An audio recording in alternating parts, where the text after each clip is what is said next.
The male lead is considered a nobody, not worth mentioning. Everyone looks down on him. Even his fiancée despises him, thinking that he's just a pathetic loser. But little did she know, the male lead is actually the invincible god of war, of a mercenary legion, who has just returned to the country. One night, in the Duong family's villa area, on their wedding night, our male lead is kicked out of the room by his new wife. She is the eldest daughter of the Duong Corporation, Tam D. She yells at him to get out. Listen carefully, she says. My father and your master, your martial arts master, arranged our marriage. But I have absolutely no intention of marrying you. This is just a show for my father. Seeing his wife like this, the male lead tells his wife not to be stubborn. You know, tonight is our wedding night. A spring night is worth 1,000 gold. Hearing these words, she becomes upset, throws a wad of cash in his face, and says, I don't care.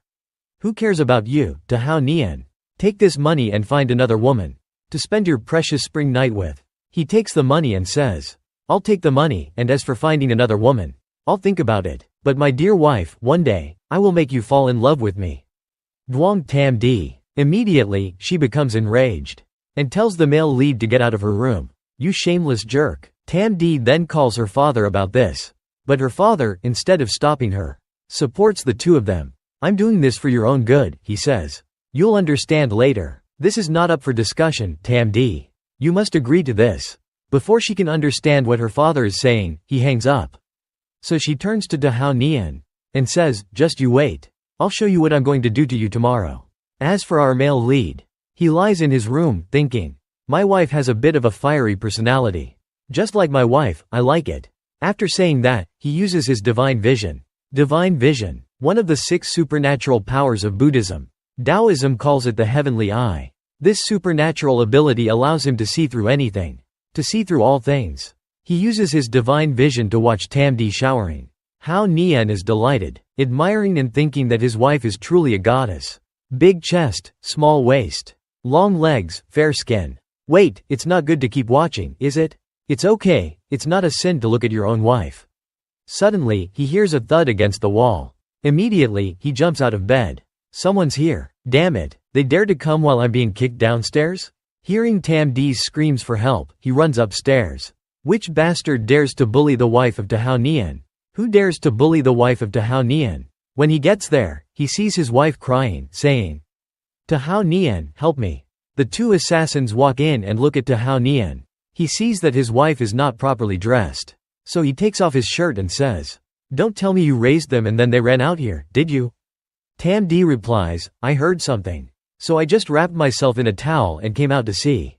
Why are you asking? Hearing this, he turns around and says, they suddenly barged in, so. Forget it, you have no right to look at my wife's body. The 2 assassins hear Hao Nian's words and reply, crazy. If you're not right in the head, come beg me. I'll knock some sense into you. Why waste time talking? Hurry up and take care of Tam D. As he speaks, he lunges at her with a knife in his hand. Seeing his wife being attacked, Hao Nian immediately grabs his wrist and knees him hard in the face, saying, you want to take care of who?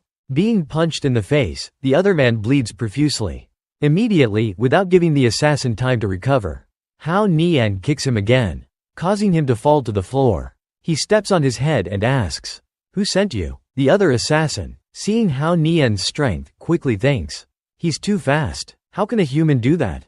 As he thinks, he escapes through the window, leaving his comrade unconscious. This guy is too strong. Running is the best option. Before he can escape, Hao Nian chases after him. You saw my wife and you still want to run? Duong Tam D, from upstairs, watches Dahao Nian jump down. She is surprised, thinking, this hooligan. Who is Dahao Nian? Before she can process her thoughts, the butler comes up from downstairs and asks, Miss, are you alright? She looks at the butler and replies, Uncle Vo Vong. The butler reassures her, saying, don't worry, miss. We've taken care of that man in black. With Hao Nian here, you'll be fine. Hearing his reassurance, she replies, Uncle Vo Vong. You and my father always exaggerate. How can he be that amazing? Vo Vong replies, he is the disciple of Master Huyan Tan. To be his disciple, how can he not be exceptional? Of course. Tam D thinks to herself, these baseless claims. I can't believe Uncle Vo Vong is a brainwashed fan too. But it seems they came prepared. Could it be that that guy is not really As for Hao Nian, he is caught off guard, finding it difficult to sense the presence of the other assassin. He says, "Where are you? Come out here, show yourself." Hearing him, the assassin says, "Trying to act like a hero? You don't know your place." As he speaks, he rides a motorcycle that he must have stolen from somewhere, and charges towards Hao Nian, shouting, "Anyone who interferes with my mission will die." Hao Nian hears this and turns around in surprise. The assassin continues to charge at him, yelling, "Die." Hao Nian smiles smugly and says, "Die?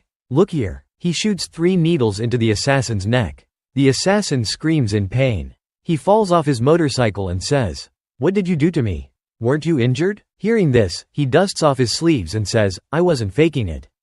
Otherwise, would you have come to me so willingly? Now it's your turn to answer my question. Tell me, who sent you?"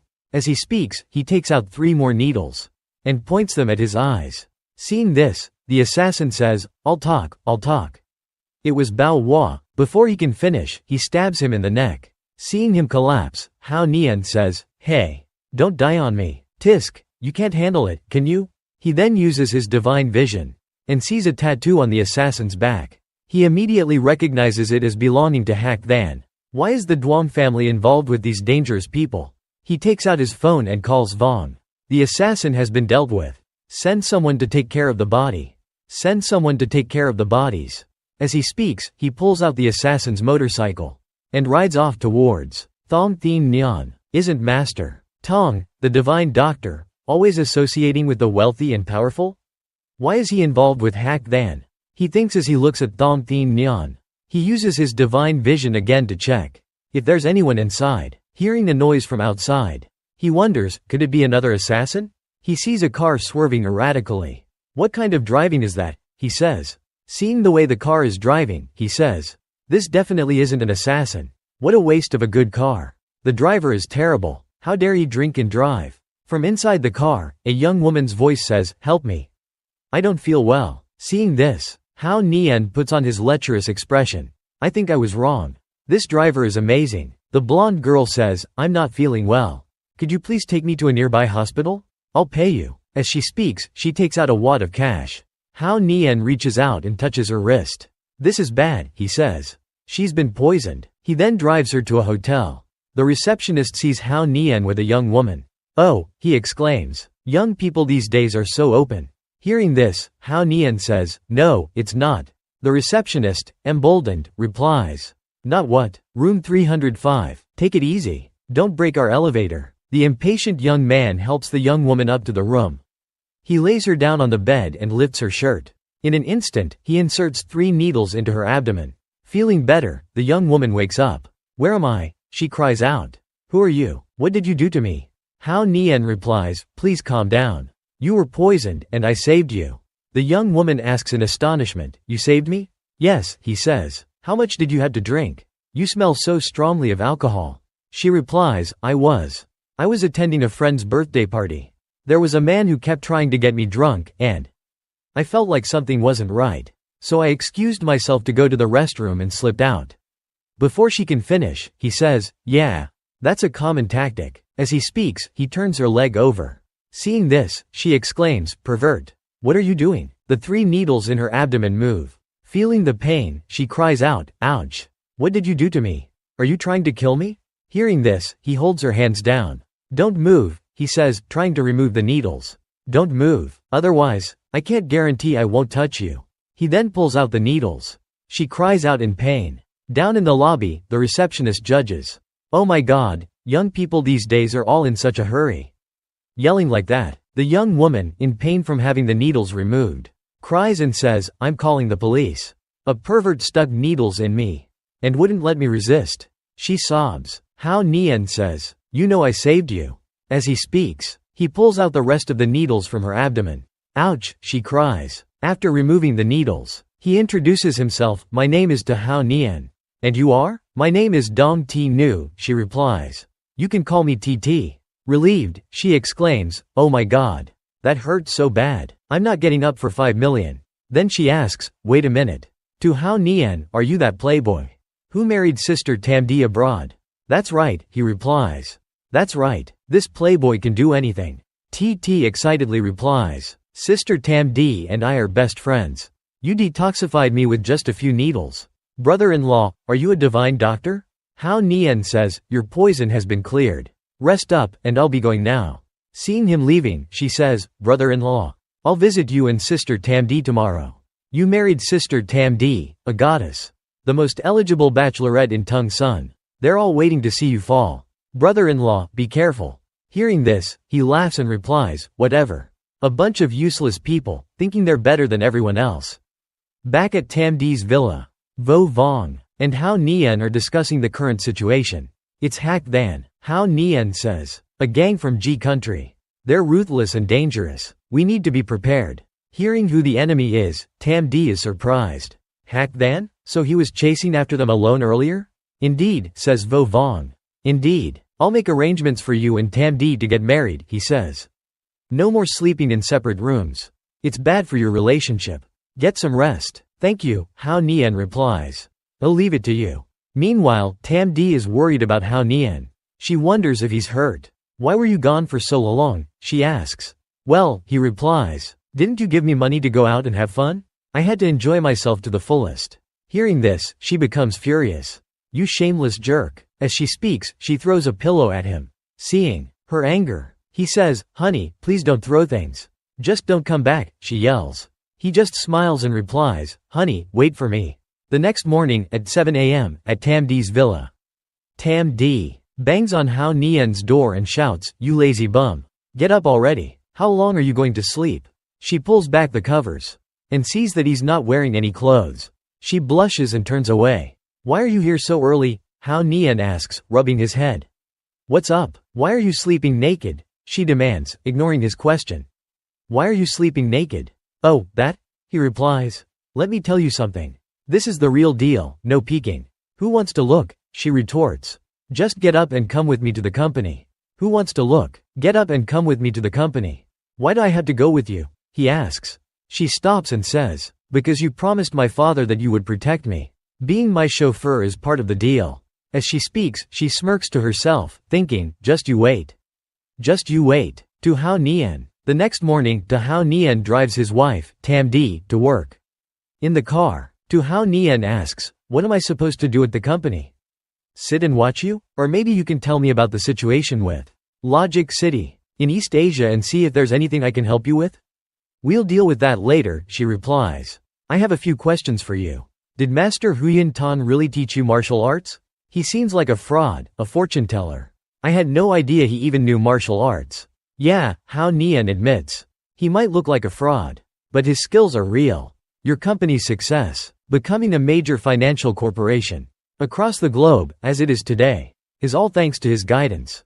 Hearing him talk about his master like this makes her even more skeptical. She then bombards him with a series of questions. Do you know how to play pool? How about golf, archery, shooting? He claims to know everything and even teases her. I'm a sharpshooter. Want to try me? After talking to Hao Nian, she concludes that he's all talk.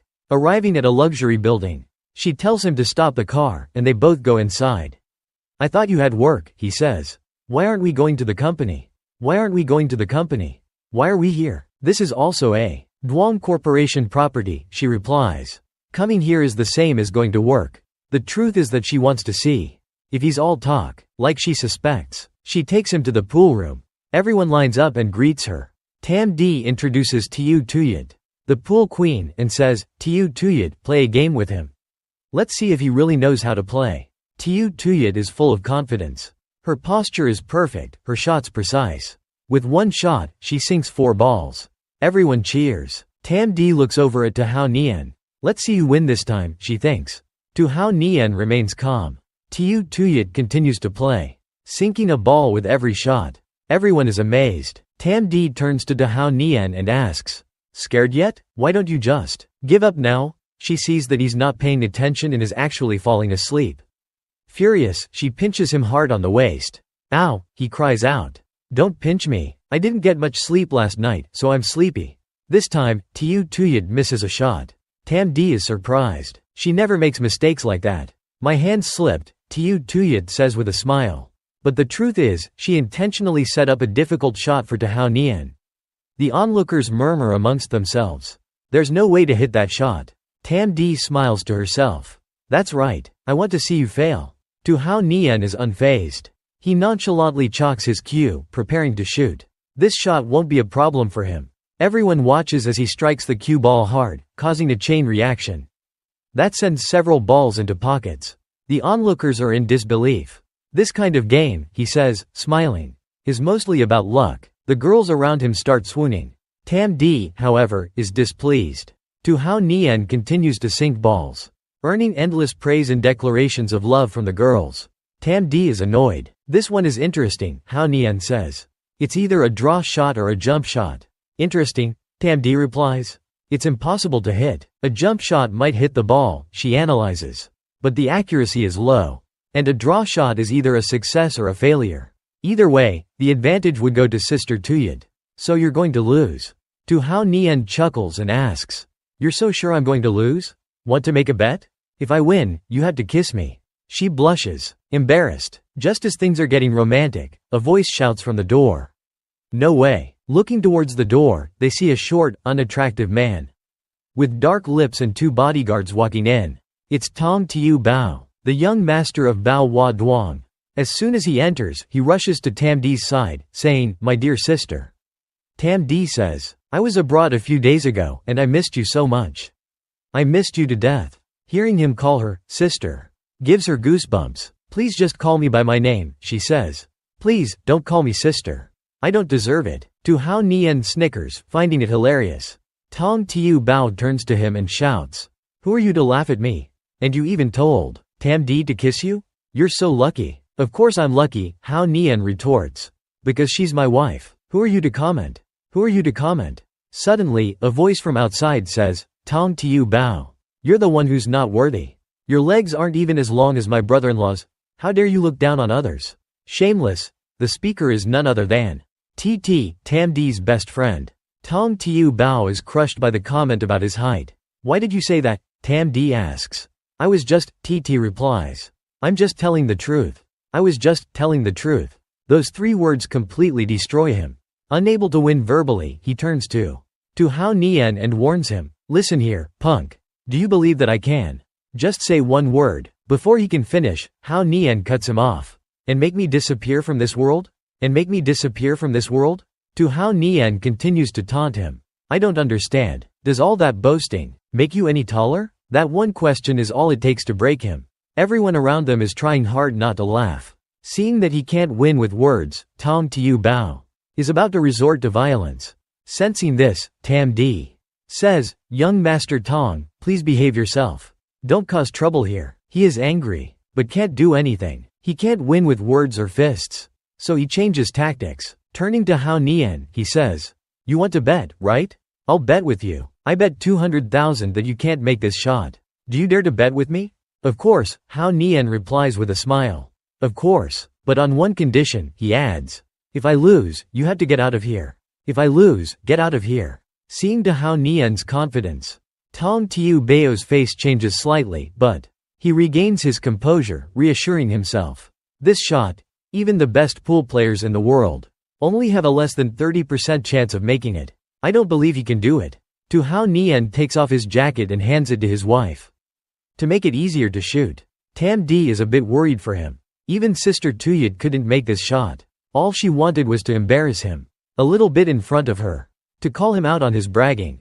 But if he loses to Tong Tiu Bao now, it won't be just a little bit of embarrassment anymore. Tu Hao Nian is not afraid. He calmly prepares, then activates his divine vision. On the table, all the possible trajectories appear. After choosing a path, he sets his cue on the table, ready to shoot.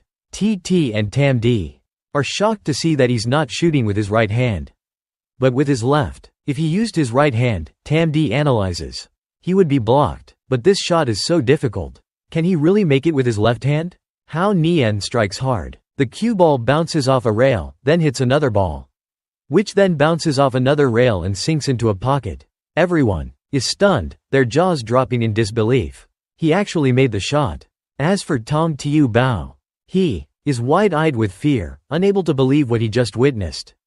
Everyone is thrilled to see him win. Only one ball remains, the 8 ball. He sinks it, ending the game. Just as planned, he says with a cool expression. The girls are smitten. "Brother-in-law, you're the best," TT exclaims. As for Tam D, she's speechless. She's starting to feel a bit attracted to him. Tong Tiu Bao is about to sneak away when Hao Nian calls out to him, "Young Master Tong, where are you going? Trying to run after losing?" Caught red-handed, he's flustered.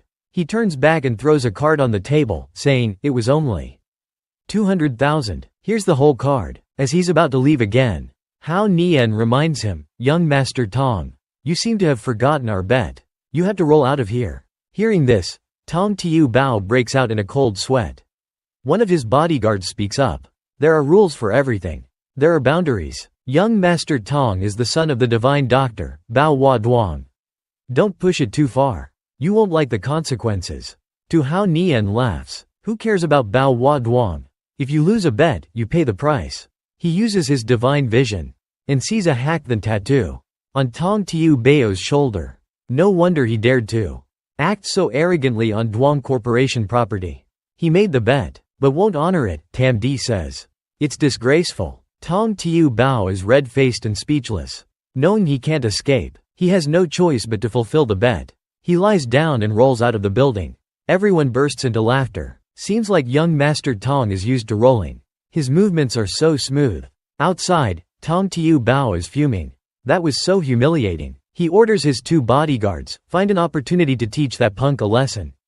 Find an opportunity to teach that to Hao Nian a lesson. We need to take care of him." "Yes, sir," they reply. To Hao Nian, Tam D and TT decide to have lunch together. TT tells Tam D about meeting her brother-in-law last night. She had too much to drink and got food poisoning. Fortunately, her brother-in-law saved her.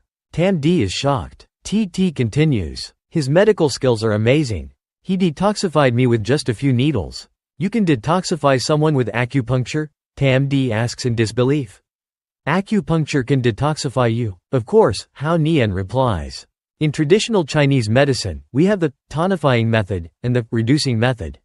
First, we use the reducing method to force the poison out. Then we use the tonifying method to strengthen the body. That way, the illness will be cured." "Your master even knows traditional Chinese medicine?" Tam D asks, intrigued. "Your master must be amazing," TT says. "He is," Hao Nian replies proudly. "He's incredible. Even Tam D's father calls him the old immortal." TT suddenly remembers something. General QF's daughter, Kumi Eva, from Country E, has a very strange headache. She's currently being treated in Tung Sun, but even Tong, the divine doctor from Bao Hua Duang, can't cure her. Maybe brother-in-law should give it a try. Tam D agrees. Mr. QF is a powerful figure in Country E. He has vast assets overseas. If you can cure his daughter, maybe we could have a chance to collaborate with them, too. Hao Nian adds, Mr. QF also owns a mercenary legion overseas, known as the Destroyers. With over 1,000 members, he's a force to be reckoned with in both the political and business worlds. If we can establish a good relationship with him, our overseas business will be secure. The 2 girls are astounded. How does he know all this? They wonder. This is classified information. Even we're hearing this for the first time. How do you know so much about this Mr. QF? Tam D asks. He smiles faintly and replies, "Would you believe me if I said I'm very familiar with him?" The 2 girls exchange glances. Here he goes again, bragging, they think. Who would believe that? The next day, at 8 a.m., at Bao Hua Duang. At Bao Hua Duang, a beautiful brunette is sitting on a chair. She's Kumi Eva, General QF's daughter. She looks to Hao Nian up and down, assessing him. Then asks, "Dr. Tu, you're quite young. Are you sure you can cure me?" Confidently, he extends his hand and says, "If it's an illness, I can cure it. Let me see your hand first." Suddenly, a voice shouts from behind him. To Hao Nian, "Do you even know who Miss Kumi Eva is?" "Even my father, the divine doctor, can't guarantee he can cure her." "What makes you think you can?" The shouter is none other than Tong Tiu Bao. The man drinking tea over there is the divine doctor, Tong. The bald man is Xiao Vong. To his right is Director Trong. To his left is Mayor Chu. Some of the most prominent figures in the city are gathered here, all staring at you. Tu Hao Nian laughs. Your father couldn't cure her. Yet he dares to call himself the divine doctor? What a joke. Divine Dr. Tong, still drinking his tea, chokes. Enraged, Tong Tiu Bao shouts even louder. You insolent brat. Miss Kumi Eva is a patient of Bao Hua Duang. You dare to treat her without even consulting us? And what do you want me to do? Hao Nian asks with a smirk. Smugly, Tong Tiu Bao replies. If you can't cure her, you have to publicly apologize to Bao Hua Duang and hand over 50% of Duang Corporation's East Asia branch in Logic City. Do you dare? Hao Nian's expression darkens. The two girls behind him are horrified. That's outrageous. Shameless, they exclaim. Just as they're about to continue, Hao Nian stops them. That's outrageous. You're shameless. Just as they're about to continue, Hao Nian stops them. He counters. And what if I cure Miss Kumi Eva? What if I do cure her? The father and son duo are speechless, sweat dripping down their faces. They didn't expect this question, and seem to have no answer. Divine Dr. Tong takes out his handkerchief to wipe the water off his face from when he choked earlier. He then stands up and says, just say what you want. There's no need to beat around the bush. Since you asked, Hao Nian replies. I'll be straightforward. You all put on this big show because you want a piece of Duang Corporation, right? They've been caught red-handed, guilty and speechless. They didn't know Divine Dr. Tong was planning something this big. Hao Nian lays out his terms. If I cure Miss Kumi Eva, you will give me Bao Hua Duang and leave Tung Sun. I've been meaning to open a clinic anyway. I'll call it Hao Nian Duang. Divine Dr. Tong is sweating profusely. His son yells, you want to take our Bao Hua Duang and make us leave? You're so bold. After careful consideration, Divine Dr. Tong agrees to Hao Nian's terms. Using Bao Hua Duang to bet against 50% of your East Asia branch? It's a deal. Hao Nian then checks Miss Kumi Eva's pulse, but finds something strange. Her body is very strong. But why does she have a headache? He decides to use his divine vision to examine her. I'm not trying to take advantage of the situation to see through your body. This is just a way to figure out the cause of your condition. Anyway, I must say, Russian women are truly beautiful, he thinks.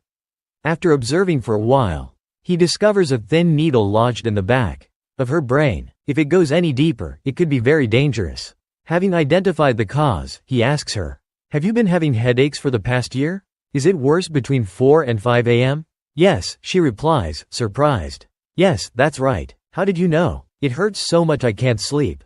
He continues, a year ago, did you come into contact with someone you didn't know very well? Miss Kumi Eva tries to remember. A year ago, she says, my father invited a witch doctor from Nam Duang to our house. He even prayed for me. I see, he says. Is my illness related to that person? She asks. Is it related to him? I can't say for sure, he replies. My responsibility is to treat you. The process might be a bit painful, so please bear with me. If you agree, I can start the treatment now. She readily agrees. The old men are quite surprised by just checking her pulse. With traditional Chinese medicine, he can find out so much? Incredible. He must be a master. Tong Tiu Bao begins to panic. Dad, he cries out. Even Miss Kumi Eva doesn't know what's wrong with her. How can that kid cure her? Don't worry, his father replies. He's just putting on a show. Hao Nian takes out a needle and inserts it into the center of her head. Then another, and another. Finally, there are 7 needles in her head. She cries out in pain. Slowly, the needle in her head is pushed out. Tong Tiu Bao, watching from a distance, says, where did he get those needles? He's been doing acupuncture for a while now, but nothing's happening. Who's he trying to fool? Dad, don't let him get away with this. He looks at his father and sees that he's trembling, his face pale. He whispers, the 7-star needle technique. The 7-star needle technique. How does he know this technique? It's been lost for centuries. Everyone is confused. What is the 7-star needle technique? Is it really that powerful? If it's so amazing, why haven't they heard of it before? Divine Dr. Tong, nervous and sweating, explains. The Yellow Emperor's Inner Canon is the oldest and most important classic of traditional Chinese medicine. Everyone who studies medicine knows about it. But there's an even more advanced text. The Yellow Emperor's Outer Canon. Unfortunately, it has been lost for centuries. Legend has it that the 7-star needle technique was a secret technique from the Outer Canon, with the 7 stars as guides. To treat injuries, there are 7 stars in the sky that can determine the beginning. This technique, it must have been lost along with the Outer Canon. How does that kid know it? It seems that Dr. Tu is the true divine doctor, Mayor Chu says. Dr. Tu is the true divine doctor. Tam D and TT are dumbfounded. They never knew to how Nian was so skilled. To how Nian, holding the needles, asks Divine Dr. Tong. I'm not one to hoard knowledge. Want to learn? Divine Dr. Tong nods eagerly. Yes, will you teach me? Seeing that the needle is about to emerge from Miss Kumi Eva's head, he asks Divine Dr. Tong to get him a glass of ice water. Divine Dr. Tong hurries off to do so. He pulls the needle out of her head and drops it into the ice water. He then shows her the glass. This was the root of your problem. I used acupuncture to remove it from your head. She looks at the glass in confusion. Is it a needle or a parasite? Director Trong thinks it looks like a parasite, because when it was removed from Miss Kumi Eva's head, it was soft and pliable, but when it was put into the ice water, it became hard. Xiao Vong thinks it looks more like a needle, as it resembles metal in the ice water. Mayor Chu agrees with both of them. Miss Kumi Eva, observing everyone, wonders, weren't you all sitting over there just now? How did you get here so fast? TT asks curiously, brother-in-law, what is that? Everyone waits for his answer. Hao Nian reaches into the ice water and picks up the object. This is a Nung Mao needle. It's very sensitive to changes in temperature. That's why it's soft and pliable inside the human body. Miss Kumi Eva's brain was affected by this needle. This needle is the cause of her nightmares and headaches. Now that I've removed it, you should be cured. She's overjoyed and thanks Hao Nian. Overwhelmed with joy, she jumps up and hugs him, then kisses him on the cheek. He's a bit surprised at first, but then enjoys the feeling. White women are so passionate, he thinks. Realizing he got carried away, Miss Kumi Eva quickly apologizes for her outburst. Tam D is fuming, and he just keeps flirting with the beautiful woman. After removing all the needles from Miss Kumi Eva's head, as he's putting his needles away, Miss Kumi Eva invites Hao Nian to dinner as a token of her gratitude. Thank you for curing me, she says. And if you ever have time, please come visit me in Russia. Seeing this, Tam D steps in front of him. Hao Nian is a doctor, she says. Treating patients is his duty. You don't need to be so formal. Besides, he doesn't have much time to travel abroad. As she's speaking, she reaches behind him and pinches him hard. This move is called the super twisting pinch of death, with a 100% accuracy rate and a damage output of at least 200%. He winces, tears welling up in his eyes, but forces a smile. You're right, honey. You're absolutely right. You're absolutely right. Miss Kumi Eva is baffled, impressed by Hao Nian's skills. Mayor Chu seizes the opportunity to ask him for a checkup. Could you please take a look at me? He asks. I haven't been feeling very well lately. I haven't been feeling too well. He adds, I'm an honest official, so I don't have much money. Please be easy on me. Please give me a discount. Could you please check me out too? Xiao Vong chimes in. Money's no object, he says. And I'll cover Mayor Chu's fees too. Don't worry, I'm not bribing you. That's bribery. Director Trong exclaims. Xiao Vong, that's bribery. Arrest him. Arrest him. The three old men are just joking around. Let's go to a more spacious area, Hao Nian suggests. I'll check your pulses. There. A short while later, Hao Nian has diagnosed all three men. Mayor Chu has a sensitive medical issue. Hao Nian prescribes him some medicine, instructing him to take it for half a month. You'll be cured in no time, he assures him. Xiao Vong's condition is more serious. He has a tumor in his liver. Fortunately, it's benign. Hao Nian prescribes medicine and instructs him to take it regularly. Come back for acupuncture in half a month, he says. 2 treatments should be enough to cure you. Tam D, having witnessed all this, is impressed by his abilities. She's starting to fall for him. Divine Dr. Tong humbly says, Dr. Tu, about the 7-star needle technique. Hold on, Hao Nian interrupts. Hold on, let's talk business first. Bao Hua Duang, it's time for a name change, don't you think? Divine Dr. Tong hesitates. The 7-star needle technique is worth more than just Bao Hua Duang. Besides, he invited all these big shots here. He can't back out now. Once he learns the 7-star needle technique, he'll deal with this brat. It's not too late. With that in mind, he bows deeply and apologizes to Hao Nian. I admit defeat, he says. I also apologize for my son's behavior. He's short-sighted. As of this moment, Bao Hua Duang belongs to you. To make it official, they sign a transfer agreement. With everything settled, Divine Dr. Tong asks, can you teach me now, Dr. Tu? Putting the agreement away, Hao Nian says, teach you what? You bastard, the son shouts. You liar, didn't you just Promise to teach my father? Why are you going back on your word now? When did I promise to teach him? Hao Nian asks, laughing. I only said that teaching the 7-star needle technique would be easy. Not that I would actually teach him. Director Trong agrees. Hao Nian leans in and whispers in Divine Dr. Tong's ear. If you were from China, I might have considered teaching you. But unfortunately, you're a foreigner. You're not qualified to learn. Enraged, Divine Dr. Tong suffers a stroke and collapses to the ground. To Hao Nian, his son yells, rushing to his side. If anything happens to my father, you will pay the price. I'll take responsibility for any consequences, Hao Nian says. But don't forget, according to our agreement, not only is Bao Wadwang mine now, but you and your father, you and your, have to leave Tong's son. Just you wait. Tong Tiu Bao yells as he carries his father away. Tam D and Miss Kumi Eva are having a lively conversation. They compliment each other. Miss Kumi Eva, you are stunning, Tam D says. You're so beautiful, you could make birds fall from the sky and fish jump out of the water.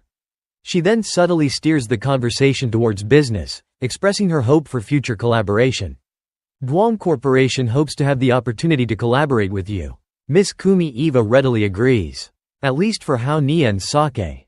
Hao Nian excuses himself to make a phone call. He steps onto the balcony and calls Vo Vong. Keep an eye on Divine Dr. Tong and his son, he says. Keep an eye on Divine Dr. Tong and his son. They're foreigners, and they're the ones who targeted Duong Corporation. Are you sure? Vo Vong asks. Absolutely, Hao Nian replies. They're members of Hack Than. I just don't know their rank within the organization. I just don't know how high up they are. Now that I've taken over Bao Wadwang, they'll be desperate. We need to keep a close eye on them. I'll get right on it, Vo Vong replies. Hao Nian returns to the room and sees that the two women are still chatting, and the topic has shifted to foundation. Wanting to go home, he puts his arm around Tam D and says, Miss Kumi Eva, Tam D will give you some of our new foundation next time. It's getting late, honey. Let's go home. Tam D blushes. I'll get out of your way then, Miss Kumi Eva says. Enjoy your honeymoon. Enjoy your honeymoon. You two must want to be alone. I won't bother you any longer. Tam D blushes furiously. Hao Nian cheerfully invites Miss Kumi Eva to visit them. If you have time, please come to our house. You're always welcome. Seeing that he's inviting another woman to their house, Tam D pinches his back again. As they're leaving, she probes him. Kumi Eva is really beautiful, isn't she? Yes, she's very pretty, he replies. Much prettier than someone else I know, who always has a grumpy face. And charming, too, right? She continues. And charming too, right? Makes it hard to look away. Yes, yes, he says, laughing. And those big, my wife won't even let me touch them. If I had the chance. If you had the chance, what? Tam D explodes, her eyes blazing. You jerk, you pervert, my father marrying me off to you was the biggest mistake of his life. Meanwhile, at Divine Dr. Tong's place, he slams his fist on the table in anger. I've never been so humiliated. What are we going to do, Dad? Tong Tiu Bao asks. Are we just going to give up on Bao Wadwang? Give up? Divine Dr. Tong roars. Inform Hack Than to move immediately. We're going to get rid of Hao Nian tonight. He knows who we are now. We need to get out of the city. Suddenly, his phone rings. It's Hack Than. We've found out Hao Nian's identity. Seeing the information, Divine Dr. Tong's face turns white. He's the Tiger King, the leader of the beast hunters in the Western world. Known as the King of the Mouthless. He's a dangerous individual, Hack Than warns. Do not engage him. After receiving this information, Divine Dr. Tong and his son immediately flee the city, deciding to wait and see how Hack Than handles the situation. Back at the Duong residence, Hao Nian asks Vo Vong about Divine Dr. Tong and his son. They've left Tong's son, Vo Vong reports. They won't go that easily, Hao Nian says. Those foreigners are cunning. They won't learn their lesson without a beating. They'll strike tonight. They're going to make a move tonight, for sure. If they come, I'll kill them all. Do you know how to make guns? What kind of gun do you want? Vo Vong asks. Get me a few, Hao Nian replies. I'll use them if necessary, as a precaution. We can't risk anything happening to Tam D. Vo Vong takes Hao Nian to an abandoned factory. As they arrive, a man runs out to greet them with a smile. You're here, sir, he says. What will it be this time? Let's go inside, Vo Vong suggests. We have some things to discuss and test out. The man leads them inside. He takes them to a secret tunnel. Hao Nian uses his divine vision to scan the surroundings. He's stunned to see a room full of weapons and ammunition. After leading them to the armory, the man goes off to play video games. Hao Nian is excited. There's even a shooting range. What a setup. He then notices a young woman cleaning a gun. Her name is Qiu Weile. Who's this little girl? He asks. She's playing with guns at such a young age? Don't her parents care? Hearing this, the man playing video games looks up in alarm. Vo Vong quickly changes the subject. Don't pry, he says. What gun do you want? What gun do you want? Hurry up and choose. Hao Nian randomly picks up a gun from the table and says, this gun, it's been modified. I'll need to adjust it. Vo Vong breaks out in a cold sweat. Are you saying my modifications are bad? Qiu Weile asks. Vo Vong senses trouble brewing. Everyone has their own shooting habits, Hao Nian explains seriously. Everyone has their own shooting habits. Gun modifications should be done by those who know how to use them. Gun modifications should be done by those who know how to use them. I don't see anything wrong with what I said. I don't think I said anything wrong. Suddenly, a bullet whizzes past Hao Nian's ear. It was fired by Qiu Weile. Say that again, she challenges him. Everyone is shocked by her sudden outburst. But Hao Nian remains calm. In a matter of seconds, he disassembles and reassembles the gun, leaving everyone speechless. There, he says with a smile. That's better. Qiu Weile, with a smug look on her face, says. Stop bragging. To Hao Nian, she then hands him 3 bullets and challenges him. Using a rifle isn't just about assembly and disassembly. You also need to know how to shoot. Hao Nian scoffs at her. He takes the bullets, loads them into the magazine, and chambers around. He fires the first bullet with incredible speed. Without even aiming, it hits the bullseye. Everyone is astonished. He fires the second bullet, but there's no new hole in the target. Qiu Weile and the employee are bewildered. Did he miss? But he remains calm, firing the third bullet. Still, nothing. He missed again? The employee says doubtfully. Maybe that first shot was just a fluke? Suddenly, Qiu Weile realizes something and cries out in astonishment. All 3 bullets hit the bullseye. At the exact same spot. What? The employee exclaims. 3 concentric shots? He's instantly filled with admiration. Oh my god, he's incredible. Witnessing this, Vo Vong sighs in relief. I made the right choice, he thinks to himself. With him around, the female lead will be safe. And Duong Corporation will be secure. Hao Nian sets the gun down and says arrogantly. Don't be so surprised. This shooting technique is nothing special. It's mostly about luck anyway. Qiu Weile takes his hand and places it on her chest, gazing at him with admiration and a hint of shyness. Can you teach me how to shoot? She asks. I want to be your disciple. She introduces herself, her voice soft and pleading. Please accept me as your student. She begs, her eyes sparkling. Hao Nian sweats nervously. You want to be my disciple? You just pointed a gun at me. How can I accept you as my student after that? I wouldn't dare, he thinks to himself. What if she snaps one day and shoots me right here? Master, she coos, hugging his arm tightly, putting on her most adorable expression. She presses his arm against her ample bosom and pleads with him to accept her. I'm sorry, she apologizes. I was wrong to point a gun at you. I promise, I won't do it again. She rubs herself against him, sending shivers down his spine. She has a nice name, he thinks. The other 2 men are speechless, not knowing what to say. Suddenly, the employee hears a voice in his earpiece, informing him that someone is approaching. Qiu Weile, still clinging to Hao Nian's arm, says coldly. We're closed. We're not seeing anyone. The employee is taken aback. Looking at Hao Nian with an adorable expression, she says, I need to focus on winning over my master. Her words make him blush, but the employee interrupts their moment, saying, they're here. Qiu Weile is furious. You're ruining everything, she yells. The employee checks the surveillance cameras. And sees 2 suspicious individuals outside the building. He takes a closer look and realizes that it's Tong Tiu Bao's bodyguards. They seem to be up to something. Thinking for a moment, he figures out why they're here. They must have followed us here, he says. Qiu Weile is stunned. Master, she says shyly. Why don't you leave these 2 ugly guys to me? Hao Nian agrees. The male bodyguard peeks out, scanning the area. The female assassin follows close behind. Taking out her gun, she sings cheerfully, looking. Looking for a friend, looking for a good friend. Hao Nian is speechless. She aims at the male bodyguard's head and continues singing, say hello, shake hands. You're my good friend. She pulls the trigger, but the bodyguard seems to have sensed something and quickly ducks, dodging the bullet. RMB, he yells. His partner is startled. Qiu Weile is surprised that he dodged her shot. The bodyguard, after recovering from the shock, pulls out a 100 RMB bill and raises it in surrender. Both bodyguards are sweating and panicking. Assassin, they yell in fear. They run away. Qiu Weile, furious, cocks her gun. Damn it, how can you just pick up money like that? People like that should be shot. But they ran away, she says, frustrated. How am I supposed to shoot them now? Hao Nian chuckles and takes out his rifle, ready to shoot. Seeing his movements, Qiu Weile asks in astonishment, how can you hit them? When they're behind a wall, Hao Nian activates his divine vision. His eyes glow fiery yellow.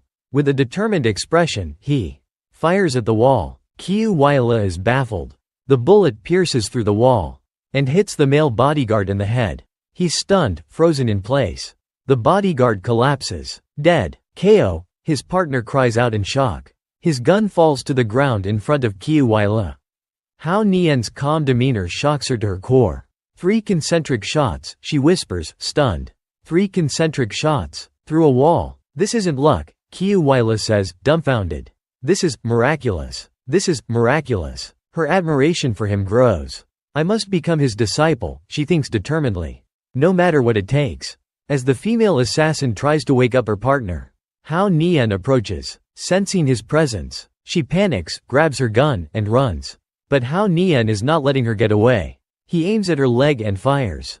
Turn around, he commands coldly. Fearful but unwilling to give up. She turns around, gun in hand, ready to retaliate. But Hao Nian anticipated this. The moment she turns, he shoots her in the hand, causing her gun to fall to the ground. She cries out in pain. Blood flows from her wound. He points his gun at her head. She flinches. Did Tong Tiu Bao send you to kill me? He asks. Did he? She has no choice but to admit it. Yes. What's his next plan? He continues. Or rather, what's his plan? Against Duong Corporation? He orders her to take out her phone. Against Duong Corporation? Warning her not to try anything funny. If you do, I'll destroy that pretty face of yours. His threat terrifies her. Sweating profusely, she obediently takes out her phone. Just then, a notification arrives.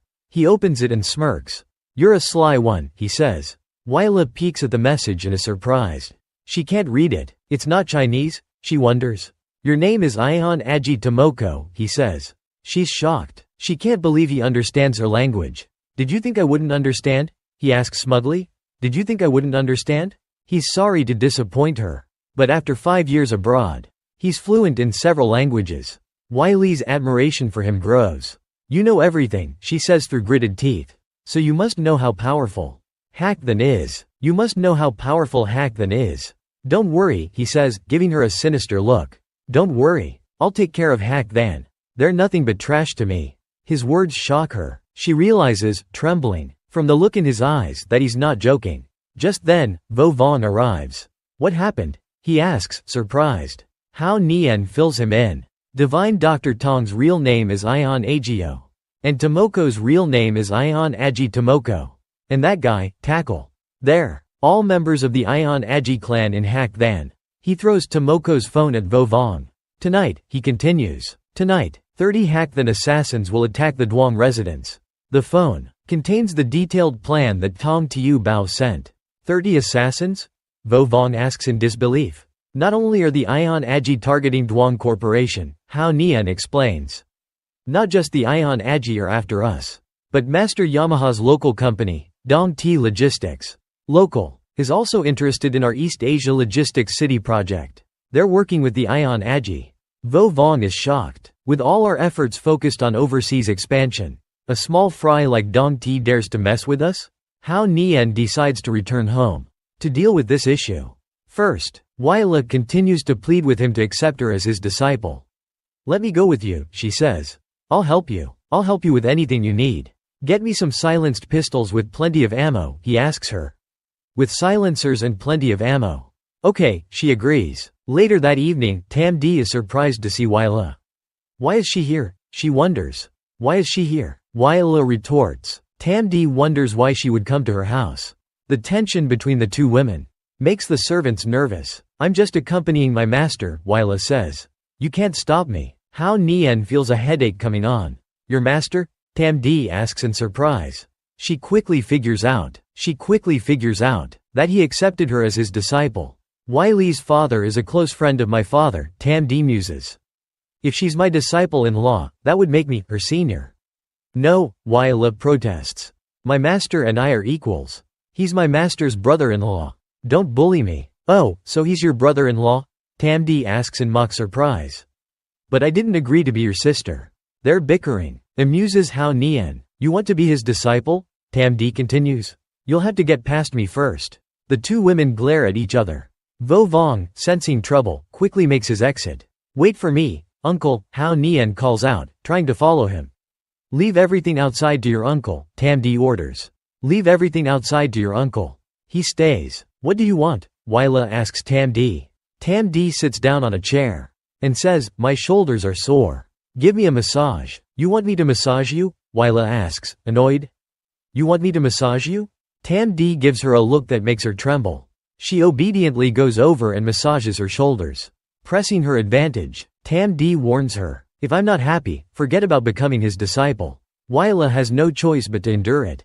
Vo Vong enters and announces that they've arrived and have surrounded the villa. Give everyone a rifle, Hao Nian orders him. Everyone goes upstairs. Don't worry about what's happening down here. What if we run out of ammo? Vo Vong asks worriedly. What if we run out of ammo? The guns are for everyone, Hao Nian replies calmly. The guns are for you all. He instructs everyone to go upstairs.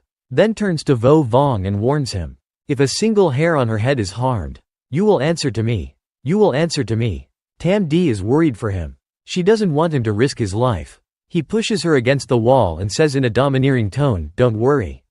Even if the sky falls, I'll hold it up for you. I've got this. He makes her blush and run upstairs.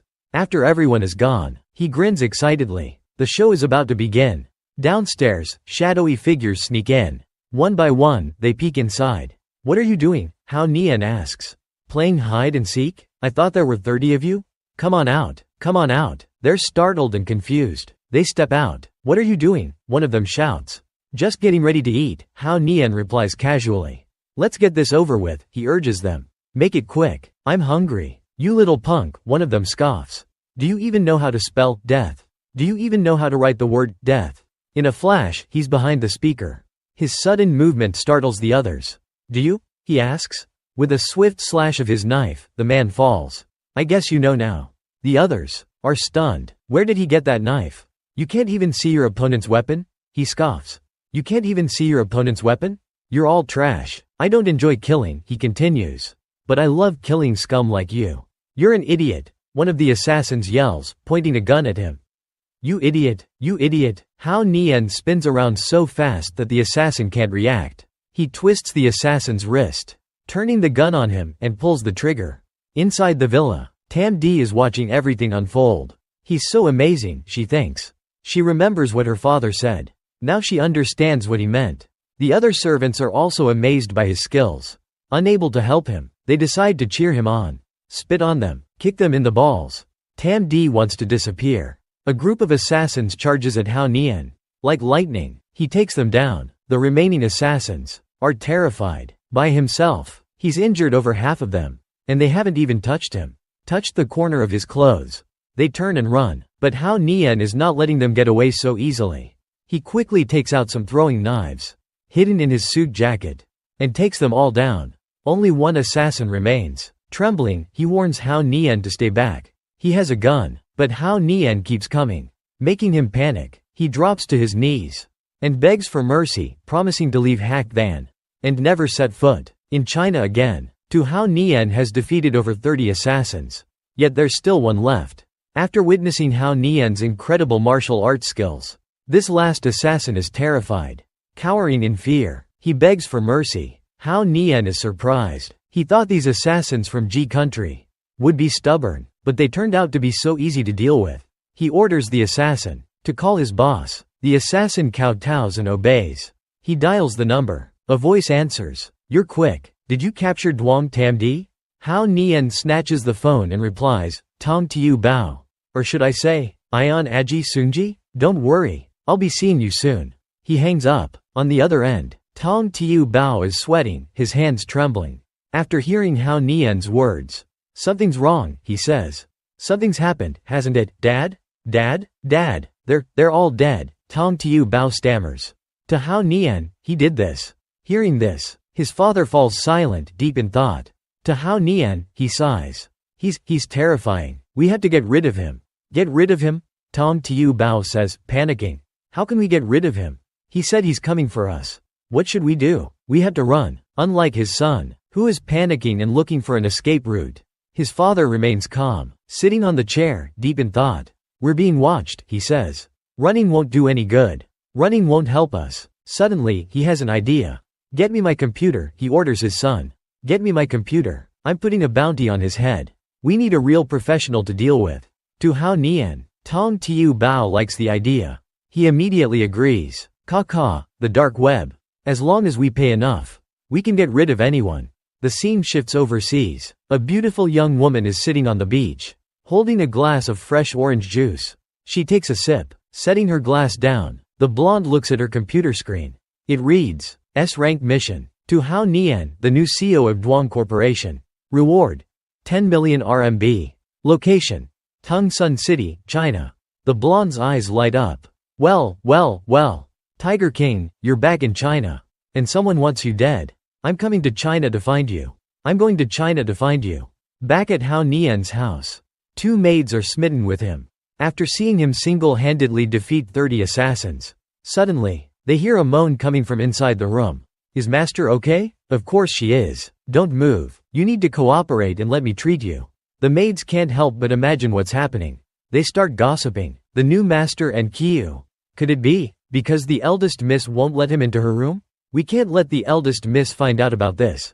Just then, Duong Tam Di comes downstairs. What are you doing, eldest miss? The maids exclaim. Eldest miss. More strange noises come from the room. Master, please, be gentle. It hurts. Just a little longer. Tam Di can't take it anymore. She charges towards the room, ready to give them both a beating. In broad daylight, they're doing something indecent in her house? The maids manage to stop her before she reaches the door. Otherwise, all hell would break loose. Calm down, eldest miss. Otherwise, things will get out of control. Calm down, Tam Di thinks, heartbroken. How can I calm down? You shameless jerk. And to think I was actually starting to, too. Just then, a female voice comes from the room. I twisted my ankle during my morning run. It's so bad. You injured your lumbar spine as a child. There's a growth between your third and fourth vertebrae. If you don't treat it properly, it could cause serious problems later on. Ouch, Wai Li's voice cries out. The three people with dirty minds finally realize what's going on. Just bear with it, Hao Nian says. Just a little longer. You're lucky to have met me. Inside the room, Hao Nian is massaging Wai Li's back. On the sofa, Wai Li is in a lot of pain. Embarrassed, the two maids leave. So it was a misunderstanding. Ha ha ha, we'll be going now, eldest miss. Duong Tam Di sighs in relief. Thank goodness, they weren't, but she's still not entirely comfortable with the situation. Why was my husband giving her a massage? She wonders. Then she realizes that without even thinking, she just acknowledged him as her husband. What am I thinking? She scolds herself. Why am I acknowledging him as my husband?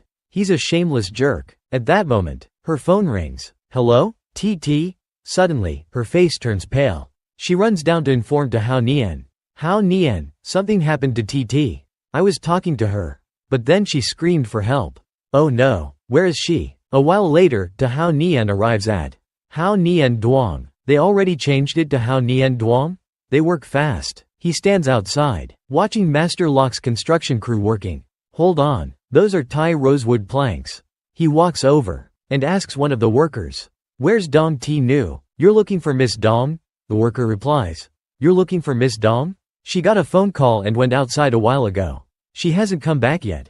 TT screamed for help, Hao Nian thinks. But the construction crew didn't hear anything. But none of the construction workers heard.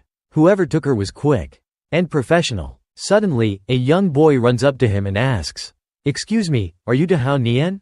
Hao Nian bends down and says, Yes, I am. What's up, little buddy? The boy hands him a note and says, "A man told me to give this to you. He said you'd give me 100 RMB if I handed you this note." Hao Nian gives the boy the money, and the boy runs off happily. Woohoo! Time to buy a present for Grandma Duong. Hao Nian smiles at the boy. Then opens the note. To Hao Nian, "I hear you're quite skilled. If you want to save Dong Ti Nu, come to Daon Bar." He chuckles. Daon Bar, huh? Interesting. He knew they'd lure him into a trap. But my 100 RMB wasn't spent in vain. Hao Nian speeds off to Daon Bar. As soon as he steps inside, a bald man stops him. "You're to Hao Nian? You're here early." He leads Hao Nian to a room. "Wait here. I'll be back in a bit." Hao Nian is impatient. "Wait, I don't have time to wait." He kicks the door open and walks in. "Let's go together." He barges in, to the bald man's surprise. Expecting to find something sinister, he instead finds a man, surrounded by two stunning women. By the time the bald man reacts, Hao Nian is already inside. He charges at Hao Nian. "You want to die?" Hao Nian punches him in the chest, sending him crashing to the ground. "I don't care who you are," Hao Nian says. "Release TT. Release TT. You arrogant brat. Do you know who my father is? Do you know who my father is?"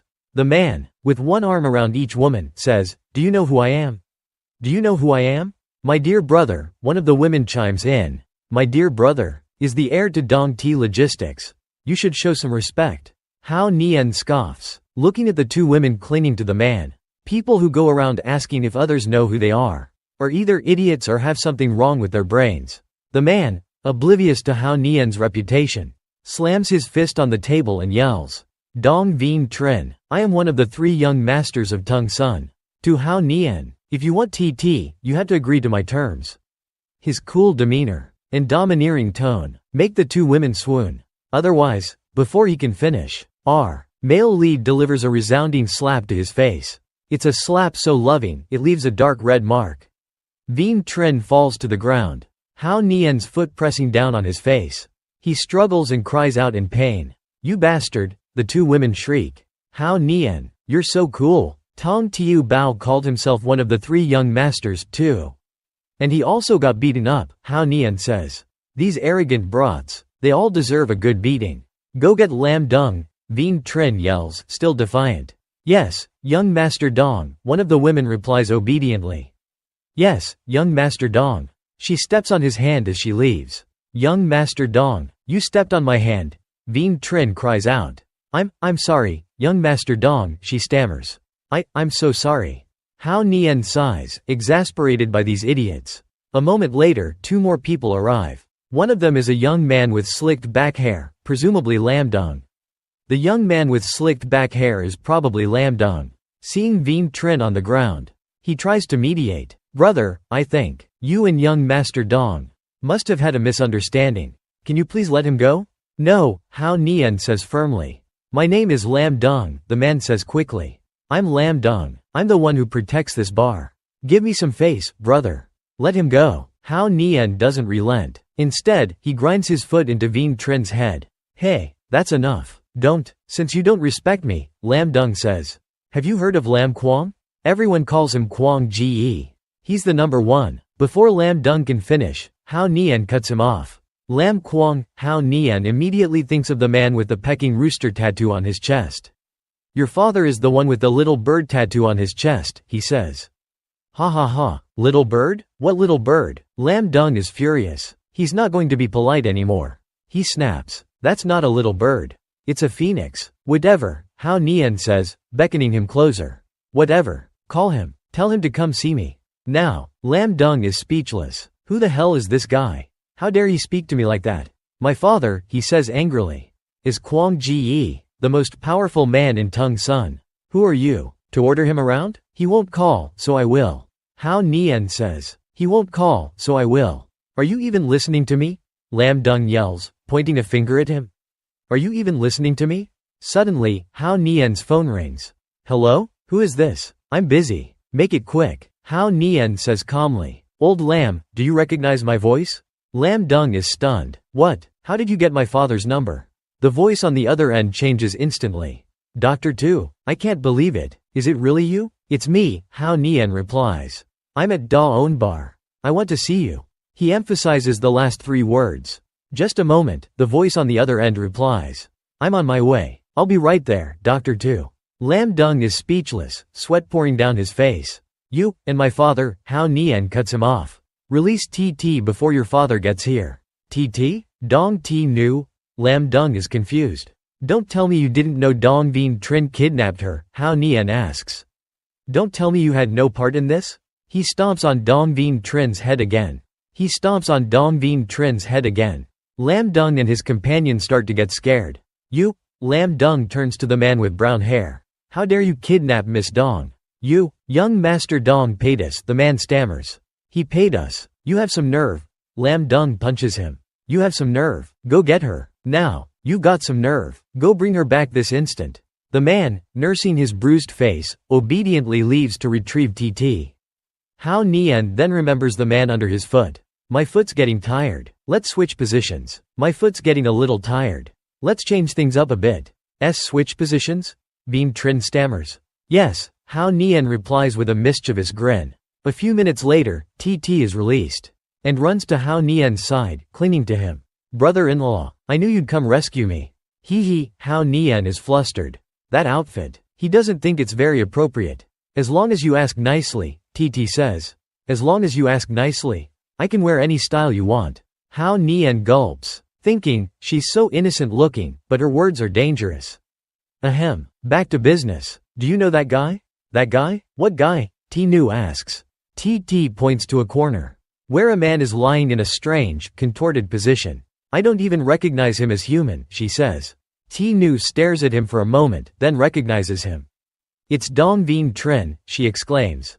It's Dong Vien Trin? Of Dong T Logistics? Guess they don't want to do business in Tung Sun anymore. I could buy their entire company if I wanted to, she declares. Dong Vien Trin regrets his actions. He sobs pathetically. Suddenly, TT wants a glass of red wine. Lam Dung, get me a bottle, she orders. Hao Nian doesn't think she should be drinking at such a young age. And speaks up. No wine. Get her yogurt. Kids shouldn't be drinking alcohol. Brother-in-law, she whines. Lam Kwong has arrived. Dr. 2, he greets Hao Nian. Dad, long time no see, Lam Dung calls out. Hao Nian is about to reply when, wham! Lam Kwong punches his son in the face. Everyone is shocked. Lam Kwong bows to Hao Nian in apology. My son made a mistake, he says. I'll discipline him myself. Dong Vien Trin is truly afraid now. He's in for it now, Lam Dung thinks, as his father punches him without even asking a question. Old Lam, you can sit down, Hao Nian says. I need to settle accounts with young Master Dong. I'll take care of him myself. Lam Kwong steps aside. Dong Vien Trin, Hao Nian says.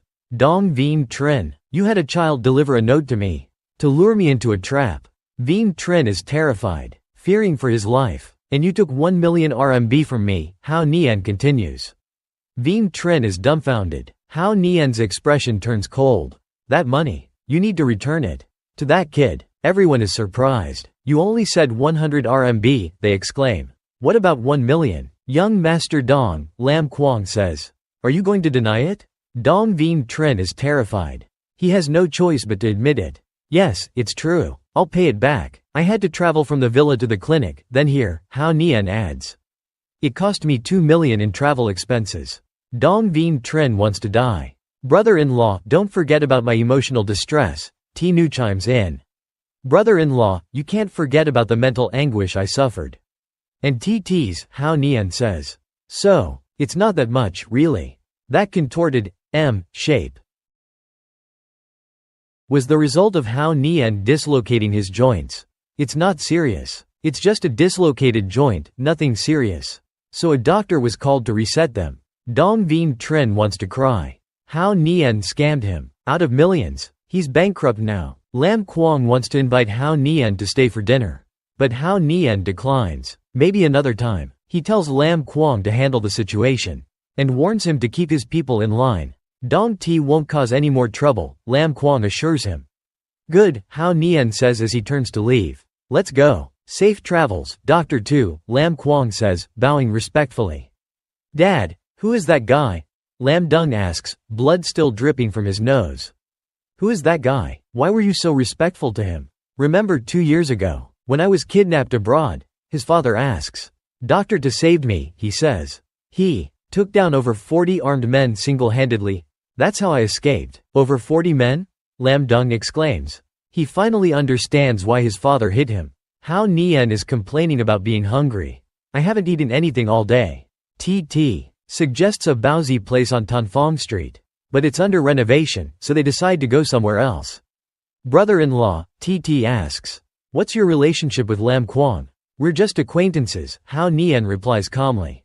He's just showing me respect because of something that happened 2 years ago. I don't even remember what it was. T Nu takes his arm and says, I called Tam D this morning. I told her I wanted to move in with you too. Hao Nian realizes that Tam D wants to collaborate with TT. Sure, he says. I don't mind. It's not my villa anyway. Thank you, TT says, pressing her chest against his arm. Hao Nian can't take it anymore. Let's just hope this three-way act doesn't affect me, he thinks.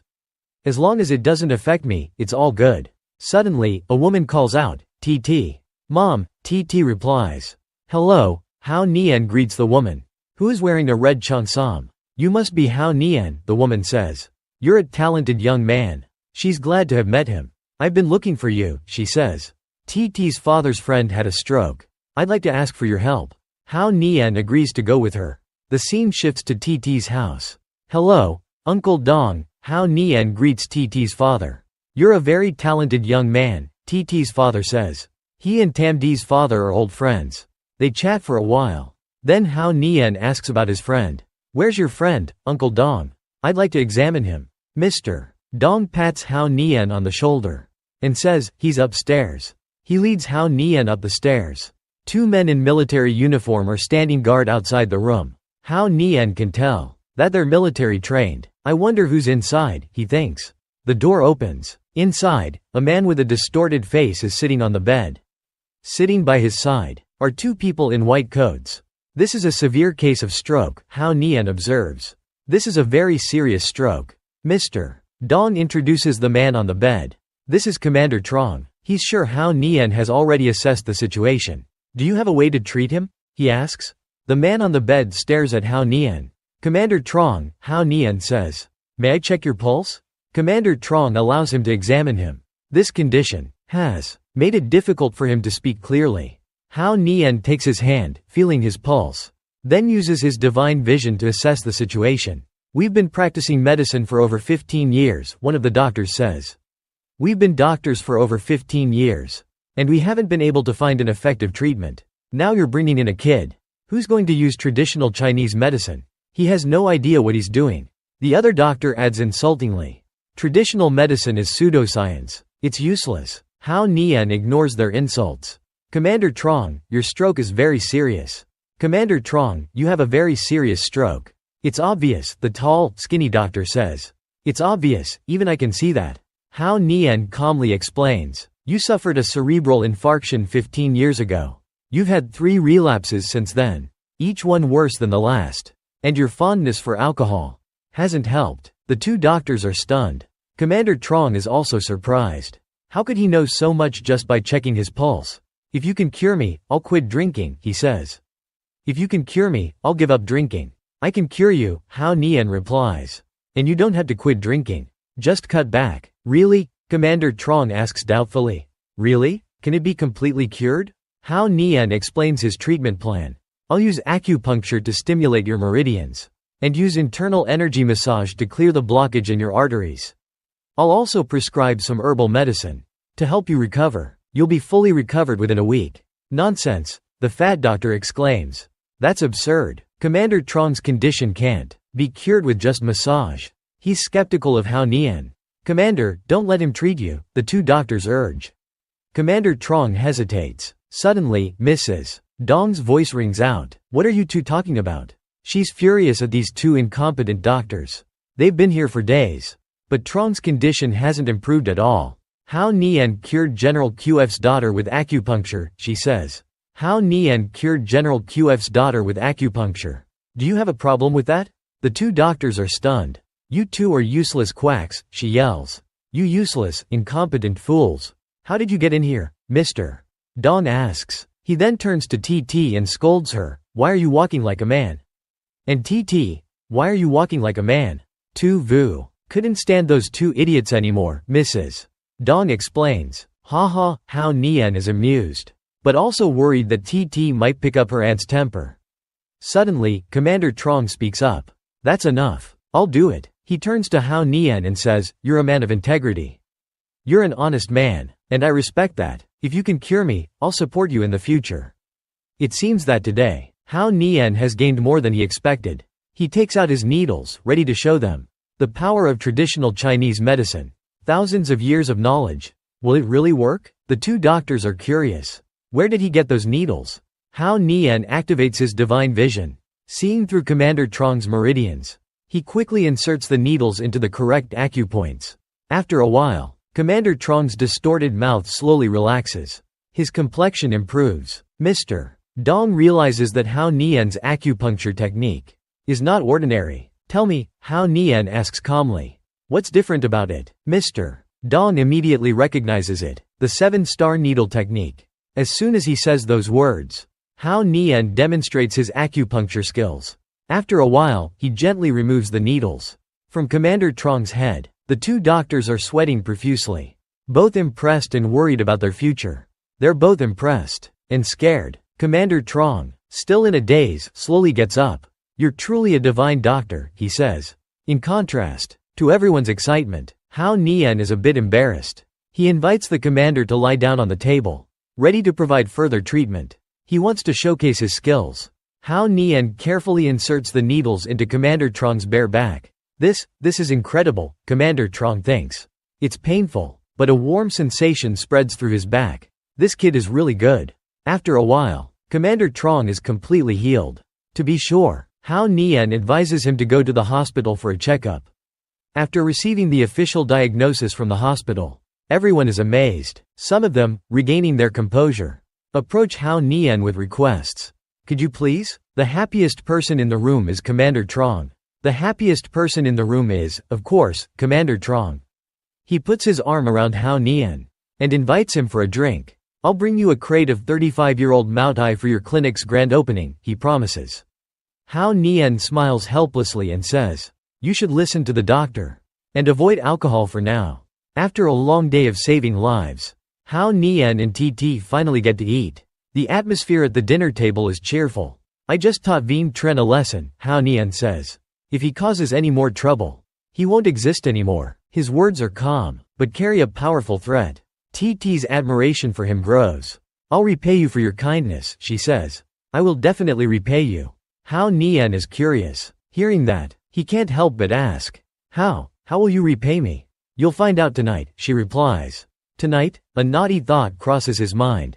Is she going to do that? Questions flood his mind, but before he can get too excited, news of his marriage reaches his best friend. His best friend can only weep silently. Back at Hao Nian's house, TT throws her arms around Hao Nian and asks for a back massage. Not to be outdone, Tam Di joins in, creating a chaotic scene. Hao Nian has never felt so much pressure, with two soft bodies pressed against his sides. Suddenly, he hears a familiar voice. His heart skips a beat. Honey, he breaks out in a cold sweat. Don't ask anything, honey. It's all a misunderstanding. I'm not explaining anything. He looks pleadingly at Mr. Dong. Mr. Dong, caught in the crossfire, can only watch helplessly as the volcano erupts. Let me remind you, Tam Di says, that I am his wife. What's the point of saying that? TT retorts. You wouldn't even let him sleep with you last night. What difference does that make? Tonight, he's coming to my room. With that, she walks away, leaving everyone stunned. Hao Nian is overjoyed. His worries have vanished. This is TT's way of repaying him. Spring has sprung. He happily heads upstairs, leaving the two women to their own devices. Brother-in-law, you're a 10 out of 10. TT calls out after him. Suddenly, Hao Nian receives a message. He frowns, deep in thought. The fox is here, he says to himself. He silently prays for help. Master, help me. I'm in trouble. But even this potential trouble can't dampen his spirits. Whatever happens, happens. He's been wanting to explore the flower garden for a long time. It's been a while. His wife is waiting for him, the door open. Spring awaits him behind that door. Wait a minute, something's not right. Hao Nian slept on the floor. Instead of being allowed on the bed, all his desires were extinguished. On what basis? Do you see any married couple not living together? The anger in Tam Dee's heart also increased a lot when she heard him say that. So let me ask you, what is consummation? This question made Hao Nian hesitate for a few seconds. His face flashed with embarrassment. Seeing that, Tam Dee pressed her advantage. To consummate, you need a room first. When you have one, then think about touching me. Otherwise, don't even dream about it. Hao Nian was shocked after hearing that, and felt sorry for his brother.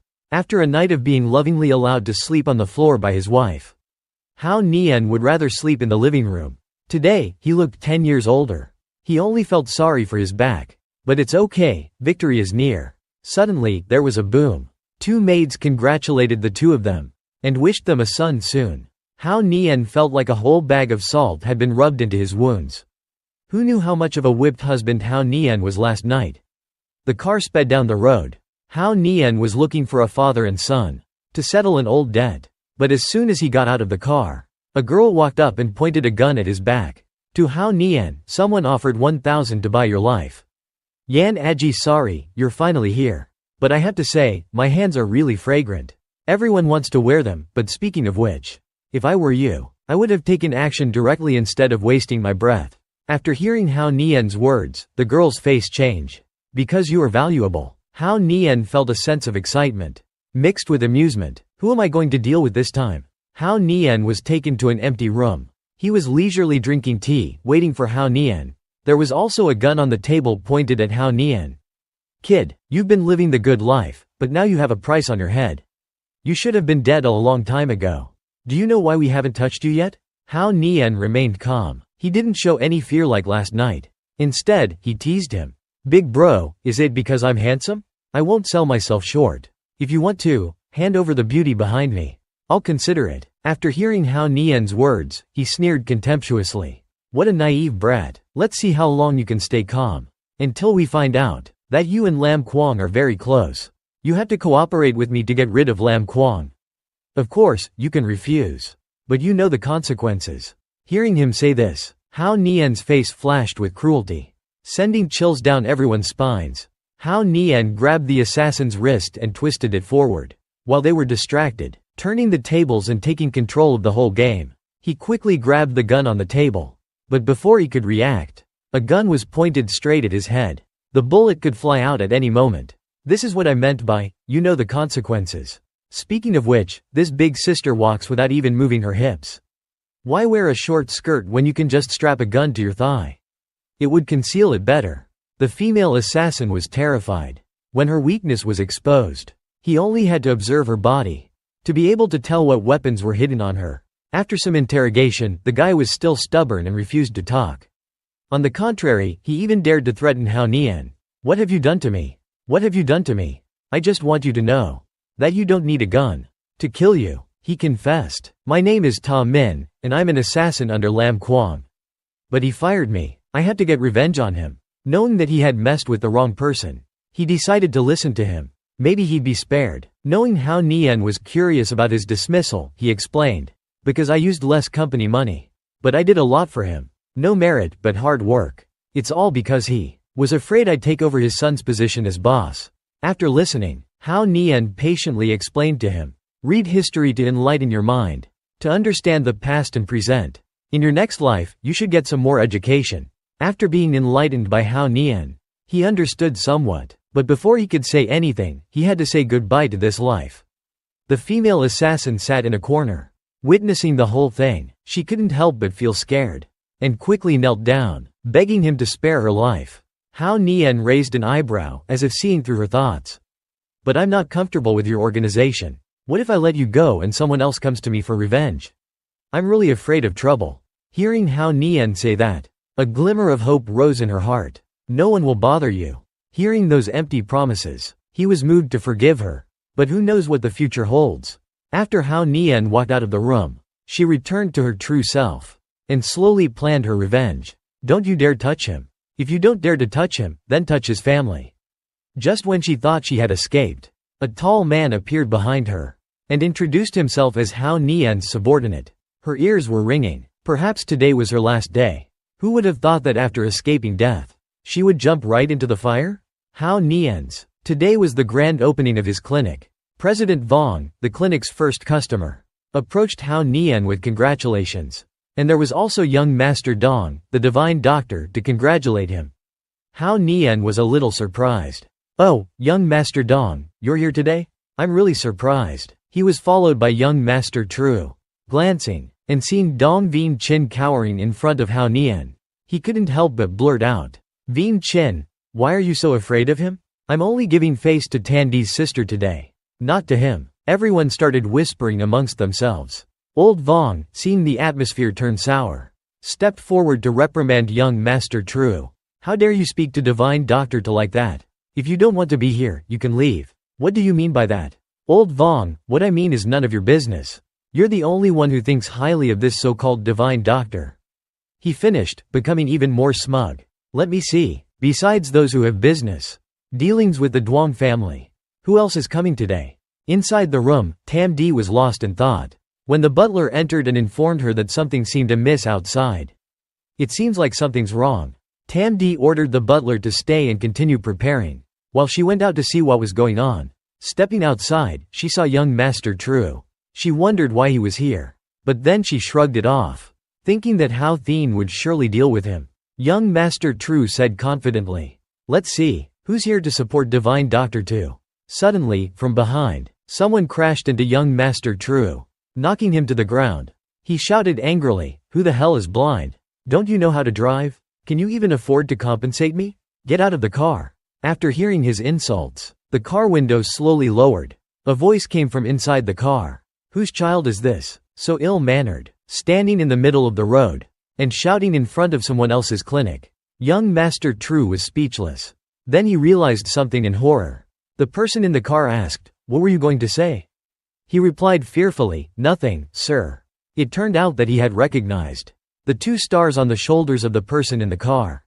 He guessed that this person was at least a lieutenant general, or the commander of the military region.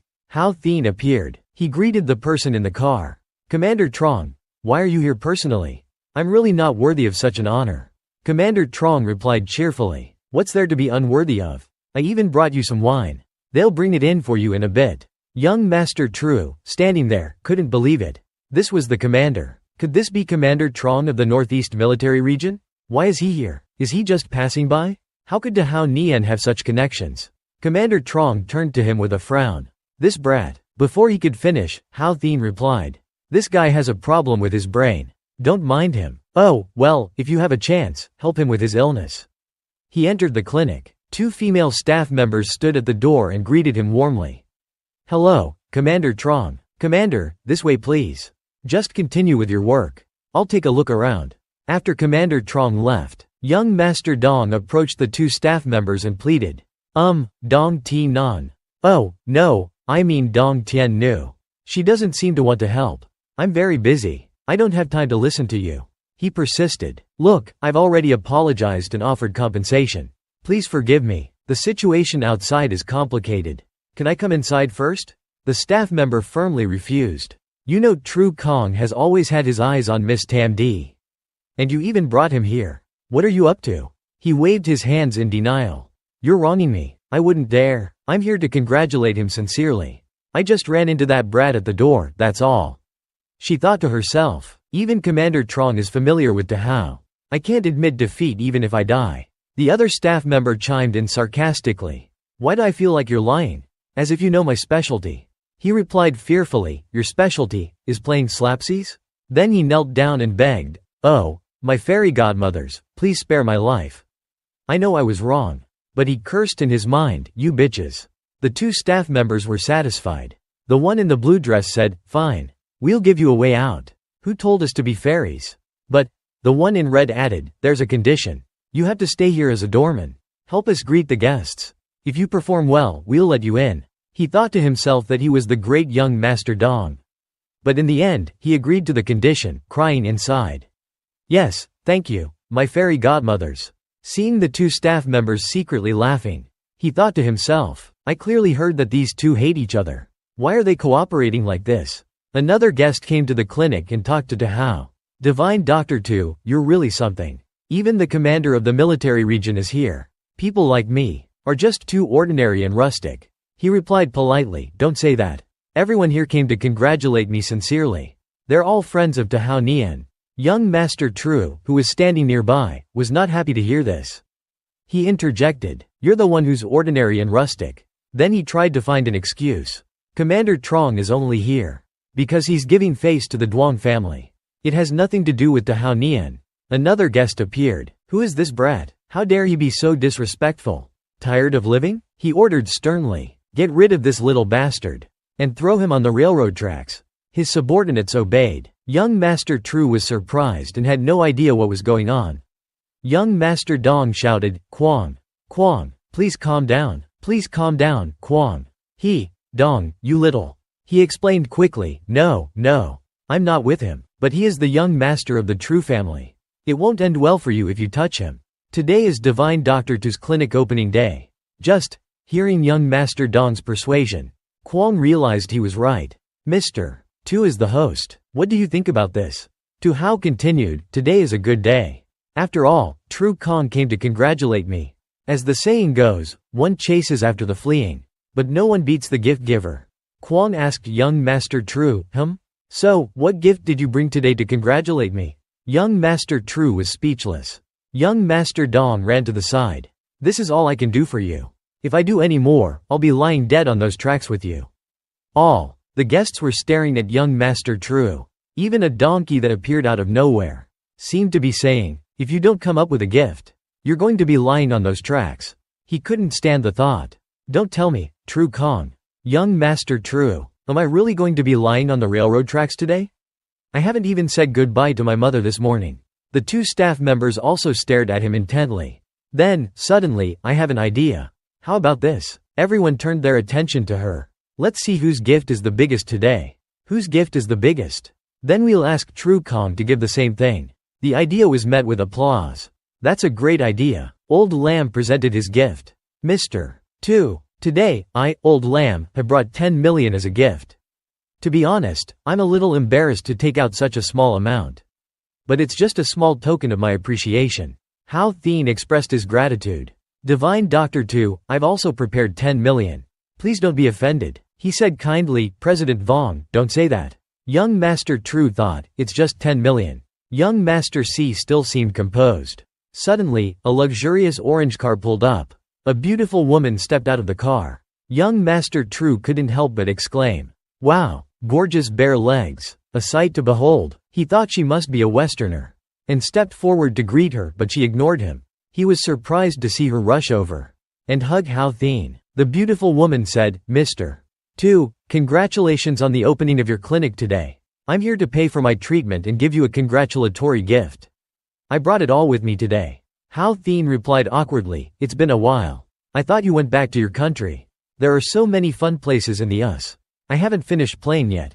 The two staff members chatted in the back. That foreign girl is flirting with our brother-in-law again. Let's join forces and fight off this foreign invasion. Sister Tam D is one of us, after all. We can't let her succeed. The staff member in blue stepped forward and asked, Kumava, how much did you bring? The beautiful woman confidently held up a banknote and replied, 100 million yuan. To put it in your Chinese way, it's just a small token of my appreciation. It's nothing. Hao Thien thanked her especially for coming. Young Master True was stunned. 100 million? What's this foreign girl's relationship with Tao Nian? Meanwhile, the staff member happily invited the beautiful woman inside. Young Master Dong sighed in relief. It's a good thing I cleared up my relationship with True Kong. Otherwise, I would have been either lying on the railroad tracks or beaten to a pulp. The other guests chatted amongst themselves. Old Vong, her 100 million is just a small token of her appreciation. If we don't go in now, we'll lose face. I think so too. After you. Hao Thien chuckled at young Master True. Young Master True fumed silently. So what if it's 100 million? Young Master True, I may not have that much money now. But as long as I'm a good boy to my mother, I can earn that in a year. Then I'll throw it all at you until you drown in money. Suddenly, another person appeared. Divine Doctor Tu. Divine Doctor Tu. I can't believe. Tu Hao replied, Mayor Chu? Didn't you just come this morning? Take your time, there's no need to rush. You're the pride of Song Sun City. Mayor Chu joked, don't tease me. Hao Thien thought worriedly, what is it this time? If this keeps up, my true identity will be exposed. Tru Kongzi said sarcastically, Mayor Chu? The incorruptible mayor? And here to congratulate him? But everyone knows Mayor Chu is poor. What does he mean by pride? Someone came to report. Divine Doctor Tu is truly too humble. Just now, the king of 7 countries called our country to offer his congratulations on the opening of the clinic. Young Master Tru was dumbfounded. Europe, a small, rich country called to congratulate him? And sent a gift of 100 million euros? Hao Thien was embarrassed. The staff and young Master Dong were utterly astonished. At the secret office of the Ms in the capital, news arrived. The king of 7 countries had publicly congratulated the opening of a small clinic. The head of the organization wondered, who the hell is this to Hao Thien? He ordered his subordinates to investigate. Inside Hao Thien's clinic, Tam Di was giving a tour. This first floor is mainly for waiting, getting medicine, and resting. There are even musicians playing the zither to relax the patients. The guests felt that it was even better than Bao Hua Duang. Just then, a subordinate reported to Commander Trong. It said that 3 years ago, the prince of that country was assassinated. At that time, the hospital announced that the prince was dead, but then he came back to life miraculously. It was all thanks to Divine Doctor Tu. Commander Trong asked suspiciously, Are you sure? Are you sure about that? Commander Vong pondered for a moment, and then said to his subordinate, This kid is no ordinary person. Go back to the military region immediately and work with the others. Mobilize all forces to investigate his background thoroughly. His subordinate obeyed the order. The butler informed Miss Tam Di about Hao Thien. She was very surprised, thinking that she couldn't see through him more and more each day. Outside the clinic, Mayor Chu suggested, Hao Nian, I'd like to invite the city's reporters to do a special interview with you. What do you think? Hao Thien thought, let's just end things here today. If we call the reporters, this place will never be peaceful again. Mayor Chu listened to Hao Thien. Since Divine Doctor Tu is being humble, we won't make a big deal out of this. But since your clinic is opening today, I'll definitely cut the ribbon for you. Of course, Hao Nian was very grateful. Then Hao Thien took a patient's pulse. Tam Di stood beside him and watched, thinking that he looked quite handsome when he was focused on his work. Then she shook her head. What am I thinking about? A girl's scream came from outside. To Hao Nian, you bastard. We've been in love for so many years. And you just abandoned me?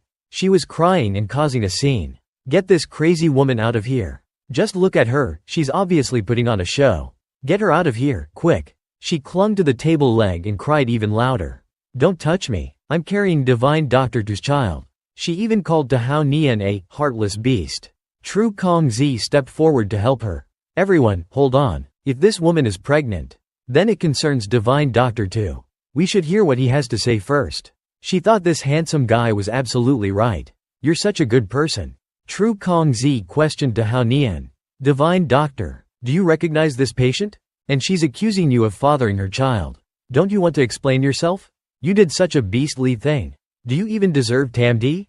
Tam Di didn't believe what Tru Kongzi was saying. Tru Kong, do you think I'm a fool? I think you want to be lying on those railroad tracks. Mr. Vong threatened Tru Kongzi. Stop it, if you don't want to end up on the railroad tracks. Tru Kongzi thought, this isn't going as planned. But I can't back down now. I'll see this through to the end.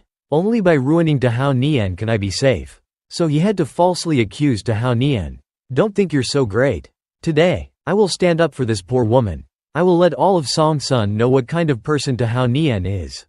What kind of person you are. The girl, and Tru Kongzi put on a great show. Tu Hao Thien said sternly. Alright, today I will give her justice. But Tru Kong, listen carefully. I guarantee that later, no one will be standing up for you. Tru Kongzi was scared. Tu Hao Thien turned and addressed the girl. Ma'am, please sit down first, let me see. If you are really pregnant, what did you call me? I'm not a ma'am, I'm your ex-girlfriend. Tu Hao Thien asked calmly, what's your name? If you were my ex-girlfriend, then when did we date? My name is Trong Tiu Lan. Before you married Miss Duong, you always promised to marry me. But then you suddenly disappeared. And I heard that you got married. You shameless liar. Don't deny it. Tu Hao Thien's expression turned menacing. Hold on a minute. Are you really pregnant? But whether it's mine is another story. Shall we do a DNA test? Hao Thien, holding a golden needle, said, there's an easier way. Just cooperate with me. And I can definitely do a DNA test. Right here in front of everyone. The girl looked at Tru Kongzi, as if asking for help. He nodded in agreement. I don't believe a few lousy needles can fool anyone. She slammed her hand on the table and said, bring it on. Let's see what tricks you're playing. Let's see what tricks you're playing. Hao Thien flicked the needle between her eyebrows, causing her to faint. Then he inserted more needles around her head. He sat down and asked, what's your name? How old are you? What do you do for a living? She answered honestly, my name is Trong Tiu Lan. I'm 28 years old. I'm a princess of Tanbad Da City. Tru Kongzi was stunned. He asked, and whose child is it? It's young Master Dong's. Why are you here to frame me today? Who told you to do this? Tru Kong, he gave me 1 million. To humiliate you in front of everyone. Tru Kongzi's jaw dropped, and he denied it fearfully. Hao Thien had already figured everything out. And mocked Tru Kong. Dong has already run away. Only you are left. People like you in movies can only survive for 2 episodes at most. How do you think I should deal with you? Tru Kong was horrified. Deal with me? How is that possible? Stop threatening me. Mayor Chu is downstairs right now. What can you possibly do to me? Hao Thien replied, I'm a doctor. Of course, I can't do anything to you. In traditional Chinese medicine, we value observation and inquiry. I see your drooping eyes, a darkened glabella, and a bloody forehead. I'm afraid that as soon as you leave my clinic, you'll be lying dead in the street. Tru Dai was terrified. He backed away and said, traditional Chinese medicine is for treating illnesses. Don't think I don't know that. Stop pretending. With that, he ran away. Hao Thien wasn't lying. Traditional Chinese medicine is divided into Confucian medicine and Taoist medicine. What he learned was Taoist medicine, which includes some knowledge of physiognomy. He knew Tru Kong's end was near. Old Lam's son entered and called Tam Di, sister too.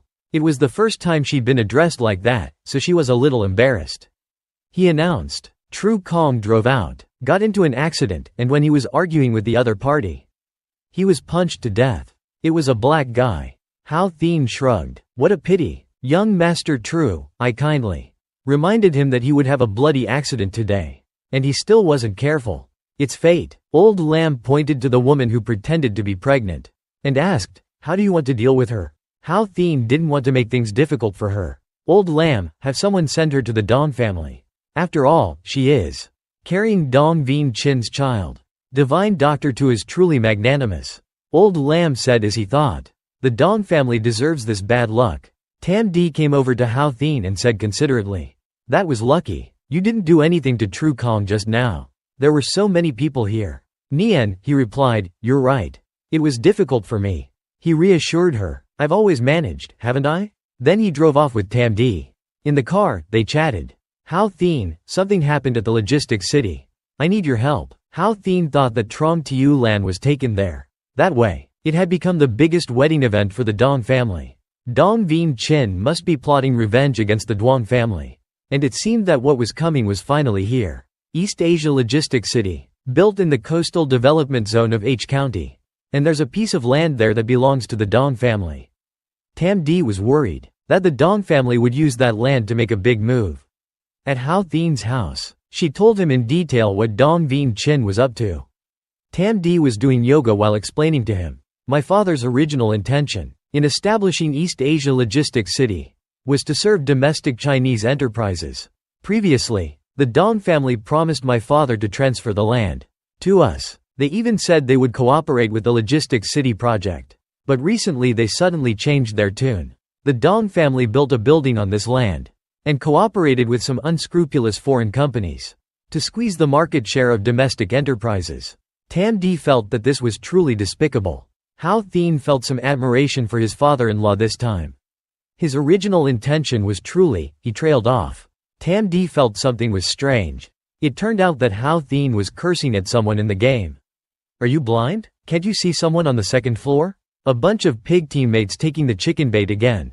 After finishing the game, he continued. Aren't they afraid of Lam Quang? Tam Di was even angrier when she heard this.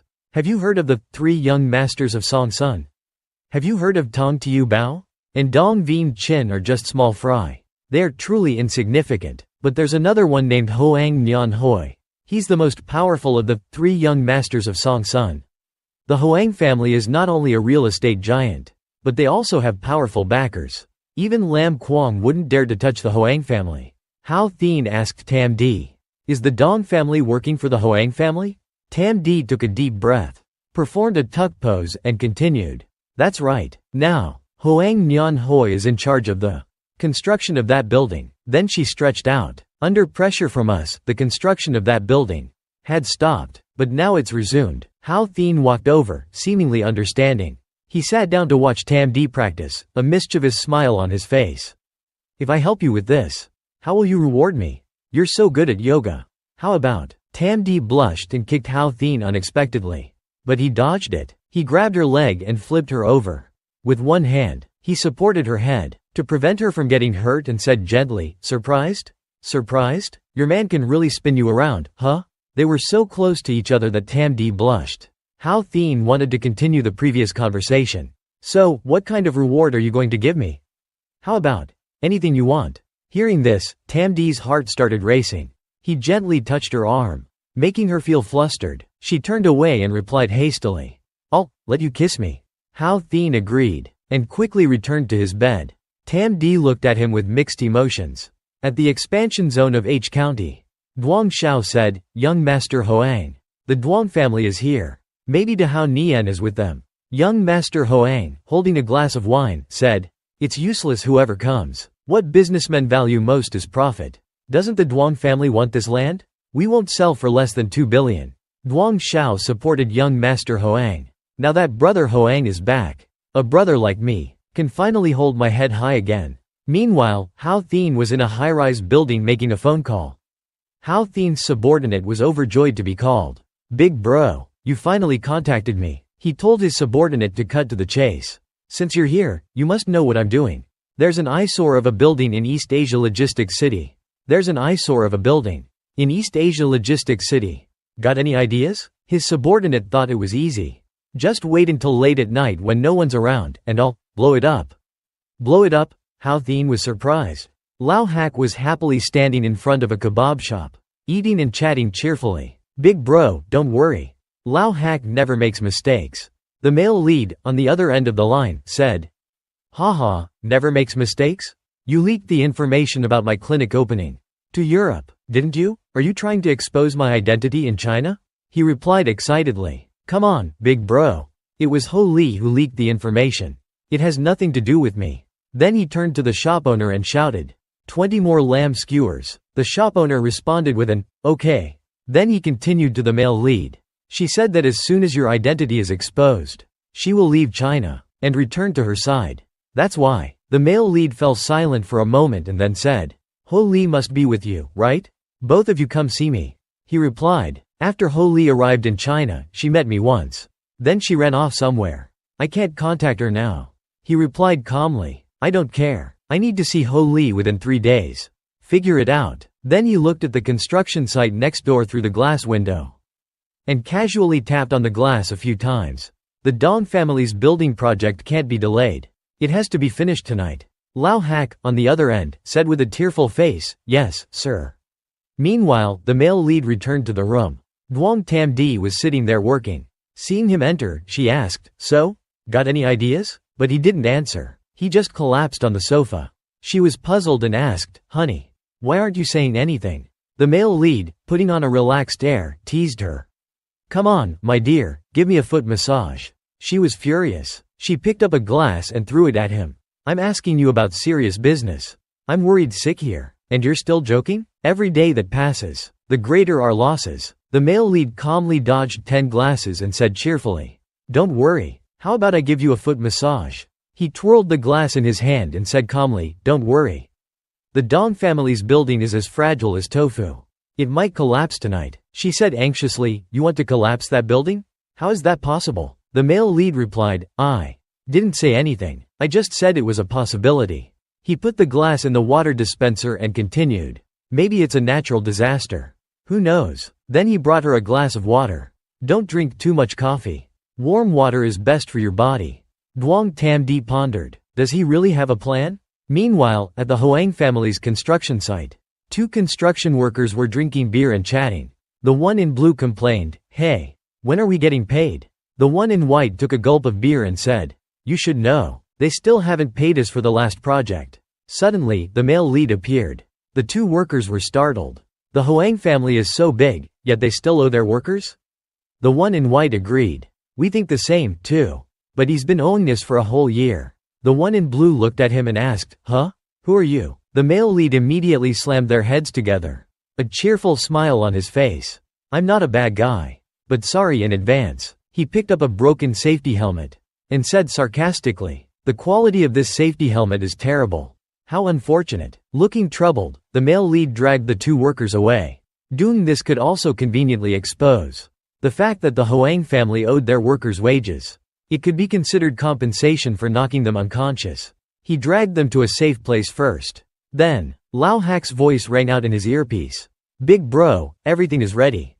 The explosives are set to go off at 3 p.m., starting from underground. Guaranteed to bring each floor down one by one. The male lead replied softly. After you're done, meet me at the High Gun Hotel. Outside the logistics city. Yes, big bro. Lao Hak obeyed. It's going to blow in 5 minutes. At the same time, Tam D was anxiously standing by the window. Where did Hao Nian go? I really don't know what he's up to anymore. He said the Dong family's building was going to collapse. The butler, Vo Vong, continued. And he told me to prepare manpower. He said we had to be ready for earthquake rescue at midnight. She just sighed helplessly. Suddenly, a loud boom came from outside. So strong that it shook the entire building. Vo Vong panicked. Is this an earthquake? What's going on? Tam D was startled by the scene outside. Oh my god. In front of her, the building under construction was collapsing. She was stunned. Did the Dong family's building really collapse? A while later, the news on TV reported. An earthquake measuring 4.5 on the Richter scale struck HD County. The focal depth was 3,000 meters. It is still unclear if there are any casualties or damage. At present, relevant departments are organizing rescue efforts. Sitting in front of the TV screen were the male lead and Lao Hak. Big bro, he said excitedly. Did you feel the tremors? Lao Hak's destructive power. I've never failed. The male lead asked him nonchalantly. Have you been able to contact Ho Li in the past 2 days? Where is she? He replied casually. I really don't know where she is, but Ho Li said that if your identity is exposed, she will take you back to her country with her. If you're fine, she will come find you with a different identity. The male lead replied with satisfaction, all right. Don't worry about things here anymore. Leave China tomorrow. You're too conspicuous. It's easy to be exposed. He said with tears in his eyes, big bro. Are you going to abandon me again? Boo hoo hoo. The male lead threatened him. If you like, boo hoo hoo, so much, I'll introduce you to a Thai doctor. Just the thought of it sent shivers down his spine. I'm leaving tomorrow, he asked worriedly. Then where are you going, big bro? After blowing up the building. This is going to be a big deal. The male lead stood up abruptly. Those external matters, the Duong family can take care of them. At this time, the TV was calling for help. The male lead pointed at the TV and said, since my identity might be exposed, I might as well go and help with the earthquake rescue. All rescue units, please dispatch quickly. At this time, rescue forces quickly arrived. Reporters were also present at the scene. The rubble behind me is the building that was under construction and collapsed in the earthquake. Rescue forces have arrived at the scene and are beginning their search and rescue. As soon as she finished speaking, the male lead came out carrying the two workers from earlier. He shouted urgently, bring a stretcher. Someone help me. Save them. Save them. The reporter was astonished. Oh my god. One person rescued two people? The rescuers quickly arrived to treat the two workers. Then the reporter quickly approached the male lead. Excuse me, sir, did you witness the whole thing? Can you tell us what happened? I saw you rescued two people. Were you here early? The male lead said hurriedly. I just got here. The Duong family has a project nearby. I'm an employee of the Duong family. I had to help. He quickly left. I don't have time to answer now. I have to go save people. The reporter was touched. He's a real hero. Sir, what's your name? Tell us your name so we can remember you. The male lead said as he ran. My name is Hao Nian. You don't need my name. I believe that when you do a good deed, you shouldn't leave your name. The reporter shouted after him, be careful. Be careful, anonymous hero. Then she reported with emotion. In this sudden disaster, we have witnessed the miracle of a hero. The camera zoomed in on the scene of the male lead carrying a man on his shoulder. The man said with emotion, "Thank you so much. I have an 80-year-old mother at home. And a puppy to feed." The news continued. Just now, 10 more enthusiastic citizens from the Duong Corporation arrived to help. Tam D was also listening on her computer. "Uncle Vo Vong is there too?" The news was buzzing again. The anonymous hero just rescued 4 more people. Tam D gasped when she saw a familiar figure on the screen. The reporter was commenting, "But this man's clothes are disheveled." A girl with the same last name covered the camera lens and shouted, "Don't film him." Then there was a quarrel between the reporter and the man. "Sir, we're broadcasting live." The man shouted angrily, "No live broadcast. Do you know who my father is? Do you want to die?" Tam D was helpless as she watched this scene. Dong Vien Chin, Hoang Nyan Hoi. This is the karma you brought upon yourselves. Then she turned off the computer, stood up, and left the room. "Alright, time for me to make an appearance." A few minutes later, everyone involved in the rescue effort was given some food and water by Tam D. "Hey, sir, there are plenty of steamed buns and soy milk. Please help yourselves. You rescuers are working so hard." The man took the food and said happily, "Oh, thank you." Then he pointed in the direction where the male lead was standing. He said to Tam D, "Talking about hard work, he's the one who's working the hardest. He's rescued the most people." He shouted, "Hey, do you want to join the armed fire brigade?" "We're not." The male lead, putting on a cheerful facade, replied, "Ha ha ha, I'm not qualified. I'm not as selfless as you guys." But he thought to himself, "Of course, I rescued them because I had a premonition. And in those dangerous places, I made sure there was no one else. The people buried were all from the Hoang family." The male lead then turned to the reporter and asked, "Anyway, this earthquake only caused this building to collapse, right?" She replied, "It seems so. We haven't received any other reports of damage." The male lead bent down and picked up a piece of rubble. "While I was rescuing people, I noticed that this building has a lot of." He decisively broke the rubble in half. Of the construction, how can the walls of a building be so flimsy? Tam D could only smile awkwardly. The man exclaimed in horror, "Oh, damn." The male lead then picked up the broken helmet and showed it to the reporter. "And this safety helmet I found. It's like burnt leaves." The reporter asked curiously, "Really? Is that true?" Tam D just stood silently, watching what the male lead was doing, a sense of pride welling up in her heart. There's definitely something wrong with the quality. But he's being so blunt. But he's saying this in front of so many people. Then, the Hoang family would become the focus of public attention. And that could expose more of their problems. Especially now, in the age of live streaming. So many people were watching, including the scene where he and Dong Vien Chin were rescued, and were still disheveled with that woman. At that moment, the reporter and the cameraman rushed over to the male lead. "Cameraman, over here." Tam D admired the male lead. No matter how strong the Hoang family's backing was, they couldn't escape this. Hao Nian had done a flawless job this time. She looked at the male lead, who was showing the helmet to the reporter. "Look at these safety helmets." Only then did Tam D feel relieved. It seemed that acquiring Dong Logistics was not impossible. The reporter easily crushed a helmet. "Whoa, it's real, even a girl like me." Suddenly, the rubble beneath her feet crumbled, causing her to stumble and tear her skirt. Just as she was about to fall, the male lead reached out and caught her in a very intimate position. "It's dangerous here. Be careful." She could only blush and say, "Thank you, hero." Tam D was fuming beside them. "Just now, I thought he was a little. Then the rescue operation was over. In their bedroom, the male lead woke up next to Tam D. She was sound asleep, looking very beautiful. He just looked at her silently and smiled. Then he gently covered her with a blanket and left. "Honey, I'm going out for a bit. Just wait and see about Dong Logistics." A moment later, at the Dong family villa, the man collapsed into a chair after reading the news about the Dong family's misfortune. He said in frustration, "I've been in the business world for 15 years. I can accept that I can't beat Duong Quan. But, can't I even beat his daughter and that cunning son-in-law?"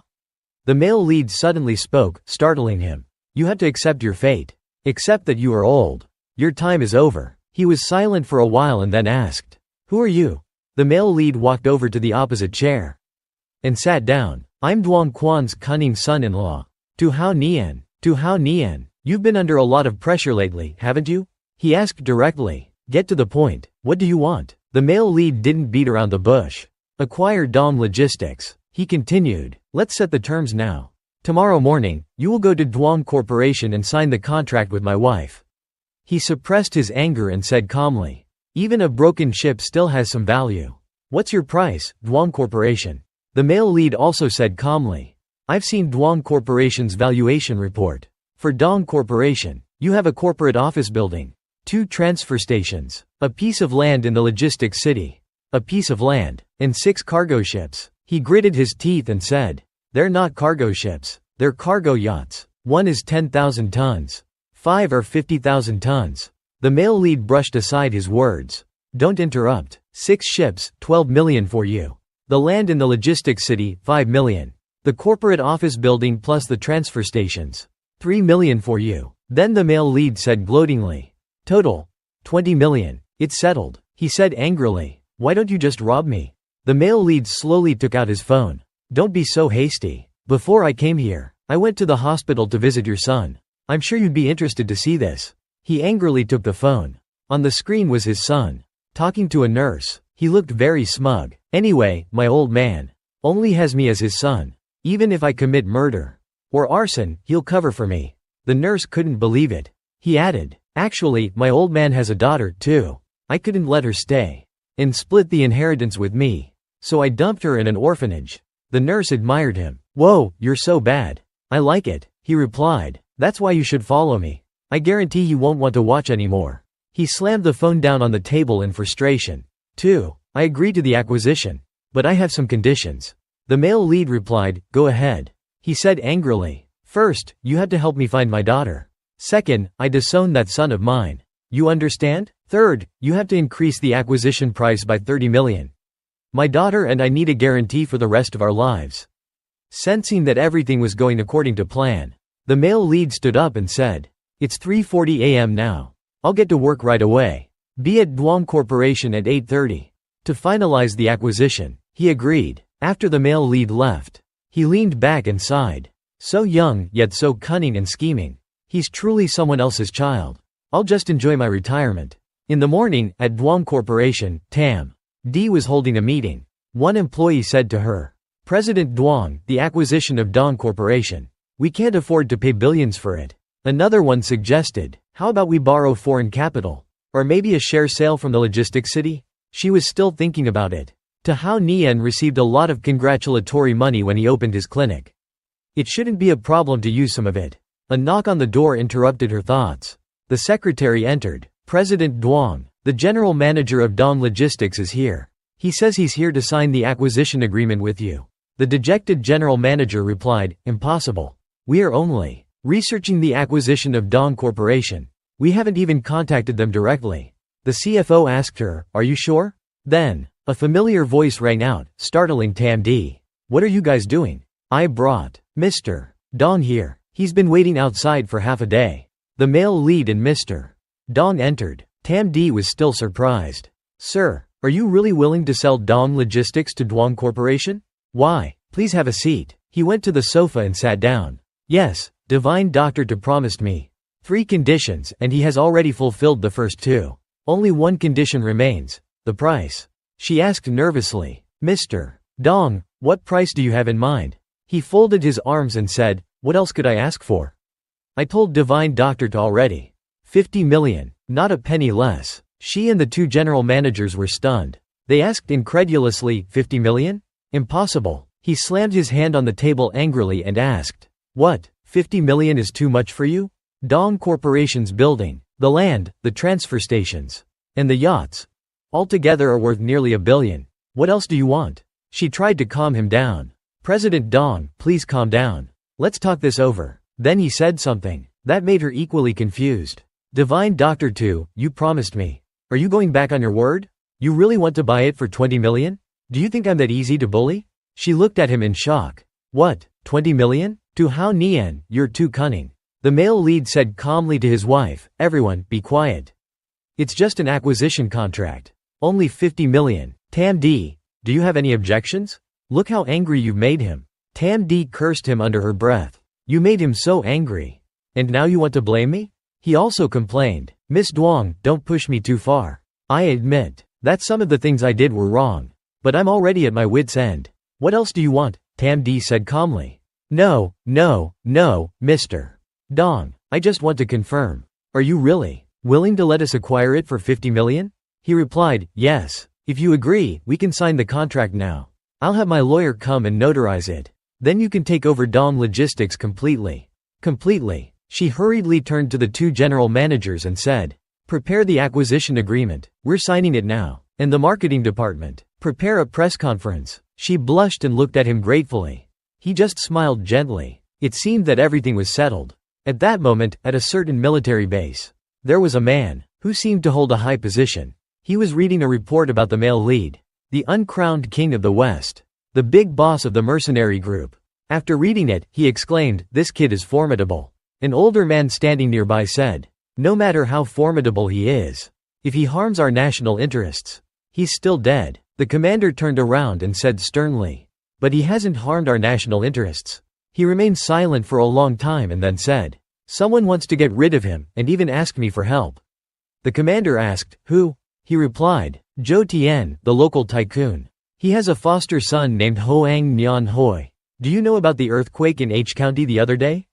The commander replied, Old Chin, I owe that kid a favor. You can test him, but don't put his life in danger. I may need his help in the future. Old Chin was puzzled. You're talking about a martial arts competition with the foreign army's monster soldier? The commander avoided the question. Let's not talk about that for now. Go ahead. That evening, in their bedroom, the male lead was smiling happily. Hee. Tam D asked helplessly. What are you doing? Why are you so happy? The male lead said excitedly. Shouldn't we get our reward now? She blushed and turned away. But, I only said a kiss. Not a kiss on the lips. He quickly lifted her chin and asked mischievously, not on the lips? Then where? Then a series of ambiguous sounds filled the room. They were both blushing. The two maids outside the door giggled. Did they kiss? Shush. I can't see, but I'm sure they did. A few seconds later, Tam D covered his mouth, pushed him onto the floor, and ran out in embarrassment. The two maids looked at the male lead in confusion. The male lead sat down on the floor and said dejectedly, women's promises are like spicy chicken feet. They say one thing and do another. He ripped off his shirt and left. I guess I'm sleeping in the living room again tonight. When will I succeed? He lay down on the bed and suddenly remembered something. He sat up. He closed his eyes. This is a sign that my heavenly eye is about to upgrade. He began to meditate, sensing everything happening around him. I haven't even been cultivating lately. How is this happening? The first two levels gave me clairvoyance and the ability to see through plants. What effect will this upgrade have? That's right. Could it be because of her? He remembered what his master had said. This girl is special. She will be of great help to you. You will understand later. He thought of Duong Tam D. If that's the case, I really need to work harder. The next morning, Tam D was sitting wearily in the car. I had nightmares all night and couldn't sleep well. I dreamt that I was a bone, being chased by a dog that looked like Hao Nian. It's all his fault. Just a little kiss. She looked at the male lead, who was driving, and asked irritably, hey, just focus on driving. Why are you staring at me? The male lead replied casually, don't worry about that. I can drive with my eyes closed. Oh, yeah? Just drive on the road with your eyes closed. If you have clairvoyance, what's the difference between opening your eyes and closing them? She pinched his arm and said accusingly, HMPH. All talk. The male lead was in pain and tears welled up in his eyes. Honey, I'm driving right now. At that moment, a flash of light went through his head. He saw auras above everyone's heads. Everyone. Auras above their heads. Fortune. I understand, he said with satisfaction. The third level of the heavenly eye allows me to see. Fortune. Tam D saw him freeze and asked, oh no. Did I pinch you so hard that you became stupid? Are you okay? He saw the aura above her head and said excitedly, whoa, honey, you're not only incredibly lucky, but you also have a noble destiny. The destiny of a queen. She said with concern, do you need to see a doctor? The male lead suddenly pulled over. She was startled. Why did you stop the car? The male lead lunged at her seat. Oh, honey, that pinch was amazing. I love you so much. Give me a kiss. She couldn't resist. She could only blush and protest. Ah, you jerk. She was flustered. This space is so small. I can't run. Is my nightmare coming true? Not that I hate it. But don't force me into my first kiss. Just as the male lead was about to get his wish, there was a knock on the car window. The male lead said irritably, who the hell is that? At such a crucial moment, he had to let her go. He got out of the car and closed the door. Honey. A beautiful woman with a head full of smoke and a dark aura. She hasn't been having a good time lately. And someone will force her to do something she doesn't want to do. She needs to be careful. The policewoman in front of him held up her handcuffs. And said coldly, cut the crap. You're Tao Nian, right? I suspect you are involved in a murder case. Come with me. The male lead said in surprise, what? Are you just messing with me because I'm handsome? He chuckled awkwardly and said, Miss. If you want to hit on me, I can give you my number. We can get to know each other. This is too. As soon as he reached out his hand, she handcuffed him. He said in shock, why did you suddenly handcuff me? Your professional skills are a bit too much. She ignored him and said, please cooperate with our investigation. Otherwise, it will be more trouble for you. Wait, Tao Nian is being interrogated by that policewoman? A yellow car suddenly sped towards them. Out stepped Tam D, looking worried for him. She rushed over and hugged Tao Nian. Her hurried footsteps showed how anxious she was. Duong Tam D, why is this policewoman arresting people randomly?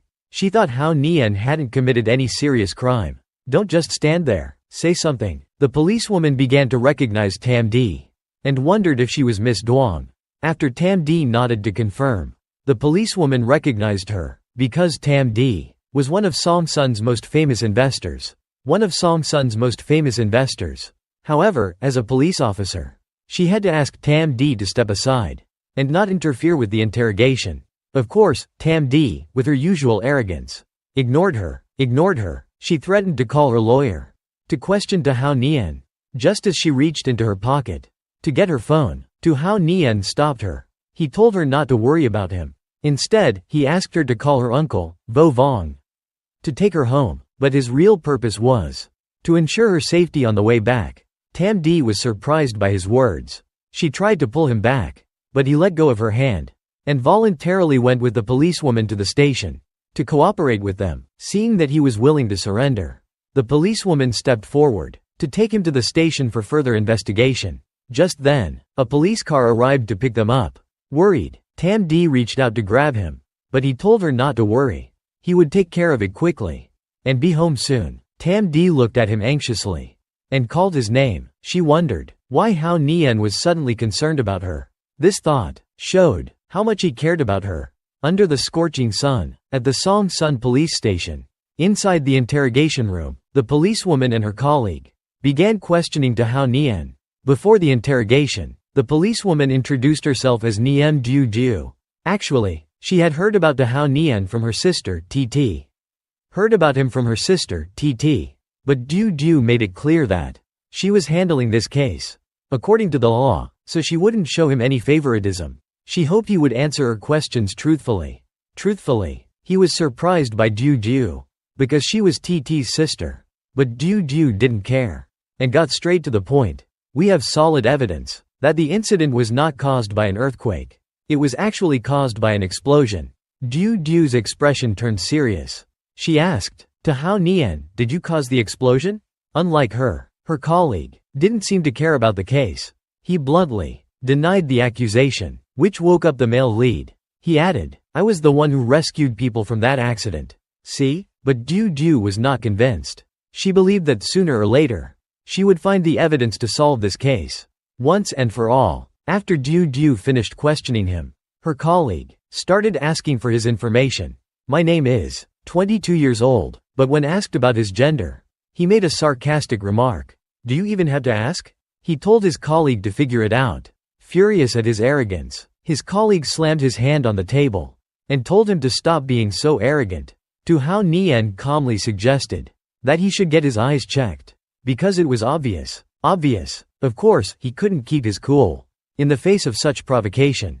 You dare look down on me? He claimed that Hoang Nhan Hoi himself had ordered him to kill Trong Tiu Lan right in front of him. His colleague shouted, You're a murderer. How dare you be so arrogant? At that moment, his expression changed. So Trong Tiu Lan was really dead, and he was being blamed for it? Hoang Nhan Hoi, not only did he not cause any trouble, but he even came looking for him. He calmly said, I didn't kill anyone. I'm not afraid of you. On the contrary, he saw a bloody aura and an arrogant air emanating from his colleague. He said, It seems you've killed someone recently. Hearing the word, Kill. He jumped up and started sweating. He stammered, "You're bluffing." But he wasn't lying, because on him, there was the aura of a woman. He had killed, and there was water vapor in the aura. Perhaps the woman had drowned. Still stammering, his colleague demanded evidence. "What makes you think I killed someone?" Diu, who was sitting next to them, was also surprised to see her colleagues so frightened. Hao Nian then turned to Diu. "Excuse me, do you remember what I said earlier?" He wanted to remind her of one more thing. "Your breast implants are pressing on your nerves. I suggest," before he could finish. She told him to shut up. "How did you know that?" She said it with a blushing face. He said, "My observation skills aren't that bad." He told his colleague, "Confess." At this point, he was terrified by his observation skills and started sweating profusely. Diu was also suspicious of her colleague, Tren Vu, and questioned him, but he denied it, telling her to trust him as a police officer rather than to Hao Nian. Seeing an opportunity, the male lead shouted, "Tren Vu." He ordered him to confess to the murder. "Tell me who you killed, why you killed them, and when it happened. Tell me now." Hao Nian's eyes emitted a golden light. Tren Vu looked at him in horror. After a moment, his eyes became dull. He began to confess. It turned out that he had peeped on his cousin, Ma Tiu Ky, while she was taking a bath. And she had caught him. Afraid of being exposed, he had pushed her into the bathtub and drowned her. Diu was shocked. She couldn't believe that her colleague was such a cold-blooded killer. Hao Nian cursed him, calling him a beast for killing his own cousin. He turned to Diu and said, "Your relationships are messed up. You two figure it out yourselves." Diu immediately pinned Tren Vu down on the table and told him to wait for the investigation. At this time, another police officer came in to take Tren Vu away for questioning. Seeing that the case was solved, he asked Diu to release him, but she refused. He was still a suspect, and he still hadn't explained himself clearly. So she told him not to be arrogant, just because he had solved one case for her. He sighed. "I didn't kill anyone. What do I need to explain?"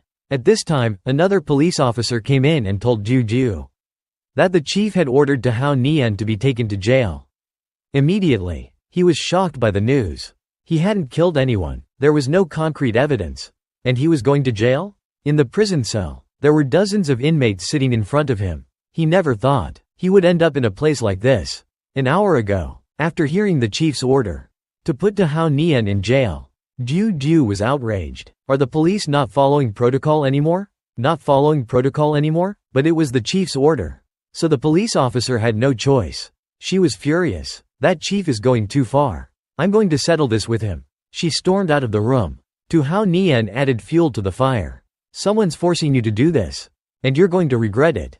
But now that Diu was in trouble, he was being dragged into this mess. Suddenly, an inmate said, "This is cell block 5, Big North. This is where they put criminals who have committed serious crimes." Another one threatened him. "Once you're in here, going home is just a distant dream." Seeing that Hao Nian was fair and handsome, and fit his taste, he licked his lips and tried to lure him into becoming his follower. "No one will touch you except me," he said, licking his lips and smiling creepily. Hao Nian smiled back and told him to become his follower instead. "I guarantee that after 2 minutes, you'll still be able to talk." Everyone was surprised by his words. The big inmate stood up from his chair and approached Hao Nian. "Do you know the rules here?" He didn't care about his petty rules, because he was the rule. Infuriated, the big inmate threw a punch to send him to his ancestors. But unfortunately for him, a kick sent him flying back to the table. He groaned, and foam started coming out of his mouth. It seemed that he had passed out. But the other inmates were terrified by his power. It seemed that the big guy was the boss. So when they saw him fall, they charged at Hao Nian. "A punk like you deserves to die." That's probably what they were thinking. But of course, he didn't care. Because one characteristic of fools was that they thought changing the quantity would change the quality. The outcome of this fight. Meanwhile, at the police station, located right at the Songsun City Police Department, Diu was on the phone with the chief, protesting, "You just received one call, and you ordered the arrest of Hao Nian?" He was still a suspect, and there was no concrete evidence to convict him. She asked, "What law allows Hao Nian to be imprisoned?" On the other end of the line, the chief said it was an order from higher-ups. But she asked in surprise, "Higher-ups? Who are these higher-ups who ordered the arrest of Tao Nian?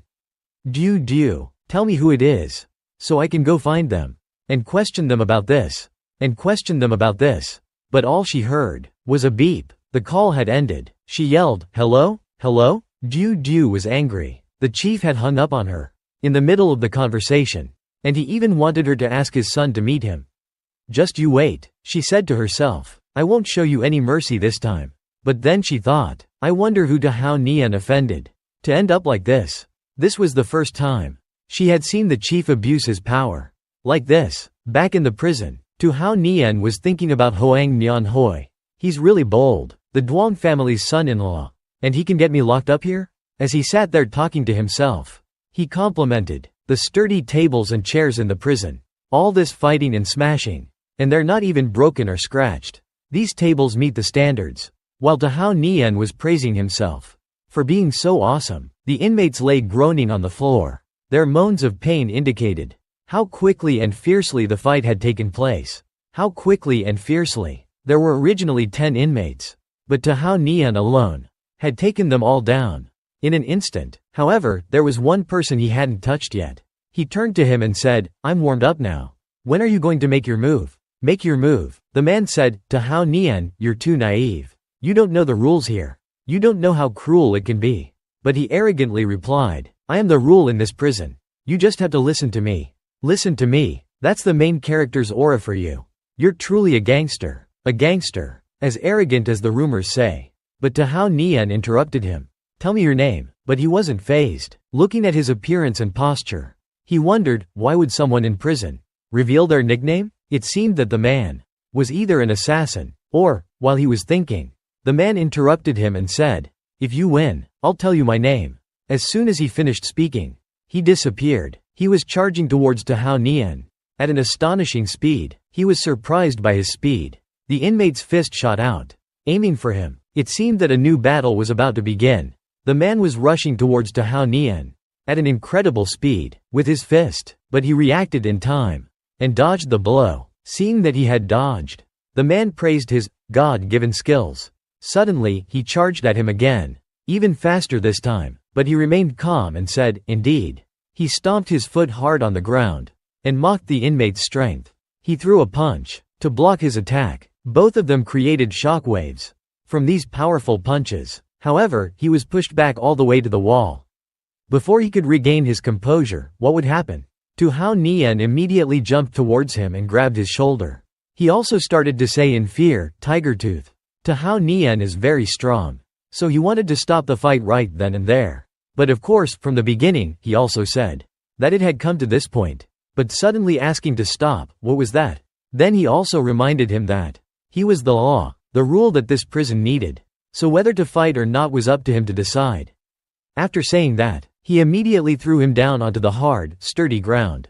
"There." Then he asked, "It was because of you, hunchback, that you got me in here, right?" Then Tao Nian landed another blow to his back. He broke out in a cold sweat and cried, "Tao Nian, please go easy on me." His spine was about to break into pieces. But basically, Tao Nian didn't care much about his pleas, because he thought going easy wouldn't cure his back pain. He said today he would give him a free bone setting, fix his body. After saying that, he continuously squeezed his spine, his bones, many times in a row. So much so that he even had to cry out, "Oh my God." As Tao Nian was working hard, suddenly there was a voice. "That's enough, young man." He stopped. Then he turned around, preparing to hit him again. He immediately dodged to the side to avoid getting hurt. Tao Nian immediately activated his heavenly eye to survey the room. Once again, he thought there was someone in that corner. Before that, he hadn't noticed an old man sitting alone in a corner. That person waved his hand. He guessed right. It was another attack aimed at his shoulder. Knowing the attack route beforehand, he smoothly dodged to the side. Seeing that, the middle-aged man praised him. Amazing speed. Then the old man jumped up and sat on a table of a set. At this time, the old man said, "Shao Qin," meaning the man who was lying on the ground earlier. "Next time, don't provoke these young talents." He asked, "Have you suffered enough this time?" However, Tao Nian was surprised that the iron table was so hard. But the middle-aged man just sat down, without making a sound. The old man said that Tao Nian must at least be in the top 3 of the Hell rankings. He might even have surpassed all the levels of the Hell rankings. He thought that facing this old man was like facing his master. The man said to the old man, "Old you, senior. You said you would help me, but look, my hunchback was also straightened by him." Lao Yu said, "I also used 2 wind fist moves to retaliate against you. But he dodged them all." Hearing this, the name, Lao Yu, echoed in his ears. Lao Yu praised his abilities because he could see through his moves. He even said his achievements could surpass his one day. Without saying much, he clasped his hands together and said that Lao Yu was overestimating his talent, his strength, as a young boy. How could he dare to compare with Lao Yu? Hearing this, Lao Yu was surprised and asked if he already knew his name. He immediately listed out his past information: the martial artist who transformed into the fierce 7 evils of the Kunlun Desert, and the reclusive Lao Yu, known as one of the 4 great heavenly kings. He had heard of him before. He said he was too kind. Compared to the other 3, he was probably the youngest. And he said, if he was the disciple of one of those 3, then they could address each other as equals. Just as to how Nian was about to say his master's name, Lao Yu told him not to say it. Through his observations, he could already guess who his master was. It would be less interesting if it was said out loud. To Hao Nian smiled and said he wasn't really going to say it. He laughed and turned to Qin Taisu, telling him not to bully to Hao Nian anymore, and to talk to Commander Xiao Zhang to help him resolve his identity issue. Qin Taisu immediately nodded at his words. He was also worried that if his martial arts identity was spread outside, he wouldn't be able to stay in China. This time, a big problem had been solved. After saying that, he turned back to Hao Nian said, "Aren't you going to thank him?" He replied, "However, for an expert like you, 2 words of thanks from me would really be considered disrespectful." He laughed at the attitude of this interesting young man.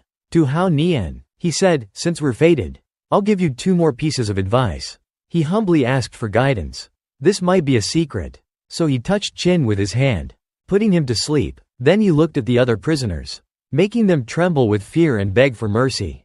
He just used his will to say, "You're sleepy too. Go to sleep early." With a wave of his hand, they all rolled over and fell asleep.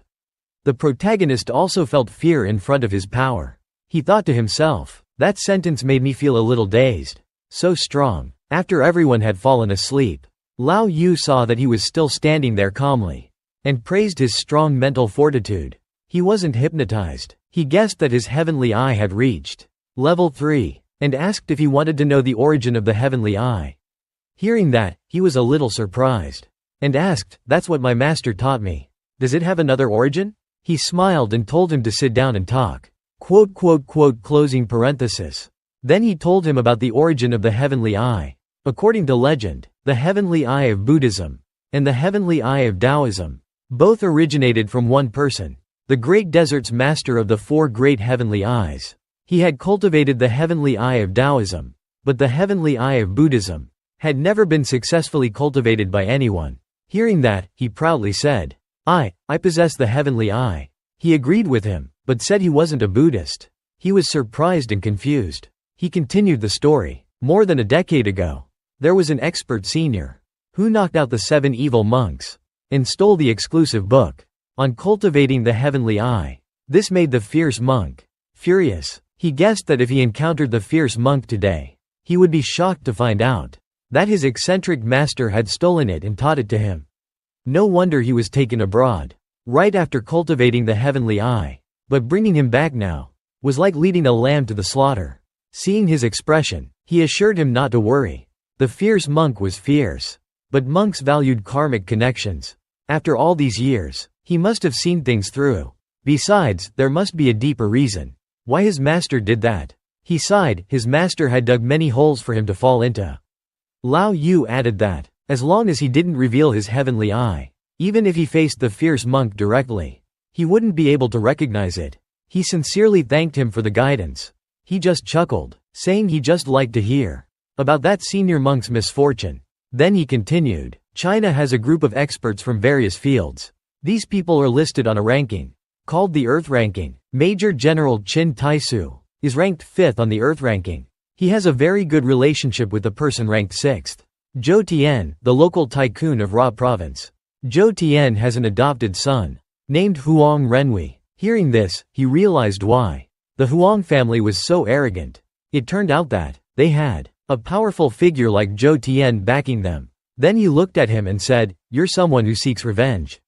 After you get out, you'll definitely go find Zhou Tian, right?" He answered, "That's only natural. I had to find him. He falsely accused me of attempted murder. He has to pay." He was pleased with his words and wanted him to deal with Zhou Tian even more harshly. That Zhou Tian, seeing that, he invited him to join him in leaving this strange prison. However, he said he needed to think about his offer. He couldn't leave yet. He kicked Qin and told him to wake up. He woke up with a start and shouted, "Who kicked me?" He told him to stop pretending. He had been punished enough today. He told him to hurry up. He immediately agreed and was released. Outside the police station, the female lead was sad and worried for him. TT comforted her, saying her brother-in-law would be fine. But she said she wouldn't be at ease until she saw him come out. TT giggled awkwardly, teasing her that it was natural for a wife to care about her husband.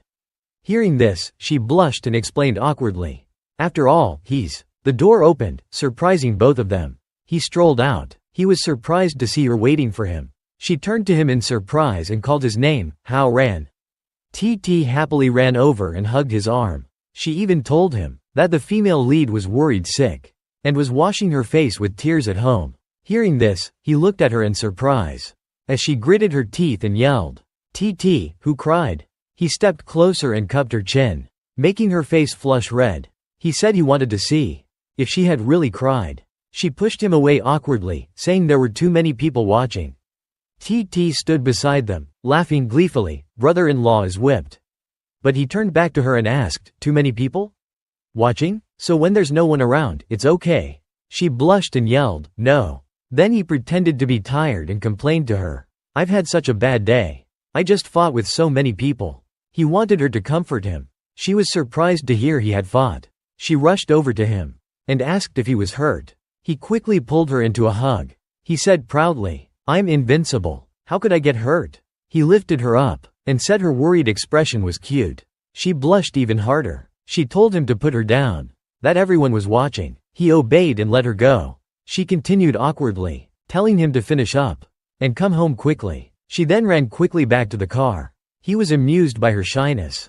He felt like he was about to succeed. TT hesitated and called out to him. She said worriedly, "Don't cause trouble with Officer Juju. She's just doing her job. And she even hit the police chief because of you."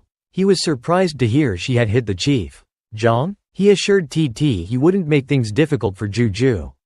TT was relieved and thanked him. She even blushed and said she would repay him someday. With that, she hurried back to the female lead's side. He was speechless. He thought to himself, this wasn't the first time she had said such things. Does the female lead even know? Mr. Qin then said awkwardly, begging him to spare the police chief. He said he would naturally give him face. He asked why he thought he would go after him. He thought to himself, after all, Juju had already made a move. Mr. Qin was relieved to hear that. Closing parenthesis. But he also wanted him to spare Zhou Tian, his good brother, but he definitely wouldn't let him off. He told him to tell Zhou Tian, if he was really his good brother, that he was coming for him, and not to hide. Mr. Qin sighed tiredly and agreed. Back at the villa, she was talking to him. She said she used to think his master was a quack, but today she realized she was wrong. He wondered why she was bringing up his master. She explained that when the lawyer couldn't find him, she was worried sick, but then she received a call from his master, telling her to go to the North Prison to negotiate. He figured his master had probably anticipated his little accident today. She continued cheerfully, "Master even said you would have your phone confiscated as soon as you entered prison, and told me to go get it back." He thought to himself with amusement, he's already coming for me so soon? It can't be that simple. He told her that he would be leaving for 2 days tomorrow. While he was gone, she could ask Uncle Wu Wang to drive her around. She was surprised and asked where he was going. He said proudly that he had a lead on his attackers, and he had to get compensation. She wished him luck awkwardly. He told her not to worry, but wondered why she had that look on her face. She seemed lost in thought. He was surprised to see her looking sad. He asked her what was wrong. She just said it was nothing. He approached her playfully. and pouted, now that no one's around. Are you finally ready to fulfill your promise?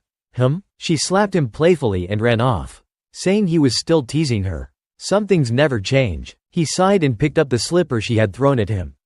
He thought he was getting close, but there was still a long way to go. She thought to herself, he just got out and he's already leaving for 2 days. She wanted to say she would go with him, but he didn't understand her feelings at all. She yelled angrily, all you think about is kissing. Go kiss the commander. The nearby servants were shocked. At 5 a.m., as he was leaving, he ran into Yan Miao.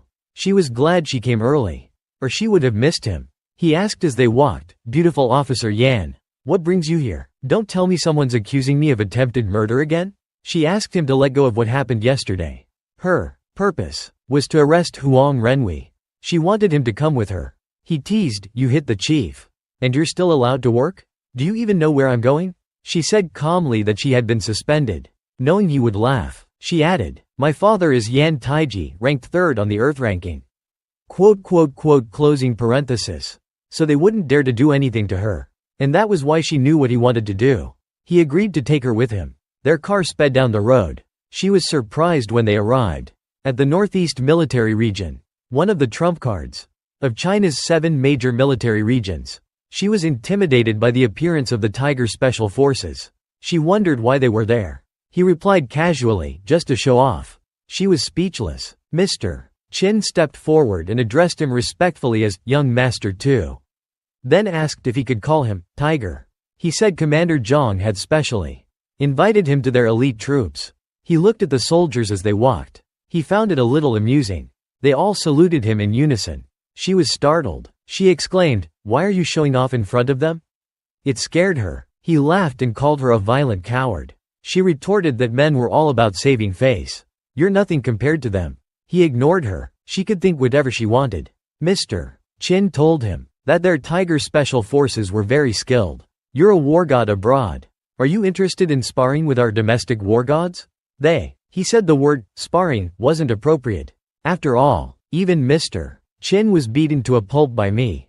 Are they even qualified? She was shocked. Mr. Qin said awkwardly, of course, their skills are no match for yours. But their basic skills might not be inferior to yours. The soldiers were startled to hear that he had beaten Mr. Qin so badly. She thought to herself, he can defeat Qin Taisu. Mr. Qin asked them sternly, what's your 100-meter dash time? What's your obstacle course time? What's your live fire shooting score? They eagerly reported their results. One had a 100-meter dash time of 10.08 seconds, reaching world-class level. Another could hit targets from over 1,500 meters. Another was ranked 4th in the world for a 5 kilometers weighted cross-country run. Mr. Qin asked smugly, what do you think? He simply said they were too weak, which startled her. He continued, top level is one thing, but to be a war god, you need to surpass top level. Anyone disagree? Step forward. I'll show you what a real war god is. They gritted their teeth, angered by his words. From afar, Commander Zhang watched them and asked Zhou Tian, the 6th-ranked tycoon, if he thought Hao Ran could win. Commander Zhang said, Zhou Tian, what kind of time can you run? Zhang Wu's best time was 10.08 seconds. He asked Zhou Tian, do you think he can win? Zhou Tian replied that Hao Ran could beat Mr. Qin to a pulp, and might even surpass Wang Wu. He believed that many martial arts experts in China had pushed their physical limits to unimaginable levels. It was just that they didn't want to compete. Hearing this, Commander Zhang felt a little annoyed. Zhou Tian was also curious to see just how strong Hao Ran was. Commander Zhang agreed, chuckling. Looking at the photo of him and TT, Miao thought to herself, TT is so wonderful. But why does she like a guy like Tu Hao Ran, who talks big all day and doesn't even respect the Tiger Special Forces? Let's see what he can do. He asked excitedly, are we starting? His opponent was a little surprised. Why aren't you taking off your jacket and shoes? The other soldiers felt like he was looking down on the Tiger Special Forces. You guys, he replied simply. You're at the top, but you're still far behind me. I'm not looking down on you. I'm just stating a fact. He wanted the match to start now. His opponent agreed grudgingly. Mr. Qin, as the referee, said, ready. He thought to himself, this is the effect I wanted. Tu Hao Ran, he thought, I don't believe you can even surpass our basic skills. let alone our troops. The starting pistol fired and the two opponents took off. He dashed forward like lightning, leaving his opponent stunned. He thought to himself, he jumped so far in one step? Is he a bullet? In just a few steps. He had widened the gap between them. Miao Miao was surprised to see him run. She exclaimed, "What? He's that fast?" He finished in 8.03 seconds, while his opponent took 11.01 seconds. The other soldiers were stunned by the result. They shouted, 8.03 seconds. He even ran in a suit and shoes. Not just a new world record. That's the limit of human speed. The match ended. He panted and praised his opponent. Not bad. He was a little stronger than he had expected. He has some potential. His opponent was sweating and panting, looking at him with admiration. He thanked him and admitted defeat. He ran over to Mr. Chin cheerfully and asked, "How was my performance?" Mr. Chin was also stunned. He asked, "Are you even human?" He joked, "Old man. Check my id. I'm not from Mars. I'm a true Earthling." Miao Miao thought to herself in surprise. He's really that strong? How? He wasn't just bragging? Maybe it was just luck. He must be bad at everything else.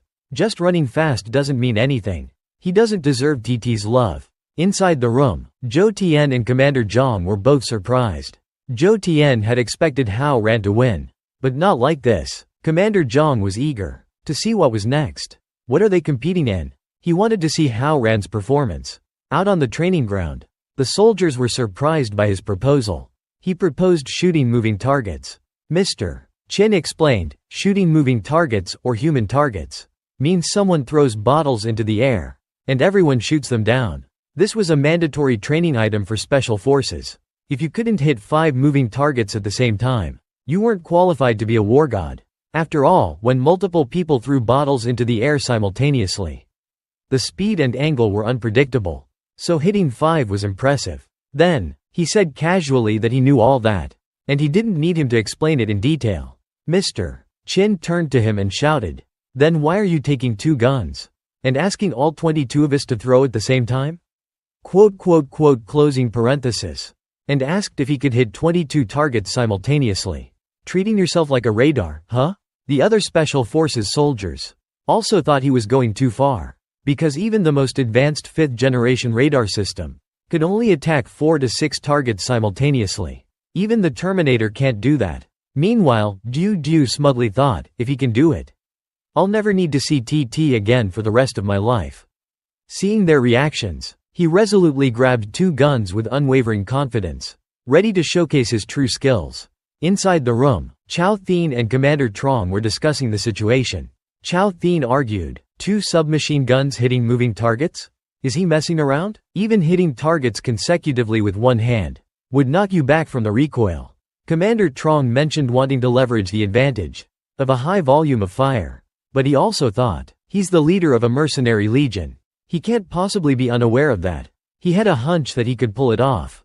Chao Thien then exclaimed, if he can do this, he's a god. Outside, Lao Tan yelled, ready.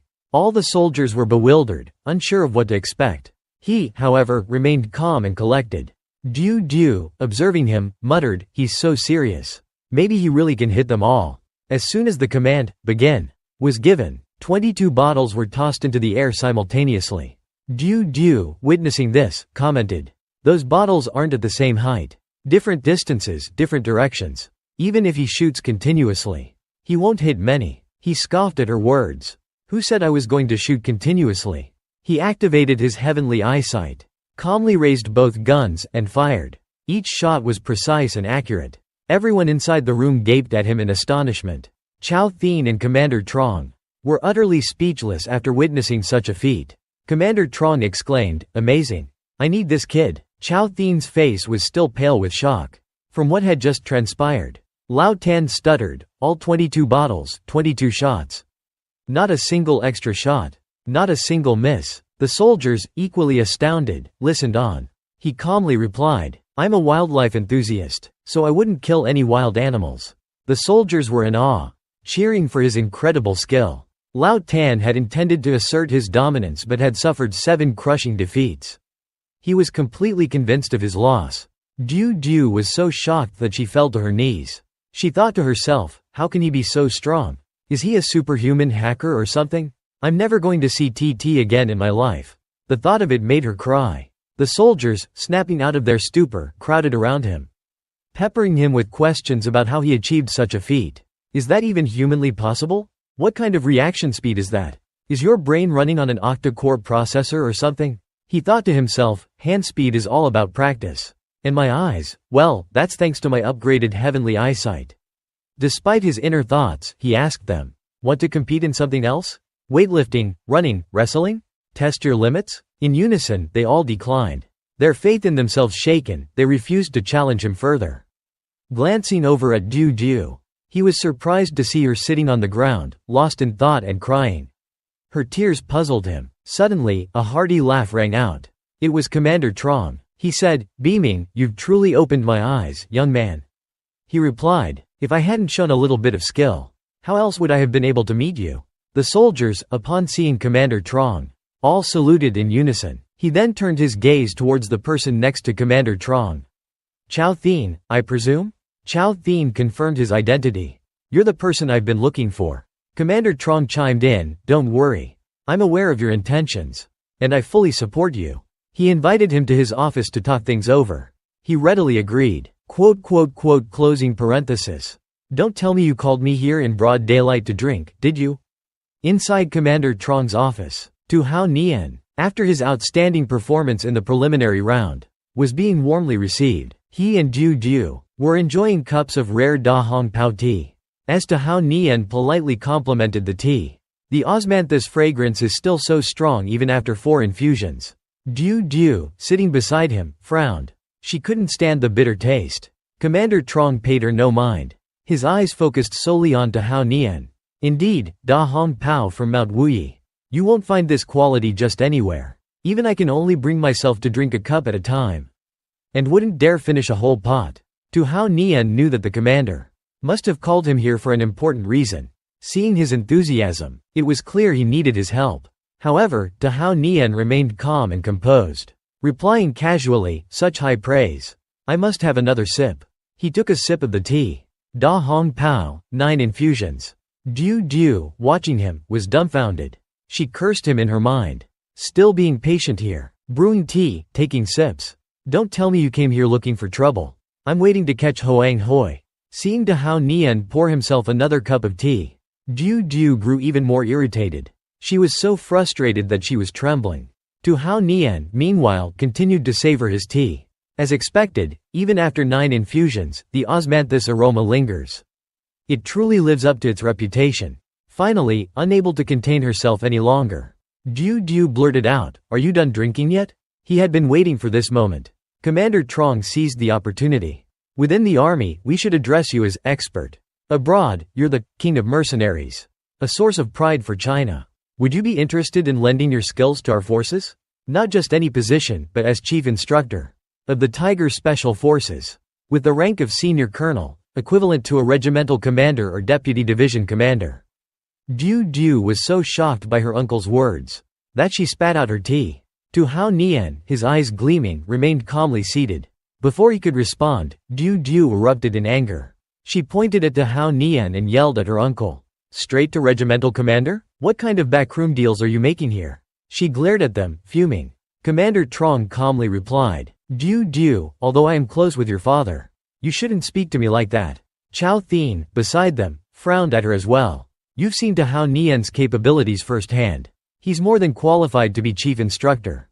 Ju was still unconvinced. Her eyes widened in disapproval. So what if he's strong? That doesn't mean he deserves to be a regimental commander. I'm just a captain in the police force. This is blatant favoritism. Commander Trong pointed to the cup of tea on the table. His voice firm. The reason, Ju, lies in this Da Hong Pao tea. Ju scoffed. Uncle Trong, you're not fooling me. Next week, I won't be meeting some good friend of your son's friends, wife's cousin, will I? Everyone in the room burst into laughter. Chao Thien chuckled, looking at her with amusement. Commander Trong added, this Ju of ours, even dared to hit her own chief. And yet, there are those eager to meet her. Ju's face flushed red. Uncle Trong, I was only standing up for what's right. Tu Hao Nian, who had remained silent, finally spoke, principles, just like tea. Closing parenthesis. You violent policewoman, take your time to savor it and then comment. But Commander Trong, I came here with a purpose. Du, whose face was already flushed from being teased by the two older men, was now interrupted by Tu Hao Nian, and her anger flared. However, out of respect for his ongoing conversation, she held back from making a fuss. Tu Hao Nian got straight to the point. He looked directly at Chao Thien. Their auras clashed, a silent battle of dominance. Tu Hao Nian held his ground. I'm here to demand the execution of Hoang Nian Hoi, and an explanation from the God of Land. Chao Thien, sensing the tension between the two, sat beside them, beads of sweat forming on his brow. He thought to himself, this kid, he can't help but stir things up. Chao Thien casually waved his hand. What explanation do you seek? Speak your mind. Tu Hao Nian activated his heavenly eyesight, assessing the man before him thoroughly. He had a kind face, and moreover, a red aura surrounded him, emanating an air of undeniable power. He was a man of great fortune and unwavering righteousness. He couldn't understand why he would shield Hoang Nian Hoi and antagonize him. Despite his doubts, Tu Hao Nian didn't forget to seize the advantage. God of Land, I won't make things difficult for you. I have 3 conditions. Du, calming down, thought to herself. This trip wasn't a waste after all. He's actually a man of justice. Chao Thien replied, go ahead. State all 3 conditions. I'll answer you afterwards. Tu Hao Nian spoke frankly. Firstly, I want Hoang Nian Hoi executed. He shall be punished for his crimes. You are not to interfere or use your influence to hinder this process. Tu Hao Nian continued. Secondly, you antagonized me because of your despicable foster son. For this, you will issue a public apology. And lastly, I was unlawfully detained in that artillery prison for nearly 2 hours. This resulted in financial losses of 5 billion yuan. You will compensate me for this. When stating his final condition, his expression was that of a petty scoundrel. Du was stunned. Any positive impressions she had formed instantly shattered. Chao Thien and Commander Trong were also startled. And once again, Da Hong Pao Ti was spewed out. Chao Thien's voice boomed with anger. 2 hours of detention costing you 5 billion? You're making money faster than the world's richest man. Witnessing his shameless demeanor, Du was speechless. She couldn't fathom how TT could possibly like him. Tu Hao Nian, refusing to back down, retorted. So, you're unwilling to compensate me for the 5 billion loss? Chao Thien, struggling to maintain his composure, responded with feigned wisdom. Do you know why I'm called the God of Land? He tightly gripped the teacup in his hand. The poor teacup, unable to withstand the pressure, shattered into pieces. Because I'm a renowned real estate tycoon. 5 billion, 15 billion, I can easily compensate you. Commander Trong, watching the shattered teacup, felt his heart ache. It was a precious antique that he had acquired with great difficulty. Chao Thien continued, but you need to understand. I may have money, but I'm not one to squander it. Tu Hao Nian chuckled at his words. He crossed his arms and said mockingly, oh? So you're not convinced, are you? Chao Thien didn't deny it. Indeed, I am not. Since you've set your sights on me, let's settle this with a martial arts duel. If I lose, I'll accept your conditions. Tu Hao Nian didn't hesitate. Very well. If you want a beating, I'll grant you your wish. At the martial arts hall, soldiers stood in formation on both sides.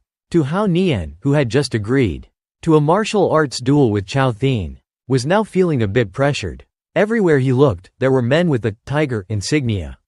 He thought to himself, looks like I can't avoid this chief instructor position. That sly old fox, Commander Trong. Among the crowd, Commander Trong smiled, pleased with the setup he had orchestrated. I can't miss this chance to observe his combat skills firsthand.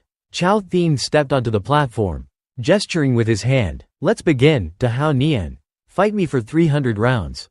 Observing Chao Thien's stance, Tu Hao Nian frowned and thought. Xingyiquan, renowned for its ferocity and power. A single swing capable of inducing sweat.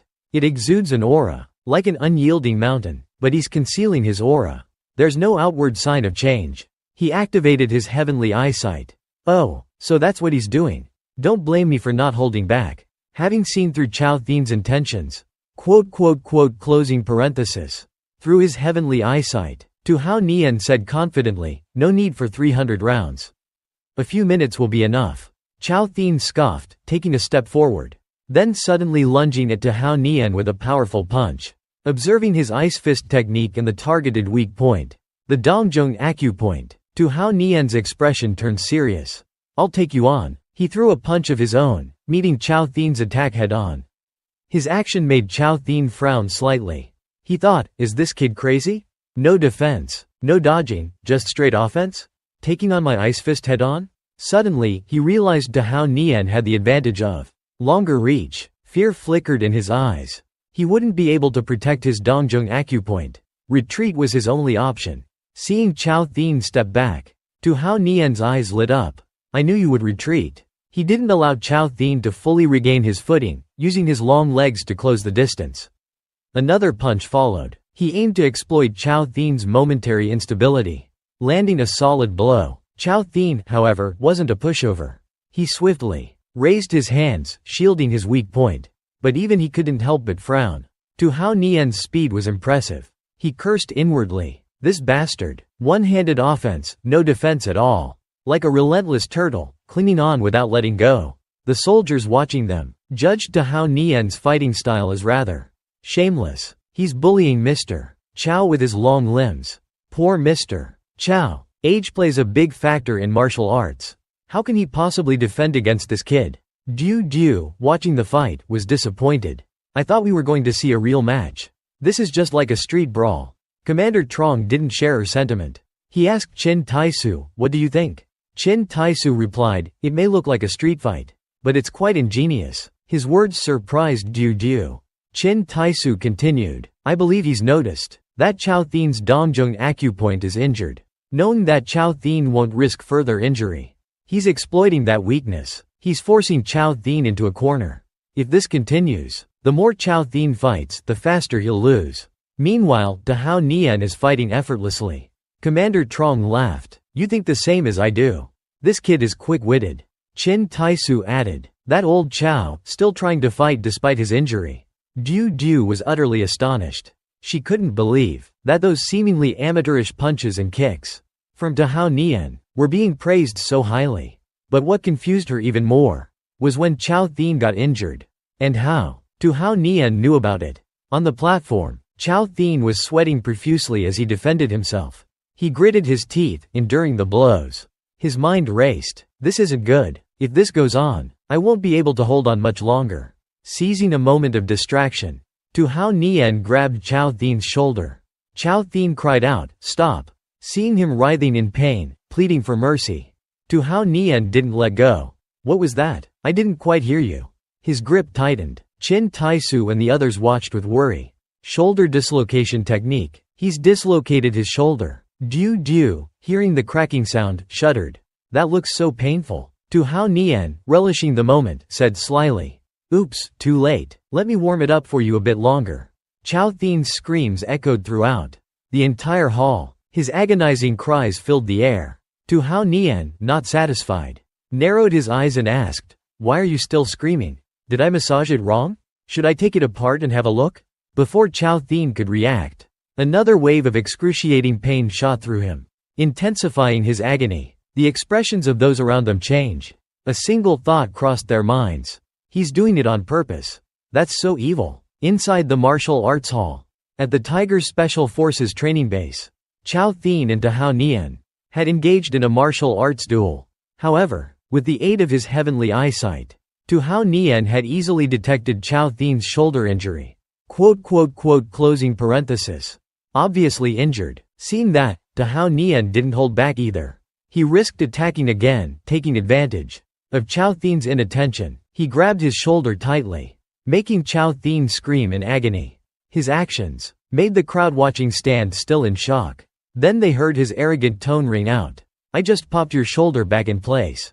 Does it feel better? Chao Thin, in pain, understood his abilities and methods. He hurriedly backed away. Okay, stay away from me. But he was still unconvinced, and said defiantly, to family, I lost unfairly. You winning against me is nothing to be proud of. I attacked you, you didn't defend, you just attacked back.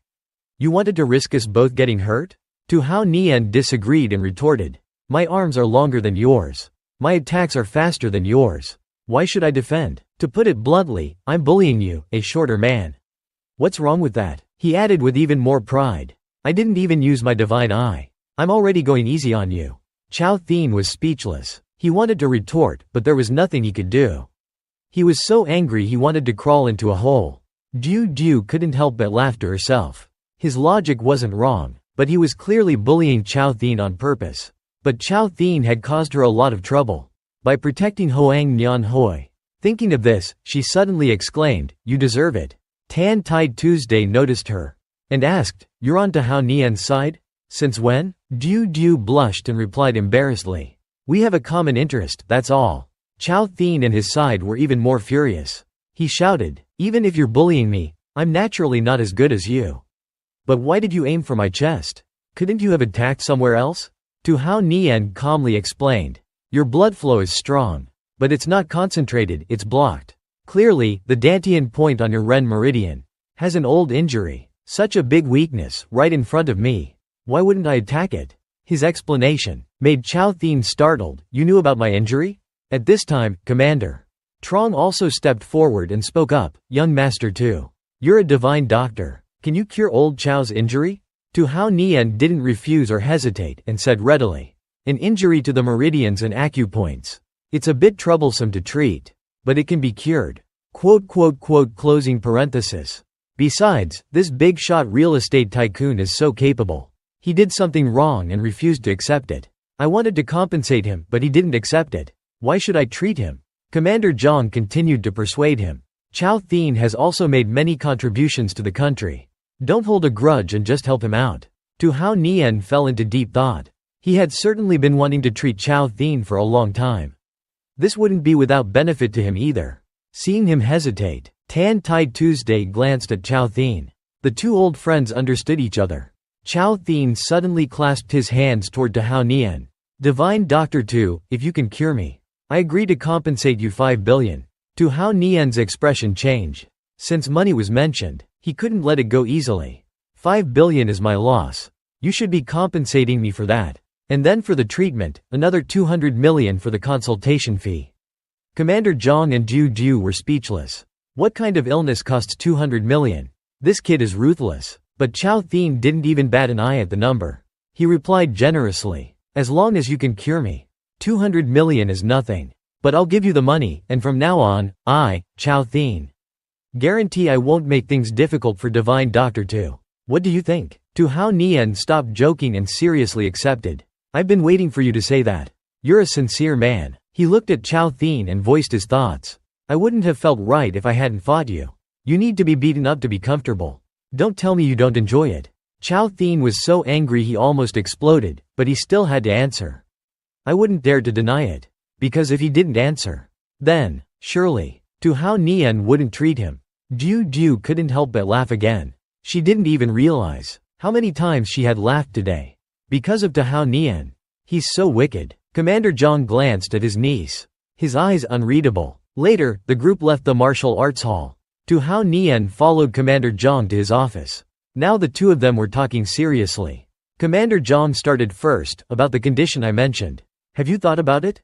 Joining the military?" Tu Hao Nian crossed his arms and asked, "Meaning you'll help me resolve my identity issue?" He continued, "If I agree to join the military, then someone will come after me, right?" Commander Zhang answered frankly, "That's for sure. Your reputation abroad is too big. Even I was shocked when I gathered information about you," he said in a deep voice, recounting Tu Hao Nian's glorious achievements. "Over the past 5 years, you've led a group of wild animal hunters across Europe, America, and Africa, overthrowing small kingdoms, assassinating warlords. Do you think anyone would underestimate a dangerous figure like you?" Tu Hao Nian said calmly, "People like me don't like being restrained. Besides, apart from your Northeast military region, other major military regions and special departments are also likely to try to recruit me. It's not certain that I have to join yours, right?" Commander Zhang understood clearly. Right now, Tu Hao Nian needed a benefit, or rather, a suitable and satisfactory guarantee. He continued to persuade him. "Personally, I'm very grateful to you. Joining my Northeast military region is the best choice for you. Other places might offer better conditions. We both know that. They'll just keep saying trivial things, empty promises in theory." Tu Hao Nian interrupted him. Seeing him so firm, Commander Zhang had no choice but to reveal his trump card. "All right, I can send you the best, the most skilled soldiers. You can guide them anytime you want. You can have them do anything for you. Besides, I've also investigated your wild animal hunting group. You have a lot of members.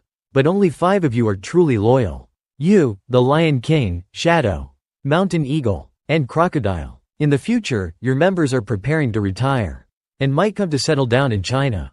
I've arranged permanent residency for them. This last condition was a huge draw for Tao Nian. He thought of his comrades who had gone through life and death with him. They might seem glamorous now, but they would grow old one day. He took a sip of tea, swirling the cup between his fingers.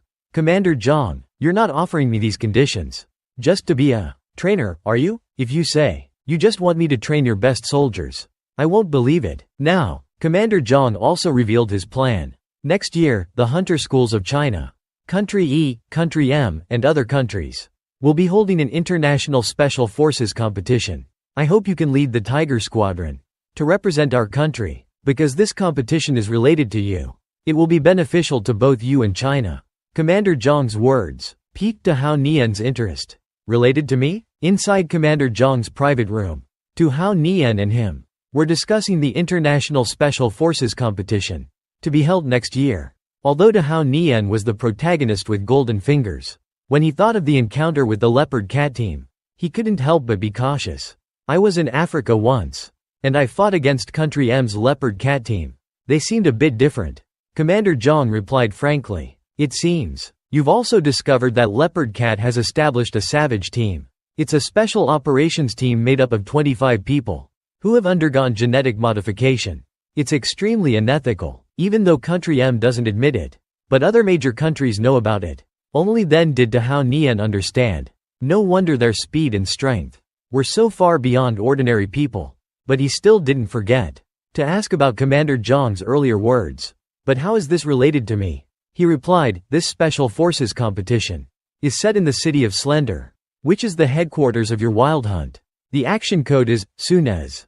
It's a competition to see who can defeat the most mercenary groups. These words made Tao Nian's eyes flash, his tone dangerous. Alright, so they want to attack Slender? I'll participate. However, I must have command. Commander Zhang was relieved to see him agree to take on the role, and immediately agreed, but he still had a request. At that time, I'll need your wild hunt to cooperate.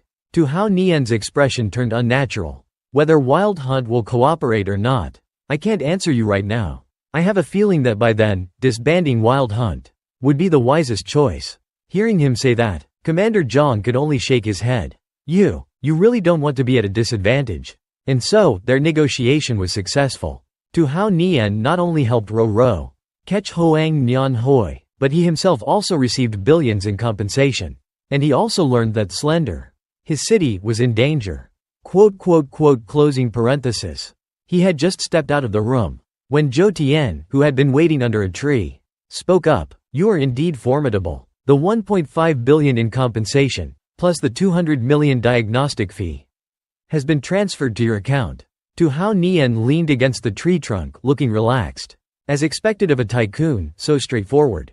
Zhou Tian, standing on the other side, half a head shorter than him, said seriously. Enough with the jokes. You need to be more careful. People from the royal family are watching you closely. You overthrew that old man's son. He definitely won't let you off easy. Tao Nian was startled, confused as to why he was saying this. Hadn't their fight happened precisely because Zhou Tian wanted to stop him from messing with the royal family? As if sensing his confusion, Zhou Tian explained. I helped that adopted son, Huang Renhui, because I owed the royal family a favor. As for what kind of person that kid is, I don't really know. He continued, looking a little more relaxed. This time, consider it me doing my best. We're even now. Although I have a feeling I don't like you, I'm still a man of my word. Take care. With that, he turned and left, his straight back receding into the sunlight. Tao Nian watched him go, his eyes softening. After all, they weren't completely enemies. Besides, old Zhou Tian was a practical man. He might be a bit rough around the edges, but he was a man of reason.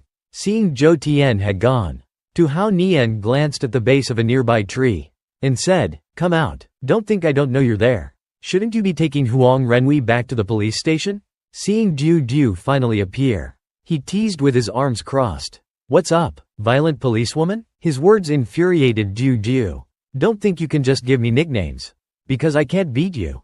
Commander Zhang already sent someone to take him away. Suddenly, Dahao Nian leaned down towards her. His eyes fixed on her.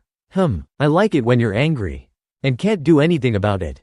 Du trembled with anger. Her pretty face flushed red.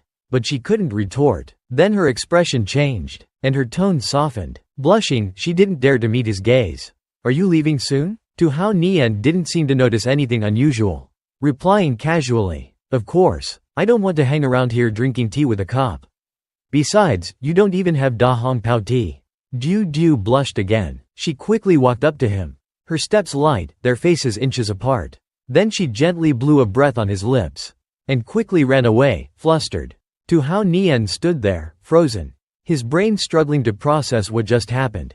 This was so unexpected. Out of nowhere, a group of soldiers appeared, praising him. Boss, you're so smooth. We saw everything. Amazing. Dahao Nian was speechless. Knowing they had completely misunderstood the situation. Still, he played along. Being too handsome is troublesome. Girls always throw themselves at me. He gestured towards the soldiers and teased. Being an average Joe is better. At least it feels safer. Around women. Seeing that his words had struck a nerve. Dahao Nian was amused. Make it clear happily as well. These are the first 6 people who will follow me. So order them to start moving now. At the luxurious villa of Dahao Nian, along with Tam Di, 2 G63 cars followed each other.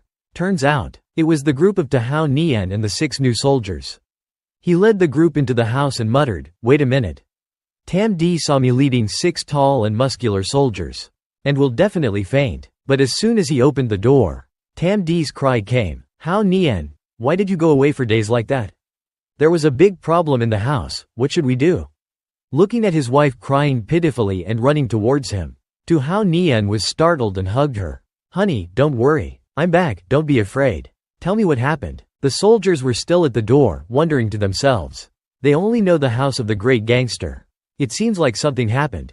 Tam Di on this side sobbed and said, 2 hours ago, a group of people wanted to come and arrest me. They were very aggressive and even carried guns. At this point, her voice became even more pitiful. Uncle Vo Vong was also injured. Weilo was also arrested for protecting me. Hearing her say that, Dahao Nian was furious. The luxurious villa of Dahao Nian and his wife. He just brought home 6 soldiers. Tall and muscular, intending to startle his wife. But unexpectedly, the one who was startled was himself. Dahao Nian couldn't believe it.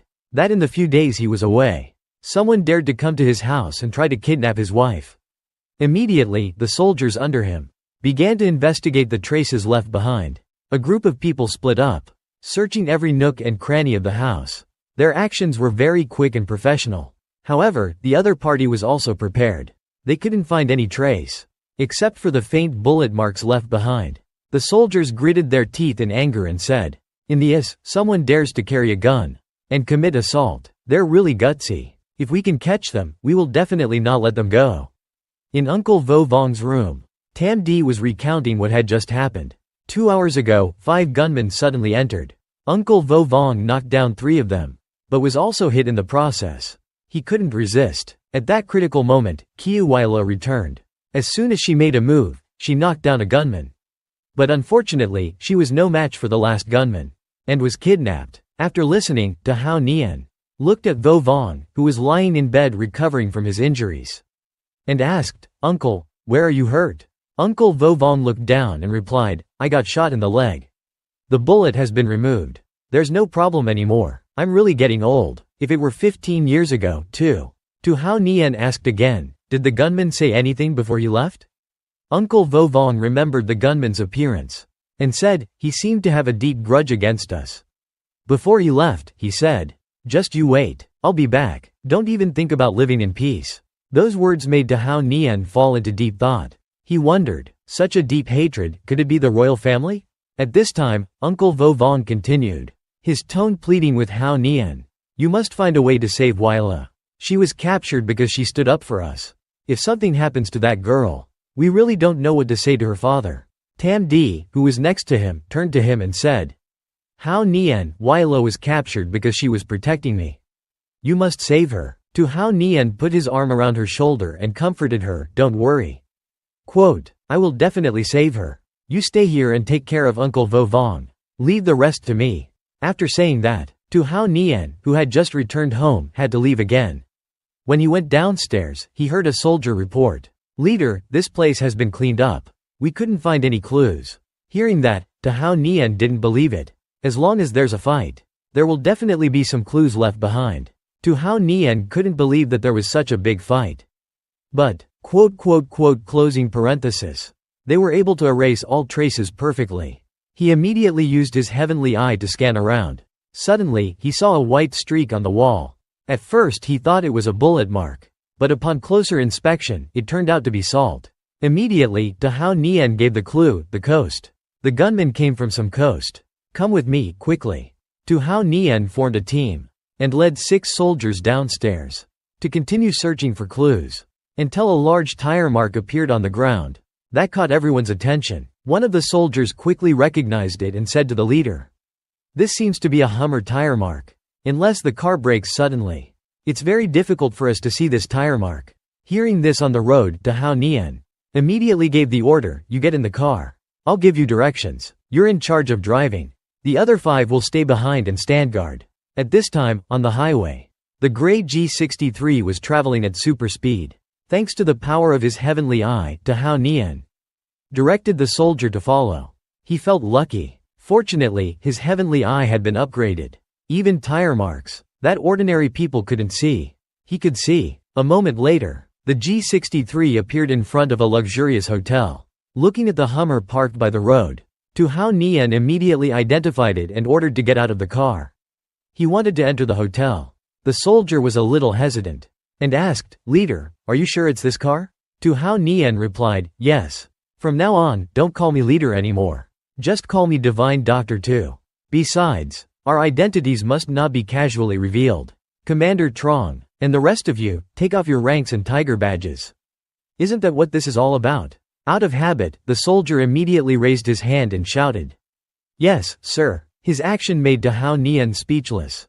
Both of them felt awkward. After entering the hotel, Tu Hao Nian didn't go to the reception to ask around, but instead went up floor by floor. His actions made the soldier following him a little confused. "Divine Doctor 2, going floor by floor like this. How can we find anyone? The other party has guns. I don't know if they have backup. I have to be prepared." Thinking about it, he immediately got ready, drawing his gun. As for Tu Hao Nian, he continued to use his heavenly eye to search each room one by one. Suddenly, in front of a room, Tu Hao Nian made a hand gesture.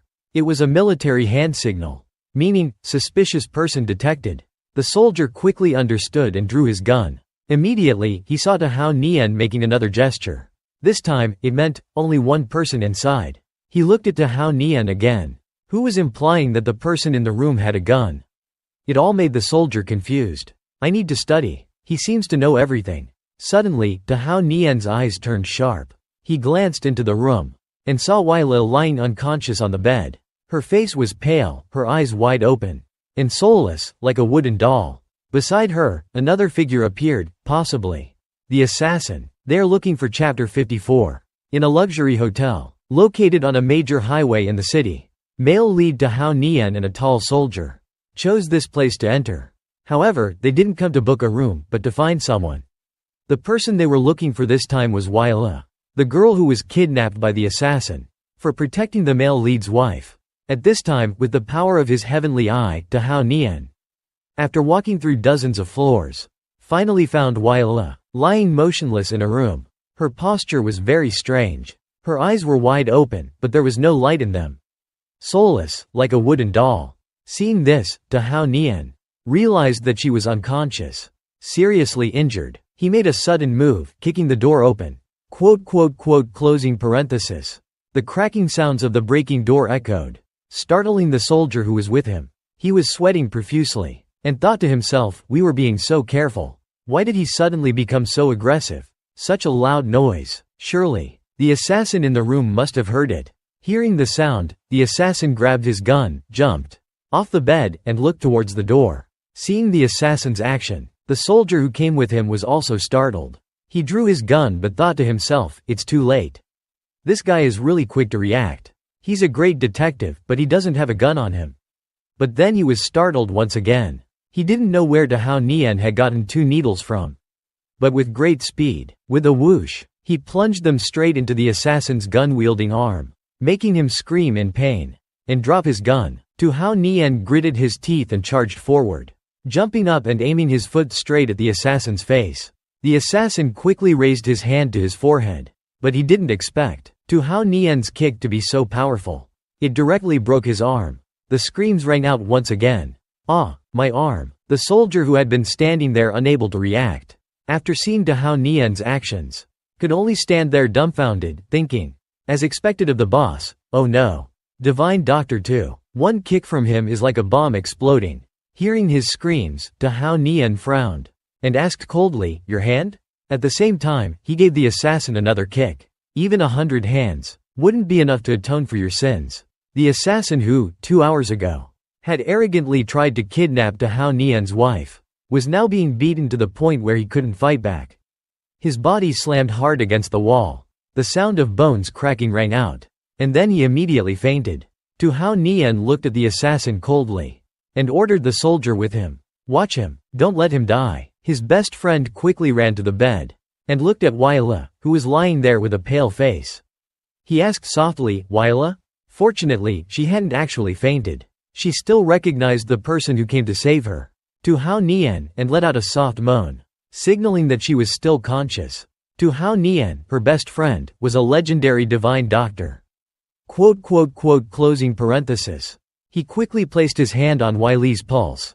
To be more precise, he also used his heavenly eye. But after seeing Waila's pulse clearly, he was startled. He heard Waila murmur, "Brother-in-law." Then she suddenly remembered that calling him brother-in-law seemed inappropriate, and stopped. After a moment of silence, she spoke to Dahao Nian again. "My lower body, from the neck down, I can't feel anything." Dahao Nian was startled and thought to himself, "A broken neck? Paralyzed? Paralyzed? Less than 1% chance of recovery?" Waila, as if she could read his mind, burst into tears and said, "I'm going to be disabled. I can't be your disciple anymore." She gritted her teeth and shouted at Dahao Nian, "Brother-in-law, go away. I don't want you to see me like this. And I won't be Waila anymore. You wouldn't want me as your disciple anymore. Boo-hoo." Dahao Nian looked at her with pity. He reached out and took Waila's pale hand, comforting her softly. "Don't cry. Brother-in-law will cure you. Have you forgotten that your brother-in-law is also a divine doctor? Moreover, you were injured protecting Tamdi. I definitely won't let you become disabled." Unexpectedly, Waila cried even harder after hearing this. "Brother-in-law, are you only saving me because I protected Sister Tamdi? I know you're just comforting me. I won't get better. You're holding my hand, but I can't feel anything." Hearing this, Dahao Nian moved closer to her. "You're overthinking it. Even if it wasn't for your sister Tamdi, I would still do my best to save you."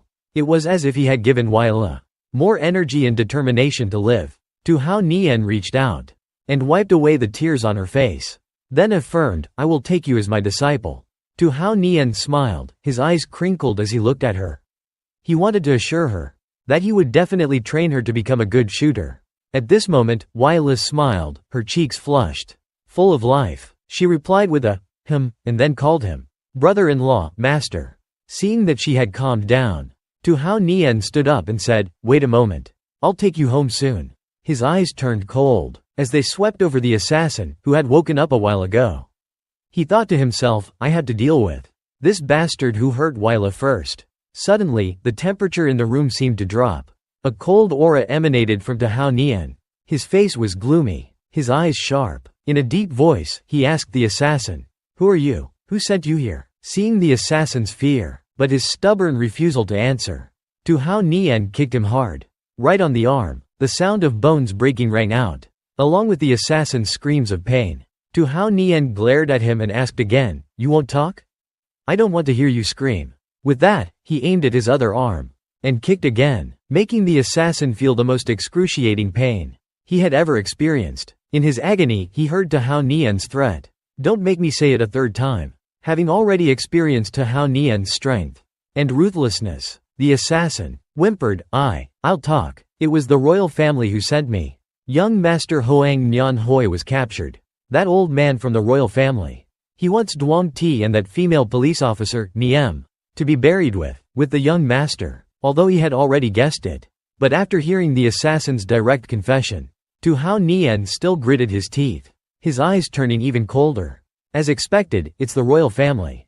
They're really digging their own grave. Our main character, Tu Hao Nian, has now successfully rescued Wai Le. After 3 kicks with the force of an explosion from him, the stubborn assassin finally confessed. The Hoang family were the ones who hired him for this mission. Although Tu Hao Nian had already suspected this, in order to get more information, he still asked him, specifically, what is your relationship with the Hoang family? The assassin, lying on the ground in a corner, tremblingly replied, "We work for the Hoang family. The Hoang family wants to expand their real estate and arms business. They can't do without force in the south, so they trained a group of people like us." His confession made the soldier accompanying Tu Hao Nian gasp. A group of them? And they have guns? Tu Hao Nian thought to himself. It seems that the Hoang family is a real mafia family. Keeping them around will only lead to greater harm. Outwardly, he still asked the assassin the final question. Which city is the Hoang family currently in? I need a specific location. Hearing this question, the assassin broke out in a cold sweat. He looked at Tu Hao Nian with pleading eyes. "Sir, I can't tell you that. Can you please spare my life?" Hearing this, Tu Hao Nian kicked him hard in the chest, threatening in a dark tone. "You're in no position to negotiate with me." Seeing that he couldn't sway him, the assassin had to confess everything. They're in Yanhai City. The Hoang family all live in the Villa district. On the hill, the assassin thought that the interrogation was over. But Tu Hao Nian continued to ask, "Did you injure Wai Le? How did you break her cervical vertebrae? How did you cause her cervical vertebrae to be fractured?" The assassin trembled as he recalled. I didn't mean to. I only hit her with my gun once.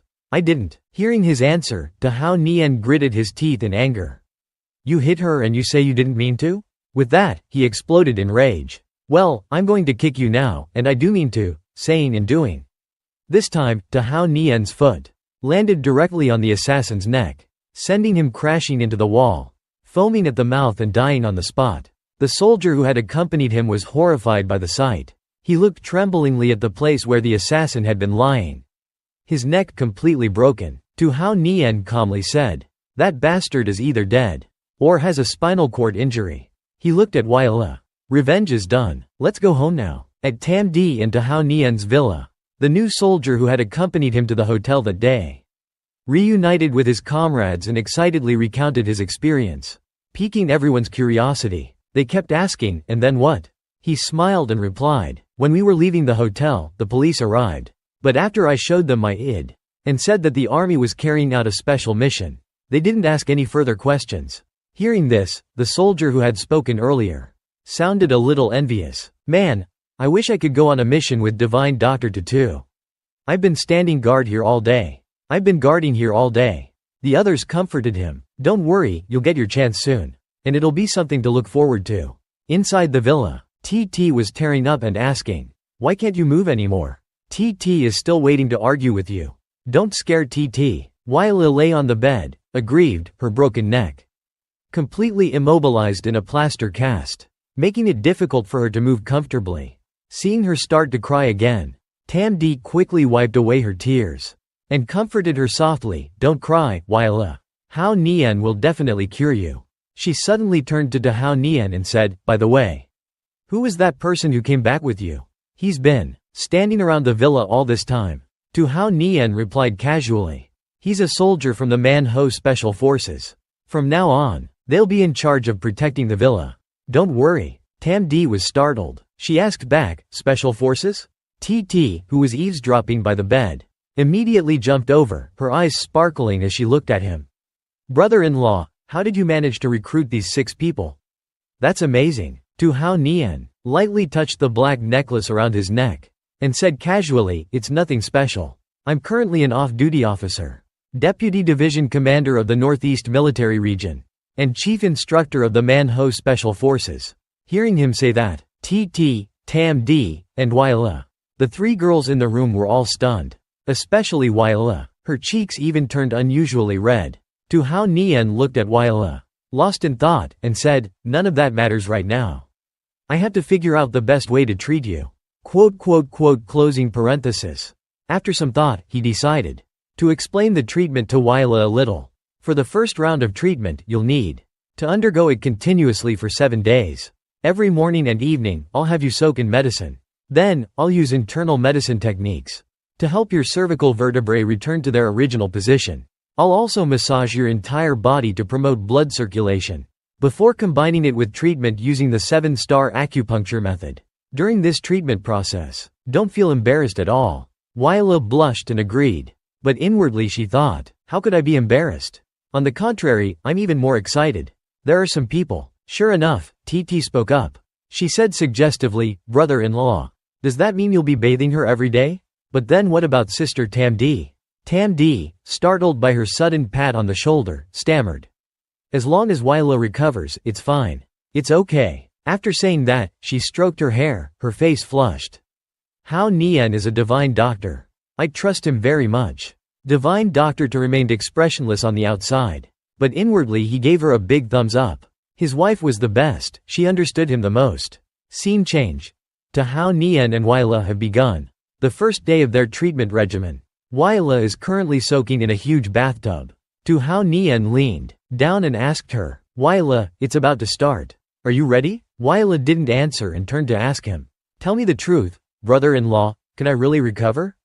To reassure her, he replied in a firm tone. Definitely. 7 days. I guarantee that in 7 days you'll be able to stand up.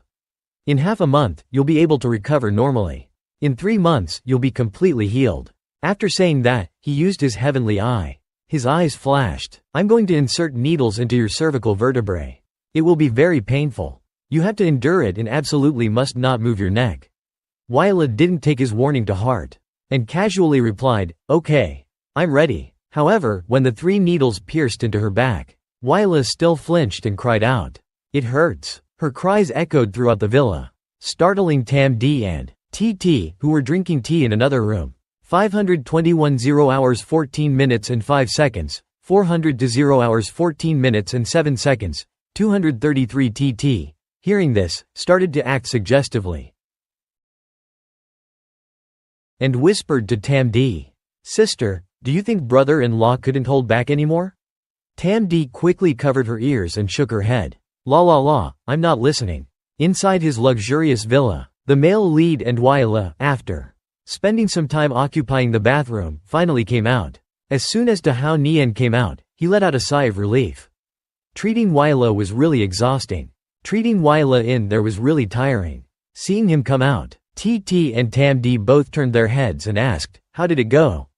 How's Wylee's treatment? To Hao Nian looked at the two of them running towards him and replied, it's okay. She's still young after all. The first treatment was quite effective. I've helped her stabilize her cervical vertebrae. I hope she can recover a bit more tonight. Hearing this, Tamdi breathed a sigh of relief. After all, Wylee's current condition was largely due to protecting her. TT, on the other hand, mischievously looked at Hao Nian. Brother-in-law, don't tell me you're so focused on treating Wyla that you've hurt your back. Do you need me to give you a massage? Sensing that TT was about to start her tricks again, To Hao Nian shyly refused immediately. No need. I'm a little tired today because there's been so much going on. Thinking back to the times TT had teased him, To Hao Nian broke out in a cold sweat. He raised both hands. Everyone, get some rest. I'm going to go back to my room and get some sleep. Inwardly, he thought, if I let a little devil like you give me a massage, I'd probably have a crooked back for the rest of my life. TT, hearing this, replied casually, right. The treatment took 2 whole hours. Tamdi, on the other hand, seemed a little confused. Clearly, the conversation was very normal, but she felt like something wasn't quite right. After some thought, she blushed and said to Hao Nian, come upstairs to sleep tonight. I'll give you a back massage later. Hearing that, To Hao Nian's expression suddenly became excited. His nostrils flared, his breathing heavy and eager. He thought about his wife wearing a white shirt and a cute cat ear headband while giving him a massage, and his heart pounded. Could it be that my ice queen wife is finally? Immediately, without hesitation, To Hao Nian agreed. He thought to himself, what am I still hesitating for? Even if I can't straighten my back tomorrow, it's worth it. His childish behavior made Tamdi blush and turn away. TT, who was beside them, excitedly exclaimed, Sister Tamdi, you have to hold brother-in-law tight tonight. TT is rooting for you too. Her words made the husband and wife, who were about to go upstairs, almost stumble.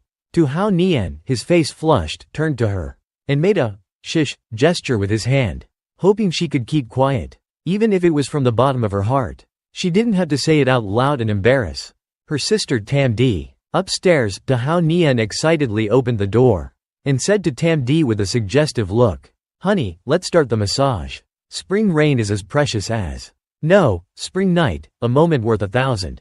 Before he could finish speaking, Tam Di appeared behind him with the 1,000-hand Guanyin pose. Her expression was terrifying. "Tell me, while you were treating Weila just now, did you take advantage of her?" Tu Hao Nian's face turned pale, and he immediately raised his hands. "No, absolutely not. Absolutely not." Tam Di didn't believe him. She instantly splashed him with the hot water bottle in her hand and shouted, "You dare say you didn't? Then why? Why is your back sore? You think TT and I are that clueless?" Tu Hao Nian cried out in frustration, dodging her attack quickly. He lay flat on the bed and said in panic, "Honey, I was really just treating Weila. Think about it, if it were you, undressed, and I was giving you a massage." The more Tu Hao Nian spoke, the angrier Tam Di became. Her eyes lost their composure as she mercilessly brought the racket in her hand down on him. Tu Hao Nian didn't dare to run away. He covered his head with both hands, hoping to lessen the impact. But the anticipated pain never came. It turned out that Tam Di had tossed the racket aside. She had a complete change of heart. She reached out and started massaging Tu Hao Nian's back. She sat on his back and asked, her face flushed, "Is the pressure okay?" Her sudden change left Tu Hao Nian unable to adapt. He asked back in a daze, "Honey?" But before he could finish his sentence, Tam Di pinched his waist hard and shouted, "I'm asking you.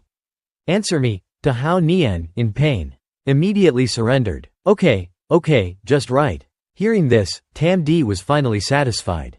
Closing parenthesis. She blushed and turned away. "Okay, you worked hard today," she whispered. "Weila is suffering like this because she saved me. If you can't cure her, from now on, I don't know how I'll face her." Tu Hao Nian turned his head and looked at her with a gentle expression. Then he relaxed and enjoyed his wife's rare care, replying softly, "Don't worry, honey. In 7 days, Weila will be able to stand up normally." To the joyful surprise of the two Duong sisters, "Amazing, Weila, you can walk again." Tu Hao Nian, who was supporting her, said, "Starting tomorrow, I'll teach you some exercises. If there are no unforeseen circumstances, in less than half a month, you'll almost be back to normal. Once you've almost recovered, I'll take you on a trip to Yanhai City. I'll eradicate the Hoang family right in front of you." Weila blushed and looked at him gratefully. "Thank you, master." TT, who was beside her, was not to be outdone. She immediately raised her hand. "TT wants to go too." Even Tam Di, who was usually gentle and quiet, said, "I want to go too. I want to see those who harmed us meet their end." Tu Hao Nian was amused by her words. "Hey, why are you saying, meet their end?" The soldiers outside, hearing this, looked at each other excitedly. "We should go too, right? Such a good opportunity for real-life experience. Divine Doctor Du will definitely take us with him." Inside the male lead's villa, Weila diligently came out every day to practice some exercises. She was eager to fully recover. The soldiers guarding the gate saw her every day and became familiar with her. "Miss Qiu, you're recovering really quickly. Divine Doctor Tu is truly a miracle worker. Divine Doctor Tu is like a god." The other soldier replied, "It's only been a dozen days and he's already helped someone who was paralyzed make a full recovery and become like a normal person again." Suddenly, the walkie-talkie of one of the soldiers crackled to life. "Attention all units. A red car is heading towards the villa at high speed. It's approaching the villa at high speed. Its identity is currently unknown." The soldier immediately turned to Weila and told her to get out of the way quickly. But the sound of the car's engine roared right behind them, leaving Weila no time to react. She could only watch in a daze as the car approached. The soldiers reacted swiftly. One of them immediately rushed towards Weila, trying to push her out of the way, while the other quickly drew his gun and aimed it at the oncoming car. The scene was chaotic in the extreme. The commotion caused by the red Mercedes that morning at the male lead's house finally came to an end. Weila looked at the two soldiers who had frantically protected her and calmly said, "It's okay. It's someone I know. To be honest, I don't like her." The soldier beside her was startled. Who would dare to barge into Divine Dr. Tu's villa like that? And also no Wyla? The red car drove straight ahead, then turned right and braked right in front of Wyla. The car looked so flashy. But the person who got out was wearing a neat police uniform.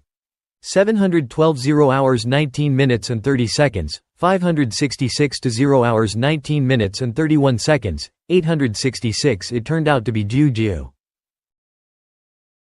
the girl who had accompanied to Hao Nian during the pursuit of Hoang Nyan Hoi. She got out of the car, glanced at them, and asked, "Where's to Hao Nian? I need to see him urgently." The soldier guarding the gate happened to be the one who had been present. When to Hao Nian and Juju said goodbye, he gasped, "Isn't this the female police officer who kissed Divine Dr. Tu?" Wyla, who had sharp hearing, heard the soldier murmuring this and frowned slightly, her eyes turning angry. At Hao Nian's house, Juju brought the man with her to see to Hao Nian. It turned out that she had come to seek treatment for him. After taking his pulse, to Hao Nian, with a relaxed expression, said, "Damage to the Sanjiao meridian. Poisoning. Both poisoned and injured, and still able to move freely. It seems your martial arts must be quite profound." The man opposite him, concealing his identity, replied, as expected of the renowned Divine Dr. Tu, "You flatter me." Closing parenthesis. She blushed and turned away. "Okay, you worked hard today," she whispered. "Wyla is suffering like this because she saved me. If you can't cure her, from now on, I don't know how I'll face her." Tu Hao Nian turned his head and looked at her with a gentle expression. Then he relaxed and enjoyed his wife's rare care, replying softly, "Don't worry, honey. In 7 days, Wyla will be able to stand up normally." To the joyful surprise of the two Duong sisters, "Amazing, Wyla, you can walk again." Tu Hao Nian, who was supporting her, said, "Starting tomorrow, I'll teach you some exercises.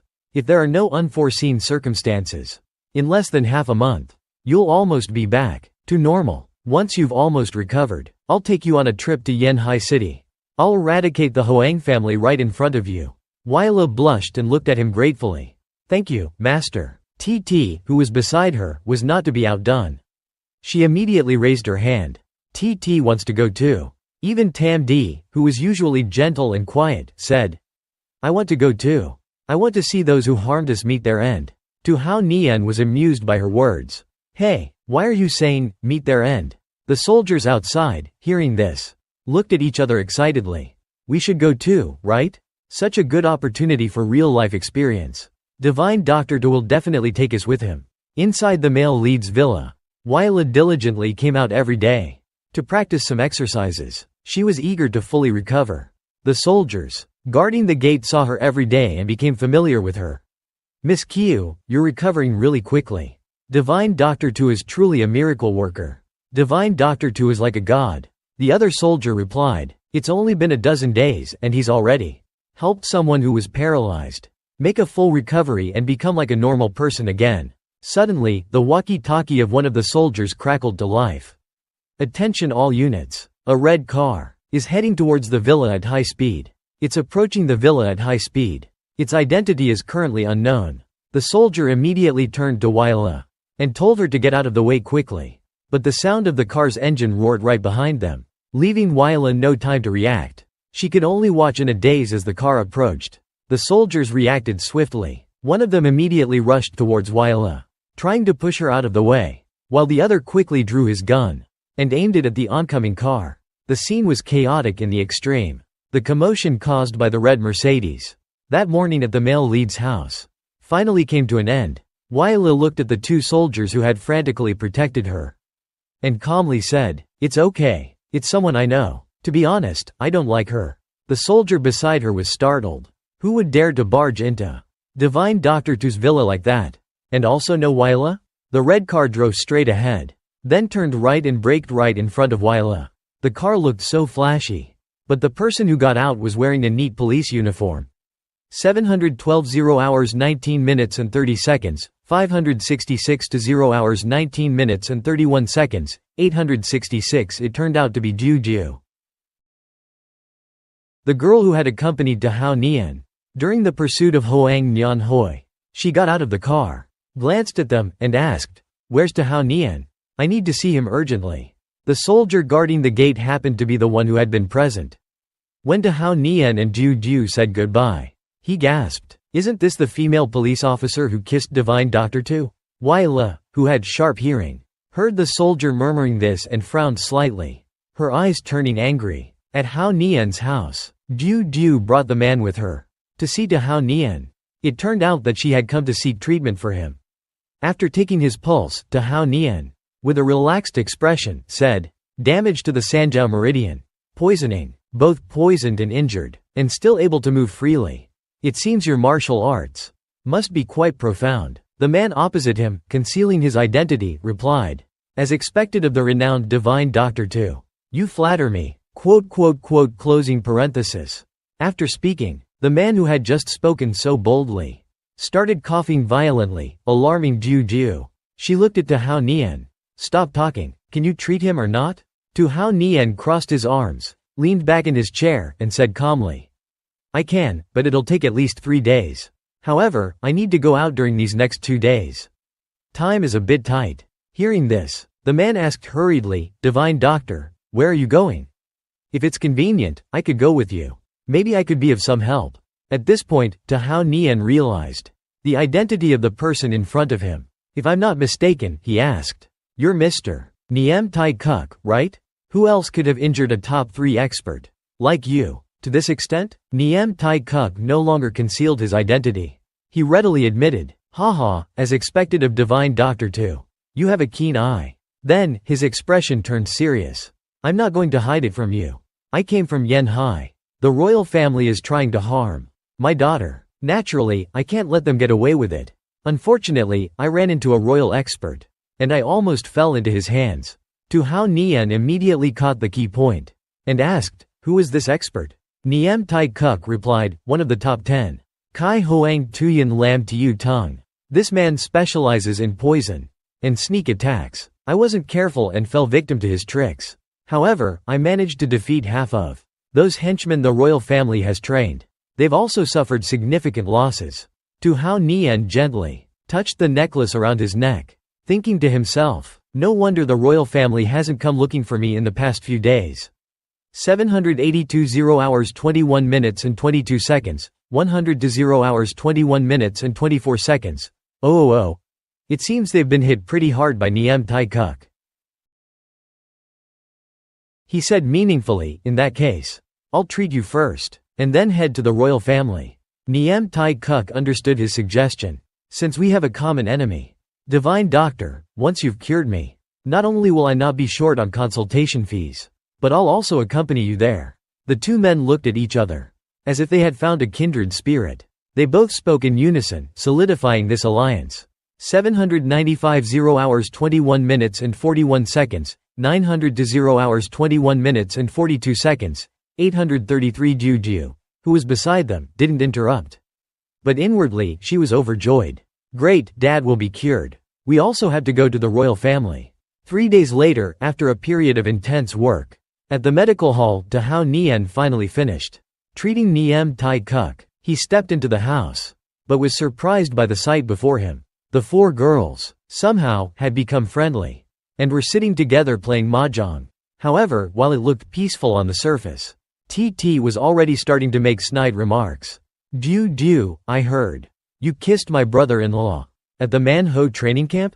Ju Ju immediately denied it, flustered. TT, that's really not. Her words made Tam D, who was sitting beside her, scowl. Closing parenthesis. Her voice turned cold. What's that about? What was the reason that made this policewoman kiss my husband? Ju Ju blushed, unable to utter a complete sentence. She could only tremble and play a 3-character tile. Inwardly, she thought, I don't know what came over me at that time. 824 0 hours 22 minutes and 27 seconds, 666 to 0 hours 22 minutes and 29 seconds, 266 Wyla, who had been silent until now, suddenly slammed 2 tiles down on the table, with a gloomy expression that seemed intent on cutting off Ju Ju's escape route. She played a 4-character tile. I almost lost my life before Master accepted me as his disciple, she added, not forgetting to taunt her. What qualifications do you have to kiss my master? Under pressure from the 3 of them, Ju Ju became sullen. She retorted angrily, are you guys ganging up to humiliate me? So what if I got carried away and kissed him? I'm here on serious business. Don't think I, Niem Du, am easy to bully." With that, she slammed a tile down, shouting, 4 characters, winning hand. Tu Hao Nian, who was standing outside, trembled, breaking out in a cold sweat. His expression changed. The smell of gunpowder is getting stronger and stronger. "Gotta get out of here, gotta get out of here." Saying and doing, Tu Hao Nian turned around and tiptoed away. But Tam Di's voice rang out behind him. "Stop right there." Tu Hao Nian jumped in fright. But it was Du whom she was addressing. "Just because you got carried away, you think you can just kiss someone else's husband? Niem Du, you think you're not easy to bully?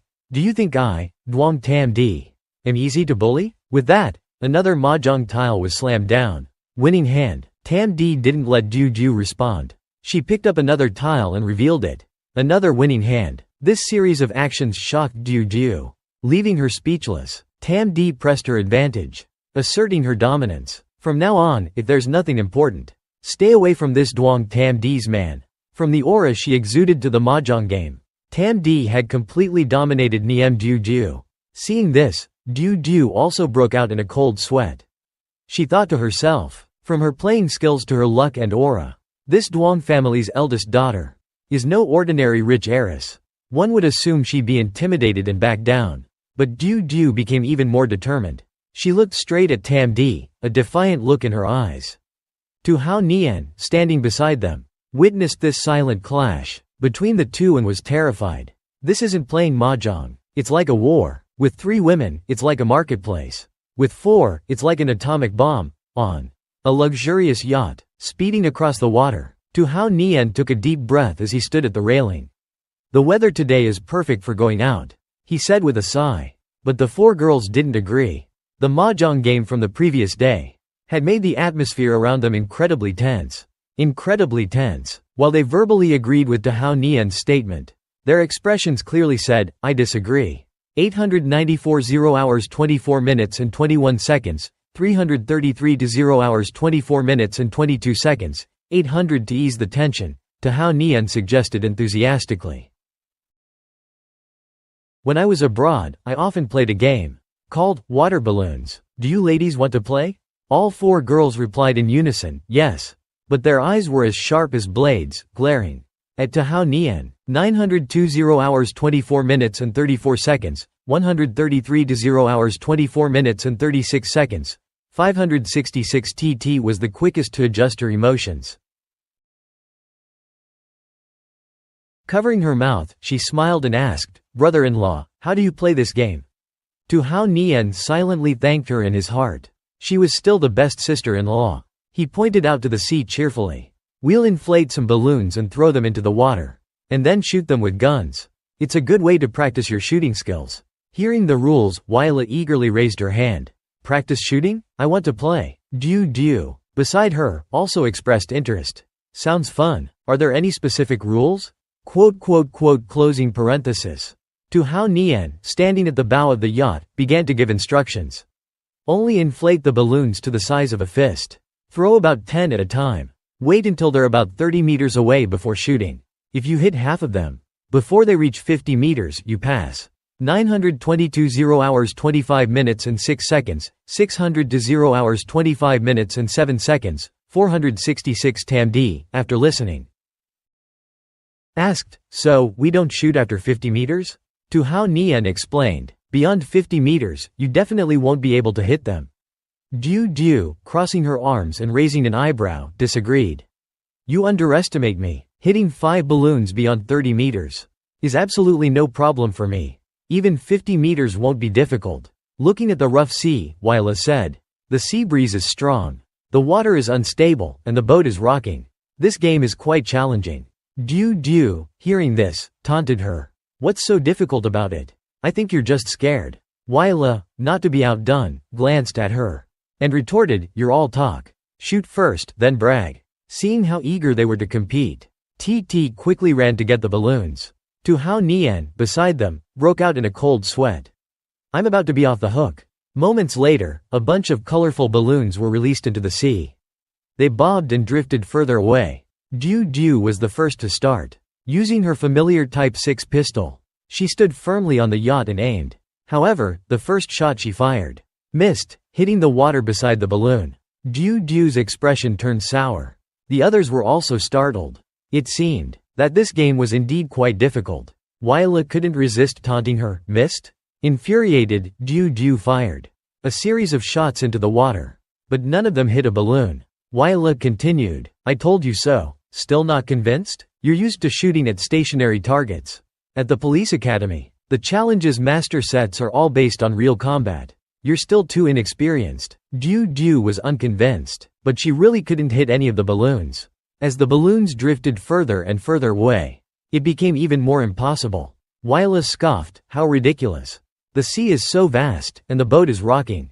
How can you possibly hit them? Seeing this, Tao Nian called over 2 soldiers beside him and said, Man Ho, which one of you can hit those? Show us. Immediately, a soldier stepped forward.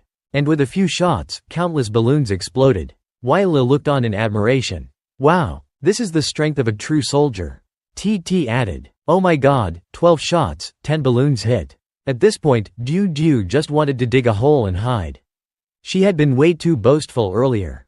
Tao Nian, looking at the result, crossed his arms and reprimanded the soldier. Why did you waste 2 bullets? How were you trained? With skills like that, how did you even make it into the special forces? Did you get in through the back door? Tam D, seeing this, quickly tried to calm him down. Why are you getting angry? Everyone makes mistakes. Tao Nian immediately retorted. Others can make mistakes, but a true soldier never can. Because a true soldier has to face all kinds of situations. Very complex situations, very dangerous enemies. The soldiers stood at attention, listening to him intently. One mistake, and they could lose their lives on the battlefield. As he finished speaking, the soldier who had just shot immediately responded, Divine Doctor Tu is absolutely right. We'll train harder immediately. Accompanied by the roar of the waves, Tao Nian's command echoed loudly. From now on, for every bullet wasted, 100 push-ups. On the spot, no set number of practice rounds. Keep going until you can't move. His words made Tam D, TT, and even Juju shudder. Talk about a demon instructor. Only Wyla was excited, asking to join the training. Tao Nian's group, 10-16-00, 27 to 42,466 to 00.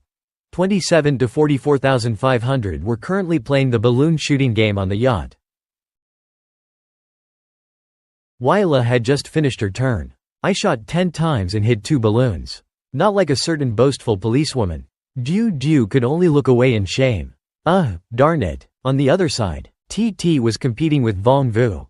Vong Vu, you missed a balloon. 100 push-ups. He cried out in alarm. Another soldier laughed at Vong Vu along with her. Haha, Vong Vu, you're slipping. Do your push-ups. He retorted, you're the one who's slipping. I'm waiting to see you do 500 push-ups. Neither of them was willing to back down. Let's make a bet. If I hit all the balloons, you have to do an extra 100 push-ups. Scared? If you miss even one, you have to do an extra 200. Deal. Tam D and I will be witnesses. While the two were talking, Tao Nian was standing on the upper deck, enjoying the view. Behind his peaceful facade, his mind was racing. Great, they're having fun. That means I can relax a bit. From now on, I can't bring this many girls out with me. They'll be the death of me. As he was lost in thought, someone suddenly spoke up. You're quite the leader, Mr. 2. Niem Tai Kuk stepped forward and stood beside him. You're very persuasive, and good at motivating people. You're also very honest, and I like to hear the truth. Hearing this, Mr. Niem's hair stood on end. You're quite a bold young man, he said. Tao Nian turned around and leaned against the railing, continuing. One must have a little bit of swagger in life. What's the point of being overly modest? Old Niem praised him. Well said. Swagger. He continued, so, about this trip to Yanhai City. How are you planning to deal with the royal family? Judging by the people you brought along, it wouldn't be difficult to just overpower them. Tao Nian shared his plan. Speaking of which, directly attacking the royal family feels a bit like a childish brawl. Seeking revenge, it's best to go to Yanhai and have them come to me, looking for trouble. Mr. Niem was confused. Come to you looking for trouble? How? Cut to a bar. The bartender served 2 drinks. Here's your unrequited love. Enjoy. The 2 men complained, that's all? A glass this small is 100 yuan?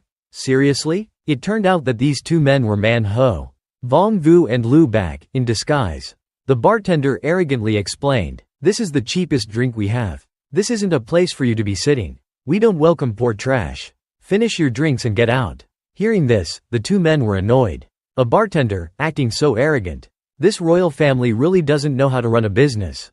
Just be patient. Let's see if he still dares to act like that later. Oh my god. Here they come. Here they come. 4 beautiful ladies, Du, Wyla, Tam D, and TT, entered one after another. The doorman shouted, "Welcome, the 4 beauties." TT pointed to a table. "Sis, let's sit over there." The men around them began to whisper. The 4 beauties are so gorgeous. Elegant, schoolgirl-like, wild, and icy. 4 women, 4 different styles, fantastic. A chubby man, amidst the chatter, said to his young master. "Young Master Jung, how about I go over there and scout them out for you?"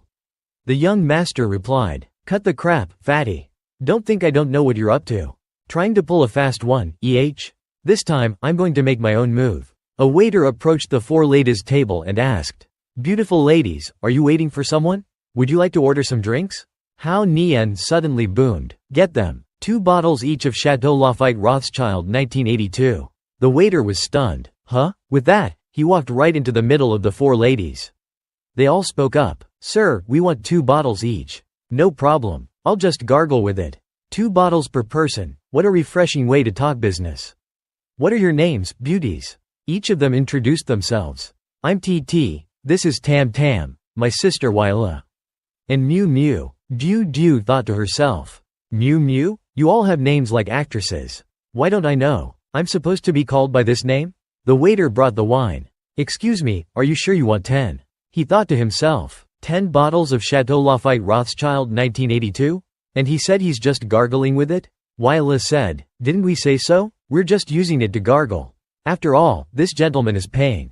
The waiter smiled, but thought to himself. These ladies have struck gold. Spending money like water, what else can I say? "Yes, please wait a moment." The waiter brought a tray full of bottles of fine wine and a plate of fruit. Hao Nian took a sip, gargled, and spat it out. Young Master Jung from before approached their table and was immediately teased by TT. "You told me to drink mouthwash. Miss, what do you mean by that? Do you think I'm a monkey for your amusement?" She replied cheerfully, "No, I really don't see you as a monkey for amusement. Monkeys are much more handsome than you. Don't insult monkeys like that." Ro chuckled to herself. "Miss, you've angered me. I am Jung Fading, a shareholder of this bar. Apologize to me now, and maybe I'll let you off the hook." Hao Nian smirked. "Who you are is none of my business. What does it matter?" Young Master Jung stood up angrily and shouted, "Are you tired of living?" Hao Nian flicked a toothpick, hitting young Master Jung's hand. "Arg, a toothpick? You!" Before he could finish, Hao Nian threw another toothpick, hitting the young master's acupoint, rendering him speechless and immobile. He casually picked up TT's glass of water. "Earlier, this beauty offered me a drink, but I refused. Instead, you insulted a kind soul like me. You refused a toast, so now you'll have a forfeit." Hao Nian forced open his mouth and poured wine into it. "I'll personally feed you now." He choked but could only stand there helplessly. The waiter almost threw up at the sight. The 4 ladies were also speechless. "Oh my god, he's feeding someone else, and he looks so handsome doing it. I'm falling for him." Meanwhile, the policewoman was also about to puke. Suddenly, a voice called out, "Brother, stop." The young master was crying like a baby. Hao Nian looked up and saw a group of people entering. "Brother, where do you come from?" The chubby man spoke up. "My name is Huang Renming, the owner of this bar. Could you please give me some face? And let young Master Jung off this time?" Hao Nian probed. "You're from the royal family? How are you related to Huang Renwei?" He thought to himself, the fish has taken the bait. Coming here was worth it. Renming confirmed, "Indeed, I am from the royal family.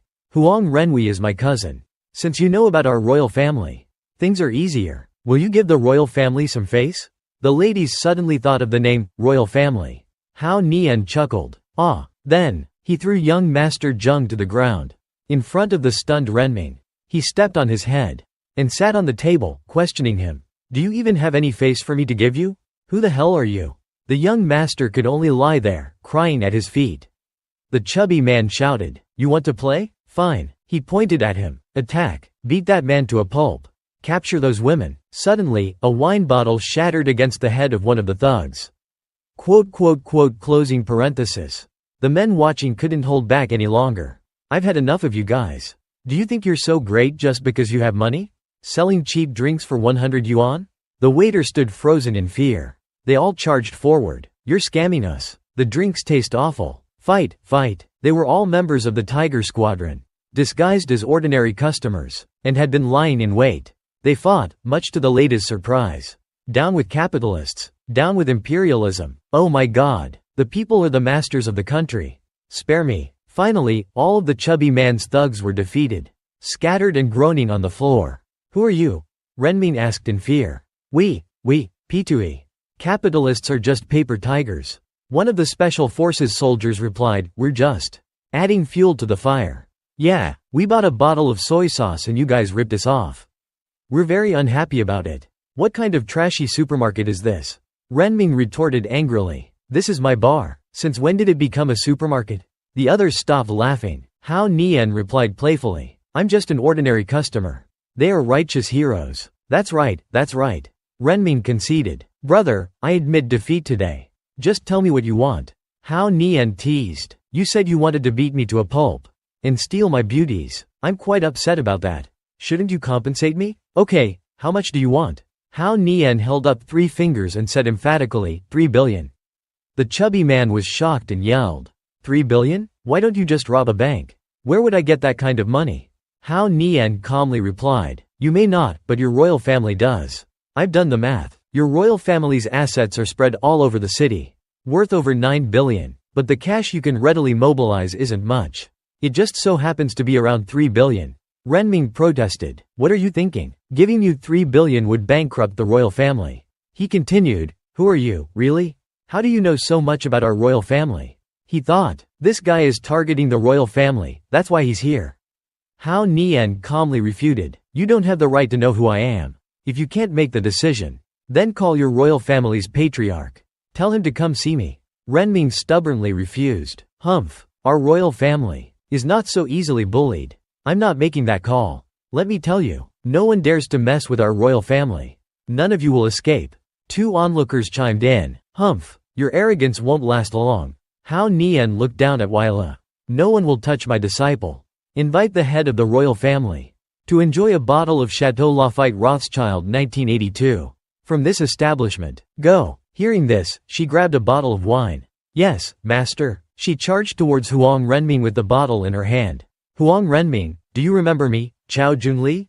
Today, Renming's jaw dropped. Chao Junli? She was the one he tried to capture along with Tang Xindi, but failed and ended up injured instead. Seizing the opportunity, she smashed the bottle on his head. Revenge time. Blood streamed down from Renming's head as he collapsed. Tang Xindi walked up to him. "And me?" He looked up and saw Tang Xindi holding a bottle, ready to hit him. "You dared to break into my house and injure Uncle Wu Wang?" She struck him mercilessly on the head. "Tang Xindi, you will pay." Renming was knocked unconscious and could only mutter angrily, "Just you wait." Tang Xindi suddenly felt scared. She whined coquettishly, "Someone's threatening me. I'm scared. He looks so scary when he's beaten up." The onlookers laughed. "Look at her getting all worked up. Ha ha, I bet this is the first time the Tang family's eldest lady has hit someone with a bottle." Renming gritted his teeth, glaring at them. "You think this is funny? Just you wait." As he was thinking this, another bottle flew at his head. It was TT. "Scaring who? Come on, act tough again. I dare you." He started to whimper. Du joined in, throwing her bottle and catching it. "Well, you've already been hit 3 times. It wouldn't be right. If I didn't get a hit in, I wouldn't feel good about it. Is this how you roll with your crew?" With that, she threw the last bottle, knocking Renming out. The bartender could only cry silently. "Oh my God, who are these people? They dared to beat the young master of the royal family like this." Suddenly, someone shouted from outside, announcing the arrival of old Master Huang. The bartender was overjoyed. "Great, he's finally here." He looked at Hao Nian's group and thought, "Just you wait, none of you will escape." The Tiger Squadron members noticed the bartender's strange behavior and asked, "What are you doing?" The bartender stammered, "No, nothing." "Buddy, you better be honest with me." As they were interrogating him, a group of people barged in. The old man leading the group slammed his cane on the ground and shouted, "It's you. You dare to cause trouble on our royal family's territory. Closing parenthesis. Right? Behind him were a dozen henchmen. Seeing that the fish had taken the bait, Hao Nian's expression turned dangerous. Good, you're finally here. Time to cast the net. Seeing such a large crowd, Hao Nian couldn't help but chuckle. Your family's hairstyles are quite interesting. Seems like everyone in your clan is here. Even the female relatives. Provoked, the old man retorted. Cut the crap, you came all the way here. So we naturally had to welcome you with the whole family. Now that you're here, don't expect to leave. Hao Nian was equally defiant. You old fool. Black energy surrounds you, forming the shadow of death. It means you don't have long to live. Want to leave your last words with us? One of the old man's henchmen spoke up. Old Master Huang paid me 300 million to protect him. Today, I'll make sure you die a horrible death. Hao Nian wasn't intimidated. You're Huang Hai, the ghost hand, right? I must say, your hairstyle suits you. But let me warn you, you're shrouded in dark energy. Haunted by countless souls. It seems you've killed many innocent people. He laughed loudly. Someone like you. The henchman retorted. What about someone like me? Kid, stop playing these tricks. In front of me. You want me to send you on your way right now? Hao Nian said calmly. Send me on my way? You're not worthy. However, I won't lay a finger on you today. Because someone has been waiting for you. Confused, he looked around. Who? At that moment, a figure emerged. Huang Hai, your opponent is me. It was Master Yan Taiji. He warned him, you sneak attacked me last time. It's time to pay you back. Huang Hai gasped in shock. Yan Taiji? How did you? Master Yan exuded a powerful aura. Now that we're face to face, your petty tricks are useless. I guarantee, from this day forward, the name Huang Hai will disappear from the rankings. Before Master Yan could finish, Huang Hai had already fled the bar. Retreat is the best strategy. Wait, Master Yan chased after him. Damn it, get back here. Everyone was speechless. Seeing the situation, Hao Nian said, Patriarch Huang, do you have any more tricks up your sleeve? Old Master Huang remained arrogant. Humph, don't get cocky. Of course, I do. His other henchmen pulled out guns. Seeing this, Hao Nian said confidently, guns? Don't regret it. The bartender, who had been cowering in fear, cried out, holy shit, he's actually shooting. Gunshots rang out repeatedly. Young Master Zheng, lying at Hao Nian's feet, thought, good, let them all die. Especially the guy stepping on me. He was confused. Wait, why is he still stepping on me? He looked up and saw two Tiger Squadron members, both holding guns. Everyone else they brought also had guns. He slowly realized what was happening. So, those gunshots weren't. Bodies lay scattered across the bar. All members of Patriarch Huang's entourage. The old man trembled in fear. This. Hao Nian asked calmly with his arms crossed, Huang Shichuan. Do you have any more tricks? I'll give you time. Bring them all out. The old man stammered, I'm out. Please don't kill me. I can give you money. I can give you as much money as you want. Seizing the opportunity, Hao Nian said. I initially wanted 3 billion. But now that you've killed people, if I take your money, certain special agencies will surely come after me. That would be troublesome. Hearing this, the old man broke out in a cold sweat, his face pale with fear. Closing parenthesis. You must kill. Why me? Hao Ran bluntly replied. If you want to get rid of the weeds, you must get rid of the roots. Hearing that, the old man had a heart attack and fainted. The young Master Trin next to him was very surprised. He cried silently. This is really the Hades. It's my turn next. Mom, I don't want to die. Hao Ran continued to question him. Hey, that guy with the surname Tran. He cried out loud. My last name is Trin, no. The tycoon said my last name is whatever, so I am that last name. From now on, my name is Tran Uwang. Please spare my life, boss. Seeing that, Hao Ran immediately put on a wretched face. You're quick-witted, so I'll give you a chance. At this time, Hao Ran's group had all returned. On the yacht, a high heel was taken off. It seems to belong to Tam Di. She was lying in pain screaming, ah, it hurts, honey, take it easy. Seeing his wife in pain, Hao Ran tried to comfort her. It's not okay if it's too light. Try to bear with me a little. Go. Tam Di tried to endure. He explained to her why she was in pain. Although you practice yoga regularly, but very little, when exercising with high intensity and being too stressed, smashing a bottle of wine makes your abs sore. She moaned in pain. This is really the first time I've done this kind of thing. He continued to squeeze her hand and quickly switched to the other hand. "Go Tam D?" asked Hao Ran coquettishly. "Wasn't it a bit exciting today? Moreover, many waiters in the bar have seen it all." He comforted his wife. "Wife, do you mean to tell me to kill those waiters?" She immediately corrected. "Of course I don't mean that. I'm just worried." He immediately comforted Tam D. "Don't worry, wife. We are carrying out a special mission of the Special Forces. With the army behind us, what are you afraid of?" The two soldiers downstairs were startled when they heard that. Hao Ran also clarified. "Besides, I didn't completely drown them. You forgot before we left. How did you entrust Tran Uwang? Then how come Tam D just understood the situation? So that person is 4. Before she could finish her sentence, the phone rang. Hao Ran immediately grabbed the phone and answered. "Hello. Commander." "Hello you little brat. Why did you run to Yanhai City? And you didn't expect to use the name of the Special Forces to fight in the city and killed more than 10 people. What the hell are you trying to do?" Hao Ran was startled and dropped the phone. The two people over there heard the conversation, turned pale with fear, and the commander is listening in disarray. Hao Ran immediately spoke up to reassure.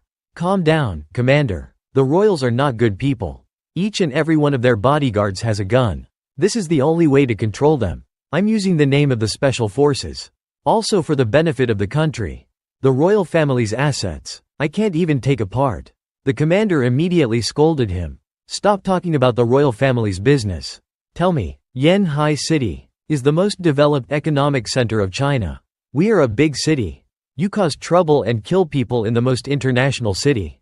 Tell me, how can I protect you? This is very difficult for me to solve, you know?" Hao Ran calmly replied to the commander.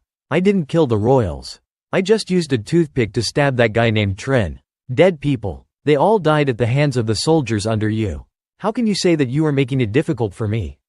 He said and looked down. "Where the Tiger team is listening. Why can you guys have brains but not move? Why do you say shoot when you shoot?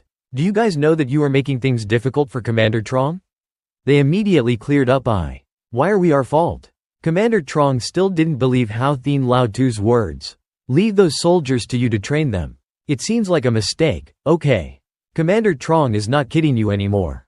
Don't worry, I've seen you handle it cleanly and neatly. You must immediately find the guy named Tren that I just mentioned. He's a shareholder in the royal bar." Hao Ran then remembered the incident 3 hours ago. "That Tren, if you are a shareholder of the bar here, the bar. What illegal things have this bar done before? You must know very well that breaking the law is breaking the law." Vong Vu immediately loaded the gun, making him jump. "I know there are many more. All are enough to be sentenced to death." Hao Ran continued to interrogate him. "Very good, so give you a chance to redeem yourself, you later. Or go home and wait. Very quickly, someone from the military will come to you. You better cooperate with them. Point out evidence that could convict the royal family. The military will of course protect you, understand?" The young Master Trin cried and snotted in response. "Understood, understand, no. Death also lost half of my life's fortune. But anyway, it's still better than dying." Back to the present time. Hao Thien seems very proud of his achievement. "How about I do things very well? The state is investigating corruption cases. The royal case is very useful, isn't it?" Commander Trong shouted into the phone. "What's the use of a monkey? We are the army. How can you interfere with law enforcement?" The two continued to talk to each other. "Okay, Commander Trong, don't need to act with me. Law enforcement took the case of the royal family. How to deter other subjects. You have already calculated in your heart. After all, you've already sat in the commander's chair. How can this make it difficult for you? As for the royal family's assets, were handed over to the government. Military side, you guys have done a great job.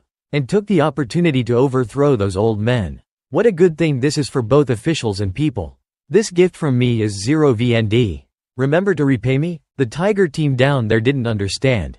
"What are you talking about upstairs?" "Do not understand, but it's probably none of our business." After hearing those words, the commander only reminded Hao Ran. "Your kid is really cunning, this matter. Whatever you say is very simple. But in reality, it's not easy. You must remember, for me, this is China, not Dota. You act carefully for me." "Okay, I know." After saying that, he hung up the phone. Tam D saw that it was quiet and asked, "Did it work out?" "Of course, my husband. What else can't be solved?" But he also seemed regretful, but unfortunately 10 billion of that old royal. He's too excited, forcing us all to contribute to the fund. Everything has to be returned to the state. Tam D tried to comfort him. Isn't the royal family well behaved? Give you all your assets. Then sit and wait for you to take action. Now the scene is a very romantic night. The yacht is still leisurely gliding on the sea. Hao Ran is currently talking to Mr. Niem. Lam Tiu Tung ran away. Lam Tiu Tung cooperated with the King of Cards in Yanhai. Was picked up by the King of Cards and escaped. Hao Ran was holding an apple and eating while talking. The King of Cards is very good. He is not under anyone's command. Very strong. In Yanhai, Ao Kin Capital and Nam Duong are very famous. The hand must be called ghostly. The kind of person you shouldn't mess with. If you don't want to cause trouble, just stay away from him. But what if he comes looking for us? Hao Ran jokingly replied. If he sits on top of us, you definitely won't be afraid of him, right? I'm just a doctor. You take care of the killing. What am I still afraid of, you little brat? Suddenly, seriously extreme. See something two troubles are coming, you can't avoid them. While the two were talking, there's another boat. Is gradually assassinating the King of Cards boat. Yeah, chases in the middle of the night. Is a large private yacht. Definitely only the King of Cards. Hao Nian cautiously looked closer and closer, it was strange. Looking in, you can see Hao Ran's boat. Just like an ant, compared to the King of Cards boat. It's too big to go, no comparison, there will be no pain. Will it be difficult for TT to know about this? Yes, if they hit head on. Then we can't dodge. When the two boats were far enough apart, 3 figures on the Happy Card boat spoke up. Brother Niem, the 10 great people of China are here. The worst thing is that the King of Cards in Yanhai is brave. I heard that Brother Niem came to Yanhai especially. I invite Brother Niem to come aboard for a cup of tea. Make friends. Master Niem politely replied. Haha, the Yanhai King of Cards has an invitation. Niem Tai Kuk certainly couldn't refuse. But on this little boat, there are also a few friends who are in a hurry. I alone can represent them. The King of Cards immediately agreed. But I heard that to then Wai of Hao Ran Duong Tung Sun is also here. I don't know if to then Wai can save face and board the ship. Can you sit down for a cup of tea? Hao Ran gently replied. Unexpectedly, a miracle doctor like me also has a bit of fame. I didn't expect the King of Cards to be able to say my name directly. You are confident. If the King of Cards has the heart to invite me, I definitely have to get on board. Tam D is in the room.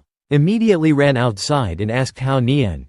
This big boat, don't come here, don't say anything. Tam D was very worried for both of them. I don't know what the King of Cards' purpose is yet. Don't rush to reveal yourselves. Let Vong Vu's group escort you back. Tam D asked worriedly, what about you? He immediately reassured her, do I still need to worry about my wife? If I wanted to go, who could stop me? The two immediately left their aunt and boarded the King of Cards ship.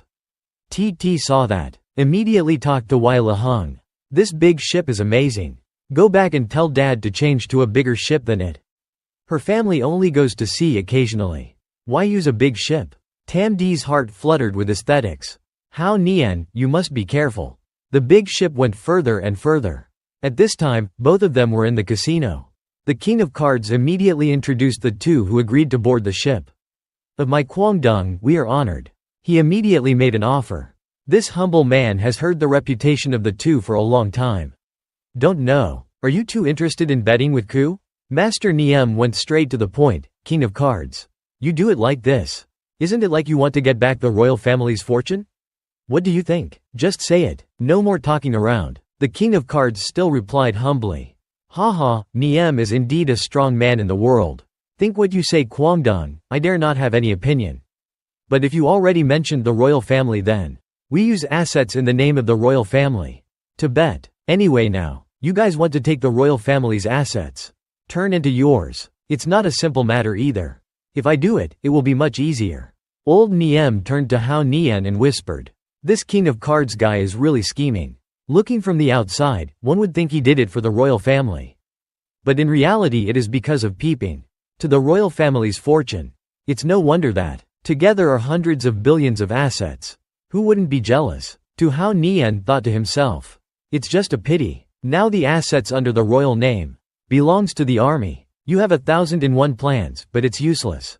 Nian Tai Kuk spoke up again. You are the King of Cards. But want to use some card tricks to play us. If you really want to bet, Then use real kung fu to decide. Whoever you have on your side, send them out. I'll take it all, I've said it. If it's a gamble, of course, you can bet any way you want. Brother Niem wanted to compare martial arts. Of course there will be someone to compete with you. So I want to ask the miracle doctor if you have any comments. Hao Ran confidently replied, I'm just a casual player. You are the owner, you say bet how to bet like that. Nien is stressed. Why does he want to play cards with the king of cards? Ku Dong heard that, immediately invited the two to the table to talk very happily, which invites him to enter and show off his talent, shuffling cards in an artistic way. The king of cards said while shuffling the cards, we only have 2 people playing poker. Simple. Okay. Niem Tai Kuk standing next to. See, things are not simple. As expected of the king of cards, the card shuffling technique is so skillful. To then Why agreed to play cards with him. It's too negligent. He finished shuffling and dealt the cards to start the bet. He asked Hao Nian, there were only 2 people. We should play some simpler games. What do you think? Our first betting round is a bet. Hao Nian interrupted and said bet big or small. He explained that playing this way is both simple. It's hard to use tricks. See whose luck is better. The king of cards also followed Hao Ran. To then Why's suggestion. Not bad if so. So the first card you have inside. Don't need to take it out anymore. Then we draw the cards directly. Compare big and small in this game. Bet 3 billion in cash flow of the royal family. See how it's okay. But add a little more bet. Kwang Dung heard that. Should be a little confused to add bets. Hao Nian suddenly threw away the apple. Help me throw it in the trash. The red-haired bodyguard next to him immediately grabbed it. Then disgusted, the consciousness is so delicious, so disgusting. Hao Nian turned out to have planned in his heart, this voice. It's really you. I also want the girl behind you, king of cards. Do you agree? She was startled by the offer. Immediately shook his head, not wanting to get involved in this. The king of cards introduced her to 2 people. Her name is Duong Vu Ngu, she's a pretty good bodyguard. Just went with me for 2 days. But if To Then Why is interested in her, of course it's okay. He thought to himself. Of course, first of all, you have to beat the king of cards, we've already. Hao Nian didn't say much and started the bet. Very good, let's get started. Your card flipping technique just now was pretty good. If I don't pay attention, I also want to flip the cards a bit. After saying that, Hao Nian threw the cards out. But things didn't go as he thought. All the cards flew up. Both Hao Nian and Mr. Niem's eyes widened. He sheepishly apologized for what had just happened. Ha ha. I call this the Celestial Maiden. He thought to himself. It's over, Hao Nian said politely.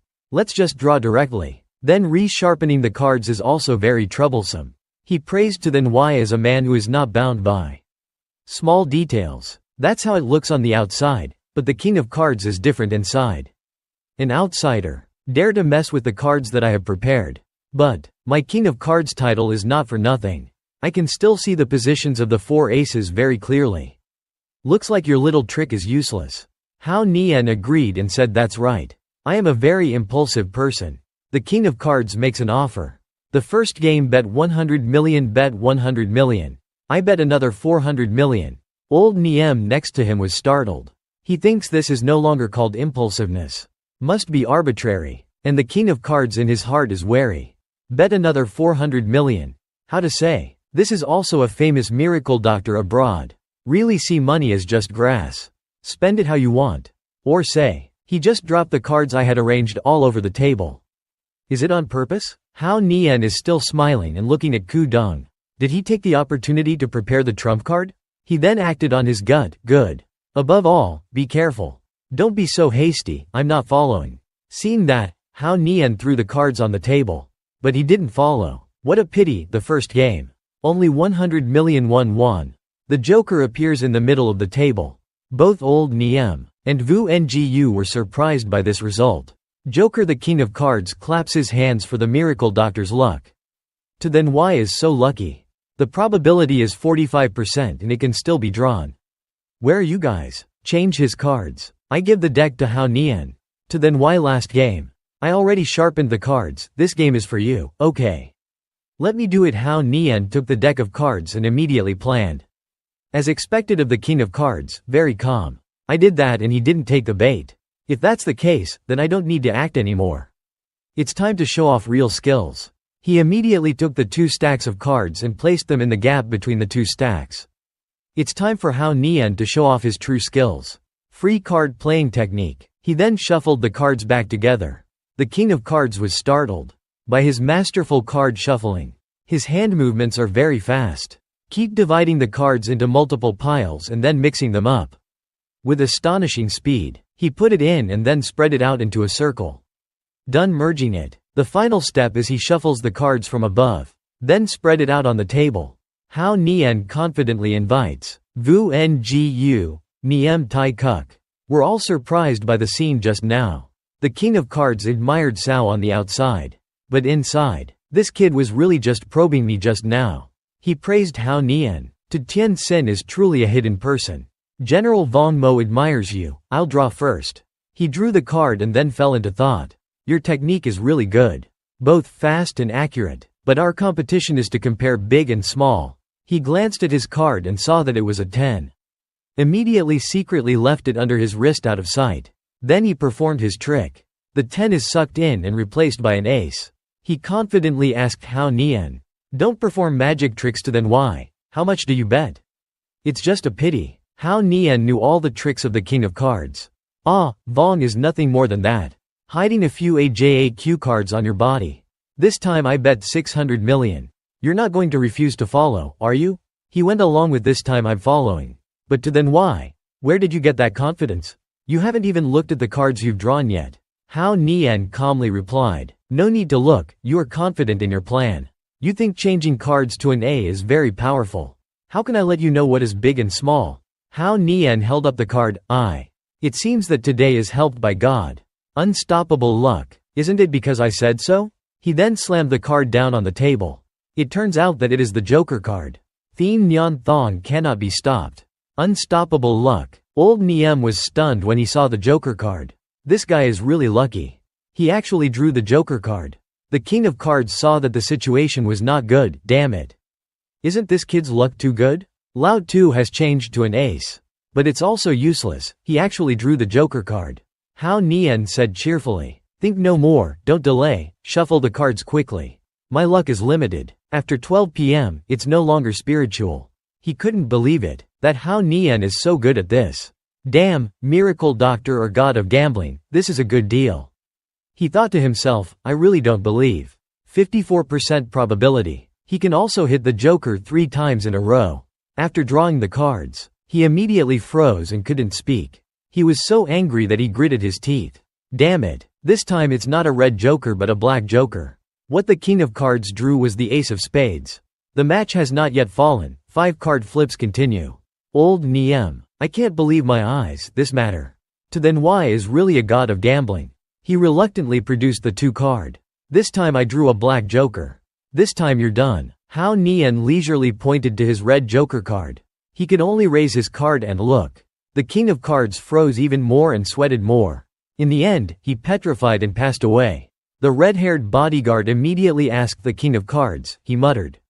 How can this be? How can this be? Hao Nian immediately teased I said my luck is very good today. It's a pity no one believes. I don't want to win, I can't. The king of cards wanted to give me money. 3 billion. He wants to give it to me like that, so I'll accept it. Kwangdong angrily slammed the table, how could you do that? I've been learning to play cards since I was 6 years old, until now it's been 35. But I've never met anyone like you. Moreover, I'm sure you cheated. Hao Nian replied calmly. I absolutely don't cheat. This is all luck. Today the one whom God favors is me. Not like you. Even though you changed the card in your hand to an ace like that. And still lose. Isn't it because he held his breath? Finally he gave up. To then why, these 3 billion, I lost. I didn't expect to meet a master like you. Hao Nian gave instructions to Vu Ngu. Then you come here too. She immediately came over to him. He said you are mine now, clearly. After saying that, he patted her butt. Remember to take good care of me, remember? She shyly covered her butt with her hand, She blushed and shook her head, nothing. Master Niem looked at the situation so far and said, you kid is really romantic. Both the main wife and the concubine are taken care of properly. Warm in the house. Terrible old Niem. I'm a righteous gentleman, okay. He retorted. I want to believe you. You little guy are unmatched in romance. Hao Nian continued to make another offer. This time I couldn't get anything from the royal family. But this king of cards, the delicious piece has been delivered to his mouth. Can't be ignored. Tu Dung, I don't have time to go to the royal family to get money. You give me cash now. You are the one in Yanhai. By then, you can just go directly to the royal family to get the money. The king of cards heard that and thought. He deftly refused to. Then why? If you want me to give you cash now, I'm afraid I don't have 3 billion here. Moreover, to get the royal family's fortune, I still have to take advantage of a lot of relationships, and also need to spend another amount. Hao Nian didn't listen. You don't need to say much to me. How much cash do you have? Just give it to me now. He continued to show respect to Duang Vu Ngu beside him. I haven't bothered with you for the past few days. He immediately made an offer. I can give you 2 billion at once. That way I can also make a small amount. I don't know if to then why can fulfill it for me. He immediately pretended not to accept only 2 billion. Isn't this a bit? He touched the best actor amulet and thought to himself. The royal family's fortune has been submitted to Commander Trong. Then no matter what connections you use, I can't even get 1 VND. Think for a moment. He slammed his hand on the chair and walked away. I agree to bet with you. It's like seeing each other for the first time. He thinks so I don't have any damage 7 anything. And the end of the greedy guy.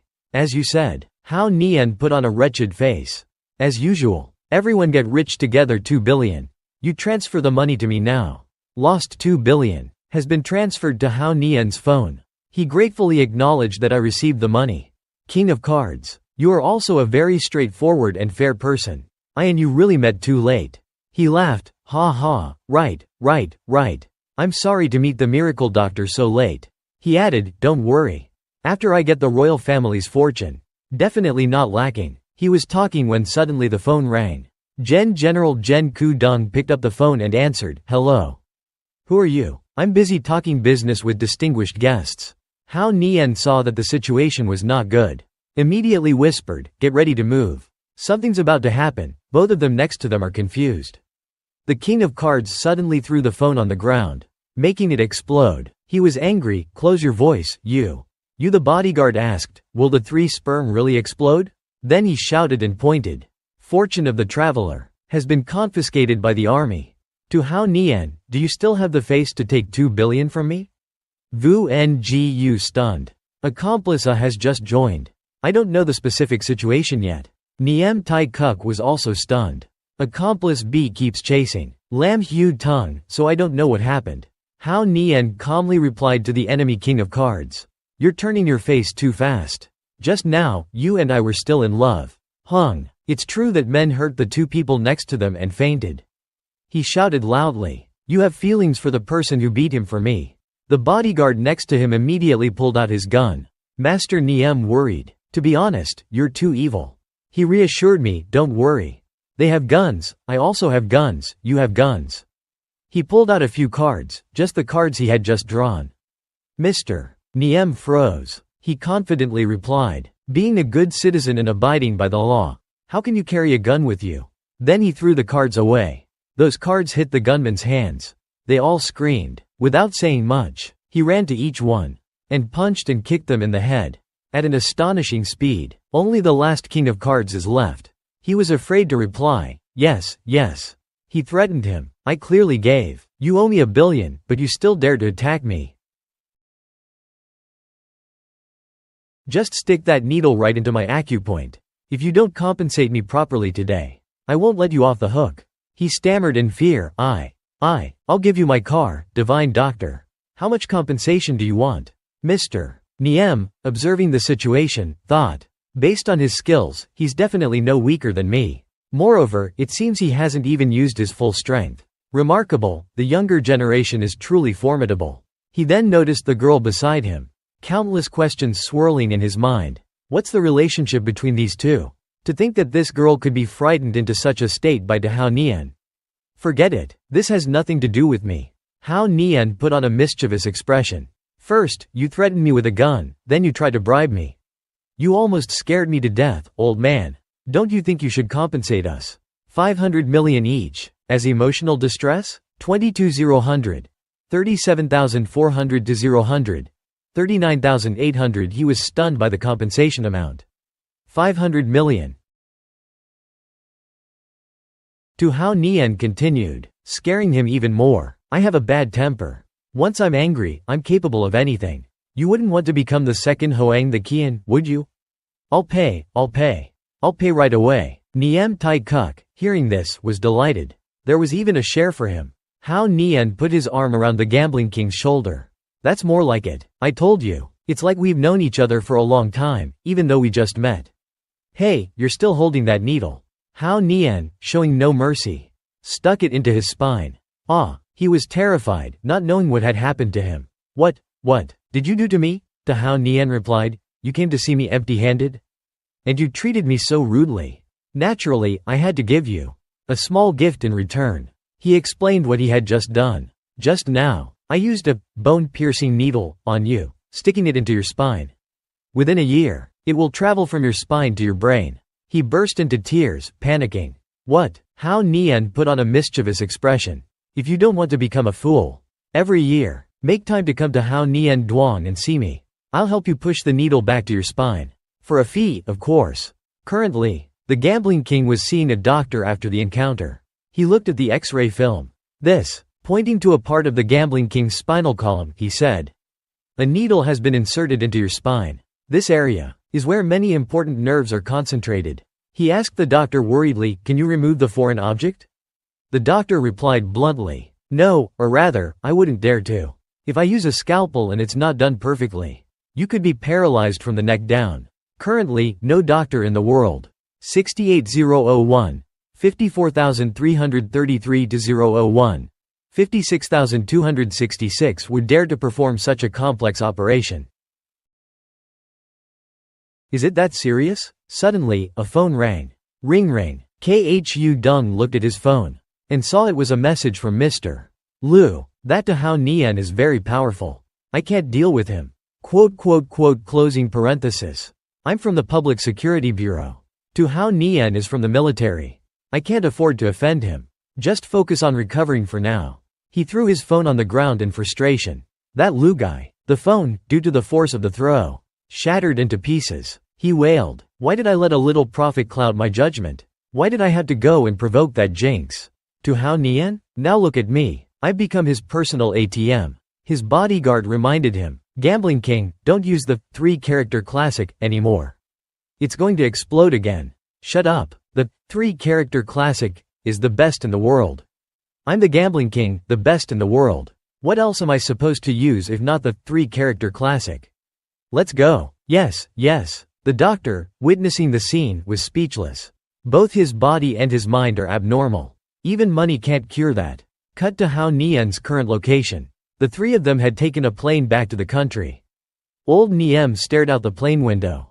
I was so caught up in watching your performance tonight that I forgot to take care of Lam Hu Tung. Hao Nian reassured him. It's all right. Lam Hu Tung wasn't on the boat. Seeing old Niem's surprise, he explained. Lam Hu Tung specializes in poison. If he had been there, I would have detected him immediately. After all, I'm a doctor. I'm quite sensitive to poisons. He then turned to talk to Vu Nung. Honestly, I thought you would have taken advantage of the chaos and escaped. She blushed and replied, Khu Dung lost me to you in a bet. You're my owner now. Hao Nian praised her. You're smart. Very smart. However, from now on, you're not allowed to wear sunglasses when you're with me. You have such beautiful eyes. Why hide them? She turned away shyly. Okay. Niem Tai Kuk, beside them, scowled. This little punk, still saying. He has no ulterior motives? I need to tell my daughter to stay away from him. Even if he makes me 500 million, it's not worth it. They were relaxing when suddenly someone shouted. Chairman, are you alright? A middle-aged man collapsed on the ground, unconscious. Someone, come quickly. Someone's sick. A flight attendant rushed over and asked. What happened to this gentleman? I don't know.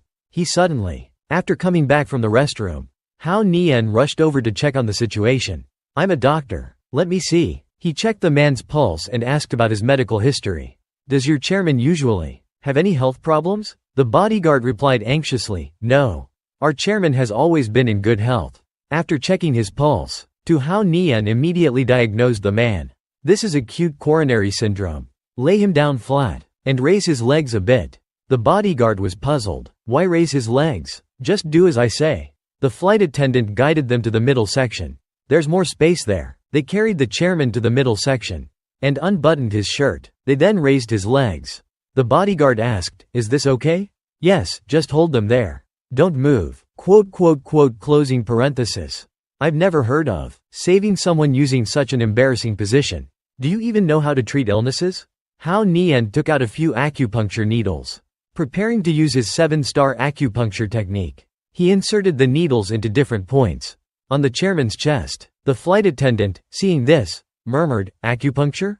The bodyguard, witnessing this technique for the first time, was frightened. "Hey, what the heck are you doing? Do you even know how to treat illnesses?"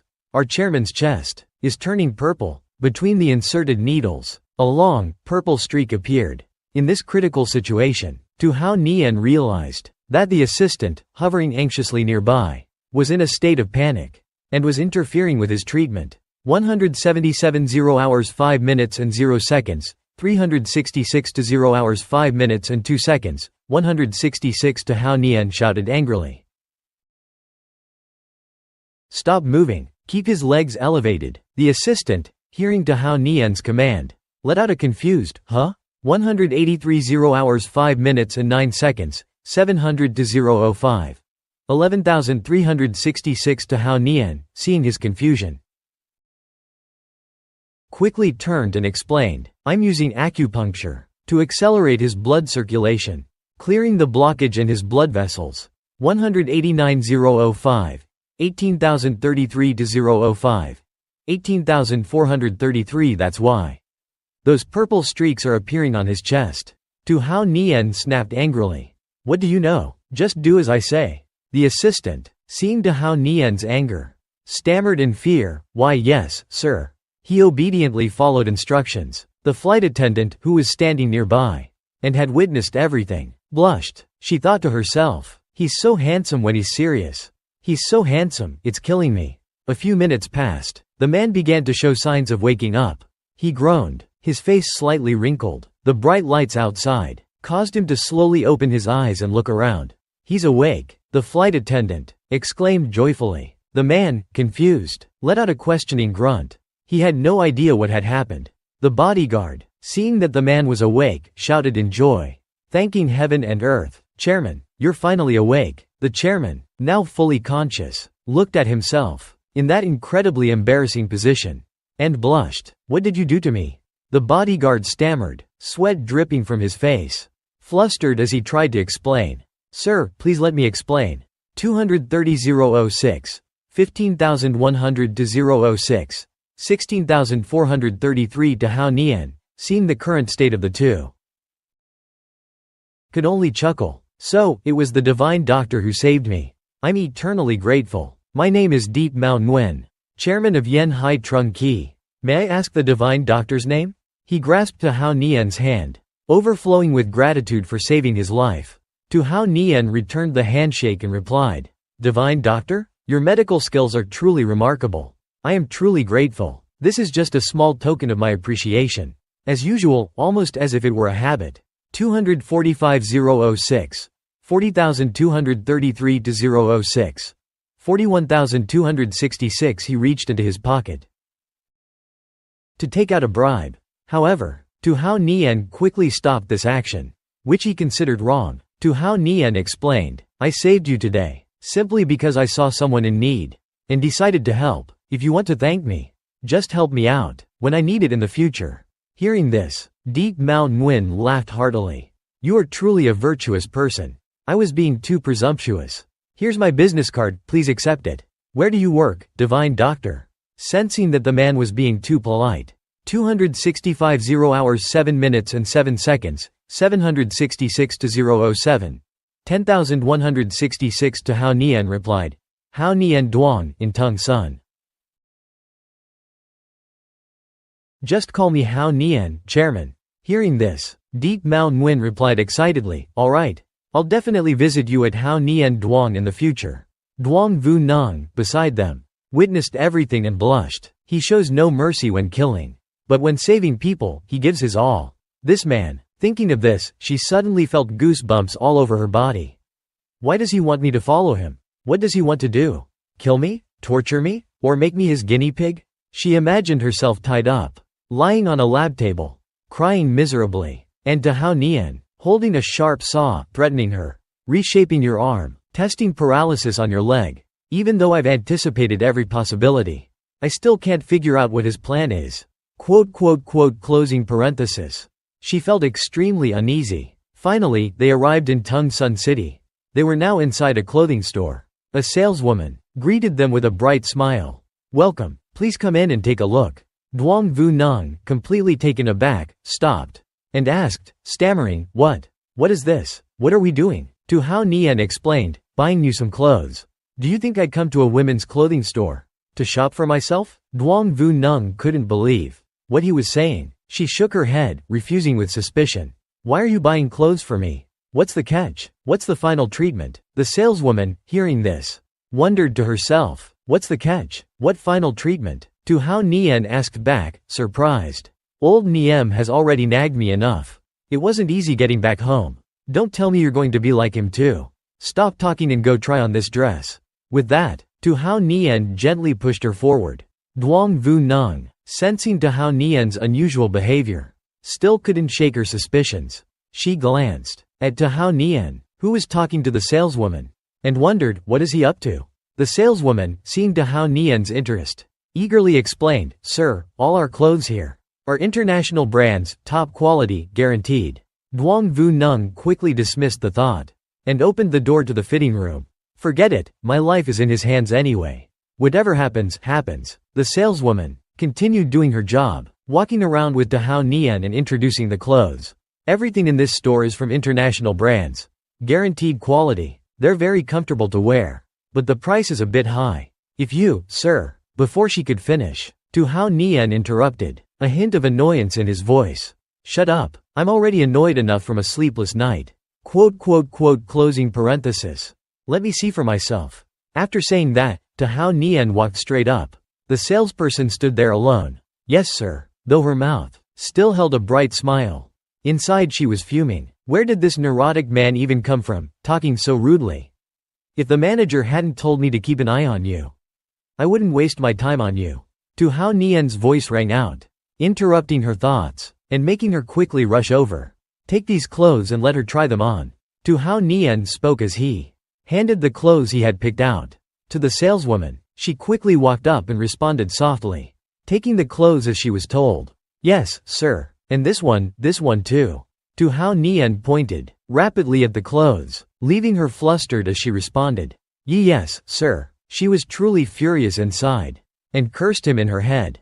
"Taking so many. Can you even afford one in the end? Do you have any idea how annoying it is to rehang all these clothes? Customers who act like they're God are the absolute worst." Duang Vu Nung finished changing and came out of the dressing room. She had on a simple shirt, with a black trim around the collar. The white shirt accentuated her figure and was paired with gray trousers. The second outfit was a very stylish combination of a rather revealing black top and blue denim shorts. The third outfit was the perfect combination, accentuating her curves, with just a short skirt and high gray stockings. She blushed and tried to pull down the short skirt as she thought to herself, "Why do the clothes get weirder the more I change?" Tao Nian was blushing slightly, but his voice was indifferent as he handed the pink outfit to the salesperson. Take this outfit back from the customer." She smiled professionally. "Yes, sir. These items are the cheapest. Let me put them in a bag for you." She fumed inside, thinking, "I knew this would happen." Tao Nian understood what she meant, and corrected her. Hey, you've got it all wrong. Besides that one, I'm buying all of them." The saleswoman's jaw dropped. She couldn't believe what she was hearing. "Surprised?" he said, noticing her shock. Tao Nian calmly replied, "For sizing, ask this lady." Duang Vu Nung blushed bright red. When she heard this, she thought, flustered, "What is he doing?" The saleswoman couldn't believe her ears, and asked in disbelief, "All of these clothes?" Tao Nian was irritated by her slow reaction, and snapped at her, "Why are you just standing there? This is an international brand store. Why are you so unprofessional? I told you to bag up all the clothes. Are you deaf?" Seeing his displeasure, she quickly hurried to follow his orders. Stammering as she said, the Kia female staff quickly ran away. Following the order, she stammered in response. At this time, Tao Nian looked at her and called, "Hey, Duongvu," being called out so suddenly. She replied in surprise, "Yes?"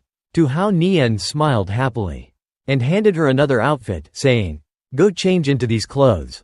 Being changed so many times made her feel embarrassed. Outwardly, she could only reply. But in her heart, she thought, "It's not some weird outfit, is it?" That female staff member quickly returned the gold bank card. "Great Demon King VIP. Excuse me, sir, your card." He held out the piece of paper with the QR code and said to the female staff, "Send all these clothes to this address for me." She quickly took out her phone to scan it and politely smiled. "Yes, sir, I will transfer them immediately." As soon as they finished talking, Duongvu finished changing into the clothes that Tu Hao Nian had given her. With a slightly embarrassed expression, she said, "I've changed." Now, she was wearing a sea blue themed outfit with a subtly off-shoulder top adorned with small flowers and a short blue skirt. Tu Hao Nian looked at her and assessed, "Let's go." "Okay," Duongvu replied, thinking to herself, "What does he want to do with me?" She became increasingly unsure of what to do. Seeing that gentleman buying so many beautiful clothes for the girl without sparing any expense made her think they were lovers, and secretly wished in her heart, spending money like water. "I also want a boyfriend like that." The sky today was so blue and cool. The two of them went out for a walk. After spending so much time choosing clothes, Tu Hao Nian walked ahead and reminded Duongvu, "If I have brought you with me, you must obey me. You are not allowed to have any improper thoughts towards me." She followed behind, only able to helplessly reply, "Clear." She walked behind and asked herself, "So, is this the final verdict? How does he want to torture me? Buying me so many clothes. Could it be the price of selling myself?" Tu Hao Nian's voice rose, erasing those thoughts from her mind. "You must obey me unconditionally. From now on, you will work at my clinic. I will provide you with food and accommodation. But in return, you will not be paid." Those stipulations that Tu Hao Nian laid out surprised her, and she stammered, "Huh? What does this mean?" Tu Hao Nian, hearing that, turned to her and asked roguishly, "What's wrong? Do you have any special requests? Like, scented candles?" Hearing those shameless words coming out of Tu Hao Nian's mouth made her blush furiously and refuse. Closing parenthesis. No. Realizing he had teased her enough, Tu Hao Nian seriously instructed, "It's just things like these. Just do those things well." She was stunned for a moment, then smiled brightly and replied, "Yes, master." Seeing such a sunny smile, Tu Hao Nian suddenly became flustered and wondered to himself, why did she suddenly give such a bright smile? However, on the outside, Tu Hao Nian tried to remain calm and continued, "Right, come with me to the clinic. There's nothing else I need you for later." Duongvu, at this moment, was like a little kitten, quickly replying, "Yes, master." Tu Hao Nian suddenly felt very awkward. He turned away and thought, Master, twice. Maybe nothing will happen in the future, right?" The two of them arrived at a park somewhere in Tungsun City. It was now late afternoon. The golden sunlight bathed the entire park, which was designed with exquisite sophistication. The center was adorned with an archway, in front of which were beautiful fountains that sprayed water in waves according to a preset program. Behind it was a lush green lawn, decorated with a row of tall, verdant trees, accentuating its beauty even further. All around, surrounding it, was an egg-shaped lawn, looking unique but beautiful. The observant designer had added small shelters and benches around it, so visitors could rest their tired feet or enjoy the scenery, with plenty of places to soak in the beauty. Where Tu Hao Nian was sitting, the afternoon sun shone through the leaves, painting the rows of trees with a myriad of colors. 5:46 0 hours 14 minutes and 50 seconds, 266 to 0 hours 14 minutes and 51 seconds, 066. Tu Hao Nian sat there calmly, only his eyes blazing brightly, as he used his heavenly eye to look ahead. 551 0 hours 14 minutes and 57 seconds, 866 to 0 hours 14 minutes and 59 seconds, 433, finally found them. Tu Hao Nian closed his eyes tiredly and thought, using the heavenly eye to find someone in such a large city surely consumes a lot of spiritual energy. I can't do this kind of thing too often. Suddenly, a noisy voice came from afar, hurried and loud, "Brother-in-law, master." This surprised Tu Hao Nian. and he turned to look in the direction of the sound. It was Dong Tngu and Kiu Quanla, running towards Dahao Nian with great joy. 565 0 hours 15 minutes and 20 seconds, 866 to 0 hours 15 minutes and 22 seconds, 200 they both exclaimed in unison. "You're okay? That's great, you scared us to death." Seeing their hurried footsteps, Dahao Nian cried out in alarm. "You're running so fast and pouncing in this direction. Won't you?" Before he could finish his sentence, what Dahao Nian was thinking had already come to pass. It was Duong Tam Di, Dahao Nian's wife, who reprimanded and punished the two of them, knocking them on the head. These two, with a moment's carelessness, had forgotten their own image. Beside them, Duong Vu was bewildered, unsure of what was happening. Dahao Nian chuckled. "Ha ha ha, I knew this would happen." Hearing that laughter, Duong Tam Di's beautiful face turned fierce. 586 0 hours 15 minutes and 53 seconds, 766 to 0 hours 15 minutes and 55 seconds, 700 and she asked in a low voice. "You seem very happy, don't you, Dahao Nian?" He could only shrink back and shake his head in denial. No, let's talk business." Hearing that, Duong Tam Di sighed. "Honey, I brought you a big client." Dahao Nian put his arm around her waist and pulled her into his arms. "Come on, praise me," he whispered in her ear. "I said I brought you a very big client." His words were like a breeze, blowing into her ear, making her startled and cry out. Seeing that, Dahao Nian teased her even more. "Shouldn't you reward me with something?" She closed her eyes, her face flushed, and said shakily, "You jerk," she shouted and quickly broke free from his grasp, leaving Dahao Nian surprised. So your ears are that sensitive." Dahao Nian looked at her and chuckled to himself. I'll remember this." She heard that and shouted in embarrassment, "Don't you dare remember." Closing parenthesis. Forget it all. However, she was met with Dahao Nian's triumphant face.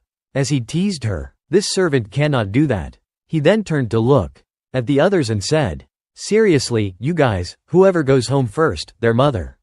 That person will have to find her themselves." Dong Tngu and Wyla were shocked and exclaimed, "What? Why, we just met." Duong Vu, standing next to them, placed her hands on her hips, her face annoyed, and huffed. "We really have something important to do. We have to go meet a big client." She asked in surprise, "What big client?" Just as they finished their sentence, Deep Mao Nguyen appeared, saying cheerfully, "Dr. Tu, what a coincidence. I didn't expect to meet you here." The person next to him was also surprised and exclaimed, Wow. Hearing that, Dahao Nian turned and greeted them. Yes, what a coincidence. I was just taking a stroll. But I had to use my heavenly eye to find you. It took a long time. Duong Tam Di, looking at the two people in front of her, thought to herself. Big client. At Duong T Group, East Asia Logistics. They walked together towards the largest building in the center of the group. Finally, the four of them. 648 0 hours 17 minutes and 38 seconds, 166 to 0 hours 17 minutes and 40 seconds. 033 found a suitable place to sit down and talk business. Mr. Deep, what do you think of the warehousing and transportation operations in East Asia?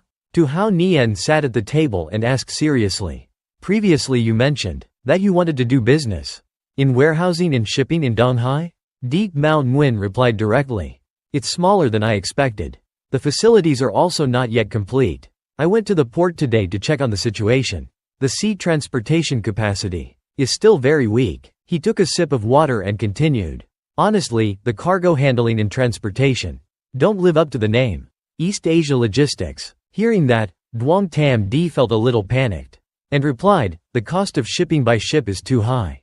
This shortcoming is really hard to make up for. She lifted her glass of water and continued. As for the sea freight capacity, it might be enough for Yen Hai Trung Ki for now. Right, Mr. Deep? Hearing this explanation, he argued, it's a big difference. Yen Hai Trung Ki doesn't just want to build a force store in Tung Sun. They also want to branch out into subsidiaries and super service stations. By then, goods will be coming in from all over. The sea freight capacity might not be enough. Hearing that, Dahao Nian asked, so, Mr. Deep, your suggestion is? He explained, his voice a little worried. For me to cooperate with East Asia Logistics, I'm afraid I'll have to invest a considerable amount of money. It's a bit of a loss." Hearing this, Duong Tam Di froze, quickly lowering her head to take a sip of water to hide her embarrassment. She thought to herself, this is heartbreaking. The big client that Hao Nian worked so hard to find for me. I'm afraid we can't keep him." With his intelligence and diplomacy, Tu Hao Nian maintained a cheerful demeanor and suggested to Mr. Deep, "So, if I may, sir, can I cooperate with East Asia Logistics? Would you agree to this collaboration?" Hearing this, he was startled and stammered, unable to speak. His voice became anxious as he reasoned with his benefactor. "Dr. Tu, this investment is really big, but I've already said, when you need my help, I will definitely help. If you really want me to invest, then." He paused and thought for a moment before continuing. "I can invest in East Asia Logistics. A one-time investment of 4 billion. But in return, I want a 40% stake in the company." Hearing that, Duong Tam Di, who was drinking water, froze. Startled and bewildered, Duong Ti only holds a portion of East Asia Logistics shares. If we sell 40% to Yanhai Trungki, then it means that East Asia Logistics will have to change ownership. As she was thinking, suddenly, Tu Hao Nian's deep voice rang out, startling her and turning her head towards him. "All right, I'll invest 4 billion in East Asia Logistics in my personal capacity.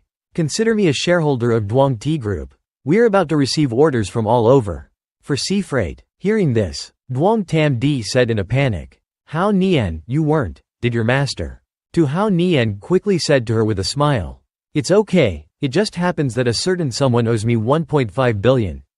And I just 2 billion won from the king." Duong Tam Di, hearing what he said, couldn't believe her ears. Her eyes widened as she looked at him in surprise.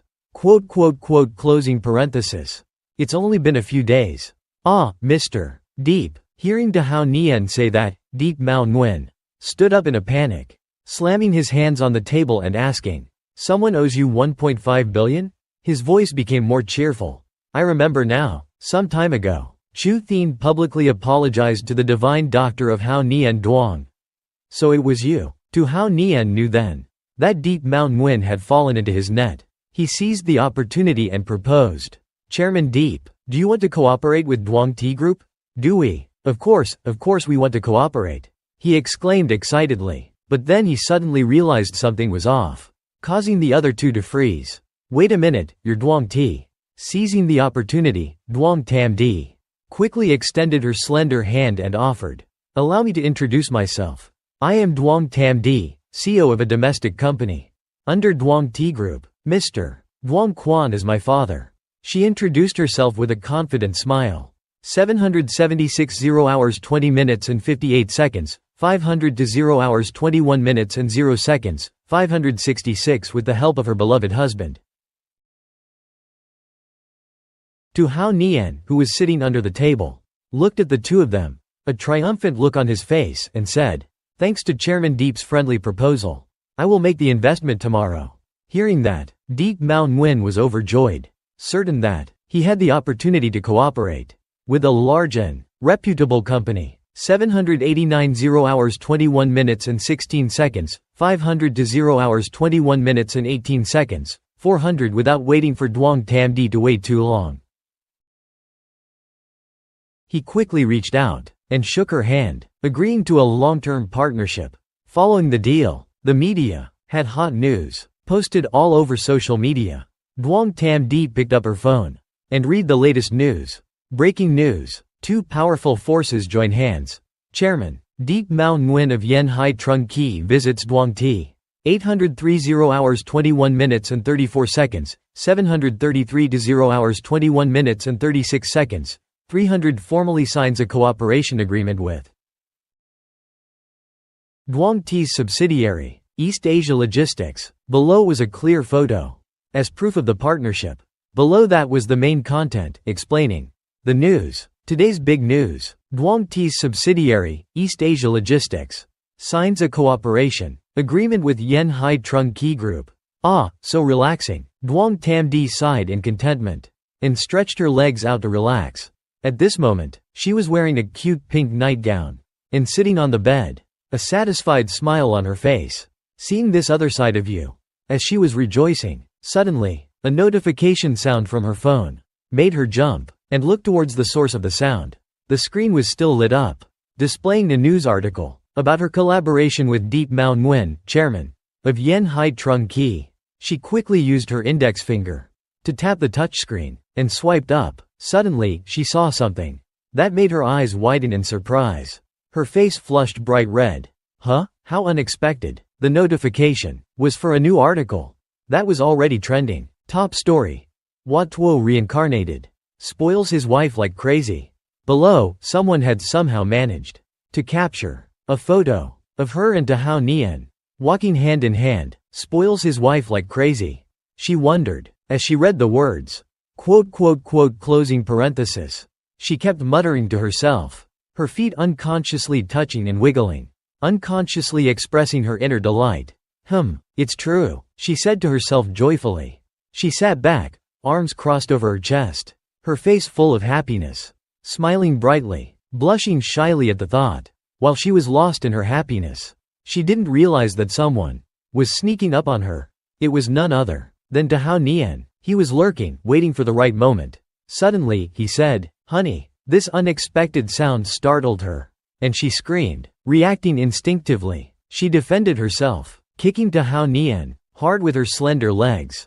It wasn't an overly powerful kick, but no matter how strong one is, a surprise attack is hard to dodge. Even Dahao Nian was caught off guard.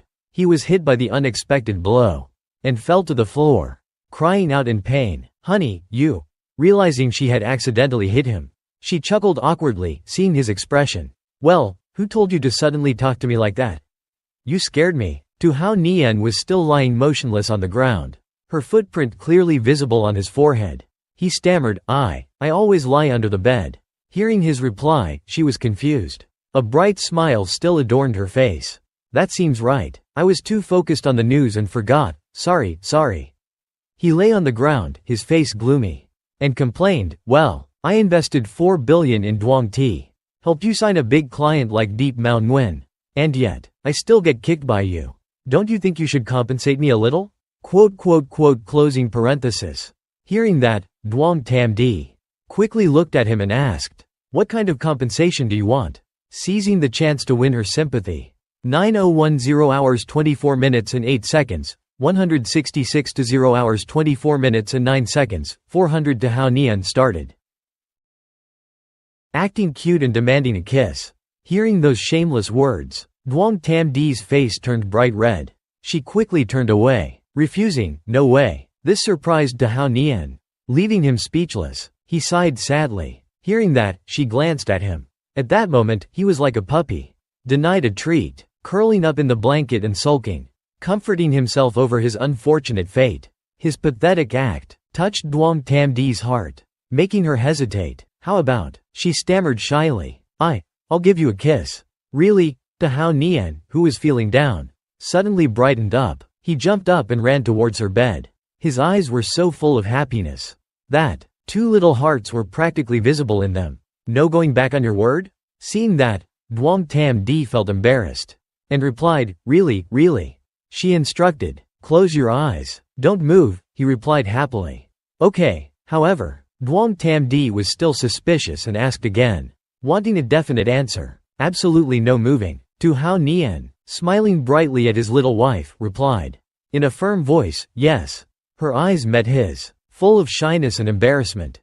Her cheeks, already flushed, turned even redder. By now, he had climbed onto the bed, where she was sitting. He closed his eyes, waiting for her kiss. Duong Tam Di looked up, carefully observing the man in front of her. She looked around, making sure. A shy smile unconsciously appeared on her face. She quickly raised her small hand and brushed her hair aside. Her face moved closer to his, their breaths mingling, growing warmer. Her lips, shy at first, grew bolder. Hesitantly, they touched his. Both of their mouths opened wider, welcoming each other. Finally, the shyness disappeared, leaving only the sweetness of a passionate kiss. Outside, it seemed even the sun felt their happiness and shone brighter, making the scenery even more beautiful. "Honey, can I sleep in the bed from now on?"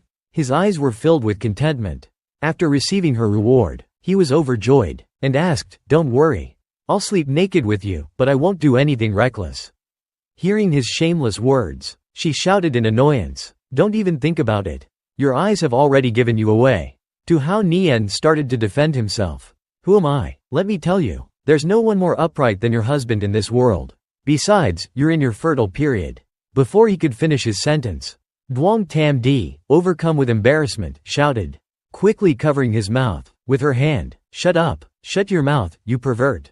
He tried to explain, even with his mouth covered. "I wasn't peeking, I was looking openly. Get out," Duong Tam Di shouted angrily, throwing him out of the room. Tu Hao Nian sighed dejectedly. Walking down the stairs, he said to himself, "The plan to educate my wife is truly a desert trek. Even though I won this round, I'm sleeping in the guest room again tonight." As he was lamenting his fate, he opened the door to another room. His face was now gloomy, an aura of sadness emanating from him. 1070 hours 26 minutes and 58 seconds, 200 to 0 hours 27 minutes and 0 seconds, 833 to Hao Nian 8, grumbling to himself.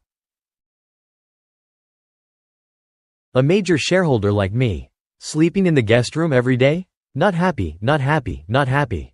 He had to repeat it 3 times to emphasize his point. Seeing his plight, Duong Vu didn't know what to say. She could only chuckle awkwardly, thinking to herself, that resentment is visible to the naked eye. Suddenly, his phone rang. The caller had a rather strange nickname. In his phone, Serious Meow Meow. Tu Hao Nian picked up the phone. His tone serious. "Hello, Serious Duong Vu? Calling me this early, what's the matter?" Before he could finish his sentence, a panicked voice from the other side delivered an urgent message. Tu Hao Nian, Deep Mao Nguyen has been kidnapped at the hotel, and his assistant has been killed. Hearing this, Tu Hao Nian was shocked, unable to believe his ears. What? At the crime scene, 2 police officers and Duong Vu were investigating. One of the officers explained the situation to Tu Hao Nian. According to the forensic examination, the victim died from a stab wound to the throat. Approximately 5 hours ago, Duong Vu added, as for Deep Mao Nguyen, he was taken away. The kidnappers only left a letter, demanding a ransom of 1 million. Tu Hao Nian lifted the cloth covering the victim's head, then used his heavenly eye to examine the body. "Any more clues? Tell me." Duong Vu spoke up. "We've checked the hotel cameras. We can confirm that this is the primary crime scene. Also, since the ransom note directly mentioned Deep Mao Nguyen's name, we suspect it's someone he knows." Tu Hao Nian turned to the officers. "Died about 5 hours ago? Are you sure about that?" He then turned to Duong Vu. "Draw it clearly. This is not the primary crime scene." Duong Vu was also confused. One of the officers, not wanting to back down, said, "I'm a professional forensic expert. How dare you question me?" The other officer added, "Don't act like you know everything. When you don't, we investigated from many angles before determining this to be the primary crime scene." Tu Hao Nian covered the victim's face again. "You're incompetent, and you won't even admit it?" Duong Vu felt a bit humiliated as well. "What did you see? Tell us." She was starting to get annoyed. "Only telling half the story? That's so annoying." Tu Hao Nian chuckled. Is she being coquettish? The violent policewoman being coquettish, so unique. He then started posing difficult questions. The victim died from a cut throat. His main artery was severed. So how much blood would have come out? And how much blood is there on the floor? It doesn't make sense for this to be the primary crime scene. The officer who had just claimed to be a forensic expert said in a shaky voice. "Well, about that," he then replied uncertainly, placing his hand on his chest. "This is just a point of suspicion. However, on the chest and back, 109000, 29 to 23,666 to 00, 29 to 25,133 the body has bloodstains and bruises. We can absolutely confirm that he died about 5 hours ago." Tu Hao Nian replied, "No way. Those red marks are entirely due to the killer using internal energy to rupture the capillaries under the skin, creating a false appearance of bruising. Just use a scalpel to cut open the skin, and you'll see if I'm right." The 2 officers looked at each other.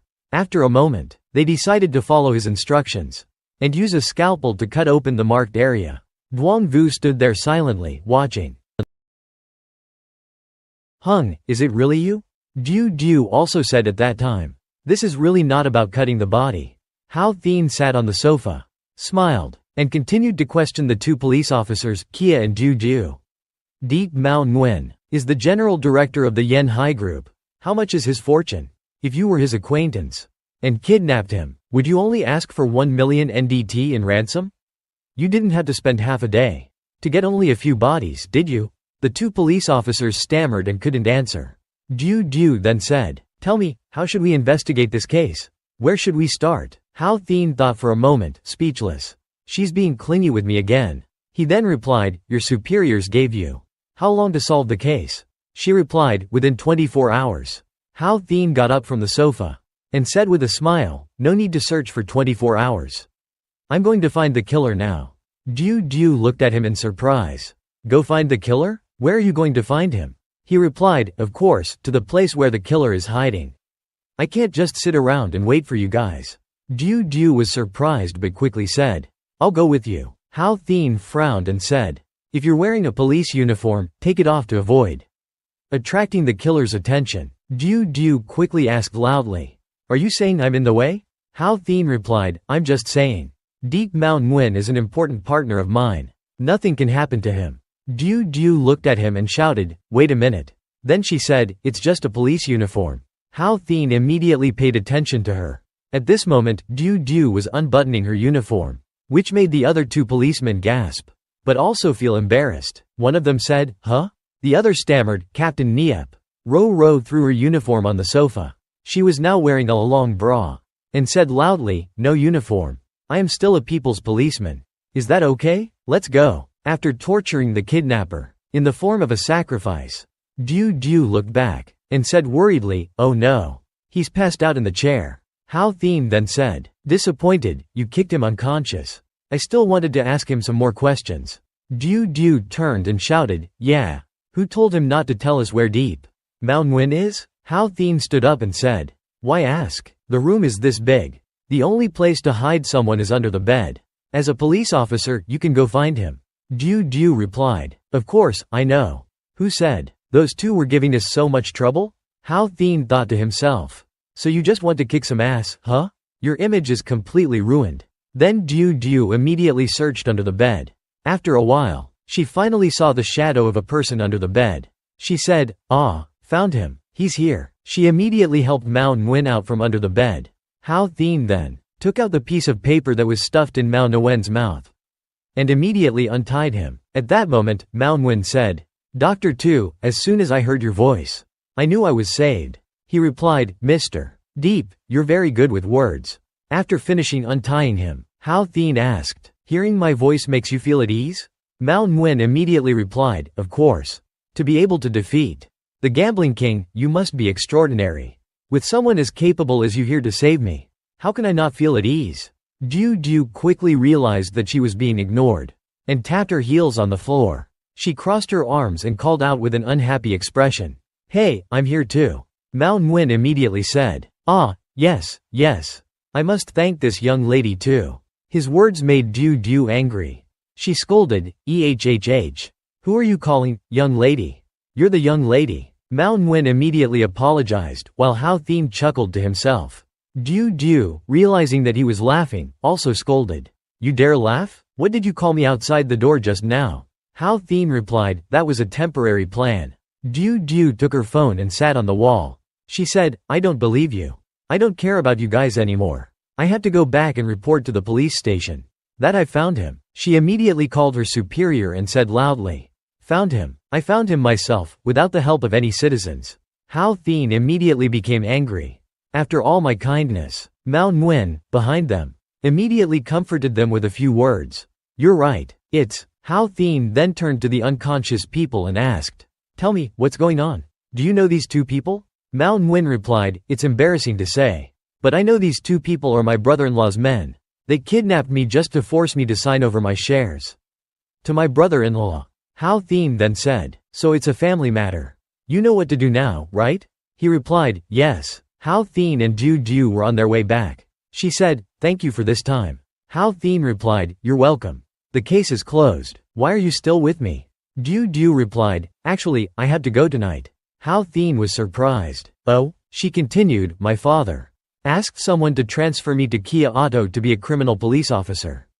But then Du looked at Hao Thien and said, But if you want to keep me, I can. He replied, you're getting ready to go to Kia Auto?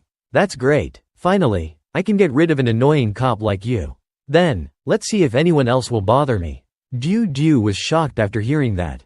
Then, tears streamed down her face. She said, so in your eyes, I'm an annoyance? Hao Thien then comforted her, don't cry. I was just kidding. You're my nemesis. I'm sure you'll come back to see me again, Ro. As soon as he finished speaking, Hao Thien's lips touched Ro's. Then she left in tears, saying, to Hao Thien, don't forget me. To Hao Thien watched Ju leave. He was silent for a moment. Then he immediately put on a show and said, I have such a fate with women. What a pain. Suddenly his phone rang. As soon as Hao Thien answered the phone, Tam D yelled at him, to Hao Thien, who is that woman in the hospital? Get back here and explain yourself. Hurry up. Hao Thien took a breath. Knowing his fate, after torturing the kidnapper, in the form of a sacrifice, Ju looked back, and said worriedly, oh no. He's passed out in the chair. Hao Thien then said, disappointed, you kicked him unconscious. I still wanted to ask him some more questions. Ju turned and shouted, yeah. Who told him not to tell us where Deep Mao Nguyen is? Hao Thien stood up and said, why ask? The room is this big. The only place to hide someone is under the bed. As a police officer, you can go find him. Ju replied, of course I know. Who said those two were giving us so much trouble? Hao Thien thought to himself. So you just want to kick some ass, huh? Your image is completely ruined. Then Ju immediately searched under the bed. After a while, she finally saw the shadow of a person under the bed. She said, ah, found him. He's here. She immediately helped Mao Nguyen out from under the bed. Hao Thien then took out the piece of paper that was stuffed in Mao Nguyen's mouth and immediately untied him. At that moment, Mao Nguyen said, Dr. Tu, as soon as I heard your voice, I knew I was saved. He replied, Mr. Deep, you're very good with words. After finishing untying him, Hao Thien asked, hearing my voice makes you feel at ease? Mao Nguyen immediately replied, of course. To be able to defeat the gambling king, you must be extraordinary. With someone as capable as you here to save me, how can I not feel at ease? Ju quickly realized that she was being ignored, and tapped her heels on the floor. She crossed her arms, and called out with an unhappy expression, hey, I'm here too. Mao Nguyen immediately said, ah, yes. I must thank this young lady too. His words made Ju angry. She scolded, ehhh. Who are you calling, young lady? You're the young lady. Mao Nguyen immediately apologized, while Hao Thien chuckled to himself.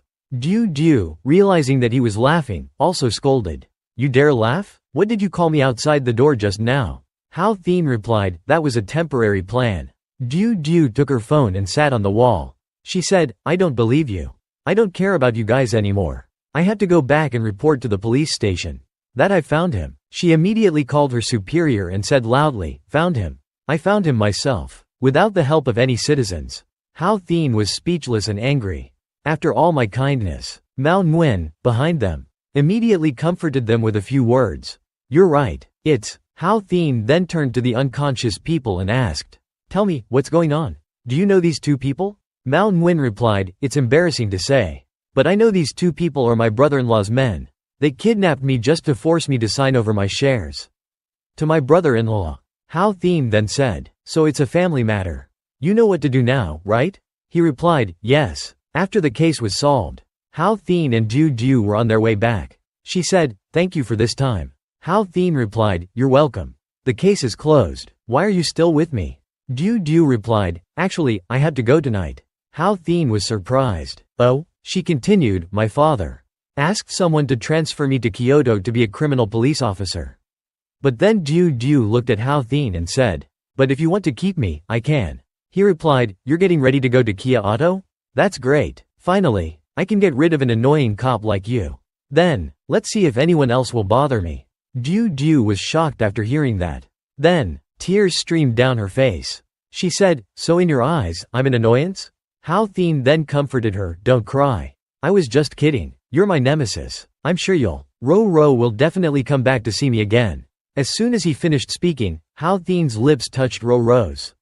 Then she left in tears, saying, to Hao Thien, don't forget me. To Hao Thien watched Ju leave. He was silent for a moment. Then he immediately put on a show and said, I have such a fate with women. What a pain. Suddenly his phone rang. As soon as Hao Thien answered the phone, Tam Di yelled at him, to Hao Thien. Who is that woman in the hospital?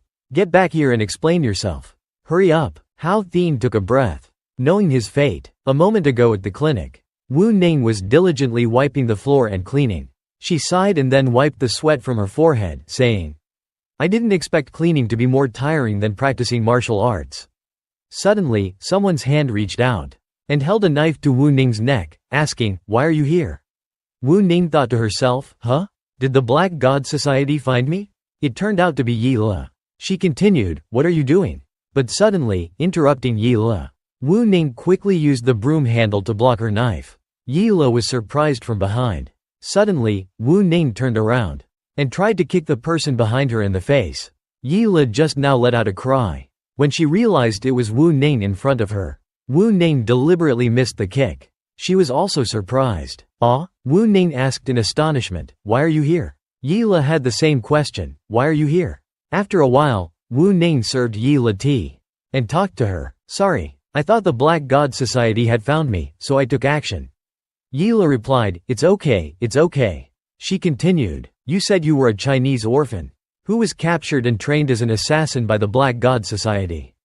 That's why I let you go. Wu Ning replied, That's right. Because I was Chinese, my status was very low. At that time, the person who was sent away with me by their father and son was actually following me. He was a member of the Black God Society. Wu Ning continued with a smile. But the master killed him. I am considered free. That's why I'm using my real name again. I thought I would become a bodyguard in the future. I didn't expect to meet Master at the casino. Yi Le then said, You call him Master so casually. You can't just cling to my brother-in-law and Master. You have to wait in line. Understand? Wu Ning blushed and replied awkwardly, I'm already satisfied that Master has taken me in. Yi Le said reproachfully, Okay, brother-in-law and Master has accepted you. Of course I won't say anything. I didn't defeat you with a knife this time. But next time I'll use a gun. Wu Ning replied, Okay. Suddenly, a woman's voice interrupted. To Qiu Nian took you in? It was Tam Di. She asked again in a serious tone. What do you mean to Qiu Nian took her in? Yi Le was so scared that she trembled and stood up, replying, This. Wu Ning still didn't understand. She asked, Who is this? Yi Le thought, Damn it. The wife is here. How do I explain this to brother-in-law and master? Back to the present. Tam Di was on the phone with Niem Tai Kuk. So, Duong Vu Ning's distant niece. You went to the clinic to experience life? Okay, I understand. Old Niem, please take care of your health. Hao Thien thought. On the way back, I talked to Niem Tai Kuk. Now it's your turn to ask. It's true that I lent him 500 million. He still needs help with this small matter. This Yi Le is also very smart to run away. Hao Thien recalled what he had discussed with his student. Yi Le said over the phone. Brother-in-law and master, I haven't said anything yet. I'm leaving. Hao Thien chuckled and said, Not bad, huh? Next time I'll teach you some attacking techniques. Back to the present, Tam Di hung up the phone and said, So she's old Niem's niece? Why didn't you say so earlier? She approached Hao Thien and said, No matter how I asked, she wouldn't talk. Hao Thien replied, She's quite introverted. At first, old Niem wanted her to be my assistant, but I refused. But then I saw the purple aura on her head. It felt lucky and prosperous. So I let her stay. Wu Ning asked curiously, Purple aura? What is that? Tam Di then said, Here we go again with your master's mystical nonsense. Hao Thien chuckled and replied, That's what I learned. Then Hao Thien turned to Wu Ning and asked, But didn't I tell you to stay at the hotel? Why did you come to the clinic? Wu Ning replied, I don't know what happened either. When I woke up this morning, I was already here.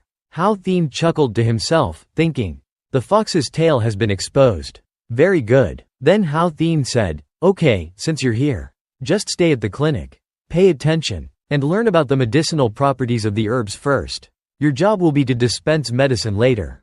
Wu Ning replied, Okay, I'll learn right away. Suddenly, there was the sound of hurried footsteps and a woman's panicked voice. Sister, it's not good.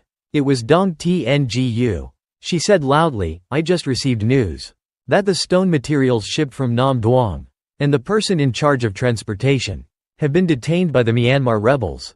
They're demanding a 10% tax on the value of the goods before they'll let them pass. Tam Di's eyes widened in surprise. What? This shipment is raw jadeite. being transported for GT. 10% of that is already 900 million. Hao Thien then said, 900 million? These rebels have quite the appetite. Tngu ran over anxiously and asked, what should we do now? Tam D was equally worried and asked, damn it. They're robbing us in broad daylight. What should we do? Hao Thien replied, don't worry. I just invested 4 billion in Duong Ti. How can I watch Duong Ti suddenly lose everything? Hao Thien's face darkened, as he prepared some dark plan. He said, tomorrow morning, I'll set off. I'll let them know the consequences of messing with Duong Ti. On the train, in room 09, Tngu's scream rang out, ah. Brother-in-law, don't. She was lying on the bed, tears still clinging to her eyes. Tngu said, brother-in-law. TT was afraid you'd be lonely going alone, so she came along. Having a sister-in-law accompany you will make the long night less lonely. But she quickly cried out, as she lay on Hao Thien's lap, you dare hit me? Hao Thien said, yes, I hit you. Then he spanked Tngu again, making her cry out in pain, ah. It hurts. Hao Thien then said, I'm going to where those rebels are. Not to play. I didn't let your sister Tam D come with me because it's dangerous. Rebels aren't regular troops, who follow rules and regulations. If you fall into their hands, do you know what the consequences will be? Tngu raised her head in surprise and asked, huh? What? Hao Thien scolded, what did you say? And spanked her again. Tngu cried out loudly, oh, ah, brother-in-law, stop hitting me. Hao Thien then pushed her away and said, okay, I won't hit you anymore. When we reach the next station, you'll go home immediately. Tngu cried out again in pain, yeah. Then she rested her hand on Hao Thien's knee and quickly whined, don't scare TT. I know you'll protect me, so I won't go back. Hao Thien was a little touched. Then he said, you're such an annoying little succubus. Fine, you can stay on the train. But after we cross the border, you have to listen to me. She replied happily, okay. Hao Thien continued, you need to understand that if anything goes wrong, not only will you not be able to go home, but I'll also be stuck there forever. Tngu replied obediently, brother-in-law. As long as you let me go with you, TT will listen to you. After a while on the train, Hao Thien clasped his hands together.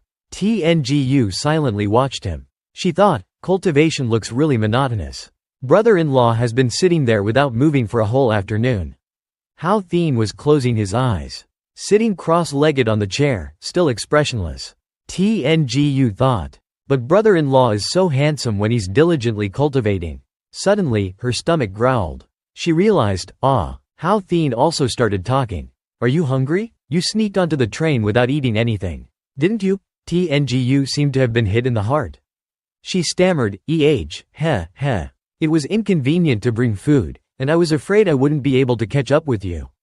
Has brother-in-law finished cultivating? Then, Hao Thien replied, with your stomach growling so loudly, how could I possibly be in the mood to cultivate? Tngu was both angry and amused. Oh, I'm a refined lady. You can't talk about me like that. Hao Thien put his feet down from the chair and said, the food cart is coming soon. What do you want to eat? Tngu quickly asked, how did you know? Suddenly, from outside the door, a voice asked, do the customers inside want to order anything? Tngu quickly raised her hand and shouted, yes, we do. The door opened, and a railway attendant pushed the food cart in. She said cheerfully, the main courses are rice and steamed buns. For sides, we have braised pork, fried dried octopus, soup, and various vegetables. For drinks, we have beer and mineral water. What would you like to order? Tngu's eyes lit up and she said to Hao Thien, wow, I'll have a large box of rice, a pound of steamed buns, and some fish and meat. Hao Thien looked at her, sweating, and asked, you're ordering that much? But the attendant still smiled and replied, of course. After the food was served, Tngu quickly picked up her chopsticks and started eating. She praised it profusely, the food in the sleeper car is so delicious. Hao Thien looked at the pile of food on the table and asked, can you finish all this? Tngu replied cheerfully, if I can't finish it, you can help me, brother-in-law. Eat it while it's hot. Eat quickly, otherwise Hao Thien will be in a difficult position. Thinking that he doesn't want to eat these additive-filled things. Then Hao Thien turned to Kia, the waitress, and said, beautiful lady, why haven't you left yet after ordering food? She quickly apologized and said, excuse me. But you haven't paid yet. Hao Tian quickly seized upon Kia, the waitress's mistake, and retorted hastily, "Go wait outside. When we are almost done eating, come back in. All our money is not yours, is it?" Kia, the waitress, broke out in a cold sweat. It was as if Hao Tian had caught her red-handed. Tngu spoke up at that moment. "Hey, why is it all hers?" She didn't finish her sentence before she felt dizzy. She muttered, "Why am I dizzy?" As soon as she finished her sentence, Tngu collapsed against the wall and fainted. Tngu fainted quickly because she was too dizzy.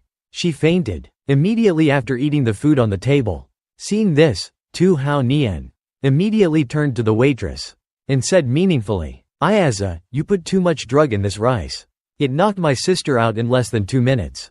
So I haven't eaten it yet. You're too careful." The waitress, after hearing this, immediately darkened her face. While still forcing a smile on her face, she immediately reached for the door handle and pulled it shut with a slam. Then, she put her hands on her hips to retrieve the weapon that was carefully concealed on her. The weapon was an extremely sharp knife that was spinning with the gentle movements of the waitress.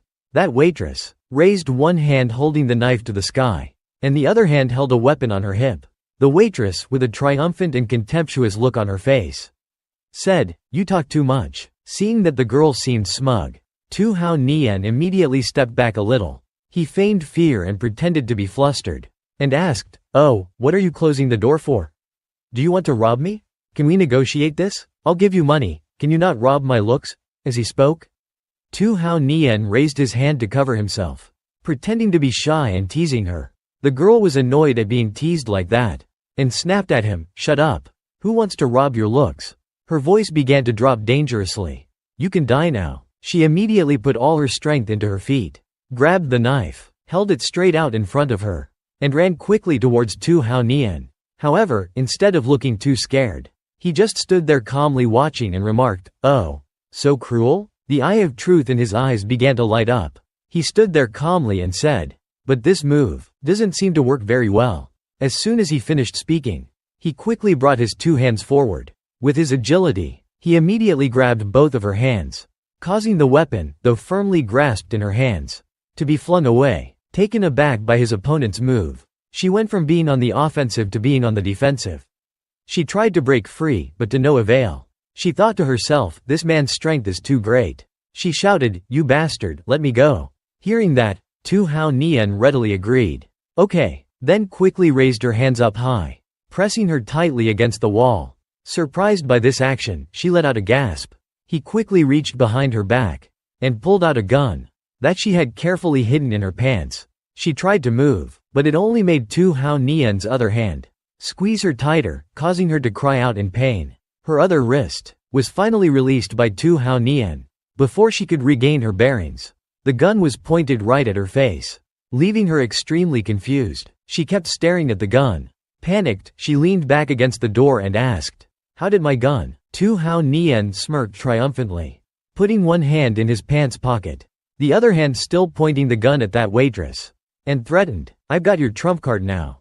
Tell me, who sent you?" Even though the situation was hanging by a thread, the girl still stubbornly glared and challenged, "Yes, I'm prepared to sacrifice myself. Even if you shoot me, I won't talk." Hearing this, Tu Hao Nian immediately put on a look that looked extremely wretched and perverted. He immediately replied, "Don't worry, I won't shoot. I have many ways to make you talk." Seeing his unusual expression, made the girl, upon hearing this, become extremely flustered, not knowing what Tu Hao Nian was going to do. The high heels she was wearing were suddenly taken off and thrown on the floor. Her voice trembled as she cried out, oh, you." Her small, pretty hand tried to move, but it couldn't. It could only tremble with the name of the bastard. "Why can't I move?" Her whole body trembled. Her face flushed red. She looked down and cursed with difficulty, "It tickles, you.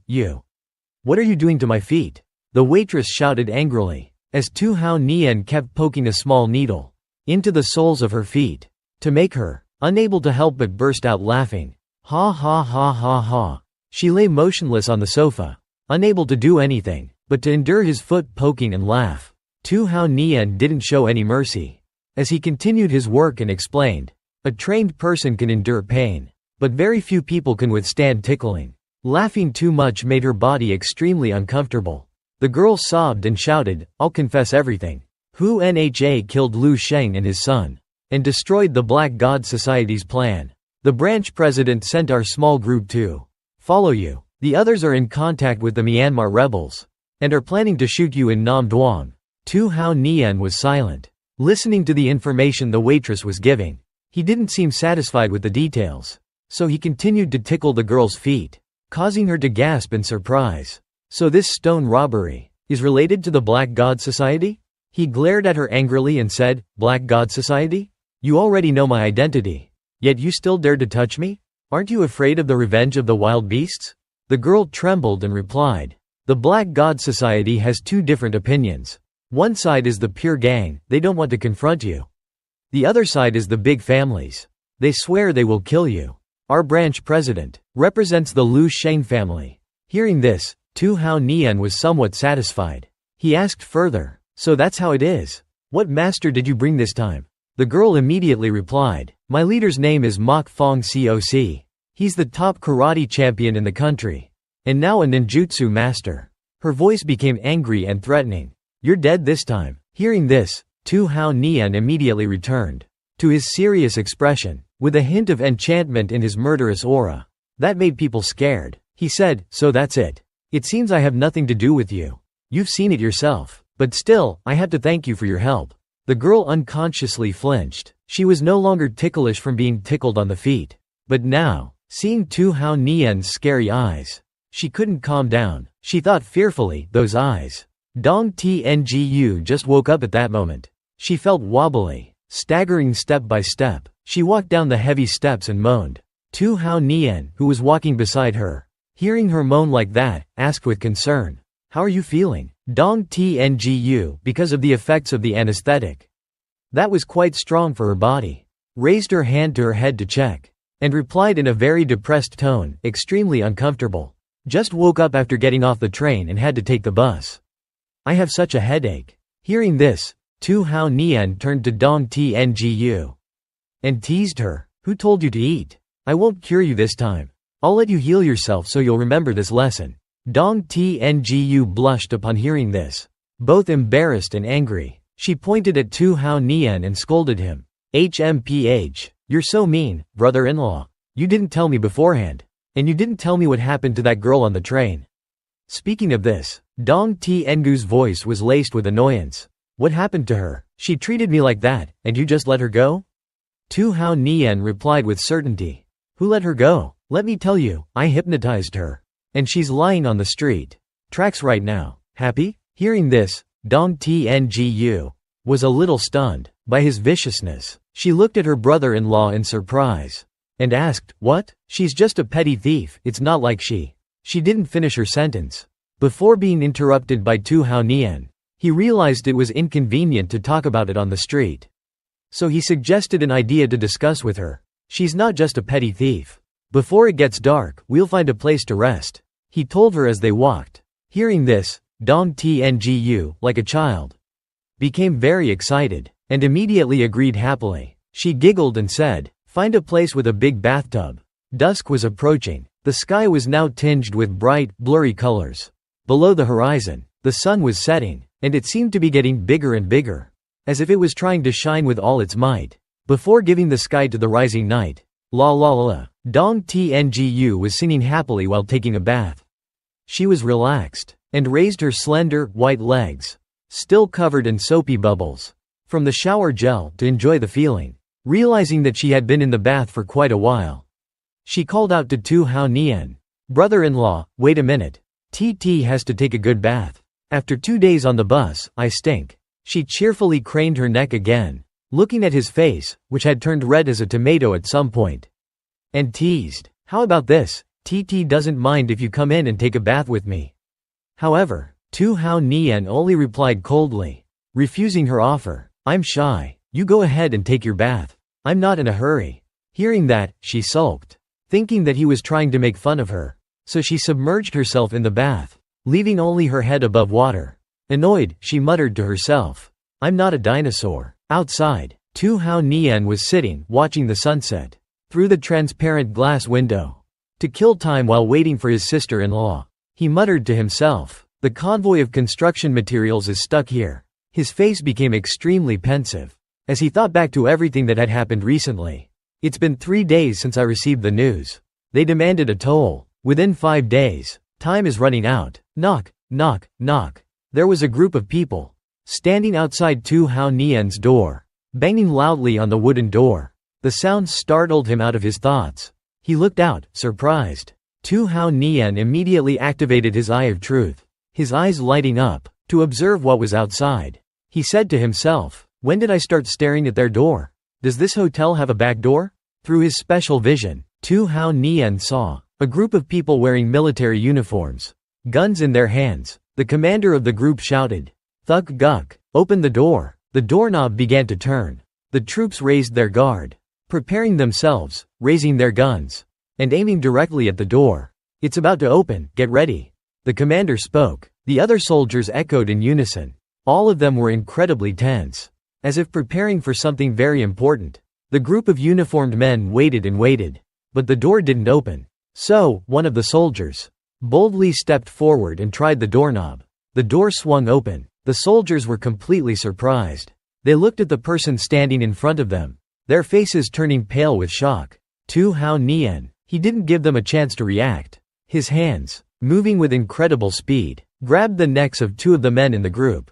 They struggled to breathe, their eyes rolling back. They could only make choked, gurgling sounds from their throats. The other soldiers turned pale with fear. They were terrified, frozen in place, sweating profusely. They couldn't even think of resisting. Thud, thud. The gun of one of the soldiers Tu Hao Nian held fell from his grasp. His entire body trembled, lifted off the ground. By the strength of Tu Hao Nian's arm, he was suspended in midair, his feet not touching the ground. The remaining soldiers, seeing this, backed away in fear. They aimed their guns at Tu Hao Nian and ordered, "Let them go." Tu Hao Nian quickly pulled the bodies of the 2 men he held together, suggesting they would take the bullets if the troops did open fire. The soldier, seeing this, was confused and bewildered. Is he using them as shields? Tu Hao Nian, with a confident look in his eyes, said loudly, "Ho Li, you've been watching me for so long, enjoying the show? Why don't you come out and help?" Just as he finished speaking, a small, golden bullet suddenly came flying towards them, fast as a rocket. It was aimed directly at them. The bullet ricocheted from one side to the other, from one wall to another. But, no matter which way it went, thanks to Ho Li's incredibly precise calculations, the bullet finally hit one of the soldiers, causing his blood to spray everywhere. He was shot in the head and died instantly. "Who's there?" the commander shouted, terrified and confused. He had no idea who had just killed one of his men. The other soldiers, after witnessing this, were horrified. Their faces turned pale. They spun around, looking to see who had committed this outrageous act. It was none other than Ho Li, the person Tu Hao Nian had just called out to. She appeared, looking incredibly cool, wearing an all-black leather outfit, like a female spy, holding 2 K6 guns, one in each hand. She walked forward and said coolly, "Oh, boss Hu Nha. Don't be mad at me. I just didn't want to disturb your life." She winked at Tu Hao Nian, a cute and playful gesture.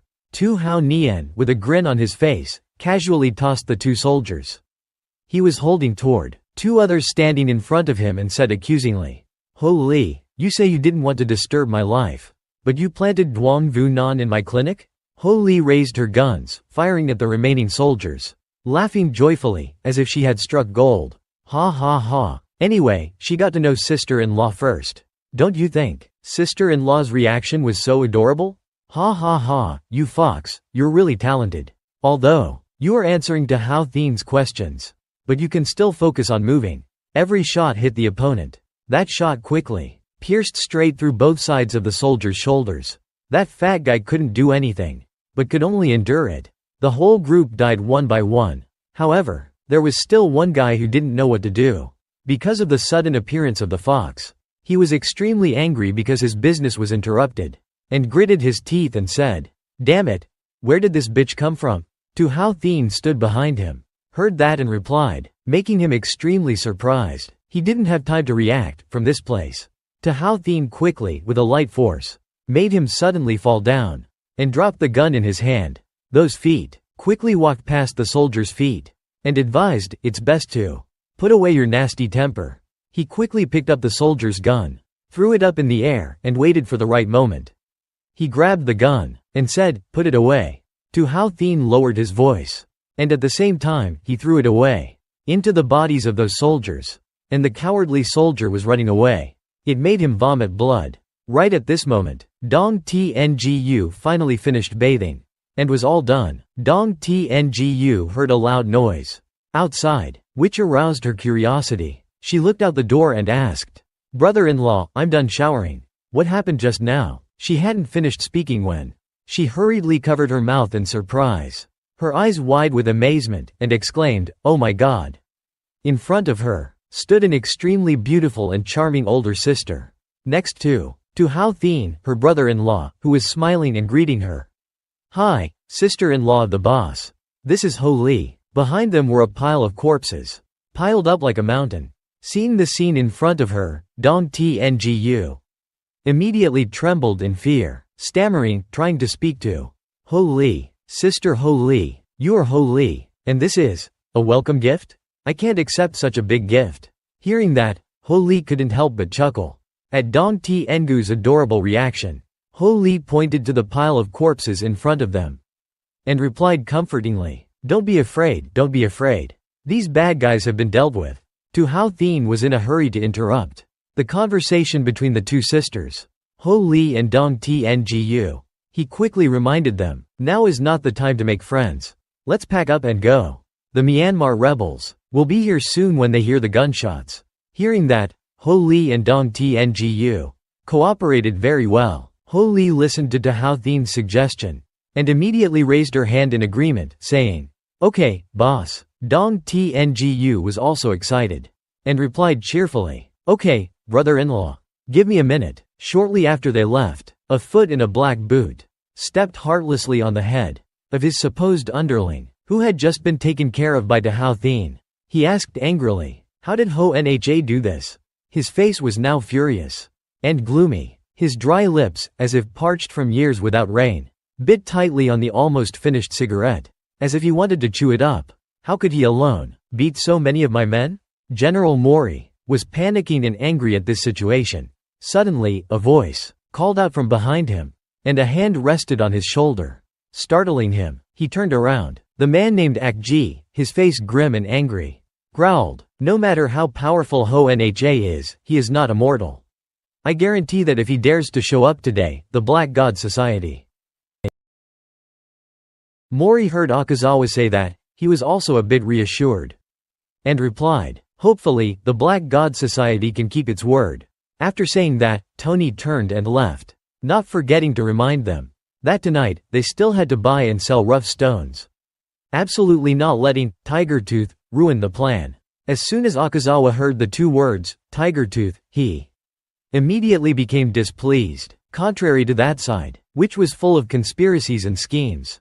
On the side of Ba and his two companions, images of top-notch weapons were displayed on the table in a somewhat messy manner. Looking at the pile of weapons in front of her, Dong Tngu's face turned pale, her heart filled with panic. Oh my God, first it was killing so many people, and in just a short time they found a whole arsenal abroad. And now, a whole bunch of weapons. Tu Hao Nian picked up a gun, one of the 6 guns there. He raised it and asked Ho Li. INTT went slowly. She went ahead of us for so long. Is the information accurate? Dang Tngu was still sitting there in shock, sweating profusely, thinking to herself, in just a short time, they found a whole arsenal abroad. Ho Li picked up a sniper rifle, sat there boldly with her legs crossed, and said, "Boss, you're not worried about my work, are you? Those black monkeys in Myanmar. As long as you pay them well, they can dig up any information." Her voice dropped, warning, "Tonight, the rebels will be buying and selling rough stones. Not just buying and selling rough stones from the materials of East Asia, but also our rough stones.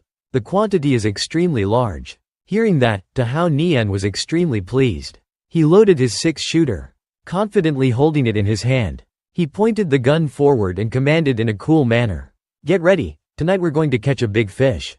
It was now dusk. At the rebel garrison, night had fallen, making the space here extremely quiet. In a hidden corner below, two men, surnamed Trong and Lu, were standing together in a deserted place, chatting. "Ah, Boss Trong has arrived," the other replied. "Boss Lu, you're too kind. General Mori doesn't easily organize a rough stone trading event. We're not here just for fun, either." The two of them happily chatted and joked with each other, unaware that at this very moment, Tu Hao Nian and Ho Li were already present on a large tree branch nearby, observing from above. Tu Hao Nian leaned against the tree and commented, "It seems her information is very accurate. These black monkeys really did rob all the rough stones." Ho Li, sitting next to him, looked up at him with a happy and satisfied smile, replying, "That's right, not just the boss's rough stones, but also a portion of theirs. I heard the quality is also top-notch. Everything is inside those trucks." With that said, she quickly pointed towards the large trucks, where soldiers in uniform were stationed, armed and on guard. Tu Hao Nian looked in the direction she pointed, and his expression quickly changed to one of cunning. He cunningly replied, "Well then, I can't miss this banquet. I have to gain some benefits from it too. Who told them to collude with the Black God Society and play me like that? Let's go, we're going in." Sensing that this was the right time to act, Tu Hao Nian ordered Ho Li to jump down with him and enter the banquet. On the other side, the guards at this time seemed very alert and serious, marching in a line, constantly on duty. They were always in a position to raise their guns, mentally prepared, ready to fight at any moment. But in reality, they were extremely sleepy. Because it was late at night, a soldier walking behind couldn't stand it anymore and groaned, "So sleepy." Seizing this opportunity, Tu Hao Nian swiftly moved behind one of the yawning men. With one hand covering the man's mouth, he quickly placed a knife against his throat. Lowering his voice to a near whisper, he said, "Patrolling late at night, such hard work, you can rest now." With those words, he swiftly slashed the man's throat, ending his life in an instant. The man didn't even have time to utter a single last word. The remaining two guards continued walking, oblivious to what had just transpired. Suddenly, they noticed the absence of their comrade. "Hey, where did he go?" one of them asked, puzzled. "Probably went to take a leak," the other replied nonchalantly.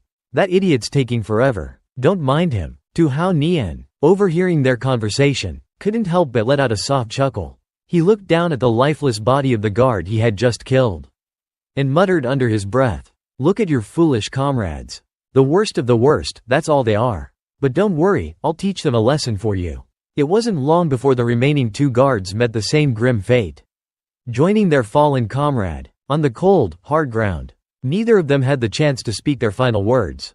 Looking at their lifeless bodies, Tu Hao Nian couldn't resist making a dark joke. "Well, at least you two can keep each other company in the afterlife. Won't be so lonely down there. I'm such a considerate guy." He then raised his hand and activated the internal communication system through his earpiece, contacting Ho Li. "I've taken care of things on my end. What's the situation like on yours?" Ho Li, who was perched on a nearby rooftop, responded, "Don't worry, boss. Everything is going smoothly over here. No need to worry about General Mori discovering us, because he's a bit preoccupied at the moment. I even took a picture for you." As she said that, she quickly took out her phone and aimed it at their target, snapping a few pictures with amusement. "Hee, General Tony seems to be working hard," she said with a suggestive tone, her words laced with a hint of innuendo that left Tu Hao Nian confused. Working hard? He couldn't understand what she was implying. Working hard at what? Tu Hao Nian glanced at the picture she had sent, but didn't pay too much attention to it. He responded with a satisfied nod. "In that case, let's give these rebels a show they won't forget." With a confident stride, Tu Hao Nian made his way forward, heading straight towards his objective. He issued a command. "In 1 minute, go and take care of those black monkeys guarding the trucks. I'll handle rescuing the hostages and have them meet up with you." Led them to safety. Ho Li, upon hearing his instructions, immediately replied with a loud and clear, "Yes, boss." Moments later, Tu Hao Nian arrived at the location where the captured individuals were being held. As he was doing so, an announcement rang out. "The bidding is about to commence. We invite everyone to proceed to the designated area." He quickly untied the man he was working on. Hearing the announcement, the man exclaimed softly, "Oh, it's starting already?" The man, still a bit dazed as to how Nian finished untying him, was surprised. He asked, confused, "Aren't you leaving?" Tu Hao Nian having freed each and every captive, immediately lowered his voice and instructed them, "Don't worry. Just follow my instructions, and head towards that truck over there. Someone will meet you there. There's nothing to be afraid of." The men, who appeared strong and capable, were now weeping like frightened children. "Why yes," they stammered. "We thought we were going to die here." Sob, sob. "Go on, then. Hurry." Hearing his urgent tone, the men scrambled to their feet and rushed away, whispering a promise as they ran. "When we get back, we swear we will dedicate our lives to serving the Duong family.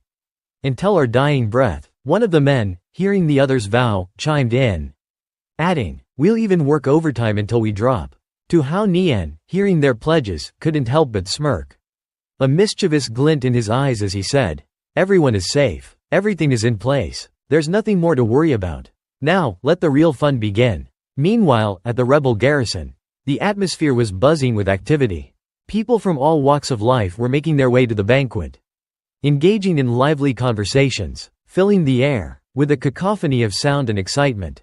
The banquet hall was filled with a diverse crowd, both men and women, eagerly sharing stories about their lives and businesses. It was then that Tu Hao Thien spotted a Kaji, who was blending in with the noisy crowd. A triumphant smirk spread across Tu Hao Nian's face. "So he's here." Found him without breaking a sweat. He glanced at the men surrounding Akaji.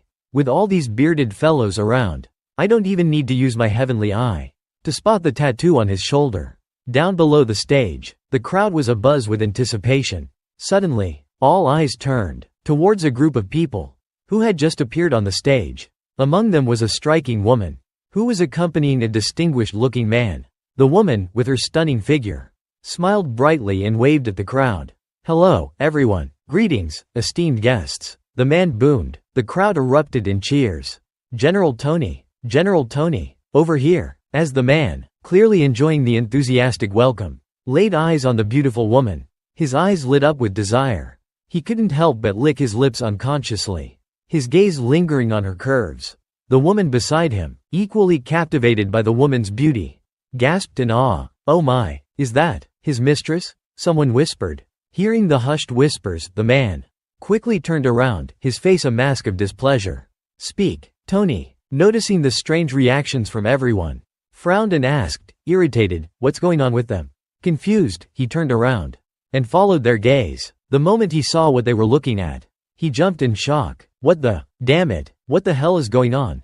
On the large screen, compromising images were being displayed. Footage from last night, courtesy of the kind-hearted Ho Li, was being broadcasted for all to see.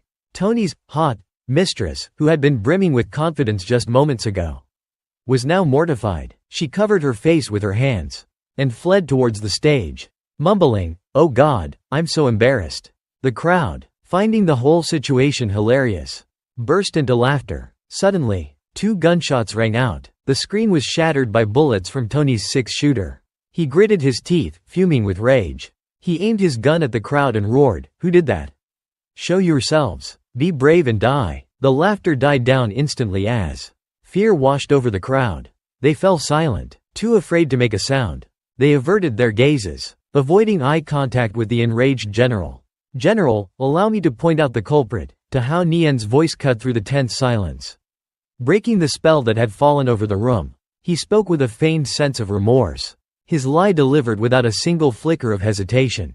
Tu Hao Nian pointed his index finger directly at Akaji. "It was him," he stated confidently. "Everyone knows those from his country are notorious for their sneaky photography." As soon as the words left his mouth, all eyes turned towards the accused. Akaji, sensing that something was amiss, flinched, his eyes widening in panic. He stared at Tu Hao Nian, completely baffled by his accusation. What? Nani?" he stammered. The crowd, having heard Tu Hao Nian's words, readily believed him. They turned on Akaji, their whispers turning into accusations. "So it was him all along." "Typical," a man scoffed. Another woman chimed in, "Their whole industry is built on that sort of thing. It's no surprise, really." Akaji, bombarded by accusations, couldn't even get a word in edgewise. "But," he sputtered. However, there were some who came to Akaji's defense. "Nonsense," a man exclaimed. His voice was laced with indignation.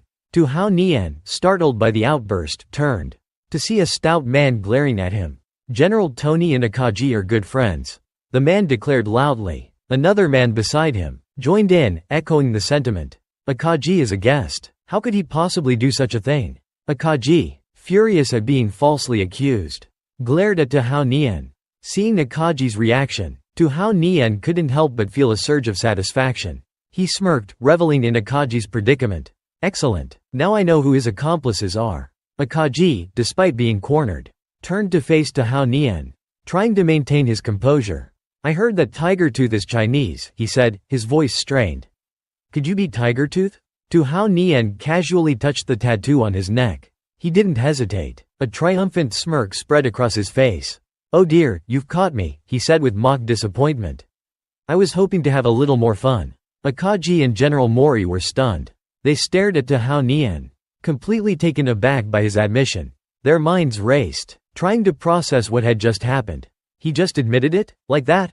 Akaji thought incredulously. He really is Tiger Tooth.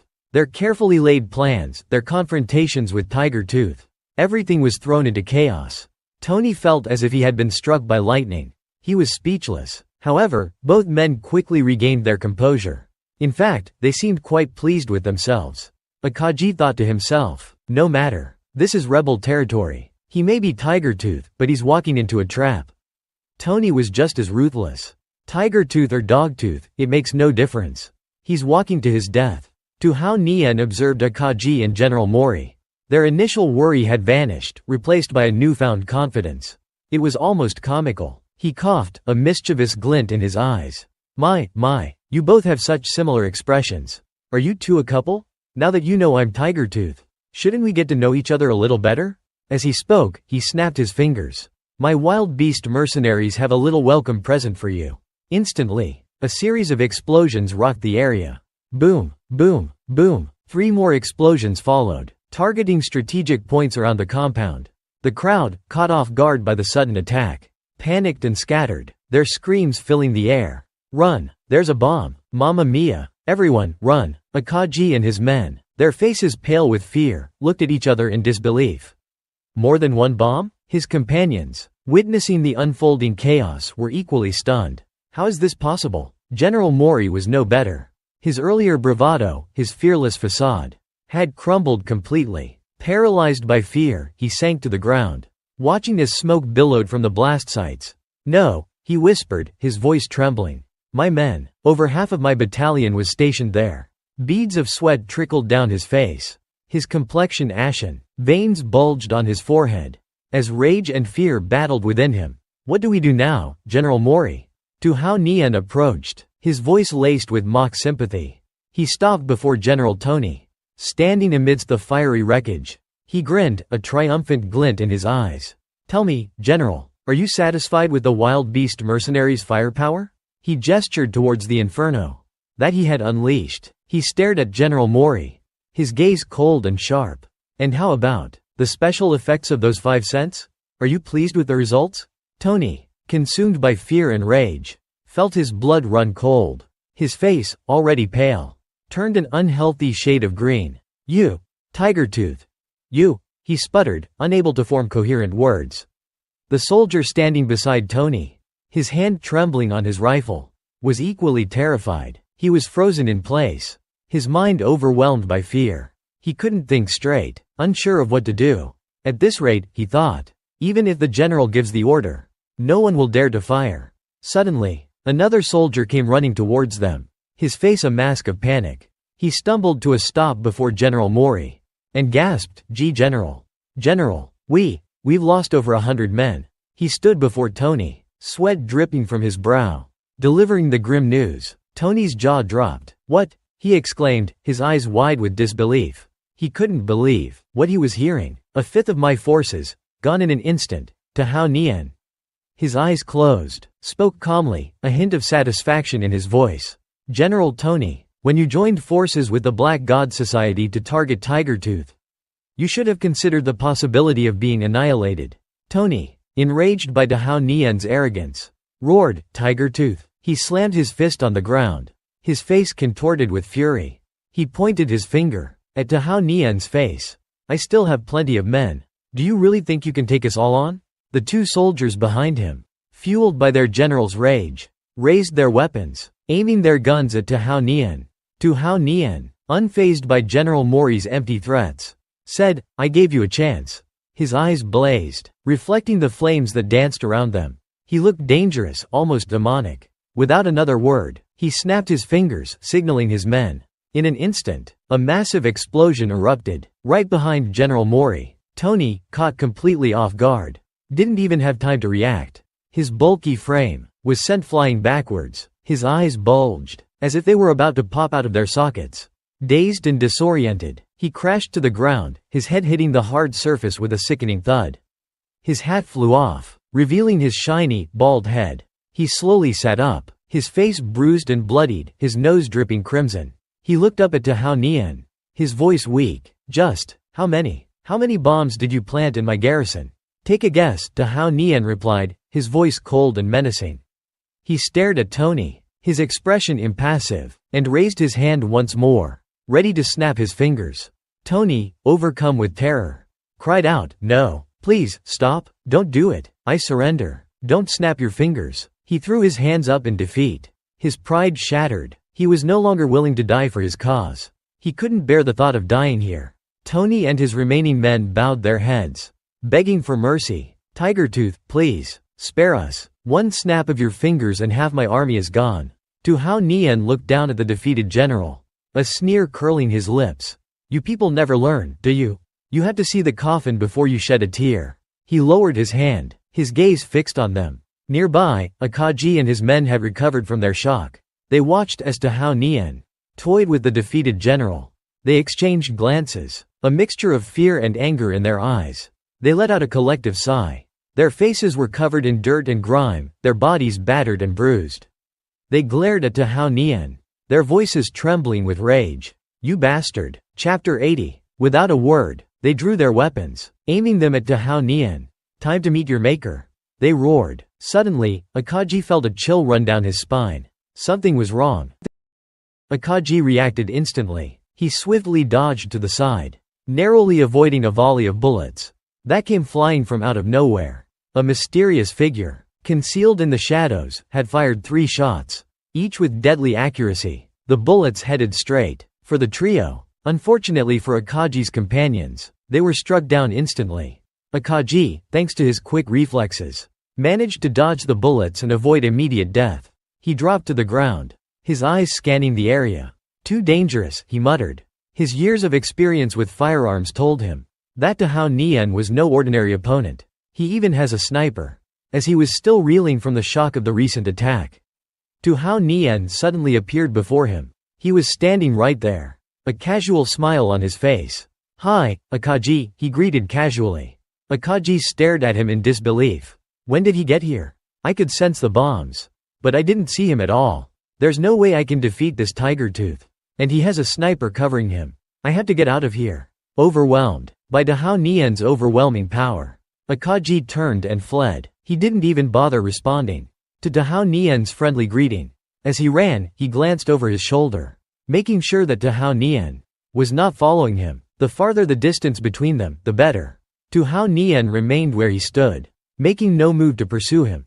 He simply called out, "Akaji, it's even more dangerous out there. There are guns everywhere." His words proved to be true. A bullet, traveling at lightning speed, came whizzing past Akaji's head. He heard the distinctive sound of the bullet cutting through the air, and froze, his face draining of all color. He was helpless. The bullet slammed into his shoulder. Blood poured from his wound, soaking through his clothes. The pain and shock made it impossible for him to stay on his feet. He stumbled and crashed to the ground. "Damn, you made me waste another bullet," the sniper's voice complained. The muzzle of her rifle was still smoking. It was Ho Li, who had fired the near-fatal shot. She sat perched on a branch, casually holding her rifle, a smug grin on her face.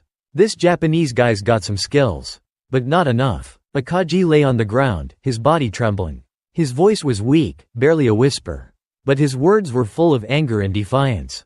I don't want to die." He had barely finished speaking when Tao Nian reached him. "Don't worry, you won't be alone. Matsushita's waiting for you down below. Maybe you can entertain her." Tao Nian's eyes were cold and cruel. There was no mercy in them. Without a second thought, He brought his foot down on Akaji's head. Akaji screamed, a short, strangled sound. As blood spurted from his mouth. He died instantly, without a chance to say another word. General Tony watched in terror. As Akaji was killed, he gaped at Tu Hao Nian. His face ashen. Tu Hao Nian smirked. See, General Tony? I'm a merciful man. I reunited him with his friend. Consider it a wedding gift.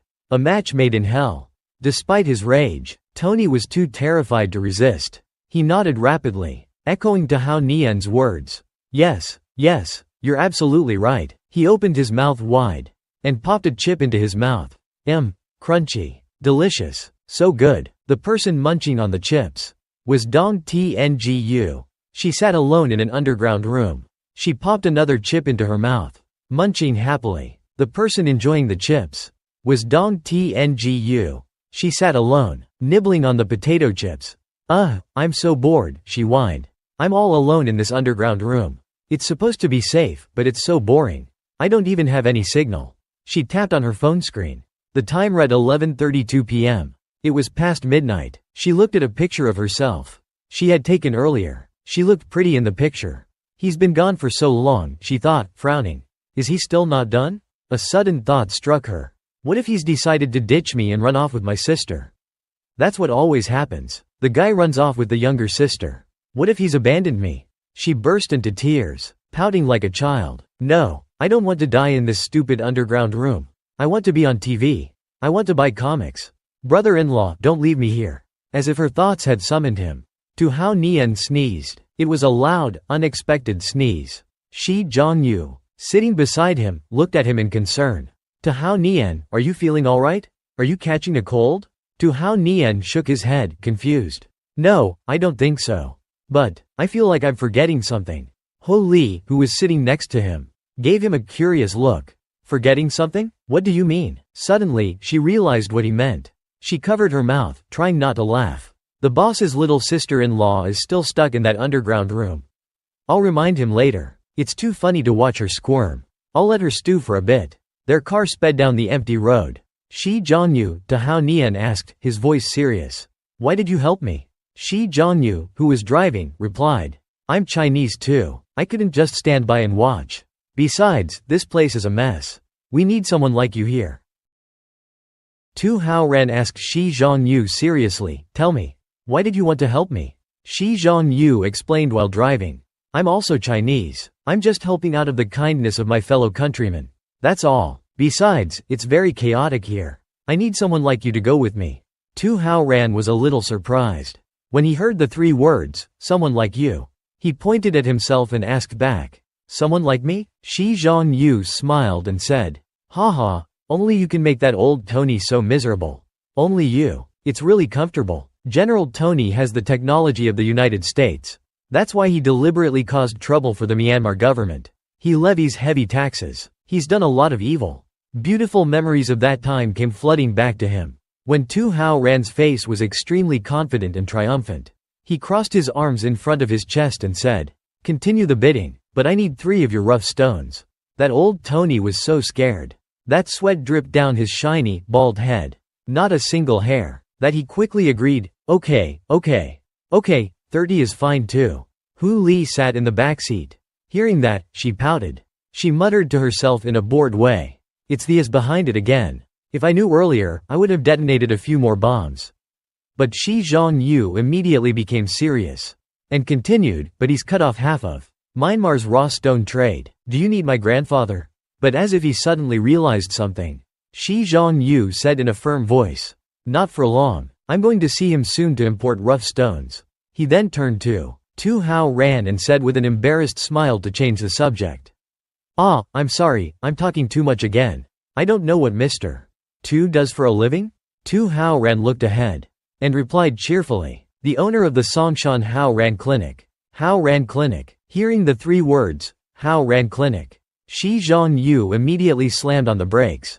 Never seen before. Although the car was currently traveling at a very fast speed, he was panicked and bewildered. He turned to Tu Hao Ran and asked stammeringly, are you the divine doctor too? The one who made that local tyrant, Zhou Tian, publicly apologize? Tu Hao Ran smiled and said, yes, it's me. Good thing I had my seatbelt on.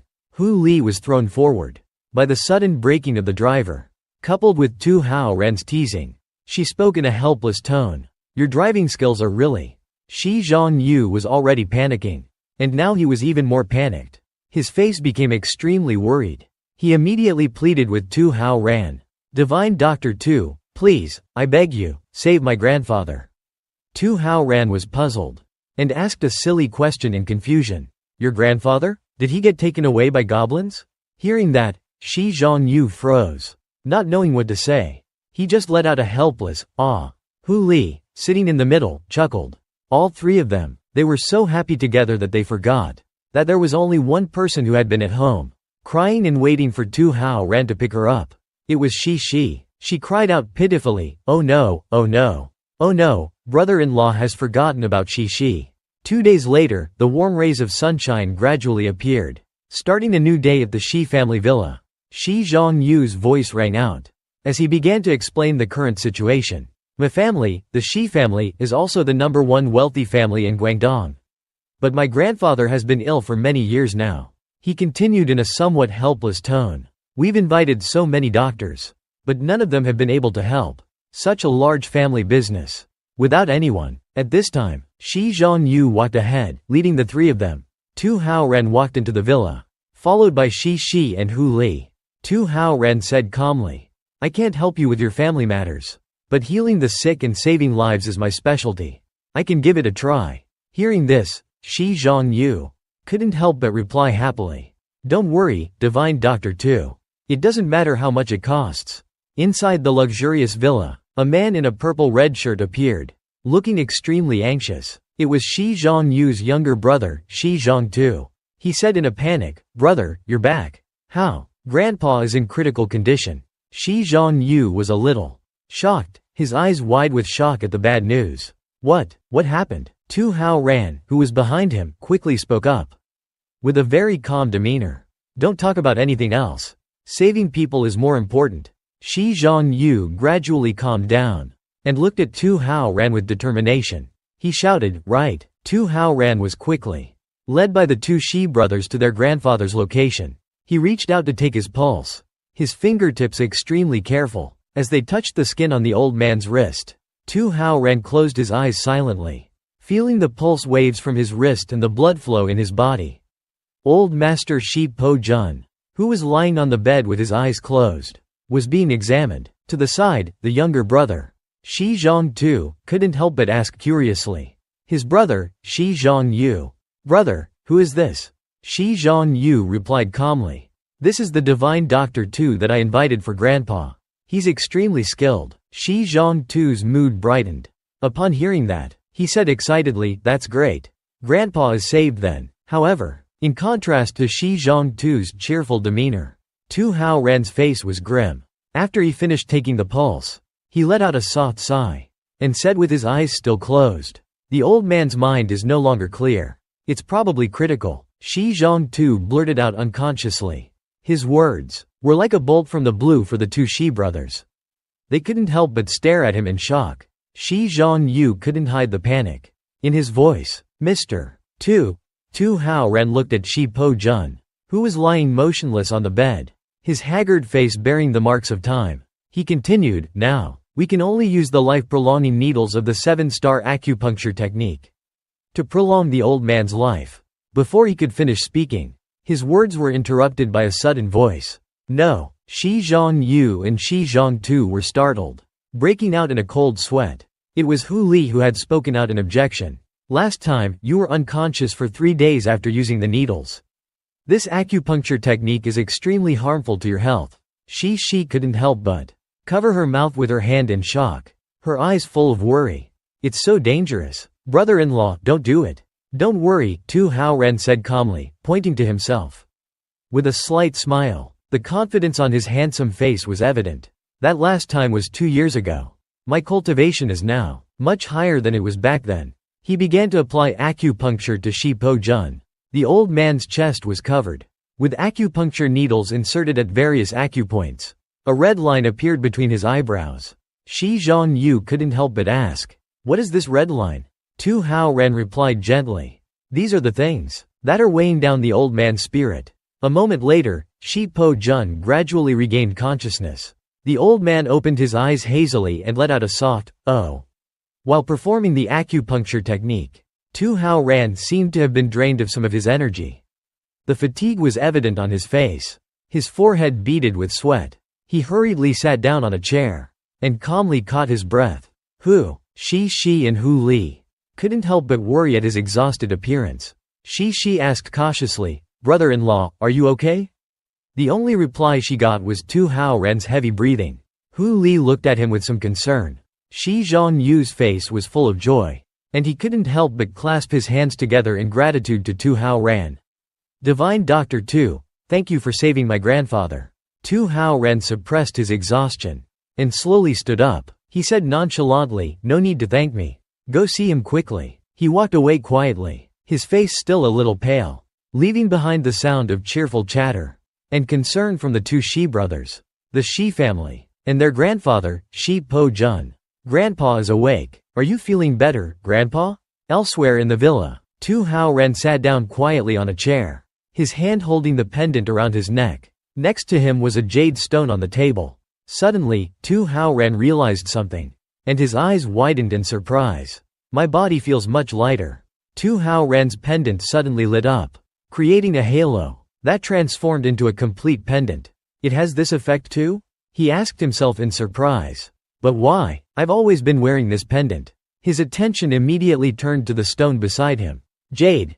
Could it be because of this jade stone? He took off the pendant and silently held it up to the jade stone. The pendant glowed even brighter, and the jade stone also reacted slightly, a green light appearing on its surface. In an instant, the jade stone suddenly disappeared. The light emanating from the pendant became even stronger, the green light from the pendant gradually filling the room. Tu Hao Ren carefully examined the pendant. As expected, he couldn't help but exclaim, "So, this tiger tooth can absorb natural jadeite and then generate true qi." He slowly put it back on. The pendant was still glowing. He tried to activate his heavenly eye. The abundant energy from the pendant, which had absorbed natural jadeite, had enhanced the power of his heavenly eye to a new level. Good, Tu Hao Ren said excitedly, a satisfied smile on his face. "My heavenly eye is even stronger now."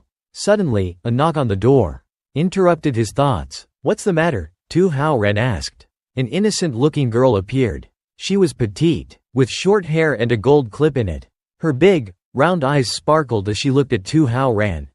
She was Shi Yu Ran, Shi Zhonyu's younger sister. "Divine Doctor Tu," she said politely, "dinner is ready."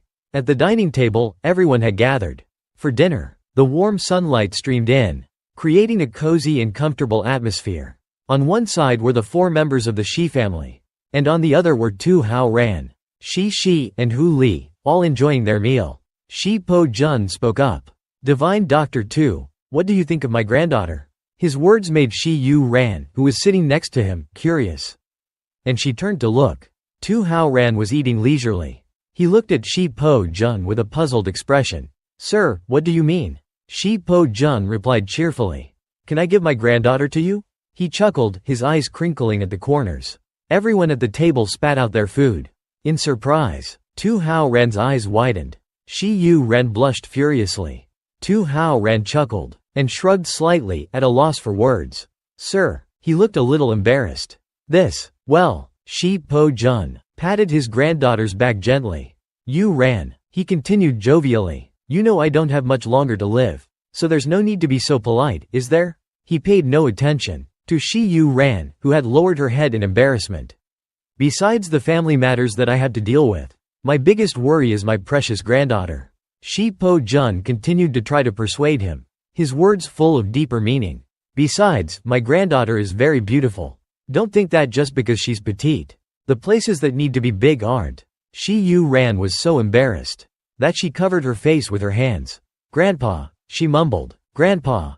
Shi immediately interrupted the conversation. She refused firmly. "No," she said calmly. "Do you know why I call him brother-in-law?" She tilted her head slightly and held up a finger in explanation. "Brother-in-law is my sister's husband.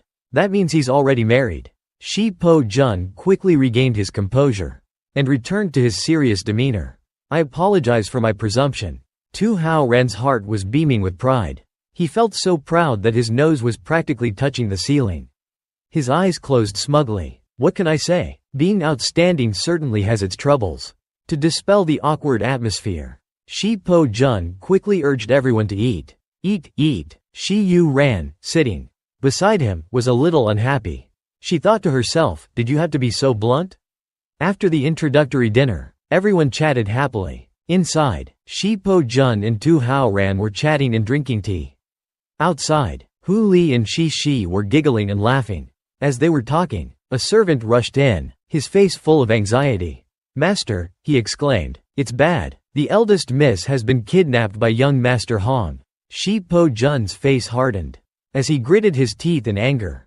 What? He roared. How dare he bully my granddaughter? Meanwhile, Hu Li couldn't resist teasing Tu Hao Ran.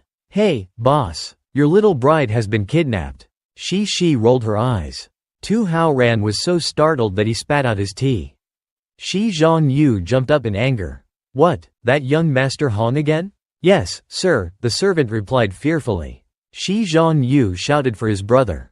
Shi Zhongtu, come downstairs and help me rescue our sister. Shi Zhongtu looked down in a daze. Huh? His face was pale, and he replied with a flustered, bewildered expression. Brother, you know, young Master Hong's kung fu is very powerful. Even the two of us together are no match for him. Hearing his younger brother's words, Shi Zhongyu froze, as if he had suddenly realized something. Well, about that. Meanwhile, Shi Po Jun couldn't help but sigh in frustration. His sigh and lament caught Tu Hao Ran's attention. Oh, how pathetic. His mood darkened, his eyes and words filled with resentment. Back when I was building my fortune, if anyone dared to touch a hair on the head of a member of my Shi family, I would have shown them what it means to mess with me. Tu Hao Ran unconsciously reached up to touch his pendant. He had to use the 7-star needles to save his life. And he's still this spirited? He thought to himself. It seems the old man was quite something in his younger days. Shi Po Jun's blustering tone gradually subsided. But now I'm old, and anyone can bully me to my doorstep. Shi Zhongyu bowed his head silently, his face a picture of despair. He gritted his teeth, his face darkening. Grandpa, divine doctor too. Shi Po Jun abruptly turned his attention to Tu Hao Ran.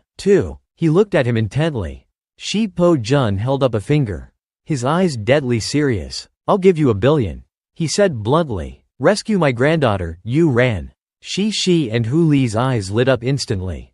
Shi Shi even jumped up from her chair in excitement. $1 billion? They both exclaimed in unison. Their words were beyond Shi Po Jun's wildest imagination, leaving the servants and the two Shi brothers shocked and dumbfounded. Their eyes widened, their jaws dropped. $1 billion? Even Tu Hao Ran couldn't hide his shock. $1 billion? He broke out in a cold sweat at the offer. His mouth twitched, his face a mixture of bewilderment and disbelief. This granddaughter of yours, even if she's priceless, she's not made of diamonds, is she? But Shi Po Jun was not giving up on his idea of marrying off his granddaughter. A sly smile spread across his face. His eyes twinkled with persuasion.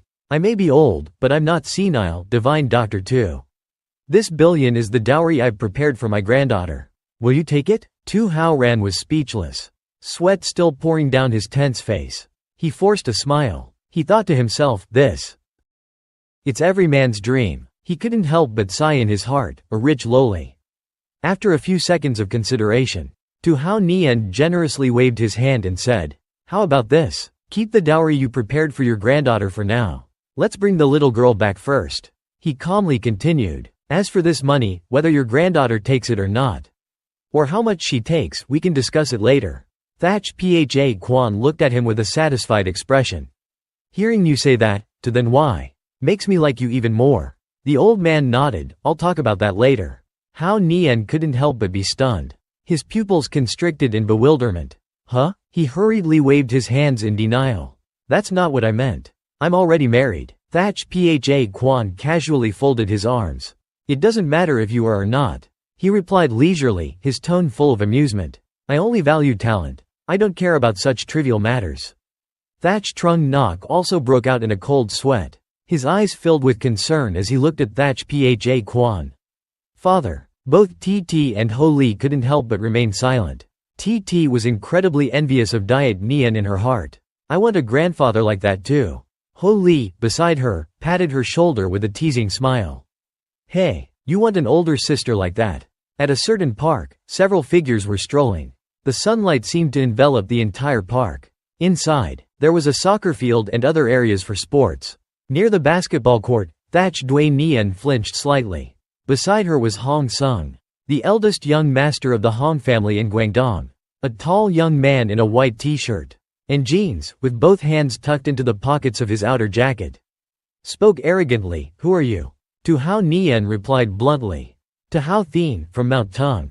He was still dressed in his usual all-black attire. His aura completely different. Hong Dong put on a disdainful expression. Mount Tung? You came to Guangdong. Before he could finish his sentence, Hao Nian interrupted him, taking Diet Nian's hand and leading her away. Let's go home. Hong Dong couldn't help but roll his eyes, feeling irritated. Tu Hao Nian ignored him. Grandpa just recovered, so you're already running around.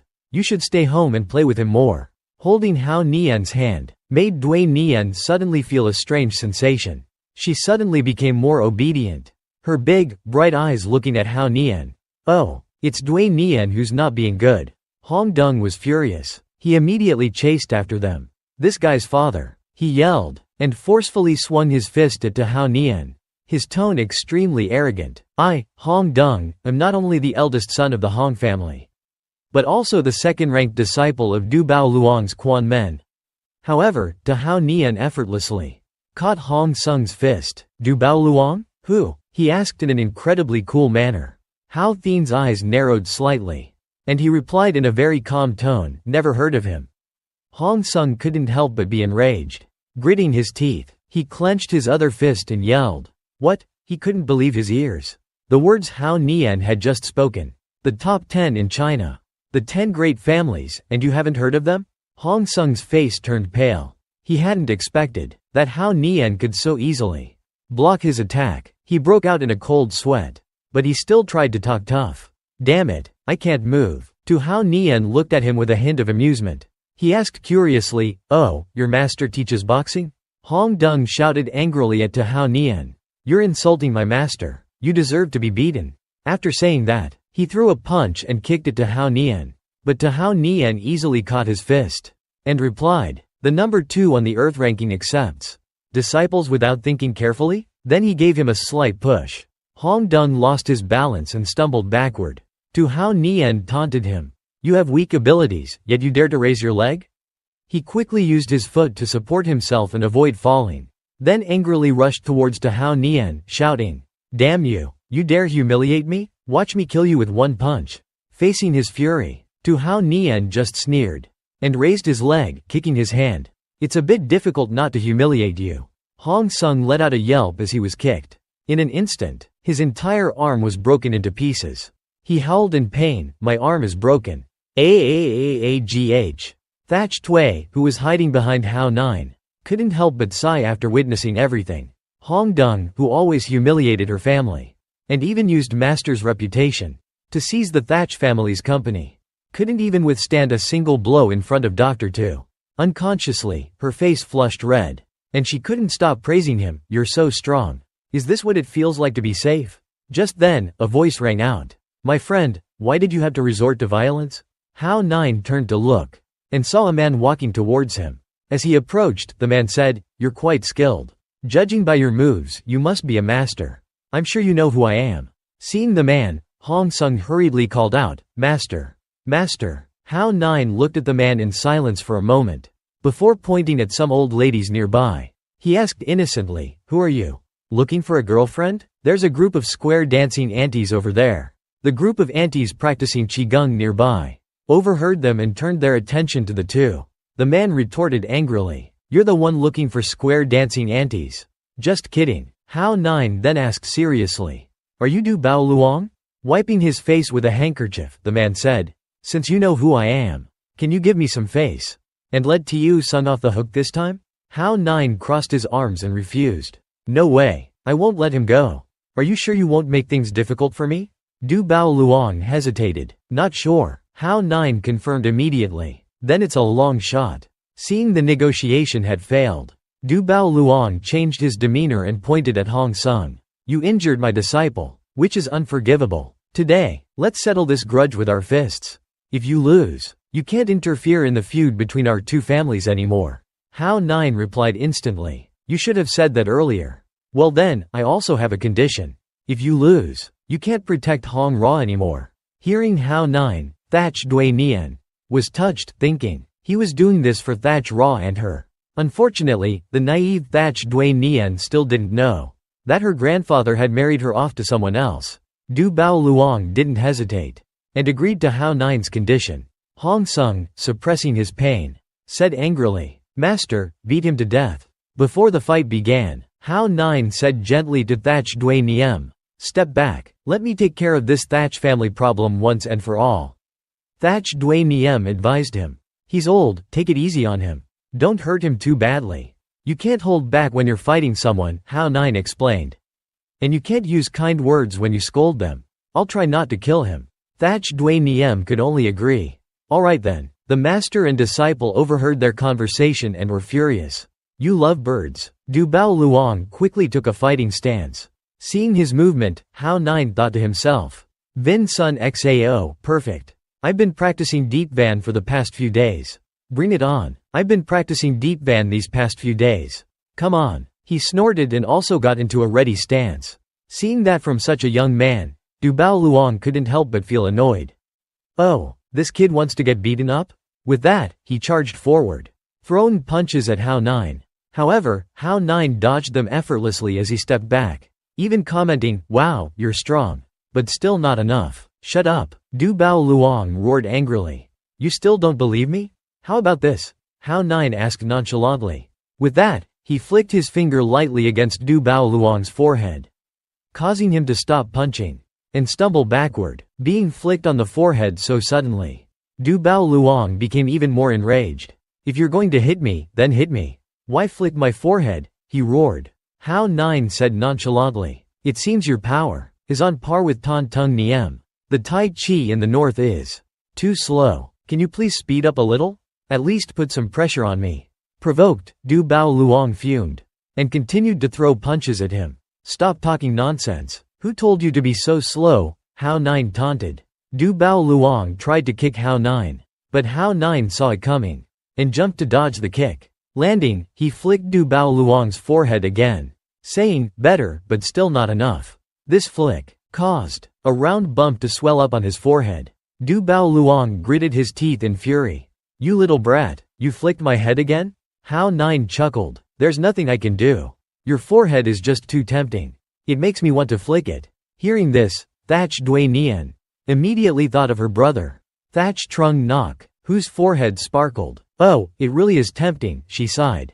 Thatch Trung Nok, who was mentioned, sneezed. Back to the fight. Du Bao Luong, provoked time and time again, charged at Hao Nine, yelling and cursing. You're crazy. You're insane. At this point, Hao Nine finally said seriously. Fine, I'll have to try a little harder then. After a chaotic exchange of blows on Du Bao Luong's forehead, 4 more bumps appeared around the original one. The bump from before was so large that even Hong Dung was rendered speechless. She was stunned. Du Bao Luong was now fuming. Are you even a martial artist? He bellowed. Are you playing games? Get serious. In contrast to his anger, Hao Nine remained nonchalant. He even raised 2 fingers and exclaimed like an art connoisseur. Yes, yes, this fixes the flaw in your head shape.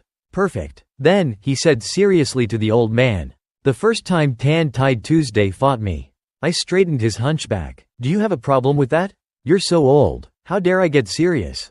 I even broke Chu Thien's arm several times. Only then did he obediently apologize to me. I even compensated him with tens of billions. What makes you think you're any different from Chu Thien? Hearing this, Du Bao Luong felt like he had been struck by lightning. Only then did he realize who Hao Nine was. You're to Hao Nine? Hearing her master's words, Hong Dung's face turned pale. To Hao Nine is that strong? She thought to herself. Even master can't defeat him? If I stay here any longer, he'll beat me up after he's done with master. While the two were talking, she quietly tried to escape. Hey, Hao Nine called out, noticing her. Where are you going? Hong Dung hurried away, leaving only a sentence behind. Just beat my master. Please don't hit me. The two of them were speechless. Even Du Bao Luong was shocked. He was stunned. Tu Hao Nine couldn't help but tease him. If you joined the Paralympics, you'd definitely be number one. Then, crossing his arms, he turned to Du Bao Luong and quipped, "Your disciple is something else, huh?" Du Bao Luong said helplessly, "I took him in for a reason. Let's not talk about it anymore." Clasping his hands together, he continued solemnly, "I admit defeat. The currents of the Yangtze River surge and recede." Hearing this, Tu Hao Nine replied calmly, "There's no need for resentment. No grudges. I'll stop here. Let's consider this matter settled." Du Bao Luong said seriously, "I'll keep my word. I'll move to Tai Quang, and won't interfere with the Hong family's affairs anymore." Hearing this, Thatch Dui Nian couldn't help but ask happily, "So I don't have to be afraid of the Hong family anymore?" Dr. Tu Hao Nine. Before she could finish her sentence, Tu Hao Nine had already left with Ho Li and Dong Tngu. "Honey, you almost forgot about me in Myanmar," Dong Tngu complained. "You have to make it up to me." Hearing this, Tu Hao Nine could only respond helplessly, Yes, how do you want to make it up to me?" Ho Li, walking beside them, interjected, "What she wants. You can't give her." The scene changed to the Thatch residence. Thatch Trung Nok looked at his younger sister and shook his head. "Couldn't even marry her off with $1 billion, he said, sighing. "Not even 18 years old and she's already an old maid." Thatch Dui Nian flinched, caused, apparently having learned Tu Hao Nine's forehead flicking technique. "Says the one who's 30 and still not married," she retorted.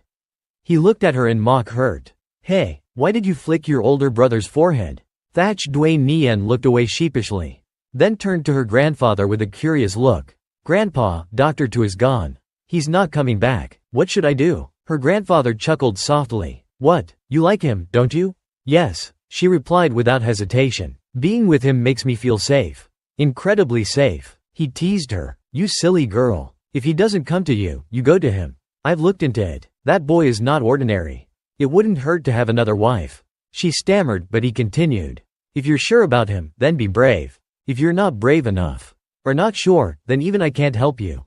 Hearing this, Thatch Dui Nian's face fell slightly. Seeing that things had calmed down, Thatch Trung Nok spoke up. "Du Bao Luong has gone to Tai Quang to settle down. The Hong family has no one to protect them now. Shouldn't we make our move?" "You grew up in the military camp with me," their grandfather replied. "Don't tell me you've forgotten how I conduct myself when leading troops." "Yes, sir, I understand," he replied. 3 days later, at the Duong residence, Dong Tngu was walking with Tu Hao Nine. "We're finally back," she said cheerfully. "Ah, finally home." Tu Hao Nine agreed. "It should have only taken a little over a week," he said. "But who knew we'd end up at the Thatch residence? And end up staying there for almost a month." Just then, Ho Li sent a message. "Boss, if you have time, come out and take a look. Quote, buy a house. I want to come too." Tu Hao Nine messaged back, "You fox, stop trying to seduce my boss." As they opened the door and walked in, they were greeted by an unexpected sight. "What the?" Hao Nine exclaimed. "Why has everything changed? Did we come to the wrong place?" Just as he finished speaking, a woman emerged from behind a door. "My dear son-in-law, you're finally back. What do you think? Do you like the renovation? I heard you were in Myanmar before, dealing with those rebels, so I took the liberty of redecorating the house a little." This was Duong Tam Di's mother, Vong Din Din. Hao Nine could only thank her. "Thank you," he said. "How much did it cost?" "It must have cost a fortune to completely renovate a villa in just 10 days. Dong Tngu smiled brightly at Vong Din Din. "Auntie Vong, it's been a while. It's good to see you." Vong Din Din's face fell when she heard her called Auntie. She glared at Dong Tngu. "Call me Sister Vong," she corrected gently. Dong Tngu was pinched so hard that tears welled up in her eyes. "Sister Vong," she wailed. Sister Vong. Hao Nine, watching from the side, felt a pang of worry. "Doesn't that make me her younger brother instead of her son-in-law?" he thought to himself. Vong Din Din and Hao Nine sat down, and she began to talk. "Duong Duong is currently working on a project," she explained. "She couldn't get away, but while she's not here, I have something to tell you." "While Tam Di's not here?" Hao Nine echoed, confused. "What is it?" "And I just got back," he added. Vong Din Din's expression turned serious. "I brought a Korean idol, Lan Tiu Tin, here. Ko I mak phi mo kan ben la kan kon chua triju. Ti nu dung mo ben nghe duok ti nok nien oi troi." Is it that idol?" I love watching her movies. She's got a beautiful face and a great body. Vong Din Din continued. We have business dealings with her family. And Lan Tiu Tin and I hit it off quite well. It seems her illness is psychological. She's like a different person at night. She likes to smash things and even hit people. After hearing about her condition, Hao Nine said, if it's an illness, it can be treated. But I need to meet her to know for sure. That evening, at the 5-star Tung Sun International Hotel, Tiu Tin, wearing a beautiful white dress, greeted Hao Nine cheerfully. Hello, I'm Lan Tiu Tin. Hao Nine replied with a smile. Nice to meet you. I'm to Hao Nine. He suddenly noticed a faint trace of black energy between Tiu Tin's eyebrows. Miss Lan, he asked, is this usually the time your symptoms act up? Lan Tiu Tin answered awkwardly while posing for a photo. Please, just call me Tiu Tin, she said. Usually around midnight, my symptoms start acting up. I can't control myself. The camera clicked again. Another question. There's nothing wrong with you. You're just a little stressed. Just get some rest. Please change your pose for another photo. Lan Tiu Tin changed her pose. She forced a smile. This illness is driving me crazy, she said. How can I rest? Apparently not liking Hao Nine's actions, Vong Din Din spoke up. Hao Nine, are you sure Tiu Tin is alright? Why is she being so violent? She can't control herself. Then her expression turned into one of anger. She exploded. Doctor, can you be more professional? Stop making things difficult for her. Hao Nine was still busy taking photos. Try a slightly different angle, he instructed Tiu Tin. Hearing his mother's outburst, he finally turned around. He sighed, looking conflicted. But this was TT's request, he said. He suddenly remembered his sister's instructions. Brother-in-law, if Tiu Tin is sick, I won't bother you. But you must take a picture with her. And get her autograph for me. If you don't, we're not done talking about you forgetting me in Myanmar. Hao Nine then gave his diagnosis. Tiu Tin, you're not actually sick. Of course, seeing a doctor and taking medicine won't help. Because you're cursed. Cursed? Lan Tiu Tin's face was full of disbelief. His words also shocked Vong Din Din. Cursed? Tiu Tin, Hao Nine asked. Do you feel your career is becoming less and less smooth? Yes, she quickly replied. I've been very unlucky lately. I haven't signed a contract all year. Last month, a director offered me a role in a movie. Before I could even celebrate, he started demanding favors from me.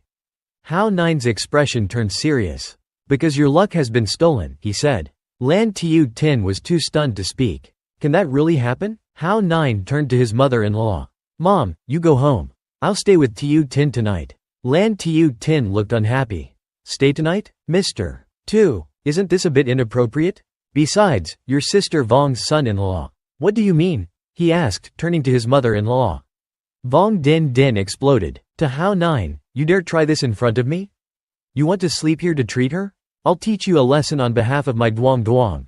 Faced with her wrath, Hao Nine's hair stood on end. No, you misunderstand, he quickly explained.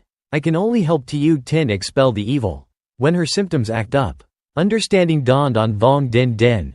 Oh, I see, she said before leaving. Sorry for the misunderstanding. Goodbye, my dear son-in-law. She left, and the door closed behind her. Turning back to Tiu Tin, Hao Nine said, now we wait for your symptoms to appear. Wait for them to appear. It's not midnight yet, Lan Tiu Tin said. Why don't we get some sleep? Hao Nine waved his hand dismissively.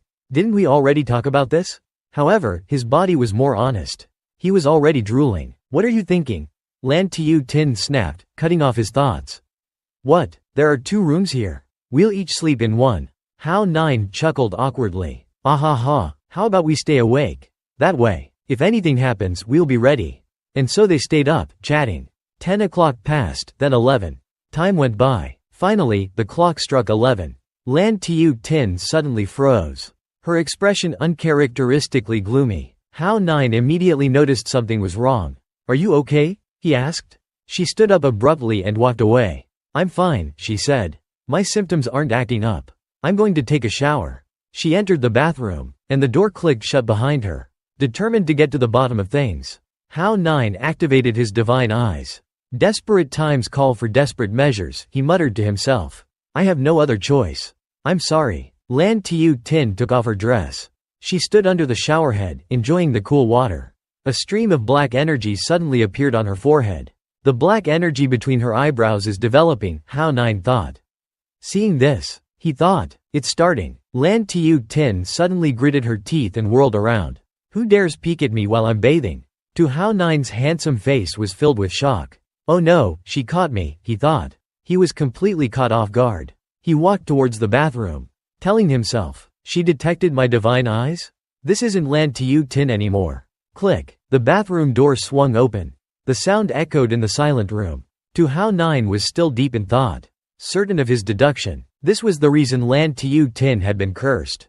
The door was flung open. Lan Tiu Tin stepped out. Freshly showered, she was wrapped in a white bath towel. Her expression was furious. She clutched the towel tightly. As she glared at Hao Nine. Who are you? She demanded. Hao Nine strained his divine eyes, asking urgently. He used his mental power to attack Lan Tiu Tin. Caught off guard, she narrowed her eyes slightly. Again suffered an attack from Tu Hao Nian.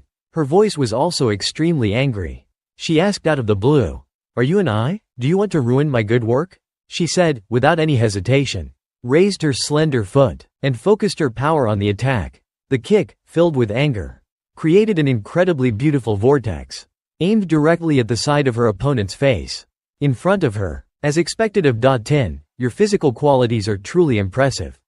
With his refined strength, Tu Hao Nian quickly raised his arm to block the attack. At the same time, he used his other hand to grab her fair ankle. With just a little force, Tu Hao Nian immediately knocked his opponent down onto the sofa beside him. It was so subtle that even though she was the villain or even an eye, he still avoided hurting her.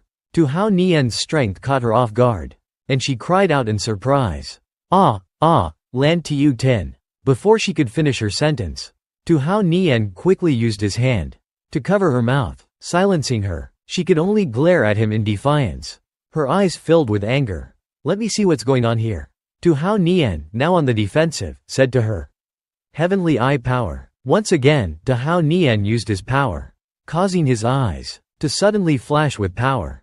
The sudden opening of his eyes took her by surprise. She tried to break free, her eyes wide open, but Tu Hao Nian held her tightly, so she could only lie there motionless, fuming. In Tu Hao Nian's gaze, he looked at her forehead, where wisps of dark, evil magic smoke began to appear. It was incredibly sinister. The two of them, one lying helplessly on the sofa, unable to escape, the other holding her tightly, staring at her, remained in that position for a long time. At the right moment, the heavenly eye power began to allow Tu Hao Nian to penetrate inside her. Below them were waves of emerald green water, and people could actually walk on it. Tu Hao Nian's face lit up with triumph. What he had long suspected was finally confirmed. He looked straight ahead and said confidently, as I thought. In front of Tu Hao Nian now was the dark silhouette of a girl, shrouded in shadow, trying to invade the girl's soul. It was Lan Tiu Tin. Tu Hao Nian spoke to the shadow. I was just getting to know Lan Tiu Tin a little, and you jumped out and ruined the mood. Hearing this, the shadow began to dissipate, revealing a girl with short blonde hair, surrounded by smoke that covered her like clothing. Tu Hao Nian asked angrily, are you an eye? Why are you using Lan Tiu Tin's body to nurture a clone, to enter her consciousness? Lan Tiu Tin stood in the empty space, a demonic entity in her form, exuding a thick, enveloping evil aura that surrounded her body. She was surprised by Tu Hao Nian's appearance, but maintained a cold, deadly expression. She questioned him indifferently. Are you an eye? How did you find me? How did you find out? Tu Hao Nian kept his hands casually in his pockets, exuding an unusual confidence. He didn't flinch or back down from her pressure. He replied arrogantly and defiantly, as if this spiritual space belonged to him, the master, not to her. Why? I am a Taoist. Dealing with evil spirits like you is just something I do on the side. You want to ruin my clone plan? Don't even dream of it. As soon as he finished his sentence, she became belligerent and lunged at him. Her body enveloped in evil aura. Her right hand transformed into a claw, gathering into a dense mass of black energy to strike him down. Tu Hao Nian stood there, unmoved, his heart calm as he looked at her. With the same arrogance, he chuckled disdainfully. He clenched his right hand into a fist, gathering his energy. Such ugly black energy, and so noisy. She took his powerful punch head on. Suddenly, Tu Hao Nian was surprised. He felt nothing from the punch he had just thrown. It was like hitting empty air. Huh? His fist didn't connect with her. She's gone. How? So, I've destroyed the clone? At this moment, Tao Nian's expression flickered slightly. He went from surprise to bewilderment. And at that moment, from his blind spot, a mass of black energy appeared, tearing through space. From there, she unleashed a powerful kick, aimed at him in a sneak attack. Tao Nian sensed it, his expression turning wary and alert. He quickly turned, raising his left hand to block the kick. Their eyes met, hers filled with anger, his with arrogance. He even widened his eyes and chuckled teasingly. I'm not trying to look, I promise. It's just that your position. She had been so focused on taking down Tao Nian that she forgot she was in a compromising position. Her face flushed at the realization. You're going to die. She threw another kick, but Tao Nian easily neutralized it. As if he were playing with a child. He let out a playful, whoa. He extended his hand, his casual demeanor and taunting continuing to provoke her. You really like using your legs, huh? But you're wearing such a revealing outfit. It's quite advantageous for me. She gritted her teeth, her face red with anger. She glared at him with murderous intent. Suddenly, her expression changed. She realized that Tao Nian was toying with her. Blinded by rage, her anger clouding her judgment, she seemed to have figured out a way to deal with him. So that's it, huh? You think my body is inferior to Lan Tin's? She leaned in, intentionally revealing her curves. Her voice was soft, inviting. The black energy surrounding her body dissipated slightly. Her cold eyes held a seductive power as she looked at him. If you like what you see, keep looking. She put her index finger to her lips. Her cheeks flushed as she put on a coy expression. You can not only look, but you can touch too. Tao Nian narrowed his eyes, worried and uncomfortable. His initial plan had been discovered. It would be difficult to deal with a clone like her with mere strength alone. Tao Nian, who had been confident and arrogant from the start, now showed a rare look of worry. This is troublesome, he thought. She touched her lips with her index finger and tilted her head. Her long hair cascading over one eye, making her even more alluring. Her eyes softened. Her voice was soft but powerful, laced with a hint of challenge. It was as if from this moment on, she would be in complete control, holding all the cards. There would be no more opportunities for Tao Nian to scheme. You're very clever. You wanted to disrupt my thoughts. You almost made me forget. I'm just a fragment of consciousness, a clone. What could you possibly see? Silence fell over the space.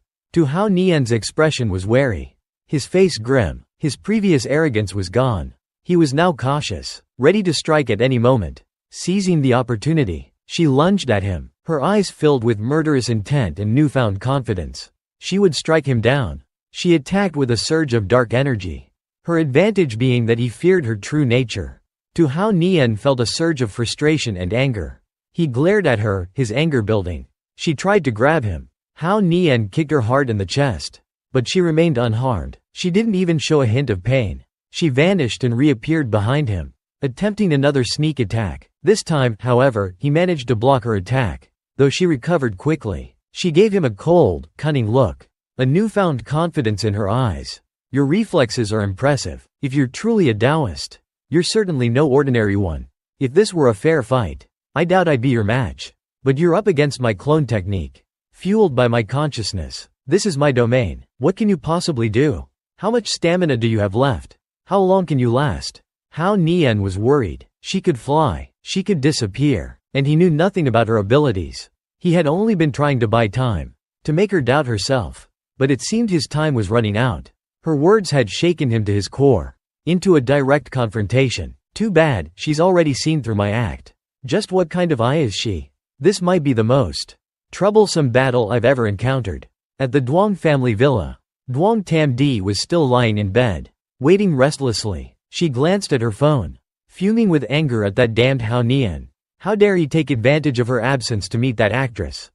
She pounded the bed with her fists, venting her frustration. The feeling of being sidelined by Tao Nian was unbearable. And on top of that, he didn't even come home last night. In a certain room, Tao Nian was on top of actress Tao Tin. Only a thin blanket covered her body. They were in an extremely suggestive position. However, Tao Nian was actually using his heavenly eye to enter Tao Tin's spiritual world. He and the strange girl's clone had been fighting for a while. Although Tao Nian was the male lead, and armed with plot armor, fighting a spirit, skilled in the art of cloning, was proving to be overwhelming. Tao Nian couldn't tell where she had created her clones. He only heard the wind whistling every time she brushed past. Next, she split herself into two.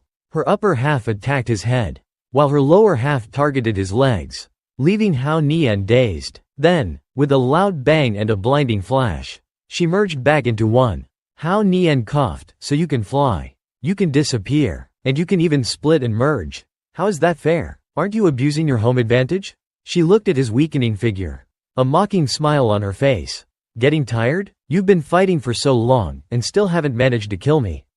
Interesting." She paused. "You know, I think you're about to hit your limit." "I doesn't have a limit anyway." Tao Nian angrily cursed, "Damn it." He snorted. Suddenly, the necklace on his neck lit up. Tao Nian said in surprise, "This is internal energy, being transferred from the tiger tooth into my body. Just like what happened back then at Thatch's house." Hearing his words, she was a little surprised and let out a, huh. After that, she only saw Tao Nian clench his fist, slammed the rope down, his eyes cold, and said, "How can a man say no? Let's continue." But she angrily shouted, "What's on your neck?" Inaudible. After that, she flew towards him, gritting her teeth. "For you to be wearing this is such a waste. That treasure must belong to me." Tao Nian found her words ridiculous, and retorted, "What are you talking about? How can you be so shameless?" He growled. Immediately the tiger tooth came into play, with the pendant as the center.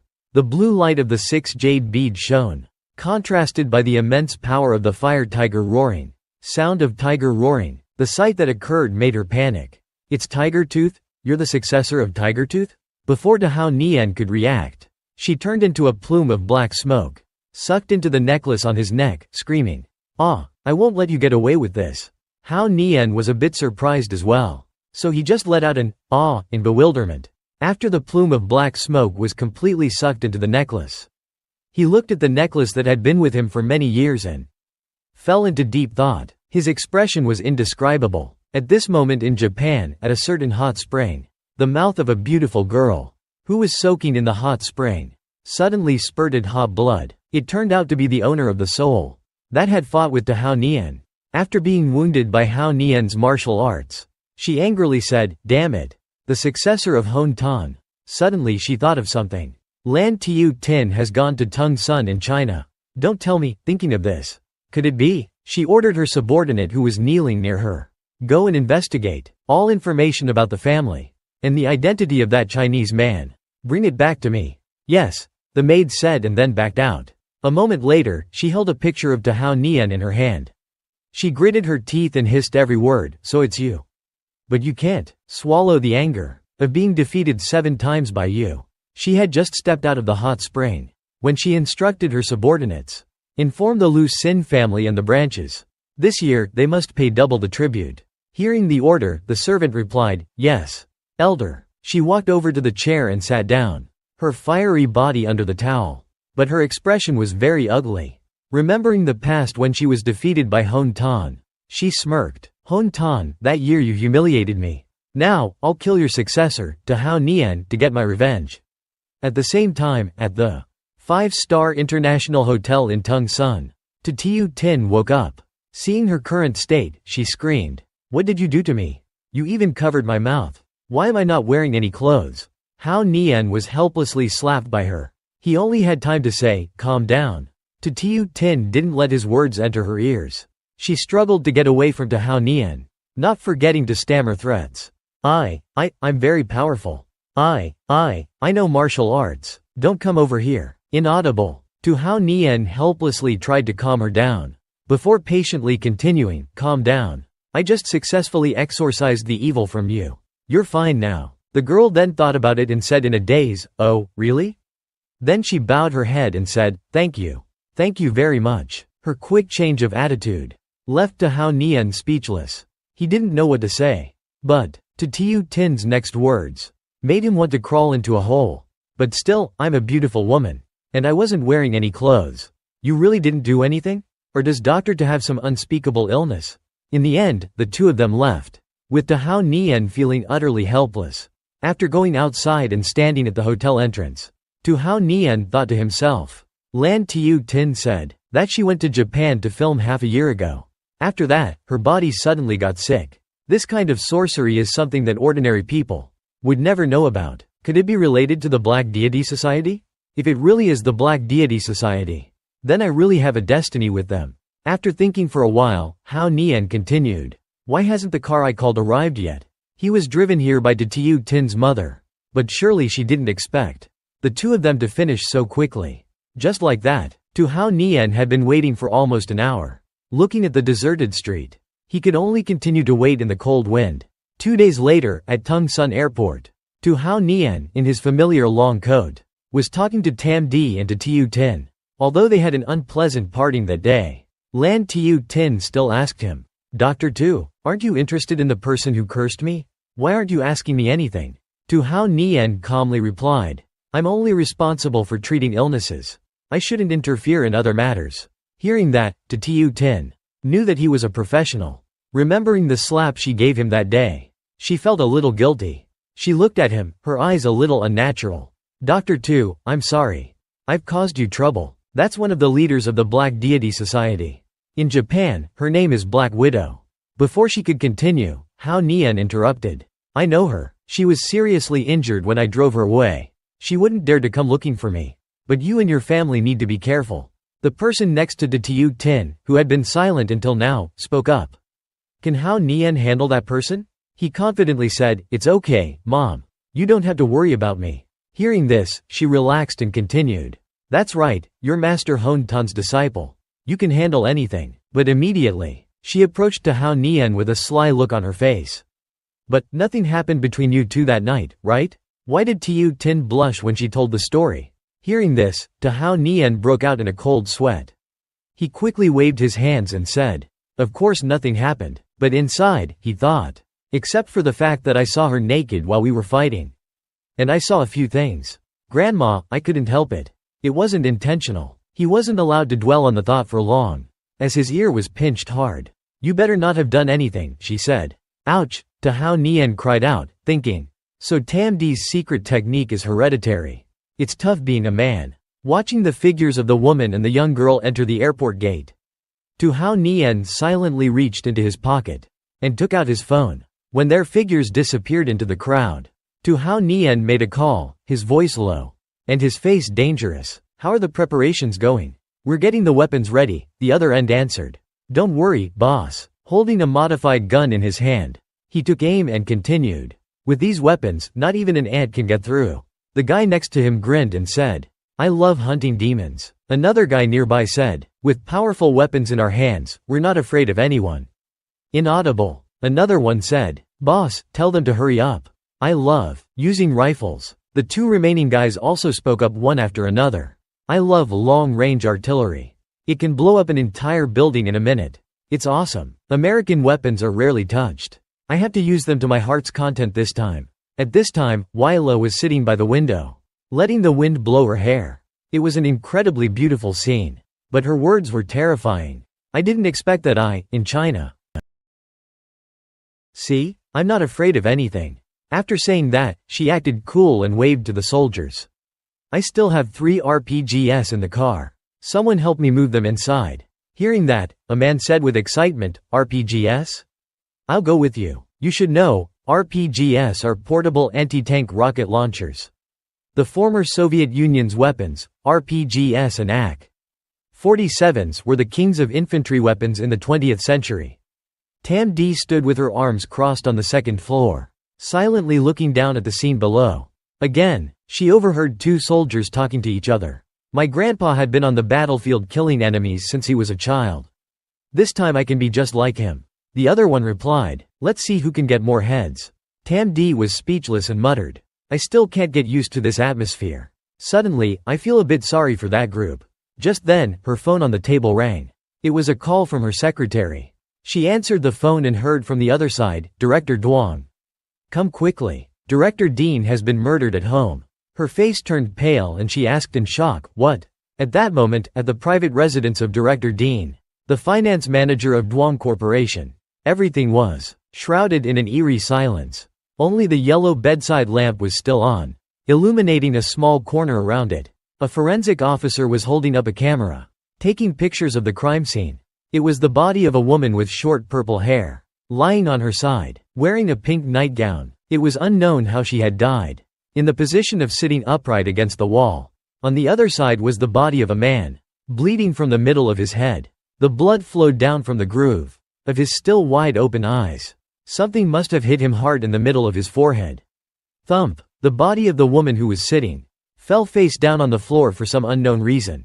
Blood pooled on the floor. This is outrageous. Seeing this horrifying scene, Duong Tam Di was so scared that she covered her face. Unable to look, she buried her face into Hao Nian's chest. Duong Tam Di sobbed, too angry to speak. Why didn't they even spare the child?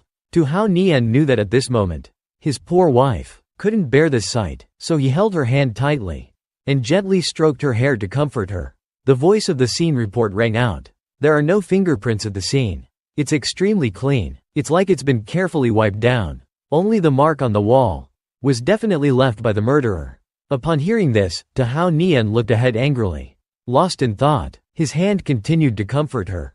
As for her, she was so horrified that she kept crying uncontrollably, with tears streaming down her face. Hao Nian began to focus, using his clairvoyance to examine everything, to find the cause and the perpetrator of this brutal case. At this very moment, in front of Hao Nian, he saw two forensic officers standing in front of a large number, 10. One said, only this symbol was left behind. The other asked, is this the Tan family?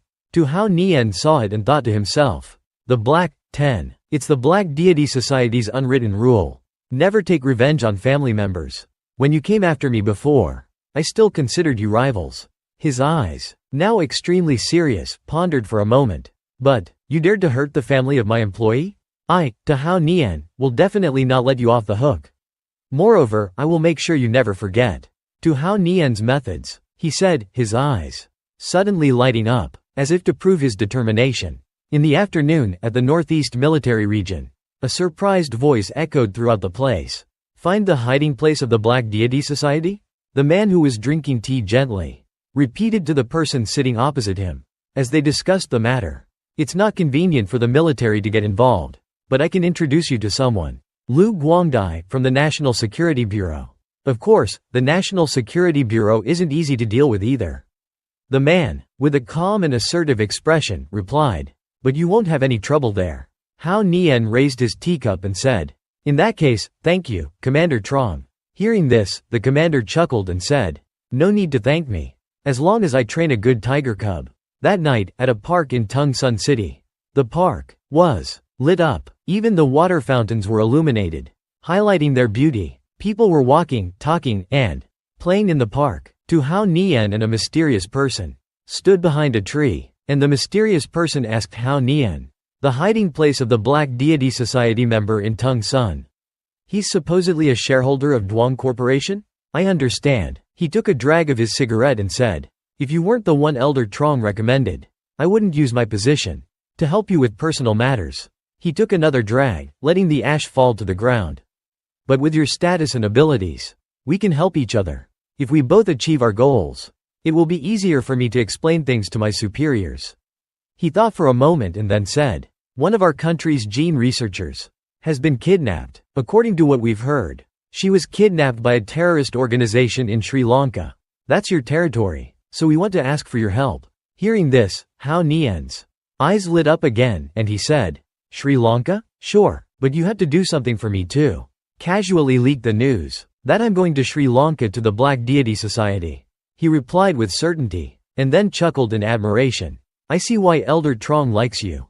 Meanwhile, at a villa complex in the suburbs of Tung Sun City, the place was enveloped in darkness, silent and still. Moreover, it was adorned with numerous towering trees, unlike during the day, when they would cheerfully greet the sun and welcome a new day with a cheerful mood. But when night falls, they shrink back and lie quietly. From time to time, the leaves would sway gently in the breeze, moving freely. In this place, only the street lights shone brightly, illuminating everything that lay asleep. Aren't you coming? The man sitting in the car called out. He was still in the same outfit as that afternoon, and his mouth was, as always, occupied by a cigarette. Hearing him ask, Hao Nian replied, Wait a minute, I promised Elder Trong's men a chance. This is a good opportunity for them to have a little test. The man asked in surprise. To Hao Nian, there was a hint of warning in his voice. Aren't you afraid those 6 won't be able to handle it? This lair is full of hidden experts. Tu Hao Nian replied enthusiastically. If they can't even handle the experts of a single gang, then they wouldn't be worthy of being called elite soldiers. Hearing Tu Hao Nian's confident words, the man said in amazement, that's easy to say. The other side is heavily armed and has the geographical advantage. Don't be blindly optimistic. He added, don't stay too long. My men are still helping me secure the scene over there. This is China. Hao Nian stood to the side, and at some point, had activated his clairvoyance. He exclaimed, these idiots. Suddenly hearing Tu Hao Nian curse like that, left the man stunned, completely clueless. He asked in surprise, what's wrong? Before he could finish his sentence, he looked out the car window, and saw that Hao Nian was gone. Tu Hao Nian had left abruptly, without a word of goodbye, leaving the man bewildered and wondering, why did he suddenly disappear? Bang, bang, bang, the sound of gunshots rang out, disturbing the silence. Outside the building, a disguised security guard stammered an apology. Sorry, we're filming a scene outside. We apologize for the disturbance. The man was very understanding, and replied with admiration, such realistic sound effects. The budget must be huge. Suddenly, the son standing next to him shouted in excitement. Wow, Dad, I just saw someone fly up to the roof, he said, and quickly pointed up at the sky, showing his father. The father followed his son's finger, and asked in shock, huh? Fly? The disguised security guard, afraid of being exposed, quickly explained, that's a stuntman. We're shooting a martial arts film. Don't go over there. Bang, bang, bang, bang. 5 gunshots rang out continuously from the building. Bang, bang. The gunshots were relentless, firing at the person. The person couldn't withstand it and spurted blood as they were blown away. The rifle is powerful indeed. The soldier holding the gun exclaimed in admiration. The cracks continued to spread. The other one raised 2 fingers in a V sign and said teasingly, yeah, I got 2 already. My weapon is the best. The soldier holding the rifle challenged. The one in the bathroom doesn't count. As soon as he finished speaking, there was a strange thump, thump, thump coming from the stairs and falling near his feet. Hearing the strange noise, his face became wary as he looked at the object in confusion. What the? Tick, tock. The ticking grew louder and louder. He took a closer look and was horrified. When he realized what it was, he shouted in warning, holy shit, it's a mine. And with the conditioned reflexes that he had honed over the years, he quickly regained his composure and jumped far to the side. Similarly, the other one also shouted, mine, and quickly ran away to escape the danger lurking around them. Boom! A loud explosion echoed. The man from earlier shouted in disbelief. Another explosion? The security guard chuckled and said, they must have a huge budget, haha. He quickly warned, it's dangerous here. Why don't you take your son home? Back at the place where Tu Hao Nian had just been talking in the car, the man grumbled, still puffing on his cigarette. Good thing I informed the police beforehand. But old Trong will have to pay for the reconstruction after this explosion. Meanwhile, Tu Hao Nian was on the rooftop, observing the situation, when suddenly, a glass door shattered beneath his feet. He immediately used his clairvoyance to see what was happening, and was shocked to discover something amiss. These aren't elite soldiers at all. The soldiers were struggling in the lobby, facing attacks from unknown directions. They were all panicking and shouting, trying to figure out who they were up against. Who the hell are you guys? A soldier shouted to Ma Duck, who was upstairs. It's a dead end. All exits are blocked. On another side, a group of soldiers were taking cover behind a corner, avoiding the barrage of bullets from the enemy. Damn it. Hearing this, a soldier quickly got on the radio and reported back. Back door is also blocked. There's a sniper at the upstairs window. And, meanwhile, on the stairs, looking down, a man was arrogantly and frantically waving an axe, hunting down every single soldier and blocking their escape. He seemed to be looking for someone specific. Where are you? Come out here, you bastard. Getting no response, he angrily grabbed a grenade and pulled the pin. He boasted, let me show you how to throw a bomb. Just as he finished speaking, a foot smashed through the glass door to his right, shattering it to pieces. Tu Hao Nian landed on the rooftop, and gracefully leapt forward, landing right in front of the target.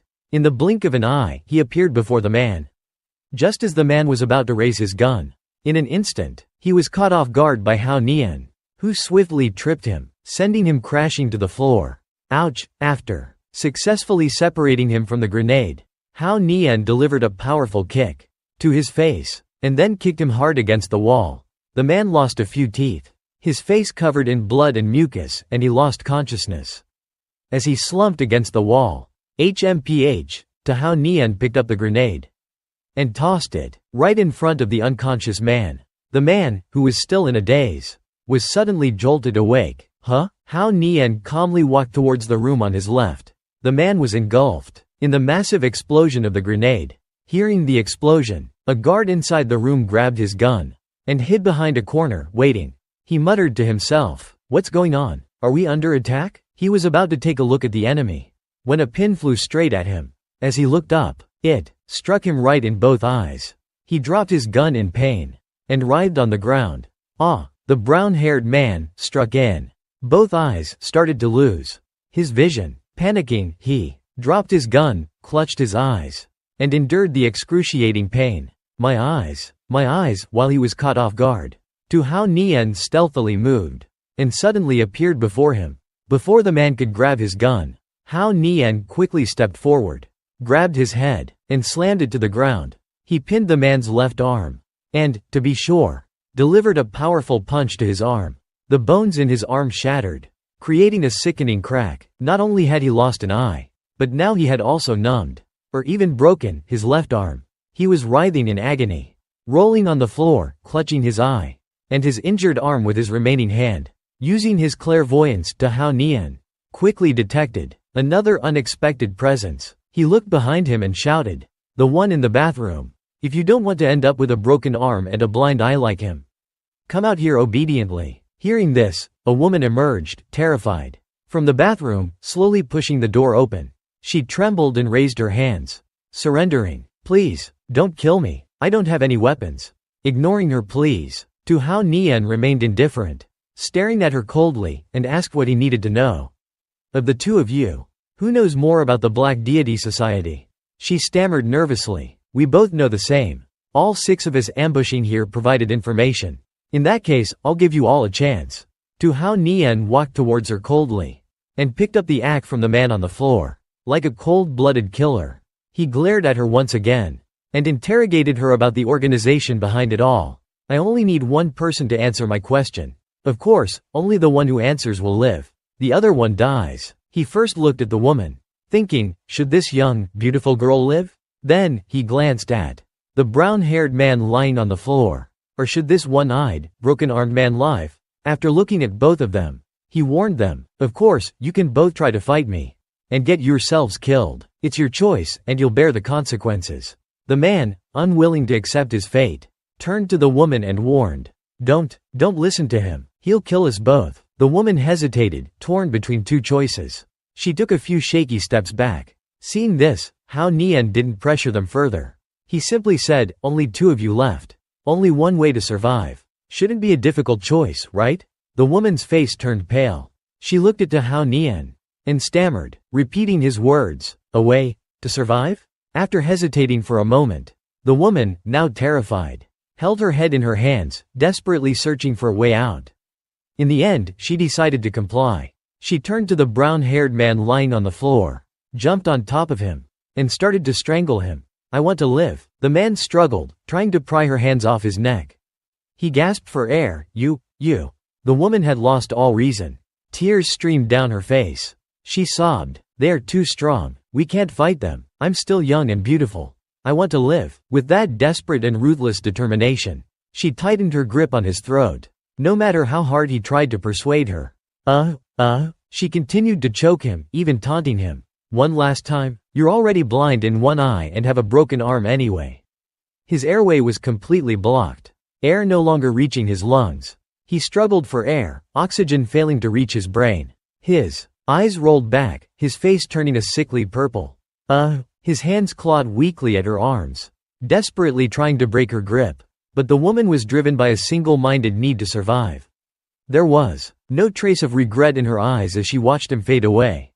Just die, die, die. Her words were choked sobs. A terrifying mixture of fear and desperate relief as tears streamed down her face. Finally, the brown-haired man went limp, his life extinguished. He lay motionless on the floor, devoid of life. His lifeless gaze fixed on the woman who had betrayed him. A wave of relief washed over the woman, but it was quickly replaced by fear. Her face still stained with tears. She turned to Hao Nian.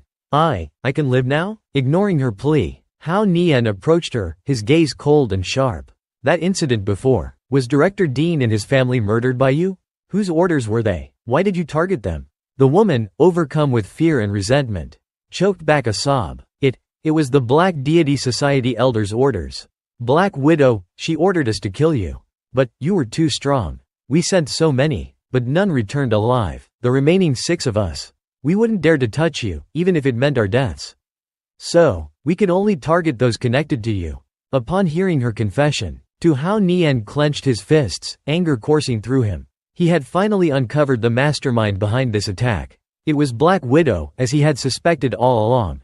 Armed with this crucial knowledge, he glanced at the wreckage of the battle around them. He turned to the woman and asked, "So, tell me, what else do you have planned for me?" She hesitated, about to speak, but then remembered his promise. She blurted out, "You'll let me live, won't you?"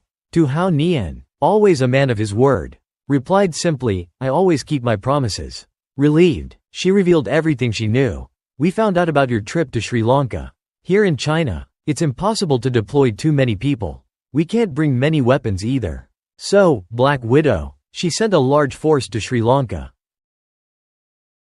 There, it's much easier to act, and there's less scrutiny." Hao Nian's lips curled into a cold smile. "Sent many people, you say? Good." His business with the woman concluded, Hao Nian walked out silently into the night. Soldier Vong Vu was waiting outside. He glanced at Vong Vu and spoke in a low voice.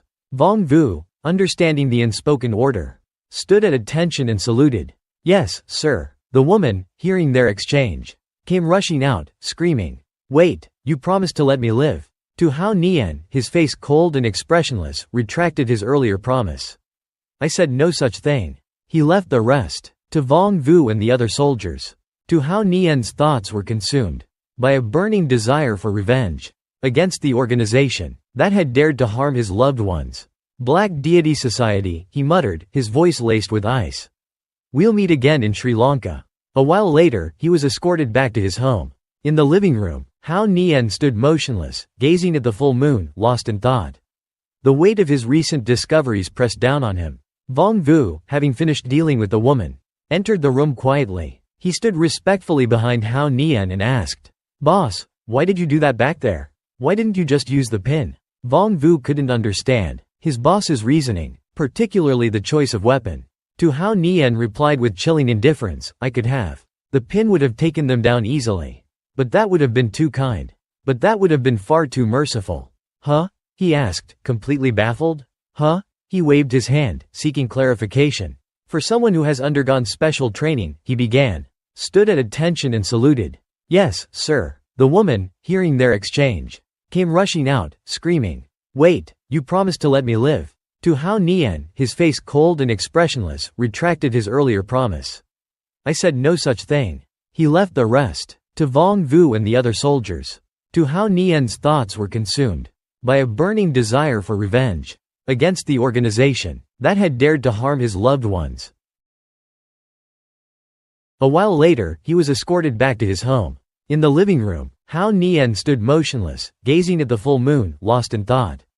The weight of his recent discoveries pressed down on him. Vong Vu, having finished dealing with the woman, entered the room quietly. He stood respectfully behind Hao Nian and asked, "Boss, why did you do that back there? Why didn't you just use the pin?" Vong Vu couldn't understand his boss's reasoning, particularly the choice of weapon.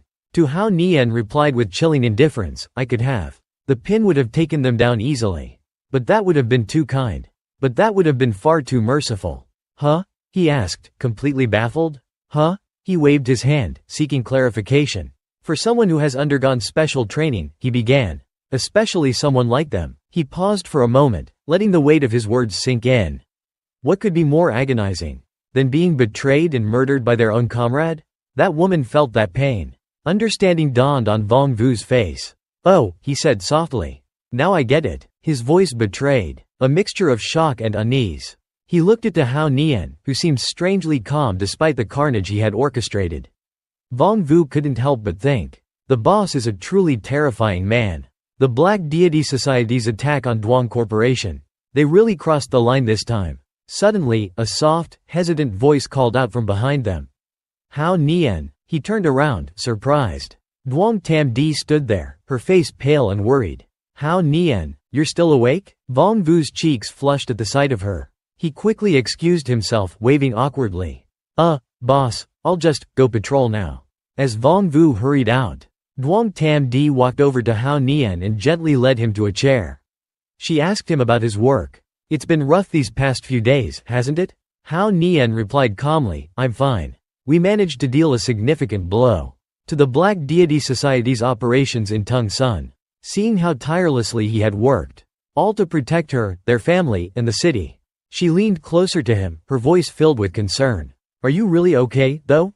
Hao Nian, taken aback by her concern, stammered, "Huh? Something feels different about you lately."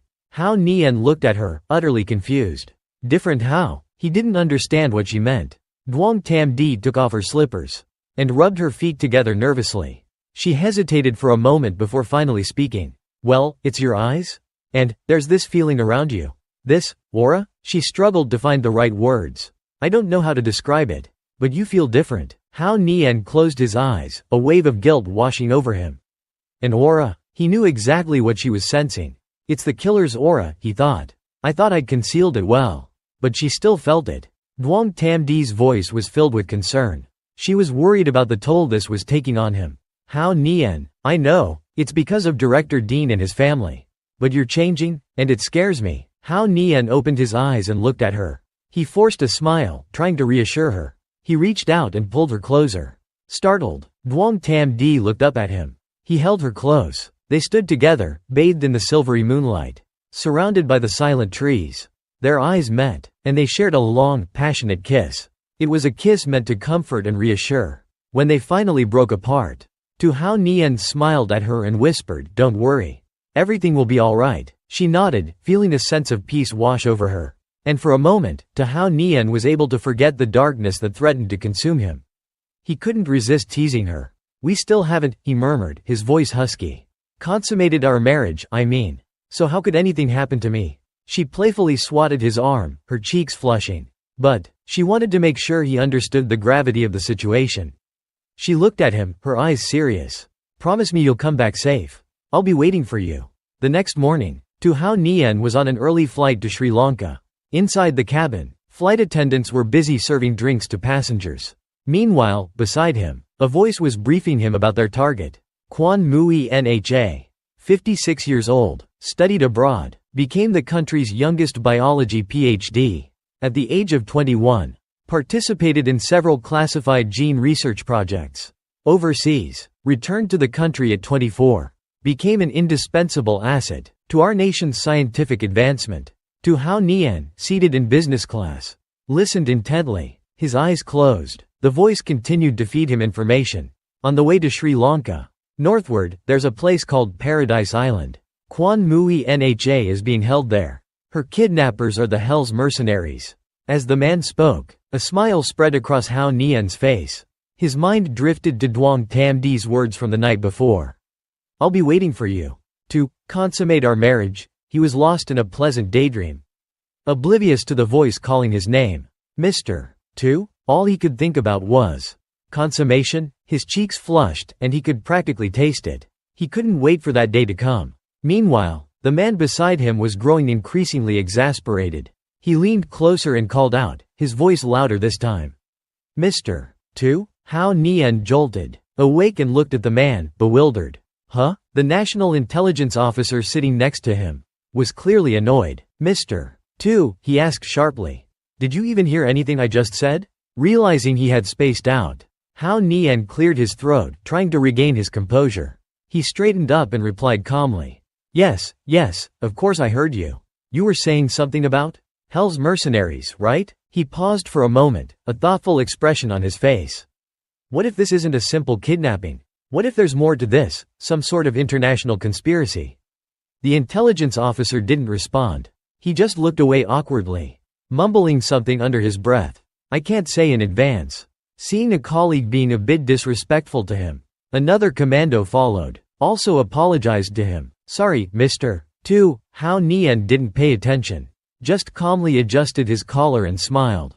It's okay, I understand. But when the time comes, just listen to my arrangements. And yet a moment later, at a rest house somewhere in Sri Lanka, Tu Hao Nian naturally tied up 2 national commandos to 2 chairs and even taped their mouths shut. They are now very confused and struggling in the face of action. Of his brother Hao Nian stood in front of the 2 of them and said coldly, "Okay, stop screaming. I won't hurt you guys." Hearing that, a commando breathed a sigh of relief. But the other person was very scared and very wary of him.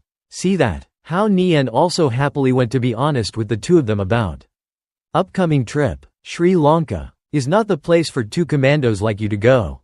Somewhere 2 people. You guys carrying out the mission there is no different. Where's the suicide mission? I know you guys aren't afraid to die.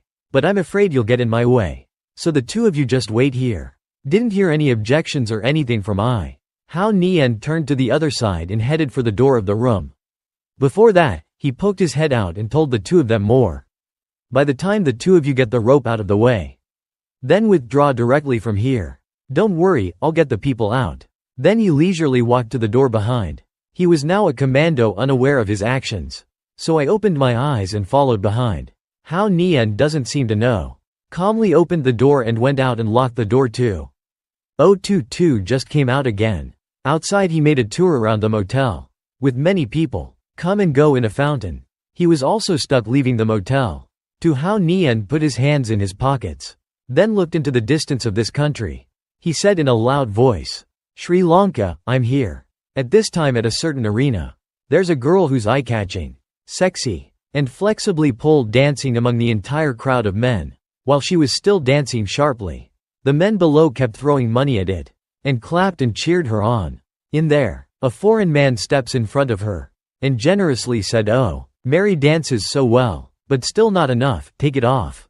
If you take it off, I'll tip you another $50. Seeing that, the others also followed suit, pushing and demanding more tips for her. To do weirder things. Maria, I also give you $50.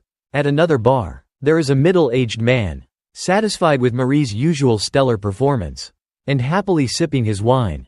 Suddenly a voice came to him. This place, even though it's daytime, it's so lively. Hearing that, he looked up in surprise. Tu Hao Nian casually walked up to him and sarcastically said, "Look what you're trying to put away. The god of wealth will not allow it."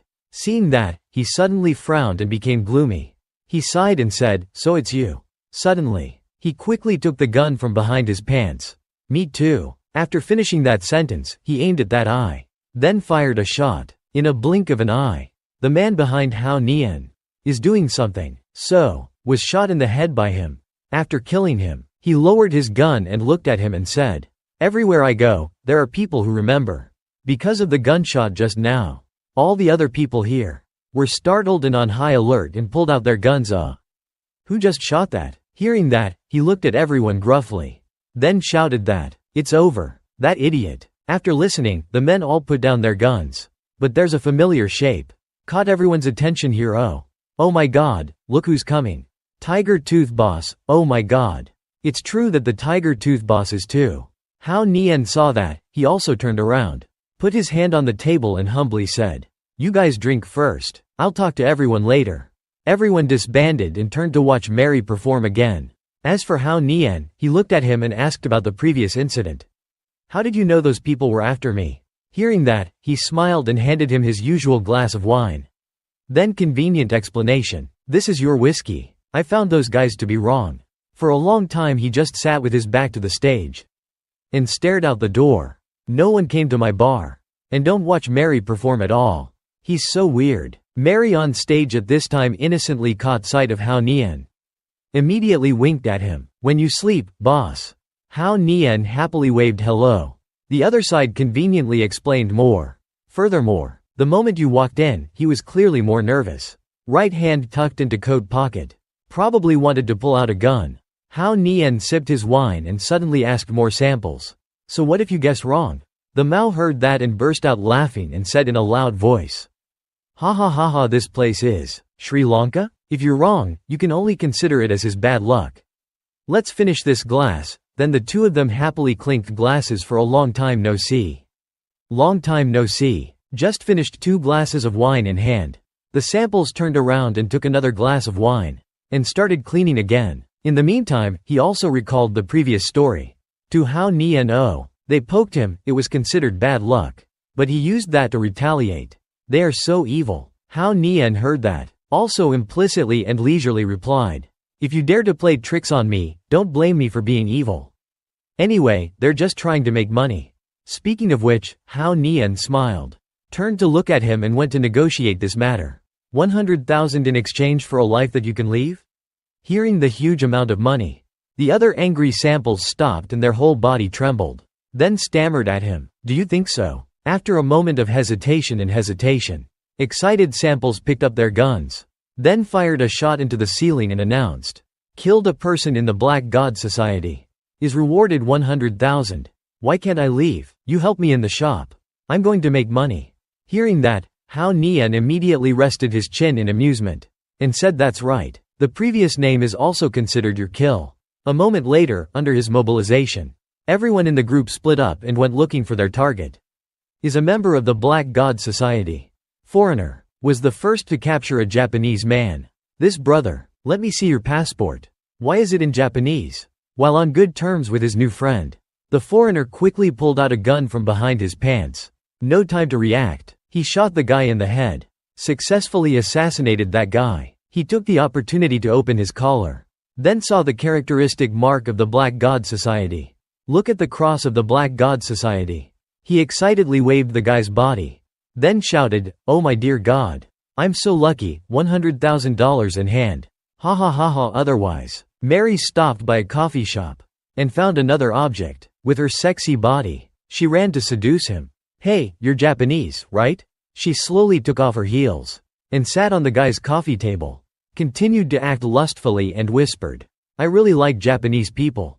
She uses the table, her feet to caress her body. Made the guy awkward and flattered. Mary happily continued to interrogate him. "Are you Japanese after all?" The guy was swept away by lust and honestly said, I'm Japanese." Hearing that, she quickly hit the mark with the object she was looking for. In a blink of an eye, she pulled out her gun. And by the way, saw that guy down the gold stream. Check the Black God Society's achievements behind the shirt. Mary happily danced around and said in a loud voice, "I love Japanese people so much, $100,000 in hand." As such, many Japanese were killed. In screams of misery. "Ah na nani you bastard. Ah two special forces." By then he had followed the screams that was present at the scene. The two of them just found a clue, so they were able to find it here. Seeing that, I went everywhere and screamed. They were scared and stammered, "What's wrong with this city? Everywhere there are gunshots and screams. Even if it's a city of sin, it's a bit too much." While the two were still confused, someone gracefully ran up to the two commandos and affectionately said, "Hey, you two brothers. Are you Japanese?" Two foreigners, blinded by greed for nothing, raised 2 guns in front of 2 commandos and interrogated everything in English. "Are the 2 little CACA Japanese? Show us your passport. Must understand English, right? If you don't understand, then you're out of luck." The 2 commandos, hearing that, immediately fumbled and raised their hands. A commando fumbled in response to the threat in English. Don't do anything stupid, it's hard to shoot." The other person was still trembling and confused, speaking in his native language, Chinese. "I'm going to take the whole ACC out." Suddenly hearing Chinese through the shaved head, he signaled. The guy next to me lowered his gun and suddenly wondered, Chinese people? The 2 commandos hurriedly took out 2 passports and showed it to 2 foreigners. "If you are in danger abroad, don't give up. Remember that is behind you, there is always a powerful country. That's a Chinese passport." After reading it, the dream of making money and flying far away made the 2 foreigners stunned, dejectedly turned away and left in disappointment. "Oh my God, they're really Chinese. You guys should leave, this place is not safe. Next time, You guys might encounter someone who shoots at the sight of Asian faces. They shoot on sight. Hearing this, the special agent was shocked and asked in a loud voice, "Just shoot? Like, right away?" The two special agents continued to search for more clues, when suddenly they heard gunshots from somewhere. The two were startled. Turning around, they saw two foreigners were rummaging through the body of a man. No holy image? Did we kill the wrong person? One of them took out the passport and said in surprise, "The passport says he's from Myanmar." The two special agents were also speechless, but questioned in a loud voice, "You really shot without asking?" It was that mistake that made the two foreigners even more startled, and turned to see who it was. The two special agents immediately hid behind a tree, and waved their passports and pleaded, "Please don't shoot, we're Chinese. Here are our passports." Seeing this, the British man pointed and scolded the two special agents. "So annoying. Get out of here, you two. Don't get in the way of our money-making." The two special agents obeyed, turned around, and ran away. We're going. As they were running out of there, one of them remembered Sue Horan's figure. One special agent turned around and asked, "Could this be Sue Horan's doing? If not, we need to get out of here." Another special agent was also worried for their own safety, but agreed and replied, "Everywhere we go, we run into crazy people shooting. 30 lives aren't enough. It's not like we can respawn." Meanwhile, Sue Horan at that moment used his heavenly eye to spy on the two of them. At the Godfather's bar, he leaned back leisurely on the sofa and said, "Very good. Looks like I can leave safely now. If something really happened to them, I would feel a little guilty. After all, they're my countrymen." Alone in the empty bar, Horan sighed and said with regret, "Oh, I should have asked the Godfather to stay and have a drink with me.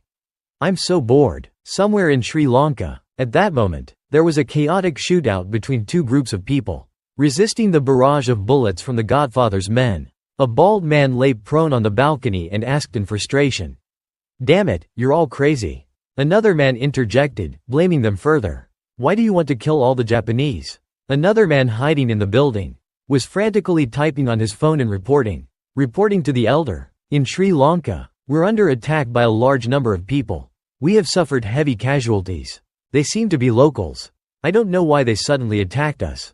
But as soon as he finished speaking, a hail of grenades was thrown at them by the locals, into their territory. Damn it. Seeing this, the two men panicked, and dropped their belongings, such as guns and phones, on the ground and ran away. The result was a series of explosions, destroying everything in sight. All the Japanese and some of the Black Deity Society members were eliminated. The locals ran back to the Godfather's bar, and started celebrating with the money they had received. "Ha ha ha ha ha ha. That's hilarious," Horan said. "You're so evil. Get down here." A man with a strong physique took Mary's place, and showed off his six-pack abs for all to admire. "You want me to get down? I'll get down. I made $2 million today. I'm so happy, I'm not getting down." The others laughed and cheered along. "Ha ha ha ha ha ha. Let Mary up, Sue." Horan looked at the grand and lively scene, and smiled. "This is the real Sri Lanka. This is where I belong." While he was still admiring the cheerful scene, the Godfather brought a glass of whiskey to his table, and said, "Looks like my son-in-law is very generous. Throwing out over 5 million at once." Horan turned to look at him, picked up his glass, and replied, "You don't know the half of it. Money doesn't really mean much to me. What matters is that the Black Deity Society doesn't touch my wife." Seeing that, he raised his glass and toasted with him, saying sympathetically, "They brought this upon themselves. But what about the fox demon? How are you going to deal with her? Your wife is not like us. Can she accept the fox demon staying by your side?" Hearing this, Horan was, "You're so old, yet you still enjoy gossiping." He laughed and replied, "Ha ha ha. It's not gossip. I just want to see the excitement." Back to the late-night happenings in China. Something extraordinary was about to happen. At Tang Xindi's residence, she had just finished showering and stepped out. While drying her body, she remembered something from before. She sighed and said, "Oh dear. Seo Dian's matter has been resolved, but the vacant position remains." She suddenly remembered Sue Horan and his work in Sri Lanka. She lowered her towel anxiously and said, "I wonder how Horan is doing in Sri Lanka. Is he in any danger?" Suddenly, a man who was already waiting on the bed spoke up to reassure her. "Sri Lanka is our old home. Don't worry about it." She was startled, and ran over, to find Hu Li in her bra and panties, seductively caressing her bed. She looked at her intently and said, This place of yours is what's worrisome." Remembering the sight she had encountered before, Tang Xindi stared at her and asked for confirmation. "You're Hu Li?" Sensing the lack of harmony between them, Hu Li stared back at her and replied sharply, "Oh, Miss Tang, you truly are CO material. She said you'd recognize me right away. Not afraid of the Black Deity Society at all?" At the mention of she, Tang Xindi suddenly remembered her warning. "Sister, be careful. Don't let that fox spirit steal your brother-in-law. She's not simple." Seeing this, she warned Hu Li sternly. "Horan asked you to come and protect me, right? Please get off my bed." Hu Li obediently sat up, but continued to stroke the sheet on her bed and said, "Well, this is your room after all. And it's true that Horan asked me to protect you. Special forces tactics are quite unfamiliar to people like us, and not very useful." Suddenly, she got off the bed and leaned closer to Tang Xindi. Hu Li asked curiously, "So, who's stealing whose bed?" "It's not certain yet." Hearing this, Tang Xindi was utterly confused by her implication. "Huh?" A moment later, Tang Xindi thought of something unthinkable and started to blush and scream, "Ah, ah, ah, ah, ah." Hearing Hu Li mention something that matched the commotion, Tang Xindi blushed with embarrassment and stepped back, stammering, "So, you and Horan." Suddenly, Hu Li pushed her down on the bed. "Oh." Hu Li looked at her alluring body on the bed and licked her lips. "Tell me," she said before pouncing on her. She then pinned Tang Xindi down and pretended to slit her throat with her hand. "What if I used a real knife and carved a few lines on your face and body? Would Horan still stay by your side?" Tang Xindi gasped and looked away. "Ah, ah, ah." The more she looked, the cuter she found her. Hu Li pressed close to her neck and started licking and biting, marking her. She also took the opportunity to add a few things. "You two are married, but it's just a marriage in name only. You're just a pampered young mistress. You don't understand Horan at all." Licked in a sensitive spot, Tang Xindi involuntarily let out a few moans. Not simple, oh. Although her face was flushed, she tried to regain her composure and looked at her directly. "I don't understand." Seeing this, Hu Li let out a puzzled, "Huh?" Tang Xindi spoke frankly about Hu Li's intentions. "If Horan would leave me because of something like this, then you would have done it a long time ago." Based on his encounters with each of his loved ones, Tang Xindi sat up and leaned closer to Hu Li. "Horan won't let anyone who gets close to him get hurt. Shi, Yi Le, everyone else. This time, it's because I went to Sri Lanka." Tang Xindi continued frankly, "If you understand Horan, then you must understand that. So, you definitely won't hurt me." Suddenly, another possibility occurred to her. "You're jealous of me, aren't you?" Hu Li didn't beat around the bush. Instead, she became even more amused. "Interesting. You figured it out? You're not your average young mistress. Very brave. And intelligent. I'm starting to like you." Suddenly, she reached out and started touching her body. She grabbed a certain part of her, causing Tang Xindi a bit of pain, but mostly blushing and moaning. "Ah, ah, ah. You want to like me?" Hu Li continued kneading her breasts and pointed out the flaw in her words. "But you said one thing wrong." Tang Xindi struggled and squirmed in pleasure. "What do you mean?" Hu Li explained. "If I were jealous of you for being Horan's wife, I would have died of jealousy a long time ago." Hu Li said confidently. "Horan has a fatal attraction to many women. Moreover, according to my investigation, your father has 8 wives. Do you think Horan is any different from your father? He has many women around him too." Hearing her say that, Tang Xindi remembered his intimacy with other women, sister-in-law, brother-in-law. Nevertheless, she still took the upper hand and declared shyly, "HMPH, I'm not jealous. I'm Horan's legal wife. You guys don't stand a chance." Hu Li was relieved to hear that. "It's good that you understand.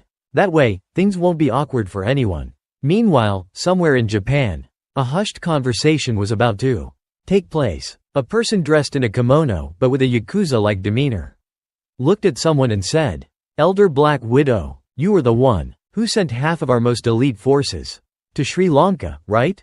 A woman stepped forward from the wooden table. She knelt down and replied solemnly, "It was I." After Black Widow presented herself, under the questioning gaze of a middle-aged member of the Black Deity Society, a senior figure spoke up and reprimanded her for sending their men. "I thought only the foolish families within our Black Deity Society would be fixated on a minor supporting character.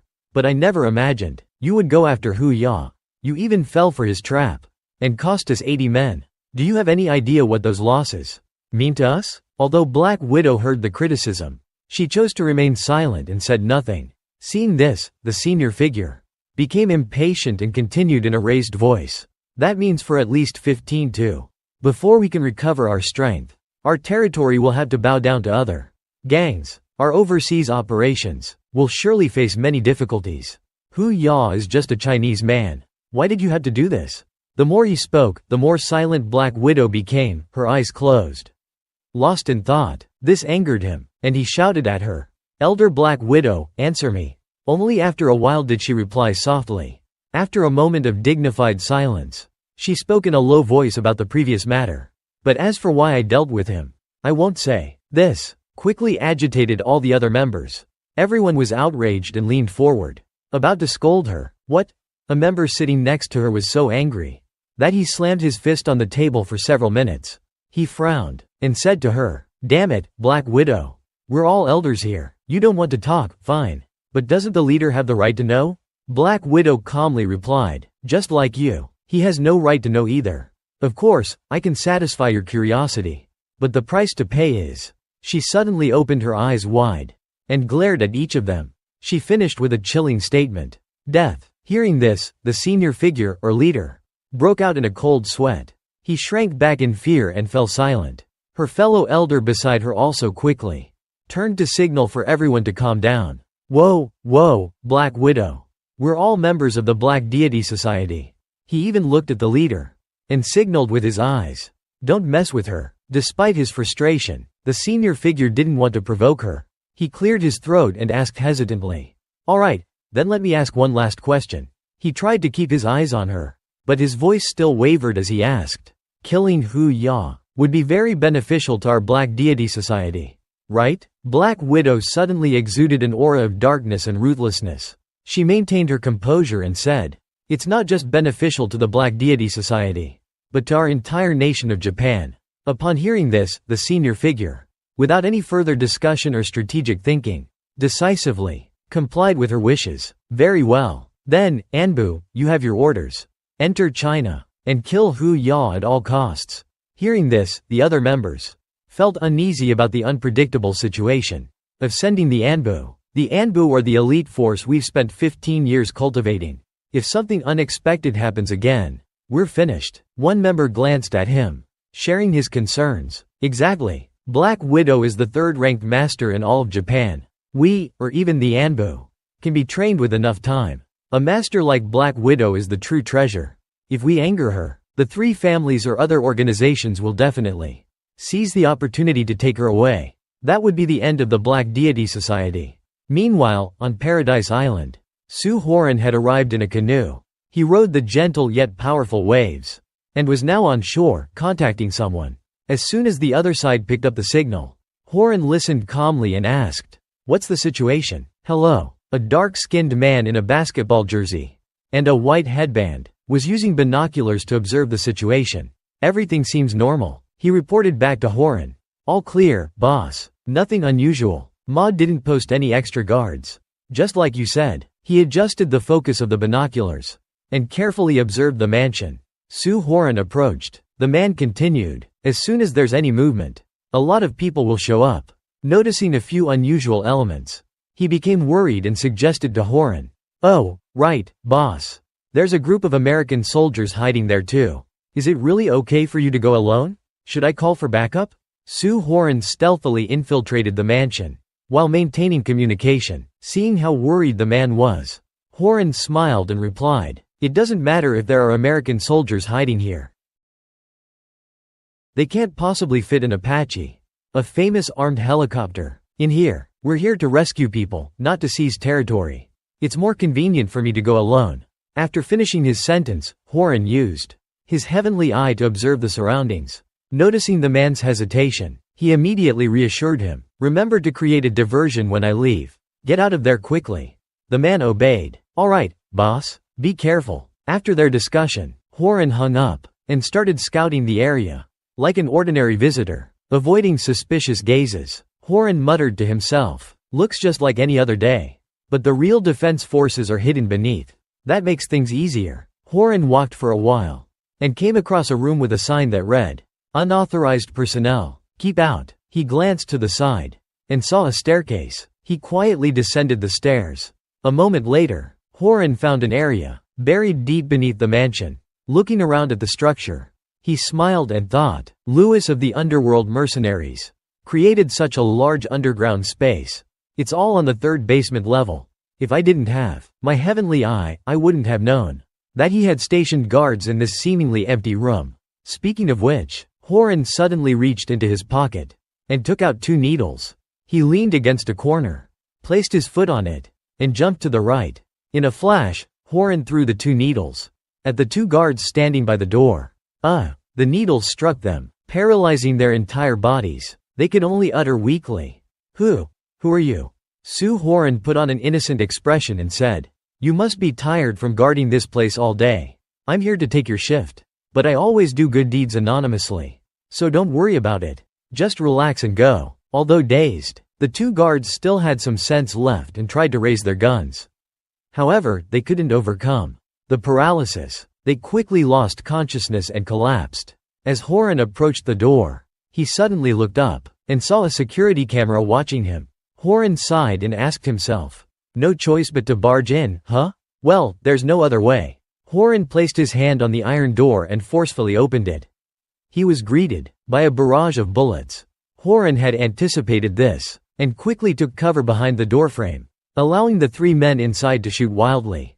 Sue Horan was surprised and exclaimed, "Shooting already? Lewis is so stingy. Seeing you guys waste bullets like this, he'll give you an earful." Seeing that the first 3 weren't satisfied with shooting, one of them turned around and signaled for a few more to join. They all raised their guns and unleashed a relentless barrage of bullets, even shouting at each other, "Who the hell is that idiot barging in here? Looking for death? Go die. I don't care who it is." Sue Horan took cover behind the door, listening to their curses and noticing their terrible aim. He couldn't help but mock them. "Knowing you can't penetrate this iron door, but still shooting? At least you idiots aren't part of my wild beasts." Saying that, he leaned forward and used his heavenly eye to observe the thick iron door behind them. He could see everything and started to calculate in his mind. The iron door is about 10 centimeters thick. So the person I need to rescue is in there? Sue Horan focused his heavenly eye to see clearly inside. He noticed a beautiful young woman imprisoned inside. Wow, the female doctor is pretty too, huh? What a rare find. The female doctor, Jun Muya, was sitting alone and lost in thought. Inside the cell, suddenly, she heard gunshots outside. Huh? What's with the shooting outside? Is someone here to save me? She began daydreaming. Muya clasped her hands together, blushed, and fantasized. It would be amazing if it's a super handsome uncle. I like handsome uncles the most. Unfortunately for her beautiful soul, her innocent words were overheard by Sue Horan through his heavenly eye. He frowned, annoyed. Can you have some self-awareness? My handsome dimples aren't even as good as an uncle? He blurted out. Sorry, I'm not a handsome uncle. I'm going back. You wait for someone else to save you. Maybe they'll be here next year. The guards, who were raising their guns, lowered them in confusion. Huh? Is that Jun Muya? Jun Muya, who was inside, heard his voice and covered her mouth in surprise. Did he just hear me talking to myself? But there's so much gunfire.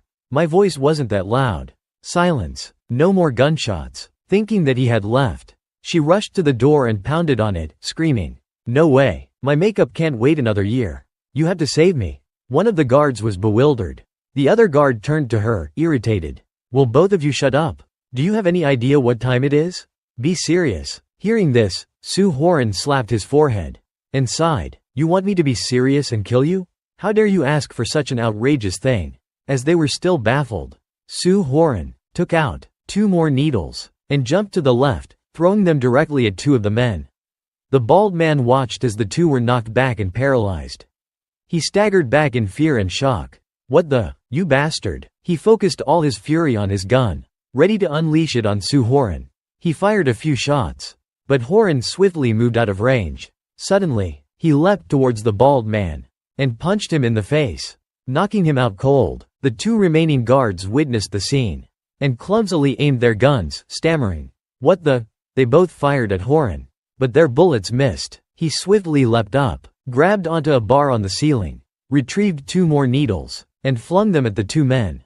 In an instant, the needles pierced their bodies, and blood splattered everywhere. Jun Muya, who was cowering in fear inside the cell, suddenly heard no more gunshots. She slowly got up. She rushed to the iron door and started pounding on it, calling for Su Horan. Even though she was banging on the door, Su Horan remained indifferent, wondering what to do next. Despite Jun Muya's screams and pounding, Su Horan paid no attention. He casually glanced at another iron door and said mockingly, "Tough, huh? All the little punks are dead. Why aren't you coming out? White pig?" It seemed that he had used his heavenly eye to learn the man's nickname. The boss kicked the door open angrily. "Are you kidding me?" A burly figure, clenching his fists in anger, stepped out. He was a middle-aged man with a crew cut, about 42 years old. He glared at Su Horan. "Who are you calling white pig?" Su Horan chuckled. "Are you an idiot? Of course, I'm talking to whoever answered." While the man was fuming over the nickname, Su Horan used his heavenly eye again to assess his true strength. Shattering an iron door with one punch? Interesting, but this guy's body is a bit strange. The boss, after stewing in anger, glared at Horan and charged at him. "HMPH, I'll shut your mouth with one punch. Die." Seeing his arrogance, Su Horan glared back and said in mock surprise, "You seem pretty confident, huh? What a coincidence. My favorite thing is," he paused and ducked under the man's punch. As the man looked down in surprise, Horan finished his sentence, crushing other people's confidence. He punched the man hard in the stomach. The man was sent flying against the wall. He crashed into the wall on the other side. As he fell, several bricks on the wall cracked and fell on his head. However, Su Horan felt something strange from the impact on his fist. It felt like I punched steel or something. This isn't a human body." Despite his unusual body, the boss struggled to push the debris away and knelt down. He cursed Horan weakly. "I curse you, you bastard." Jun Muya sensed that he was having trouble with the man. She shouted from her cell, Hey, come save me. You can't beat that white guy's body. He has giant lizard DNA in his body. His skin is as tough as a giant lizard's." Still in shock, she told him, "One more crucial detail. His weakness is his 5 senses." Su Horan smiled and turned to the man mockingly. So he's a hybrid, huh?" Not satisfied with her taunting, the boss angrily turned and yelled at her. "Shut up, bitch." Jun Muya, inside the cell, faintly heard his curse. She thrashed around before pressing her face against the door and cheering him on. "He dared to insult me? Give him a good beating. Poke his eyes out and tear his mouth apart." The boss became even angrier. "Shut up. Once I'm done with him, I'll slowly torture you." He turned and charged at Su Horan again. Su Horan, however, remained still, wondering if he should follow her advice. Attack his weaknesses? Against a trashy hybrid like him? Totally unnecessary. He bent down and gathered all his strength. He said to Jun Muya, "I prefer a simpler, more direct approach." With that, he charged forward and threw another punch. The moment Su Horan's fist collided with the boss's, deafening crashes and groans echoed through the room. Jun Muya covered her ears, cringing. That was loud. After a while, the sounds of fighting ceased. Jun Muya anxiously approached the door. "Oh no, did that man who came to rescue me die?" A moment later, Su Horan stood before her. "How could I die? Step back. I need to get rough with this door. And I don't want you to get hurt." She was surprised, but also confused. You're okay? But this door is 10. Before she could finish, an immense force erupted, shattering both doors to pieces. Jun Muya cried out in fear. "Whoa!" She stared at the destroyed doors and muttered to herself, This iron door was 10 centimeters thick. He came to rescue me. Could he be not human?" Su Horan, who was standing behind her, reassured her. "Don't worry. You don't have to treat me like a god." He then gestured at the boss, who was lying unconscious on the ground. "That hybrid is dead, and you don't need to worship me either. I'm just a legend." He pointed at the motionless boss lying on the ground. "That hybrid is dead. No need to worship me. I'm just a legend." Jun Muya abruptly turned around. One would expect her to be ecstatic about being rescued, but the first thing she noticed was his handsome face. "So you're not ugly?" Su Horan, feeling let down, lowered his expectations and complained, "I went through all that trouble for nothing. Alright, enough chit-chat." With that, he suddenly scooped her up. He didn't stop there. He boldly hoisted her over his shoulder like a sack of water. Jun Muya, refusing to be carried like that, struggled and pounded on his back. "Hey, what are you doing? Put me down. I can walk." Su Horan said nothing. He casually spanked her hard. Jun Muya let out a moan and blushed. You dared to spank me?" He chuckled and warned her, "Behave yourself. If you walk on your own, stay put so you can walk yourself. We might get blown up before we can even get out." What exploded? Look how terrified she is. How Ren even bothered to explain it to her. "I planted explosives here. We've been fighting for so long. They're definitely waiting for us up there. Without doing some damage to them, we're definitely not getting out of here." Speaking of which, what Quan Mui Nha saw before her was still the detention room, littered with corpses, which had suddenly transformed into a desolate wasteland. The moment the explosives were activated, they burned everything to the ground. "Oh my god," she panicked and thrashed around violently, and even urged him on. "Oh my god, run. It's about to explode behind us. Hurry up too." Hao Ren calmly walked at a moderate pace, still having time to teach her a lesson with a second spank. Hey, if you hit me again, I'll throw you down there." Quan Mui Nha felt wronged upon hearing that, but she gritted her teeth and pleaded with him. "Aren't you the one spanking me? Hurry up and run." Over at the first floor lobby, the guards heard the commotion downstairs, and were about to grab their guns and go down to provide support. But the massive explosion made them stop in their tracks, and they looked at each other in astonishment. They wondered, what's going on? That much geological disturbance isn't enough to interfere? One of the guards accidentally heard a faint sound behind him, and suddenly turned around. Hey, he was horrified to see grenades somehow making their way into the lobby. Before he could recover from his shock, he stammered and turned to shout to everyone. Grenade. Unfortunately, those poor souls met an untimely end the moment the grenades detonated simultaneously, creating a second massive explosion. Oh my god. Meanwhile, Hao Ren searched for a while, and finally found an escape route from the mansion. He quickly kicked the door open, before he was engulfed in the flames of the explosives. Hao Ren quickly shifted his position, lifting Quan Mui Nha up, and immediately jumped out of there. In that moment, he even had the presence of mind to praise his junior. Well done, Sui Trao. Quan Mui Nha was overjoyed, as she lay in his arms, and exclaimed happily, "Ha ha ha, hold your goddess tight and charge." Just when they thought they had safely escaped the mansion, a few more grenades continued to be launched in their direction. As to how Ren was carrying Quan Mui Nha to safety, he had a bad feeling, and immediately called Su Chao, who was still excitedly throwing grenades.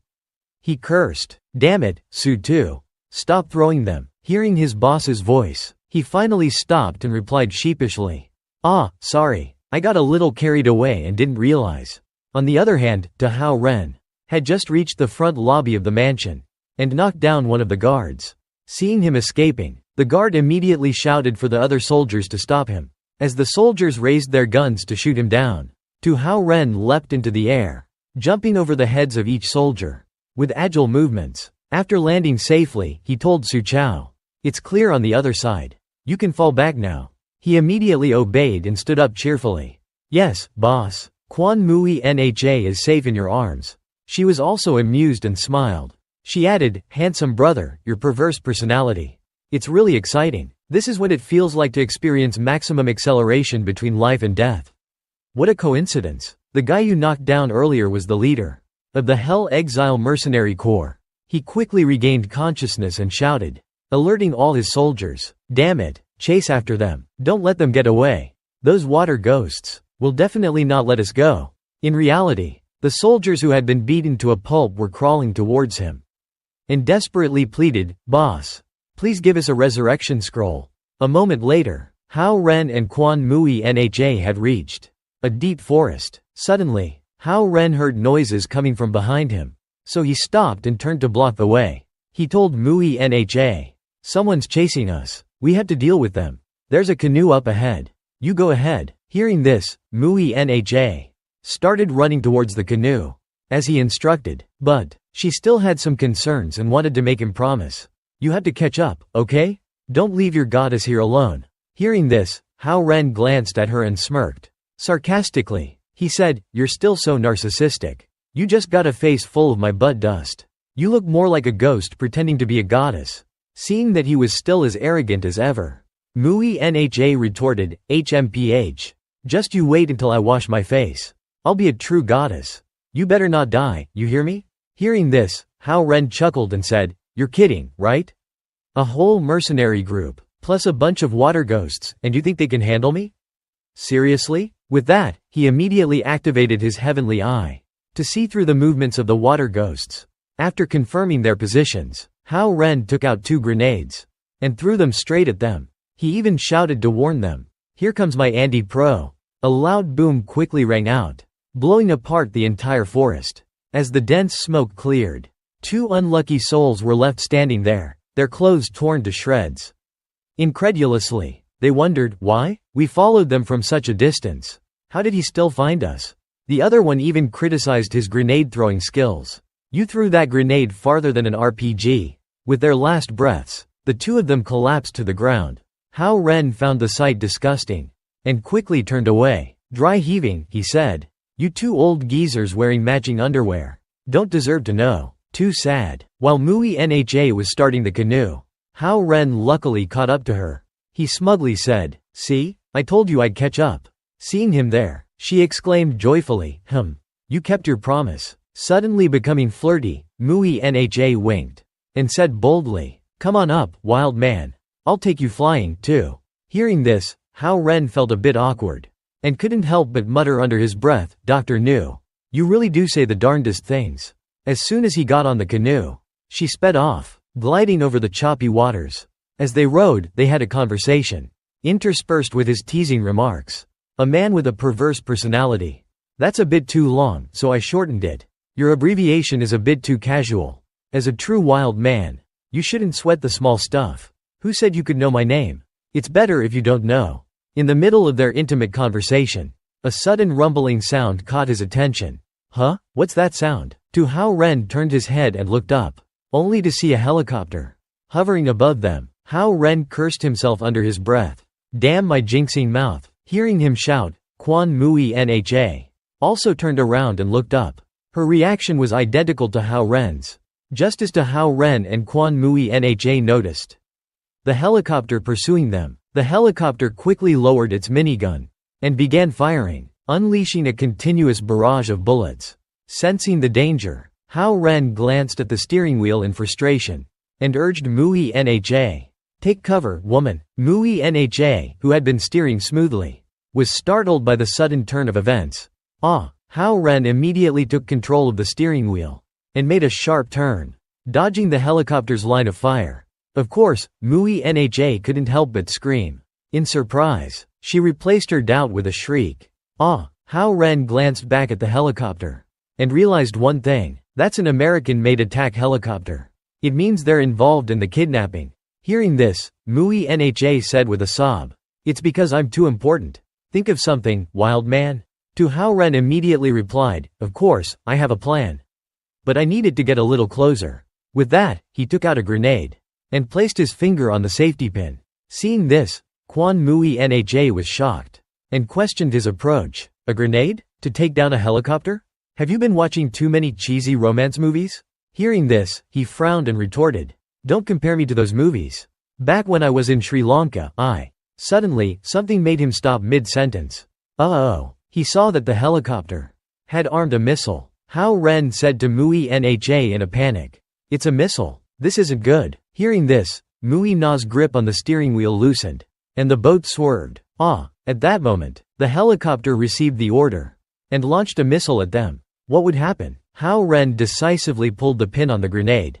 As Mui Nha screamed, he suddenly grabbed her collar and pulled her out of the canoe, his eyes fixed on the helicopter. She was stunned and cried out, "What are you doing?" To Hao Ren, he ignored the incoming missile and hurled the grenade at it. He shouted, "You think you're so tough with your Apache?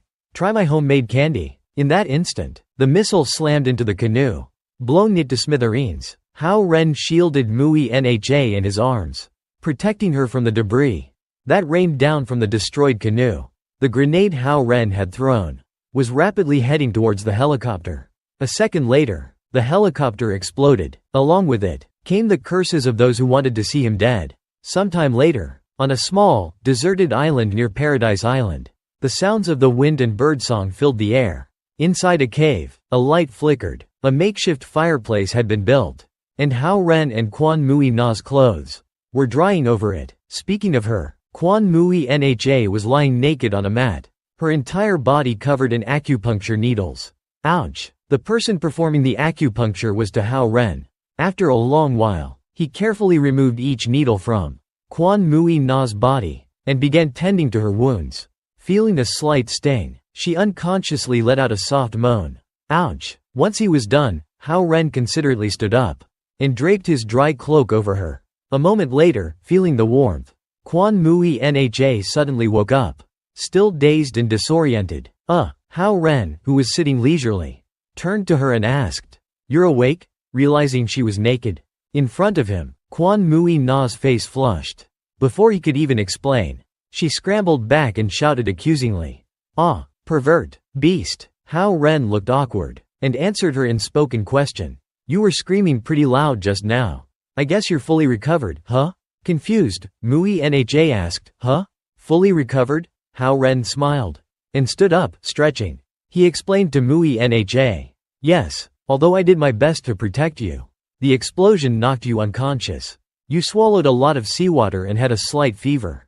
So I treated you." Still mischievous, he looked away shyly, but said confidently, "Don't worry. My medical skills and ethics are impeccable. I even closed my eyes during the acupuncture." Of course, Mui Nha didn't buy it. Her face flushed as she retorted, "I'm a doctor, you know. You think I believe that?" But then she remembered how Hao Ren had risked his life to protect her. Quan Mui Nha clutched his cloak tightly and said gratefully, "But I do remember how you protected me on the boat. You saved me. Thank you, wild man." Hao Ren, once again, mischievously took the opportunity to charge her for his services. "You don't have to thank me. Just pay my medical bill. My divine healing doesn't come cheap." Gritting her teeth, Mui Nha exclaimed angrily, "You cheapskate. You're really going to charge me for this? Your so-called rescuing and healing were all a sham." Suddenly, his heavenly eye detected something. He warned Quan Mui Nha, "Get dressed. Someone's coming." Before heading out, he added, "Hide well in here. Don't come out." Quan Mui Nha was puzzled. Huh? But, however, she still obeyed him. After he left, Mui Nha was putting on her clothes when she suddenly heard curses in English echoing through the cave. "Oh my god, outfit, don't use landmines." Hearing this, she was startled and covered herself up, exclaiming, "Oh." Quan Mui Nha slowly made her way out to see what was going on. She peeked out from behind a rock and saw Hao Ren confronting a foreigner. The foreigner was furious, cursing him. "Fuck you. Who are you? How did you take down all 6 of us in the blink of an eye?" Hearing this, Tu Hao Ren waved his hand dismissively and casually replied, "Why so surprised? It's just 6 people. Though, there's about to be one more mongrel." Upon hearing this, the foreigner became even more infuriated and roared like a lion. Roar. Afterward, he spoke again, this time like a normal human being. "Who are you calling a mongrel?" Mui Nha, who had been observing for a while, shouted to Hao Ren. "It seems like his body might have a lion's liver. Be careful." Knowing this beforehand, Hao Ren replied, "I see it, but he's just a lion hybrid. And a low-grade one at that." Hearing this strange term, Mui Nha asked in confusion, "Huh? Low grade?" Tu Hao Ren glanced back at Quan Mui Nha and sarcastically said to the foreigner, "Yeah, look at his hair. It's all growing from his chin. What else would it be if not low grade?" The foreigner, upon hearing that, angrily retorted, "What? That's a lion's mane, not hair." The foreigner, whose inner lion was deeply offended by Tu Hao Ren, was enraged and roared fiercely like a true lion. He boldly declared his dominance. "Damn you! I am a lion, the king of all beasts. I will crush you." Upon hearing this, Hao Ren glared back at him and mockingly said, "You fool, have you never heard the saying that a lion has never defeated a tiger? You're messing with the tiger himself. Today is your unlucky day." Hearing this familiar nickname, the foreigner charged at Hao Ren without hesitation, ready to settle the score. "So, you're tiger, huh? Today, I'll kill you." Hao Ren stood his ground, calmly observing the foreigner's attack and even finding the time to criticize his fighting style. "Fighting Westerners is so boring, there's nothing new. It's all just punches and kicks. Quote, "And your punches and kicks are pathetically weak." To prove his point, Hao Ren nonchalantly used one hand to block the foreigner's full-powered punch. This left the American hybrid in utter disbelief. What, just with one hand? How? He desperately struggled to break free from Hao Ren's iron grip. Observing Hao Ren's effortless block of the foreigner's attack, Mui Nha, who was hiding in the cave, thought in awe. Wow, I didn't get to see him fight before. I thought he was using some kind of weapon. It turns out this wild man is really this strong. He can actually fight a hybrid from America head-on. It turns out this wild man is this strong. He can fight a hybrid from America head-on. He can actually fight an American hybrid head-on. 10:65 0 hours 29 minutes and 6 seconds, 100 to 0 hours 29 minutes and 7 seconds, 900. Hao Ren gave the foreigner another opportunity to struggle. But he was growing bored. He slowly raised his hand and clenched it into a fist. Confidently, he said, "The tiger will kill the lion." With that, he delivered another powerful punch, straight to his heart. Receiving such a fatal blow, the foreigner coughed up a few liters of blood. Then, the force of Hao Ren's punch sent him flying toward a rock. In an instant, he stopped breathing, joining his 6 comrades in eternal sleep. 10:79:00, 29 to 31,466 to 00. 29 to 33,266. Seeing that Hao Ren had defeated them all, Quan Mui Nha excitedly cheered, "Wow! Wild man, you are so strong. Even a lion is no match for you." Hearing this, Hao Ren feigned disdain and said sarcastically, "You are so ditzy, how did you even become a doctor?" At that moment, another sound caught his attention. This time, Hao Ren didn't seem surprised at all.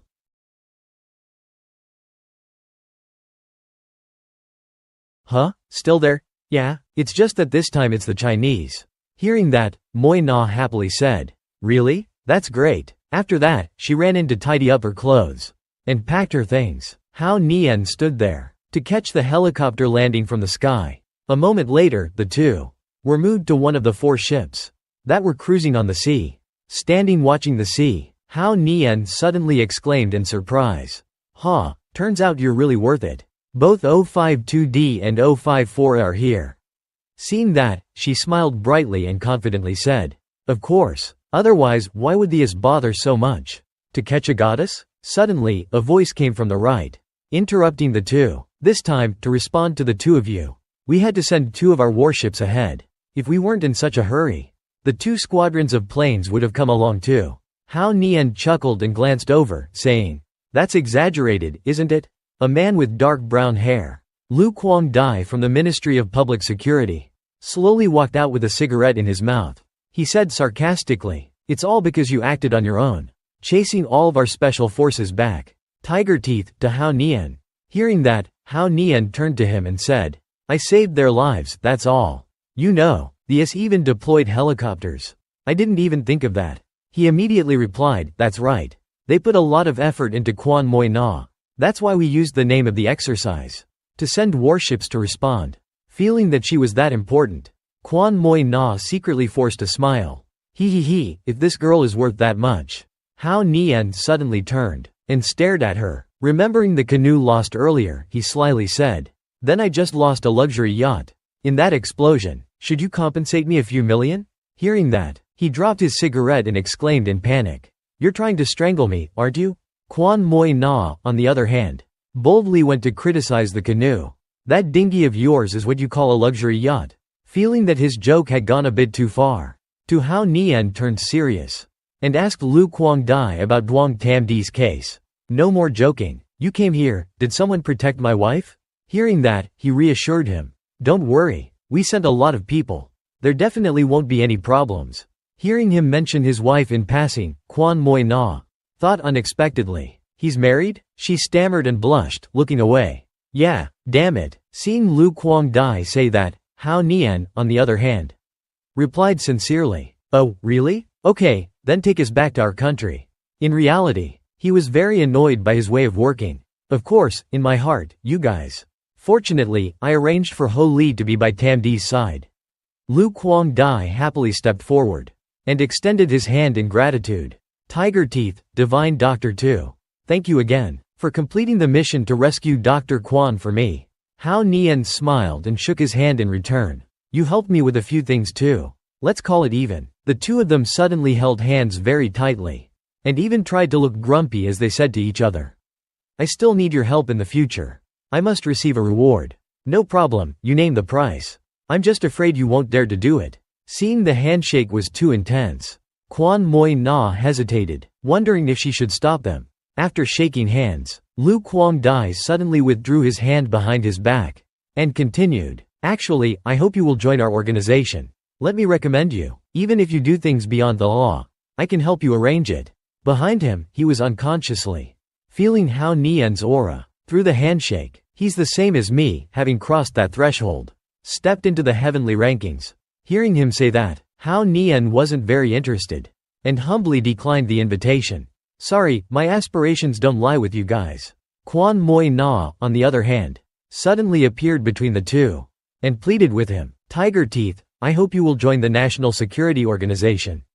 I have invented a way to optimize genes perfectly. I believe that only you are the right person to use this optimization substance. As soon as Hao Nian heard that, he lifted his chin and said, Me? Do I want to become a hybrid? Seeing that, Quan Moi Na pouted and muttered, No, what the S and I are studying is not the same direction. She carefully explained to him, all human manifestations such as growth, aging, disease are all related to the genetic code. My way is to eliminate harmful links in the liver system. Therefore, it will prolong youth, won't get sick easily, and enhance human health within the liver, increasing strength and recovery speed. If I agree to help the US, their gene splicing method will be even more perfect. Hearing that, Hao Nian stepped forward and said on her behalf, Not helping them is the right choice. But I am a military man, so I cannot join national security. Hearing that, Quan Moi Na suddenly glared at him and turned away. Oh, but a moment later, she shyly brushed her hair aside, and said awkwardly, I hope we can keep in touch in the future. Become good friends. Seeing that, Hao Nian said in a deep voice, We fought together. Of course, I won't forget this life and death relationship. You fool. As soon as he opened his eyes wide, Quan Moi Na suddenly ran up and kissed him passionately. Seeing that from afar, Lu Kuang-dai opened his eyes wide in shock. He was kissed? After giving him her first kiss, she blushed and said coquettishly, It would be great if you weren't married. Hao Nian was embarrassed and could only utter, Oh. A moment later, she pulled away from him and said cheerfully, all right, don't worry, I won't make things difficult for you. See you later. With that, she winked at him and left. Hao Nian was still immersed in the kiss, his mind dazed and giddy. Oh my god, I'm so outstanding, so perfect. Contrary to that, Lu Kuang-dai was having a real headache over this. He even attracted the great beauty Quan. He's got a screw loose, he likes every girl he sees. He turned to look at Hao Nian, and suddenly remembered someone's face. This matter cannot be known by that person. The car stopped in front of a large building. A figure appeared. As soon as Hao Nian got out of the car. Finally home. Constant fighting. No matter how strong you are, you'd be exhausted to death. But now that the Black Deity Society is taken care of, I guess I can live in peace for a while. The door creaked open, and Ho Li was waiting inside. Boss is finally back. Been waiting for you for quite a while. Hao Nian was startled and broke out in a cold sweat. Ho Li, how did you know I was coming back today? And dressed like that? She took a step down. You forgot? Ho Li rushed over and hugged his neck. I'm a super hacker. I hacked into the airline system, but couldn't find your return flight information. Hao Nian gave a forced laugh. Ha ha ha, so you waited for me too? Ho Li's face lit up. Don't worry about Sister Tam Di. We're good sisters now. She won't mind. Besides, she's used to it. Hao Nian was still forcing a smile, his face covered in sweat. Calm down, calm down. Wait, listen to me. Not now. She looked up in confusion. Huh? You can't? Ho Li covered her mouth and looked down involuntarily. Could it be that you're hurt down there? Her gaze made him blush and grit his teeth. No. Stop looking around. Hao Nian hurriedly raised his hand in explanation. Cough. Actually, I'm currently cultivating at a critical stage. I can't be near women before I break through. Ho Li's face fell. Oh. He put his hand on her shoulder and comforted her. Strength is the most important thing. Understand? Be good, go to sleep. She replied sadly, Okay. Alright, In another scene, Duong Tam Di was lying in bed. So you can't do anything now? Tu Hao Nian sat beside her. Yeah, after I break through this critical stage, then I can consummate our marriage with you. Who wants to consummate our marriage with you? Tam Di turned her face away shyly, making Tu Hao Nian panic. Huh? You weren't like this before I left. She pulled the blanket over her face in embarrassment. I didn't say anything. I don't know, I didn't hear. I'm just helpless. She pulled the blanket down to reveal half of her face and glanced at him. But since we've redecorated the house, I haven't prepared a floor mattress for you yet, so you can sleep on the bed from now on. Tu Hao Nian smiled with joy. The thought of sleeping on the floor was a simple matter. Something like this. So, he replied loudly, all right? 2 hours later, a fragrance wafted in, making his nose bleed profusely. He thought to himself, damn, so fragrant, and she's also a top-notch dual cultivation partner with Italian physique. Damn it, how am I supposed to sleep like this? Damn cultivation, damn it, he cursed inwardly in agony. The next morning at Tu Hao Nian's house, the phone wouldn't stop ringing. A hand reached out and grabbed the phone. Tu Hao Nian answered the call. A voice came from the other end of the line. Good morning, Tiger Teeth. Did you sleep well last night? He just replied sullenly with a curt, no. Then he thought to himself, try holding your wife in your arms and not doing anything. See if you can sleep well. The phone continued to ring. The voice on the other end of the line said, haha, then let's get down to business, Tiger Teeth. You're in trouble. Our special forces in Japan have received information that the Black Deity Society has sent out a group of ninjas who have just entered China. Their main target is you. Tu Hao Nian replied as he got dressed. The Black Deity Society again? They should change their name to the Leech Society. They just won't let go. I knew that they wouldn't give up so easily. But I didn't think it would be this fast. He put on his earphones and walked out of the bedroom. How many people in total? The person on the other end replied, about over 60 people. Doesn't seem easy to deal with. Do you need us to send someone to help you? With one hand, a yellow supercar sped out of the house. Just 60 people. I don't need your help. Can you find their assembly point for me? We'll get back to you in 3 hours. The car sped off. Thanks. Elsewhere, a hand holding a rag was cleaning. Duong Vu Nung rested her chin on her hand and chuckled. All clean. A voice startled her, and she turned around. It seems you enjoy this job, huh? She happily ran over to Tu Hao Nian. Master, you're back. He held out his hand. Well done. You cleaned the clinic very neatly. She beamed. I've been learning from Dr. Ho. I can now take care of patients with ordinary illnesses. Tu Hao Nian patted her head. Very good. Now, no one can recognize your former identity. Duong Vu Nung put her hand to her chin shyly. Master, thank you for giving me a chance to live a peaceful life. I'm very grateful to you. If Master doesn't mind, what do you want me to do? I agree to anything. He turned his head to the side with a slight twitch. You girls, all of you want to disrupt my cultivation of the heart in the mortal world. He turned to her and asked, let's talk business. Has the Black Deity Society ever come here? She looked blank. Huh? No. She suddenly remembered. Oh, but there has been some other trouble these past 2 days. There was this old monk who said that you are cultivating your heart in the mortal world and that I am a 3-lifetime fox spirit who wants to guide me into Buddhism.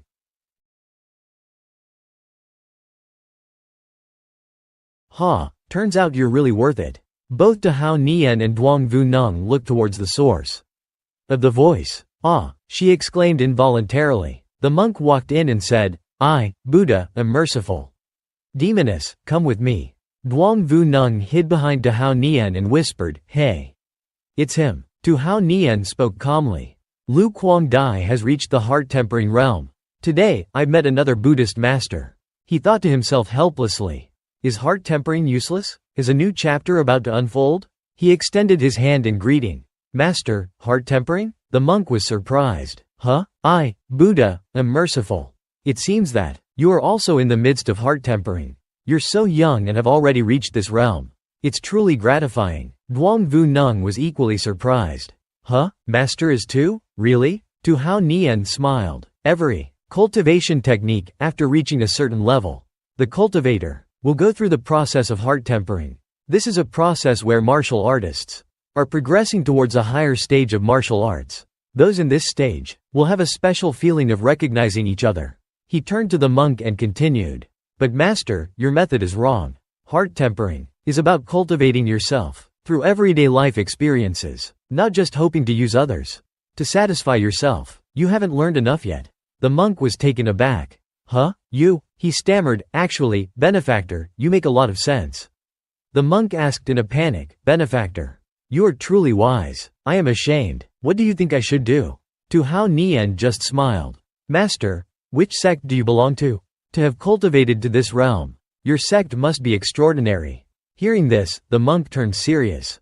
"Ah, my sect is Shaolin. People call me Hung Sang." Tu Hao Nian gasped and realized that his heavenly eye belonged to Hung Sang. But the cycle of karma, some things are unavoidable. I can't befriend this monk. Otherwise, Hung Sang will find me, and I might accidentally reveal my heavenly eye. Although Tu Hao Nian was panicking inwardly, he remained cheerful on the outside and shook hands with the monk. What a coincidence. The 4 great heavenly kings.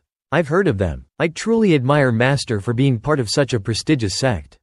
It's my blessing to receive your advice, benefactor. The monk replied happily. He suddenly put a finger to his lips. Ah, right. I have an idea. Taoism has a method of killing to become enlightened. Changing from cultivating the heart to cultivating killing intent can speed up the process of overcoming this stage. However, the success rate isn't very high. It requires a special kind of fate and shouldn't be abused. Hearing this, the monk seemed interested. I see. In Buddhism, we also have a similar method. Buddhism has the wrathful fire, the wrathful Vajra, which is the wrath of the Buddha. When there are corpses strewn across the land, of course, it's also to punish evil. But then he suddenly exclaimed in distress. But the problem is, where can I find evil to kill? Besides, I need to kill enough people to overcome this stage. But our country is very peaceful. Tu Hao Nian smiled mischievously. Hee, you've got someone like me who loves to help others. Are you afraid of running out of bad guys to kill? Have you heard of the Black Deity Society in Japan? They've existed since World War E. And even more vicious. They often come to our country to commit arson and murder. Shouldn't such people be killed? The monk was eager. Ah, my master once spoke of them. They truly deserve death. Could it be that they've really come to China? Tu Hao Nian put his hand on the monk's shoulder and quickly said, "That's right. A group of experts are about to rob a large corporation. I was going to take care of it myself. But this opportunity is for you. How about I take you to find them?" "Really? Benefactor, you are truly a good person. Meeting you is a blessing from 3 lifetimes of cultivation." Duang Vu Nung was surprised by the scene before her. "Master," she covered her mouth with her hand and giggled. "Tricking this monk into doing free work for you. So wicked." Sunlight shone on the pedestrian street. "Benefactor Hao Nian, isn't this a pedestrian street? Are the Black Deity Society's ninjas here?" People were walking and playing on the pedestrian street. "There's an underground bar here. The Black Deity Society bought it. This is their stronghold. This time, they probably think they won't be discovered here." Amitabha Buddha, that's truly unexpected. "But how did you know?" Standing in front of the elevator, Tu Hao Nian explained to the monk. "Did you forget the phone call I just made? Actually, I have connections with some government organizations. I was going to take action for the country this time. But you need this opportunity more. So I'm giving it to you. Over 60 ninjas, all experts. Enough for you to kill? That many is enough. I'll eliminate harm for the people, kill to become enlightened. I will fight with all my might." As he finished speaking, the elevator doors opened. There was a sign on the door, "Closed for 3 days." Tu Hao Nian said, "Don't worry. Taoists know how to read faces. This time, you will definitely succeed. Just do your best. If you can't handle it, I'll help you." The monk shouted, "Brother, let's go." Then he rushed forward and smashed the door. The door instantly shattered. The ninjas inside were startled. "Who is it? Are you kidding me? What's going on?" The monk put his hands together and asked, "Are you ninjas from the Black Deity Society?" Tu Hao Nian was surprised. He chuckled to himself. "You even have to ask? These guys are already dressed like this. But he has great fate. I took his master's heavenly eye. Helping him is the right thing to do." "How do you know who we are?" a ninja asked. Tu Hao Nian grimaced. "This is painful. Are these guys all idiots?" The monk gritted his teeth, his whole body radiating power. "He really didn't lie to me. Today, I, Buddha, will not be merciful. I will kill all you demons. You bastards, run." Several ninjas jumped up. The monk clenched his fists and threw a punch. With a single palm strike, he directly sent 2 ninjas flying. "You bastard." Another ninja threw a shuriken. Ha! The monk cried out, as the shuriken struck him. But his body remained unharmed. Outside, Dahao Nian used his heavenly eye. As expected of Hung Sang's disciple. All high-level martial arts techniques. I can't just give him this opportunity for free. I have to steal some of it too. If I miss this, there won't be another chance. Damn you. Die. A ninja charged at the monk with his sword raised. He gritted his teeth, and directly blocked the blade with his hand, using the golden bell shield. Then he punched the ninja in the face. Cannon fist, left and right strike. Damn it. Who the hell are you? Another ninja charged at the monk with his blade. Before he could reach him, he was struck in the stomach with a painful kick from the monk. Cannon fist, tiger ascends the mountain. Seriously, who the hell is this guy? Cannon fist, mountain stance. Why aren't our weapons working? Cannon fist, somersault kick. The monk and the ninjas engaged in a fierce battle. Tu Hao Nian thought to himself, Shaolin Kung Fu truly lives up to its reputation. If I were to fight him, I wouldn't be sure of winning. He suddenly chuckled foolishly. Luckily, my heavenly eye can see through everything. Let me use your master's heavenly eye to steal his techniques. Your master taught you to take from heaven, to increase your own strength. Hey, don't fight like that.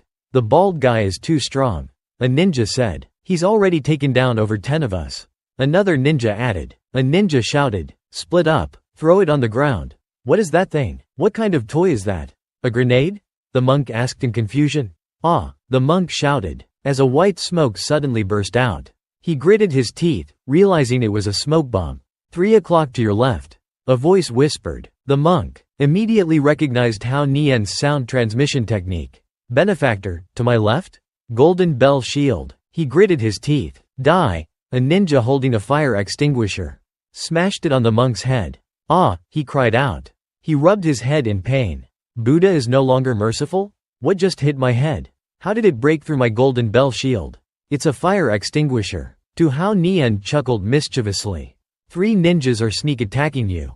They're 2 meters to your right. The monk gritted his teeth. Thanks, brother. Buddha is no longer merciful. Surrender your life. He suddenly charged at the ninja who had ambushed him, startling him with a cry of, huh?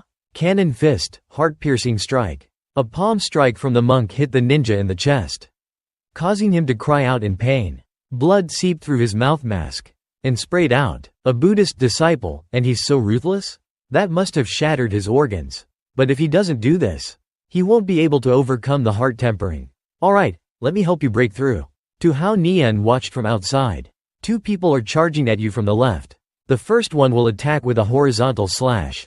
Tu Hao Nian shouted from outside, Shaolin deadly strike. Inside, the monk was dodging a ninja's attack. Venomous snake thrust. The second one will jump out from the left.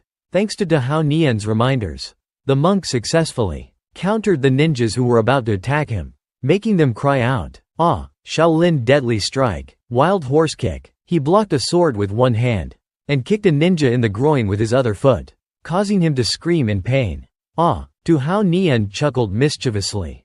Both of these techniques only require legs. Taking the opponent's life. I want to learn them. Learn them, he thought, then continued to remind the monk, behind you. Only 4 meters away, a kick was thrown. Shaolin Iron Head. The monk headbutted a ninja with force. He cried out. The smoke began to dissipate. The rest, you can handle them yourself. Tu Hao Nian reminded him, as the monk finished off another ninja. I, Buddha, am merciful. It seems I have attained enlightenment. Benefactor Hao Nian, rest assured and leave it to me. The monk gritted his teeth, his whole body radiating power. Wow, the monk is about to break through. He really has great fate. Tu Hao Nian turned to leave. I'll leave it to you, brother. I'll go make some preparations. He left a message and departed. The Buddha had a wrathful appearance but a kind heart, as he went to save the wicked. I, Buddha, am merciful. Today, I will save you. The monk shouted. The remaining ninjas trembled. You're a monk, one said. Another ninja stammered. I'm not educated, don't try to trick me. What kind of monk is like you? Ah, damn it. Mommy, save me. Painful cries echoed continuously. Hello, is this the police? I'm a good citizen. Tu Hao Nian. I want to report anonymously. It seems there are Japanese spies gathering at an underground bar to exchange information. Intelligence suggests the address is outside. Tu Hao Nian walked along, talking happily on the phone. At the fountain in the pedestrian street, Tu Hao Nian leaned against a large pillar. He turned to the side and asked, "How's it going? Did those 60 ninjas help you break through?" The monk walked over. "I, Buddha, am merciful. I can break through any time." He exuded a heavy killing intent. "But this isn't a suitable place for a breakthrough. I want to return to Shaolin. Find a quiet place for closed-door cultivation. That would be more appropriate."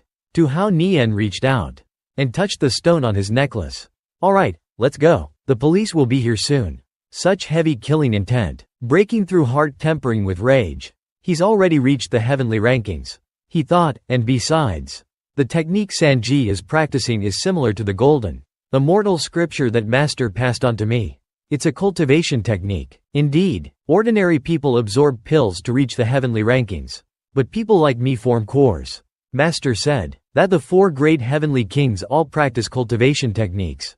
Tu Hao Nian pondered, but there must be very few people who practice cultivation techniques. Otherwise there would be more than 4 people who have reached the heavenly realm. But master also warned me never to tell anyone that I practice a cultivation technique. He thought of the 4 people who had reached the heavenly realm. But why can't I tell anyone? Why are there so few cultivators? He asked himself. The monk turned to him and said, "Hao Nian, you are truly a good person. You are my only true friend. If anything happens in the future and you need Sanji's help, I will definitely not refuse." Tu Hao Nian couldn't be too polite. "All right, from now on, we are good brothers. When you come out of seclusion, if I'm not busy, I'll come visit you. I'm very happy today. The Buddha is truly merciful." The monk laughed heartily. Tu Hao Nian also laughed in response. "Ha ha ha, this is fate." But he thought to himself, "I wonder if Hung Sang ever told Sanji the reason." He lowered his head. "It's better not to ask.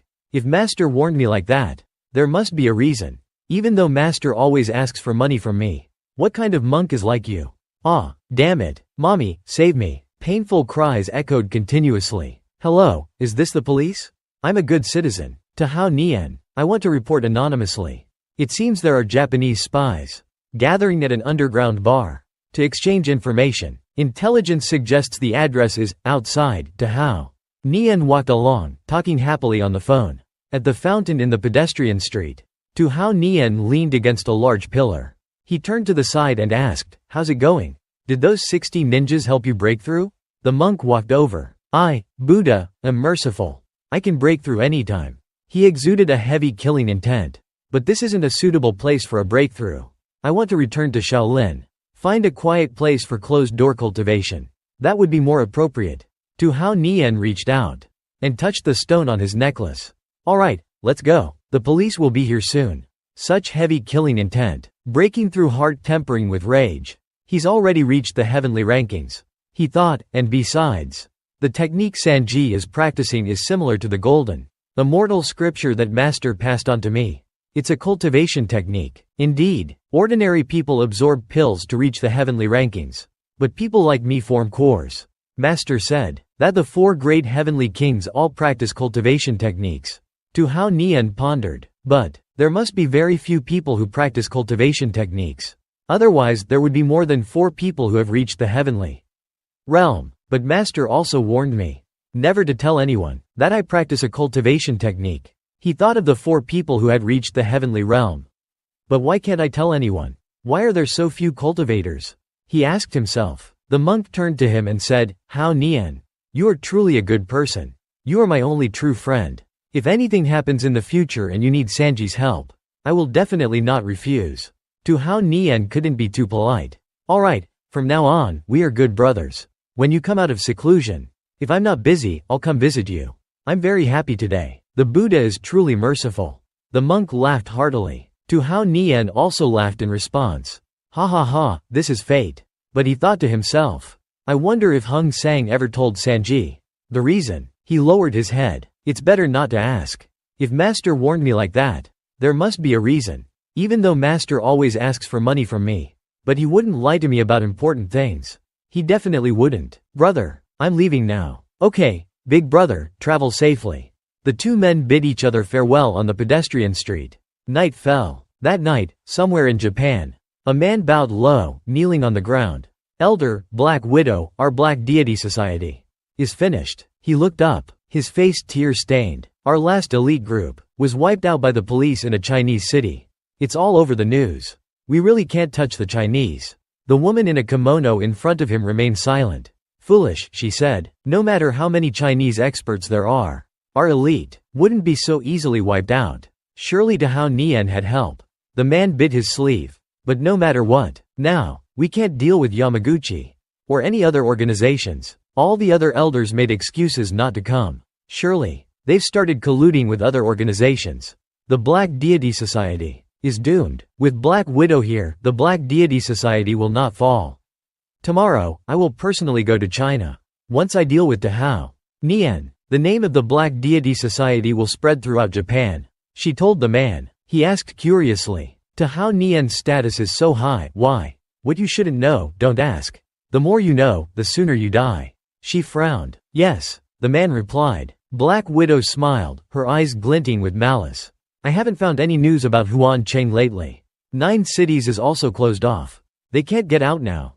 The other 3 heavenly kings probably don't know that Dahao Nian is Huan Cheng's disciple. Naturally, they won't help him. I don't care about some Black Deity Society. Huan Cheng, I will make you regret this. Dahao Nian was startled. He stood in the empty room. Duan Vu Nung skipped work? I'm the boss, and I rarely have a few days off. But my employee isn't coming to work? A fragrance drifted towards him. Huh? This smell. I just said that. After dealing with the Black Deity Society, I could rest for a few days. But why is trouble coming so quickly? Being the male lead is really not easy. How is the author planning to raise my salary? He pretended to be sarcastic and nudged the author, making the author flustered. There's no other way. I bury my face in writing scripts every day. I'm also working very hard. Dahao Nian entered a room. Inside, a brown-haired girl was sitting with her back turned. Next to her was Duan Vu Nung. Duan Vu Nung's eyes were vacant. He put his hand on the table and coughed. Ahem, sit up straight. Are you sick? You're divine doctor too? The brown-haired girl asked. He crossed his arms. Don't I look like it? She raised her voice threateningly. Cut the jokes. I heard you know the 7-star acupuncture technique. If that's true, then come save someone with me. Otherwise, you'll regret it. He chuckled and held out his hand in explanation. Hey, I treat people. Because of a doctor's heart. But I never succumb to anyone's threats. Understand? She lunged at him, shouting. Then try me. He calmly caught her hand. Try you? Alright. His face lit up. Oh, just by trying, I discovered that your hands are very soft. She blushed, but couldn't help but get angry. You dare grope me? Let go of me. Dahao Nian still held her hand tightly. I didn't expect such a beautiful girl to have such a violent personality. You want to fight at the slightest disagreement. She asked in confusion, aren't you a doctor? Why do you know martial arts? Are you a hooligan? Excuse me, there's nothing strange about a doctor knowing martial arts. No one can defeat them. He replied. The brown-haired girl became furious. Oh, you dared to touch my breasts? You're dead. A blast of air shot out from her sleeve. But Dahao Nian wasn't afraid. Oh, hiding true qi in your sleeve, then releasing it? That's quite clever. A bright light emanated from him. But, I'm very curious. Does your poison work on yourself? Ah, she cried out in surprise. As the poisonous gas blew back towards her, using true qi to redirect the poison. He must be at least as strong as me. She couldn't help but panic. The chair she was sitting on shattered, and she was sent flying. Dahao Nian jumped onto the table. Trying to run? My chair is expensive, but you broke it by sitting on it. It seems you haven't reached the level of being immune to all poisons yet. The girl exclaimed, you fierce, fat. He jumped over, dispersing the poisonous gas. But Duan Vu Nung remained standing there, her eyes vacant. Only you're fat? The brown-haired girl launched a 5-colored snake from her sleeve. He scoffed as he saw the snake. Using snakes again? Ha ha ha, fatty, your identity has been exposed. He easily caught the snake with his hand. I've been waiting for this. She was surprised. How is this possible? Even if he's ranked higher than me on the Earth rankings, he shouldn't be able to catch my snake so easily. What realm has Divine Doctor to reached? The snake's neck was squeezed, forcing venom from its fangs into a cup. Water from the teapot was poured into the cup with the venom. Dahao Nian held the snake in one hand, and the cup in the other. Not going to fight anymore? Just going to watch me catch your snake? She could only say helplessly. My snake is still in your hand. He chuckled in response. That's true. It took a lot of effort to raise this snake. It would be a shame if I accidentally crushed it. Tu Hao Nian smirked. How about we barbecue it? I'll give you half. She waved her hands in panic. The whole thing is mine. No, don't. Crush it. He held the cup of snake venom to Duong Vu Nung's lips. Drink it. After she drank it, she said in surprise, Boss, He cut her off. It's okay, you don't have to say anything. Let the snake-plain fatty talk. Hearing this, the brown-haired girl was furious. Hey, I'm not a snake-plain fatty. The brown-haired girl was astonished. You're that skilled? And how do you know that using the 5-colored snake venom can cure the poison in her body? Tu Hao Nian stood in front of Duong Vu Nung, a short distance from the brown-haired girl. As soon as I walked in here, I smelled the orchid incense GU. You used the orchid incense GU on my assistant. You used the orchid incense GU on my assistant? Earlier, you tried to use the blood refinement GU to deal with me. Didn't you? Oh, she exclaimed. You must be Guo Xiaowei, the Western Hunan GU immortal. Ranked 4th on the Earth rankings. Right? You poisoned my assistant and then tried to attack me. If you don't give me a good reason, I will definitely make you regret it. Coming here today. Tu Hao Nian chuckled. Hearing this, the brown-haired girl's face was filled with anxiety. I had no other choice. I'll explain, but it will take a long time. That's why I tried to use a controlling method. To bring you to treat my sister. My sister has been poisoned. I heard that the 7-star acupuncture technique can seal meridians and acupoints. As long as you can lock the toxins in her body. My sister will. I'll use the Miao People's Antidote GU to remove the toxins, she explained, thinking of her sister. She pressed her hands to her chest. I beg you, divine doctor. Please forgive me. His expression turned serious. Her face is pale. It seems very serious. We can't delay. Absolutely no delay. Divine doc. Before he could finish, a silver needle flew out and pierced her forehead. Huh? She exclaimed in confusion. Duong Vu Nung, hiding behind him, was also surprised. Following him, she stood there with her hands in her pockets. This is sealing meridians and acupoints, right? How does it feel? The brown-haired girl's body went limp, and she collapsed to the floor. You were just acting to make me lower my guard.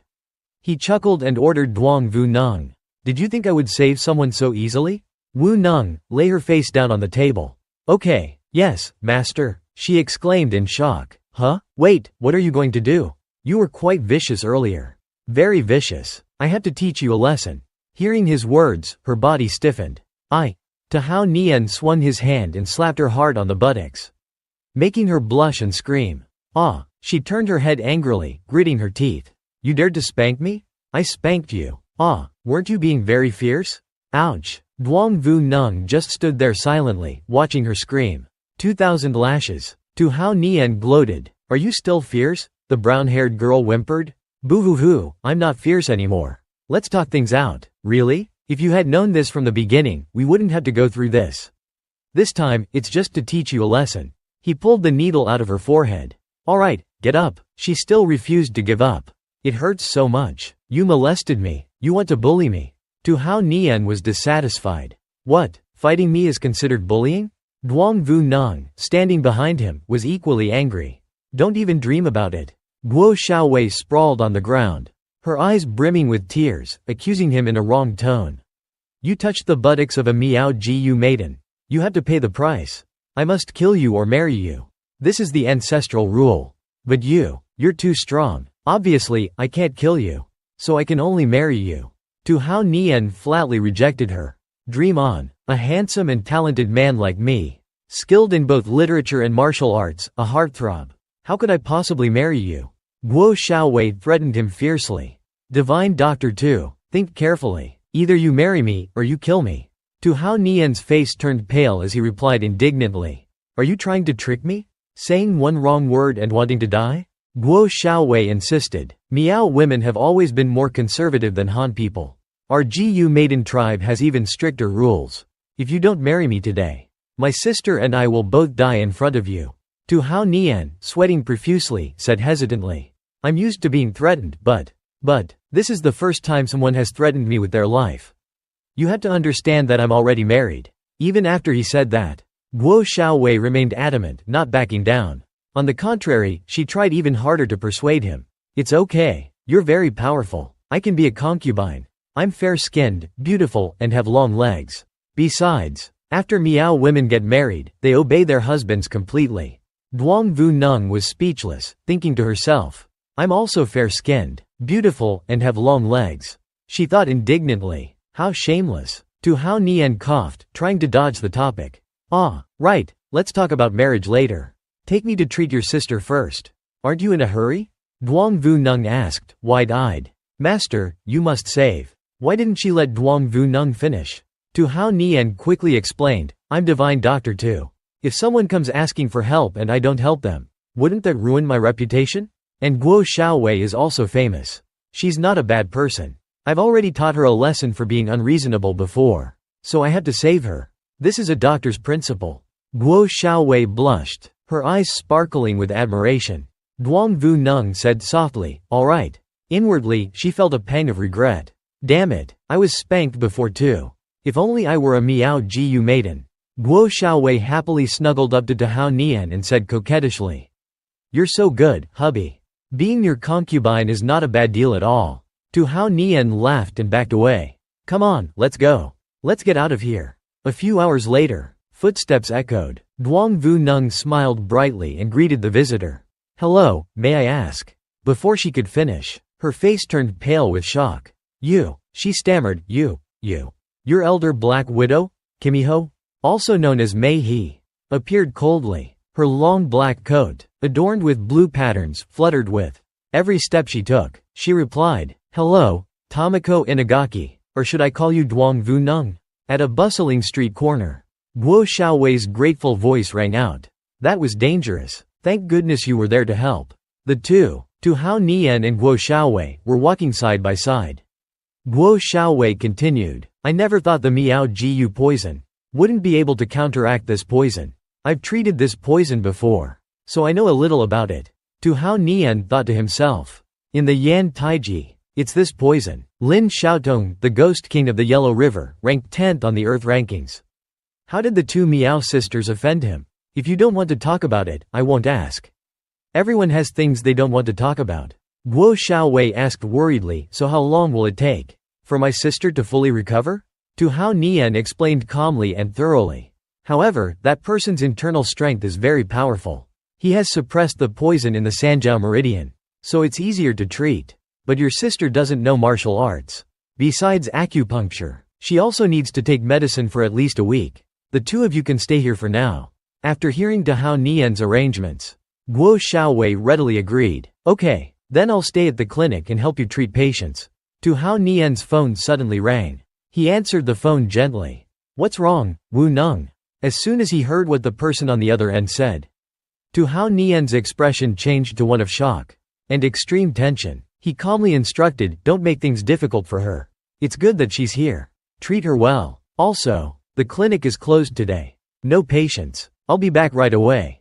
Guo Xiaowei, standing beside him, asked urgently, who's looking for you at the clinic? Tu Hao Nian chuckled teasingly. A very beautiful woman. Don't follow me back. The two of us are going to fight. I'll send you the medicine later. Guo Xiaowei glanced at him and said nothing. I thought she would be obedient. Who knew? Guo Xiaowei quickly said to Tu Hao Nian, you're lying to me. You're in trouble, but I forgive you, because you only want what's best for me. After all, I'm your wife. Let me go with you and help you. Tu Hao Nian replied sharply. That person is ranked on the heavenly rankings. You wouldn't be able to help even if you went.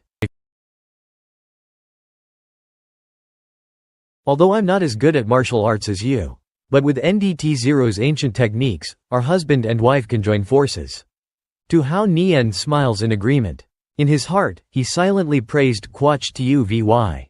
This girl is really NDT Zero. Suddenly, there was the sound of a cane tapping on the sidewalk, attracting the attention of Tu Hao Nian and Quach Tu Vy.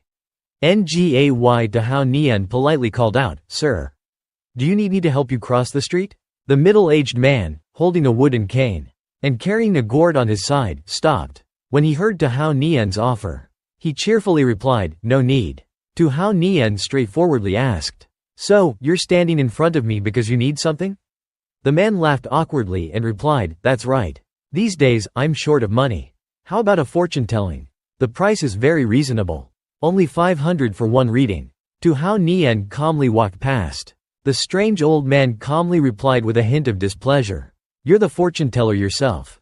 So, you don't need to bother with me. I'm in a hurry. Yet, the old man profoundly said. In a hurry to commit suicide, Your master charges 100 pa for each reading. And I only charge 500. Clearly, I'm better than your master. You'll regret it if you don't let me tell your fortune. Tu Hao Nian was surprised, knowing even his master. He looked around cautiously and thought to himself, I don't sense any fluctuations of internal energy. Completely like an ordinary person. But before he could finish his thought, the old man urged. So, have you made up your mind? Tu Hao Nian cheerfully replied, all right. Actually, I'm having some trouble right now. Can you help me see how it goes? He said to himself, my master is usually just like any other person. The old man readily and excitedly praised. His eyes wide open, showing only white. Since you're not stupid, let me tell your fortune. Quach Tu Vy looked on in surprise. Is he really blind? Then how can he see? Do you need my birth date? The old man stepped closer to Tu Hao Nian and pressed his nose close. Sniffing a few times. With just that, he declared. Today, you have to fight someone. Moreover, you will lose. No, if there's no one to help you, you'll definitely lose. You will be beaten to death, and all your valuables will be taken. Tu Hao Nian quickly understood that valuables referred to his tiger tooth. Previously, Black Widow's clone had mentioned wanting to take his tiger tooth. Tu Hao Nian quickly sought a solution. So, where should I go to find help? Or can you help me? Quach Tu Vy was taken aback by the surprise. He smelled that? The old man turned away, refusing. That's not possible. Kids fighting. An old man like me getting involved would be embarrassing. He refused verbally, but his hand gestured. Money talks. Money is wit. Tu Hao Nian understood immediately, and softly called out, Sir, and slipped a wad of cash into his hand. One hand pocketed the money, but the other still hesitated. No way. If it gets out that I'm bullying kids, this old man will be a laughingstock. Tu Hao Nian was speechless. But for the sake of his mission, he called out again, Sir, and placed another thick wad of cash into his hand. With the same swift movement, the money disappeared into his pocket. This time, the old man readily agreed, the weight seems about right. All right, I can't directly interfere, so I'll just stand aside and throw rocks to help you out. Tu Hao Nian obediently agreed. The old man then slung his arm over his shoulder and said, Well then, lead the way. Quach Tu Vy, still unsure of the situation, humorously remarked, Throwing rocks? Don't accidentally hit us. Moments later, Tu Hao Nian and Quach Tu Vy arrived at the medical clinic. He calmly declared, Black Widow, as expected, it's you. Duong Vu Nung, though hesitant, called out with a mix of joy and fear, Master, you're back. My Ha sat arrogantly on a chair and coldly cut to the chase, hand over the tiger tooth. Do that, and I'll let you die peacefully. Her words were sharp as a knife, unreservedly threatening them. Otherwise, you and these two girls will die a gruesome death. Quach Tu Vy angrily pointed her finger. But my Ha shouted back, How audacious. You dare claim what belongs to my husband? You're not worthy. Black Widow wasted no words, and swiftly lunged at Quach Tu Vy. Whether I'm worthy or not, you'll find out when you're dead. Quach Tu Vy, caught off guard, could only manage a gasp. Tu Hao Nian swiftly grabbed her hand and pulled her back, narrowly dodging Black Widow's attack. My Ha coldly remarked, Fast reflexes. No wonder so many of the Black God Society's men died by your hand. Quach Tu Vy, pale-faced, admitted, she's too strong. Tu Hao Nian, putting on a brave face, replied, Of course. But inwardly, he was wary of Black Widow. So fast. As expected of a master ranked on the heavenly ranking. If I didn't have my heavenly eye, I wouldn't have been able to react in time. Tu Hao Nian confidently joked. Looks like it's your turn today. I can spare your life. But you have to stay here and work for me. No room and board, no salary. He reassured himself. I've been a smooth talker since I was a kid. First, act tough and you won't lose. Quach Tu Vy giggled behind her hand. Duong Vu Nung was clueless, naive to the implications of being someone provided with room and board, no salary. She stood by, observing the situation. My Ha, enraged, cursed, bastard. She shot forward, aiming a kick straight at Tu Hao Nian. Her voice boomed with murderous intent. I'll tear your mouth apart. Tu Hao Nian nonchalantly replied, Oh? Still not satisfied with such treatment? In reality, he had planned this all along. He had to provoke her into attacking him. If she attacked Quach Tu Vy or Duong Vu Nung, it would be much harder to handle. Tu Hao Nian swiftly dodged again, simultaneously utilizing 8 trigrams under his feet. He taunted, "Don't be so picky, woman, or you'll really end up a widow." Mai Ha gritted her teeth in fury. His skills are formidable. Damn Hua Tan, why did he teach him all of this? Mai Ha landed, and immediately spun around, unleashing a flurry of attacks. She aimed a high kick at Tu Hao Nian's face and yelled. Just a good-for-nothing relying on cheap tricks. Tu Hao Nian ducked, dodging the blow, and continued his taunts. What, using cheap tricks isn't enough to satisfy you? My strength's not bad either. Mai Ha, falling for his trap, grew even angrier.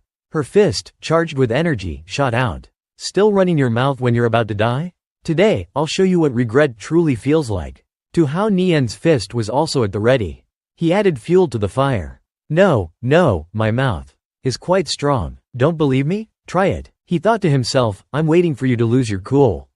Mai Ha and Tu Hao Nian's fists collided head-on, producing a thunderous boom. Tu Hao Nian asserted his dominance. But my fist isn't weak at all. The two fists clashed violently, their energy repelling each other with immense force. After the direct hit, both Tu Hao Nian and Mai Ha jumped back, assuming defensive stances. Tu Hao Nian silently assessed his opponent's strength. Her entire body is enveloped in dark energy. A punch from a heavenly ranking expert is truly nothing to scoff at. But she definitely didn't come out of that unscathed. Between Tu Hao Nian's fingers, a hidden poison needle remained tightly clutched. He had used it to prick Mai Ha's hand during their clash. She noticed her hand bleeding, and roared in fury, Tiger Tooth. You even resorted to such despicable tricks. Tu Hao Nian raised the needle, a playful smile on his lips. I'm a doctor. My specialty is acupuncture and healing. If you're not convinced, you're welcome to bite me. Seeing the bluish tint of the needle, Quach Tu Vy immediately recognized the color. It was her own tiny snake venom coating the tip. Duong Vu Nung exclaimed in admiration, Amazing, boss. You're holding your own against Black Widow. Mai Ha, though beads of sweat were forming on her face, still retorted stubbornly, A little snake venom? What can that do to me? She charged forward again, her voice sharp with anger. You've successfully angered me. I'll make sure you die a slow and painful death. Tu Hao Nian blocked her double palms, as Mai Ha unleashed her full force. Inwardly, he thought, I wasn't really hoping the snake venom would do much to her. I just need you to go crazy. That's the only way I can have a chance. He nimbly evaded her deadly kick. The thrill of the fight was exhilarating. Furthermore, opportunities to fight a heavenly ranking expert were rare. Experiencing the strength of such a high realm. And I still have so many worries ahead. Naturally, I had to use this opportunity to gain some combat experience. Meanwhile, the fortune-telling old man stood on the rooftop of a tall building, observing the battle. He praised him, as expected of Huan Cheng's chosen disciple. Excellent skills, truly exceptional strength. The old man nodded. Though blind, he is aware of everything happening below. To be able to fight an opponent from a higher realm, while also utilizing his heavenly eye, impressive. He recalled Tu Hao Nian's request. This opportunity is rare. I want to try fighting my opponent first. Just lend me your help. If the situation becomes too dangerous. Tu Hao Nian's mindset impressed him. Moreover, what's even more valuable is his sense of responsibility. He thinks ahead, which means he'll go far. Daring to fight an opponent from a higher realm will undoubtedly improve his skills. Even with me here, one wrong move, one careless moment, and he could lose his life. Huan Cheng, having such a fine disciple, congratulations. The battle between Tu Hao Nian and Mai Ha raged on fiercely, neither willing to yield. Both were fighting with everything they had. Tu Hao Nian leapt back, assuming a defensive stance. He noticed that Black Widow's strength had diminished considerably. Getting tired? Need me to give you some acupuncture? Mai Ha, enraged to the point of stuttering, shouted, You bastard. I won't let you die peacefully. Quach Tu Vy thought urgently. She's really strong. She's suppressed most of the snake venom. I had to help him. Quach Tu Vy resolutely opened the bamboo tube. A swarm of insects poured out, countless in number. Quach Tu Vy commanded, Go. Sting her to death. Mai Ha's movements were noticeably slower now. Tu Hao Nian could easily dodge them. Her face was pale, covered in sweat. Tu Hao Nian, noticing this, taunted, Black Widow. You're slowing down. Seems you are feeling the effects of the poison after all. Even if you can suppress it, it's still taking its toll. My Ha panicked, feeling the tables turning. Tu Hao Nian decided to strike the final blow. This technique was stolen from Tu Tho Dia Ra, Chu Thien's fist, engulfed in blazing flames. 8 Extremes Fist, Crushing Fist. My Ha struggled, using all her strength to block Tu Hao Nian's punch. She cursed inwardly. This damn bastard. His movements are too swift for me to catch up. And I'm poisoned. Prolonging this fight is only detrimental to me. Suddenly, my Ha realized something. She turned and gasped. It was Quach Tu's swarm of insects, swarming towards her in a massive wave. My Ha stammered in astonishment. What? Are these bugs? They swarmed her, stinging relentlessly, forcing my Ha to shield her face. There was no way to fend them all off. She screamed in frustration. How are there so many? My Ha's face contorted in a grimace as she noticed something unusual about the stings. She stared at the swelling welts and stammered. Ancient GU insects? My Ha erupted in fury, unleashing a wave of dark energy that obliterated Quach Tu's entire swarm. She snarled, "So you're a GU master?" Quach Tuvy cried out, "My spiders!" My Ha, consumed by rage, lunged towards Quach Tuvy. She shrieked, a manic glint in her eyes. "You care about your spiders so much? Then die with them." Tu Hao Nian panicked. "No. I won't make it in time." Suddenly, through the window, a rectangular object came flying in. It hurtled towards my Ha. With terrifying accuracy and speed, she cried out in astonishment as she recognized the object. A brick? The brick slammed into my Ha with full force, sending her crashing to the ground. She screamed in pain. Clutching her injured arm, she yelled towards the window. "Who threw that? Who's out there?" Quach Tuvy exclaimed in amazement, "That old fortune teller. Wow, he's really something else." Duong Vu Nung was both surprised and impressed by Tu Hao Nian's resourcefulness. "Master found someone to help from outside? And even injured Black Widow?" Tu Hao Nian chuckled. "Who knows? Take a guess. There are over 1 billion people in China. I'm sure you can figure it out." My Ha, fuming, gritted her teeth. "I'm not guessing." She hadn't finished off Quach Tuvy yet. Enraged, she charged towards her again. "You're going to die today. No one can save you now." Tu Hao Nian dashed forward. "How dare you!" Suddenly, my Ha changed direction, charging towards the door instead. Quach Tuvy, narrowly avoiding another attack, was stunned. Tu Hao Nian, guessing her intent, warned, "She's running." My Ha glanced back coldly. "Just you wait, Tu Hao Nian. You think a helper will save you? I'll be back." As she spoke, another brick came flying in. It was aimed directly at her. My Ha only had time to gasp before it slammed into her chest. She coughed up blood, screaming in agony. Tu Hao Nian, face flushed, tried to stifle his laughter. Quach Tuvy winced. That looked like a direct hit. It must have hurt a lot. Before Quach Tuvy could finish, my Ha, enraged and humiliated, roared, "Shut up, Quach Tuvy." She yelled towards the outside, assuming Tu Hao Nian's helper was nearby. "Who is it? Who keeps throwing those bricks? Show yourself." The old fortune teller's voice rang out playfully. "Take a guess. China has over 1 billion people. Guess correctly, and I'll give you a prize." My Ha was beyond furious. She clenched her fists. I said, "I'm not guessing. If you're so tough, come down here." Tu Hao Nian, watching the comical scene, couldn't resist adding fuel to the fire. "If you have the guts to cause trouble in China, you should be prepared for anything." My Ha snapped, "Don't get cocky, Tu Hao Nian. You think finding a cowardly rat to help you will scare me?" Hearing her bold words, even Tu Hao Nian feared for her. A cowardly rat. He didn't even finish his sentence before another brick came flying towards Black Widow.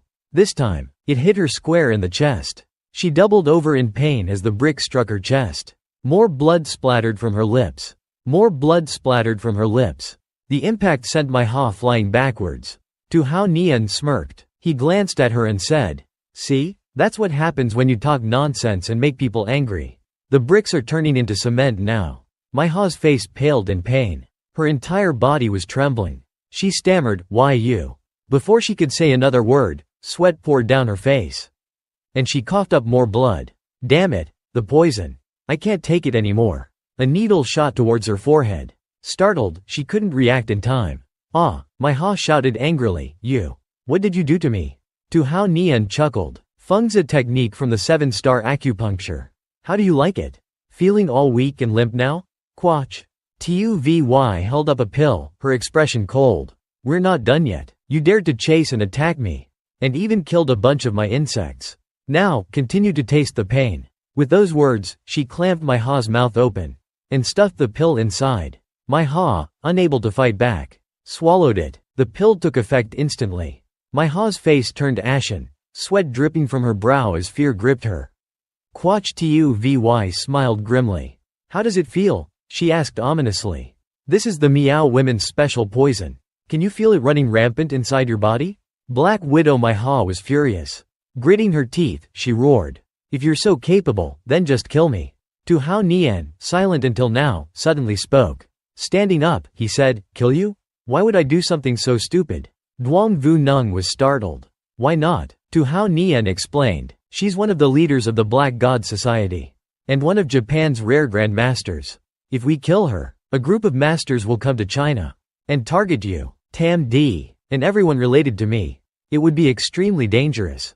Duang Vu Nung was surprised. Is it really that serious? My Ha, unable to do anything, frowned. HMPH. She threatened. So Tiger Tooth actually thought of all that?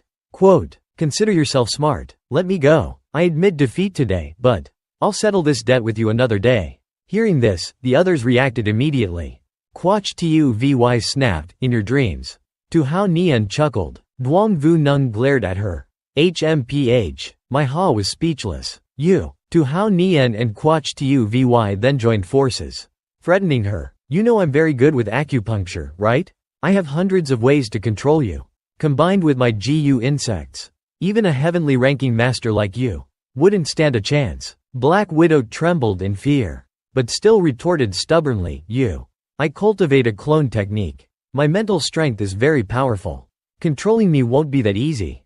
Tu Hao Nian smirked sinisterly. He drawled, oh, you're that confident? Don't worry, I promise to make sure you're satisfied. The scene changed. My Ha's tone was now soft and subservient. She offered a cup of tea. Master, please have some tea. Tu Hao Nian took it and sipped. He was now sitting comfortably on a chair. He said smugly, haha, how's this? Obeying me without question now, aren't you? My Ha knelt on the ground, speaking respectfully. Yes, master. Tu Hao Nian said casually, good. You know, following me isn't a bad deal. Your injuries are all healed. The poison's gone too. If it were anyone else, they'd at least put on a show. Like those famous Japanese films. My Ha nodded. She was a different person now. Yes, thank you, master. Tu Hao Nian was about to say, as for the two of us. When he glanced over, and saw Duang Vu Nung and Quach Tuvy eavesdropping, he propped his chin on his hand and said nonchalantly, stop eavesdropping, don't act like I'm doing something shameful. Quach Tuvy giggled innocently. We're not afraid of you doing something dirty. We're afraid of her doing something to you. Tu Hao Nian sighed and said, alright, you two go out. I have some questions for her. Quach Tuvy frowned. Well, she said childishly, don't do anything stupid, and don't let her take advantage of you. Tu Hao Nian sighed. How could that be possible? He closed the door behind them. There, you can rest assured now. He turned to my Ha and said gently, you can stand up now. Even though your injuries are healed, you still need to take care. Kneeling for too long isn't good for you. My Ha stood up. Thank you, master. He smirked dangerously. Tell me, why is the Black God Society targeting my wife, Tam Di? My Ha bowed her head and explained. At first, it was simple. Duang Tam Di's parents affected the business profits of a certain family member in the Black God Society. But then you killed Lu Sheng and his son, offending the family's second branch. Tu Hao Nian realized, right, just like those assassins said. Then I destroyed your clone, which is why you wanted to kill me, including murdering Tian Zong's innocent family. My Ha calmly explained, I wouldn't kill innocent people. Tian Zong's family was a small group ambushing in Songsun. They acted on their own. The main reason I targeted you was because I recognized the tiger tooth you wear. I knew you were Huan Cheng's disciple. Tu Hao Nian fell silent, recalling a previous encounter. Ah, the Zhonghu. Are you that guy's successor? He asked coldly, how do you know my master? Black Widow replied honestly, my master and Huan Cheng have a grudge. He was surprised. Oh, My Ha reminisced. My parents were executives of a large company in Japan. They were in charge of a branch in China. They lived in China for many years because of me. They grew to love the traditional culture here. One day, my parents met Huan Cheng. We admired him greatly and treated him as an honored guest. Her voice turned hateful, but he was the one who started the destruction of my entire family. Tu Hao Nian's jaw dropped. Did my master steal all their assets and drive them out of China? It's possible. Either way, my disciple has learned his lesson. Tu Hao Nian's face darkened. What exactly did my master do to your family? She recalled his unforgettable words.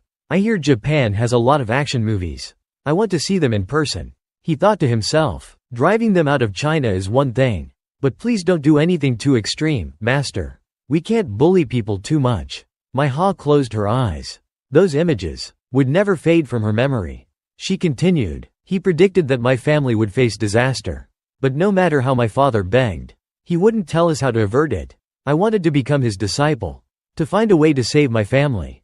But he refused. Then the US manipulated the Japanese economy, and my parents' company faced difficulties. It was then acquired by a South Korean company. Unable to repay their debts, my parents committed suicide. Tu Hao Nian asked in surprise, South Korea? Does this have anything to do with Lang Tiu Tin? Black Widow nodded. Yes, it was her parents' company. That's why I wanted to use her to cultivate a clone. For revenge. Tu Hao Nian was dumbfounded. That's it? My Ha replied, yes. He facepalmed, feeling dismayed. Oh boy. To her, witnessing her family's destruction without intervention was enough to spark hatred. At least master didn't do anything too extreme. He decided to clarify. I need to make something clear. My master didn't simply watch your family's downfall. He's not heartless. It's just that some people are destined for certain events. Certain tribulations that cannot be avoided. My Ha's face darkened. Are you lying to me, master? I may obey all your commands. But don't deceive me. He was taken aback. He thought to himself. She's being controlled by me and the GU master. Yet she can still doubt me? Is it because of her high realm? Her strong mental power? Is she truly obedient? Tu Hao Nian decided to test her. He ordered sternly, take off your clothes. My Ha didn't hesitate. She removed her outer robe. Yes, master. She reached for her last layer, revealing her toned waist. Tu Hao Nian quickly turned away. Alright, stop. He thought to himself, oh no. I forgot I'm in the middle of Hong Tran Luyen Tam. This isn't going to make things easier for me. But she seems somewhat conscious. It should be fine. No need to worry about her suddenly losing control. She's a heavenly ranking master after all. If she loses control and attacks me, I'm done for. No doubt about it. He decided to comfort her. About your parents, I wasn't lying to you. You shouldn't hold a grudge against my master anymore. You lost. It's your fate. But rest assured, if you follow me, your fate will improve. I can make that happen. My Ha obeyed. I understand, master. Having resolved her doubts, Tu Hao Nian realized his nose was bleeding. He blushed. Ahem, put your clothes back on. And don't call yourself Black Widow anymore. Just use your real name, my Ha. Why are you wearing so little anyway? She obeyed. Yes, master. 1 week later, Quach Tiula was happily clinging to Tu Hao Nian's arm. Brother-in-law, she said cheerfully, you're all better. You're amazing. Tu Hao Nian forced a laugh. Ha ha. Inwardly, he was crying. Quach Tuvy seemed determined to tease him. Don't cling to my right arm. I'm trying to cultivate my heart. You're both bad influences. Suddenly, he felt something. He glanced down. What's this soft thing poking my back? It was Quach Tuvy. She was beaming, clinging to him. Honey, thank you for curing my sister. Tu Hao Nian was internally screaming. You succubus. Have mercy on this poor soul. Quach Tuvy frowned. Honey, I can't stay here with you anymore. I have to take my sister home. And her mood suddenly brightened. She blushed. We had to tell our families about us. Tu Hao Nian sighed. I know the Miao village has many rules, especially for GU masters. If there's any trouble, just let me know. I'll be there right away. He thought to himself. I don't really want to take her in, but she risked her life with me against a heavenly ranking master. I can't forget that. Quach Tu La beamed. It'll be fine, she said. The biggest problem will be all your rivals. She's the village beauty, you know. Quach Tuvy blushed. Tu Hao Nian chuckled awkwardly. He whispered to Quach Tuvy. You're only going back to the village this time. If you still want revenge, you must tell me first. That person is very good at ambushes. I'm afraid you'll lose. Quach Tuvy was surprised. What? Why? How did you know I still want to avenge Lam Tu Tung? He said nonchalantly. A while back, I treated someone who was poisoned with the same toxin. Don't you remember? Quach Tuvy's eyes lit up. She nodded obediently. I understand, honey. Don't worry. If I find Lam Tu Tung, I'll let you know. Tu Hao Nian smiled and patted her head. Good girl. Quach Tula stood to the side, munching on snacks. Avoiding the lovey-dovey scene. She didn't want to witness their couple-like interactions. That night, Tu Hao Nian exclaimed happily, haha. It's finally time to relax. He sat alone in his room. Arms crossed, muttering, the Black God Society is gone. I can finally rest easy. But I'm still in the middle of Hong Tran Luyen Tam. If only. He slumped onto his desk, groaning. On such a beautiful day, I could be honeymooning with my wife, traveling, having picnics. How wonderful that would be. Suddenly, a voice rang out. Have you rested enough? Tu Hao Nian's eyes snapped open. It was the blind old man he had met recently. He was sitting comfortably on a chair. Grinning. I was kind enough to let you rest for a week. But you might not have such a good day again. Tu Hao Nian stroked his chin, not surprised. He thought, he entered so quietly. That, even my Ha outside didn't notice. Let alone Duong Vu Hung. He asked the old man. What is it you want to tell me? The blind old man smiled. Well, he clasped his hands together and clapped. An invisible barrier appeared, enveloping Tu Hao Nian. He stared in surprise. What's this? The blind old man waved his hand. Don't be so surprised. I've isolated this room. Unless someone stronger than me comes along, no one will hear our conversation. Tu Hao Nian pondered. That's incredible. What does he want to talk about? He's not going to ask for money, is he? He kind of reminds me of my master. The blind old man didn't let him dwell on it. He pulled out his hand and said proudly, I'm going to accept you as my disciple today. Come, bow to your master. Tu Hao Nian's face contorted. Learn. Brick throwing? He shook his head. Are you kidding? I already have a master. But his thoughts were different. This man is definitely stronger than any heavenly ranking master. But is he as strong as my master? If I can learn something good from him, I wouldn't mind having another master. A mischievous smile spread across Tu Hao Nian's face. He stroked his chin. So, you want to teach me the art of brick throwing? The blind old man chuckled. Advanced skills like brick throwing are beyond your current level. But your previous master and I made a pact to take on a strong disciple together. This is beneficial for you. Now, I will pass on to you the art of the heart's eye. Tu Hao Nian's eyes widened. The heart's eye? The Taoist Tian Mu from the four heavenly beings of Kunlun? Dawn was breaking outside, but their conversation continued. The blind old man spoke clearly. All heavenly ranking masters are restricted. Just like all martial arts have rules. Normally, the country cares for and looks after heavenly ranking masters.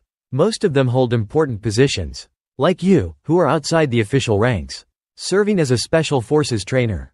But now, some masters are being swayed by outside forces and are no longer serving the country.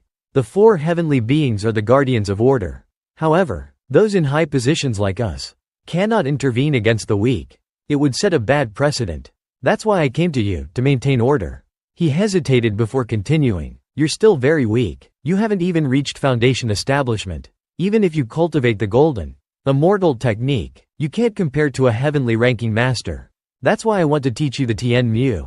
With your heavenly eye as a foundation, and your strong mental power, I believe you'll learn quickly. Tu Hao Nian sat in meditation for a while. His eyes glowed brightly. A fiery aura emanated from him. The blind old man instructed him carefully. Your previous master mainly taught you cultivation techniques. Let me teach you another aspect of Taoism. Talismans and formations, combined with the Buddhist heavenly eye and Taoist heavenly eye, it should yield good results. Then, combining it with talismans, even if the concentration isn't high, it can still maintain the rule. Tu Hao Nian listened, and picked up a brush to draw a talisman. Success. He held up the talisman and asked, will it be a big success? But there's still a difference in realm. Besides, with my current strength, I didn't think I could create a talisman. Just as Tu Hao Nian said, if I were to encounter a heavenly rankings expert like Sakai Miho happened to walk by. Tu Hao Nian seized the opportunity, flung the talisman, and shouted, Flying Body Talisman. Sakai Miho turned around just as the talisman struck her in the chest. She looked at it with a flushed face. After the talisman entered her body and took effect, a black aura emanated from her. Sakai Miho was stunned. What is this? Then, Sakai Miho couldn't stand steady and staggered to the ground. Duong Vu Nang, passing by, saw this scene. She went over to her. Sakai, what's wrong? At this time, Sakai Miho was trembling all over. Her face flushed, her voice seductive. Oh. Duong Vu Nang's eyes widened in shock, then she realized.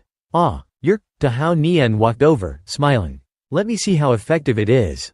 He used his newly learned mind's eye to see through the situation. When a talisman of the attack system is attached to the body, it can control the poisonous aura of nature, making people feel like they're getting sick, with a high fever that won't go down. Even if it's Sakai, her combat power will be greatly reduced.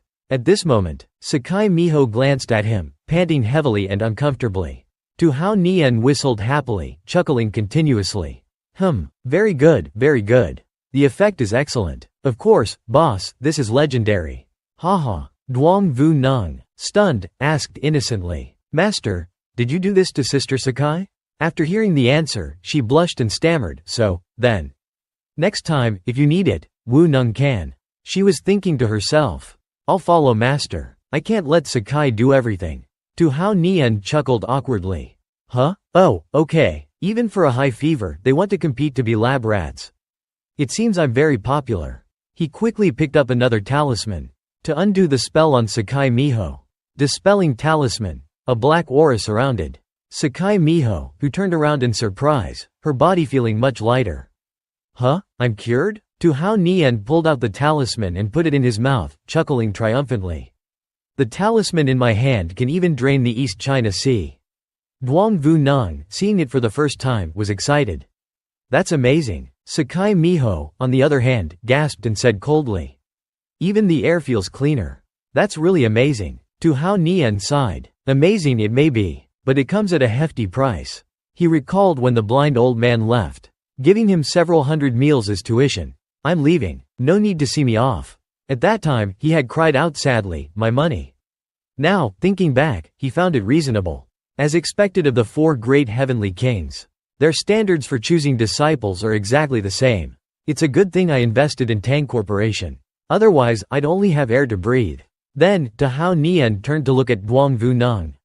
But it's okay. With the dispelling talisman, even if I'm not here. Then, Duong Vu Nang can also treat many illnesses. We'll earn enough money back soon. Seeing him suddenly turn to her and smile, Duong Vu Nang blushed.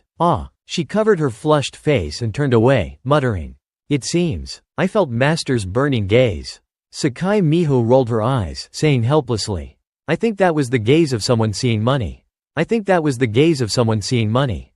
At Tang Corporation, in the conference room, Tang Shin Di, Ho Li, and another man were sitting around a table, discussing something. Tang Shin Di spoke first. How are the negotiations going? For the project on the east side of town? The man replied. It's still ongoing. I've been having indigestion lately. I can't eat or drink anything. Ho Li also held her head and sighed. She said, I've been a little tired lately. My mind feels kind of strange. Seeing this, Tang Shin Di said worriedly. Both of you are like this? As they were talking, a wisp of white smoke floated around them. Tang Shin Di looked around in surprise. What's going on? She asked. My mind feels clearer somehow. The man also quickly said, Xiao Tang. That's really amazing. Hao Nian sighed. Amazing it may be, but it comes at a hefty price. He recalled when the blind old man left, giving him several hundred meals as tuition. I'm leaving. No need to see me off. At that time, he had cried out sadly, my money. Now, thinking back, he found it reasonable. As expected of the four great heavenly kings, their standards for choosing disciples are exactly the same. It's a good thing I invested in Tang Corporation. Otherwise, I'd only have air to breathe.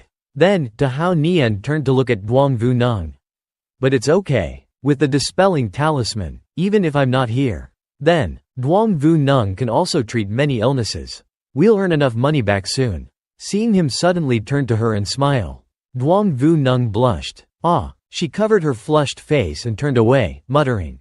It seems. I felt master's burning gaze.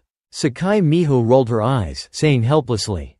I think that was the gaze of someone seeing money. I think that was the gaze of someone seeing money. At Tang Corporation, in the conference room, Tang Xin Di, Ho Li, and another man were sitting around a table, discussing something. Tang Xin Di spoke first. "How are the negotiations going? For the project on the east side of town?" The man replied, "It's still ongoing. I've been having indigestion lately. I can't eat or drink anything." Ho Li also held her head and sighed. She said, "I've been a little tired lately. My mind feels kind of strange." Seeing this, Tang Xin Di said worriedly, "Both of you are like this?" As they were talking, a wisp of white smoke floated around them. Tang Xin Di looked around in surprise. "Huh? What's going on?" she asked. "My mind feels clearer somehow." The man also quickly said, "Co Tang. Me too. Look, I've gotten all my work done." It was none other than Tao Nian who had done this. He held up the talisman and walked into the room. It seems that the effect of the replenishing essence talisman is quite good. I'll use this to replenish my wife and Ho Li's energy later. He sat down on a chair, touched his necklace and asked, "What's been going on these past few days?" The man became angry for some unknown reason. He stood up, his face unfriendly, frowning and gritting his teeth. "I'm just asking, can you cure it or not? How much will it cost?" Tao Nian was helpless. "I haven't even examined you yet, how would I know?" He wondered, why have so many injured martial artists come to see me recently? Outside, Sakai Miho was standing right by their conversation, her face expressionless. "For almost a week, there have been a few. Though all weaker than you, they are all martial artists." "What do you mean, all weaker than you?" "Disrespectful to the boss. Pay cut. You never paid me anyway." "Ah, the weather is nice today." Hearing this, Tao Nian broke out in a sweat and turned away in embarrassment. At this time, he was taking the man's pulse. The man was still roaring angrily, "How badly am I hurt? Hurry up, taking so long for a stabbed leg? Are you taking advantage of me?" Tao Nian rolled his eyes and said disdainfully, "Please." After examining him for a while, he said coldly, "Your injury is very serious. Moreover, it's an internal injury. If it's not treated in time, you'll be buried in 3 days. Who did you fight with? How did you get hurt like this?" He thought, "I had to ask why. Why have so many martial artists come for treatment recently? And they're all injured. I wonder who's causing trouble on my turf." But the man didn't answer. Instead, he got even angrier. He slammed his hand on the table and shouted, "Stop asking so many questions. Just treat me." Tao Nian silently observed the spot on the table that the man had just shattered. His face suddenly darkened. "Impressive palm strike," he said. "But you really shouldn't have. You shouldn't have broken my table." With that, Tao Nian gently pressed his hand down on the table, and in an instant, it shattered into pieces. Seeing this, the man's eyes widened in shock, and he backed away, his face pale and sweating with fear. A single palm strike can shatter a table? It seems this doctor is even stronger. Tao Nian stood there coldly and said, "I asked you a question, and you didn't answer me. I won't hold it against you.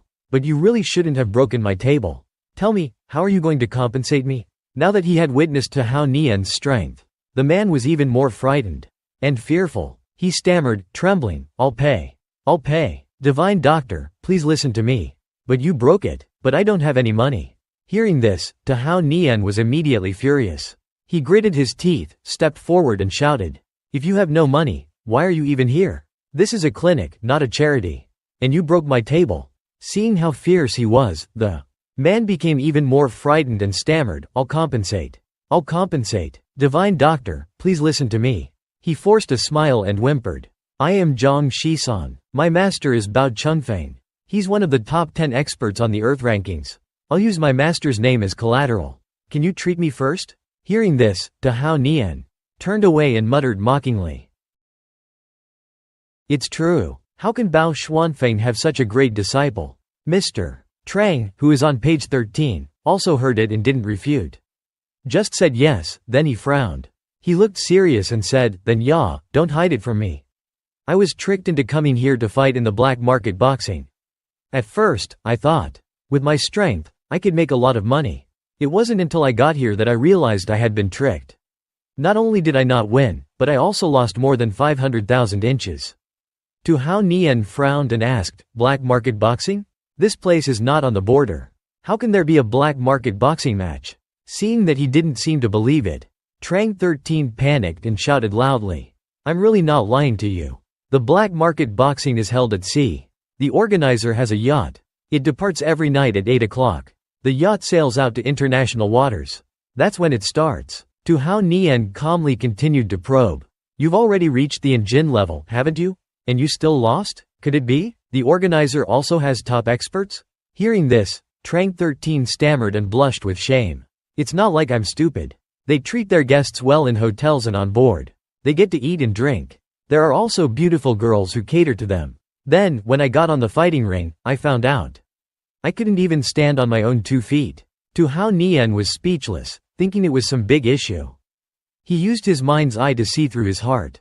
That's not right. He's an engine expert, which means he's already on the Earth ranking. One more step and he'll reach the Hua Jin level. Almost in the top 10 of the Earth ranking. How could he lose so easily? After seeing through him, he closed his eyes and realized why. Then he calmly explained. That beautiful girl used Hua Kong 8 inches. People who haven't reached the Hua Jin level, as long as they drink this medicine, in a short period of time, they'll be completely powerless, unable to use any strength. Trang 10 gritted his teeth in anger when he realized the truth. It seems I was right. I was really tricked. Tu Hao Nian continued to probe. If you're going to fight in black market boxing and come back alive, you should at least know. Enough. Do you know who organizes this black market boxing? Trang 13 gritted his teeth and said angrily. I know his name is Ha Hao Tu Man. Tu Hao Nian's face darkened as he repeated the name, Ha Hao Tu Man. The next day, a top 10 expert on the Earth ranking, dressed in black, arrived. Bao Xuanfeng arrived with Bao Khanhi. Bao Xuanfeng greeted him. Thank you, Divine Doctor Tu, for treating my disciple. Then he held out a card. And said, this is the treatment fee, there's 1 million inside. Password. Before he could finish, Tu Hao Nian took the card. And said cheerfully, alright. Alright. His face lit up like a blooming flower. As he received such a large fee. A doctor's duty is to treat patients and save lives. Your disciple's injuries are not minor. He'll recover after a period of care. Bao Xuanfeng also laughed awkwardly, haha. So Divine Doctor Tu is someone who doesn't care about the small details. The password is 6 zeros. Bao Khanhi muttered, that's easy to say. The way he takes the money is so fast. After settling the financial matters, Bao Xuanfeng got down to business. Divine Doctor Tu, I'll be frank with you. I need your help. My disciple was tricked. As his master, I can't just stand by and do nothing. I want to board that yacht. I know the Ha Hao family very well. Because I'm also a lineage holder of our sect. So, I want to ask for your help, name your price. Tu Hao Nian's eyes lit up at the mention of money. He rubbed his hands with a sly look and said, well, I'm a little busy lately. You know, there are a lot of sick people these days. I can make money without risking my life. Even if you didn't say anything, I'd still have to board that ship. I won't allow anyone to commit crimes and deceive people right under my nose. This is illegal. This is against the law. Bao Khanhi, who had been silent until now, suddenly stood up and shouted at Tu Hao Nian. You must help me with this. She pulled out a badge and said imposingly, I'm from the National Special Action Bureau. During my mission, I have the right to request the cooperation of all departments and sectors. So, not only must you help, but you must also obey my orders unconditionally. Hearing this, Tu Hao Nian said disdainfully, you're telling me to obey you? She stood tall and continued to press him. That's right, little tiger, isn't it? You better take back what you just said.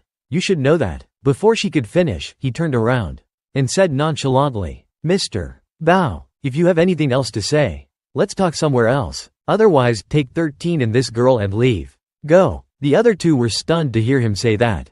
Seeing his disdain for her words, Bao Khanhi quickly ran up to him and shouted angrily, you bastard, I'll teach you a lesson. Bao Xuanfeng was caught off guard. But before she could even touch Tu Hao Nian, he grabbed her arm. He calmly pushed her away and said, you look so delicate and weak. But why are you so rude? I don't hit women. Don't make me do it. Bao Khanhi was stunned that he had caught her so easily. She was dumbfounded in disbelief. But she was not willing to give up. She raised her leg again and shouted arrogantly, HMPH. I'd like to see if you have the guts to hit me. But once again, Tu Hao Nian easily caught her. He said helplessly, this girl really. Bao Khanhi struggled but to no avail. She glared at him. He then pushed her back step by step. Without teaching her a lesson, Bao Khanhi stumbled back, and and hit her back against the wall. Tu Hao Nian was pressing her against the wall, and she still had the nerve to tease him. Oh, the feeling of being pressed against the wall is so good. Hey, where are you from? Bao Khanhi blushed, frowned, and screamed in embarrassment. Ah, pervert, let me go. I'm gonna kill him. You bastard. Uncle Xuanfeng, teach him a lesson. Don't let him humiliate me like this. Bao Xuanfeng, being dragged into this, said with a forced smile. Haven't you heard what happens to those on the earth ranking who go against him? He sighed inwardly. Oh my, good heavens, bringing this young lady here is really a headache. Tu Hao Nian continued to press harder. She struggled, gritting her teeth. Arg, I won't let you get away with this. Let me go. He frowned, annoyed. I told you I'd teach you a lesson. He took out a talisman and activated it with a flick of his wrist. The talisman burned and its energy was absorbed into Bao Khanhi. She screamed in fear. Ah. Her eyes widened. What did you do? Are you trying to burn me? Are you trying to burn? Before she could finish her sentence, her body went limp. Her sharp gaze softened. Bao Khanhi blushed and said coyly. You bully. You're bullying me. Bao Khanhi, in a suggestive position, said with a flushed face. You're bullying me. Bao Xuanfeng's face darkened upon seeing this. Divine Doctor too. Tu Hao Nian quickly said. Ah, I just gave her a fever, she'll be fine. Don't worry. He turned to Bao Khanhi. She continued to speak to Tu Hao Nian in a seductive voice. Keep bullying me, okay? Tu Hao Nian froze upon seeing her like this. He started to sweat. Aesthetics? Did I use the wrong talisman in my panic? I made an aphrodisiac talisman out of curiosity before. Bao Khanhi seductively brought Tu Hao Nian's index finger to her mouth, and said in a seductive voice. More, okay? Seeing the scene before him? He panicked. He started sweating even more. Aesthetics. I really used the wrong one. Bao Xuanfeng was also flustered upon seeing Bao Khanhi like this. 2. To Divine Doctor, is she really just having a fever? Tu Hao Nian stammered in fear. Yes, it's just a fever. He told himself, using an aphrodisiac talisman on someone's daughter. I can't admit it even if it kills me. Bao Xuanfeng, seeing Bao Khanhi clinging to Tu Hao Nian, said in a panic. Well, can you let my Khanhi down now? Tu Hao Nian, sweating profusely, replied. It's not that I don't want to let go, but… Suddenly, 3 acupuncture needles were inserted into the back of Bao Khanhi's neck. Tu Hao Nian exclaimed, Oh, your acupuncture technique. Bao Xuanfeng answered his question. As a fellow practitioner, I wouldn't dare to hide it from Divine Doctor too. This is the secret acupuncture technique of our Bao family. After hearing him, Tu Hao Nian cupped his hands before his chest to greet Bao Xuanfeng. I see, your acupuncture technique is impressive. So that's how it is. A secret technique passed down through generations of medical practitioners. Bao Xuanfeng also cupped his hands before his chest to return to Hao Nian's greeting. Divine Doctor Tu's reputation precedes him. Our Bao family holds you in high regard. It's an honor to meet you again, even under these circumstances. Tu Hao Nian rolled his eyes as he saw that Bao Khanhi was still clinging to him. It doesn't seem to be working. Bao Xuanfeng replied with an embarrassed blush. Ah, my skills are still lacking. Tu Hao Nian thought to himself. It's not the acupuncture that's the problem. Bao Khanhi has been hit with the aphrodisiac talisman. Because there's poison in her body. It's not having any effect. Of course, Bao Xuanfeng's level is also limited, so he can't fully utilize the acupuncture technique. Such a good acupuncture technique. I want to learn it, but I'll have to be shameless about it. After thinking it over, he said. This was all caused by Bao Khanhi's rudeness. I can treat her, but you have to teach me that acupuncture technique. Bao Xuanfeng replied solemnly. Divine Doctor too, this is our Bao family's 13 needles of ghost expulsion. The acupuncture charts, ghostly clouds and errant souls, summoning the soul's journey. Needles chasing the heavens. The ultimate life-saving technique, the 13 needles said. This acupuncture technique has the power to bring people back from the brink of death. It's not to be taught to outsiders. Unless you marry my Khanhi. Tu Hao Nian's expression turned sour upon hearing this. He exclaimed loudly. Again? You're making me take another wife? On the sea, the yacht continued to sail. The people on board were chatting and laughing. Tu Hao Nian stood in place, touching the necklace around his neck and observing his surroundings. The people on this ship all seem to have some martial arts skills. They're quite daring to break the law for money. A week earlier, the chubby old man was talking to someone, who said to him, "Now, some heaven-ranking experts are getting involved, because of the profits, like the Ha Hao family." The old man replied, "The Ha Hao family is a powerful clan.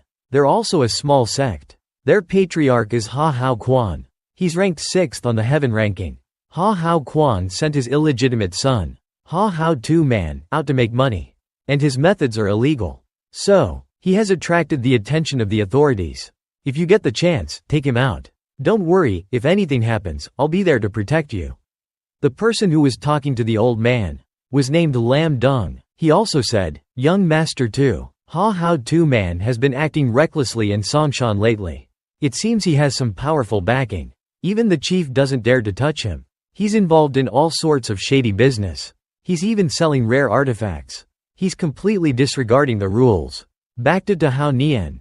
As he recalled the conversation, a sly smile spread across his face. "Ha Hao Tu-man, you're quite daring. But I wonder if you're as daring as me? I have 2 of the 4 great heavenly beings backing me up. What do I have to fear? Let's see me turn this Ha Hao family business upside down." Suddenly, a loud shout came from above. "You pervert! You bully! And you stole my family's acupuncture manual." It was none other than Bao Khanhi.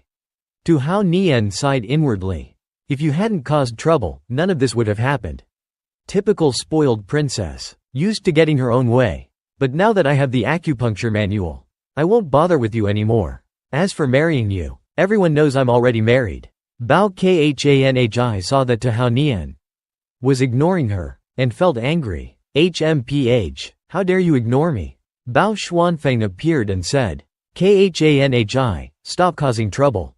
Bao Khanhi turned to look at Bao Xuanfeng with displeasure. "Uncle Xuanfeng, why did you give him the acupuncture manual?" "He bullied me," Bao Xuanfeng replied. "That's because you were disrespectful to him. You demanded his cooperation from the start. He had to teach you a lesson." Bao Khanhi became upset and shouted, "But he's already married. Are you making me his concubine?"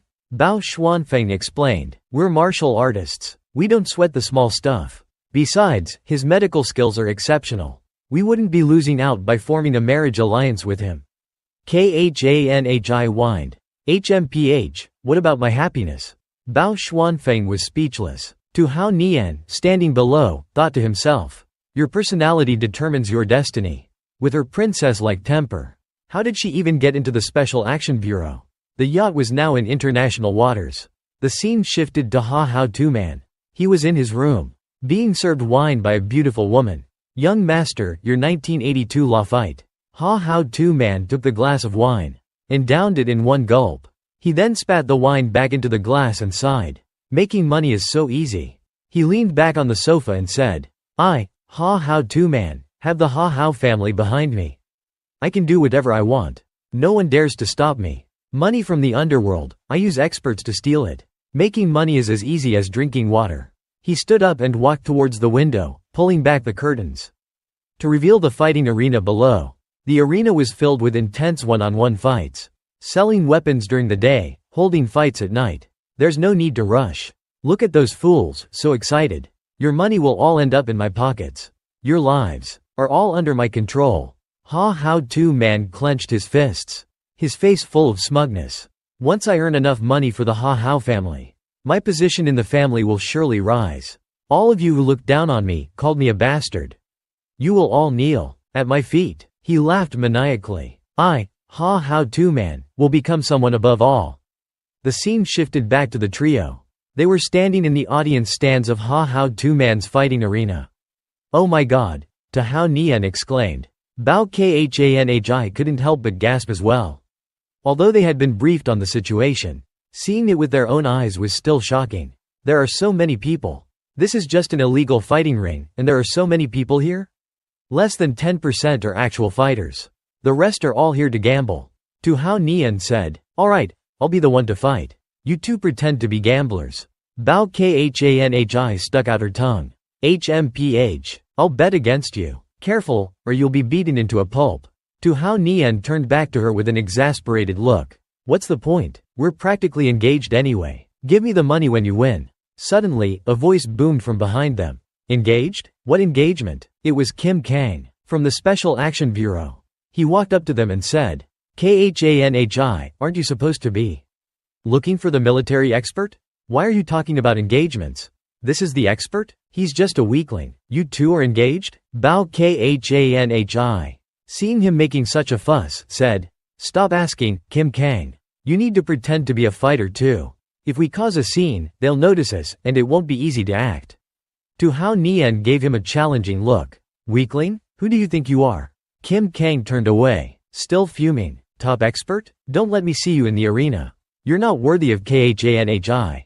Bao Khanhi turned to Tu Hao Nian. "Be careful, he holds grudges. He's very annoying, much more annoying than you." Tu Hao Nian chuckled. "Clearly, everyone likes me." He thought wearily to himself. If it weren't for that acupuncture manual. But I don't want to marry her. Why do I have to endure his anger? I'll just fight first. Let's fight first. A crew member led Tu Hao Nian to a room.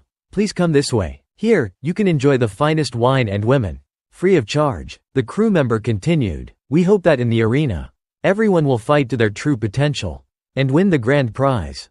A burly woman, with blonde curls and a masculine face appeared. "Wow, such a strong man. My skills are excellent. Let me help you relax before the fight." Tu Hao Nian's face contorted as he saw the woman. He thought, Trang 13's taste is quite unique. He turned around, gagging. "No need, just get me in the arena quickly.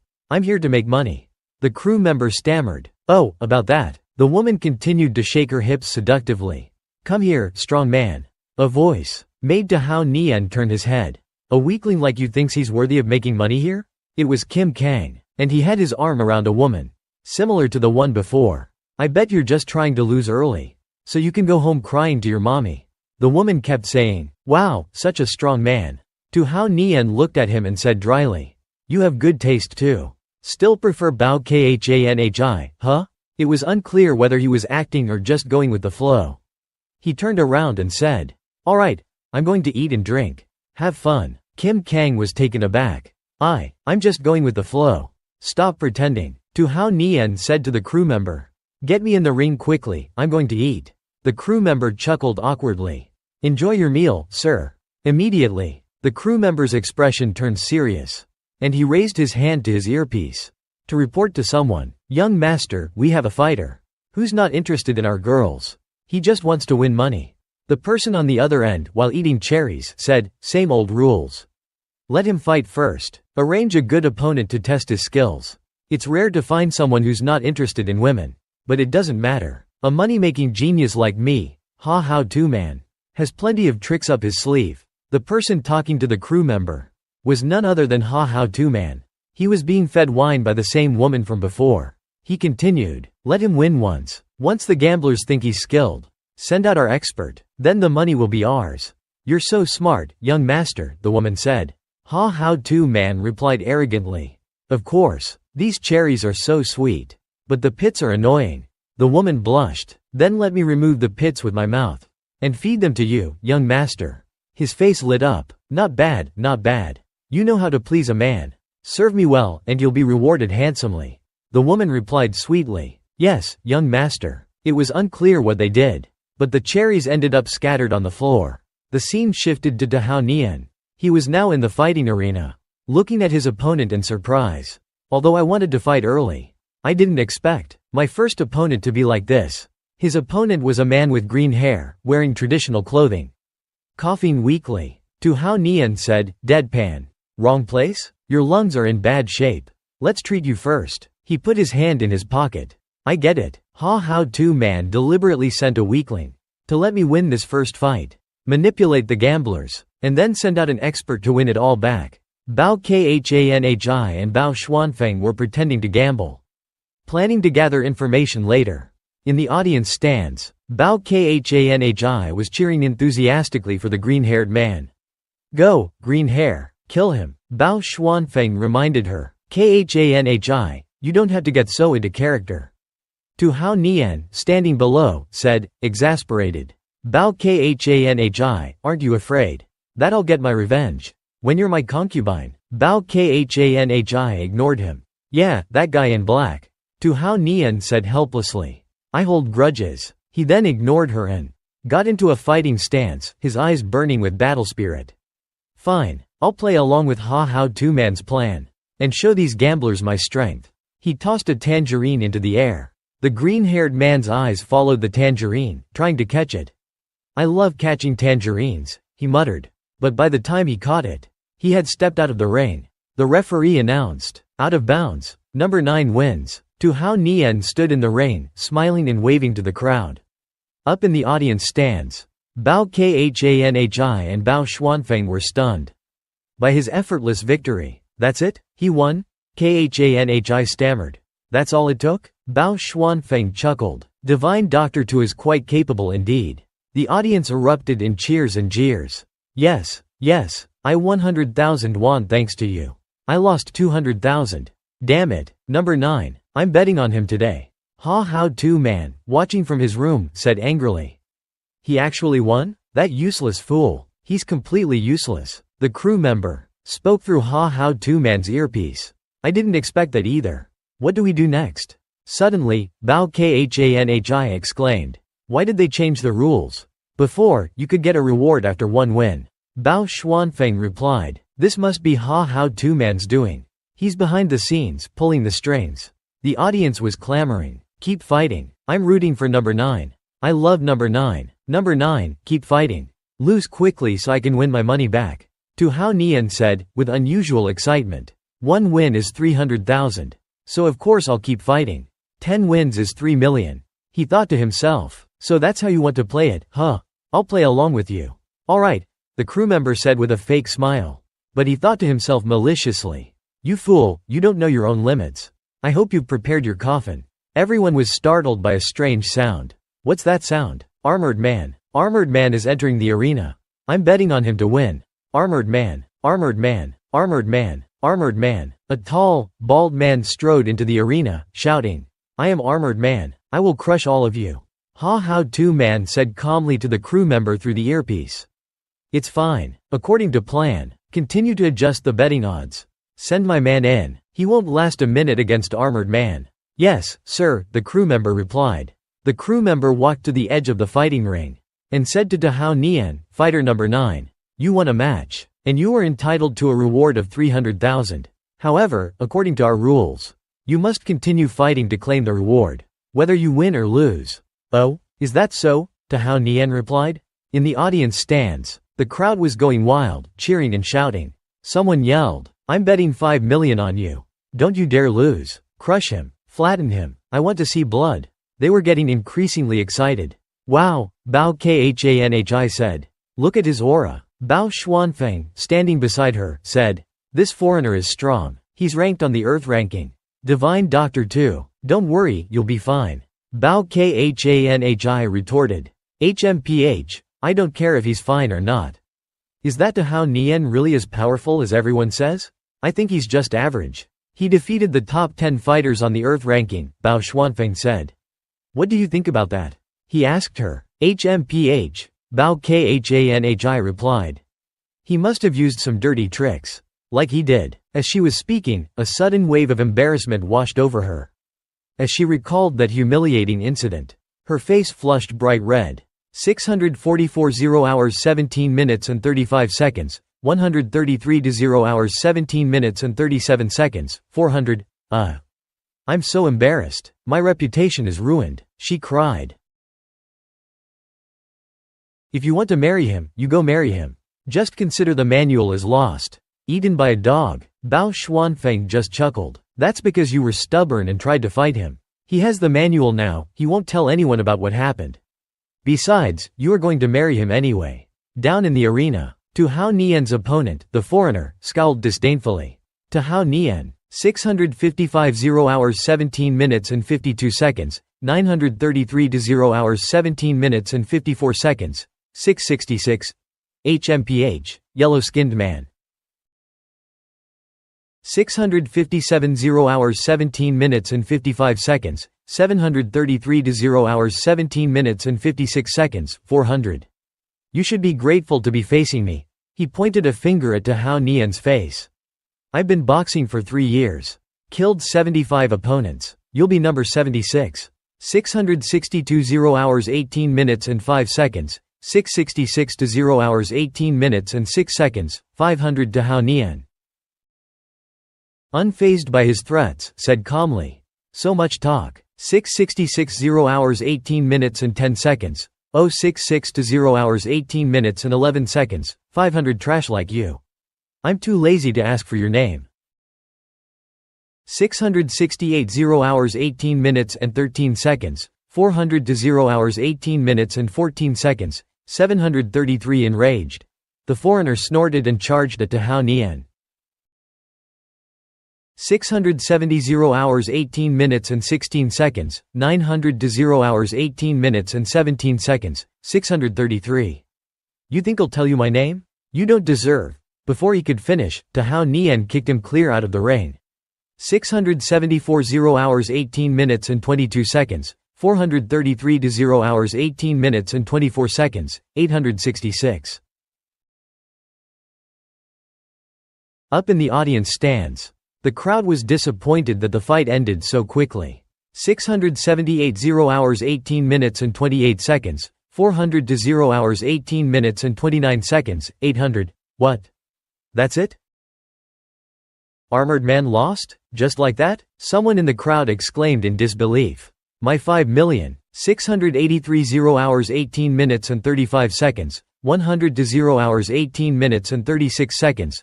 533 Bao Xuanfeng and Bao Khanhi watched, also surprised. 685 0 hours 18 minutes and 37 seconds. 833 to 0 hours 18 minutes and 40 seconds. 100. Although I knew he would win, Bao Xuanfeng said. I didn't expect it to be that easy. Meanwhile, in Hao 2 man's room. Young master, the girl's voice said. 3 minutes this time. 2.5 minutes longer than last time. Hao 2 man replied gleefully. Of course. I'm in top shape. Just then, his phone rang. 695 0 hours 18 minutes and 55 seconds. 366 to 0 hours 18 minutes and 56 seconds. 166. He quickly picked up the phone. What? Can't you see I'm busy? 698 0 hours 19 minutes and 0 seconds. 533 to 0 hours 19 minutes and 2 seconds. 333. His expression suddenly turned dark. What? Armored Man lost? 701 0 hours 19 minutes and 5 seconds. 500 to 0 hours 19 minutes and 6 seconds. 133 instantly? The investors are furious, and they're pulling their funds. Hao 2 man was overcome with fear. Armored Man lost, he murmured in a panic. If those old geezers pull out their investments, we won't even be able to afford to rent this boat. The blonde girl next to him, seeing his panic, asked, Young master? But he was too distraught to even acknowledge her. The panicked voice on the other end of the phone continued, Young master, what should we do? 712 0 hours 19 minutes and 24 seconds. 400 to 0 hours 19 minutes and 25 seconds. 733. Don't panic, he snapped. I'm a money-making genius. This is nothing. 715 0 hours 19 minutes and 29 seconds. 633 to 0 hours 19 minutes and 31 seconds. 666. Get those girls to entertain the big investors. Tell them to let number 9 win 2 more matches. And raise the betting odds. Then, I'll send in our top fighter, the one from the Hao family. He's guaranteed to defeat that number 9. We'll make a fortune then. The voice on the phone replied instantly. Right away, young master. I'll get everything arranged. The blonde girl patted his shoulder again, concern etched on her face. Young master, are you alright? He groped her breast, saying, so soft. I'll be fine. Don't worry about me. 729 0 hours 19 minutes and 54 seconds. 533 to 0 hours 19 minutes and 56 seconds. 733. The two of them resumed their passionate embrace. 731 0 hours 19 minutes and 58 seconds. 800 to 0 hours 20 minutes and 0 seconds. 500. The scene cut back to the fighting ring. Hao Nian stood victorious, waiting for his next opponent. A young blonde man, most likely another one of How 2 Man's pawns.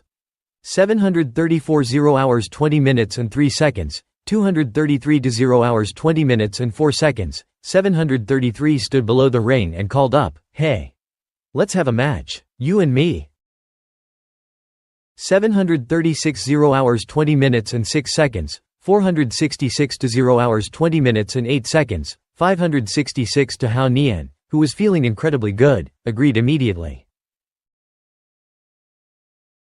738 0 hours 20 minutes and 10 seconds, 600 to 0 hours 20 minutes and 11 seconds, 566. "Come on," he said excitedly. 740 0 hours 20 minutes and 12 seconds, 666 to 0 hours 20 minutes and 14 seconds, 033, "Hurry up and get up here. I want to make some quick cash." The crowd below started clamoring. "Get someone up there." 744 0 hours 20 minutes and 17 seconds, 800 to 0 hours 20 minutes and 19 seconds, 833, "Someone needs to kill him. I want to see him die in that ring today." The blonde-haired young man had a sly smirk on his face. "Just you wait," he thought. "I'm sending our top fighter, the one from the Hao family. He's in the top 10 of the Earth ranking. You think this is some charity? You think it's that easy to make money here?" 752 0 hours 20 minutes and 31 seconds, 300 to 0 hours 20 minutes and 32 seconds, 800, "We'll see how arrogant you are when you're begging for mercy." To Hao Nian's opponent entered the ring. He moved as fast as lightning. "Speed, my speed is so fast, how can you keep up? Dying under this move of mine is a blessing. Before you die, I'll be kind enough to let you know my name is." Like the previous match, his opponent didn't even have time to finish his sentence before Hao Nian finished him off. He said domineeringly, "Characters who die after 2 frames don't need to introduce themselves. Let's save some ink for the author." The brown-skinned man stuck out his tongue. He said arrogantly, "You seem pretty strong, but you'll be knocked out when you meet me." Hao Nian kicked him away effortlessly. "The infirmary is right next door. Let me walk you there." Then, Hao Nian stepped on another opponent's head. In the stands, he tried to say his name but couldn't. Hao Nian sighed, "Why do you insist on introducing yourself?" The stands erupted. As Hao Nian had won consecutive victories, many people had lost all the money they had bet. Under the stands, the sailor was stunned, and Hao 2 Man was crying, worried that he was finished. Hao 2 Man was on the phone. "Young master, the big bosses are very angry. They want to talk to us." Hao 2 Man replied anxiously, I'll be right there. Let me get that damn number 9 off the stage first." Then, he hurriedly put on his clothes and pushed the woman away. "Get out, you bring nothing but trouble." In the stands, there were countless cheers from the audience. Some happy, some sad. "Amazing, I made 5 million, someone said. Another audience member cheered. "Handsome man, come here, I'll take care of you. Don't worry, I don't have any special hobbies. Just 100,000 a day." Someone yelled in despair, "Hurry up and call someone to kill him. I lost my whole house." Bao Zanfeng patted Bao Connie's shoulder and said, "Good, it's chaotic here. Hao 2 Man must be in a lot of trouble too. Let's go find evidence of his illegal business dealings." After a while, there was still no response. He turned around and called out, "Connie? Let's go." It turned out that the reason she didn't answer him was because Bao Connie was focused on watching Hao Nian in the ring. "He's so good. When he fought me before, he was really holding back." Seeing this, Bao Zanfeng said happily, "You finally like him, huh?" She retorted in annoyance, "No way. He's just a little bit good. But he doesn't have any sense of justice. All he knows is how to bully people." Seeing Connie's reaction, Bao Zanfeng just chuckled. 830 0 hours 22 minutes and 35 seconds, 333 to 0 hours 22 minutes and 36 seconds, 300. Then he said, "Justice is about taking responsibility. For example, the Bao family. Because we are skilled in medicine, we dared to take on the Ha family case. If it were anyone else, who would dare to touch a heaven-ranking family?" Bao Connie gasped. 839 0 hours 22 minutes and 47 seconds, 100 to 0 hours 22 minutes and 48 seconds, 600, touching the interests of a heaven-ranking family could put you in danger at any time. Kim Kang only dared to come because he had a strong backing. Bao Kani looked down at Hao Nian and said, although he's from the military, if the Ha family really wanted to do something to him, how could the military protect him in time? It seems you really are stubborn, and insist that Divine Doctor Tu is a bad person. But in reality, it's the opposite. After listening to Bao Kani for a while, Bao Zanfeng turned back to her and said, come on, it's time to work. In the stands, Kim Kang was staring at Hao Nian. Furious, he said, damn you, you dare compete with me for a woman, just because you have the military region as your backing? Just you wait, I'll beat you to death. Just you wait, I'll beat you to death. And Bao Kani, you don't know what's good for you. If it weren't for the Bao family, would I care about you?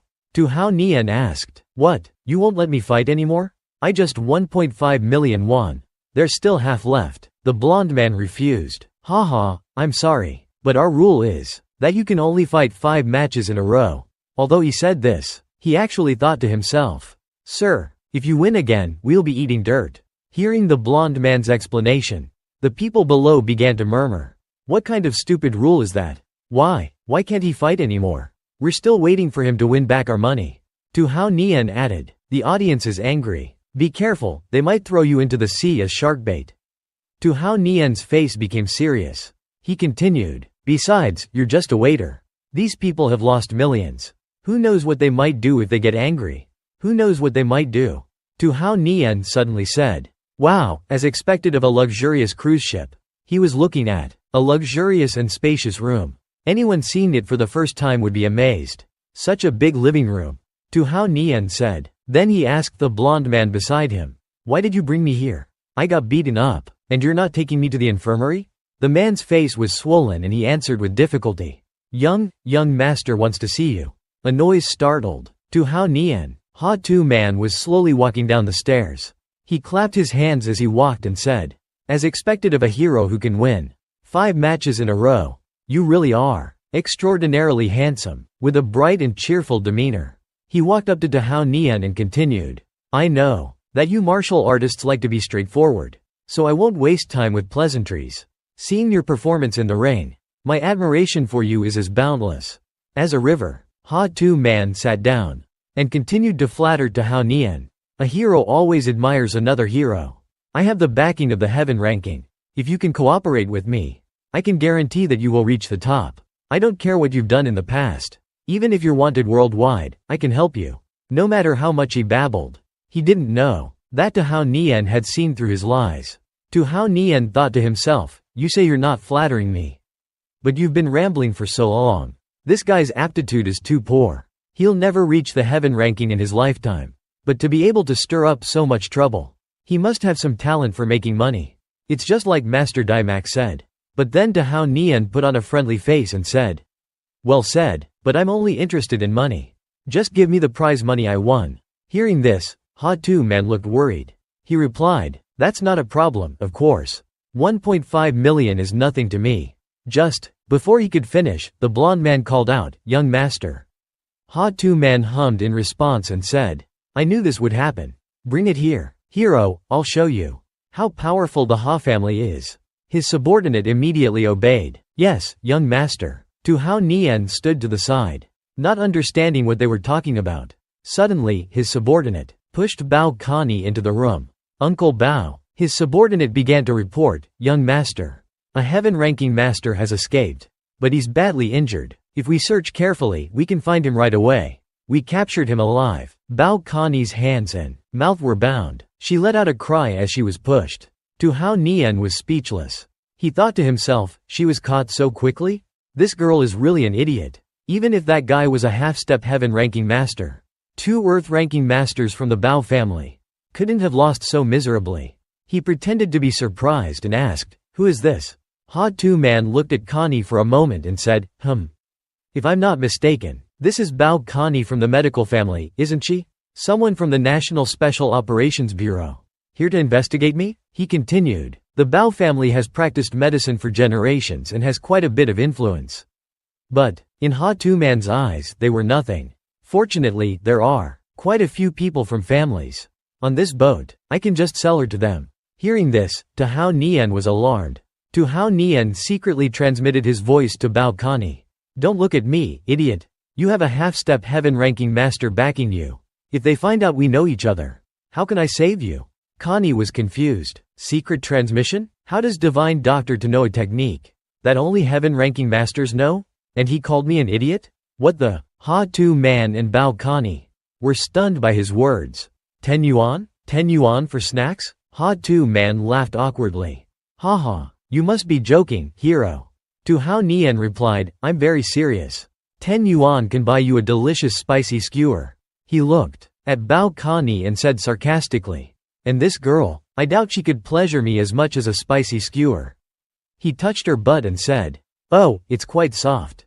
Bao Connie thought sadly. Tu Hao Nian, I used to admire you. And now you're humiliating me.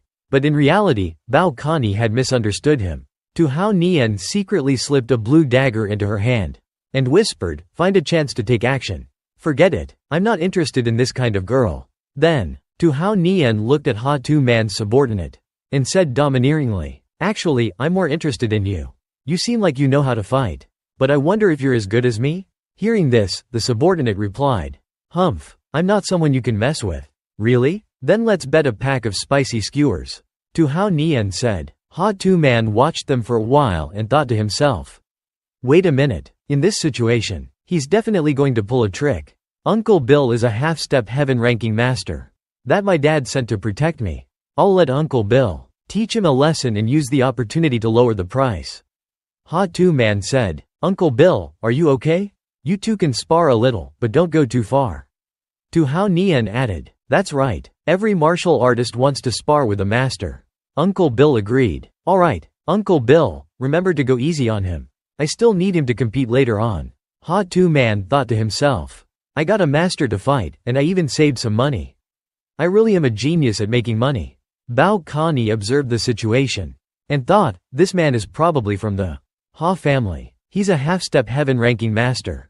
Uncle Zan Feng and I didn't stand a chance against him. It's very dangerous for Divine Doctor to fight him. But if he doesn't fight, there's no way to save me. Getting out here will only implicate him. Bao Connie blamed herself. 5 minutes passed in the blink of an eye. Tu Hao Nian calmly dusted off his hands and said, alright, that's it. Sorry for wasting your time. Sorry for wasting your time. Ha-Tu Man was shocked. You?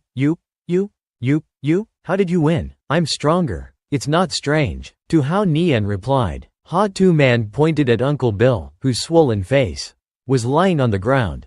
He said, but why did you have to be so cruel? You beat him so badly that he's unrecognizable. Bao Connie untied herself and asked, want to know why? Tu Hao Nian and Bao Connie said in unison, guess. Seeing this, Ha-Tu Man was so shocked that he broke out in a cold sweat. He stammered, you guys are in cahoots? Ha-Tu Man asked Uncle Bill. Tell me, am I a genius at making money? Organizing this martial arts competition for less than a week has earned 30 billion for the family. Uncle Bill nodded approvingly. That's right, young master. You are a genius at making money. Ha-Tu Man said angrily. But I ran into that pervert. Number 9. He even stole my money. He couldn't help but feel a little dissatisfied. He even broke our arms and legs, leaving only one hand to count money for him. It's not intact anymore. And he even took my computer as evidence. Bill's condition isn't much better. Yeah, even I'm crippled. It's not your fault. He moaned, take me back to the Ha family. Tu Man's eyes looked at Bill meaningfully. No, you can't go back alive. His lips curled up in a sinister smile, making Bill suddenly feel something bad. If you come back alive, my old man will find me useless. Then I'm done, Ha-Tu Man said. He raised an eyebrow, a sinister glint flashing in his eyes. But if you die, he won't find me so useless. Because even a master like you was killed. He'll even send someone to avenge you and help me vent my anger. Cold sweat kept pouring from Bill's head. Young master, you. No more words. Ha-Tu Man secretly pulled out the knife hidden behind his back. Blood appeared, making the expression on his face more terrifying than ever. With a sinister smile, I won't forget how good you were to me. On the other side, after rescuing Bao Connie from Tu Man, Tu Hao Nian took her to safety. Bao Zan Feng, are you okay? He said, we have to go. Bao Connie immediately replied, her tone a bit annoyed. It's a small matter, he ran away. My wound has also been treated. Sensing Bao Connie's attitude, Tu Hao Nian glanced at her and asked, "Are you angry?" Bao Kani replied, "You saved me, I'm grateful. But why did you take Ha Tu Man's money? That's evidence that he made money illegally." She continued sarcastically, "Oh. That's right. Cultivation is the most expensive. Supporting herbs, supporting weapons. I don't know how much it costs." Tu Hao Nian let out a sigh. "That's right. You don't have to worry about money, so you don't know how expensive it is." He thought to himself, I still have to be asked for money by master. Although she seemed sullen on the outside, Bao Kani's inner heart was the complete opposite. Especially this time. He had helped and offended the Ha family. He would be in great danger later on. Sometimes you might not even have the chance to spend money. She wondered, if one day I'm killed by the Ha family, then who will I pay? Thinking of this, Bao Kani suddenly grabbed her head and grimaced. What am I thinking? Why would I want to marry him? Her fickle actions made Tu Hao Nian feel a little embarrassed and avoided her gaze. Huh? Why are you suddenly pulling your ears? Bao Kani hurried forward, trying to hide her embarrassment. It's okay. Let's go find Zan Feng. Tu Hao Nian couldn't help but be speechless. This girl is so strange. Should I really marry her? Suddenly, an unexpected tremor occurred, violently shaking the entire area. Bao Kani panicked and turned to look at Tu Hao Nian subconsciously. What was that? Is there a bomb here? Tu Hao Nian hurriedly used his skills. Damn it, Ha Tu Man. Bao Kani gritted her teeth and asked, what did he do? On the sea, a light suddenly appeared on the yacht. After the explosion, black smoke gradually spread throughout the ship. He planted a bomb on the yacht? Tu Hao Nian exclaimed in surprise. He then immediately regained his composure and said leisurely, oh well. The money that Ha Tu Man worked so hard for belongs to the fund, but it's better for me to keep it. Bao Kani couldn't help but look at him, annoyed. Why did Tu Hao Nian continue the previous topic? You have someone to support you, so you don't have to worry about food and clothing. But I don't. Living expenses plus cultivation all cost a lot of money. If I wasn't strong, the three of us would have died on that boat. The sound of explosions continued, causing major tremors on the giant yacht in the middle of the sea. From afar, on a small boat, a familiar figure was watching the yacht slowly sink into the sea of fire. Ha Tu Man couldn't help but be smug at the chaotic scene. Suddenly, an unexpected squeeze from a bandaged man pinned his hand down, making Ha Tu Man jump in shock and almost cry out in fear. He immediately turned to the crew member beside him and lashed out. His previously twisted legs were now carefully plastered. Ha Tu Man and the crew had already escaped. On a prepared canoe, a crew member said, "Young master, we planted a bomb on the yacht like this. Is there really no problem? What should we do later?" Tu Man replied calmly. "The big bosses have all run away. The ship has insurance. Of course there is no problem." He continued, "The people who boarded the ship and gambled, all their money is recorded in the ship's book. It's all gone now. It's like all debts are gone. When the bosses can't make money one day, they will continue to seek me out for cooperation." The crew members cheered. "Young master is so amazing." "No, a money-making genius," Ha Tu Man said angrily to Yan Jiang. "Of course, I must investigate. What is the background of that number 9? He clenched his fist. "I must avenge this grudge." On the yacht now, screams for help could be heard endlessly. "Save me!" People were running around, trying to escape.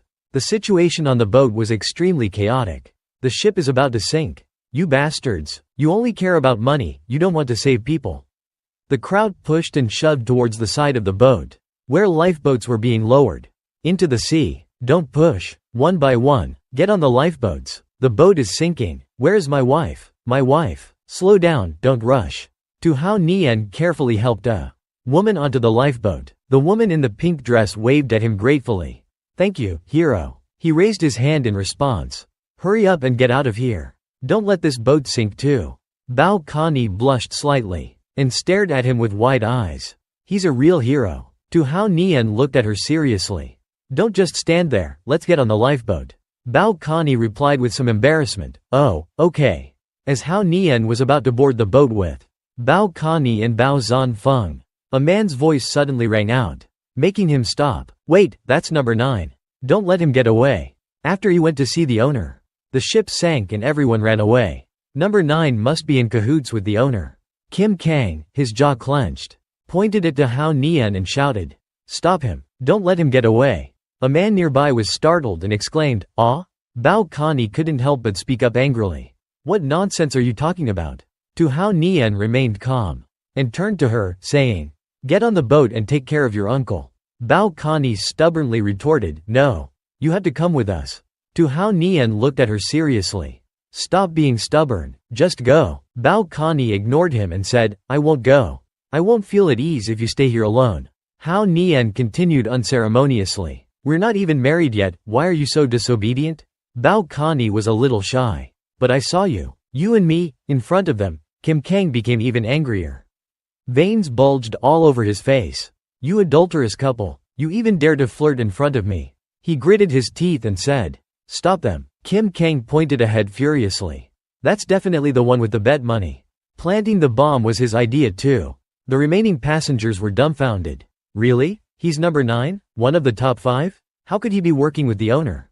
Kim Kang's face darkened, and he became even angrier. They joined hands to deceive us. They cheated us out of our money." He insisted. "Actually, he doesn't have any real skills. It's all fake. It's all fake." The man nearby couldn't help but look at Kim Kang, speechless. "So, you didn't participate just now?" Bao Connie immediately retorted, "Don't you dare go too far." Tu Hao Nian was completely unaffected by Kim Kang's accusations. He looked at Bao Connie calmly and said, "Why are you so disobedient? I'm not marrying you anymore." Hearing this, Bao Connie couldn't help but shrink back in embarrassment. But the forces behind Kim Kang are not ordinary. Tu Hao Nian calmly adjusted the necklace on his neck. "Please, he's nothing to me." On the other side, Kim Kang gritted his teeth in anger. "What, you're still flirting with each other?" Another explosion suddenly erupted, and the yacht sank even faster. Tu Hao Nian pointed to the lifeboat urgently. "The boat is about to sink. Everyone get on the lifeboat." He continued, "If I were really in cahoots with the owner, I would have run away before the mine exploded." The rest of the people rushed in the direction Tu Hao Nian was pointing, ignoring Kim Kang. "That's right, even the weakest have run away. How could they leave someone so powerful behind? This guy is crazy. Stay away from him. Let's go. Let's go." Kim Kang, shocked by the sudden turn of events. "You guys." Tu Hao Nian stood on the deck of the boat and looked down. "You're so heavy, and you're still running around like that? Don't get in the way of the rescue." Bao Connie immediately retorted, "I'm not fat." Taking advantage of Tu Hao Nian's distraction, Kim Kang sneakily attacked him from behind. "Die, you bastard." Bao Connie stood up abruptly. "Oh no, Kim Kang." In a split second, Tu Hao Nian calmly swung his hand and slapped Kim Kang across the face. Bao Connie's eyes widened in surprise. "Oh, that's right. How could Kim Kang be a match for Divine Doctor Tu?" The person behind her hurriedly reminded her. "Hold on tight. The boat is about to sink." Soon after, the sea fell silent. In the steam-filled bathroom, Duong Tam Di said in a huff, "Humph, he doesn't even bother coming home. Or even calling." She soaked comfortably in the bathtub and muttered to herself, "Who knows where he ran off to?" Humph. Ho Li wrapped a towel around herself and walked into the bathroom leisurely. "Don't worry, he's currently training his heart in the mortal realm. Even if he wanted to do something, he couldn't." Duong Tam Di drew back into the bathtub in embarrassment. "Oh, Ho Li, why are you in here? There's a bathroom in the living room too." Ho Li approached her seductively and said, "Have you forgotten? I'm your bodyguard and also your sister." She leaned forward slightly. "My little sister Mrs. Men? Let me help you." Duong Tam Di was embarrassed, but still retorted, You help me? No way. Who said I miss men?" Seeing her opportunity, Ho Li pressed on. She got into the bathtub with Duong Tam Di. "Whether you miss them or not, we'll find out soon enough." Duong Tam Di instinctively backed away. She stammered, "Oh, you. The whole house was filled with the sound of two girls' laughter. "Hey, where are you touching?" Duong Tam Di exclaimed. Ho Li chuckled mischievously and said, "Looks like you really do miss it, huh?" Duong Tam Di said in embarrassment, "That was soapsuds." At the office, Commander Chuang calmly poured tea for his guest. "To be honest, you scared me to death this time." He frowned slightly, clutching his teacup tightly. "When you called me and asked me to save someone, I thought you had set someone's boat on fire."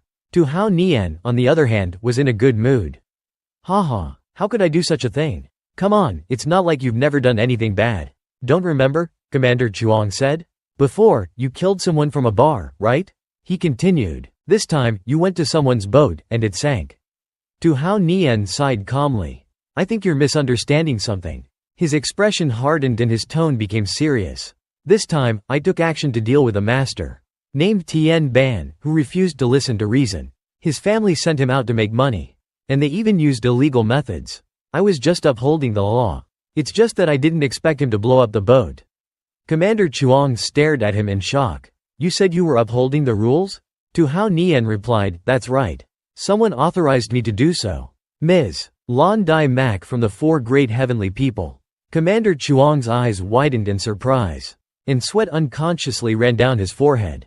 Dai Mak is an important figure in our country. His expression immediately changed, and his face lit up.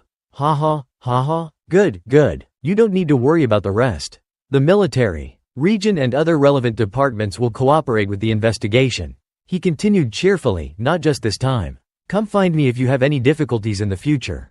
Tu Hao Nian replied casually. I knew that as soon as Elder Chuang heard Dai Mak's name, everything would be resolved. Commander Chuang laughed heartily. Of course, you're helping the Four Great Heavenly People.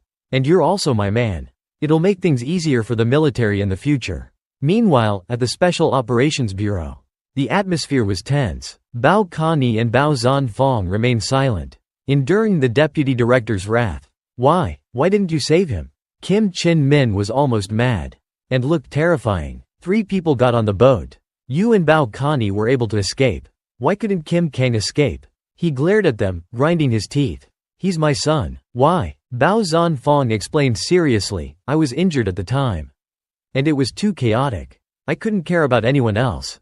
Bao Kani added, I was holding Ha Tu Man's computer at the time. I planned to bring it back as evidence. But I dropped it in the chaos. Kim Chin Min slammed his hand on the table and yelled. So you guys accomplished nothing this time? Even my son is dead, isn't he? Bao Zanfang continued calmly. We saw what Ha Tu Man did with our own eyes. We even recorded video clips, enough to arrest him. Kim Chin Min immediately interrupted. So Ha Tu is not so easy to touch? You can't arrest him without concrete evidence? He continued to question. Was there nothing else notable about this operation? Or any other noteworthy people? Bao Zanfang was silent for a moment, before answering hesitantly. No. Beside him, Bao Kani glanced at him secretly. Kim Chin Min raised his eyebrows slightly. He clearly had some doubts about Bao Zanfang's words. Alright, you two can go. After they left the office, Bao Kani asked, why didn't you mention Divine Doctor too? He helped a lot. Bao Zanfang explained calmly. Kim Kang died because of this mission. We can't drag Divine Doctor 2 into this too. I didn't expect Kim Kang to not be able to get on the lifeboat. He deserved it, though. Bao Kani said. She continued. Kim Chin Min isn't a good person either. We clearly have enough evidence. Bao Zanfang agreed. That's right. Maybe he just wants to follow procedure. And doesn't actually want to go after Ha Tu Man. Let alone offend the Ha family. He continued. So we can only give up. Fortunately, this operation had some gains. Bao Kani asked curiously, huh? What gains? Bao Zanfang cheerfully gave a thumbs up. Our little princess, who has been single for 23 years, has finally found a good husband. That's a great achievement. This made Bao Kani blush. Ah, Uncle Zanfeng. Back in the office, Kim Chin Min's booming voice echoed through the room. Tun Vu, go to Tung Sun City for me. He held the phone and said, my son is dead. The enemy is named Tu Hao Nian. He runs a medical clinic in Tung Sun. Go kill that murderer for me. After that, he threw the phone on the table. Humph. Bao Zanfang, Bao Kani. If I hadn't had other spies on the boat, I would have been fooled by you two. I may not be able to touch you two now, but I won't let you off the hook. Kim Chin Min's face darkened, and he clasped his hands together tightly. Tu Hao Nian is just an ant. While I am now the deputy commander of the military region, I'll definitely get rid of him to avenge my son. Meanwhile, at the Ha family's private hospital, Ha Tu Man pretended to be pitiful and said, I'm so miserable. I was bullied. I'm really pitiful. Sister Kwang, you have to help me. He whimpered. A charming blonde woman looked at him with her arms crossed. Hearing you say that, I can guess who broke your leg. Sister Kwang said calmly. You may be the master's illegitimate son, but you're still a descendant of the Ha family. I will avenge you for this beating and murder. Tu Man was overjoyed. He even made a big, passionate heart shape with his hands. Sister Kwang, I love you. Love you. Sister Kwang turned away coldly. get some rest, and continue to contribute to the family." She then left the ward and closed the door behind her. At the airport, in Tung Sun City, a woman walked out and suddenly stopped. Tao Nian, divine doctor to, training his heart in the mortal realm? Forget it, he's been bullied enough. Who told him to obstruct the Ha family? She was Sister Kwang, the housekeeper of the Ha family and a master of heaven ranking. The scene changed to a residential area. Meanwhile, on a pedestrian street in Tung Sun, a man was walking leisurely. "I'm on a paid business trip to deal with a little brat who's only half a heaven-ranking master. How easy is that?" he hummed as he walked. "I'm Tun Vu, a member of the Special Operations Bureau. A heaven-ranking master." He then continued, "I'll play around for a bit, and then go find him. It's not too late." Then Tun Vu suddenly waved to a girl who was standing by a tree. He said, "Hey, little sister, are you interested in hanging out with me?" Elsewhere, Tao Nian and Duang Vu Nung were together. Her face was flushed and she moaned, She kept kicking her legs, sending her wheelchair rolling. "Divine doctor too? I. A scream rang out. It was Duang Vu Nung. She yelled, "Ah," as she rolled off the table and fell to the ground. Then she rolled under the table and let out a huff. Tao Nian entered and saw this scene. His face darkened as he stammered, This is." Duang Vu Nung saw him and sat up. "Boss, you didn't see anything strange, did you? I'm very loyal." Tao Nian stammered, No, I didn't see anything. I just saw how difficult your childhood was. Don't worry. Follow me, and I'll give you a happy life." Then he took out a talisman. He chuckled and said, "Soul capture. This talisman could be used to see the other person's memories." "Amazing." Duang Vu Nung blushed and avoided his gaze. It's best not to see too much." At this moment, Tao Nian seemed to understand something. He chuckled to himself. "I saw some memories I shouldn't have. A female subordinate, after work, sneaks into her boss's private room. It's really hard to be a handsome boss." Suddenly, a voice made Tao Nian look up. It was Sister Kwang. She walked over and said arrogantly, "You're Tao Nian? Get down on your knees and say, Duang Vu Nung." As soon as she finished her arrogant statement, Duang Vu Nung sat up. She yelled, "Hey!" Tao Nian stood there and said, "An unwelcome guest, huh? Lady, are you so used to men kneeling down and licking your feet that you want the same treatment when you see a handsome man?" Hearing this, Vu Nung let out a giggle. Sister Kwang heard him scolding her and said in a low voice, "Brat, do you want to die?" As she spoke, she surrounded herself with spiritual energy and rushed towards Tao Nian. Seeing this, Duang Vu Nung jumped back in fright and hid behind Tao Nian. But Tao Nian wasn't afraid of her. He stood there confidently. She shattered Tao Nian's illusion. Seeing his skills, Sister Kwang said in surprise, "Your movement technique is indeed impressive. No wonder Two-Man was so badly injured. And even Bill is dead." Hearing her say that, Tao Nian thought, "Bill? Uncle Bill? He's dead? So that's it. Ha Two-Man is so cruel." Then he chuckled and said, "So you're also from the Ha family? Are all the Ha family members this rude?" Sister Kwang was insulted again. She jumped up and kicked him, yelling, "You dare insult the Ha family? You deserve to die." Tao Nian dodged it effortlessly. He said, "I'll give you a chance. If you stop now, I can let you live. If you insist on fighting, I'll have to use the summoning technique." Hearing this, she didn't let up. She continued to gather spiritual energy around her leg and yelled, "Summoning technique? What monkey are you summoning? You even dare call me, lady?" Then she kicked Tao Nian again. But he dodged it in time. After kicking her to the ground, she regained her footing and charged towards Tao Nian again, yelling, "Today I'll show you that the Ha family is not to be trifled with." Tao Nian stood there calmly as she charged at him. He smiled faintly and asked, "So boastful? Is heaven ranking so amazing?" Sakai Miho. As soon as he finished speaking, someone smashed the door open. Seeing this, Sister Kwang turned around in surprise. But before she could react, she was sent flying by a woman's punch. Sister Kwang was caught off guard. She coughed up a mouthful of blood and mumbled, "He really summoned her, and she's a top 10 heaven-ranking master." Sister Kwang staggered to her feet and clutched her chest. You're Sakai Miho." Sakai Miho replied quickly, "You intended to kill my master?" Hearing this, Sister Kwang's face turned pale. She stammered, "Master? Tao Nian? You're one of the top 10? Knowing what she was going to say, Tao Nian took out a talisman and replied with a smile, "That's right, it's me." And from now on, you will also call me master." Seeing that the situation was getting worse, Sister Kwong turned pale and her eyes widened. What are you going to do?" Time passed, and the next day, in a hotel room, Tun Vu slowly woke up, drooling.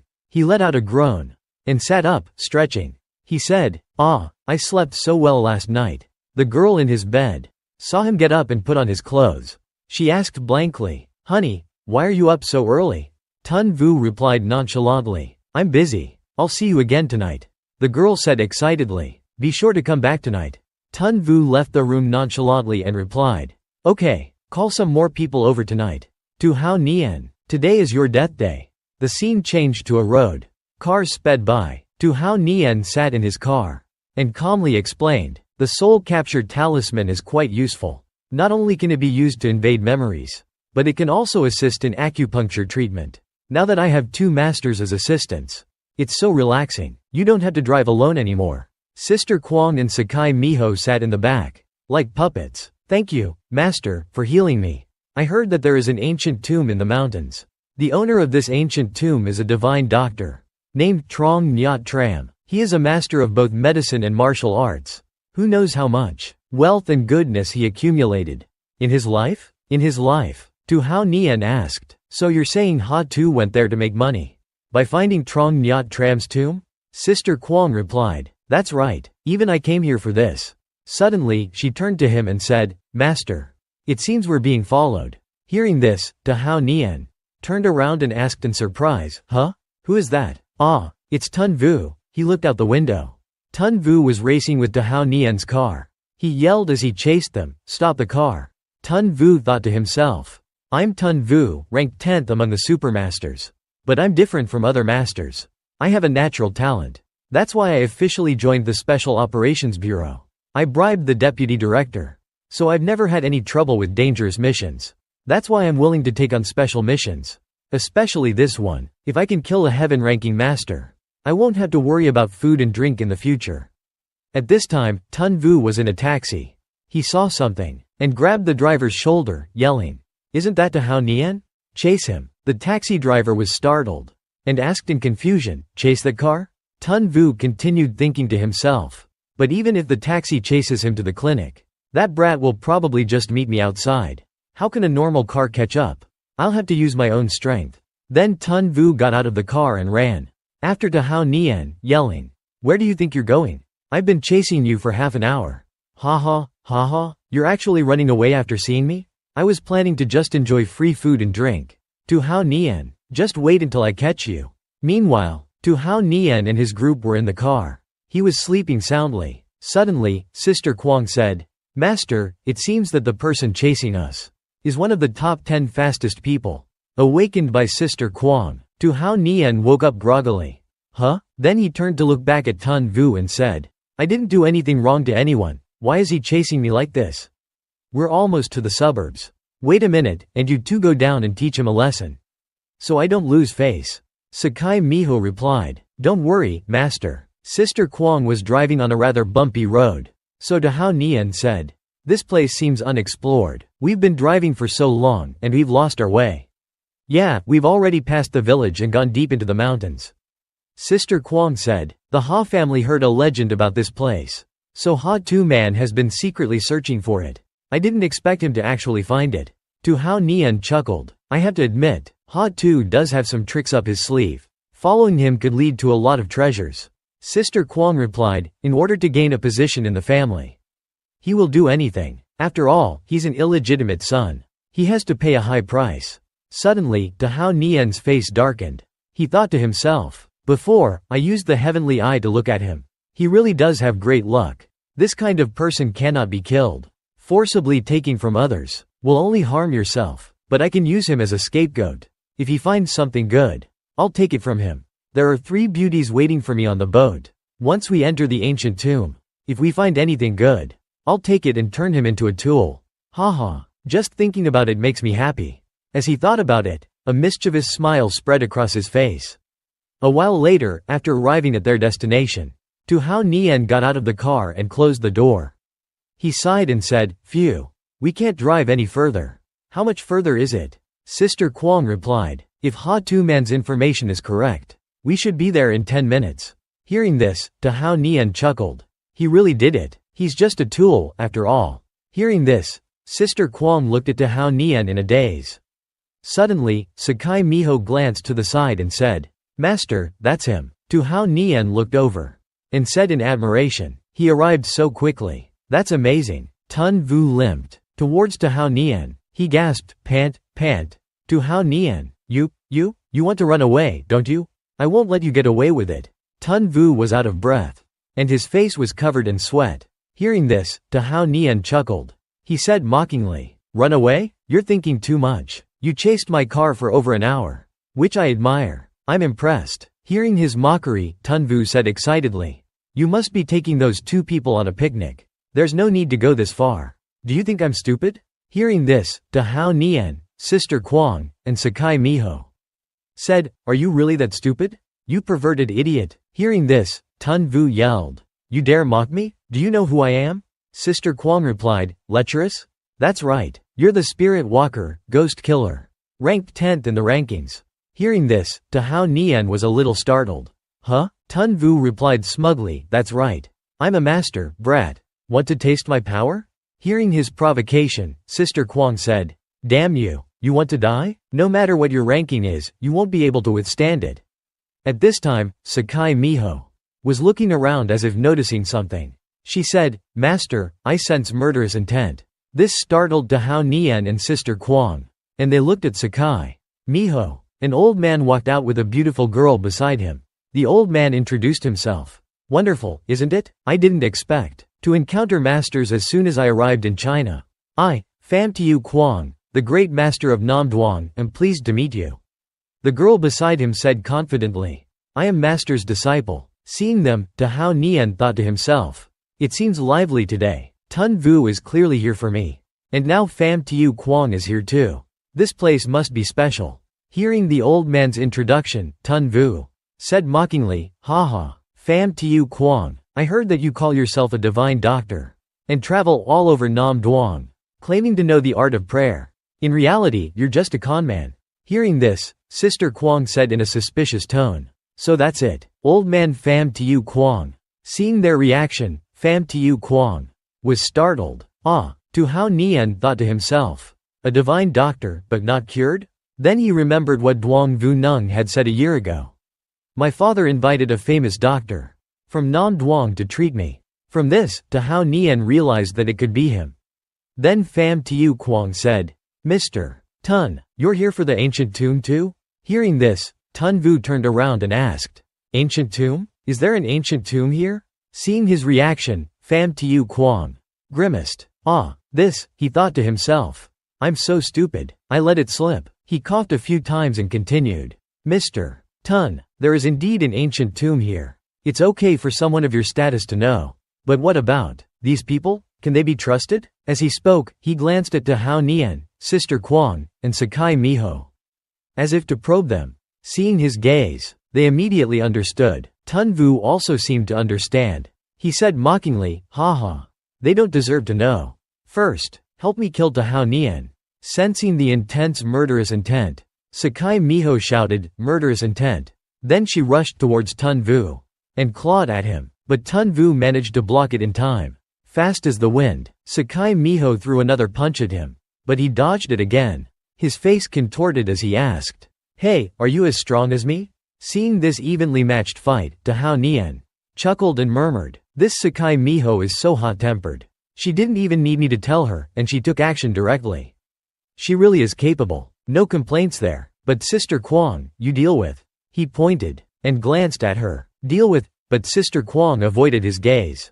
"Deal with what?" Pham Tiu Kwong shouted excitedly. "I am the bull. The bull. Don't think that just because you brought a heaven-ranking master, you can be so arrogant." Pham Tiu Kwong.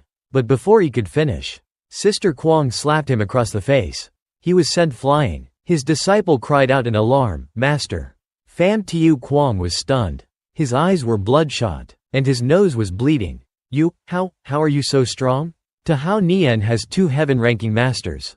With him? Sister Kwong slapped him again, shocked by how easily she had defeated him. "I didn't expect you to be so weak." Hearing her say this, Pham Tu Quang and his disciple were terrified. Disciple, run. With that, they turned and fled. Disciple, run. With that, they turned and fled. Sister Quang watched them go. Ah, they're running away? But Tahao Nian wasn't going to let them escape so easily. Don't let them get away. Yes. Tahao Nian stood there, deep in thought. This guy knew about me and Tun Vu as soon as he showed up. And it's very likely he'll cause trouble later on. The key is that he also knows about the ancient tomb. We can't let him go. After thinking it over, Tahao Nian looked at Sakai Miho, who was fighting Tun Vu. He took out a talisman and said, next. They were evenly matched. I might have to help Sakai Miho.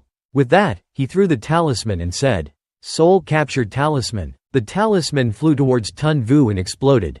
Tun Vu saw this, and covered his face with his hands to avoid the blast. What? He has firecrackers? Tun Vu felt his head spin for a moment. Then he was instantly sober again.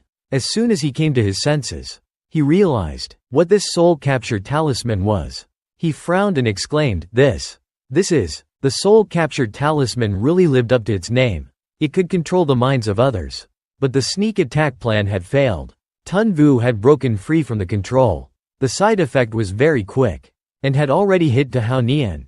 He clutched his head, his face pale, and sweat dripping from his forehead, yelling in pain.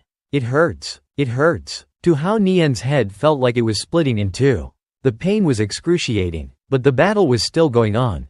Tahao Nian quickly regained his composure. It seems the soul-captured talisman doesn't agree with me. I can't use it carelessly. My head feels like it's going to explode.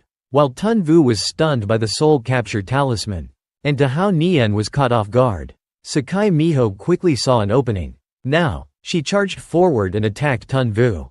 Tun Vu was seriously injured by her strike. He vomited a mouthful of blood, and collapsed to the ground. He slid a long distance. Tahao Nian looked at the outcome of the battle, and thought about the soul-captured talisman and the excruciating pain he had felt. He murmured to himself, although I can't invade other people's minds for long. It's enough to break down their defenses. But it's too dangerous. If the other person's mental strength is stronger, my head could explode. Master. A voice snapped him out of his thoughts. It was Sakai Miho. She looked at Tun Vu, who had lost the ability to fight, and asked, Do you want to kill him?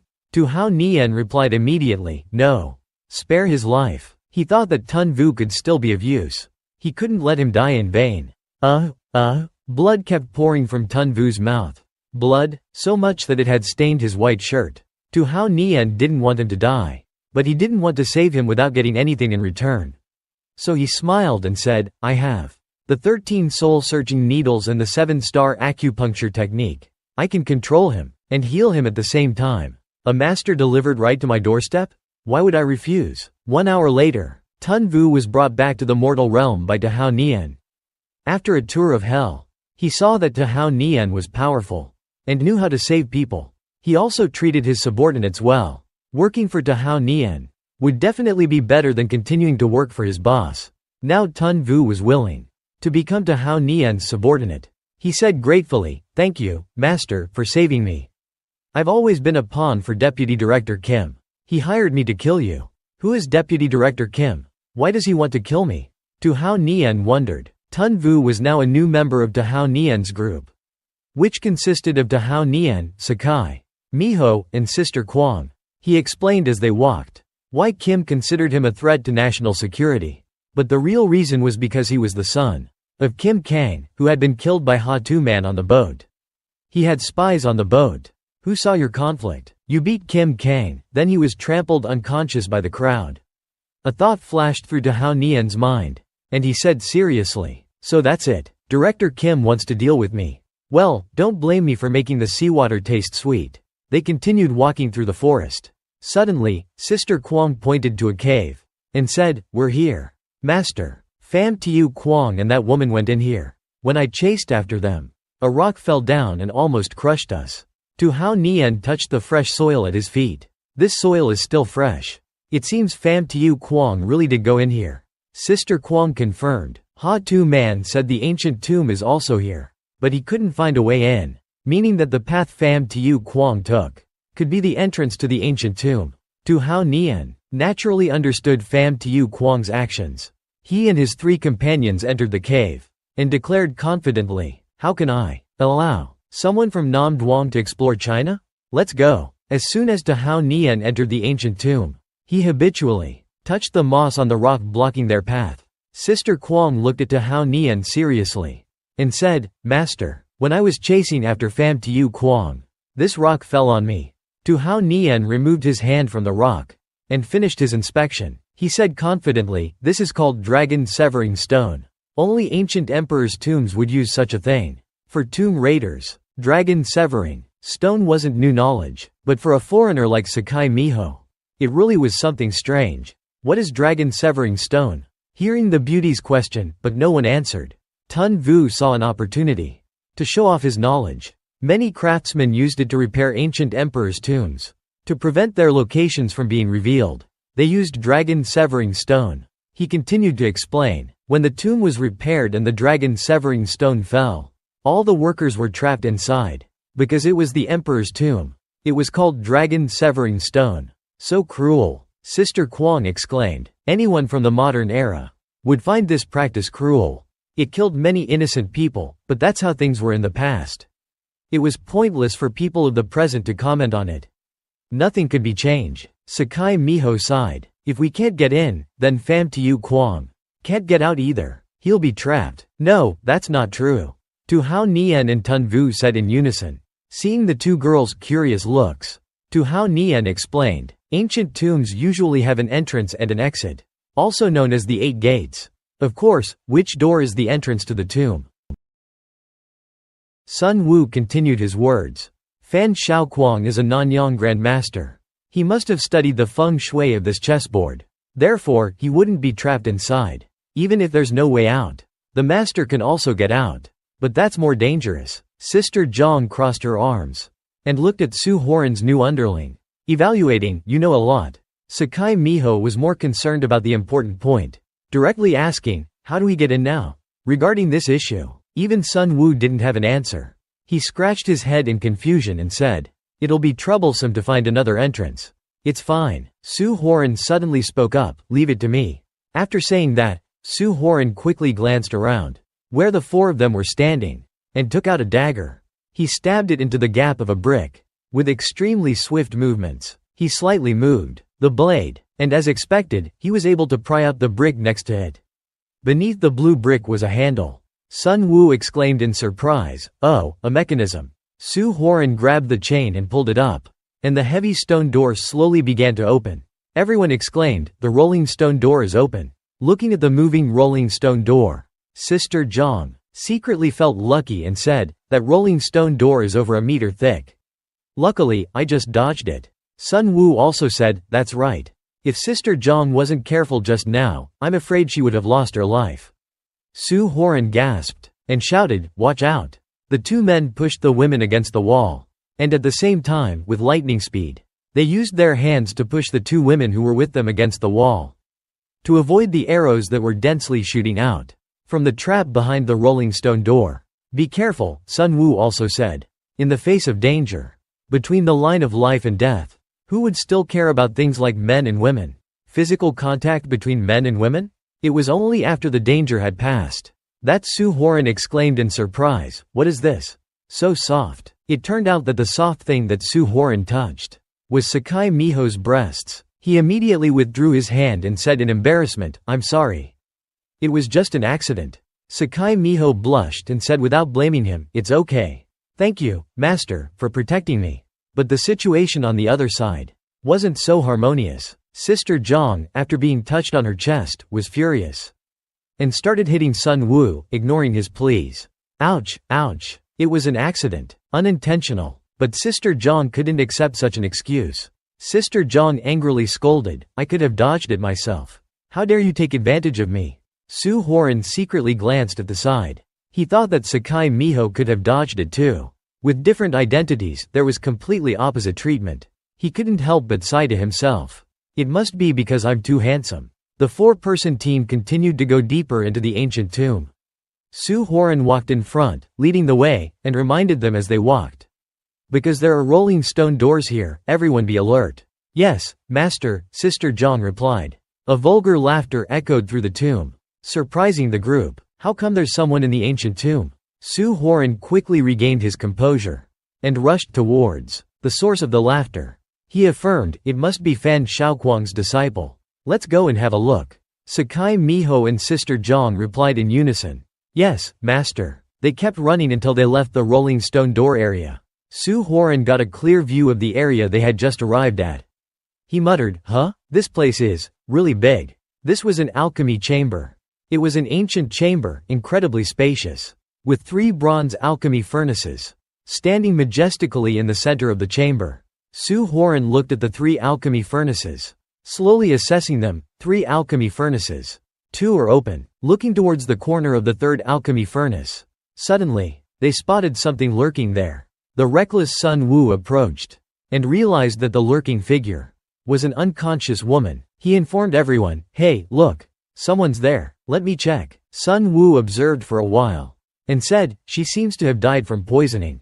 By this time, Sakai Miho had also finished examining the alchemy furnaces.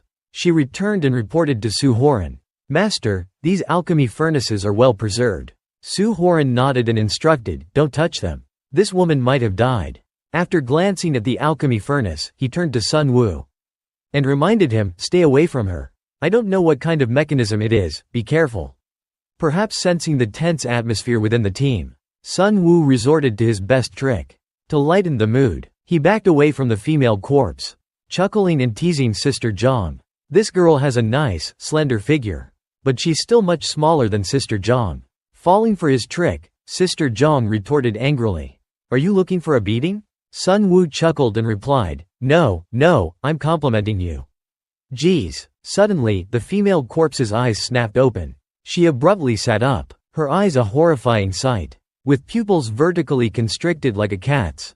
It was clear that she was no ordinary human. Sun Wu, standing close by, was naturally startled by her sudden revival. He exclaimed, oh my god, holy moly. The female corpse crawled towards Sun Wu, clearly intending to attack. This terrified Sun Wu to his core. He retreated while screaming, I was wrong. You're bigger than Sister Zhang. Much bigger. But when she got close enough, Sun Wu kicked the recently revived female corpse in the face. He kicked the newly revived female corpse while berating her. You think I'm afraid of you? You underestimate me. Small chest, big temper. His kick was too strong. The female corpse was sent flying straight towards the bronze alchemy furnaces.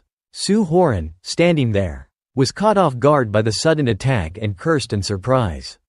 He shouted, don't kick her this way. Sun Wu scratched his head. Sorry, master, I was too hasty. Sister Zhang also scolded, you're creating chaos. Hearing the commotion, Sakai Miho quickly ran over and asked, master, what happened? Su Horan let out a habitual, huh? Both the female corpse and the bronze alchemy furnace were sprawled on the ground. The female corpse was unconscious. And from the bronze alchemy furnace, a white smoke slowly spread into the air. Su Horan exclaimed in horror, this alchemy furnace. White smoke is coming out of it. He backed away, ordering, back up. It might be contagious, but the air was a rapid conduit for the poison. Before he could take a few steps back, Su Horan inhaled the white gas. He gasped, and quickly closed his eyes, holding his breath. He thought in despair, I'm dead. Am I going to be poisoned? How could I end up like this? As he thought this, the beautiful image of Tang Xindi flashed in his mind. He lamented, I haven't even consummated my marriage with Heng Chen yet. In an instant, he felt the space around him suddenly shift. Su Horan had been separated from his team. Now he stood in a completely unfamiliar place. Su Horan wondered, huh? Where am I? How did I get here? Where are the others? After scanning the room for a moment, Su Horan noticed an old wooden bed set up in the corner. The person lying on the bed was completely covered by a white blanket. Su Horan wondered, a bed? What kind of room is this? What's on it? It seemed like this room was a young woman's chamber. Su Horan felt a chill down his spine and muttered, a woman? She's a bit scary. How do I get out of here now? He walked around the room, trying to stay as far away from the bed as possible. A tomb like this, yet having a young woman's chamber inside, was truly bizarre, and strangeness within a tomb usually spelled trouble. He had to get out of here quickly. There was no way to be certain if the woman would suddenly wake up or not. He looked at the only door in the room. Assessing it, there's a stone door. But this is an underground palace. It should be based on the opposite of the sun's direction. Therefore, if I go out this door, who knows what might happen? Su Horan felt unsafe either way. If there was a group of stiff corpses behind the stone door, he would be dead for sure. He muttered, I guess I'll have to find another way. Just then, the stone door suddenly opened by itself. Su Horan jumped back in shock. Huh? The door opened? Standing behind the stone door was no stranger, but a very beautiful girl. She, too, was surprised to see the man in front of her as she opened the door, and gasped. Ah! Su Horan exclaimed in astonishment. Shi Yueyan. Flashback, Li Guofeng and Ling Jia from the Eastern Infected Army Zone. The god of war, his face covered in minor scratches, said, We are the special forces of the Eastern Infected Army Zone.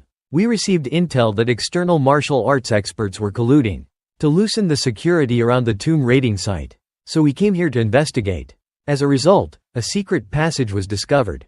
Shi Yueyan blushed and said shyly, I'm timid, and Grandpa was worried about me going alone, so he sent a few soldiers to escort me and act as backup. Present, looking at her, Su Horan crossed his arms and replied somewhat exasperatedly, Little girl, if you wanted to see me, you could have come to my house. Or just called me. He closed his eyes and sighed melancholically. Although he had no romantic feelings for her, he still considered her old master Shi's granddaughter. Su Horan looked at her intently and questioned, But why did you come here? Don't tell me it's just to find me. This place is not simple. Shi Yueyan lowered her head in grievance. She clutched the corner of Su Horan's clothes, tears welling up in her eyes, and whimpered, Don't scold me. He patted her head, thinking to himself, This little girl seems to be upset. Seeing her emotional state, he explained, I'm just worried about you. Because this place is really dangerous. She mumbled, Actually, I didn't want to come here either. Shi Yueyan pointed at Li Guofeng. It was him. He wouldn't let me go find you. Su Horan was taken aback. What? He blurted out. The other two froze in the distance. Su Horan fumed, Are you stupid? Bringing an ordinary person into an ancient tomb? You're a disgrace to your military zone. Li Guofeng chuckled slyly. Because I find you unsuitable for her. Wouldn't it be better if I just dealt with you directly? He fumed indignantly, Don't you know who I am? I am the #1 god of war of the Eastern Infected Army Zone.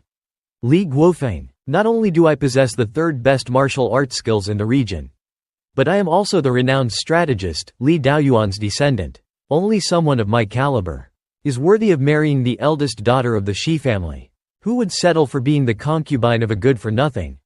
Su Horan put his hand on her shoulder, asserting his claim. This little girl is happy to be my concubine. Even if your uncle was one of the 4 heavenly kings, it's none of his business whether I choose to marry or not. What does it have to do with him? Shi Yueyan's face flushed bright red. Ling Jia, standing by the side, was fed up with their bickering. Believe it or not, I'll kill you right here, right now. I don't care what you do. Shi Yueyan is already determined to be my concubine. Don't follow him, Miss Shi. I've already explored this place. Only I can lead you out. Li Guofeng stomped his foot in anger and pointed at Shi Yueyan. If you choose him, don't even think about leaving this place. He wrapped his arm around her neck arrogantly. A nobody like you? You're clearly delusional. Shi Yueyan turned and made an intimate gesture, stopping him in his tracks. I'm not going with you. This is my husband. I'm going with him. Hearing this, he flew into a rage. What? Enraged and humiliated, he was about to pull out his gun. Damn you. I'll kill you. Just then, Ling Jia suddenly intervened. Wait a minute. Su Horan coldly flicked out a silver needle. How dare you act up here? I've been a special agent for a long time. I'll teach you a lesson you won't forget. Li Guofeng looked down at his hand, his face darkened. What is this? A needle? Su Horan proudly twirled his silver needle case. I'm a doctor. It's not surprising that I carry needles with me. Shi Yueyan fumed, That's still despicable. You were going to shoot him. She recounted all of his previous evil deeds.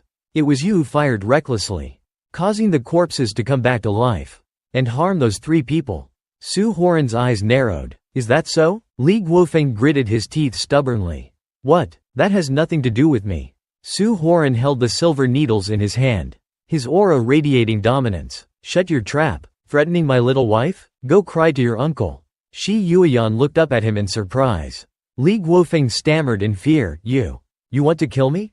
He had just witnessed Su Horan's strength and knew he was no match. He backed away, trying to intimidate him. If you kill me, my uncle will not let you off. Fortunately, Ling Jia stepped in to stop him. Brother, you can't kill Li Guofeng. His identity. Su Horan chuckled, amused by his fear. Did I say I would kill you? A special agent, afraid like this?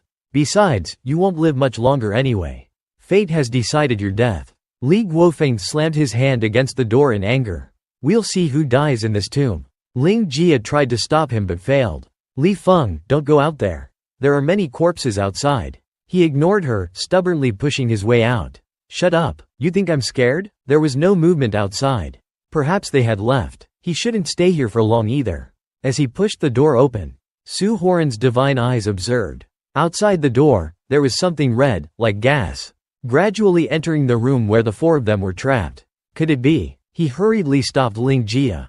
Close the door. Quick, there are walking corpses outside. She was about to step out but stopped. Li Guofeng desperately grabbed Ling Jia's shoulder, pleading for help. She looked over in surprise. The walking corpses, with their pale bodies and bloodshot eyes, swarmed towards their prey, biting and tearing. He was being brutally ripped apart. Help me, she screamed in horror. Ling Jia screamed in terror. Li Guofeng cursed through gritted teeth. Damn it.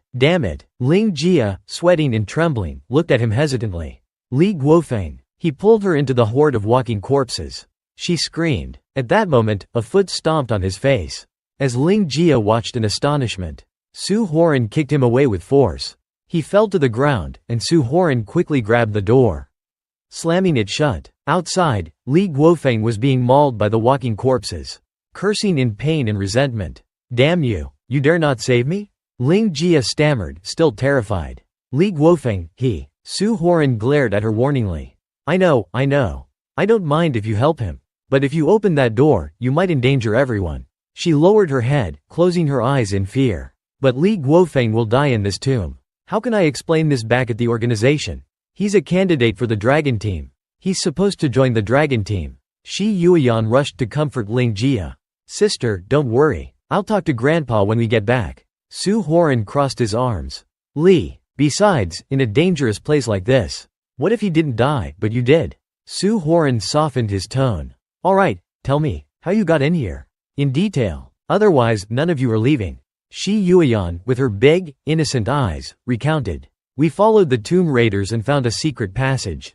Inside, there were 4 corpses. And quite a few antiques. They were all from the Song dynasty.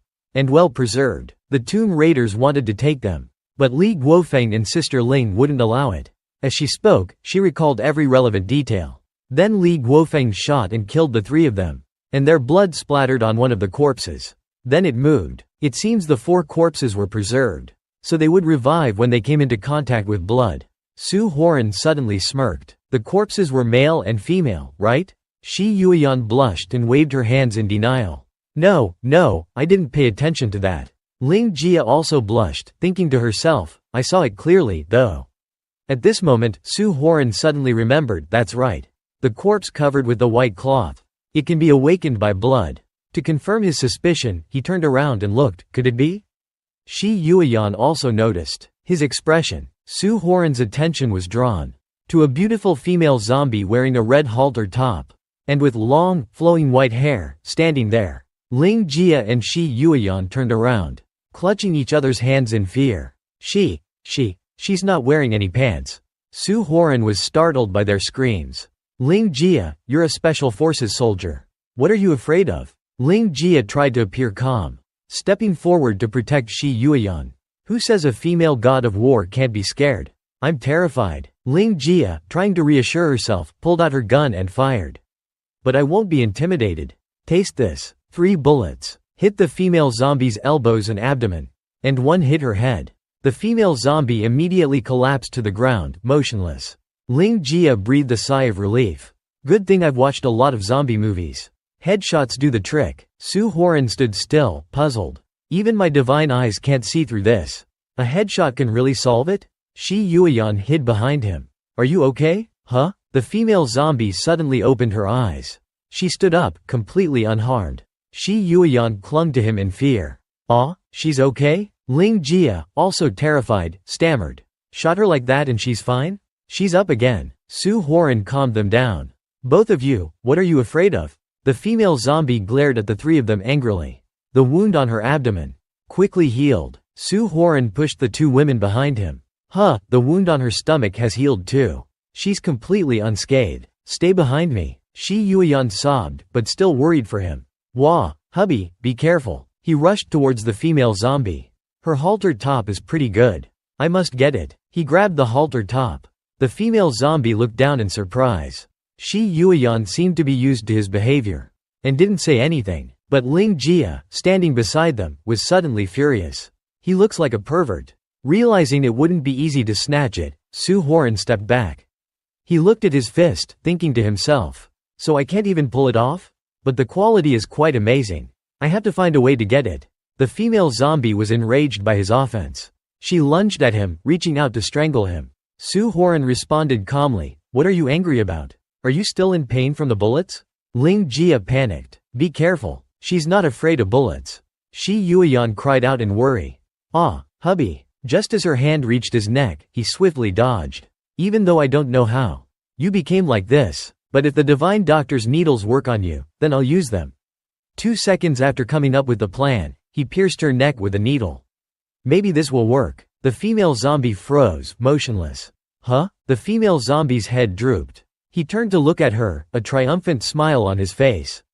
As expected, the 7-star needles can be used to immobilize walking corpses.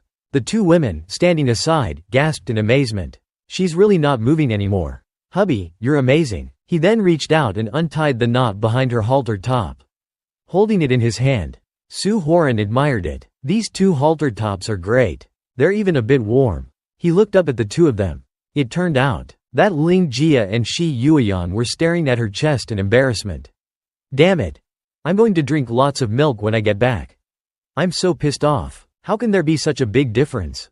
Seeing their strange reactions, he looked up, his face contorted in shock. "I'm dead. Too much pressure." Regaining his composure, he coughed and said to the two of them, "Let's go another way." She replied, "There are a lot of walking corpses out there. It'll be hard to deal with them." He walked over and pulled out a wooden cabinet. However, he didn't rush. Instead, he calmly walked towards the wall. "There's a safe exit here." Shi Yuyan looked at Su Horan worriedly. "Hubby, even though it's a walking corpse, it might not be completely mindless." Ling Jia, after hearing this, also thought about it. "Ah, this." Su Horan was smiling wryly. Suddenly, Sun Wu jumped out from somewhere, yelling angrily at someone. "You want to steal my peaches?" His fist was raised, and he cursed in frustration, "Damn women. I said I'd pamper you two tonight. Turns out you're assassins? I'm still at the top of the rankings. Tell me, who sent you?" He punched the air repeatedly in anger. "Take my palm strike." The three of them stood there, frozen. Shi Yuyan was also puzzled, waving and calling out to him. Ling Jia directly cursed, "He must be an idiot." Su Horan, just by looking, understood the issue, and took out a talisman. "He's been hit by an illusion. Maybe it's a phantom? He's fighting something." Purifying talisman. The talisman exploded as it approached him. Sun Wu cried out in fear. "Ah!" He glanced at the spot where the explosion had just occurred. "Huh?" He looked around, confused. "Where are they? Are they all gone?" A moment later, Sun Wu crossed his arms and listened to the explanation. "So that's what happened. Master dealt with the walking corpse, and entered this secret passage, and found me trapped in an illusion." Su Horan replied, "It's good that you're okay. But where are Sister Zhang and Sakai Miho?" Sun Wu pointed to a cabinet in the distance. "Master, that stone cabinet is strange. You can't see anything when you look at it. But when you get closer, there's a jar there. Is that so? Let me see." "Be careful, Master. I was like this when I got close." Su Horan immediately reassured him, using his divine eyes to observe. "It's okay, I don't need to get closer." He immediately spotted a jar there. He pondered silently. "So that's it. There's a mechanism in the stone cabinet. Sun Wu must have touched that jar. That's why the stone cabinet reacted that way." The others were surprised to hear this. "Huh? The wind-sealing talisman? If they used that, there must be something good inside." She asked him curiously, "Hubby, what's the wind-sealing talisman? What's so good about it?" He was about to explain. "We'll have to open it to find out." As for the wind-sealing talisman, it's used to seal certain objects, like animal blood. It's quite mystical. Suddenly, from behind them, Fan Shaoquang charged at them, throwing a punch. That jar is mine. Su Horan, you're dead. Shi Yueyan jumped back in fright. Then there was a crash. Mei Ha was about to kick Fan Shaoquang in the head. Master has a murderous aura. Mei Ha kicked him in the face. Fan Shaoquang was sent flying into a corner, his head hitting the wall. Ouch! She landed beside Su Horan, cursing, "Drop dead, you fool." He complimented her. "You came at the right time. Still as feisty as ever." Mei Ha explained, her face tense. "I came back, but couldn't find Master. Suddenly I saw someone getting killed, so I ran over. And then I saw Master." He struggled to get up, his face bruised, scratched, and bleeding. "Damn it." Su Horan couldn't believe it. "You have such a skilled expert with you? I ran before to lure you into the tomb, with the intention of killing you." Su Horan crossed his arms arrogantly. "You seem so sure you can kill me? But before you kill me, I want to know how you know who I am." He pulled something out from his clothes. He arrogantly put the smoking pipe to his lips.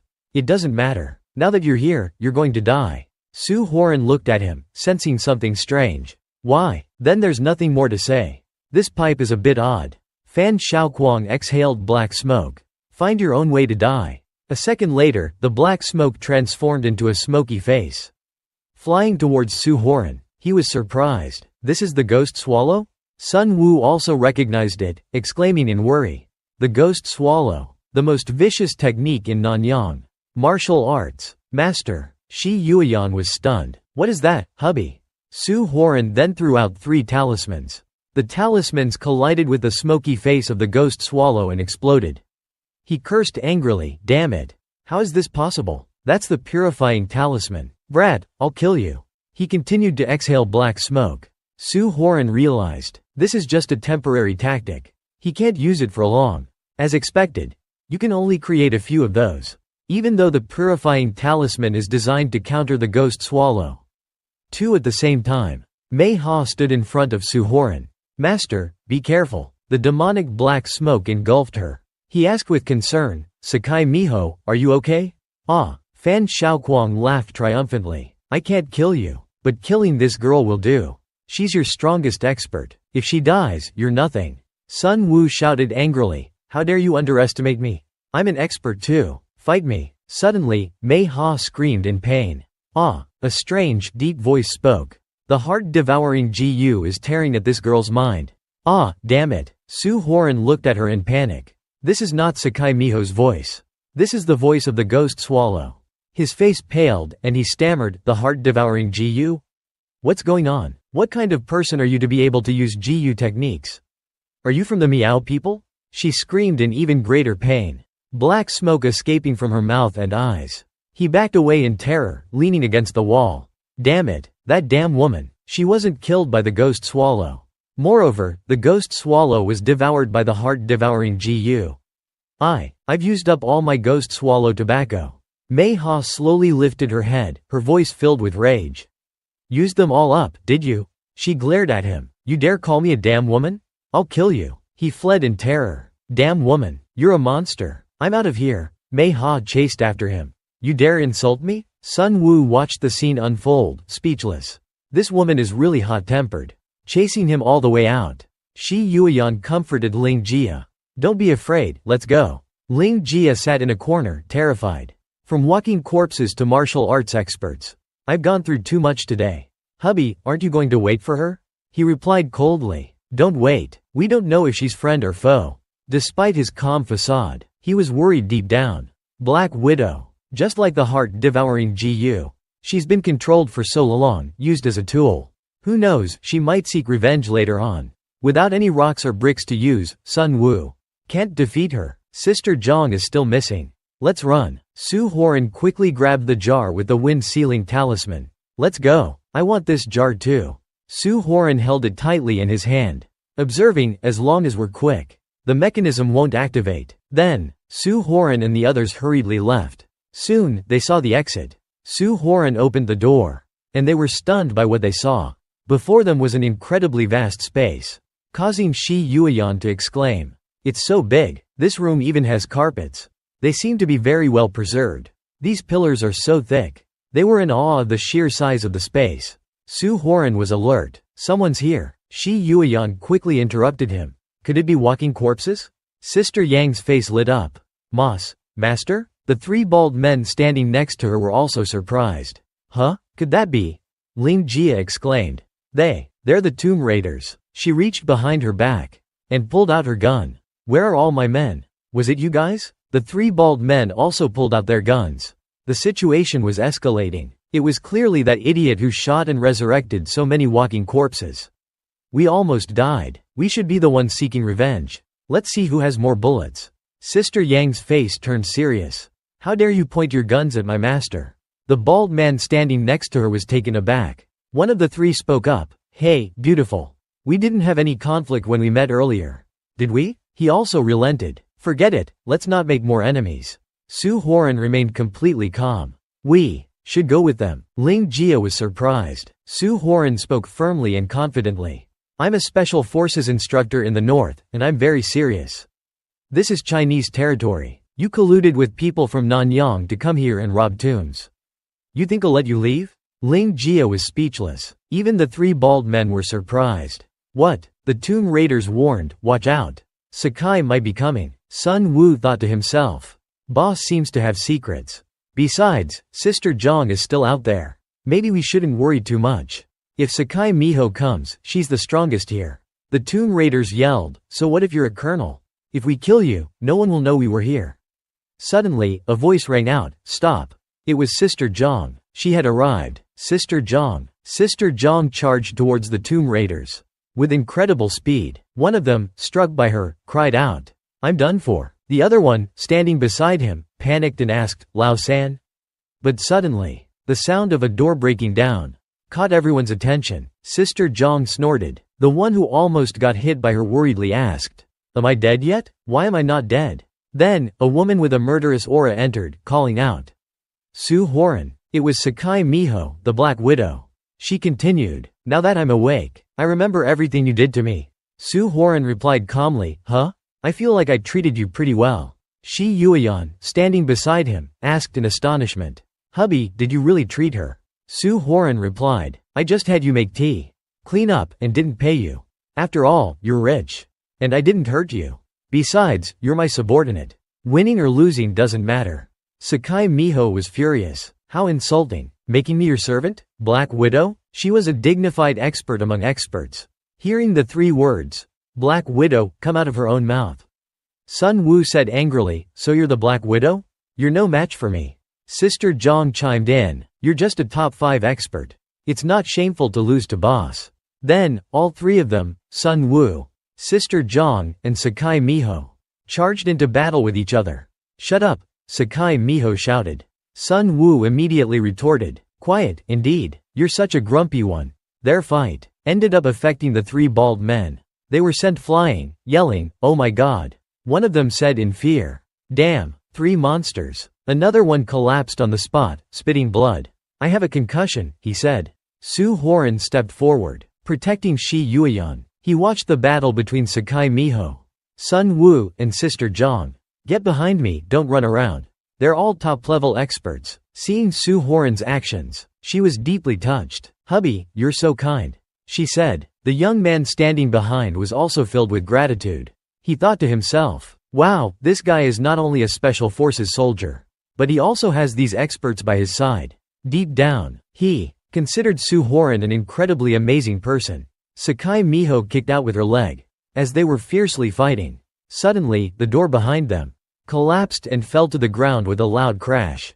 It revealed a pitch-black tunnel, seemingly endless. Seeing this, Su Huaren asked, What is that? Then, a sound came from within the tunnel. Su Huaren exclaimed in alarm, Not good. It must be walking corpses. Hearing this, the three of them stopped. The Black Widow asked in surprise, Walking corpses? Then, a bald man exclaimed, Water. A wave of yellow smoke billowed towards them from the dark tunnel. Seeing this, Sun Wu asked, Yellow gas? Poisonous gas? Next, a sound came from the tunnel. The bald men turned pale with fright. One of them said, The ghostly sound. This is the most terrifying thing in the tomb. The 4 directions death chessboard. Poisonous gas. Ghostly water. The one beside him continued. Could this be what caused the deaths of those involved in the 4 directions death chessboard? We're done for. Sun Wu said. That's. Sakai Miho was speechless. She was silent for a moment before Sister Zhang spoke up. Fighting is useless now. Shi Yuyan's face was filled with fear. She looked at Su Horan and asked, "Hubby, what should we do now?" Su Horan then reassured everyone. With his strength, "Don't panic. The 4 directions, death chessboard, isn't from the 5th move. We can still escape." Suddenly, Su Horan jumped up and punched the red cloth with all his might, yelling, "Found it!" A hand pulled back the red cloth in front of a crack in the stone. A hole appeared. Su Horan said, as expected, "There's a passage below." The 3 bald men, 2 tall and 1 short, exclaimed in shock. "He's insane. Not only does he understand the Chimin Dunjia, he also made such a big hole. We should stay away from him." The shirtless, bald zombie ran through the opening. Shi Yuyan shouted as she ran, "Run, zombies!" The others frantically followed. Sun Wu, looking towards the opening and seeing the yellow smoke, said, "The poisonous gas is getting thicker." The tall, bald man panicked. "The water is close too." Su Horan quickly said to Sister Zhang, "Sister Zhang, take Shi Yuyan and these 2 and go first." Sister Zhang hesitated, but he yelled, "Go!" Sister Zhang immediately got into a fighting stance and kicked the zombie square in the face. Those around them were startled. Water flooded the room. The tall, bald man cried out, "Damn it! Water's coming in!" The fat, bald man yelled, "Stop fighting, let's run." Mei Ha said calmly, "We need to work together to get out of this tomb." The 2 young, bald men ran ahead, the water chasing after them. They ran up the stairs. A voice said from somewhere, "Boss, Mei Ha isn't counted. But bring those 3 tomb raiders." "What are you planning, Su Horan?" Shen Mei transmitted her voice secretly. Su Horan put on a poker face. "This tomb still has many secrets. Even though I know the Chimin Dunjia, it's hard to avoid making mistakes. So I need some cannon fodder. Let these 3 fools die instead." Everyone stood in the tomb, looking at what was in front of them with surprised eyes. Shi Yuyan asked, "What is this?" Su Horan explained, "A black coffin. The tomb owner's coffin." "The owner of this tomb?" Seeing the coffin, the bald tomb raiders shouted, "A huge black coffin. This must be the legendary ancient coffin. Only the truly wealthy used to have chessboards. There must be tons of gold, silver, jewelry, and treasures inside." The 3rd bald tomb raider said excitedly as he stepped forward, "I'm going to take this. No more stealing after this." The other 2 panicked. "Wait, Lao San." The unfortunate tomb raider stepped on a trap. A row of sharp spears shot up from the ground, piercing the tomb raider. Seeing this, Sun Wu sighed, "What an idiot." Shi Yuyan, terrified, hid behind Su Horan. Su Horan shouted, as expected, "There's a trap." The spears retracted into the floor, blood splattering from the tomb raider's body. His body collapsed to the ground. The other 2 tomb raiders cried and shook their heads in regret. "Lao San, why did you have to be so stupid? The black coffin is right in front of us." Su Horan said calmly, "Be careful." Shi Yuyan. She was still hiding behind him. Suddenly, a sound came from the coffin. The coffin is chasing after the tomb raiders. The young, bald tomb raider ran and screamed, "Holy shit! A flying coffin!" Fan Shaoquang breathed a sigh of relief as he exited the opening. Finally out, the coffin slammed into the opening. Fan Shaoquang yelled, "What the hell is this? I just got in and now there's a flying coffin?" A dark aura rose from within the black coffin. Su Horan reacted quickly. "There's a bad aura. It's coming from the owner of the tomb." Mei Ha, seeing Fan Shaoquang, was furious. "It's you." Fan Shaoquang raised his hands in defense. "Beauty, beauty, stop hitting." He continued to yell, "We're trapped in the 7th passage. Truce, we can fight later." Su Horan urged Mei Ha. "He's right, Mei Ha. Someone activated this coffin. If we keep fighting, we'll never get out." Mei Ha looked at the coffin silently. Seeing this, the bald tomb raider chimed in, Yeah, that's right." A dark aura rose from within the coffin. Mei Ha looked at the coffin and snorted. The black coffin emitted an eerie aura and made strange noises. Mei Ha asked, "What?"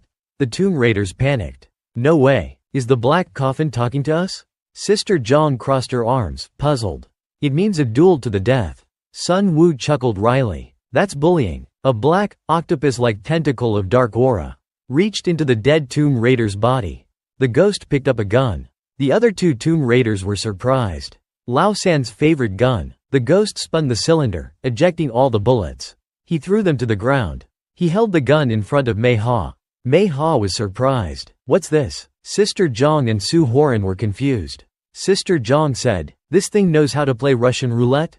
Su Horan whispered, "It looks strange, but you'd better keep quiet." Mei Ha looked at the two Tomb Raiders and asked, "What if I don't want to play this game? What if I just kill it?" The two panicked. "Ah!" The dark aura roared. The whole tomb shook. Su Horan yelled, "It's trying to collapse the tomb and bury us alive." A voice spoke in Mei Ha's head. "Mei Ha, don't be afraid. You'll be fine. I believe in you." Mei Ha was surprised. Voice transmission? She looked at Su Horan and thought to herself, "Why should I trust you? I can give you 3 reasons." Su Horan stood still, listening. "First, when you came looking for trouble before, I killed your subordinates. I subdued you, but I didn't harm you. Our grudge is settled. Second, training isn't easy. Especially for an expert like you. It would be a shame if you died." Mei Ha continued thinking to herself. "Third, when I controlled you before, I asked you about Black God's business. You barely participated. Other than that, I didn't do anything excessive to you. So there's no reason for us to be enemies. We could even be friends." Mei Ha's face was serious. She held the gun and continued thinking. "All right, I trust you. So how are you going to help me?" Su Horan smirked. "Simple. Just shoot yourself 4 times. Mei Ha was furious. "Are you messing with me? This gun holds at least 5 bullets. Su Horan thought to himself with a confident look. "Trust me, the bullet is at the end." Mei Ha was speechless. She raised the gun to her head. The two Tomb Raiders clasped their hands and prayed. For this fierce woman. At the beginning, Nam Mo Di Da Buddha. Mei Ha pulled the trigger once but no bullets came out. 2 grave robbers turned pale.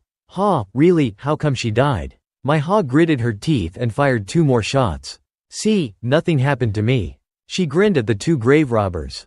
Those 2 panicked. "What?" She fired 2 more shots in a row. Mei Ha broke out in a sweat and frowned. She pulled the trigger one last time. But still, nothing happened. Mei Ha breathed a sigh of relief. She looked at Hao Nian and he smiled. Finally, that gaze was no longer dangerous. The fat grave robber turned pale. "There's only 1 shot left. I'm doomed." Thatch Deep Nian said to Hao Nian, "Honey. Her eyes when she looked at you just now were different. Earlier, Hao Nian, for better or worse, didn't want to kill me." Quang Tai and Tun Vu chuckled behind them. Thatch Dui Gi continued speaking nonchalantly. "And there was a bit of femininity. I guess she doesn't treat hubby like." Hao Nian chuckled bitterly. "Femininity? That's normal for a girl." Mei Ha raised her voice almost to a shout. "If you want to kill me, then do it. Don't be wishy-washy." Hao Nian chuckled awkwardly. "Ah ha ha." Thatch Dui Gi fearfully hid behind Hao Nian. "Honey. Boo-hoo. Her eyes are scary again." Mei Ha looked at the black aura that was making noises. She looked down at the gun and said, "This black aura is really annoying." The black aura pointed the gun at the bald grave robber's head. His face turned pale, and he backed away. "No, no." The other fat grave robber ran away in fear, shouting, "I don't want to die." The remaining young grave robber called after him. "Wait, the way is blocked." The fat robber slammed his hands against the tomb door and cried out, "Open the door. Let me out. I don't want to die." The black smoke continued to make noises. Seeing this, Hao Nian commented, "Not good. That grave robber wants to defy the law of life and death, I'm afraid." Pham Tiu Quang jumped up, kicked the fat robber in the head, and shouted, "Let me die. Fatty, just die obediently." The remaining grave robber yelled, "Ha, aren't you on our side?" Pham Tiu Quang shouted back, "Idiot. We can't escape fate." He burst into laughter 3 times. The black smoke gradually dissipated, and a demon emerged from within. It had the shape of a tall, muscular man, with black skin, white hair, and 2 horns. The demon roared twice. Hao Nian shouted, "Danger. Corpse King, rise." The Corpse King roared twice. He placed both hands on the edge of the coffin. He was about to step out of the coffin. Mei Ha quickly ran over, shouting, "We can't let it get up." Hao Nian used 7 sealing needles. Hao Nian also quickly ran over. "I know." Mei Ha pushed down on the Corpse King's head with the gun and shouted, "Lie down now." The Corpse King fell back into the coffin. Hao Nian shot out 7 needles. He yelled, 7-star sealing formation. 3 needles pierced the top of the Corpse King's head, and the remaining 4 pierced his chest. Pham Tiu Quang flew over and shouted, "I'll help too." As he spoke, he shot out his tobacco pipe. Passing by Mei Ha, The tobacco pipe plunged straight into the corpse king's mouth. Pham Tu Quang laughed triumphantly. Take that, my top-notch South Vietnamese tobacco will make your throat hurt. Right? My Ha, standing next to him, was speechless. The corpse king gritted his teeth, shattering the tobacco pipe. Pham Tu Quang cried out, my precious. My Ha shouted with urgency, he's not sealed. Tu Hao Nien quickly reacted. Out of my way. 3 needles plunged into the corpse king's arm. 4 needles pierced the corpse king's chiseled six-pack. Corpse king. 5 needles found their mark in his thighs and calves. The remaining 3 lodged themselves, 1 in the crown of his head, 2 in his chest. Tu Hao Nien stood silently, observing the corpse king, now immobilized within the coffin. My Ha breathed a sigh of relief. It's finally over. Pham Tu Quang cried out joyfully. So, this corpse king is nothing special after all. Tu Hao Nien's eyes narrowed as he examined the coffin. He thought to himself, it can't be that easy. Something's not right. Tu Hao Nien's face turned serious. We're doomed. His expression was grave. Tu Hao Nien sprinted away from the coffin, a sense of urgency gripping him. Move, he yelled as he ran. What? My Ha exclaimed in confusion. Huh? Pham Tu Quang echoed, equally surprised. My Ha's scream pierced the air. Ah! A wave of dark energy engulfed her. Trapped within the swirling darkness, My Ha cried out again. Whoa! The energy blast sent Tu Hao Nien flying backward. Ah! He slammed against the wall with a groan. Tu Hao Nien sat up, bracing himself on his hands. Thank goodness I got out of the way. Phew, he muttered, his voice tight with tension. I knew it couldn't have been that straightforward. He looked around frantically. Quang Tai? Thatch Dui Nien? Are you alright? What about Sakari, Miho? His gaze landed on something, and his eyes widened in surprise. What is this? He stared at the 8 large incense burners standing before him and said, 3 refining furnaces? This is the first room. Scout, what's going on here? A voice called out from the distance. Master. Tu Hao Nien whipped around, startled by the sound. Tun Vu and Quang Tai hurried towards him. Tun Vu? He asked urgently. Tun Vu, Quang Tai? Are you both alright? Where's Thatch Dui Nien? I don't know, Tun Vu stammered. I don't know. When the blast hit, I shielded them. But then they were gone. Master? What's happening? Why are we back here? Tu Hao Nien stroked his chin, deep in thought. Could it be? Quang Tai's gaze fell on 2 bodies lying on the floor. That's Master Hua. And the grave robber, Tun Vu added, his eyes fixed on the corpses. Are we seeing things? Tu Hao Nien looked over at My Ha, who was slumped against the 8 incense burners, blood staining her clothes. My Ha, he said softly. You're hurt. My Ha's face was pale as she clutched her stomach. Now that the danger has passed, she whispered. Now you can kill me. Tu Hao Nien chuckled. Didn't I tell you? I don't need to kill you. Let me treat your wounds. A flicker of gratitude crossed My Ha's face. Thank you. Tu Hao Nien grinned, his expression mischievous, as he held up a needle. But with an expert like you, I need to take a few precautions. My Ha's eyes widened in surprise, quickly followed by a flash of anger. You, she spat. At the Thatch family mansion, the grand white villa stood majestically, surrounded by lush greenery. Leaves danced in the gentle breeze. Inside, Thatch Dui Nien and her grandfather were seated in an opulent room. Grandpa, Thatch Dui Nien asked, are those things in movies real? Essentially, yes. Her grandfather nodded. It's a good thing I wasn't in that battalion back then, or I might not have made it back. They were horrible. Thatch Dui Nien shuddered. I'm never wearing that outfit again. Thatch Dui Nien's brother entered the room, his face beaming with excitement. Grandpa, that divine doctor just asked about my sister. He exclaimed. Do you think he misses her?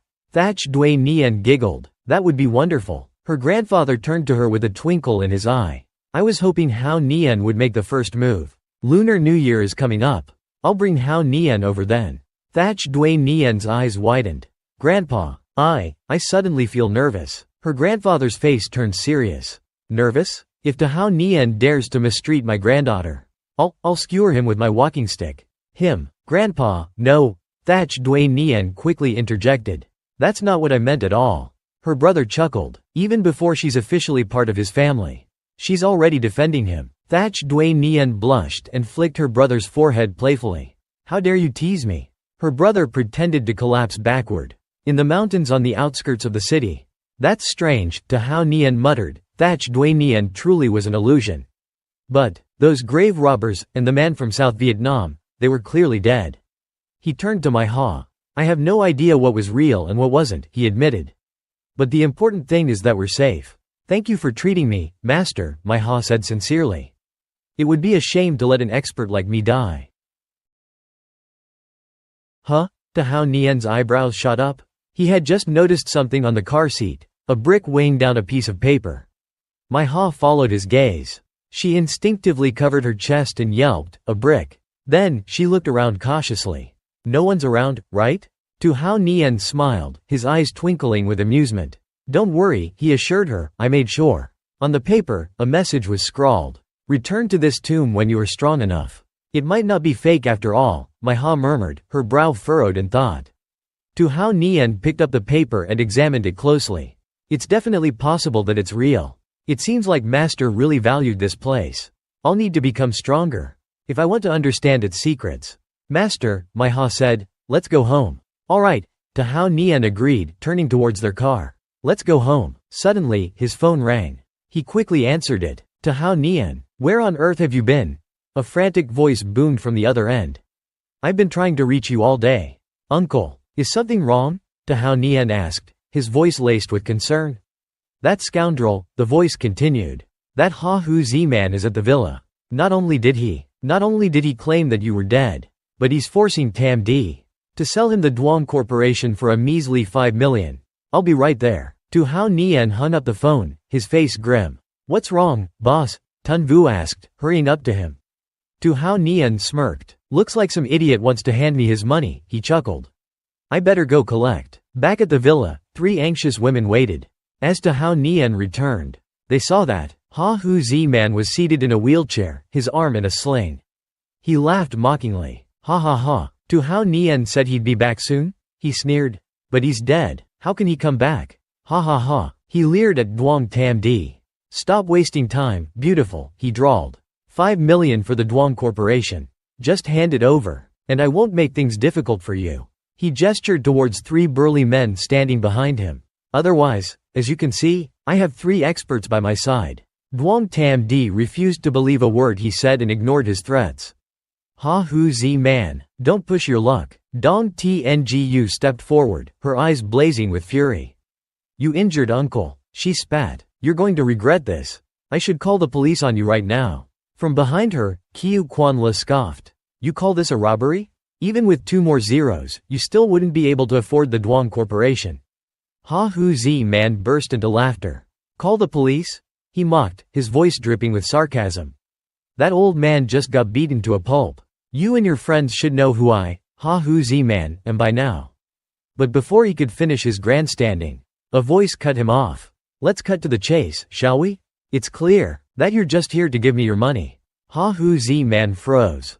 He slowly turned around, his face pale, and his eyes widened in disbelief. There, standing before him, was Tu Hao Nian. His black coat was slightly dusty, but he was unharmed. And Tun Vu was right beside him. Ha Hu Zi man sputtered in disbelief. How are you not dead?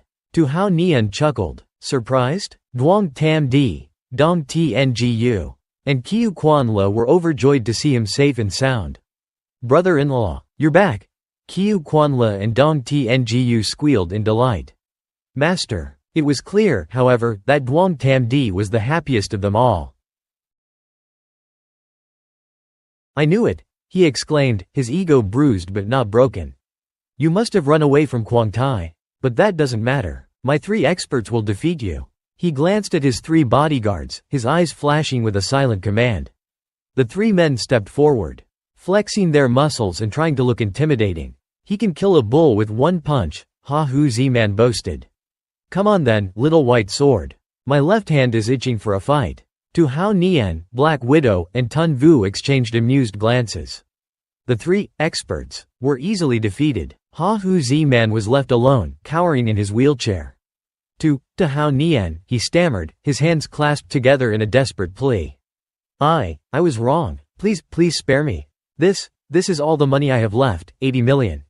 He even offered him a black card. Tu Hao Nian, I was wrong, he whimpered. Please, let me go. This is 80 million that I just earned. He even offered to Hao Nian his ultra VIP credit card as compensation for the trouble he caused earlier. But Hao Nian was not satisfied. 2. The original amount was far from met. He raised an eyebrow at Ha Hu Zi Man. 80 million? He asked, his voice deceptively calm. Where's the 500 million I asked for? From behind him, Tun Vu made a rather brutal suggestion. Boss, why don't we just twist him into a pretzel? Ha Hu Zi Man gulped, his eyes darting to his 3 experts, who were now looking decidedly less intimidating. Twist him into a Rubik's Cube? Panic flooded his face, and he frantically wheeled himself closer to Hao Nian. Please, sir, I really don't have 500 million, he wailed. Great sir, I truly don't have 500 million. Please. Seeing his pathetic display, Hao Nian sighed, a hint of boredom in his voice. He decided to spare Ha Hu Zi Man a physical beating. For now. Fine, he said, write me an IOU for 420 million. Ha Hu Zi Man was stunned. Tears welled up in his eyes, and he choked back a sob. Yes, sir. I'll write it. After Ha Hu Zi Man slunk away with his 3 defeated experts in tow, Qiu Quanla and Dong Tngu rushed to Hao Nian's side, throwing their arms around him. You were so cool, master, they gushed. Master, you're so handsome. I missed you so much. Teach me martial arts, please. Brother-in-law, this little one hasn't been out in a while. Dong Tngu pouted. A kiss would do wonders to soothe this wounded soul. Before either of them could get too carried away, Duong Tam Di intervened, pulling them away from Hao Nian. You too, she scolded. Go find Grandpa. After trailing Ha Hu Zi Man for a while, Tun Vu returned to report to Hao Nian. Boss, Ha Hu Zi Man is gone, he said. Should we call Quang Tai over?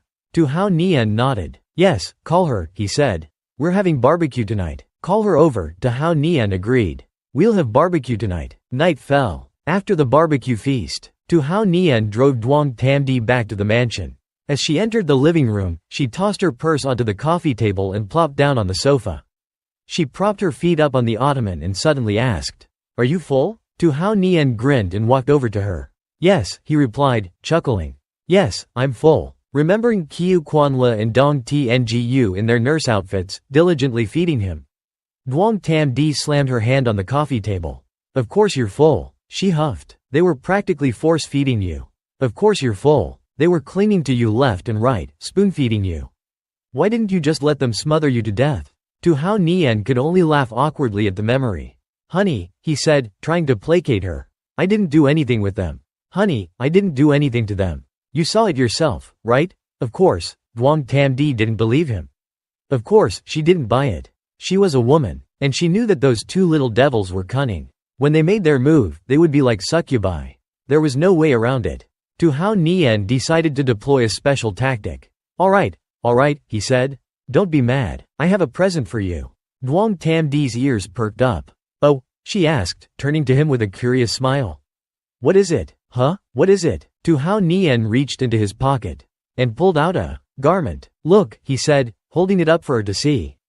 Duong Tam Di examined it with a mixture of amusement and confusion. A doo-doo? She asked. Why are you giving me this? Hao Nian grinned. Let me tell you, he said, his voice dropping to a conspiratorial whisper. This is a treasure. Seeing how he was treating it like a rare artifact, Duong Tam Di blushed and took the doo-doo from him. She looked it over, her cheeks growing even redder. A treasure? She stammered. Do I have to wear it? Hao Nian chuckled, seeing that she still didn't trust his sincerity. He said, a hint of exasperation in his voice, well, yeah. I even washed it for you, he added. Duong Tam Di suddenly got an idea. She smiled mischievously. All right, she said, closing her eyes. Wait for me here. Right, you wait for me a bit. She disappeared behind a wall, her smile widening. Curiosity piqued, Hao Nian followed her. He took a few steps, and Duong Tam Di peeked out from behind the wall. No peeking, she warned. Do you hear me? A moment later, a delicate foot appeared, adorned with a small bell anklet. It was as if an angel had descended from heaven to banish evil. Unable to resist, Hao Nian let out a gasp of admiration. Oh, Duong. Duong Tam Di gracefully twirled a hand fan, circling around, showcasing the doo-doo. So, she asked, her voice playful, do you like it? Hao Nian, being a devoted husband, gave her an enthusiastic thumbs up. As expected of a beauty like you, he praised. As expected of a beauty. Irresistibly gorgeous. Duong Tam Di gracefully climbed onto the bed.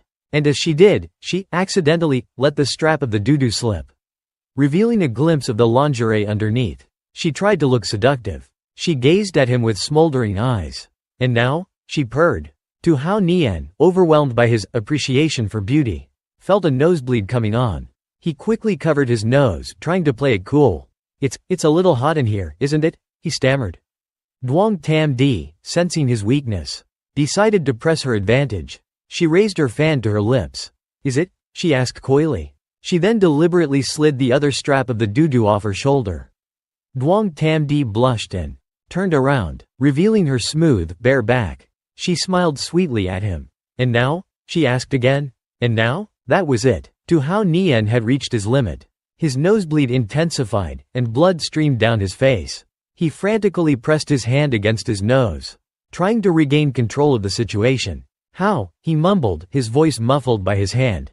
How? Duong Tam Di just smiled at him, her eyes twinkling with amusement. Realizing he was going down a dangerous path, Tu Hao Nian turned away from her, muttering to himself, I need to master this whole worldly desires thing. I need to break through. The next morning, at the Duong mansion, Tu Hao Nian was sound asleep on the living room couch. When his phone rang, it was Commander Zhang. Tu Hao Nian groggily reached for his wireless earphones on the coffee table. He fumbled with them for a moment, before finally managing to put them on. Hello? He mumbled sleepily. Who is this? Commander Zhang paused, momentarily taken aback by his voice. He said. That doesn't sound like Tu Hao Nian. Did I dial the wrong number? Hearing his confused tone, Tu Hao Nian snapped out of his daze. Oh, Commander Zhang, he exclaimed. It's me. Commander Zhang still didn't seem convinced. Are you sure? Is that really you? Your voice, it sounds like you've been battling all night. Remembering Duong Tam Di's revealing outfit from the previous night, Tu Hao Nian blurted out, well, I did lose some blood last night. He instantly regretted his words. He shook his head, trying to cover his slip-up.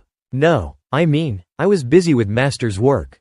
Commander Zhang decided to steer the conversation back on track. Let's get down to business, shall we? He said. To the point, Tiger. The Guangdong region, and Li Guofeng of the Hidden Tiger team. Li Guofeng of the Hidden Tiger team in the Guangdong region. Have you heard of him? Tu Hao Nian was wide awake now. Li Guofeng, the name rang a bell. Those soldiers, and Sister Lin, she was the one who made it back alive. He sat up abruptly. Li Guofeng, he said slowly. What about him? What about him? He's at the military base. Commander Zhang paused for a moment, choosing his words carefully. I need to tell you something, Tiger. The strongest soldiers and special agents in our country all originate from Hua Nation's 5 terrorist organizations. Li Guofeng is one of the chosen ones. He took a deep breath. The Heavenly Group is one of Hua Nation's 5 terrorist organizations, Tiger. If you're saying you've never met Li Guofeng, then I suggest you keep it that way. Also, Commander Zhang added, I need you to come to the military base. But don't worry, I won't let those Heavenly Group people harm you. As Commander Zhang spoke, Tu Hao Nian finished getting dressed. Hearing the commander go on and on about the Heavenly Group annoyed him. Heavenly Group this, Heavenly Group that, he thought to himself.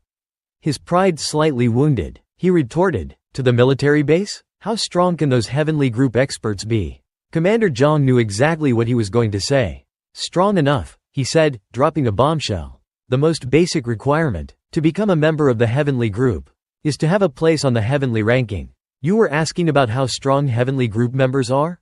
Tu Hao Nian was taken aback. Heavenly ranking? He managed to maintain his composure. Good thing my sect is even stronger, he said confidently. If they knew, they'd be scared to death.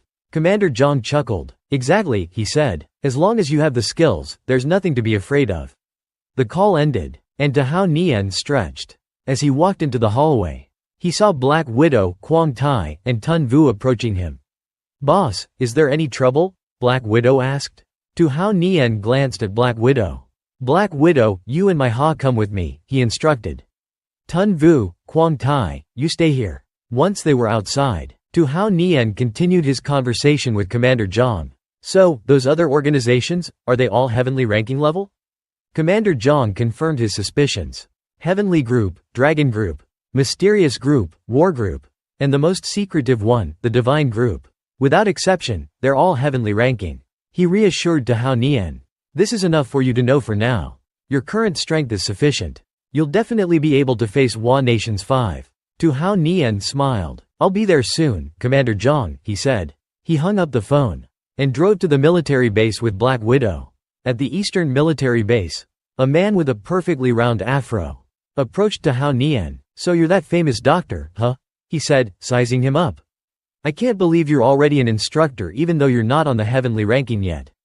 Before Hao Nian could respond, Quan Mui Nha ran up to him. Her face lit up with a bright smile.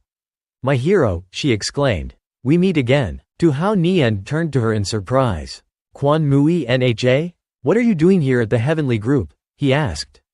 Are you trying to cause chaos in the entire military base? The man with the afro felt ignored. Hey, he interjected, his voice laced with annoyance. He was getting annoyed. I'm Du Hu of the heavenly group. How dare you ignore me? Tu Hao Nian barely registered his words. He was too busy listening to Quan Mui Nha boast about her recent achievements. My demonization gene has made great progress, she exclaimed. When I was experimenting on myself, a certain expert came to help me. And now I've reached heavenly ranking level. Pretty amazing, right? Tu Hao Nian was impressed. She was now on par with him. Your heavenly ranking level now? He asked. That's incredible. Du Hu's frustration grew with every word they exchange. He felt like he was being completely ignored. And to make matters worse, Tu Hao Nian seemed to be winning over Quan Mui Nha. Tu Hao Nian, he roared. How dare you act so chummy with Mui Nha while ignoring me? I challenge you to a duel. He was cut off by another voice. Tu Hao Nian turned to Du Hu, excusing himself from Quan Mui Nha. He crossed his arms and looked at Du Hu with a bemused expression. You're number 13 of the heavenly group? He asked. I've never heard of you. In fact, who even led you into the military base?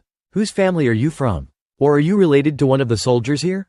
Du Hu clenched his fists. I'm not related to anyone at the northern military base, he retorted.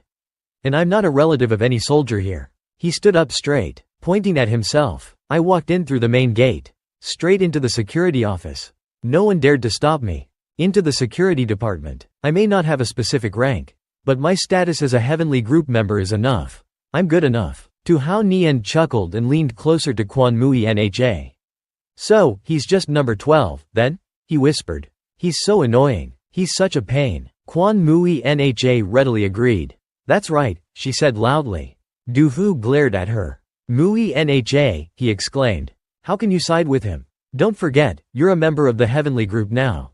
Quan Mui Nha frowned. She turned away from him. Her voice cold. Du Hu, she said, I'm warning you again. Don't call me Mui Nha. And don't treat me like your little sister. We're just colleagues. And I've already made it clear to you. Tu Hao Nian saved my life. I like Tu Hao Nian. Tu Hao Nian's jaw dropped. He stared at Quan Mui Nha, about to ask her what she meant. But she continued speaking. And, I'm only a temporary member of the heavenly group. I haven't officially joined. I have the right to choose for myself. Du Hu was stunned. What? He sputtered. He had assumed that Tu Hao Nian had somehow tainted or threatened her. He rounded on Tu Hao Nian. You punk, he roared. Don't get cocky. I can call Li Guofeng of the heavenly group. And have you tied up? Quan Mui Nha gasped. She looked at Du Hu, her brow furrowed. Du Hu, Sister Lin clearly said that Li Guofeng was killed. We're here to investigate what happened. Du Hu mentally crossed her name off his list. They were strangers now. Enraged, he roared. I said what I said. Tu Hao Nian stepped between them. All right, he said, trying to calm the situation. Let's not fight. It's pointless. Quan Mui Nha glared at Du Hu before hiding behind Tu Hao Nian. He's the one who started it, she exclaimed. Her words only served to infuriate Du Hu further. He threw his status around, trying to intimidate them. What, you dare insult me? He thundered. I'm a member of the heavenly group. Tu Hao Nian had no intention of letting him get away with it. He spread his arms wide, his tone mockingly sympathetic. Oh, there. It's okay, you're not that thing, alright? Quan Mui Nha giggled at Du Hu's expense. He was speechless. You, was all he could manage to choke out.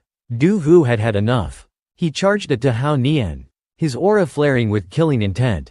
You little punk, he snarled. You're asking for a beating. "Du Hu?" Quan Mui Nha cried out, trying to stop him. "What are you doing?" Black Widow, sensing trouble, suddenly appeared by Dahao Nian's side. "Boss, there's killing intent," she warned. Coming from him, Du Hu paused mid-charge, his gaze shifting to Black Widow. He leered at her, his face flushing red. "Oh," he said, feigning outrage. "You even brought a beautiful woman with you? You're a real piece of work, kid." He turned his attention to Black Widow, trying to charm her. "Beautiful lady," he drawled. "I wouldn't want to hurt you. Why don't you come with me?" Black Widow responded to his disgusting proposition by sending him flying with a blast of energy. Du Hu crashed to the ground, coughing up blood. Quan Mui Nha winced. Concerned for his safety, he had been thrown quite a distance. Du Hu scrambled to his feet, about to confront Quan Mui Nha. You, but before he could finish, Dahao Nian stepped in front of him. "You're weak," he said bluntly. "You're so weak. Is this all the heavenly group has to offer? I've made you cough up blood twice with a single palm strike. I've already made you spit up blood twice. So, tell me, do you want this resolved publicly or privately?" He then decided to throw his own title around. "I am the chief instructor of the Fierce Tiger Special Forces," he declared. "My rank is captain. You have blatantly slandered an officer and attacked me. So, I choose public." Du Hu immediately backed down, waving his hands frantically. No, please," he pleaded, "let's settle this internally." Dahao Nian smirked, suggesting a very private solution. "Privately? I like that. You've damaged my reputation, my work, and my health. So, let's say 500 million in compensation." The exorbitant amount sent Du Hu reeling. He coughed up another mouthful of blood. "Tisk, tisk," Dahao Nian said, shaking his head.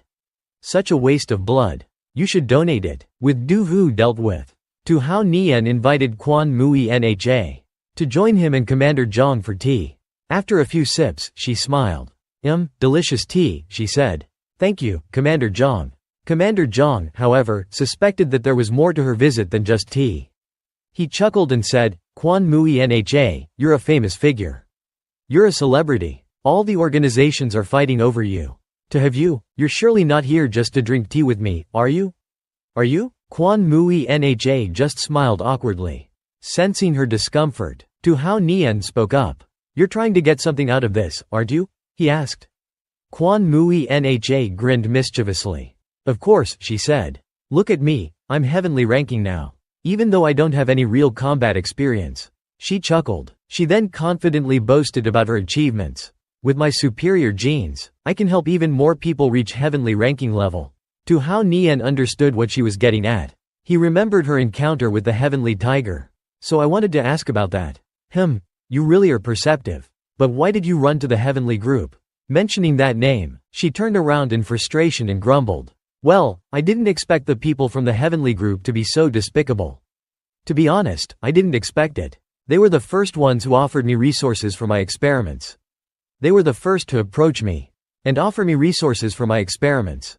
I didn't think much of it and accepted their invitation." Remembering something, she sat up straight and turned to Su Horan. "Right, there's something else I wanted to tell you. It seems that dead Li Guofeng's background isn't simple. I heard he's from the Li family in the capital, affiliated with the heavenly group.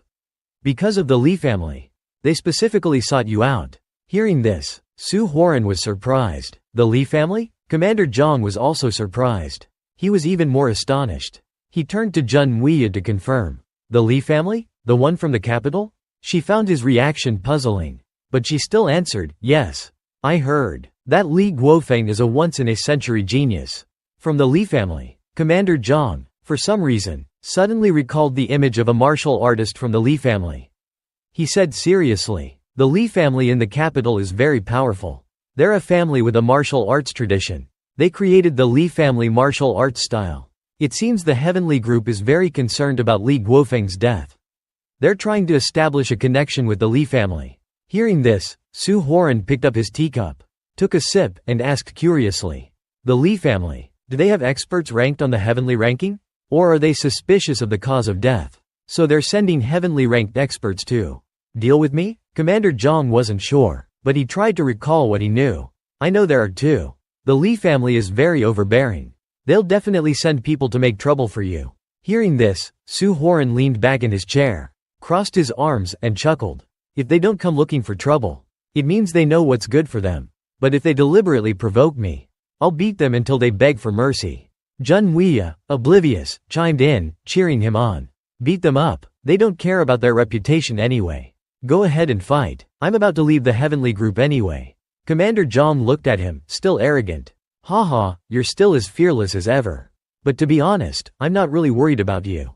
He also believed that, in terms of strength, probably no one in China could compare to him. Suddenly, Su Horan received a call from an unknown number. He blinked and put his hand in his pocket, answering the call without looking at the caller. "Hello?" On the other end, it was Xiao Li. He said anxiously, "Brother-in-law, it's me, Xiao Li. It's my sister, your wife. Something happened. Come quickly." "My wife?" he stammered, telling Su Horan about Guo Xiaowei's situation. Hearing the word, wife, Jun Huiya, sitting next to him, was sad and dejected. "Oh." After hearing everything from Xiao Li, Su Horan stood up apologetically and said, "I'm sorry, but something urgent came up. I had to take my leave." Jun Huiya tried to hold back her emotions and said listlessly, Go ahead. I know you're not just my hero. You're definitely someone else's hero too." As he put his hand on the doorknob, Jun Huiya suddenly turned around, brushed her hair back, and declared her feelings for him, blushing. "Just you wait. Once I become the most outstanding talent in the Zhang family, I will use every means to win you over." Hearing this, Su Horan was embarrassed and just chuckled awkwardly. Haha. After leaving the room, Commander Zhang trembled slightly, holding his teacup in frustration. He said irritably, "HMPH. Not even a bit of jealousy. When I was young, I was no less capable than him." The next day, at Miao Gang, Su Horan brought Black Widow with him to meet Xiao Li. Upon arriving, he stretched and took a deep breath of fresh air. The air here is so good. And the sky is especially clear today." Seeing him sigh contentedly, Xiao Li asked, "The high-speed train ride? Several hours on the train must have been tiring, right?" Black Widow, emotionless, turned to Xiao Li and replied for him, "Fortunately, the high-speed trains in China are very fast." Xiao Li, seeing that Su Horan had gone through the trouble of coming here because of Guo Xiaowei's marriage troubles, said frustratedly, "Stop it. If it wasn't for the trouble at the clinic, we could have brought brother-in-law here for a visit." Hearing this, Su Horan put his hand on her shoulder and reassured her. "All right, you're all here. Tell me, what's going on?" On the way to the village, Xiao Li explained everything. "We have a generations-long feud with Lin Xiaosong. The two sides have been fighting for many years. At first, Lin Xiaosong was looked down upon by his family. But unexpectedly, a few days ago, he suddenly broke through and is now a heavenly ranked expert. He even held a grudge against my sister. He said he wanted to have her, so he's been putting all his effort into pressuring Miao Gang, forcing her to marry him." After hearing her story, Su Horan pondered for a moment before addressing the issue. It's normal for someone like him to be valued by his family after becoming a heavenly ranked expert. It's quite common. However, something Xiao Li said confused him. "But if I remember correctly, Xiao Wei is the precious pearl of the camp. You guys, the people of the camp, should be protecting her. Why force her to marry a brat like Lin Xiaosong?" Xiao Li answered with a troubled look. "Brother-in-law, the fortune teller of our camp passed away. Now, without him, there's no one in the camp above heavenly rank." Faced with the pressure from the Lin family, the elders in the camp chose to compromise. It's been difficult for all of us. Although he understood the situation, one possibility still baffled him. "So that's how it is. But why didn't Xiao Wei just call me? Wouldn't it have been better to call me to resolve it? Don't tell me someone restricted her freedom again?" Hearing this, Xiao Li suddenly stopped, looking hesitant. About that, she seemed to be stammering and avoiding his gaze. After a moment of hesitation, she finally confessed, "Sister wanted to call you for a long time. But the elders in the camp didn't believe you could resolve this. After all, the poison doctor sect already has heavenly ranked experts. And now there's Lin Xiaosong as well. But you're not even heavenly ranked yet." Su Horan, acting like a sulking child, turned away, pouting. "So they're looking down on me? I'm angry. I'm not helping without 100 million. Hearing this, Xiao Li gasped and clung to his arm, whining. 100 million? Brother-in-law, don't be mad. It's just that the poison doctor sect is really powerful." Su Horan was embarrassed and gently removed her hand, saying modestly, all right, stop pulling on me." Noticing Xiao Li's lingering worries, Black Widow who had overheard everything, stepped forward to reassure her. Don't worry, even if it was the 10th ranked expert on the heavenly ranking, they wouldn't necessarily be able to defeat my boss. I really don't understand how he can be so powerful. Xiao Li's eyes widened. She turned to Su Horan, her eyes filled with admiration. Really? Although I knew brother-in-law was formidable, Tiula exclaimed. I never imagined you were this powerful. As she spoke, Tu Hao Nian thought to himself. The golden immortal technique I cultivate is an orthodox cultivation method. I just can't tell them about it. The three of them continued towards the military camp. A while later, they arrived at the camp's gate. Tiula stopped abruptly, giving them a warning before they entered. Brother-in-law, we're almost there, she said. But in our camp, there are quite a few members of the Poison Doctor sect. Please try to be patient and avoid any conflicts with them. Tu Hao Nian nodded silently. Tiula continued. Brother-in-law, you're very rational. But you might not know that the Poison Doctor sect is very powerful. I don't know if they have internal heavenly ranking experts, but some of their members hold high positions within the country's political system. They have a lot of influence. Tu Hao Nian's expression remained calm. He simply replied, His nonchalance made Black Widow uneasy, unaware of his true capabilities. Tiula continued leading them towards the gate. As they approached, she noticed something unexpected. She stopped again, leaning closer to Tu Hao Nian and whispering, Brother-in-law, it seems like those people at the gate are from the Poison Doctor sect. And they're core members of the Lin family. If they say anything unpleasant, please don't take it to heart. Tu Hao Nian's eyes flickered towards the gate. He nodded silently. They arrived at the gate, and the two perverted Lin family members, upon seeing the beautiful Tiula, started drooling. Little Six, look, one of them exclaimed. Isn't that the shaman's daughter? Yeah, number 5, I just realized this girl is pretty hot. She's making me itch. Tiula was disgusted by their lewdness, but Tu Hao Nian stepped forward, speaking up for her. You two have pretty good bones, he said, his voice laced with sarcasm. It's a shame to waste them in a backwater village like this. It's a bit of a waste, isn't it? How about I send you to the Western Paradise? Maybe then, your names will be recorded in legends. In Journey to the West, that is. Watching him verbally spar with the two men, Tiula was shocked. I told him to be patient, she thought, exasperated. Black Widow chuckled. I knew the boss wouldn't hold back, she said. Emboldened by their Lin family backing, the two men were not intimidated. They retorted arrogantly. You insects, how dare you compare yourselves to the Lin family experts? We'll bully you however we want. And your camp won't dare to retaliate. Tiula was furious. She began. But Tu Hao Nian's anger was the main event. In a flash, he whipped out 2 needles and flung them at the 2 men. The needles pierced their necks, making them scream in pain. Arg. A moment later, they collapsed to the ground, unconscious. Their bodies went limp, and all their bodily functions shut down. Tu Hao Nian stepped over them, scoffing. Insects, he muttered. Tiula was worried. Brother-in-law, she said, didn't you promise me? Didn't you agree with me? They dared to harass the Poison Doctor sect's daughter, Tu Hao Nian retorted. They deserve to die. They deserve it. He remembered what Guo Tiu Vy had done for him in the past. Guo Tiu Vy was the first one to tell me about my wife's situation, he thought gratefully. Although the marriage arrangement between me and her was a bit absurd, she did help me against Black Widow before. She was loyal to me. I should return the favor. I should help her too. Suddenly, an old man with a cane stepped forward, blocking their path. Whether they deserve to die is not for you to decide. The arrogant elder stood before them. He pointed a finger at Tu Hao Nian, demanding an explanation. You're Tu Hao Nian, right? He asked. I've heard Ziwei mention you. She really wants to marry you. But as her 5th uncle, I disapprove of this marriage. You're not welcome in this camp.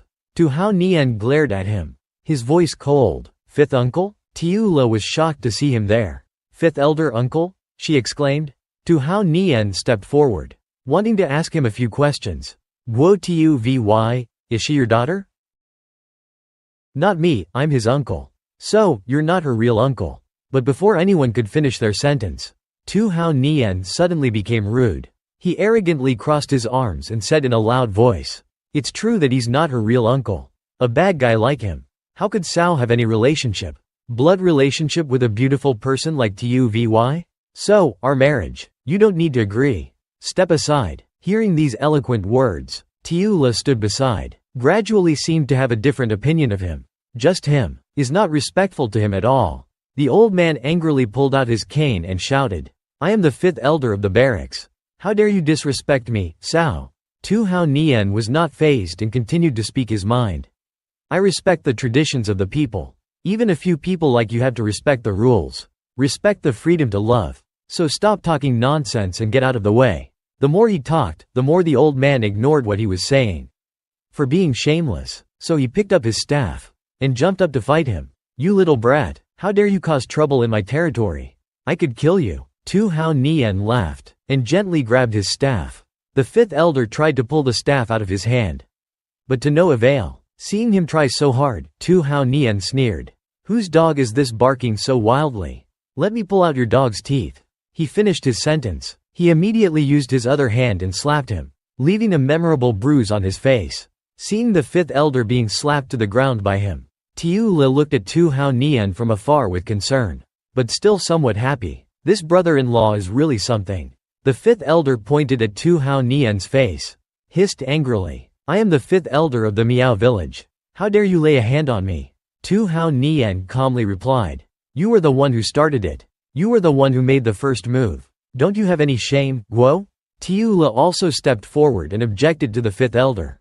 Uncle 5, brother-in-law is very capable. He even saved my life. From Lam Tiu Tung, there's nothing wrong with me marrying my brother-in-law. But the 5th elder stubbornly shouted, shut up, your future brother-in-law is Lam Tiu Tung. The Lam family is very powerful. It doesn't matter if I kill this guy. Tu Hao Nian laughed. He was the more powerful one. He mocked the old man for giving him to someone powerful, Sao? The future protector of the Miao village. You're so pathetic. No different from an 8-year-old son-in-law. The 5th elder had 2 teeth knocked out. His mouth was bleeding profusely. He angrily raised his hand and roared, you damn kid, I'm the 5th elder. It's because I used my own hands to raise these worms, you see. Go, golden flower worm. Guo Tiula exclaimed in horror. Golden flower worm. Uncle 5, you want to kill my brother-in-law? Tu Hao Nian was not afraid. He used his heavenly eye. The heavenly eye immediately saw through his mind. This golden flower worm is indeed quite powerful. Heavenly eye. And the heavenly eye had to struggle to see it clearly. It's also very fast. He raised his finger, ready to receive the attack. He smirked to himself. This move is a bit tricky to defend against. Suddenly, Mai Ha rushed out in front of him. She shouted, Master, there's murderous intent. She was furious. Looking at the golden flower worms rushing towards her, she called out. Black smoke billowed up. Behind her, a swarm of insects buzzed angrily. Guo Tiula was startled. Looking at Mai Ha dealing with the golden flower worms, exclaimed, oh my god. Those are golden flower worms. How can she so easily? Tu Hao Nian chuckled. Ha. She wants to break your sister's worm formation?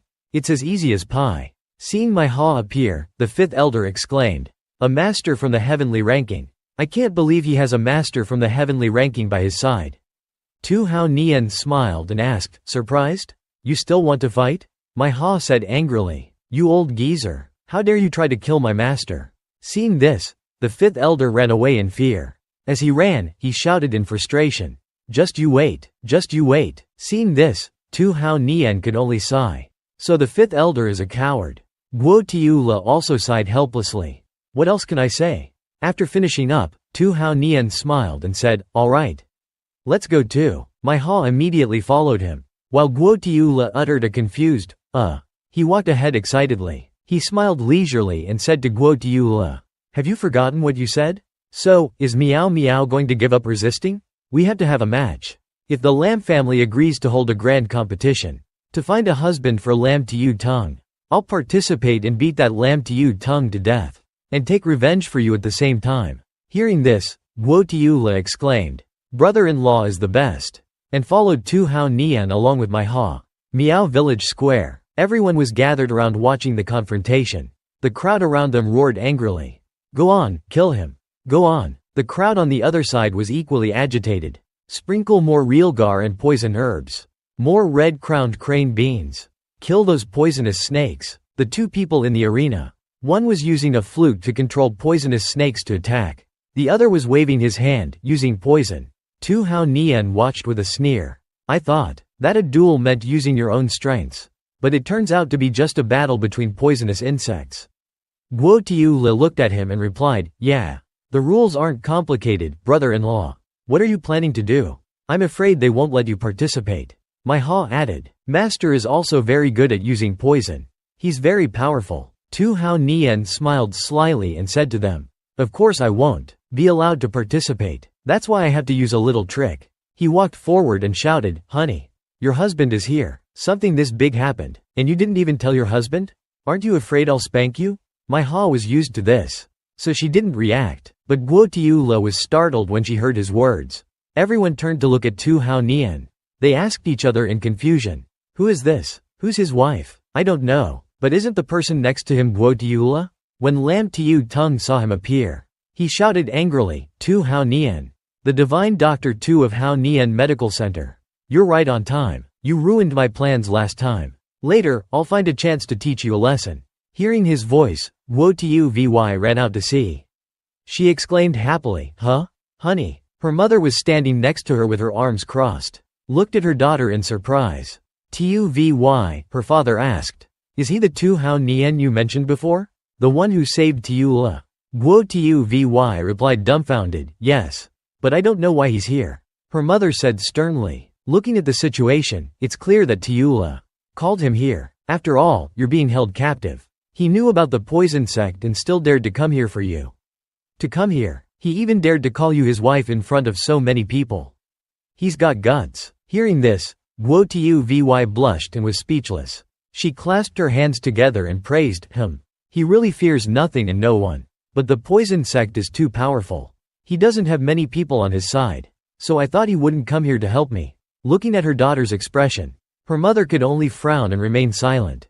Suddenly, her mother shouted, hey, kid. Tu Hao Nian looked at her in confusion. Stranger? Her mother said sternly. You've got guts, but courage alone is not enough. You want to call Guo Tiu Vy your wife, don't you? Tu Hao Nian guessed her intention immediately. He gently asked if she objected. Instead, Guo Tiu V's mother just smiled slyly and said, if you can defeat Lam Tiu Tung right here, right now. Then today, I'll bring Guo Tiu Vy to your bed myself. Hearing this, Guo Tiu Vy turned to look at her mother in embarrassment and exclaimed, Mom. Lam Tiu Tung was also startled when he heard this. What? Tu Hao Nian stared at her in astonishment. Excuse me, are you Guo Tiula who's standing next to me? He was covering his mouth, trying not to laugh. The mother pointed at herself and replied with a smile. I'm Guo Tiu V's mother. You can call me the goddess of the Miao village. Looks like you're quite something, honey. Tu Hao Nian was stunned. Guo Tiula, who was standing next to him, burst into laughter. Ha. After calming down, Tu Hao Nian replied with a smile. Guo Tiu V's mother, huh? Like mother, like daughter. Both of you are so beautiful. Just you wait and see. My Ha, who had been silent next to him, finally spoke up. Lam Tiu Tung couldn't hold it in any longer. He pointed at him angrily and shouted. Hold on, what makes you think you can participate in the poison battle? You have nothing to do with the Miao village. He looked at him and asked back, so what if I don't? He replied calmly. Are you getting old? Is there something wrong with your ears? Didn't you hear Tiu Vy call me her husband? Why did you bring the fake poison sect people to the Miao village? You want to take my wife? The poison sect disciple turned to look at Tu Hao Nian. He said arrogantly, our brother Tung is going to steal your wife. What can you do about it, Tu Hao Nian? Even his opponent shouted angrily. If you want to marry Guo Tiu Vy, you have to defeat my poison first. Tu Hao Nian just calmly asked, oh really? He smiled and shot a poisoned needle at the disciple. He said calmly, then I'll take your life first. Who told you to talk so much? Guo Tiula, who was standing next to him, gasped in shock. The disciple was hit by the poisoned needle and screamed, arg. He then collapsed to the ground, to the astonishment of his opponent. The opponent broke out in a cold sweat and muttered in horror. We've been fighting for half a day. And he took him down with just one needle? Guo Tiu V's man is too strong. Lam Tiu Tung was furious when he saw that his man was dead. He shouted. You actually dared to kill Tiu Sam? Tu Hao Nian, you dared to kill someone from our poison sect? He lunged at him and snarled, you're tired of living. Tu Hao Nian said calmly, oh? So you were just pretending to attack me before? You're getting bolder and bolder, heavenly ranked expert. My Ha didn't say a word. She immediately lunged at Lam Tu Tung with a punch and a cloud of black smoke billowing behind her. Master, she shouted, kill him. Lam Tu Tung was caught off guard and let out a grunt. Tu Hao Nian just watched silently. He was hit by my Ha's punch and screamed in pain. Arg, arg, arg, he fell backwards. His men rushed to his aid. Brother Tung, they shouted. Be careful, Brother Tung. Lam Tu Tung gritted his teeth in shock and exclaimed, who is this girl? How can she be so strong? Tu Hao Nian smiled leisurely and taunted. You were already the weakest in the earth ranking. And now you've reached the heavenly ranking, but you're still so weak. You really haven't made any progress. You can't even withstand a single punch from my bodyguard. Lam Tu Tung was so enraged that he vomited blood. He spat. How is it possible for you to improve so rapidly? I'm so frustrated. His underlings were stunned. The onlookers buzzed with excitement. A bodyguard? That beautiful woman is his bodyguard? His bodyguard is incredibly strong. Then he must be even more formidable. Guo, Tuvy, staring at my Ha in disbelief, exclaimed the Black Widow. She seems different from when Tu Hao Nian and I subdued her. Her mother, standing beside her, chuckled and praised, this young man is truly deep and unpredictable. She patted Guo Tuvy's shoulder in admiration. I had heard rumors about him, and it seems they were true. He's quite impressive, and very handsome. It seems you don't have to suffer the indignity of marrying an unattractive man just for the sake of the Miao village anymore. Guo Tuvy blushed in embarrassment. He'll undoubtedly stand against the poison sect for my sake. At that moment, the deputy sect master of the poison sect suddenly appeared. He patted Lam Tu Tung's shoulder, interrupting their conversation. Tu Hao Nian, if you're determined to participate in the poison battle, then you must abide by the rules of the competition. Lam Tu Tung, startled, turned to face him. Ah, he stammered. Deputy sect master. He fixed a sinister grin on Lam Tu Tung. I suspect Tu Hao Nian's bodyguard possesses the strength of a top 10 heavenly ranked expert. Engaging them in a direct confrontation would be disadvantageous for us. Therefore, we must leverage our own strengths to counter them. Lam Tu Tung let out a relieved chuckle. You're absolutely right, Deputy Sect Master. Tu Hao Nian smirked and inquired. You seem to be fond of discussing the rules of the pugilistic world, don't you? Very well. Let's proceed with the rules of the poison battle then. If your poison sect suffers defeat, from this day forward, you shall be forbidden from setting foot in the Miao village. Furthermore, you shall be prohibited from harassing the people of the Miao. A surge of excitement coursed through him. I've been eagerly anticipating these words from you. A murmur of discussion rippled through the crowd. Tu Hao Nian is challenging the poison sect in a poison battle? I wonder if he stands a chance. His poison is undoubtedly inferior. However, he's said to be a divine doctor. Perhaps he possesses some knowledge of poisons. Let's hope for his victory. After all, he incurred the wrath of the poison sect for the sake of our Miao village. That's why he offended the poison sect. He's not like the people from poison sect who always bully us. Tu Hao Nian heard the whispers of the people behind him. Look at how much Quach Tuvy likes him. It's better to marry him than marry Lam Tu Tung. He then whispered in relief. Yeah, even though I'm the fifth uncle. But it seems my words still carry weight. Lao Lam stepped forward and said angrily. Wait until you beat me. We'll continue with our poison competition. We're competing in poison techniques. This competition is about identifying and detoxifying poison. I have 5 glasses of wine here. 4 of them are poisoned. He pointed to the 5 red glasses of wine on the table. He continued, you choose 1 glass out of these 5 that isn't poisoned. If you choose correctly, naturally, nothing will happen to you. But if you choose wrong and get poisoned, you have to detoxify yourself, then you win. Tu Hao Nian put his hands on his hips and looked at him confidently, asking. After I win, it's my turn to give you one, right? He immediately replied, correct. Quach Tuvy's mother turned to her and asked, does your husband know how to distinguish poisons? Quach Tuvy replied nervously. I don't know how good his medical skills are. But I've never seen him use poison. Her father looked at his daughter with a knowing smile and said. But if he can detoxify Tuvy, he might know a little bit. Quach Tuvy looked at her mother in a daze, blushing and stammering, yes. She folded her arms. She rolled her eyes at her and smirked. I just asked about your husband. If you still want to, no need to answer. But your reaction shows. You've already acknowledged him as your husband. Quach Tuvy blushed and shouted, Mom. She waved her hand. Alright, I understand. If anything happens, I'll step in and help. Don't worry. Tu Hao Nian picked up a glass of wine and sniffed it. He smiled leisurely and replied, La Fight, 82, to mask the smell of the poison. They used such fine wine. Too bad. Even though the wine is strong, it can't hide it. He looked at Lao Lam and said with a smile, The first glass is cobra venom. You want to make someone drink this, huh? Ha ha. He frowned at him with frustration but didn't answer. Tu Hao Nian picked up the second glass and said, The poison in the second glass is probably at the bottom of the glass. The smell is very faint. Like a kind of plant toxin. He looked at the third glass and continued, This third glass, sigh. The poison in the third glass is probably on the rim of the glass. Luckily, I can see a slight discoloration. As expected, there's a faint red mark on the rim of the glass. Tu Hao Nian picked up the fourth glass. He sniffed it and said with a bored expression, This glass is probably vitamin C. You guys didn't have the heart to put poison in it. You're probably planning to drink it yourself when you get back, huh? You guys are so despicable. Lao Lam's face turned red with shame and anger. He shouted, Watch your tongue. Suddenly, the crowd gathered together and laughed. Ha ha ha, divine doctor guessed everything correctly. He even put vitamin C in there. How embarrassing. He must be planning to take it back and drink it himself. The blonde-haired man became even angrier. Shut up. A bunch of girls, seemingly realizing the situation, were incredibly amused. They said, Sis, I really admire you.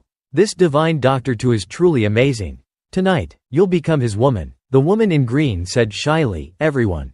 Tu Hao Nian remained calm and looked at Lao Lam, saying, Lao Lam, I've guessed all 4 poison glasses. How about it? Seeing Tu Hao Nian pass the test unharmed, he said, You really guessed right. You can set your challenge now. 5 red glasses of wine were placed on the table. My challenge is simple. He swirled the glass of wine in his hand. Just drink this 5th glass. The one you prepared yourself. That's all. Lao Lam's face turned pale with fear. He looked at Tu Hao Nian and shouted angrily. This wine was prepared by me to challenge you. You had to set a challenge too.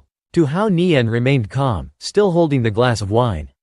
Wouldn't it be advantageous for you if I set a challenge? Or are you saying you don't dare to drink your own wine?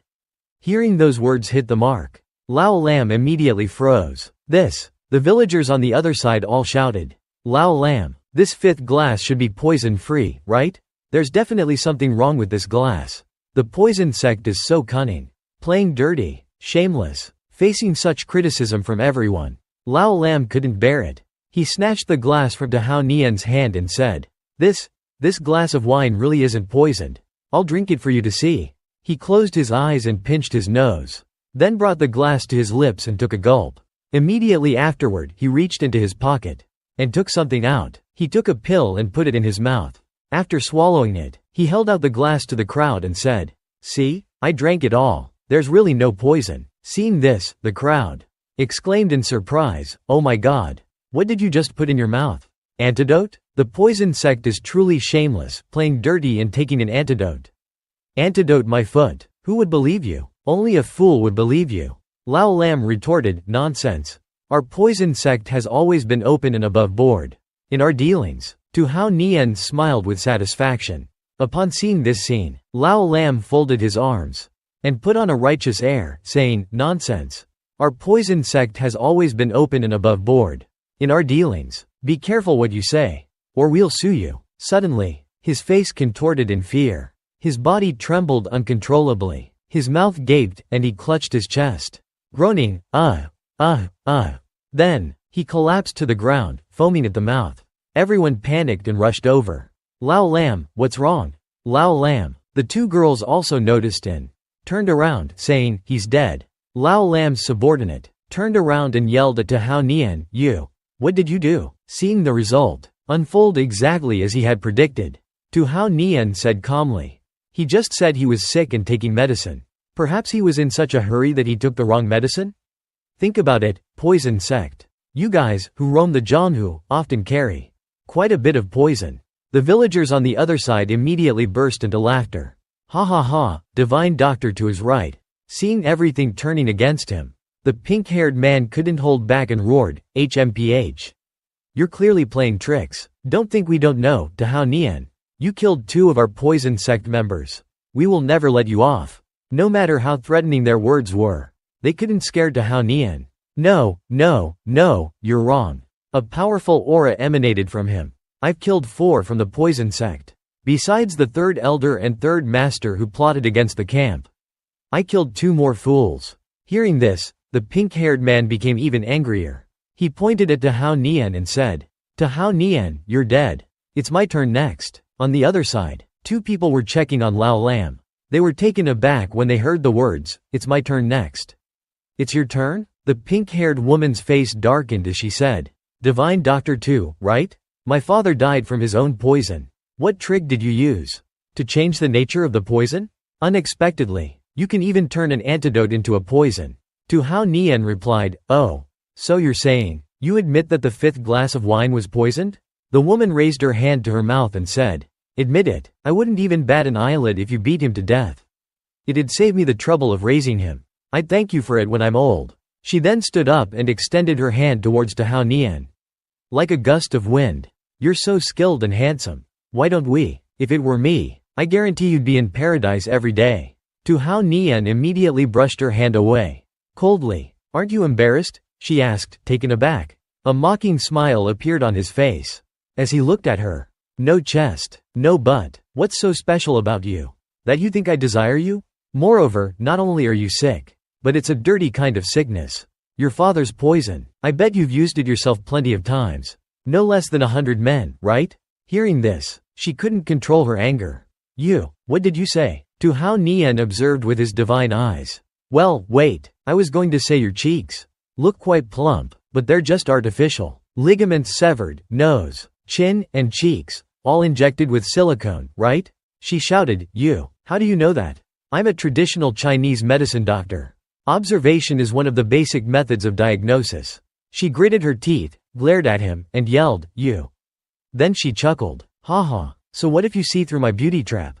Come on, do you think I really care about what you said? I was just putting on a show for you. Distracting you, because you just touched my poisoned finger. By now, she reached out with her hand, revealing a needle. But when she saw it, she was stunned. A needle? When did you stick a needle in my hand?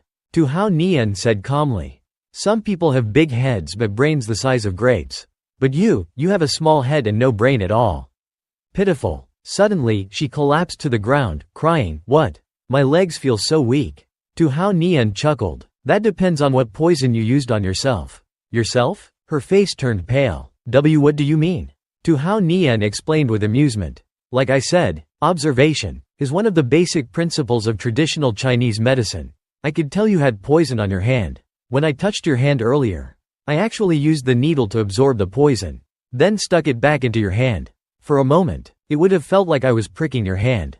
And the reason I was talking nonsense with you earlier was to distract you, to prevent you from noticing the needle in your hand. She paled, staring at the needle embedded in her hand. She gritted her teeth and said, you. With that, she fainted. Tahao Nian chuckled to himself. Seems like she used a strong poison. The surrounding crowd cheered, yay. He won again. Divine Doctor 2 is amazing. The deputy sect master's face darkened as he muttered. Tahao Nian, you used tricks to win again. 2 out of 3 rounds. There's still one final round. I'll fight you myself. Tahao Nian chuckled at the deputy sect master's words. Laughable. Your poison sect's words are even less trustworthy than your poisons. 3 rounds. And I've already won 2. Why bother with a 3rd round? Why bother fighting you? The surrounding crowd, seeing the deputy sect master's unfairness, protested, that's right, it's 2 out of 3. Divine Doctor to already won. Why do they need a 3rd round? You poison sect people are truly shameless. Lao Lam, don't you have any shame? Get out of our Miao village. At that moment, a woman's voice rang out. My master is right. 2 out of 3 rounds, and he won 2. What else do you want? It was my ha. She walked up and questioned the deputy sect master directly. The deputy sect master paled at the sight of my ha, and thought to himself, this woman is not to be trifled with. One punch from her sent Lam Tiu tongue flying. Plus, there's Tahao Nian. He's no pushover. Suddenly, a shout erupted. The previous matches don't count. My ha and Tahao Nian were both startled. and turned around. Huh? It was the great shaman, who had rushed out. The poison competition is a matter between the Miao village and the poison sect. Tahao Nian is an outsider. It's useless no matter how many rounds he wins. The fifth elder added. Tahao Nian, as soon as he entered the Miao village, he disrespected his elders and attacked me. I've consulted with the great shaman, and he also disagrees with Tu Vy marrying Tahao Nian. The surrounding villagers were stunned by the arrival of the two elders. They murmured, "The great shaman, fifth uncle." Mai Ha said, "Great shaman." Tahao Nian explained to her, "The great shaman is the most powerful person in the Miao village. Whenever something major happens, the great shaman only needs to nod, and the entire village will obey." Mai Ha asked bluntly, "Want me to kill that old geezer?" Tahao Nian chuckled wryly. "Don't be rash. I've just stepped into the arena. At least give me some time to shine." Seeing the two elders arrive in his support, the deputy sect master thought smugly, "This guy is finally showing his true colors. Let's just sit back and enjoy the show." Suddenly, Tahao Nian's voice rang out. "Great shaman, my business is none of your concern.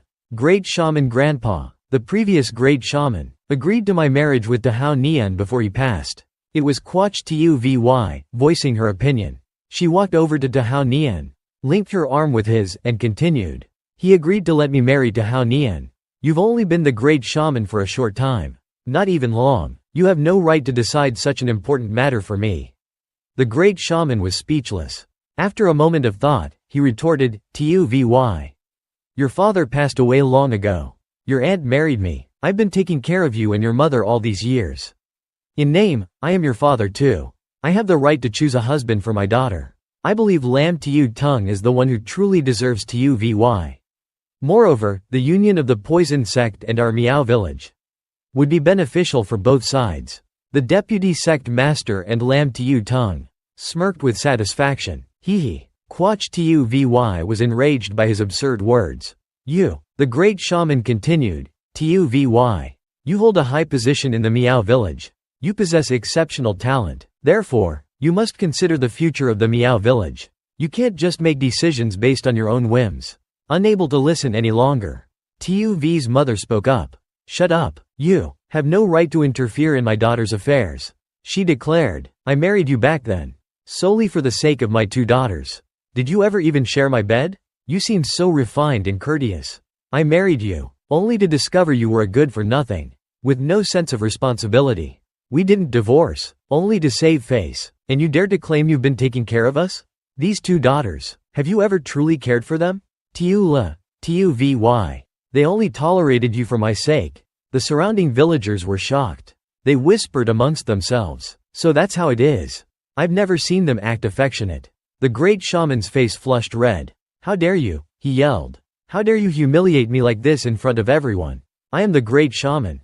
Tu V's mother scoffed. "Oh yes, you're the great shaman. The great shaman. The weakest great shaman in the history of the Miao village. We initially agreed to marry Tu Vy to the poison sect, only because we had no way of dealing with them. But now, there's no need to worry. And you still dare to stand here and use your position as great shaman to deceive others? Let me ask you, how did you even get that seat? If you hadn't colluded with fifth uncle and rigged the vote with your meager abilities, how could you possibly be sitting in the great shaman's seat?" Her words struck him to the core. He could only stammer, The surrounding villagers were astonished. "What?" they exclaimed. "Rigged the vote?" Not daring to let Tu V's mother continue. The great shaman, not wanting to hear any more, threw something out. "You wretched woman, shut your mouth, shut up." The fifth elder frantically denied it. "There's no such thing. We would never do such a thing. We never did such a thing." Before the insects could attack Tu V's mother, Mai Ha stepped forward. She used her spiritual energy to block the insects. "More bugs?" The great shaman was astonished by her abilities. "So fast? You broke through my poison so quickly? How? This is something only a top expert on the heavenly ranking can achieve." Mai Ha said bluntly, "What's so surprising? Want to try getting poisoned yourself?" The great shaman turned to the fifth elder in fear. "What? They're this powerful? Why didn't you tell me sooner?" The fifth elder stammered, "Well, you didn't ask." Not wanting to waste any more time, Tahao Nian took out a few needles and flicked them out. "Silence. You dare attack my mother-in-law? Let me punish you on behalf of Tu Vy." The two needles pierced straight into the great shaman. His face turned pale as he cried out in pain. "What did you do? Why can't I move?" The fifth elder, witnessing this, exclaimed, "Great shaman, Tu Hao Nian." Tu Hao Nian said calmly, "Don't panic. I've only sealed your acupoints." The great shaman shouted in fear, "Help me. Quickly, help me." The fifth elder fumbled around. "Why yes, yes." Tu Hao Nian observed them and said, "Just a little reminder. Those 2 needles are stuck in vital acupoints. If you're not careful, they could be fatal. But you can always try pulling them out randomly and test your luck." Tuvy, standing beside him, burst into laughter, terrified by Tu Hao Nian's words. The great shaman cried out, "Ah, don't pull them out, don't." The fifth elder raised his hands in surrender. All right, Tu Hao Nian asked, "Don't want to die? Then tell me everything about how you got that great shaman seat." The great shaman paled, thinking to himself, "If I tell them my position as great shaman, I'll definitely lose my position." So he insisted, "I was elected democratically. I was elected great shaman through a democratic vote. There was no cheating at all." Seeing the great shaman lying through his teeth, the fifth elder chimed in, "No. That's right." Quach Tuv's mother, hearing their blatant lies, said, "You seem to have forgotten I have a type of insect that can make people laugh hysterically. However, this insect is quite difficult to deal with. If not handled properly, it can turn someone into a fool." The crowd murmured amongst themselves, "I know that insect. I saw it with my own eyes when I was just 20. The great shaman is the highest position in our Miao village. We can't take this lightly. I agree to use the poison on him." Hearing the crowd's agreement, the great shaman panicked and quickly confessed, No, I was wrong. I really did rig the vote." The fifth elder also blurted out, Don't use the insect. I admit it." The crowd, upon hearing their hasty confessions, was stunned. "What? You dared to rig the results? Just you wait. We'll see how we deal with you too." After the 2 elders confessed, Tu Hao Nian looked towards the poison sect. "One problem solved," he said. "So, is the poison sect still planning to make a move?" Lam Tiu Tung cried out fearfully, "Deputy Sect Master. We have the numbers. We can actually take a gamble. Getting Quach Tuvy would be a huge benefit for our poison sect." The Deputy Sect Master replied, "Of course I know that. Even without that useless great shaman, getting Quach Tuvy from the Miao village would bring us great benefits." Hearing their conversation, Tu Hao Nian's aura flared. "Looks like you still want to fight, huh? Alright, a real man faces any storm head on.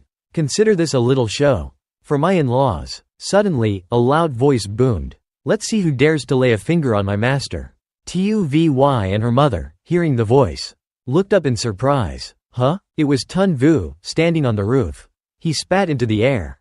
Tiula asked, "Who's that?" Tun Vu then jumped down gracefully. The surrounding villagers were astonished. "That's Tun Vu, one of the top 10 experts on the heavenly ranking."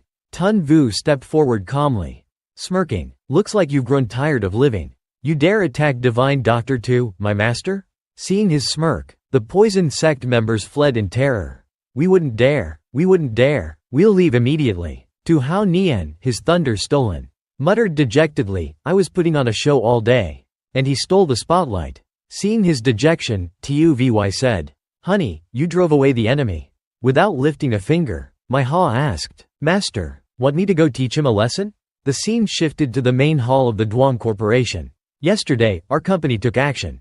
Under our manipulation, their stock price plummeted. They lost over half their value.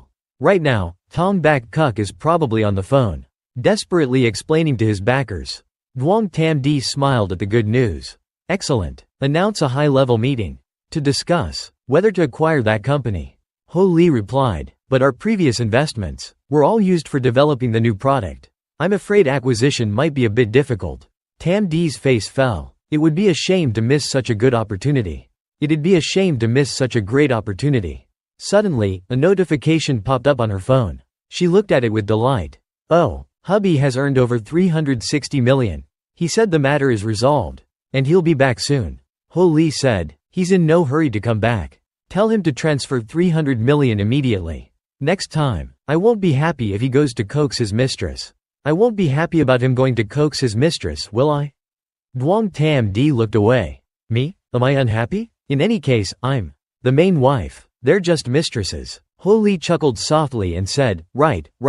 Ho Li turned to leave. Winking, she said, I'll go announce the high-level meeting. Sis, hurry up and transfer the money. Tam D chuckled. Alright. The scene shifted to the Quach residence in Meow Village. Tuvy brought out a plate of food. Honey, dinner's ready. You've worked hard driving those poison sect people away. Tiula came out, smiling brightly. Brother-in-law, the whole village is grateful to you.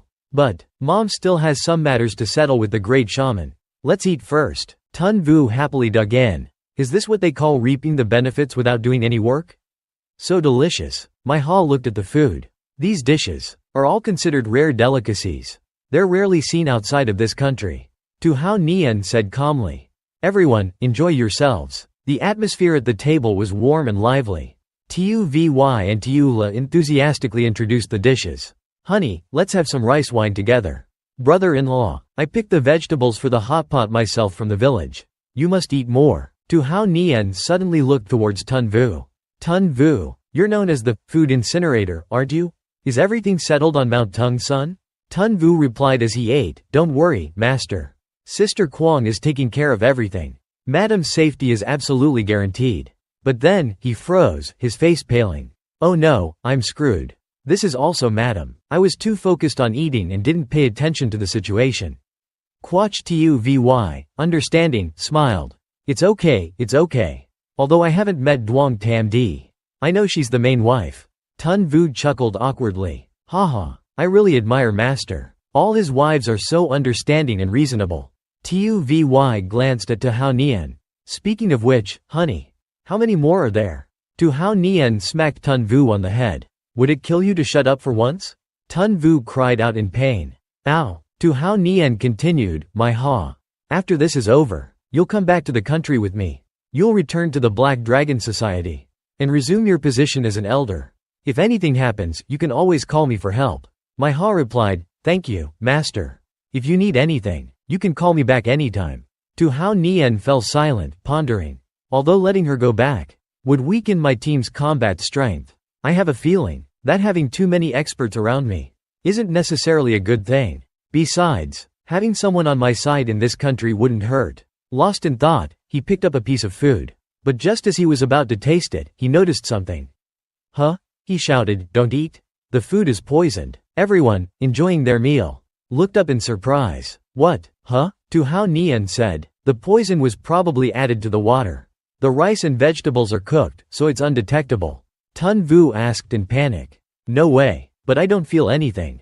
Tu Hao Nian replied. Try moving around, and you'll know. Following his words, they tried to move. But they found themselves unable to move. Tuvy and Tiula exclaimed. I can't feel any chi. My meridians are completely paralyzed. I can't use my internal energy. My Ha's face darkened. If we can't use our internal energy, if the poison sect comes back, then we. Suddenly, Tun Vu jumped up, wiping his mouth. Are you kidding me? I ate the most. Master, what do we do now? Tu Hao Nian remained calm. Taking out a needle, he said, Don't panic. Let me try to suppress the toxicity. With that, he stuck the needle into the back of his own neck. He then took out more needles and inserted them into his body to suppress the poison. After finishing with himself, he turned to the others. I don't know the exact type of poison, so I could only use acupuncture to temporarily suppress its effects. Quach Tuvy asked, Many people in the village must have been poisoned. I'll ask Mom later if she can concoct an antidote. Tu Hao Nian replied, She can.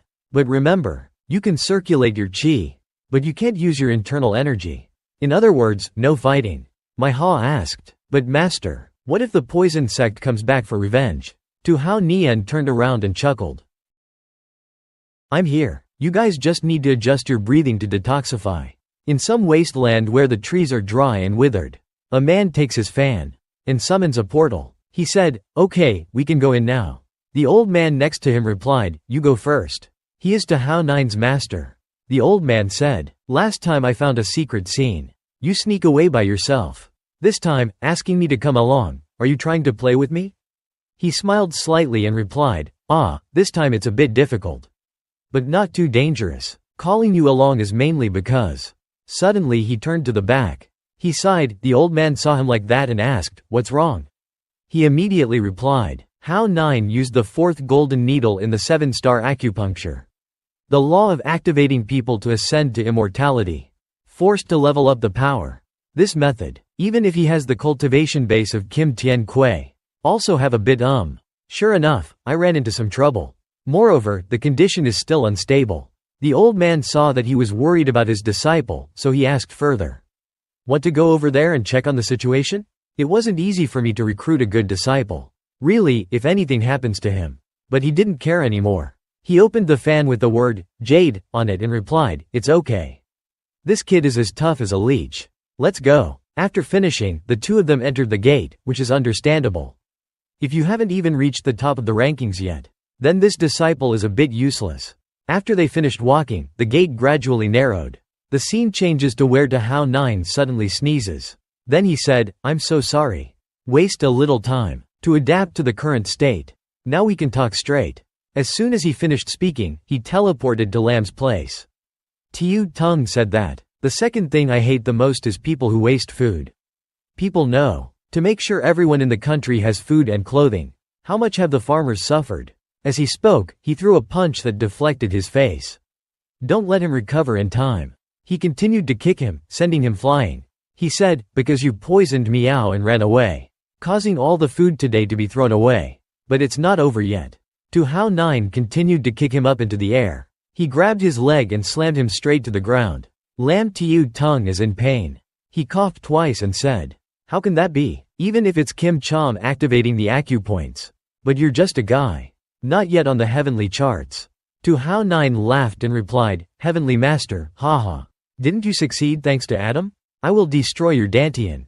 As soon as he finished speaking, he concentrated his spiritual energy into his hand. He approached him. He destroyed his Dantian and said, let's see if you still have the right to be arrogant. He was so miserable that he cried out, ah, you bastard, how dare you abolish my martial arts? I will kill you. Tu Hao 9 stood up leisurely watching him suffer. He quietly continued, not only did I destroy your explosive pill, it also severed your meridians. How dare you look down on ordinary people? Now I have to see if you become an ordinary person. Can you still get back to the top of the heavenly charts? Song Hao 9 suddenly turned his back. He asked, over there, are you scared to pee your pants? They knelt down in fear and pleaded. Great sir, please spare my life. This little one was framed by Lam Tiu Tung. Hao 9 continued with a chuckle. You killed the people of Miao Village. To spare or not to spare. Then let the people of Miao Village decide for themselves. Suddenly there were footsteps walking out, saying, thank you, honey. My Ha and Tun Vu are really strong. Recovered immediately. Don't worry. Many people in Miao Village were poisoned. But now, the poison in them has all been controlled. Tiu 6 said that. These people, including Lam Tiu Tung, leave them to us.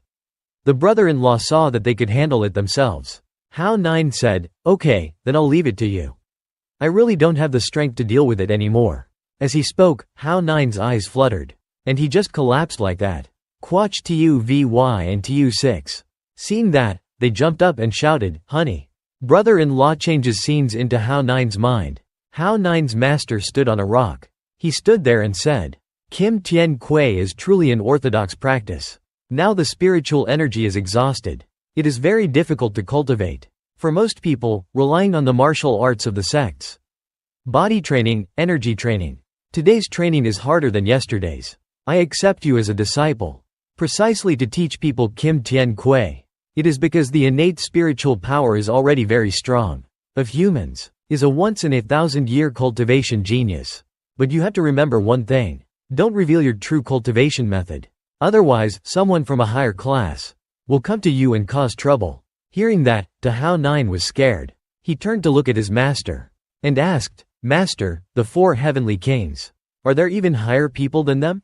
Who is I? Hey master, where are you going? You're so irresponsible, going and harming me. Spending so much money and still not saving me? Hearing that, he waved the fan in his hand and said, don't worry, I'll continue to play with you a few more times later. Suddenly, Dahao 9 realized something and shouted, that's right, I've been poisoned. And I even used acupuncture to clear my meridians, wouldn't I easily die? He said in a frightened tone. His face was covered in sweat and he was terrified. In some house, Tu Hao 9 woke up in a daze, muttering, still alive? Suddenly he sat up excitedly and exclaimed, the The poison in me is gone. Tuvy and the others must have figured out a way to help me. He glanced to the side. Catching his eye was Quach Tuvy lying next to him, without a stitch of clothing. Seeing this, Hao Nine screamed and quickly lifted the blanket to look inside. He asked, could it be? Seeing that everything was in order, he breathed a sigh of relief and said, still there, ha ha ha. What kind of detoxification method did you use? Moreover, my cultivation base has not been lowered. Still at the level of red dust heart refining. A moment later, Quach Tuvy woke up. Tu Hao Nine asked, dual cultivation? Tuvy replied, yes. The poison of others can be cured with medicine and insects. But you also used acupuncture on your acupoints to level up your cultivation, leading to being more severely poisoned. So, ordinary methods didn't work for you. Mother passed down the golden cicada worm to me, and then we used dual cultivation. So you could receive the power of the golden cicada worm's bloodline. That's the only way to detoxify you. Furthermore, this way, no poison will be able to harm you in the future. Hearing this, Hao Nine replied, so that's how it is. At this moment, Quach Tuvy was embarrassed. She continued shyly, I haven't even asked for your consent and already used dual cultivation with you. I'm sorry. But Tu Hao Nine didn't blame her. He reached out and touched her face. He smiled and replied, I'm your husband. What's there to apologize for dual cultivating with me?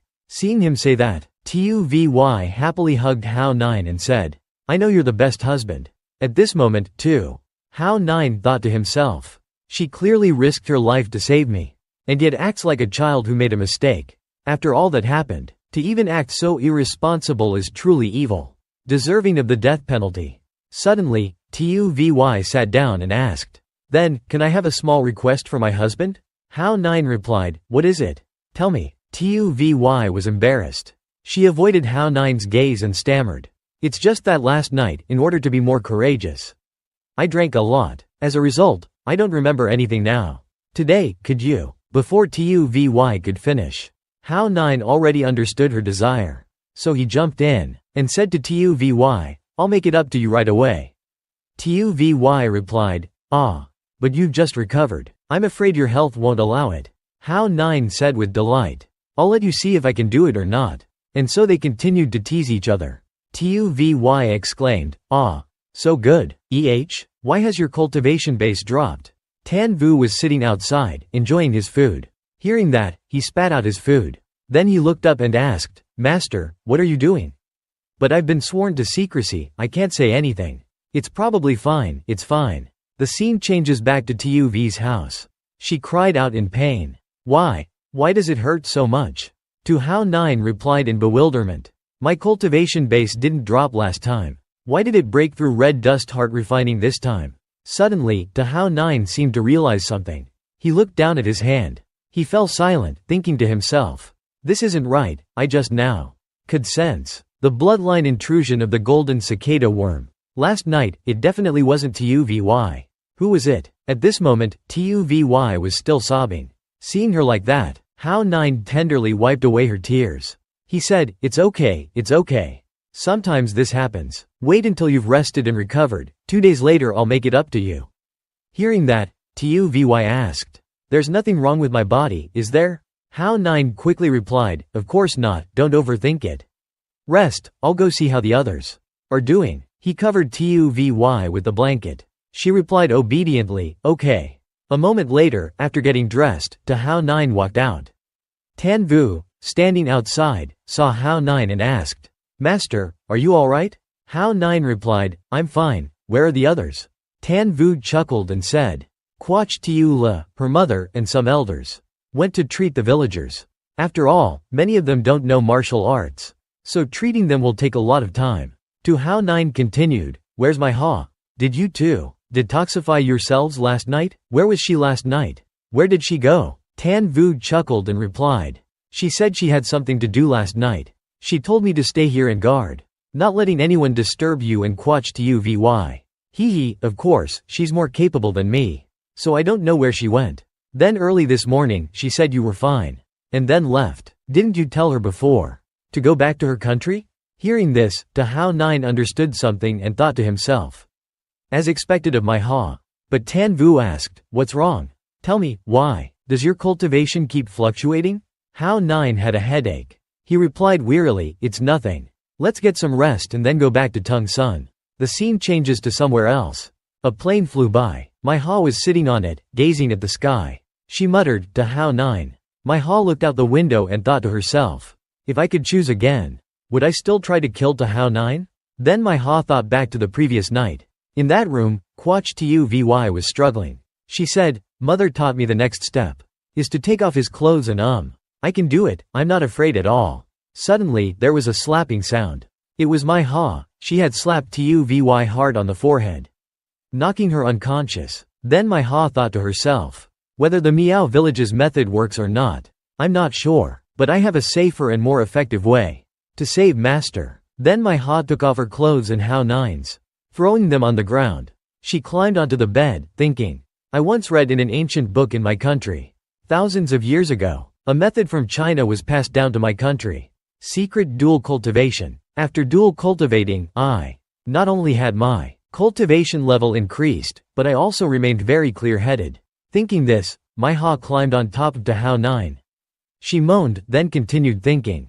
There was a time when I really wanted to kill Hao Nine while he was unconscious. She gathered her spiritual energy around her hand, as if she wanted to stab him. But then, my Ha suddenly stopped her hand in front of Hao Nine's face. She thought to herself, but that was just a fleeting thought, because I still remember everything that happened when he controlled me. At that moment, all of my Ha's memories of Hao Nine came flooding back. He had said to her, following me, you won't suffer any losses. Look, your wounds are healed, aren't they? I even detoxified you. If it were someone else who captured you, especially after taking your strongest point and using your parents against you, I'm not lying to you. You should be more careful of my master. Besides, you've lost. This is your fate, my Ha.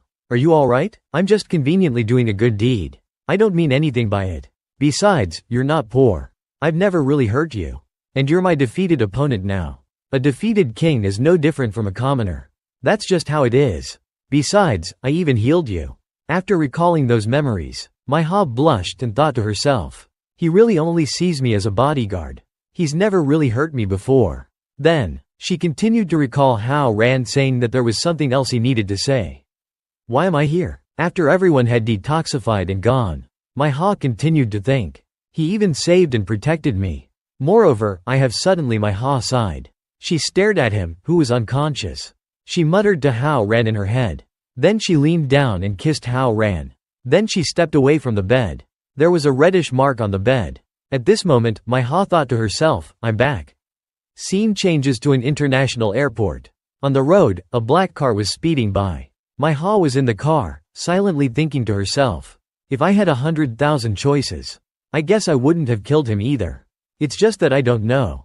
After he wakes up, if he found out that I was the one who saved him. She thought as she smiled slightly.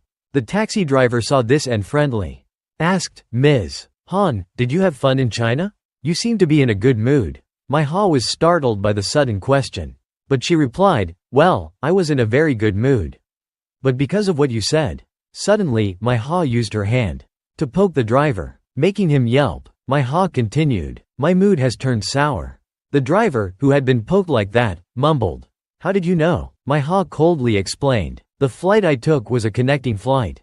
How do you know I didn't come back from somewhere else? Moreover, taxi drivers here never wear seatbelts. Hearing this, he triumphantly grabbed something and shouted, Black Widow. You're back too late, the Black God Society has been wiped out by our Yamaguchi Gumi. Hearing that, my Ha seemed to realize something. Then she used her foot to punch a hole in the roof of the car. The moment she jumped up was the moment the car exploded. My Ha landed gracefully. Suddenly, a strange purple-haired man rushed towards her and said, Black Widow, go to hell with the Black God Society. My Ha saw him. She said, the second assassin of the Yamaguchi Gumi, one of the top 5 in the country, has come down the mountain? Suddenly, a fat man jumped down from the building and shouted. And me, she, also one of the top 5 in the country. The purple-haired man said triumphantly. Let's all attack and kill her together. My Ha sensed him and said, Yuyuku, right? As soon as she finished speaking, my Ha jumped up. She grabbed the purple-haired man's head. She kicked the fat man away. Holding his head, she said, You're not unlucky. The fat man saw something and his face turned pale, he cried out. At this time, my Ha tightened her grip on the purple-haired man's head. She said, because I need someone alive to take me to the Yamaguchi Gumi. The fat man saw his friend like that. He covered his eyes and screamed. Then my Ha turned to look down at the fat man. She smiled slightly and continued, the Black God Society is mine now. Don't touch me, and I won't touch you. Now, lead the way. Guo Xiao Vy, along with Dahao Nian and Tun Vu, were standing outside. The three of them said goodbye, saying that they were going back. Lam's son, mother-in-law, were leaving. Tu V's mother saw this. She also cheerfully said goodbye to them, saying, don't act so reluctant to leave. I don't know what's on your mind. Come on, Guo. Tu Le, at this moment, whined, boo-hoo. I want to go to Tung's son to play too. Tu V's mother then complained, shut up. Your sister is gone. You have to stay in Miao village and be the saintess for me. Hearing this, Tu Li's eyes welled up with tears and she said, boo-hoo. I also want to marry a city man, please, mother. But she refused even more. She said, no, who told your sister to find it first? Blame yourself for not having peach blossom luck. Seeing this scene, they all forced a laugh. Tan Vu was leisurely eating popcorn next to them. Tu Vy waved goodbye. I'll come back and visit you all often. Tu Le said, sis, bring me a handsome guy next time. Dad is right here. He blessed. Don't come back until you have a chubby baby. Suddenly, a ringtone rang from Dahao Nian's pocket. He picked up his phone. He answered the phone and asked, what's up? Duong Vu Nung on the other end of the line replied, boss. I found 3 secrets. Inside your ancient medicine cauldron. Inside this cauldron are 3 special substances. Like bear bile, but not like ordinary medicine. It's very magical, Hao Nian asked. Magical in what way? Vu Nung replied, today, I wanted to clean the cauldron. And I accidentally cracked it. But because the medicine ball inside was cracked. In less than 2 minutes. The crack closed itself. Hearing this, Hao Nian said excitedly, right. Zhang Yijun is a divine doctor. Inside his medicine cauldron, there must be something mysterious. Tu Vy, who was beside him, listened and asked, huh? Honey, what's a mother medicine? Dahao Nian immediately explained. Your Miao village probably has little contact with Han traditional medicine. Let's go back right away. I'll explain it to you clearly then. Tu Vy replied, okay. At this time, Hao Nian was thinking excitedly to himself. If this mother medicine was left by a divine doctor, if I'm not mistaken, then it could be something good. It could help me recover my cultivation level. Time passed. A day later in Tungsun, Hao Nian. Duong Tun Vu stood outside. He said, it seems that things are not going well for the boss. Moreover, the drop in cultivation level is complete. It's reduced the chances of entering the Earth ranking. Quang Tai calmly replied. The 2 Guan sisters just called. They said the Li family came to cause trouble again. Before the boss fully recovers, we have to defend this place well. Scene changes to Dahao Nian's place. He had something on his finger. Duong Vu Nung asked curiously. How is it, boss? Hao Nian looked at it. He said, this might really be the mother medicine. But considering the time that has passed, I can't tell what its ingredients are right now. Tu Vy, who was beside him, asked, honey, what exactly is mother medicine? Tu Hao Nian explained to Tu Vy. In ancient times, there was a very skilled divine doctor. He combined some rare medicinal herbs. The effect was extremely good. After the medicine was successfully made, it had miraculous effects. It could cure all ailments in the body. Because this medicine is very rare, it's only known as a guiding medicine, to enhance the effects of other medicines. That's why it's called mother medicine. So to put it bluntly, we should just directly try using this cauldron to make medicine. Maybe it will have a better effect that way. Then they used the cauldron to cook. A cheerful singing voice could be heard. A beautiful girl in a gorgeous dress. She smiled at me. He laughed at me, then everything shattered. It was Tun Vu singing. Hao Nian, hearing this, held his head and said, all right, stop singing. If this cauldron wasn't so big, and there was no way to quickly raise its temperature, then we wouldn't have to light a fire inside my Hao Nian Duong. Tun Vu laughed awkwardly, ha ha ha. Boss, Quang Tai went out and hasn't come back yet. Hao Nian shrugged and continued, yeah, I can't chop wood. Quang Tai took my car and took Duong Vu Nung and Tu Vy to the next neighborhood to gossip. Now, to keep the fire going, I might have to chop up the wooden chairs. That would be a bit of a waste. Suddenly, there was a shout. Why is Hao Nian Duong closed again? The sound startled Hao Nian and Tun Vu. They looked out. A random guy stood at the door and shouted, "Who's to Hao Nian? Get out here right now." Hao Nian looked at him and laughed sarcastically. "Who are you? What do you want, coming here and making a scene?" Tun Vu looked at him and asked his boss, "Should we just use them as firewood?" Hao Nian immediately replied, "No, I don't want Hao Nian Duong to stink." The man, being insulted like that, retorted angrily, "You little brat, still picking your nose. Who do you think you're going to burn?" The bodyguard suddenly spoke up. "This is second young master Shahou, the second son of the Shahou family head. Damn it." Suddenly, the second young master charged at Hao Nian and declared, "I, the second young master, don't usually kill innocent people like you, but you suggested using me as firewood, so I'll have to kill you first." The bodyguard cheered, "Go for it, second young master." Tun Vu looked at Hao Nian and asked, "Boss, any other instructions?" Hao Nian replied, "Just keep him alive for now." Tun Vu, hearing this, asked excitedly, "Understood, boss. You want me to clean this rich kid out, right?" Hao Nian nodded. "After all, I am a rich second-generation heir." Seeing that he was being ignored, the second young master threw a punch while saying, "You're still in the mood to chat? Do you have any idea how to write the word death?"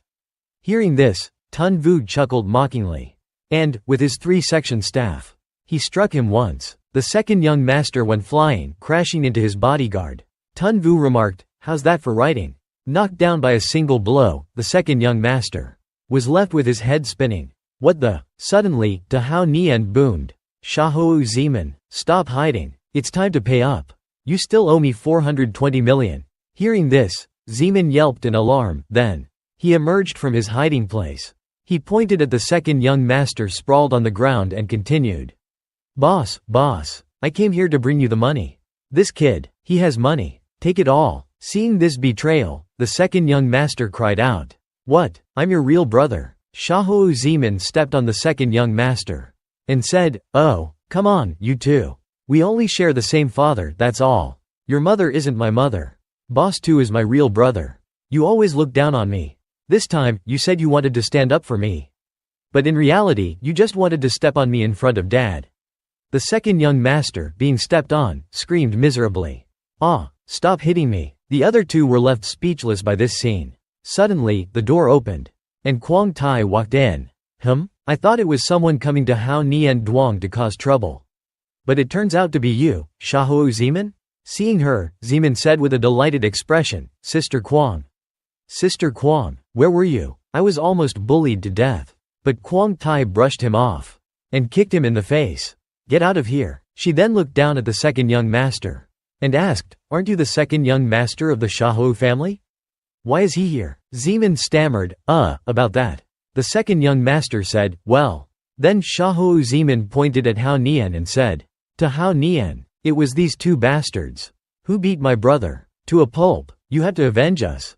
Tun Vu, standing there, remarked, "I barely touched him." Suddenly, Quang Tai walked up and slapped Zeman across the face.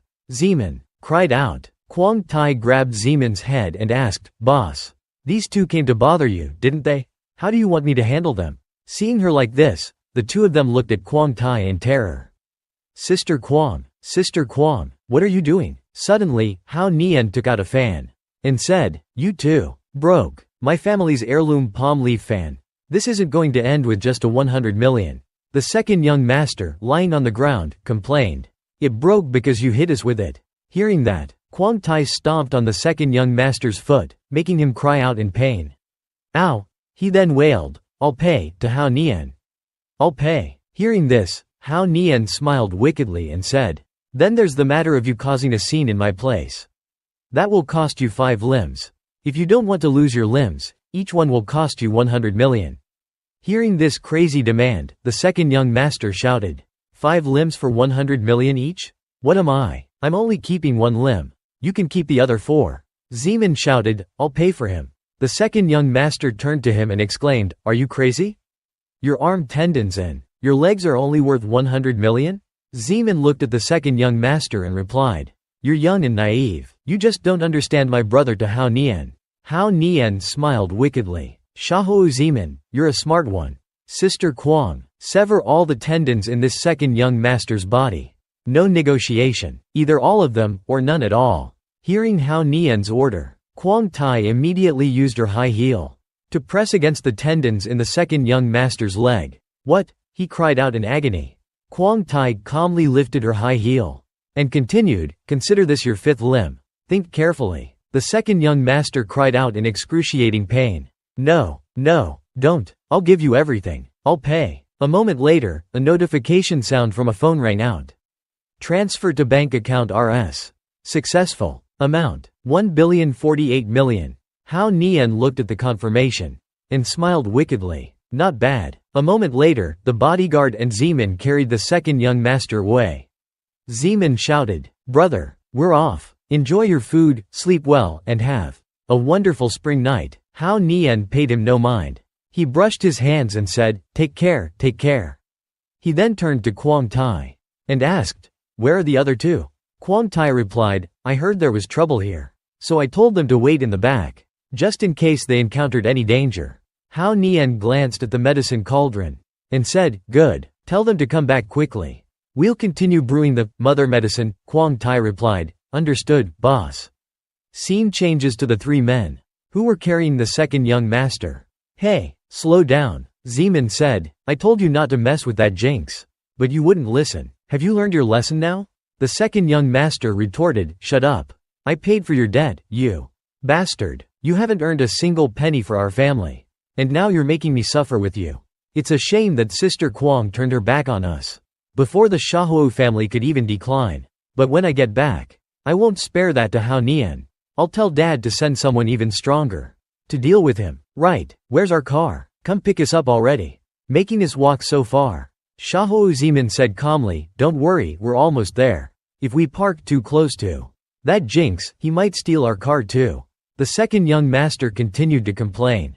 You're such a useless good for nothing. You've caused so much trouble for our family. When we get back, you're getting punished. Shahuo Zeman, having listened to his complaints for so long, had finally had enough. He pulled out a knife from his sleeve and said, Oh, I just remembered something. The second young master asked, What is it now, you useless waste? Suddenly, Zeman stabbed the knife into the second young master's waist. The second young master looked at Zeman in pain. You, Zeman, not looking at the second young master, said, You understand now, don't you? The second young master, unable to believe his eyes, exclaimed, How dare you? Before he could finish speaking, Shahuo Zeman turned around with a terrifying expression. His eyes widened as he said, What's there to not dare? That's how Uncle Peng disappeared. Don't worry, I'm pretty good at this. The medicine cauldron continued to brew the medicine. 2. Hao Nian looked at it and asked, Is the strong smell of medicine a good sign?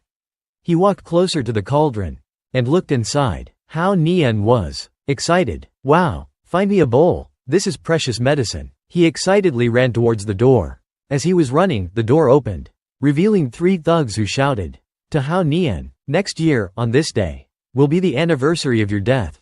Prepare to die. Hao Nian looked at them and asked, It's quite lively today. Who are you? They introduced themselves one by one. Li Kwok Thien, from the Li family in the capital. We're here under the orders of Deputy Director to arrest you, or kill you right here. Doc Ho. Hao Nian calmly held out the bowl and said, Oh, you want to donate blood? I remember you. Doc Ho, being forgotten like that, pointed at Hao Nian agitatedly. You, what is that you're holding? It smells amazing. Hearing this, Hao Nian blew a puff of air towards him. He said with amusement, Curious? Here, have a sniff. The bowl revealed a shimmering gold liquid. Seeing its color, Doc Ho exclaimed in shock, Medicine that turns into gold essence? This is something mentioned in ancient medical texts. Even Baisao Hall couldn't produce something like this. Hearing this, Tu Ya was stunned. Jade essence medicine? How did you manage to make this? Li Kwok Thien, standing nearby, said jealously, What? Something so precious should be offered to my Li family. Ignoring them, Hao Nian drank it all in one gulp. He then held out the empty bowl and asked, What was that you just said? I was busy drinking and didn't hear you. Provoked, Li Kwok Thien charged at Hao Nian, throwing a punch. You bastard, how can you hoard such precious gold essence all for yourself? Die. Hao Nian stood his ground, retorting, You're ridiculous. What's wrong with me drinking the medicine I brewed myself? Here, this bowl's for you. With that, Hao Nian flung the bowl. Li Kuok-thin punched the bowl, shattering it. You bastard. You dare disrespect my Li family?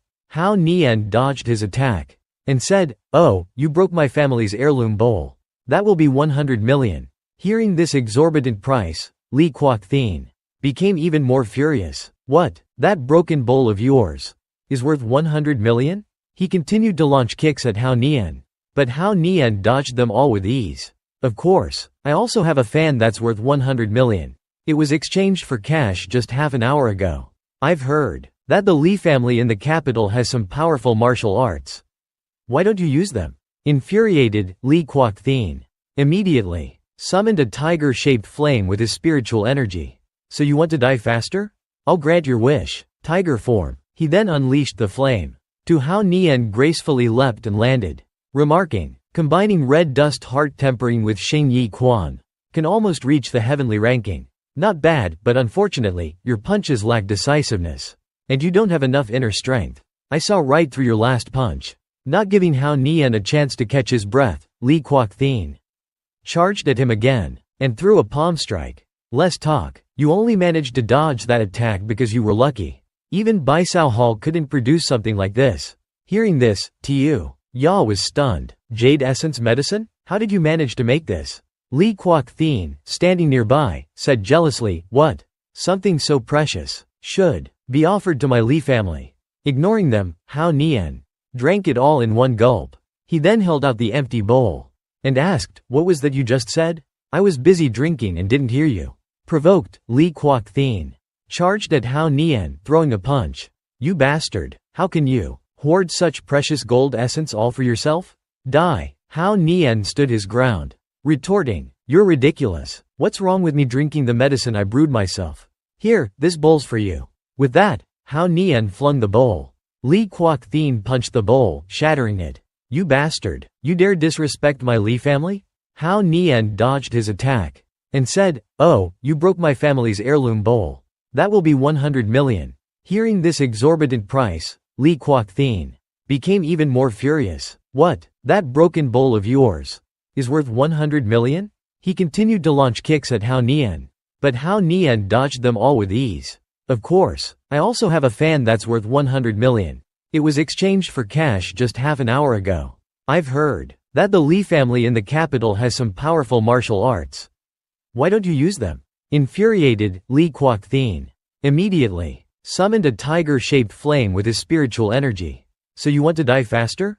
I'll grant your wish. Tiger form. He then unleashed the flame. Tu Hao Nian gracefully leapt and landed, remarking, combining red dust heart tempering with Xing Yi Quan can almost reach the heavenly ranking. Not bad, but unfortunately, your punches lack decisiveness.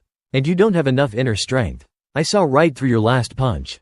Not giving Hao Nian a chance to catch his breath, Li Kuok-thin charged at him again and threw a palm strike. Less talk. You only managed to dodge that attack because you were lucky. Hearing this, Hao Nian chuckled sarcastically and replied, don't think Xing Yi only knows how to be hard. If you cultivate internal martial arts to a high level, they can become 9 parts soft and 1 part hard. Kuok-thin, not wanting to be lectured, shouted, shut up. My martial arts don't need your guidance. Scene changes to Doc Ho. He watched the fight and remarked, that's strange. Tu Hao Nian should only be at the red dust heart tempering stage. But looking at him now, he must be at the earth ranking level, right? Kuk Tiu Ya, also observing the fight, understood what Doc Ho meant. He replied, although his movements are agile, his strength is only at the earth ranking level. Did he perhaps break through his red dust heart tempering? And there's no sign of that powerful woman they were talking about. This is our chance. As they spoke, they exchanged sinister grins. Suddenly, someone placed a hand on their shoulders. It was Tun Vu. He walked up and put his arm around them. What chance? Share it with me. Startled by Tun Vu, they glanced behind them and said, Tun Vu? Top 10 of the earth ranking? A moment later, after dealing with the two, Tun Vu said, when my boss is busy, he really hates being disturbed. You two had better just sit tight and wait. If you dare to make a sound, I'll beat you up. The two of them, huddling together, pursed their lips and replied, yes, sir. Scene changes back to Li Kuok-thin. He was fighting Hao Nian. when he glanced down and asked in astonishment, What's going on? Tun Vu? The renowned top 10 fighter of the heavenly ranking? Why are you with Hao Nian? While Li Kuok-thin was stunned by Tun Vu's presence, Hao Nian charged at him and struck him with a palm infused with spiritual energy. Young man, you can't let your mind wander during a fight. With just one palm strike, Li Kuok-thin was knocked unconscious. Hao Nian assessed him. Your martial arts are mediocre. And your mental state is even worse. You get distracted at the slightest disturbance. Ignoring them, Hao Nian. Your Li family's Xing Yi Quan is actually quite impressive. The Li family has some potential. It's a shame to just take a bit of their money. Actually, why don't I take on another underling? As Hao Nian spoke, he pulled out 3 needles, a wicked grin on his face. Doc Ho and Kuk Tiu Ya were still huddled together, muttering, what's happening? I think my ears are going deaf.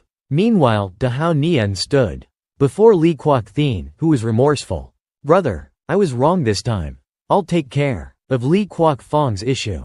From now on, the Li family will be your family. If you need anything, little brother, I'll risk my life to help you. I'll do anything. Hao Nian replied with amusement. Alright. Li Kuok-thin then willingly offered him his credit card. He continued excitedly. I've offended you this time. Please accept these 500 million as an apology. It's all the lucky money I've received since I was young. If it's not enough, I'll go home and get more. Hao Nian took out his phone and said, I'll accept it, but you're the young master of the Li family. You can't be without any money. Here, I'll transfer 10,000 back to you. Kuok-thin took out his phone to check and replied with a grin. Wow, you're so generous. Thank you. Doc Ho and Kuk Tiu Ya, seeing Kuok-thin's swift change of heart, looked at each other in bewilderment. Is he crazy? How could Li Kuok-thin do this? Ha, I must be blind and deaf. Seeing their reactions, Tun Vu said, this is just a normal day. Suddenly, Li Kuok-thin shouted, hey, it's your turn, you too. Hao Nian added, you disrupted my business. Shouldn't you compensate me? Doc Ho said nervously. Red dust heart tempering. He drank the medicine. His cultivation level must have recovered. Hearing this, Kuk Tiu Ya turned to Doc Ho and said, you don't even have a business. Why don't you just close down your shop?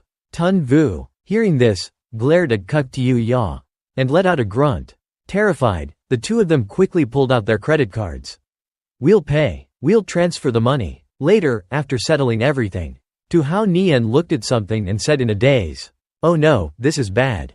At that moment, a hand slammed down in front of him. This is bad. Hao Nian looked up in fright. Ah, it's Duong Tam Di. She sat on him, her face flushed. Your sweet little sister, Tuvy, told me everything. Seeing her expression, Hao Nian chuckled awkwardly. Ha. Tuvy, she's so obedient. Good. Duong Tam Di turned away, pouting as she continued. I don't want to mention that girl from before. But Guo Tuvy, a concubine in front of me? I'm a little angry. Hao Nian, still nervous, said, but my red dust heart tempering. It took a lot of effort to recover my cultivation level. Tam Di placed her hand on his shoulder and said, don't you still have those 2 medicine cauldrons? Hao Nian was stunned. She even told her that? That girl is really too honest. Tam Di continued, I don't care. You had to be with me today. We've been married for so long. Tell me, how am I supposed to act like the first wife in the future? Right? As she spoke, she poked his thigh. Hao Nian flinched. He frowned, thinking to himself, oh my god, did that little fox teach her this move? No one could resist this. After a moment of thought, Hao Nian pounced on Tam Di. You're right. After all, I have 2 more cauldrons. Once they're broken, I'll just make more.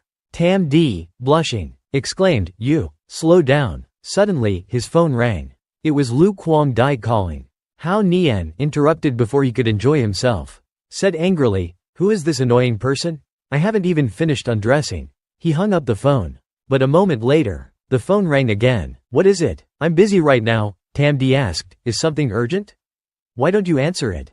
Alright, Hao Nian agreed. He took out his earphones and answered the call, speaking loudly. What's up? I'm very busy right now. What? Many people died at the National Security Bureau? Tam Di was startled. A moment later, Hao Nian got in his car and sped off, saying, that damn Lu Kuangdong. He ruined my romantic night. I curse him to be single forever. Scene changes to Duong Tam Di. She was lying in bed with Ho Li. She wailed, "Boo-hoo-hoo, I'm so pitiful." Ho Li patted her cheek and said, "Well, there will be other chances. Hao Nian's not here tonight. Let's watch a horror movie." Hearing this, Tam Di grabbed the blanket and shrieked, "No, I'm scared." Scene changes to a place on the outskirts of Tung Sun City. Someone said, "There's a place like this near Tung Sun? This place looks like it's been abandoned for a long time. But last week, there was a strange white smoke coming from it." Local police came to investigate, but 3 of them didn't come back. 2 days ago, the same thing happened to 7 national security agents. Quang Tai suddenly said, "Boss, there's a strong fishy smell here. And the air smells like blood. Human blood." Hao Nian, hearing this, replied, "As I suspected. The smoke issue is a big problem." As soon as Jinghua Fu finished speaking, he used his Jinghua Fu to disperse the smoke. After getting a clearer view, he continued, "There's something wrong with this white smoke. It dissipates immediately upon contact with Jinghua Fu." The scene changed to a window somewhere. Inside, a middle-aged man stared intently at the 3 of them. He chuckled to himself. "HMPH, the one who came this time seems to be to Hao Nian.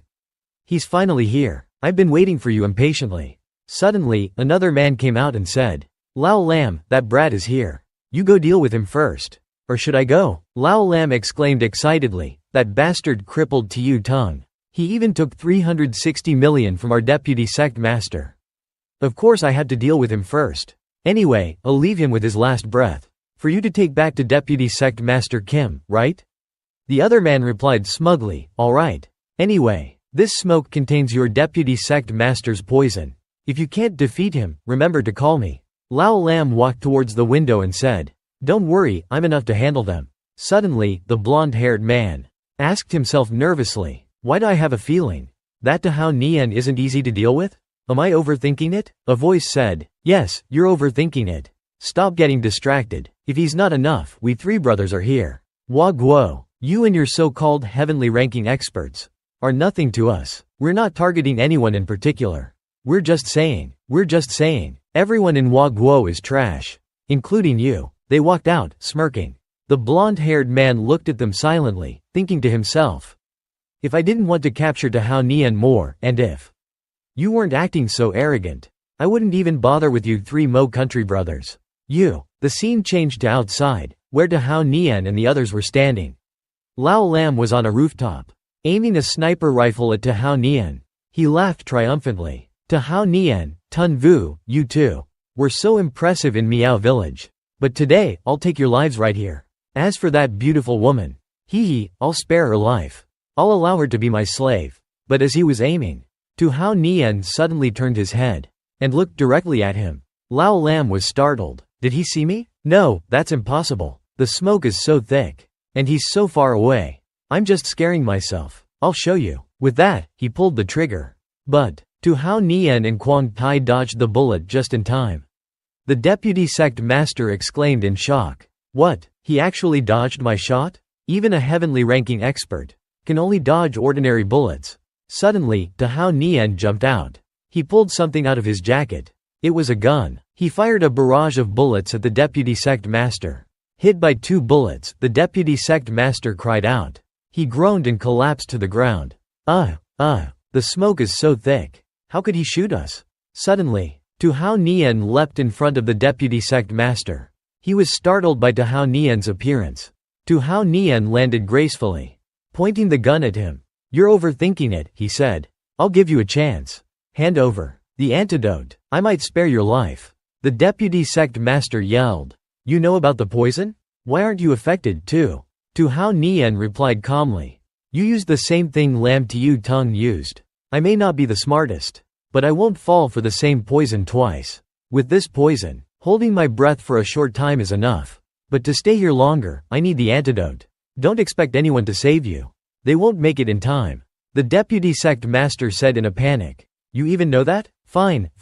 Here, take it." Moments later, after the deputy sect master handed over the antidote, Hao Nian swallowed it.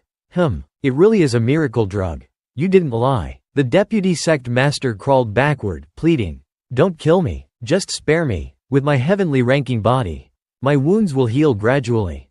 Suddenly, Hao Nian grabbed him by the collar. "It's windy up here, and I'm a kind soul. The deputy sect master asked. What are you doing? Tu Hao Nian threw him down without hesitation. Tun Vu, catch. This guy hasn't even introduced himself yet. The deputy sect master screamed as he fell. Ah, Tu Hao Nian, you liar. You broke your promise. Tun Vu stretched out his arms. Got it, master. Master said he wouldn't kill you, but I didn't. With that, Tun Vu rushed towards the falling deputy sect master. He kicked him squarely in the head. My name is. Before he could finish his sentence, he was dead. Quang Tai, who had been standing nearby, said. Too bad he didn't get to finish his introduction. Tun Vu chuckled. Haha, that's enough. The guy inside has been holding his breath for quite a while now. Tu Hao Nian stepped forward. Everyone's dead, and you're still not coming out? As soon as he finished speaking, the door opened. The three thugs from Mo City walked out. They said smugly, no problem. It's just one dead lackey. As long as we have money. There will be plenty of other dogs wagging their tails at us. We're curious. How did you know we were in the room? Tu Hao Nian saw them. And thought to himself, oh. I was so focused on dealing with the deputy sect master that I didn't notice them. They had already taken out 3 steel gauntlets. While you were killing the deputy sect master. That woman kept staring at the room. Did you know someone was inside, too? Seeing that they were geared up. Tu Hao Nian asked, you're not. Are you trying to fight? 3 sweet potatoes. Insulted. They yelled, you're the sweet potato. We're not all talk. Damn it, you stupid Wa Guo people. These are Mo country's most advanced weapons. The death gauntlets are the world's most advanced technology. You understand nothing. Tu Hao Nian asked in disbelief. Are you serious? Don't lie to us. Whoever lies is a dog. We wouldn't bother lying to you. Tun Vu spoke up. Master, there's an organization in Mo country called the Death Organization. They're a special operations group. Like our heavenly organization or divine organization. The death gauntlets are a weapon developed by Mo country. They can amplify the user's physical strength. They're essential equipment for the death organization. Tu Hao Nian finally understood. So that's how it is. These 3 aren't even heavenly ranking experts. Yet they're so arrogant. They must be relying on those gauntlets. Quang Tai asked. Did Xiao really just die in the room? Tu Hao Nian replied. Yes, right after we dealt with the deputy sect master.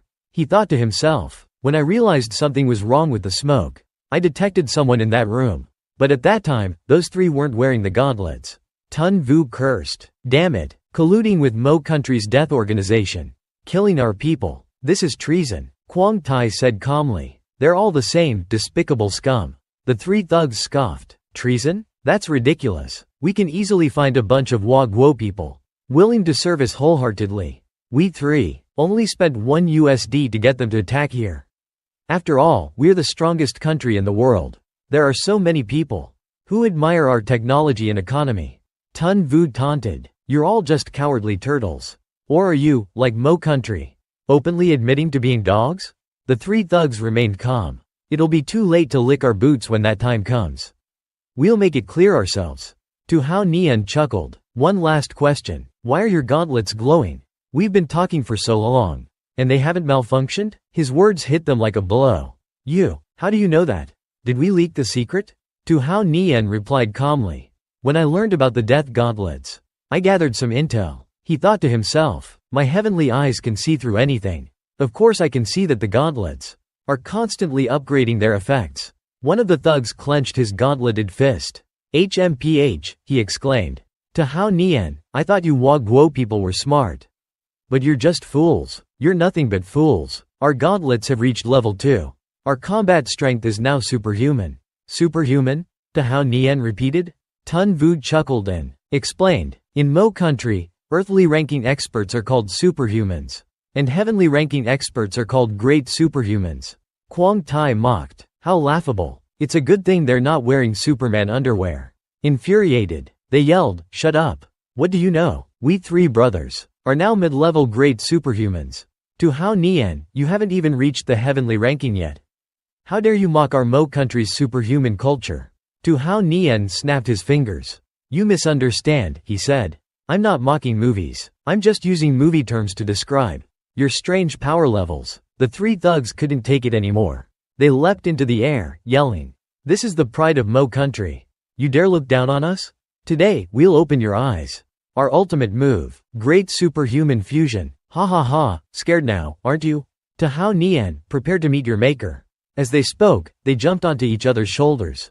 But before they could maintain the pose, Quang Tai and Tun Vu stepped forward. They each kicked one of the thugs. Quang Tai said, "Great superhuman fusion? More like sweet potato fusion." Sent flying, the thugs cried out in pain. Tu Hao Nian stood there, saying, "Oh no, they're about to die of embarrassment." The thugs crashed to the ground. "You too, how can you be so strong?" Tu Hao Nian said, "Shao, didn't he tell you?" Tun Vu said, "We're considered mid-level, heavenly ranking experts." Quang Tai added, "More importantly, we rely on our own strength, not external enhancements. Like you, you're too weak." "What?" the thugs exclaimed. "Are you two done yet?" Tu Hao Nian said, "Originally, with those two gone, we didn't have anyone to fight. But now," the thug was speechless. Well, he pointed at Tu Hao Nian and stammered. Tu Hao Nian, did you dare to challenge me? A fair duel, man to man." Tu Hao Nian was speechless. Tun Vu asked, "Is there something wrong with your brain? You call wearing those gauntlets a fair duel?" The thug avoided his gaze. "What, are you Hua Guo people scared?" Tu Hao Nian replied confidently, "Fine. I'm not afraid of anything." Tun Vu was surprised by Tu Hao Nian's sudden decision. He turned to Tu Hao Nian and asked, "Hey, wait a minute, master." But Tu Hao Nian squeezed his hand and said, "Don't worry, I have a plan. Mortal world heart tempering. My progress in this realm hasn't been slow. It's improved quite a bit recently. I feel like a breakthrough isn't far off. I might as well use these Mo country fools as test subjects and find an opportunity to break through." As he spoke, he circulated his spiritual energy around himself.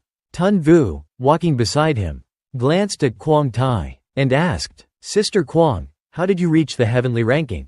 Quang Tai replied immediately, "Training." Tun Vu asked in surprise, "Just training? That simple?" Quang Tai replied reluctantly, "Of course it wasn't simple." Recalling her childhood, she said, "I was abandoned by my parents when I was young. I lived alone in an orphanage. The Shaohu family discovered my martial arts talent and adopted me. But the Shaohu family are all people of status. From the beginning, they adopted me, only to be a companion and training partner for their children." Tun Vu said, "I know many wealthy families conduct all sorts of tests to select gifted children. They want to make their families stronger." Quang Tai continued, "To put it bluntly, I was a human punching bag." Recalling the times she was kicked around by the Shaohu children, she said, "The Shaohu family arranged for people stronger than me to spar with me. So basically, I was the only one getting beaten. They increased their strength and experience by fighting me." Tun Vu said sympathetically, "That's awful. If it were me, I couldn't bring myself to hit you.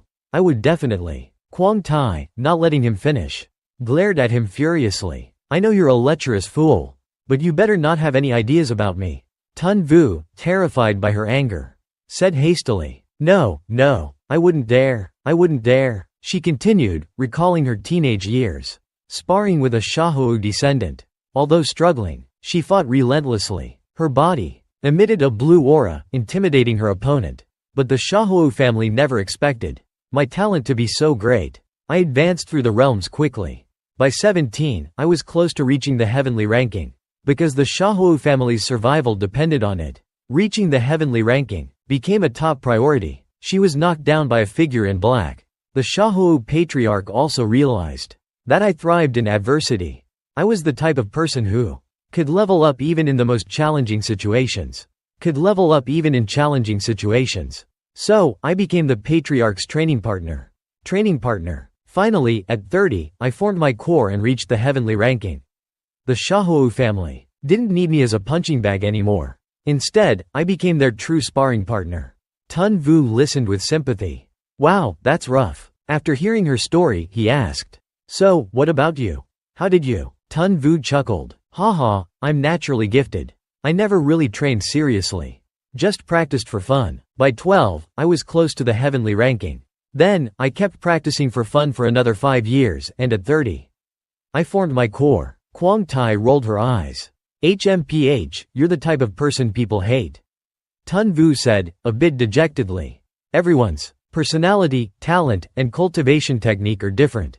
The way we improve and reach new realms is also different. Some people can never form their core. It took us 10 years. 5 years. We're lucky to have reached the heavenly ranking. But master, He continued in a dramatic tone. He's only 22, and he hasn't been practicing mortal world heart tempering for long. Can he really reach the heavenly ranking so quickly? What method will help him break through? The bald thug with the death gauntlet threw a punch. Tu Hao Nian easily dodged it. The thug then launched a kick. But Tu Hao Nian vanished. Unable to land a hit, the bald thug yelled in frustration, HMPH. Chinese people only know how to dodge. If you have the guts, take this punch head on.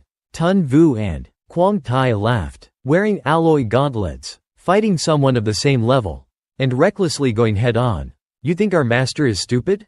Tu Hao Nian's expression turned serious as he thought, using the roaming dragon footwork. I can remain undefeated, but something feels wrong. If I keep this up, I'll never break through. My cultivation technique is the golden immortal art. To break through, perhaps. Maybe. I need to use the most basic technique of the golden immortal art.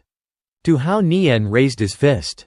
Radiating golden qi, he charged forward, meeting the bald thug's steel fist head-on. HMPH, he said. Let's see how you handle a direct clash. Tun Vu, watching from the sidelines, was stunned. No, no, no, he exclaimed. Master, you're crazy. Quang Tai looked at Tun Vu, who was sweating profusely. Speechless. Tu Hao Nian's fist and the bald thug's steel fist collided, the impact sending both of them flying backward. Tu Hao Nian braced himself with his hand to stop his momentum. Blood trickled from his lips as he thought, this is it. I need the golden immortal art. To face my opponent's killing intent head-on. No dodging, no retreating. Only then can I reach the heavenly ranking. The bald thug, seeing this, charged forward with a ferocious expression. What, you're still alive? You, a mere pre-heavenly ranking weakling. Survived my punch? Come on, let's go again. Tu Hao Nian, blood still dripping from his lips, charged forward. I agree. Tun Vu shouted worriedly. Master, you're crazy. Sister Quang, we need to save him. Quang Tai stopped him. Wait, she continued to observe calmly. Look at his eyes. Tun Vu calmed down and observed. His eyes? Quang Tai explained. Master's mental strength is unusually strong. He must have sensed something. Watching Tu Hao Nian confidently exchange blows, she said. His eyes aren't crazy. He's excited. He's found a way to break through. Tu Hao Nian punched the bald thug in the face. At the same time, the thug's steel fist connected with his face. Despite the blow, Tu Hao Nian smiled confidently. HMPH. His gaze remained fixed on his opponent.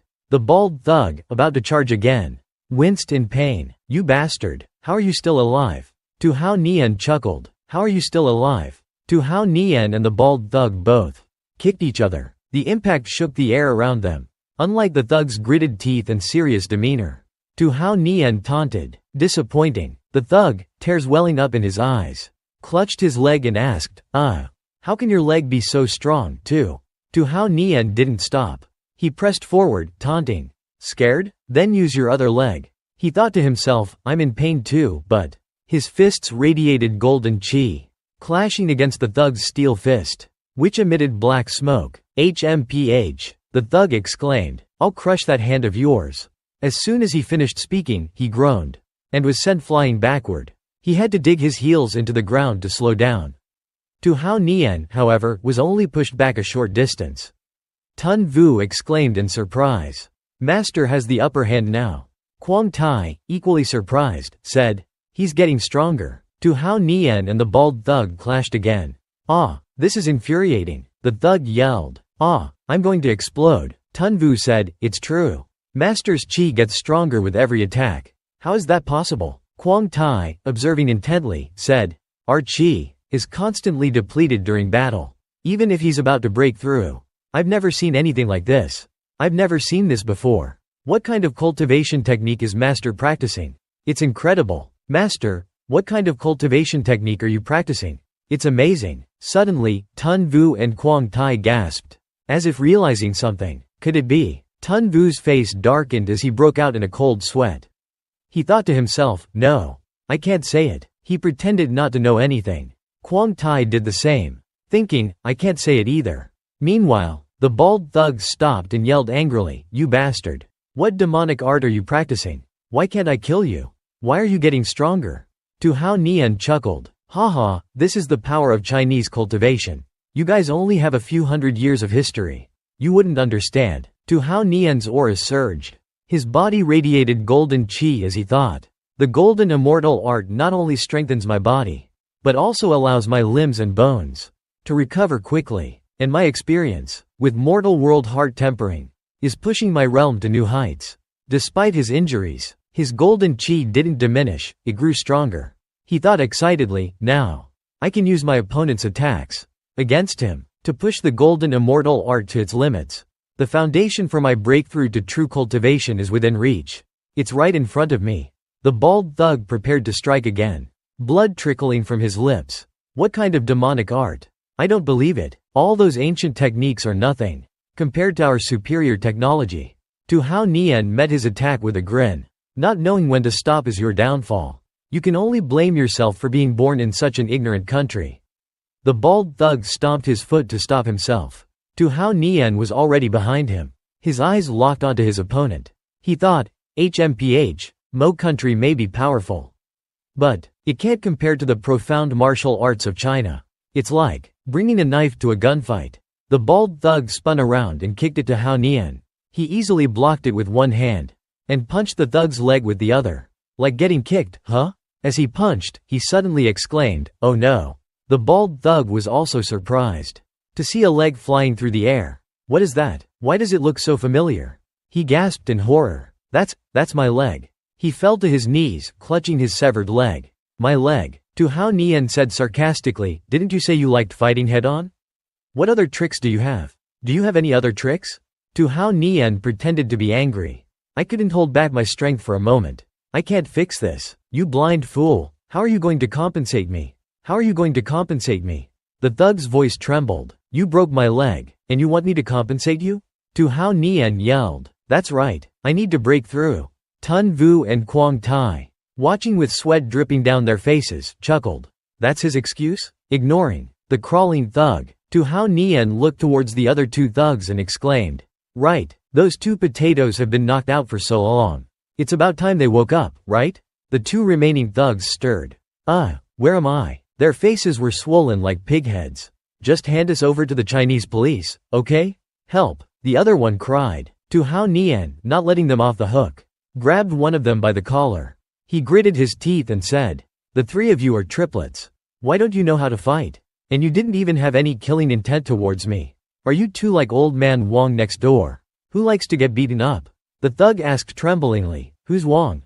Tu Hao Nian, dialing the number on his phone, said, damn it, I almost called Lu Guang Da to clean up this mess. Tun Vu, Sister Quang, this won't do. You have to have killing intent towards me. Only then can you unleash your full power.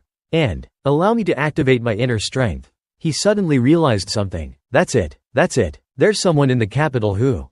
Tu Hao Nian grinned mischievously. There's someone in the capital who always wants me dead. A woman in ancient attire looked at him fearfully. I can't do that. I can't. Tun Vu approached Quang Tai, who was sitting on the sofa. Sister Quang, this is the 10th time we've seen this. Can we change the channel? Quang Tai replied, no. Only kids watch superhero shows. Tun Vu raised his hand. You have to trust my taste in movies. Quang Vu gave him a, like I believe you, look. Me? You monkey? Tun Vu plopped down on the sofa. Oh, master, going to the capital and not taking me with you? That princess from the Yi clan. She must miss me terribly. Quang Tai rolled her eyes. Stop being delusional. She's just after your money. Tun Vu suddenly turned serious. Sister Quang, how about we go train? Master, might be a heavenly ranking expert by the time he gets back. We're only mid-level core formation cultivators. We might not be able to beat him. That would be embarrassing. Quang Tai agreed. Master's cultivation technique is bound to reach a high level eventually. But to be surpassed by him so quickly, it's a bit awkward. She agreed with Tun Vu's suggestion. Alright, upstairs, Duong Tam Di was lost in thought. After a moment of silence, she spoke. Should I go learn some martial arts too? She sighed. Otherwise, whenever Hao Nian goes on a mission, he won't take me with him. It's like I'm a married widow. At the Capital Special Operations Bureau, a voice rang out. Hey, where's old Yuan? It's young Master Kim. Deputy Director Kim Jung-min spoke into the phone with a frown. It's about that matter again. It's much simpler this time. Tu Hao Nian is coming to the capital alone. So, I'd like you to take care of him. Alright, you can count on me. From now on, whatever orders you or the Yuan family have, I, Little Kim, will do my best to cooperate." He slammed the phone down. Zheng Ming slammed his fist on the table, gritting his teeth. HMPH, because of that traitor Tun Vu. I couldn't do anything to him before. But now, that fool is coming to the capital alone. He's asking for it. This time, I'll use my connections. He clenched his fists, a sinister expression on his face. I won't let him leave the capital unscathed. I'll make him pay. Near the capital airport, Tu Hao Nian was walking out of the terminal. Looking ahead, he said, "Hey, the scenery here is pretty good. And there's no one around. Let's do it here." He raised his hand. "You've been following me. You can come out now." There was no response. Suddenly, two figures leapt out from the trees. They landed gracefully. Two men, one old and one young, appeared. The younger man, with blonde hair, chuckled. "Tu Hao Nian, you're smarter than I thought. You sure know how to pick a good spot." The older man, with white hair, said with a grim expression, "There's no one around. After we kill you, we'll just dig a hole and bury you here." Tu Hao Nian asked in surprise, "Are you father and son? You look so alike." The young man, enraged, clenched his fist. "What? Alike my ass. I'm Yuan Hong, eldest son of the Yuan family."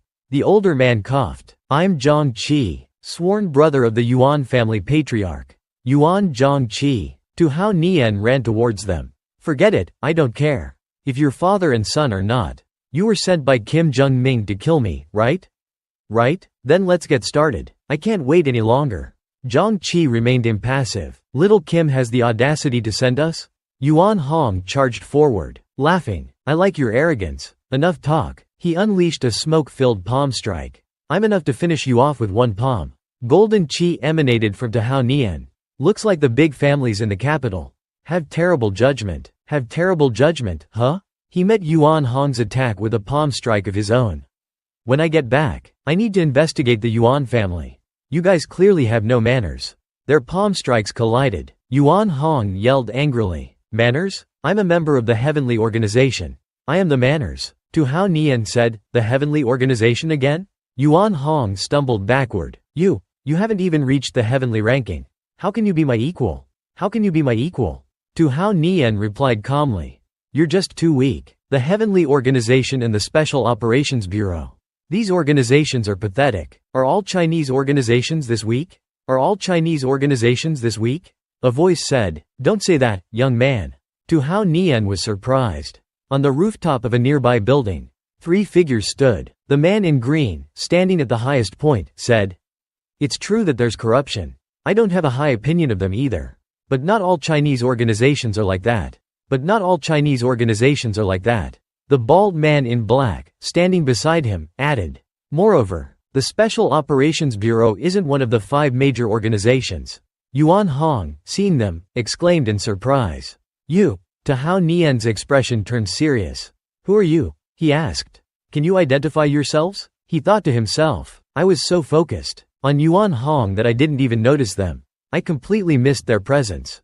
Could they be? Could they be?" The man in white, with a yellow shirt and pink pants, sat down on the roof. Pointing at himself, he said, "There's nothing we can't say. I'm Bian, instructor of the war organization." The bald man in black said seriously, "Instructor of the mysterious organization, Tai Yinghua." The man in green said calmly, "I'm Long Yi, instructor of the dragon organization." Tu Hao Nian's expression turned serious as he thought. The top 5 heavenly ranking experts are all high-level core formation cultivators. And Long Yi is the number 1 expert on the heavenly ranking. I can't possibly defeat them right now. Looking at the 3 figures on the rooftop, he thought, but why are they here? They probably don't know that I'm a disciple of Huan Yu and Da Mo. They didn't come here specifically to see me.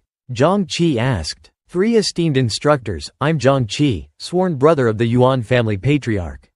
Yuan Zhang Qi. May I ask if the gentleman before us is a member of your esteemed organization? Yuan Hong was startled. Why yes, he stammered.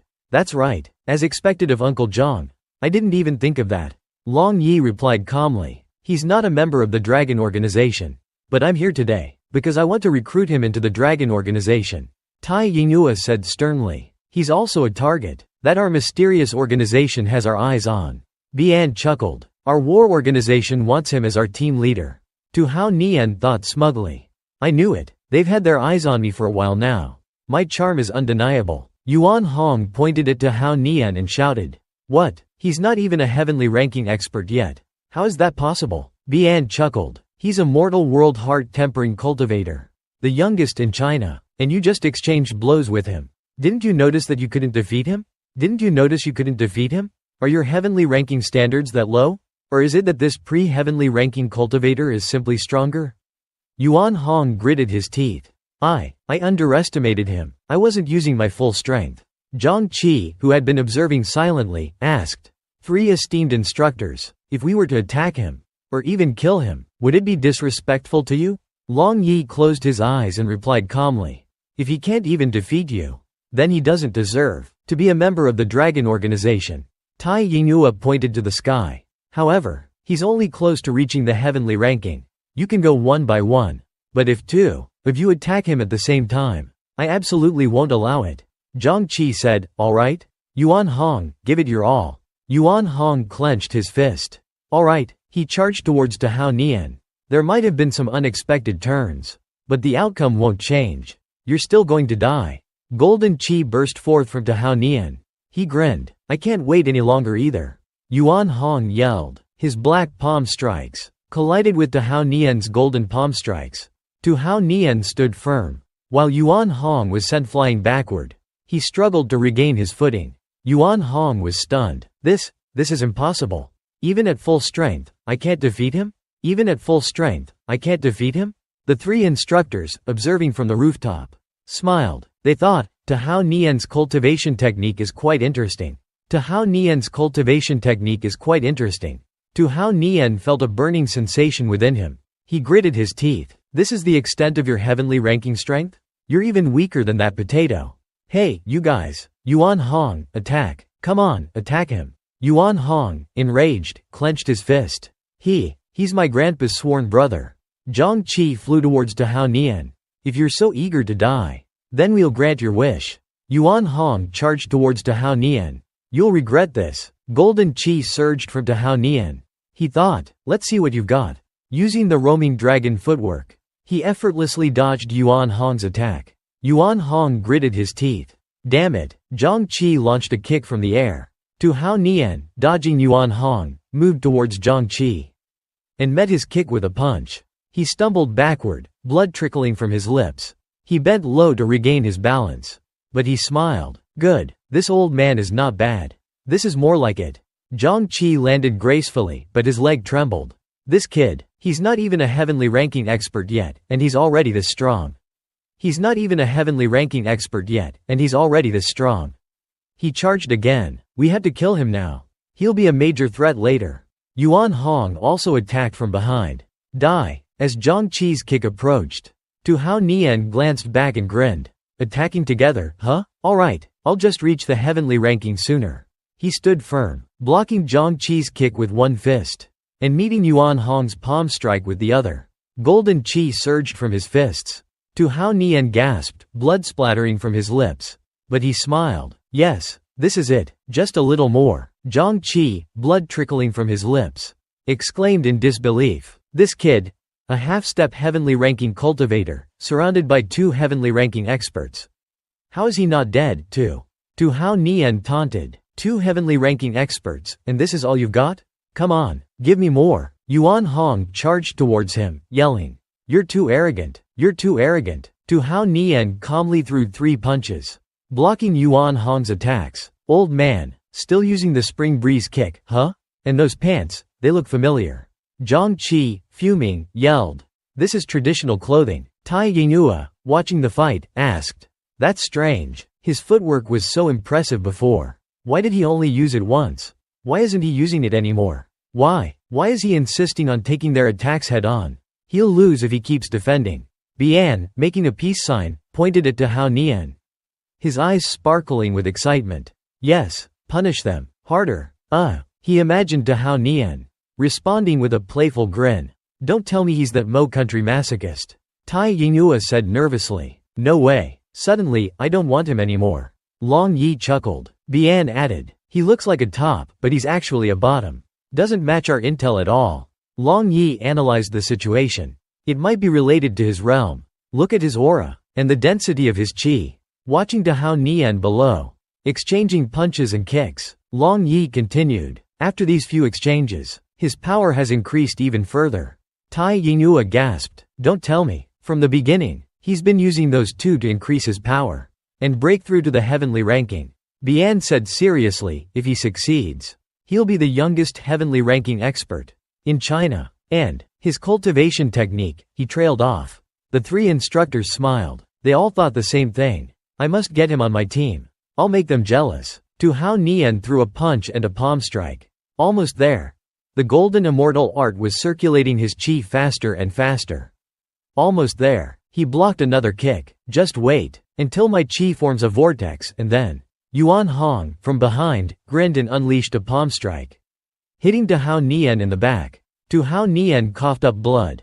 Bian said worriedly, he's been hit. The other two instructors chuckled, thinking they had gained the upper hand. Seeing Hao Nian pause, Zhang Qi charged with a fierce kick. Now's our chance. Yuan Hong also attacked, yelling, Die! Hao Nian lowered his head, blood pouring from his mouth. Then, he suddenly looked up, his eyes flashing with golden light. Ha! He unleashed his power, golden qi surging from his body. You can die now, he sent both attackers flying, making them cough up blood. Yuan Hong crashed to the ground. Zhang Qi had to drop to his knees to stop himself. The three instructors, watching, realized what was happening. Could it be? Yuan Hong stammered, How? Zhang Qi was also shocked. His qi, it sent me flying. His qi, it sent me flying. Hao Nian raised his hand. Golden qi swirled around it like flames. Thanks for the help, you two. His body was enveloped in brilliant golden qi. Hao Nian stood there, radiating confidence. You helped me refine my qi. And finally reach the heavenly ranking. And finally helped me reach the heavenly ranking. Golden light shone in his eyes. He looked ahead and said, I'm the youngest heavenly ranking expert now. You can die now. He instantly moved towards Yuan Hong, striking him in the face. He was so fast that he left afterimages. He only had time to utter a word, then screamed. A red figure rolled, finally clutching his hands behind his back. The red figure lay face down on the ground. A pool of blood flowing from his mouth, life and death unknown. Seeing this, Tian was startled and exclaimed, Qi follows the heart's intent.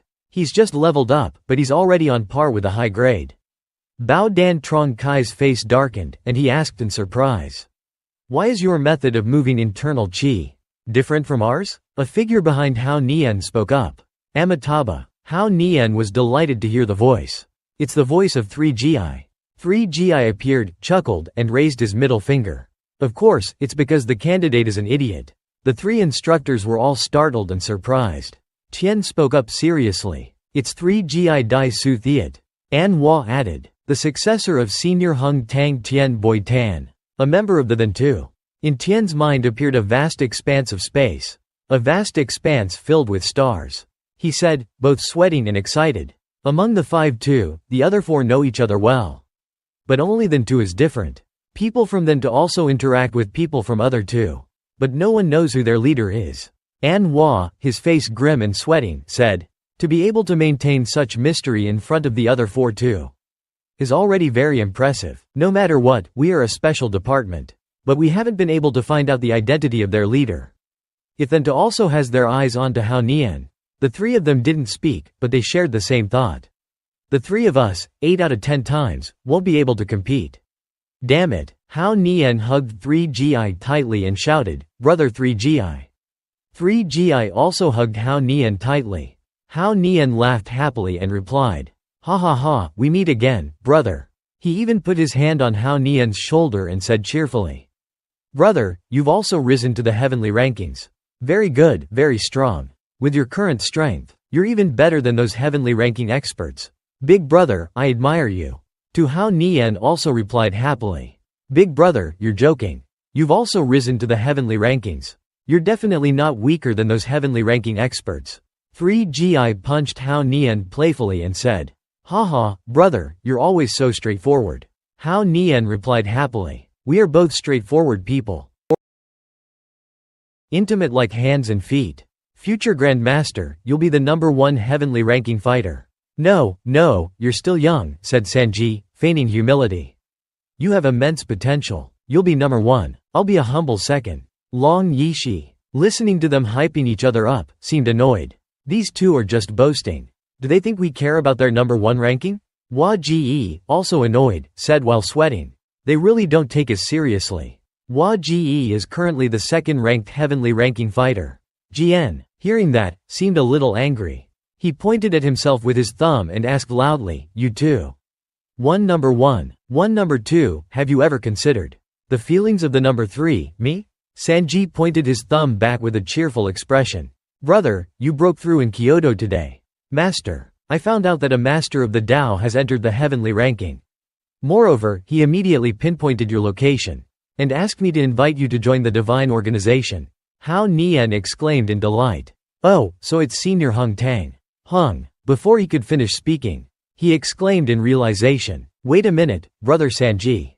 You said your master. You said he wants me to join the divine organization. So, your master could it be?" Before Hao Nian could finish, Sanji, picturing his master in his mind, gave a thumbs up. "That's right, my master is none other than Hung Tang, the captain of the divine organization." Hearing this, Hao Nian was shocked. His hair stood on end. His eyes and mouth were wide open in disbelief. He muttered some incomprehensible words. The three instructors, hearing this, were also shocked and started sweating. They exclaimed in unison, "What?" They turned away and sighed. It's too sad to even talk about. Hao Nian and Sanji watched as the three instructors flew away. Hao Nian let out an, "Oh." Sanji said cheerfully, "Those heavenly ranking old men are gone." Hao Nian chuckled and said, "Haha, who would dare to stay after hearing the name of your master?"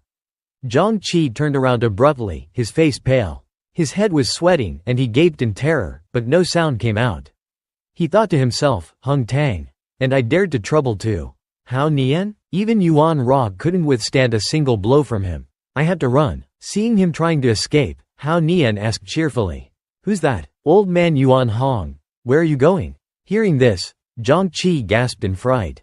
Hao Nian pointed at him and continued to ask, "Isn't it that special operations group or something that invited you to kill me?" Hearing this, Zhang Qi quickly knelt down and explained, "It's a misunderstanding. It's all. I just happened to run into young master and wanted to stretch my muscles." Hao Nian, standing with Sanji, seeing his fear, chuckled and said, "All right, I ascended to the heavenly ranking today. You can say you contributed to it. Remember to take your son with you. Avoid pollution." Zhang Qi kowtowed. "Thank you for sparing my life, young master." Watching Zhang Qi flee with his son, Hao Nian said cheerfully, "Remember, if you do anything unjust again, I won't forgive you." Zhang Qi, carrying his son and running away in a cloud of dust, quickly replied, "Absolutely not." A moment later, the surroundings became quiet again. Hao Nian asked, "So, what should I do next?" Sanji raised his hands to the sky and said, "My master has given me a test. I have to pass it to become a member of the divine organization. Then, I can raise hell. With the divine organization backing me." Hao Nian asked, "What test?" Sanji crossed his arms and said cheerfully, "There's a Japanese master swordsman named Tanaka, who wants to challenge a Chinese heavenly ranking fighter, like Long Yishi. He's refused all those who've wanted to fight him." Hao Nian asked in surprise, "Oh? Why?" Sanji chuckled and said, "He said that those guys all hold important positions in China. He's worried about affecting relations between the two countries." Hao Nian snorted, "Come on, which Chinese heavenly ranking fighter doesn't hold an important position? He's just afraid of losing, isn't he?"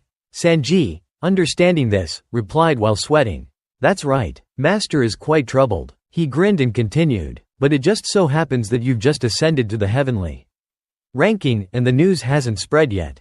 And you're strong enough to crush him. So, he chose you." Hao Nian readily agreed, "I understand, but you have to prepare a sword for me." Sanji chuckled and said, "All right, I'll be waiting to see your Wudang swordsmanship."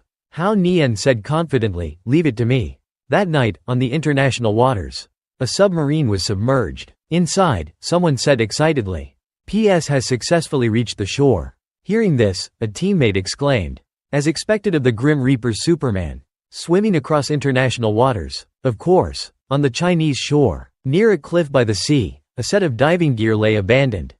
A man, adjusting his tie confidently, said to Hao Nian, "Ever since you rescued Quan Mui Nha, You've been targeted by us. And you dared to capture 3 members of our Grim Reaper team. I'm here to settle the score." The man reached into his pocket. He looked at his phone in horror. "What? The Grab app is gone? What am I going to do? I don't have my id. I can't fly. How will I get a car?" A shadowy figure stood in a powerful stance, releasing a golden aura from his body, causing his dantian to surge with energy. Hao Nian explained, "When you move with your heart, for a core formation expert ascending to the heavenly ranking, this is the stage where your core needs to be strengthened. High-grade core formation makes it possible to reach a level of cultivation where true qi won't leak out uncontrollably. When you use your techniques, concentrating true qi at a single point creates immense destructive power." The shadowy figure threw a powerful punch, sending a surge of true qi along with it. The shadowy figure then sat down, meditating and absorbing spiritual energy, transforming it into true qi that enveloped his body. Hao Nian continued, "Other true qi cultivation methods absorb spiritual energy from heaven and earth, and, through cultivation, transform it into one's own true qi. At the same time, they refine the body. As the spiritual energy in the body transforms into true qi, increasing in both quantity and density, and as the body undergoes refinement to a certain degree, a qualitative change occurs. This change is known as foundation establishment, because true qi is transformed from spiritual energy and enhanced by cultivation methods. Early-stage foundation establishment can achieve the ability to move qi at will." A leaf fell from a tree. Instantly, it was shredded by countless strands of true qi. Reaching this level, one can attack enemies using projected true qi, without direct contact. Hao Nian stood under the canopy, eyes closed. He raised 2 fingers. From his body, countless sharp strands of true qi shot out in all directions. Hao Nian said, "Although I've achieved foundation establishment, my strength is only on par with a high-grade core formation." Heavenly ranking expert. He opened his eyes quickly and glanced in a certain direction. Cultivation is following Hao Nian's gaze. A sharp blade of true qi sliced a nearby tree in half. Hao Nian looked at it and exclaimed in delight, "Amazing." He cupped his face and said, "But externalizing true qi consumes too much true qi. I can't use it too much. This is a headache." An old janitor walked up with a broom and pointed at Hao Nian. "Young people these days, why are you so disrespectful? Why are you damaging the plants?" Hao Nian bowed his head and said cheerfully, "I'm sorry, sir. I'll pay a fine. In 2 days, when I'm free, I'll come back and plant new ones." Meanwhile, at the Special Operations Bureau, Kim Chin Min was speaking into the phone with an apologetic expression, grinding his teeth in frustration. "I'm truly sorry for what happened to Yuan Ra.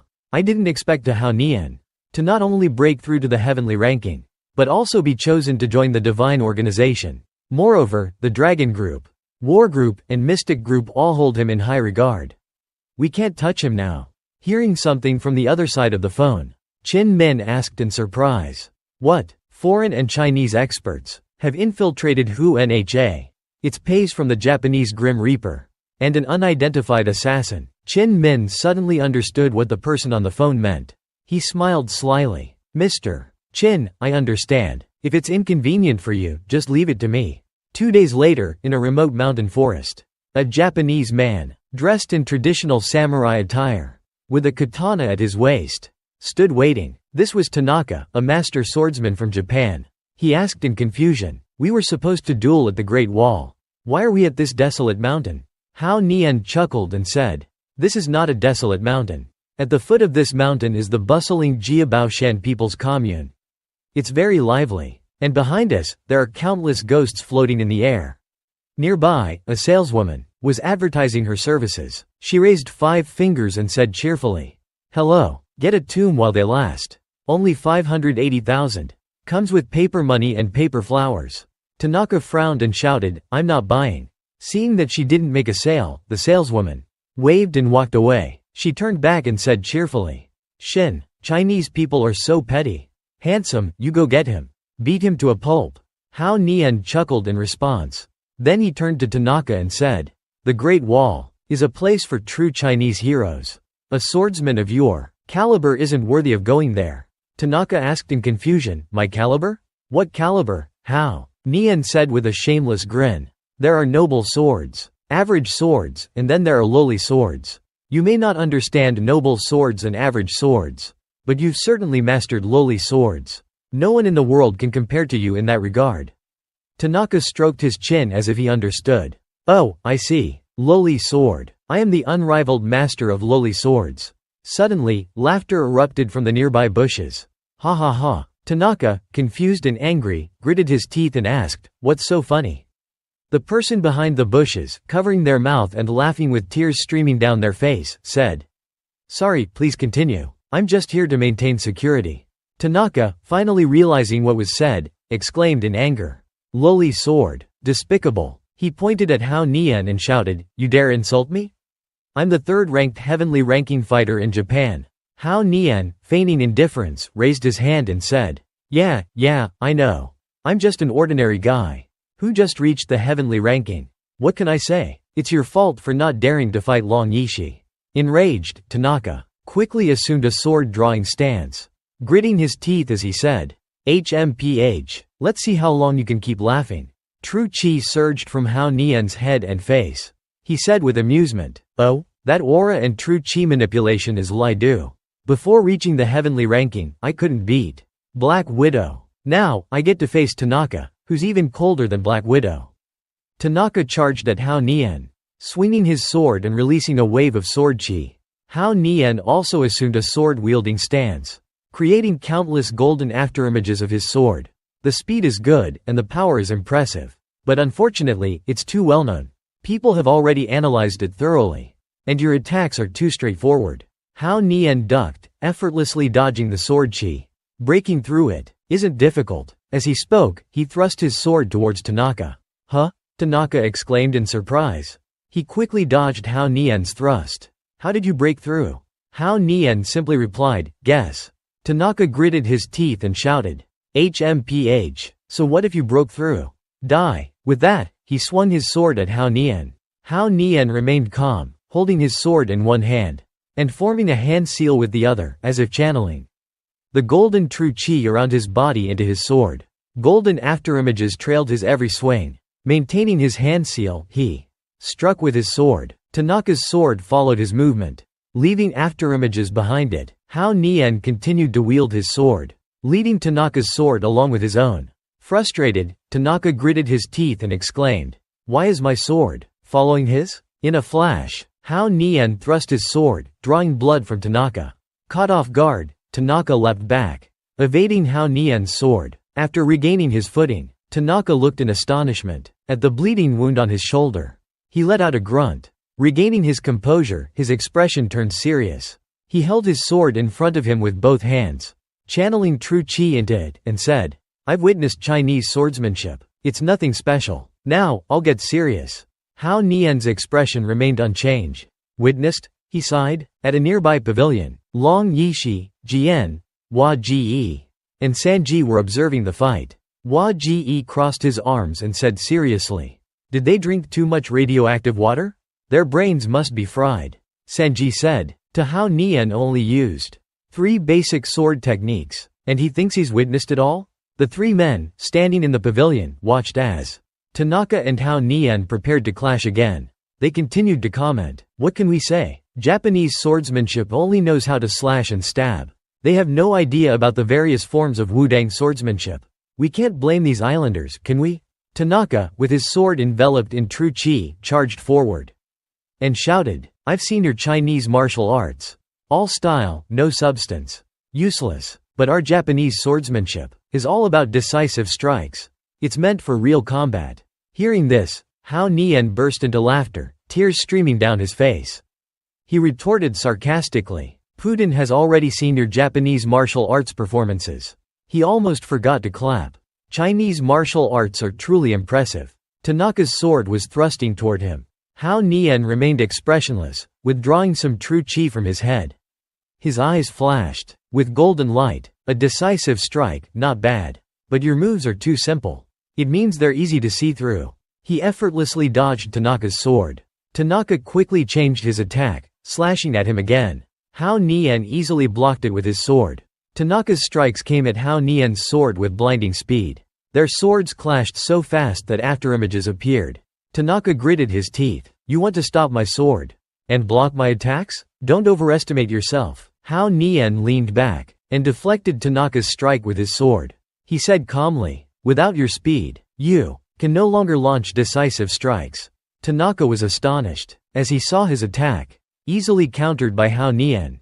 Pressing 2 fingers to the ground, Hao Nian said, your techniques lack variation. With his other hand, he slashed with his sword, then quickly dropped to one knee and struck again, drawing blood from Tanaka's leg. You're nothing but a whetstone. Tanaka gritted his teeth in pain and let out a groan. Hao Nian sprang up and quickly straightened his body, then slashed at Tanaka again. Caught off guard, Tanaka couldn't react in time. He could only watch helplessly as Hao Nian's sword chi struck him. HMPH. Ow. He staggered back. Ignoring the wound on his chest, Tanaka gritted his teeth. HMPH. Just some cuts like paper? You think that can kill me? Suddenly, he let out a gasp as he saw Hao Nian raise 3 fingers. Hao Nian's eyes glowed with golden light.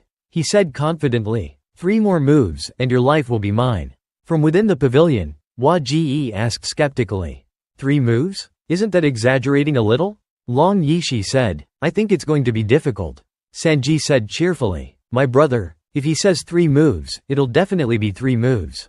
Hua Ji glared at Sanji. You two are annoying, constantly bragging. Sanji just laughed. Ha ha ha. Long Yishi, sweating, forced a smile.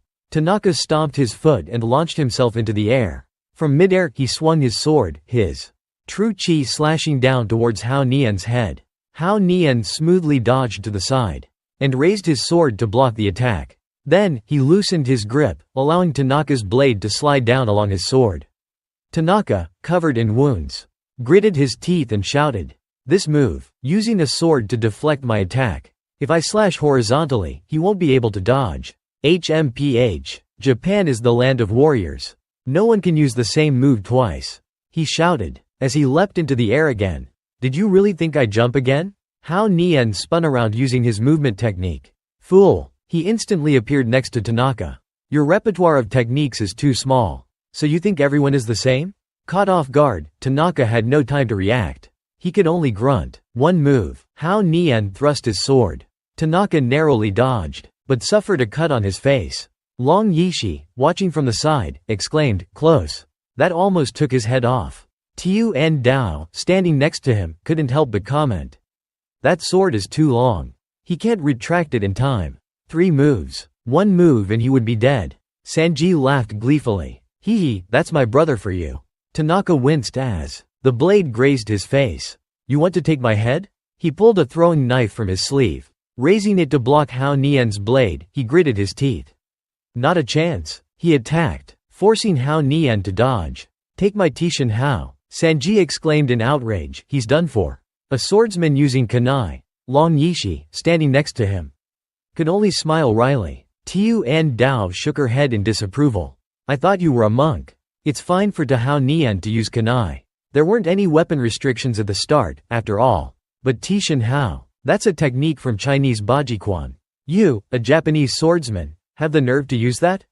Tanaka, sword in hand, charged madly towards Hao Nian. Shut up. You, a Japanese swordsman, have the gall to use it? Tanaka, still wielding his sword, charged madly towards Hao Nian. Shut up. You only have 2 moves left. Hao Nian easily blocked the attack with his sword. Tisk, tisk. Too impatient. Then, he suddenly dropped his sword. Second move. Tanaka, seeing this, was stunned. What? He threw his sword? He held his sword in one hand and a throwing knife in the other, laughing triumphantly. That was unexpected, but you've thrown away your sword. His triumph was short-lived. He looked around in shock. Where is he? Tanaka was drenched in sweat. Blood poured from his mouth. To Hao Nian. Hao Nian crouched low, launching an attack. That struck Tanaka's stomach directly, rendering him immobile. Third move. Core destruction. Tanaka trembled, wincing and gritting his teeth. You can unleash sword chi with your bare hands? You hid such a powerful technique. Hao Nian retracted his hand with a smile. Why, not convinced? Tanaka's body continued to tremble. I, Tanaka, am the second-ranked heavenly ranking fighter in Japan. I carry the highest honor of Japan. I came to challenge China for my country's sake. He collapsed, his sword falling from his hand and stabbing into the ground. I knew I might not be able to defeat the top 3 in China. so I deliberately avoided them. Who would have thought I'd be defeated by a newly ascended heavenly ranking fighter? Clutching his bleeding stomach, he continued, China is truly a land of hidden dragons. Tanaka collapsed to the ground. I concede. Tiu An Dao crossed her arms, her expression serious. I was wondering earlier. Besides his movement technique, Tu Hao Nian only used simple sword techniques. He didn't use any true chi at all. It seems he was trying to make Tanaka lower his guard, so he wouldn't notice his heavenly ranking true chi attack. Long Yishi recalled the battle. The important thing is, before that, Tu Hao Nian has always had the upper hand in swordsmanship. Although Tanaka's swordsmanship is flashy, it's truly exquisite, but it feels like Tu Hao Nian already knew all of Tanaka's moves. He would use them. Even we, the spectators watching from outside, were surprised by the Kanai and the Thiat Sun Hao. It seemed like everything was within Tu Hao Nian's expectations. 3GI grinned from the sidelines. Alright, enough talk. 3 moves, I won.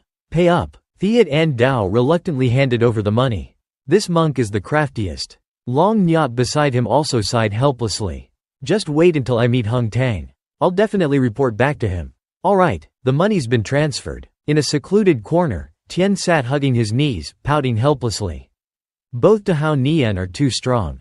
I'm not sure if I can beat him, let alone the third ranked on the heavenly rankings. I can't hold back. Seeing Long Nyat, even I'm scared. A figure suddenly rushed out from above, startling him.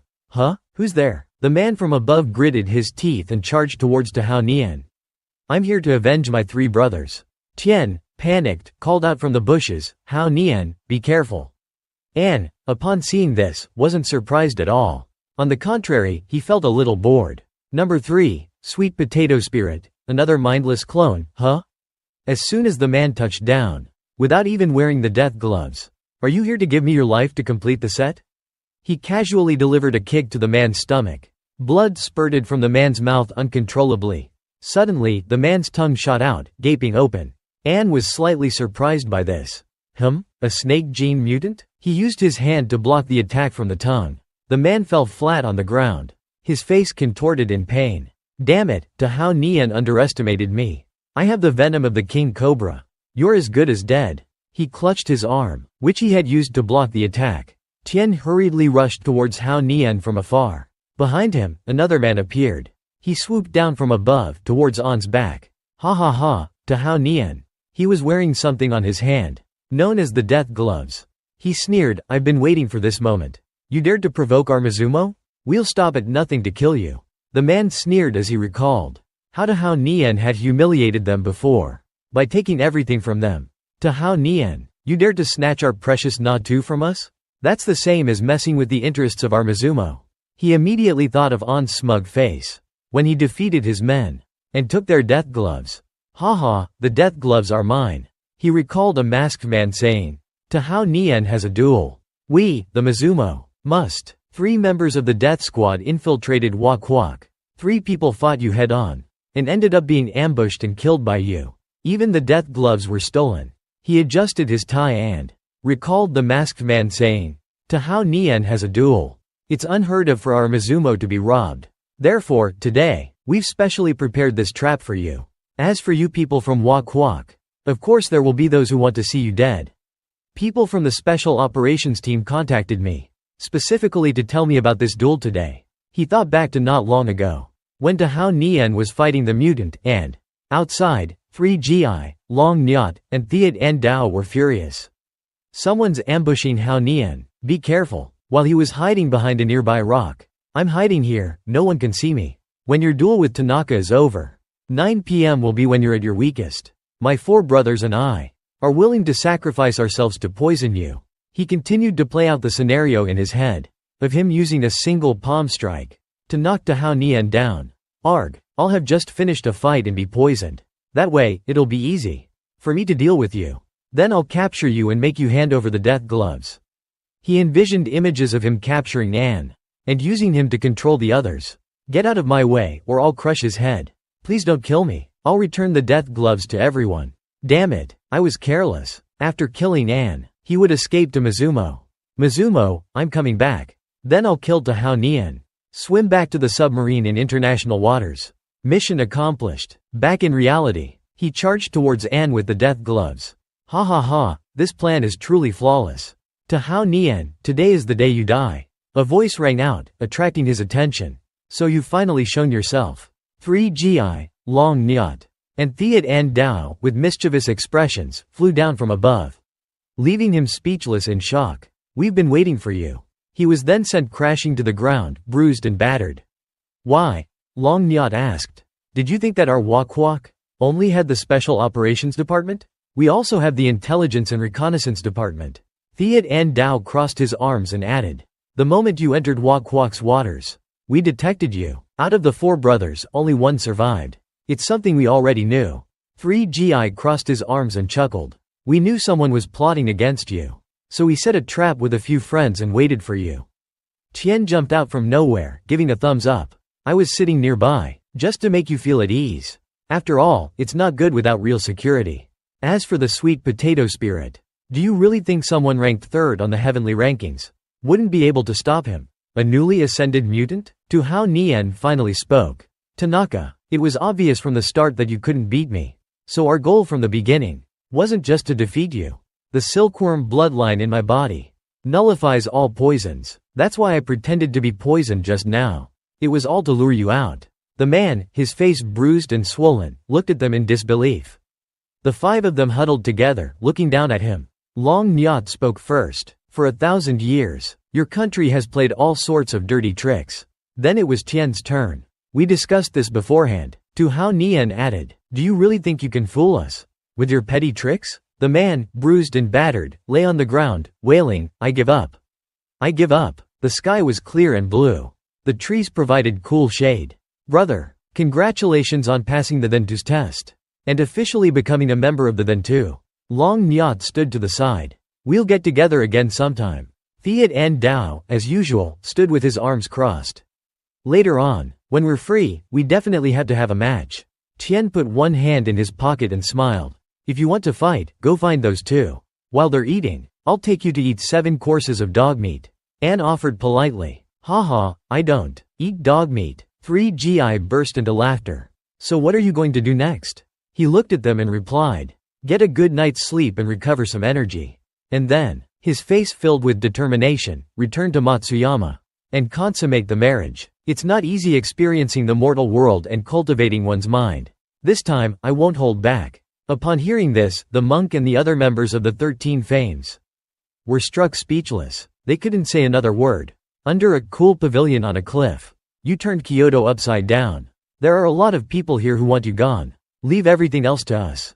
Stay safe. Goodbye. That night, at the hotel, the soft music from the music box played endlessly. Tu Hao Nian, drying his hair, read the text message that came in. Ah, the phone screen displayed a message from Niem Ju. Long time no see. Congratulations on defeating Tanaka. I'm in room 6, 1 floor below you. The bed has electric blankets. Turn on the lights when you get in. He just chuckled, saying nothing. Haha. Room 1306. He pushed the door open. Only a faint, ambiguous light emanated from within the room. A voice called out, Hao Nian, why so slow? A pair of feet in long, black stockings and alluring red high heels stepped into view. You're so slow. I couldn't wait any longer. He put on a mischievous expression. In such a hurry? Why? A hand reached out. That's right. Come here quickly. He walked towards the beckoning feet, seemingly impatient. Well, since you're being so proactive and enthusiastic, then I. Suddenly, the hand raised a knife. He grabbed her, catching her knife-wielding hand, startling her. Huh? Tu Hao Nian pushed her down. Respect is better than obedience, right? She cried out, ah. He pinned her down on the bed. The beautiful assassin from the Skeleton Ghost Alliance. She blushed, embarrassed to be straddled on the bed. How did you know it was me? He chuckled softly. It's very simple. Because I understand. Niem Ju. Although she really likes me, she wouldn't be so obviously seductive. He called out, am I right? Niem Ju? Niem Ju? Inside the bathroom, Niem Ju. She was tied up, her hands and feet bound, her mouth gagged. Ju stood in front of her. She said, well then, I'll have to take you in.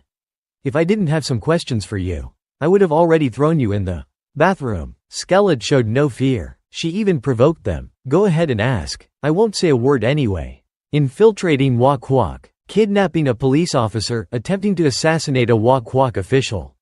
That's enough to sentence you to death. As if the Ghost Alliance fears death. Upon hearing this, Niem Ju Ju scoffed. She turned to Hao Nian. It's your fault. She captured me because she's familiar with you. Hao Nian avoided Ju Ju's gaze and replied. Who told you to give me the nickname, Rabbit? That's why she thought of using you to kill me. Left with no rebuttal, Ju Ju's eyes reddened as she shouted. Are you going to keep talking? Hao Nian chuckled, amused. Be more careful next time. A police officer getting casually kidnapped by an assassin? How pathetic. Skeleton spoke up from her position on the floor. Are you done flirting? Just throw me in with the zombies. So I can have some peace and quiet. Seeing her stubbornness, Ju Ju blushed and shouted, If you were a man, I would have beaten you to death already. Hao Nian sat down on the bed. And said, the leader of the Ghost Alliance, nicknamed Ghost Shadow. Didn't hire you with money from Mizumo, did he? After all, the Death Squad is Mizumo's special operations team. They've always been arrogant and self-righteous. There's no reason for them to seek out your assassin alliance. Skeleton seemed to have been struck by his words. So she didn't say anything more. Seeing her silence, Hao Nian averted his gaze. And sighed. So stubborn. Ju Ju, on the other hand, was fuming. Damn it, I want to beat her up so bad. But then Hao Nian continued. I heard that Ghost Shadow, the top assassin, has a peculiar habit. All the women in the organization belong to him. Hearing this, both Ju Ju and Skeleton were shocked. Hao Nian then put on a disgusted expression. And continued. If any of his women are touched by another man, even if that other man doesn't kill them, Ghost Shadow will personally kill them himself. Moreover, I heard his methods are incredibly cruel. Upon hearing this, Skeleton's face turned pale. She let out a gasp. Niem Ju Ju understood Hao Nian's intentions. And gave a sarcastic smile. So that's how it is. You're not afraid of death. But you're afraid of your boss's methods. I don't like hitting women, but if we change the method, I'm actually quite fond of it. Ahihi. Ju Ju then moved closer to Skeleton, who cried out in fear. What do you want? Ju Ju replied, you'll find out soon enough. Hao Nian sat back, thinking to himself. There are simpler ways to get her to talk. But this involves Niem Ju Ju. Letting her suffer a little will give her a chance for revenge and to vent her frustrations. At this moment, Skeleton's face flushed as she cried out, Ah! What are you doing? Niem Ju Ju held up her phone. And glanced at the embarrassed Skeleton. After playing for so long, I'm a little hungry. So I'm just ordering some food. I wonder which lucky delivery guy will get to have some fun with a foreign girl. My new phone's camera is super high definition. When the time comes, I'll post it online. I guarantee your boss will love it. Upon hearing this, Skeleton's face turned deathly pale. Some time passed, and Skeleton curled up on the floor, whimpering softly. Who said Wak Wak was the safest place? It's not safe at all. Wah, Hao Nian muttered. It's safe for our people. Of course it's not safe for our enemies. Ju Ju dusted off her hands and said, you should have just talked earlier. I wasn't really going to let anyone have their way with you. I wouldn't do that to you. At this moment, Hao Nian thought to himself. Teepla Kite from the Hell Mercenary Corps. I didn't expect him to hold a grudge against me. Just because I saved Nod too. He even hired an assassin? Looks like I'll have to pay a visit to his little island. And give him a taste of his own medicine. Suddenly, Ju Ju came out and asked. What are you going to do next? Isn't her boss also in Wak Wak? Hao Nian immediately replied. If we find out where Ghost Shadow is hiding, we'll let Tun Vu handle it. What should we do with her? Release her or lock her up? Ju Ju said. A low-ranked heavenly expert. And she dares to cause trouble for me? Hearing this, Skeleton was shocked. Wait, don't release me. Can you guys even kill Ghost Shadow? I'll be hunted down by the organization. They'll definitely think I betrayed Ghost Shadow's location. Upon hearing this, Ju Ju walked out and said, all right. Come with me. If you tell us some useful information, I'll guarantee your safety. Skeleton nodded frantically. Yes, yes. Ju Ju scoffed, and turned to Hao Nian. You want to go back to Matsuyama? Hao Nian immediately replied. That's right. I've broken through to the heavenly rankings, won the duel, and joined the then 2. I've done everything I needed to do. Suddenly, Niem Ju Ju blushed. Touching her lips, she said, there's one thing I haven't done yet. To Hao Nian, oblivious, asked, what is it? At this moment, Niem Ju Ju rushed towards Hao Nian. She kissed him. Embarrassed, she turned away and said, all right, go now. Hao Nian said nothing, just smugly thinking to himself, I just can't hide my charm. I've been kissed again. The scene changed to a courtyard, where my Ha was bathing. Suddenly, a girl appeared and said, Grand Elder, the duel in Wak Kwak is over. To Hao Nian won easily. He also successfully captured 2 members of the death squad. My Ha chuckled softly. Easily? You say that as if it was nothing. Hao Nian must have advanced to the heavenly rankings. She thought to herself, amused, it's not surprising at all. He was already at the half-step heavenly ranking, and he's been dual cultivating with me. It's only natural for his strength to increase after detoxifying his body. After all, my strength has also increased. This dual cultivation technique is very effective. The girl continued her report. In addition, the Tanaka clan has also made a move. They've gathered all of their members, over 100 people, and held a meeting in Nijo Castle to discuss how to seek revenge. Hearing this ridiculous news, my Ha said, so they want revenge, huh?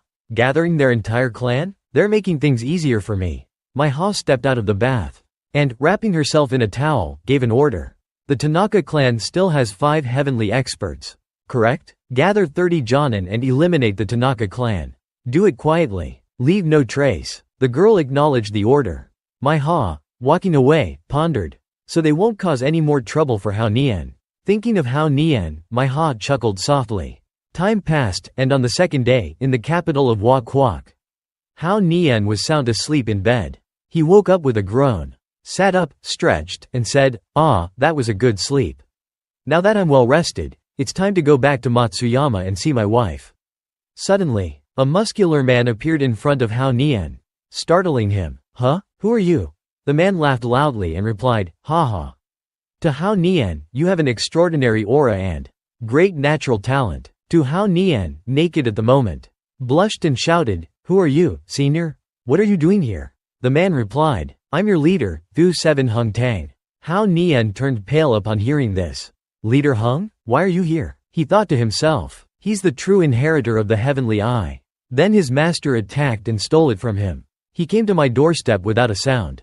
Did he discover that I know the heavenly eye and come for revenge? He forced a smile and said, You see, if you need anything, just give me a call. I'll come right over. Why bother coming all the way here? The man chuckled and replied, It's nothing, I just like to walk around. I came here for 2 reasons. First, to give you your certificate. And second, to tell you 2 things. The current heavenly experts, driven by a delusional opportunity, are foolishly searching for resources everywhere. They're becoming less and less disciplined. The Great Elder has good judgment in choosing you to rectify the heavenly rankings. I'm here for the same reason. Hao Nian asked, How do I rectify it? Do I have any special authority? Thu 7 Hung Tang replied, Follow the rules and live. Break the rules and die. You should understand that. This is your then to certificate. With this, you can have any special authority you want. So, I'm more powerful than the Great Elder. He just tells you to rectify things without giving you anything. Right? As he spoke, he tossed something to Hao Nian. Hao Nian caught it and forced a smile. Right, but he thought to himself, the Great Elder taught me the heavenly eye and gave me a complete guide to talismans. But this special authority is very useful. It'll be much easier to fight rich people and make money in the future. Those cowards who don't dare to fight back will have to hand over their money. He looked at the certificate and smiled wickedly. Hao Nian then asked, Right, leader, what did you mean by delusional opportunity? The man replied, It's a legendary opportunity that can help heavenly experts reach the next level. Even those like the 4 heavenly kings might have a chance to progress further. Hao Nian asked, Does this opportunity really exist? The man continued, Maybe it does, maybe it doesn't. This so-called opportunity has never appeared before. No one can say for sure. Hao Nian thought to himself, This guy clearly doesn't want to talk about it. Maybe he has some conditions. He then asked, What's the other thing? The man smiled brightly and said, To Hao Nian, you're a divine doctor. Start a company or a hospital. Expand your influence in the medical field. That way, it will also have a positive impact on other aspects of your life. The other thing is, if you start a company, I'll give you a permanent tax exemption. Of course, the premise is that you don't register your company on some offshore island or something. Hearing this tempting offer, Hao Nian sat up and asked, Really? The man hesitated. Of course, but the then will take 70% of your company's profits. Consider it funding. Upon hearing this, Hao Nian exclaimed, What? Even if I pay taxes properly, it's only around 20%. The man continued. You're a member of the then too, right? We need a lot of money. If that opportunity really does appear, we'll need money and resources to seize it. You contribute, and you'll get your share in the future.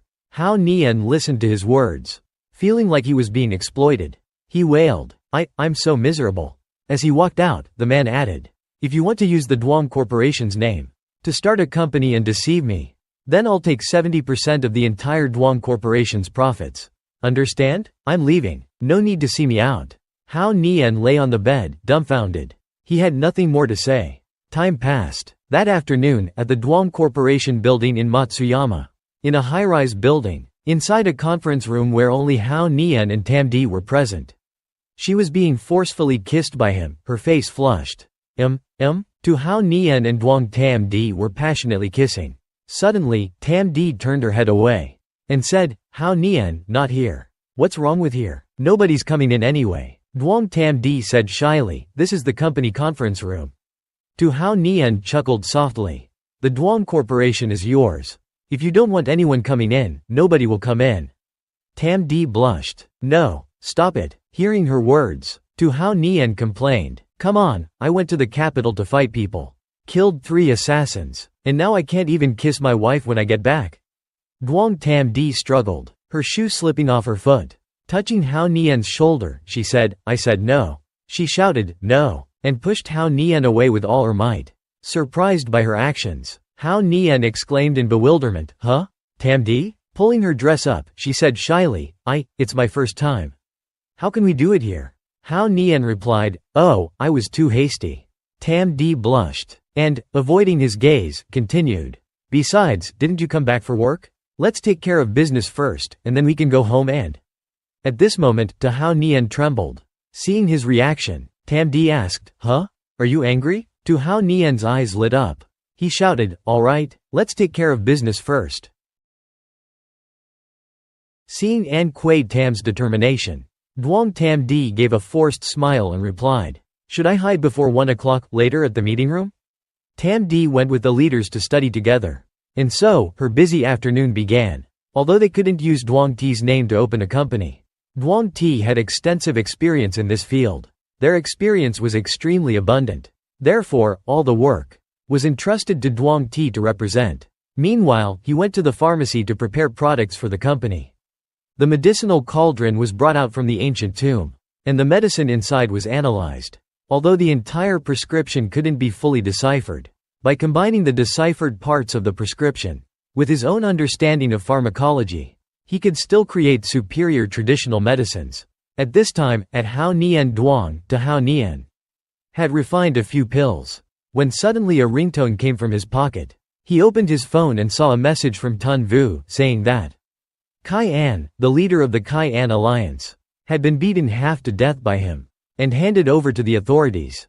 Furthermore, he had followed the police captain's request and seized 2 billion from him. Seeing the good news, Hao Nian chuckled lightly and said out loud, very good. This money won't be lost to inflation. We have to keep it safe. Then Hao Nian went to chat with other seniors. He said, adding that with the mayor's previous connections, almost all procedures were completed in one afternoon, including land and construction units. Personnel were also recruited using Duong Ti's influence. After almost everything was settled, Hao Nian and Tam Di sat down on a bench to rest. Hao Nian said, all right, next, we'll wait for approval from the Drug Quality Control Department. And we'll also need to set up the pharmaceutical factory. Tam Di sighed and replied, working with you all afternoon is so tiring. Hao Nian suddenly chuckled and replied playfully, yeah. You've worked hard today, wife. I'll make it up to you when we get home. Tam Di blushed and said, HMPH, how do you plan to make it up to me? Hao Nian held Tam Di's chin. Leaning in close, she said, let me think, how about I give you a massage? Tam Di blushed and let out a soft, Then, she lightly hit him and said, bad boy. Don't do that in public. Seeing her adorable reaction, Hao Nian laughed. Then, he said, okay, let's go home then. Hearing this, Tam Di obediently replied, okay. The two of them held hands as they walked down to the lobby. Hao Nian said, when we get back, I'll give you a massage first. You've worked hard today. Tam Di asked again, how do you know? Hao Nian chuckled, and replied, "Won't you find out when the time comes?" As the two walked past a little girl, she seemed to recognize something. Tam Di, engrossed in her conversation with Hao Nian, said, are you planning on doing something naughty again?" The little girl turned to look at Tam Di, and with a sinister smile, she muttered, "Smells so good, I want it." Just then, footsteps approached, followed by a voice, "My things. Or my disciple's wife. Duong Tam Di, who do you choose?" Seeing Hao Nian's master, the little girl frowned and replied, "How could I possibly want a man?" Suddenly, as if realizing something, she continued, "So that's how it is. No wonder you called me to this place. You deliberately let me meet Duong Tam Di." Hao Nian's master unfolded his fan and replied, "That's right. Everyone's used to it by now. So I'll get straight to the point. Trade your disciple's wife for that secret, how about that?" Enraged, Duong Mai yelled, "You old fox. As expected, you're still after the secrets of my Na Mi Kim Din." The old man chuckled softly, and replied, "With the current state of Na Mi Kim Din, keeping that secret is useless. If you give it to me, although I may gain immense benefits, the future will be beneficial for both of us." Still agitated, Duong Mai shouted, "Yeah, right. As if I believe you. You evil old man, not only are you evil, but your entire martial arts world is a bunch of villains." The old man calmly continued, "Duong Mai, why would I need to deceive you? It's best if you make a decision quickly. Once Hao Nian and Duong Tam Di return to consummate their marriage, you'll regret it." Duong Mai scoffed, but she realized his words made sense. So, she tossed something at him and said, "HMPH, consider this me taking pity on you. It's inside this jade." Catching it, the old man chuckled lightly and replied, "A wise choice. This is Duong Tam Di's address. Now, go." As he spoke, he used his fan to send the information to Duong Mai. After receiving the information, Duong Mai stuck out her tongue and said, "HMPH. I hope you get trapped in that secret realm and never come out." With that, Duong Mai teleported away. The old man stood there, muttering, "This Na Mi cultivation technique has its pros and cons. Clearly, it's a mutual attraction, but it feels like playing with an underage loli. Fortunately, I have no sense of guilt. My disciple, it's not that your master sold you and your wife out. It's just not the right time yet. You consummating your marriage with Duong Tam Di. For you, Duong Tam Di's Tai Yin constitution can save your life. You'll understand better in the future. Anyway, you have many wives, it won't make a difference. This is a good opportunity for your master to gain something from Na Mi." With those words, the old man teleported away, leaving the security guard who had witnessed everything stunned. Startled, the guard stammered, "Earlier, it was the loli in the Hanfu who vanished. And now even her friend. Are they aliens or ghosts? But stay calm. Time to capture this for my story." The scene shifted to Hao Nian and Tam Di's house, where the couple were embracing and kissing passionately. Blushing, Tam Di said, "Hao Nian, let's go to the bedroom. Tun Vu and Sister Kwang are still here." "All right. Listen to you," Hao Nian replied. Suddenly, a voice rang out, "No need to go anywhere." Hao Nian's eyes widened, as Duong Mai appeared out of thin air. She smashed through the glass door and leapt inside, landing gracefully. Duong Mai declared, "You guys won't have the chance to consummate your marriage anyway, because I'm taking her." Seeing Duong Mai's demeanor, Tam Di was furious. She questioned, "You even found yourself an underage wife?" Hao Nian stammered, "No, I didn't. Don't talk nonsense." Duong Mai, upon hearing this, collapsed to the ground in mock despair. Then, she sprang to her feet and exclaimed angrily, "How could I possibly want that man? It's you I want, Duong Tam Di."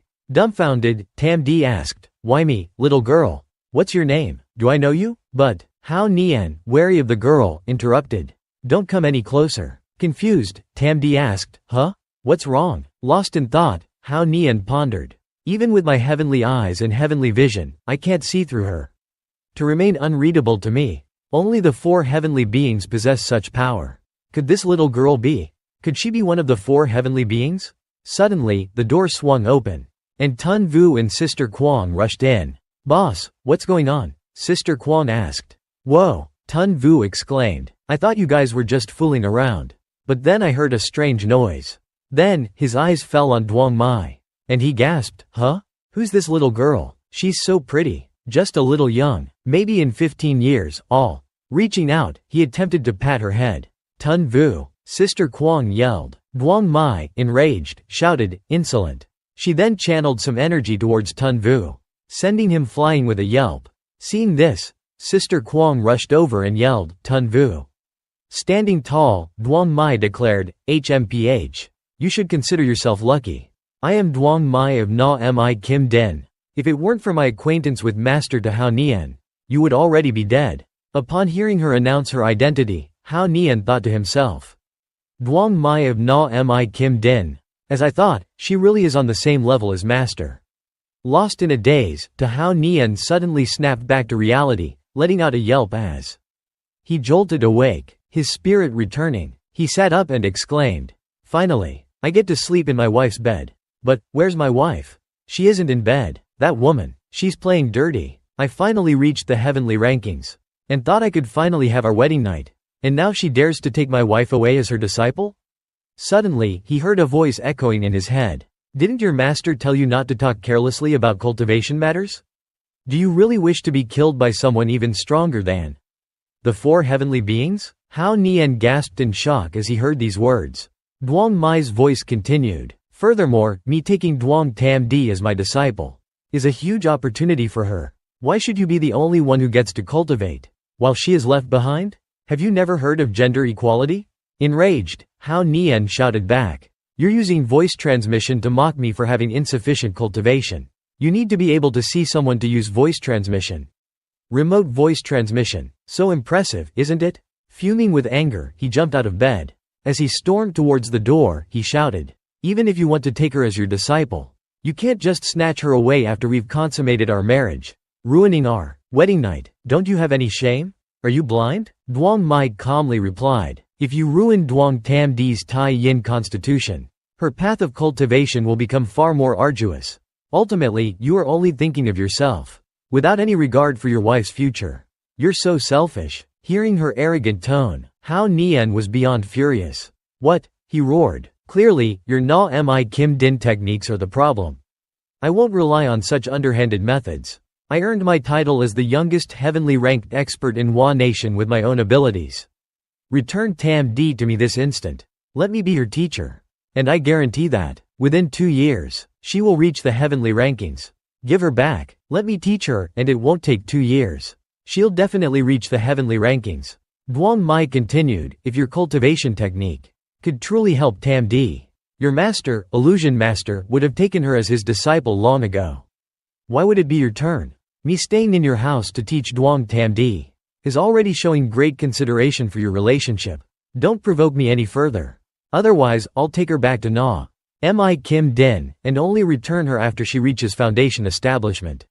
Hearing this, Hao Nian groaned in frustration. Gnashing his teeth, he spat out, ruining our wedding night and forcing my wife to become your disciple. You old hag, I swear I'll get my revenge. Suddenly, Sister Kwang walked out, her face pale, and said, Boss, perhaps it would be best for you to go back to your room and get dressed first? Only then did Hao Nian realize his current state of undress. Looking down, he gasped in horror. Ah, he cried, as he ran away. I'm so sorry, Sister Kwang. It's all right, Sister Kwang replied. The scene changed to Duong Mai, who was cultivating. Suddenly, she said, HMPH. Stubborn little brat, you think you can outsmart me? You wish. Hearing this, Tam Di asked, what's wrong, husband? Duong Mai reminded her, when meditating, one must be calm and focused. Don't let worldly distractions disturb you. Ah, yes, Tam Di replied. But then, she stared at Duong Mai and thought to herself, this master looks so young, yet she's able to make my husband suffer. A while later, Tam Di went to boil water. Sighing, she said, well, although becoming a disciple is a good thing, and I won't be a burden to my husband anymore. Suddenly, Hao Nian appeared out of nowhere, saying, but not being able to have our wedding night is truly a shame, isn't it? Startled by his sudden appearance, Tam Di yelped. Turning around, she said, honey, you scared me. Hao Nian asked, why are you boiling water yourself? Tam Di replied, to make tea for master. Hearing this, Hao Nian grumbled. That old hag really knows how to order people around, even making my wife do chores. Hearing Hao Nian badmouthing her master, Tam Di reminded him, shush, master has really good hearing, you know. Is master really from the same era as your master? Why does she look barely older than 10? Hao Nian replied. They're probably from the same era, yes. My master, Illusion Master Nguyen Tan, looks about my age too. But that's because of his cultivation technique. Cultivation technique? Tamdi asked. Using voice transmission, Hao Nian explained. The world's spiritual energy is weak now. So most people cultivate internal qi. Only a few, like Master, cultivate. True cultivation techniques, passed down from ancient times. The technique Duong Mai is teaching you is probably a spiritual energy cultivation technique. This is a secret, don't reveal it to anyone. Intrigued, Tamdi asked, wow. Is this voice transmission? Hao Nian chuckled and replied, yes, it is. Continuing through voice transmission, he said, cultivation techniques can help people maintain their youth. Duong Mai probably started cultivating from a young age, so she looks so young. But in reality, she's probably the same age as my master. At least over 50. Excited, Tamdi asked, really? After I cultivate, I can stay young forever? Hao Nian patted her nose and chuckled, that's right. That's why I didn't stop her from taking you as a disciple. Even though I really dislike her for not letting us have our wedding night. Blushing, Tamdi said, well, honey. In that case, I'll work hard to cultivate and reach foundation establishment quickly. Then we can. Hearing her words, Hao Nian suddenly felt motivated. All right, he exclaimed, focus on your cultivation. I'll take care of the water. Meanwhile, Duong Mai was sitting outside, leisurely swinging her legs. With a bored expression, she crossed her arms and said, HMPH. That brat is so stubborn. But he also seems to understand the bigger picture. Duong Mai recalled what Illusion Master had said. The future, not too distant, will be beneficial for both of us. She pondered deeply. But, Illusion Master Huyen Tan isn't exactly a good person. But the martial world and Na Mi have been sworn enemies for ages.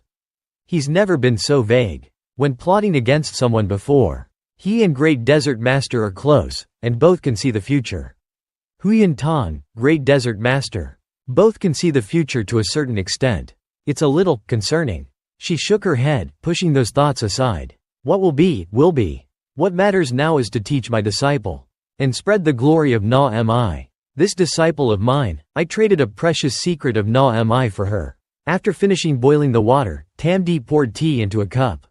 Duong Mai picked it up and took a sip. After savoring the taste, she said, although the water has a slightly peculiar taste, combined with the tea leaves, it creates a rather unique new flavor.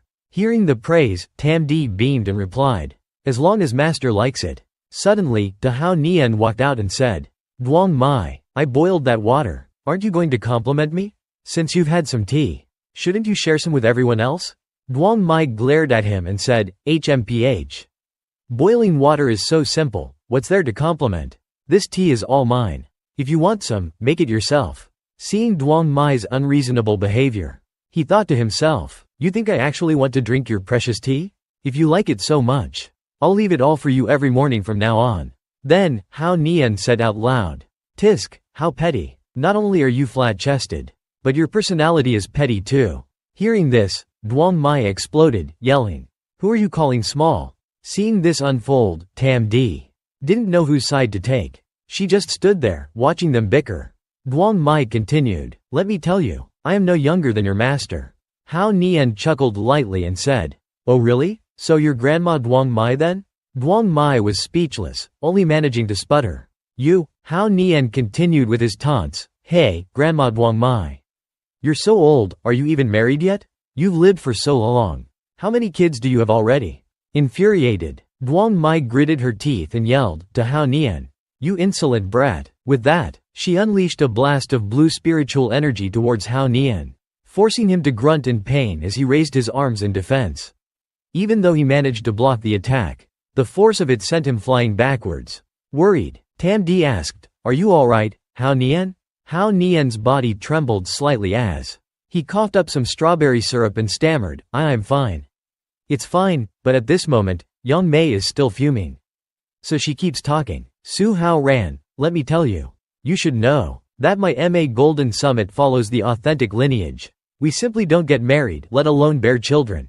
If you dare say these things again, next time I'll discipline you with 3/10 of my power. Hao Ran's face turns pale at this moment. He replies, but I see you haven't shaved your head yet, it's a misunderstanding, right? But he's thinking to himself, 2/10 of her power? I almost got hurt. This Yang Mei is no less formidable than Master. But I didn't exactly lose out either. Not only does Ma's technique keep her young, but it also keeps her mentality childlike. Let's see how I'll handle her later. After a while, they set up a barbecue. Hao Ren finishes grilling a pile of meat and says excitedly, "Well, my wife, how is it? Does my grilled lamb smell good? It's almost ready." Shin Di sees this and replies, Yang Mei stands next to them and sees what he's doing. She trembles with anger. Then, she shouts, "Su Hao Ran, I'm a vegetarian." Hao Ran replies with a wry smile. "Huh? I didn't know. After all, you haven't shaved your head yet." Then, Yang Mei yells again, "Stop using my hair as an excuse. Our MA Golden Summit has always been free-spirited when it comes to hair." Hao Ran hears this and asks, "Alright, but my wife is taking you as her master. But she hasn't officially entered the sect yet, so she can still eat meat, right?" Yang Mei immediately replies, "Sure, but what do I eat?" Hao Ran takes out an eggplant, waves it, and says, "Don't panic, I've prepared eggplant for you." Yang Mei sees this and replies, "That's acceptable, but don't forget you promised to provide for me. That's why I agreed to let Shin Di cultivate here." Time passes. Hao Ran is eating and says excitedly, "So delicious. Grilled lamb with lambtail fat is the best." Tang Shin Di is also enjoying the food at this moment. She happily exclaims, "These chicken wings are crispy on the outside and tender on the inside. You're such a great grill master." Meanwhile, Yang Mei is struggling with the eggplant, which is driving her crazy. Finally, she can't stand it anymore, throws the eggplant skewer away, and shouts, "What is this burnt thing?" Hao Ran chuckles and says, "Sorry, Senior Yang Mei. I don't usually grill vegetarian food, and you didn't let me put any oil on it." Getting increasingly frustrated, Yang Mei walks away angrily and says, I'm not eating anymore. I'm on a diet." Shin Di watches Yang Mei leave and says, "Master, Hao Ran has achieved his goal." He reveals a cunning smile and thinks to himself, "A diet, huh? Let's see if you can resist later." Time slowly passes and it becomes late at night. At Hao Ran's house, Yang Mei tiptoes step by step towards somewhere. She peeks into the kitchen and faces the plate of grilled meat. She mumbles, I was wondering why I kept smelling something delicious. No, wait, it's the awful smell of meat. This worldly thing should be sealed and banished in the refrigerator." As she says this, Yang Mei picks up the plate of meat, intending to throw it into the refrigerator. But suddenly, her stomach growls, rumble, rumble. Embarrassed, Yang Mei shouts, I'm a vegetarian. How could this filthy thing disturb a refined person like me? Even if I don't eat anything tonight, don't even think about making me eat meat." But her stomach has other ideas.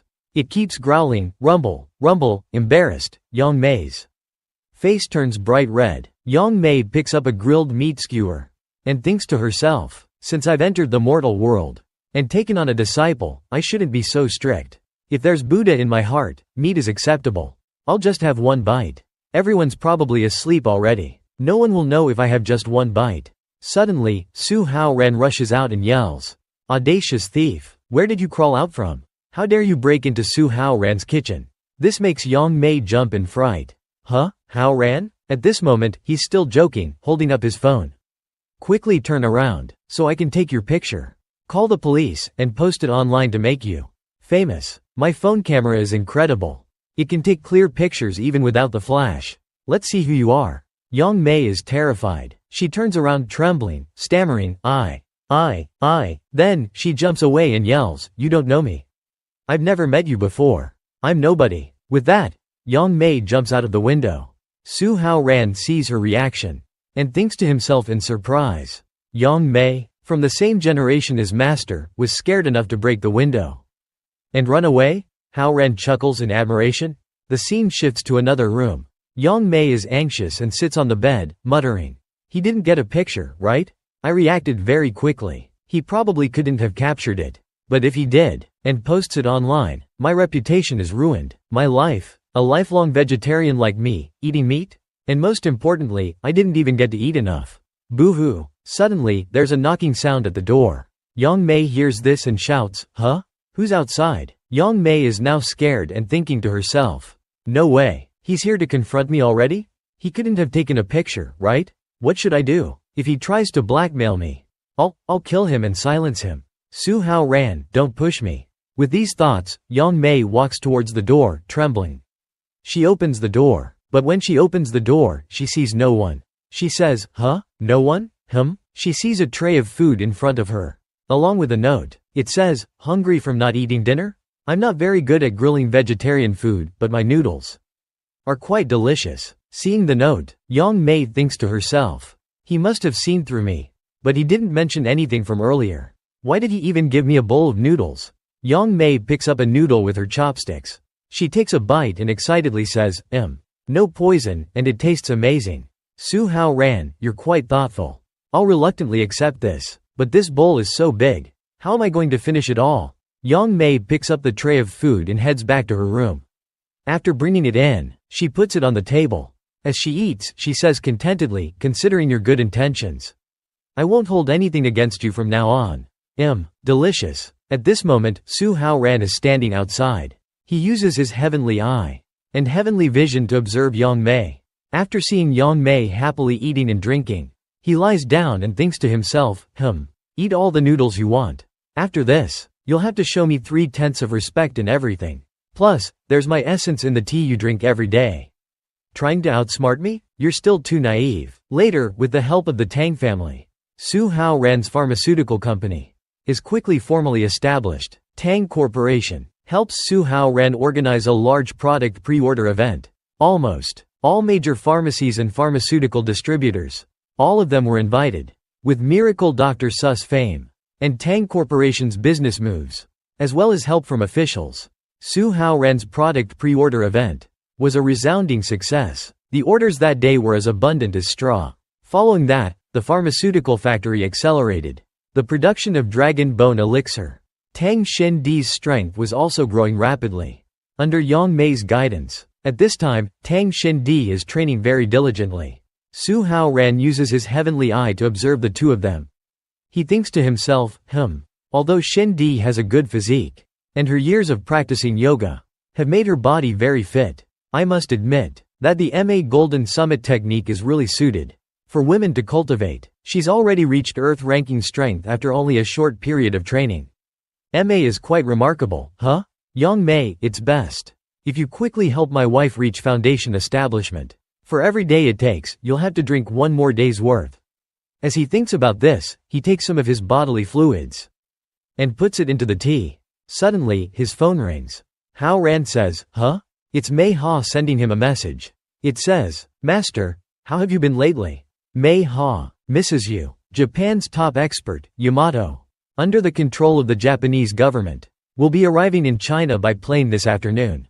Please be careful. Seeing this disturbing news, Hao Ran yells, Top expert Yamato? The Japanese government? What the hell? Life's been too peaceful lately. Why can't things just go smoothly? Call that blind judge, and tell everyone else to come too. I'll deal with this, and vent some frustration. Then, he remembers Mei Ha's image and thinks to himself, but the good news is that fierce but adorable Mei Ha is now mine. I'm so handsome. I can even win over a heavenly ranking expert while I'm unconscious. He thinks back to how Mei Ha had helped him resolve many dangerous situations before. I must find a way to get her to come back. Then, Hao Ran yells excitedly, Senior Yang Mei, is the water ready? Suddenly, Hao Ran notices something. Who's here? The scene changes to the outside. A yellow sports car is parked in front of Hao Ran's house. It's Jun Muya. She rushes out and says, Hi, Hao Ran, I came to see you. Hao Ran sees her and asks, How did you find out where I live? Jun Muya replies, I'm a Dragon Team member now. You think finding you would be difficult? Su Hao Ran mumbles. Scientists highly regarded by the country are really different, freely hopping between different organizations. Hearing this, Jun Muya pouts and retorts, I'm not being casual, I just wanted a better research environment. Suddenly, a voice from inside asks, Hao Ran, who's there? Jun Muya and Hao Ran both say, and, Jun Muya seems to understand something. She walks over to Hao Ran and asks, Not bad, keeping women at home, huh? Su Hao Ran forces a smile and replies, What nonsense are you talking about? Jun Muya leaps up, I'm going upstairs to have a look. Seeing her impulsive behavior, Hao Ran looks up in surprise. He sighs. Jun Muya's so reckless. She's already reached heavenly ranking. And she's jumping onto other people's roofs. The scene cuts to Jun Muya. After jumping up, she sees something and says, "Eh?" She walks over and sees Tang Xin Di. Jun Muya runs up to her and asks, "Are you Tang Xin Di, Su Hao Ran's wife?" Xin Di sees Muya and replies, "Jun Muya? Yes, I've heard Hao Ran mention you." Jun Muya runs over and grabs Xin Di's hand excitedly, replying, "That's right, I'm his fan. Jun Muya, nice to meet you. Please take care of me." Xin Di thinks to herself awkwardly, "A fan? Take care of her? Is this another little wife?" Suddenly, a voice says, "Your heavenly ranking strength is a bit strange." Muya hears this and turns around, saying, "Huh?" It's Yang Mei, standing by the wall. She observes, "Although you have the true chi fluctuations of a heavenly ranking expert, I can't sense any trace of cultivation techniques in you. Your true chi fluctuations are very erratic, almost chaotic." But at this moment, what Jun Muya notices is not Yang Mei's words, but her appearance. So Muya exclaims excitedly, "Ah!" Xin Di, standing next to them, asks, "Him?" Muya walks over to Yang Mei, pinches her cheeks playfully, and says, "Your daughter is so big already? She's adorable. Let me pinch her cheeks." Yang Mei says in shock, "Huh?" Later, after the situation is explained, Jun Muya lowers her head with a cup of tea in her hand. She says to Yang Mei, "Senior Yang Mei of MA Golden Summit, I apologize for my disrespect. Please have some tea." Yang Mei's cheeks are flushed. "Forget it. I'm actually very curious about your cultivation level. How did you reach heavenly ranking, Jun Muya?" Jun Muya replies, He. I specialize in scientific research. I injected myself with the liver optimization serum I developed. Then, I found a master to guide me. And after a short period of training, I reached heavenly ranking." Xin Di asks, "That easy?" Yang Mei doesn't seem to believe it either.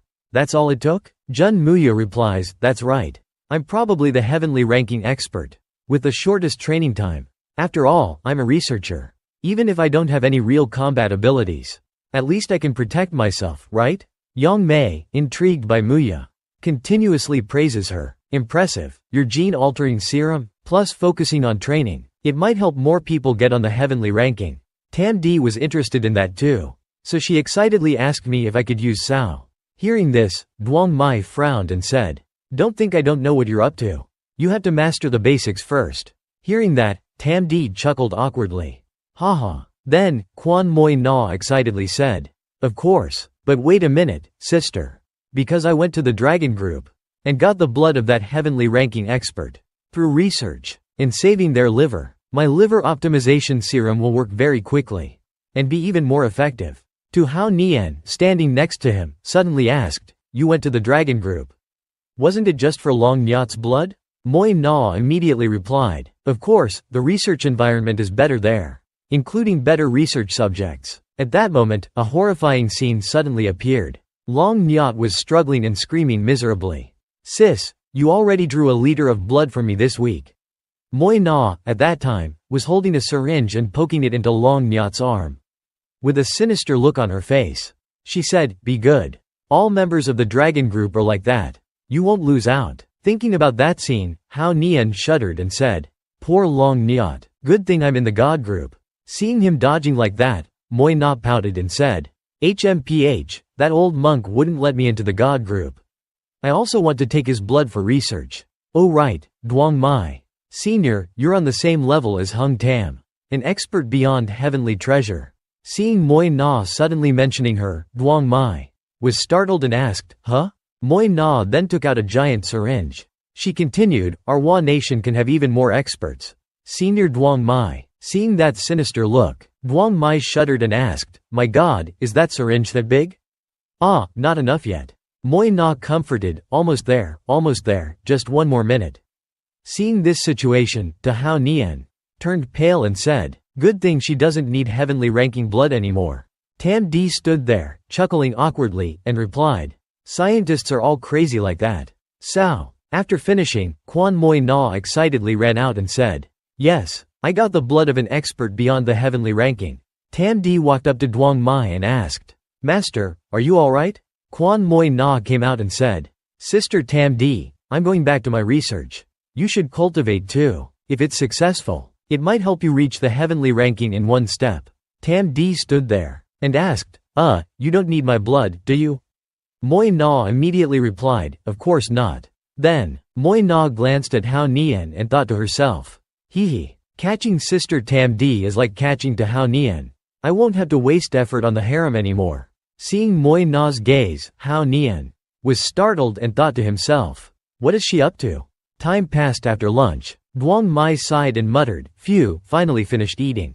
I feel a little better now. What kind of scientist is she? She's clearly a blood-sucking demon. To Hao Nian said with amusement. Duong Mai, Senior, I specialize in replenishing your blood. And those dishes I made cost 0 yuan. Duong Mai blushed and turned her head, saying, well, you should make delicious food for me. Suddenly, a voice called out, Hao Nian, look at this. The call made Hao Nian look up in surprise. It was Quan Moi Na wearing a bracelet on her wrist. She said excitedly, heavenly ranking killer weapon. This is the main reason I came to find you. The wristband protects your wrist and can fire 3 armor-piercing bullets. It has high damage. Seeing such a powerful weapon, Hao Nian ran out and said, super alloy? The material is the same as the death grip? Moi Na smiled and said, you have good eyes. We have no shortage of materials in our country. But to create the death grip, our current scientific level isn't there yet. But we can think differently and create this. Hao Nian put it on and said, the size isn't big. It can be completely hidden inside. Moi Na continued, exactly. We received intelligence that Yamamoto wants to come to Wa Nation. It's clear that his target is you. That's why I came to give you this. When the time comes, give him a shot. I guarantee he'll either die or scream. Hearing this, to Hao Nian confidently raised the wristband and said, okay, let him come and go as he pleases. Moi Na excitedly explained, this heavenly ranking killer weapon uses 8.6mm armor-piercing bullets.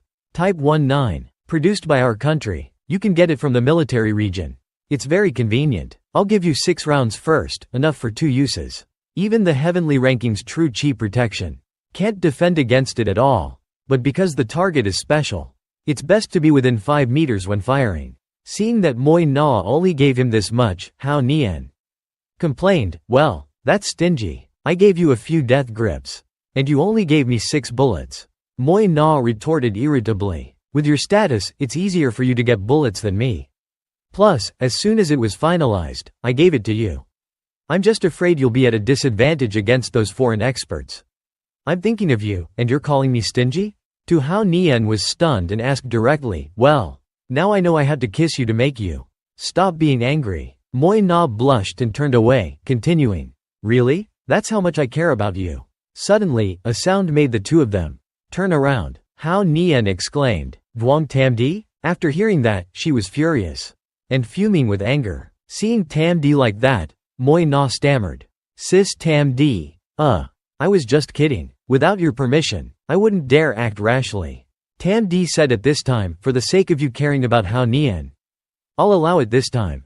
But your liver optimization serum must be researched quickly and given to me first. Moi Na immediately lowered her head obediently and replied, yes, sis, I understand. Seeing Tam Di's opinion, Hao Nian stood up and asked, allow what? Allow what? What opinion of mine? At this time, Tam Di was already angry with Hao Nian. So she turned her head and said, I'm going to cultivate. Moi Na waved to Tam Di, saying, take your time, sis. You can do it. Then, Moi Na turned to Hao Nian and continued, why? Do I feel like sis Tam Di is in a big hurry to reach the heavenly ranking? Just now, her aura scared me to death. Hao Nian chuckled awkwardly and replied, you're imagining things, haha. Then he thought to himself, you're already at the heavenly ranking. Tam Di has just started cultivating. And we haven't even had our wedding night yet. Of course she's in a hurry. How could she not be? To Hao Nian fell silent and said, let's talk business. This heavenly ranking killer weapon. You need to mass produce it. At least the people around me need to have a set. Moi Na avoided Hao Nian's gaze and complained, HMPH. Taking your things and giving them to the girls around you? You want to trade me for a harem position? Hearing this, to Hao Nian chuckled awkwardly and replied, what harem position? There's no such thing. My main wife can't even have a wedding night, and my 2 concubines are still abroad. There's no need for positions. Moi Na said irritably, I'm in the dragon group now. Don't think I don't know. That I'm only behind Sis Tam D. Sis my ha, and Sis tu vy. Hao Nian felt like he had been caught red-handed. He exclaimed and thought to himself. The intelligence-gathering ability of Hua Nation's 5 groups is terrifying. Suddenly, Quan Moi Na touched Hao Nian's nose and continued, but I'll let you off the hook today. After all, I'm afraid of upsetting Sis Tam D. Let's wait for another opportunity. Hao Nian was speechless and replied, okay. Quan Moi Na just ran away, saying, so be it. I'll go back to the dragon group first. It feels like I'm sneaking around behind Sis Tam D. Just thinking about it is exciting. Hearing that, Hao Nian said tiredly, hey. Master Tam D's hearing is very good. Then he sighed triumphantly and thought to himself, wow, I can't believe. Quan Moi Na is so proactive. It's like she's got me hooked. I'm not that kind of person. It's all because I'm too charming.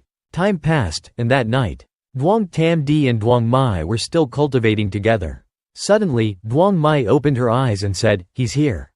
Go take a look. Watching a heavenly ranking expert duel will be very beneficial for you. Tam D replied, yes, master.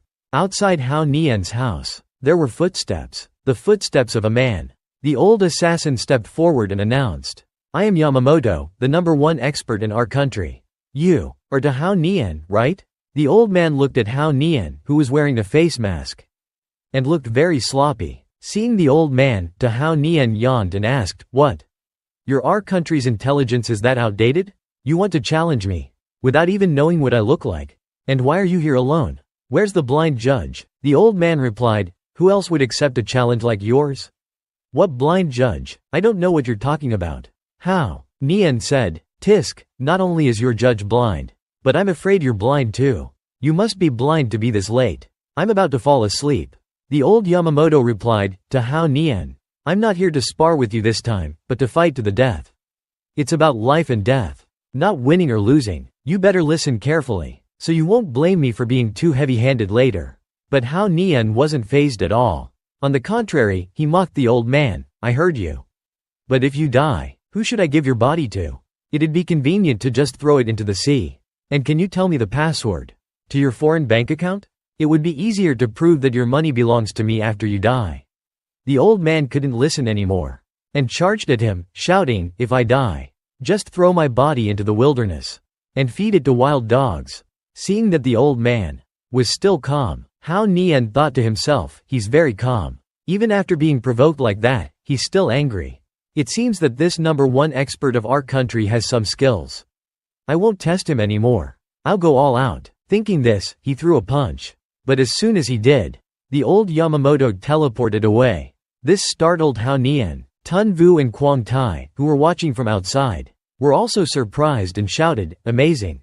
That guy suddenly disappeared. Suddenly, the old Yamamoto appeared behind Hao Nian. He was about to strike Hao Nian in the back with his palm, saying, die, to Hao Nian. But Hao Nian had sensed the old man's aura just in time.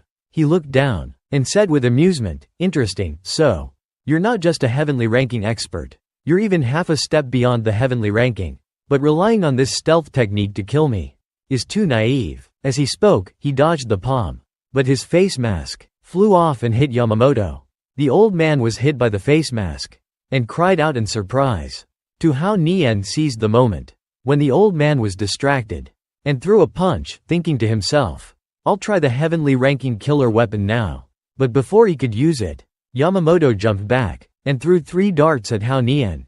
But Hao Nian dodged them just in time. He jumped back, thinking, my vision is blocked. I need to retreat immediately and throw darts to stop him from chasing. He's cautious indeed. Seeing Hao Nian's reaction, Yamamoto removed Hao Nian's face mask and remarked, quick reflexes. You not only neutralized my palm, but also dodged Tanaka's darts. He didn't die in vain. It's just that your face mask is disgusting. As he spoke, he threw the face mask to the ground. Seeing this, Hao Nian said sarcastically, I only had it on for 5 minutes. And you can still wear it for another 5. Suddenly, Duong Tam D appeared and watched the fight. Duong Mai, who was cultivating, used voice transmission to say, Yamamoto's stealth technique just now. If it were another heavenly ranking expert, it would be very difficult to determine his location. Hearing Duong Mai suddenly speak, Tam Di looked down and thought, "Master?" Duong Mai continued through voice transmission. But Hao Nian's mental strength is strong, and his cultivation technique enhances his spiritual energy. I can sense the spiritual energy and vital energy around us, which allows me to deduce the opponent's location. This opponent possesses some skill, but it's unlikely they can defeat Hao Ran. If there's any real danger, I'll intervene. This is precisely why I never reveal myself in my own territory. Only I am allowed to fight my chef, my nanny, my telepath. Hearing this, she could only chuckle, unsure of what to say. The scene shifts back to 2 Hao Ran. Old Yamamoto throws a punch at Hao Ran. "Ha!" he shouts. Hao Ran swiftly dodges the attack, without giving Hao Ran a chance to recover. Yamamoto continues his assault with a kick, yelling, "Ah!" Hao Ran raises his hand to block, but the force of the blow sends him flying backward. After their exchange of blows, Hao Ran confidently declares, "I've figured out your karate. It's a shame that besides that invisibility trick, your karate is quite mediocre. It's all just a game." With those words, Hao Ran lowers his stance, preparing to strike. Yamamoto is not one to back down. He, too, lowers his stance, and lets out a sarcastic laugh. "Figured it out, have you? How laughable. I am the top expert in the country. And yet here I am, fighting a mere child, who just made it onto the heavenly ranking. I'm already giving you far too much credit. If you think invisibility is all I have, then allow me to enlighten you." With that, he utilizes that same technique, and vanishes from sight. Seeing this, Hao Ran simply smirks. With lightning speed, he spins around to face where Yamamoto reappears, and unleashes a punch. Caught off guard, Yamamoto has no time to react. However, he manages to raise his hand to block Hao Ran's fist. Yamamoto cries out, his face turning pale as he asks, "You can actually see through my invisibility?" With unwavering confidence, 2 Hao Ran replies, "Did you think I was just guessing the first time? Not only have I seen through your ultimate technique, but I'm going to end you right here and now. Because as far as I'm concerned, your skills are no longer worth studying." Yamamoto lets out a soft chuckle and replies, "Oh? Even if you can see through my invisibility, your power is merely..." Before Yamamoto can finish his sentence, Hao Ran grabs the heavenly ranking iron token, and fires it directly at him. Yamamoto cries out in astonishment, What is this weapon?" Hao Ran smiles faintly. "This is the heavenly ranking assassination device," he replies. "A secret weapon of our nation, specifically designed to eliminate heavenly ranking experts." He sighs, "It feels a bit wasteful. But consider yourself honored to be the first soul claimed by this weapon." 3 bullets lodge themselves in Yamamoto's chest. With a groan, Yamamoto struggles to his feet, gasping, "So that's how it is." He tries to remain standing, but his strength fails him, and he crumples to the ground. Zun Wu, witnessing the scene, exclaims in awe, "Whoa, that heavenly ranking assassination device.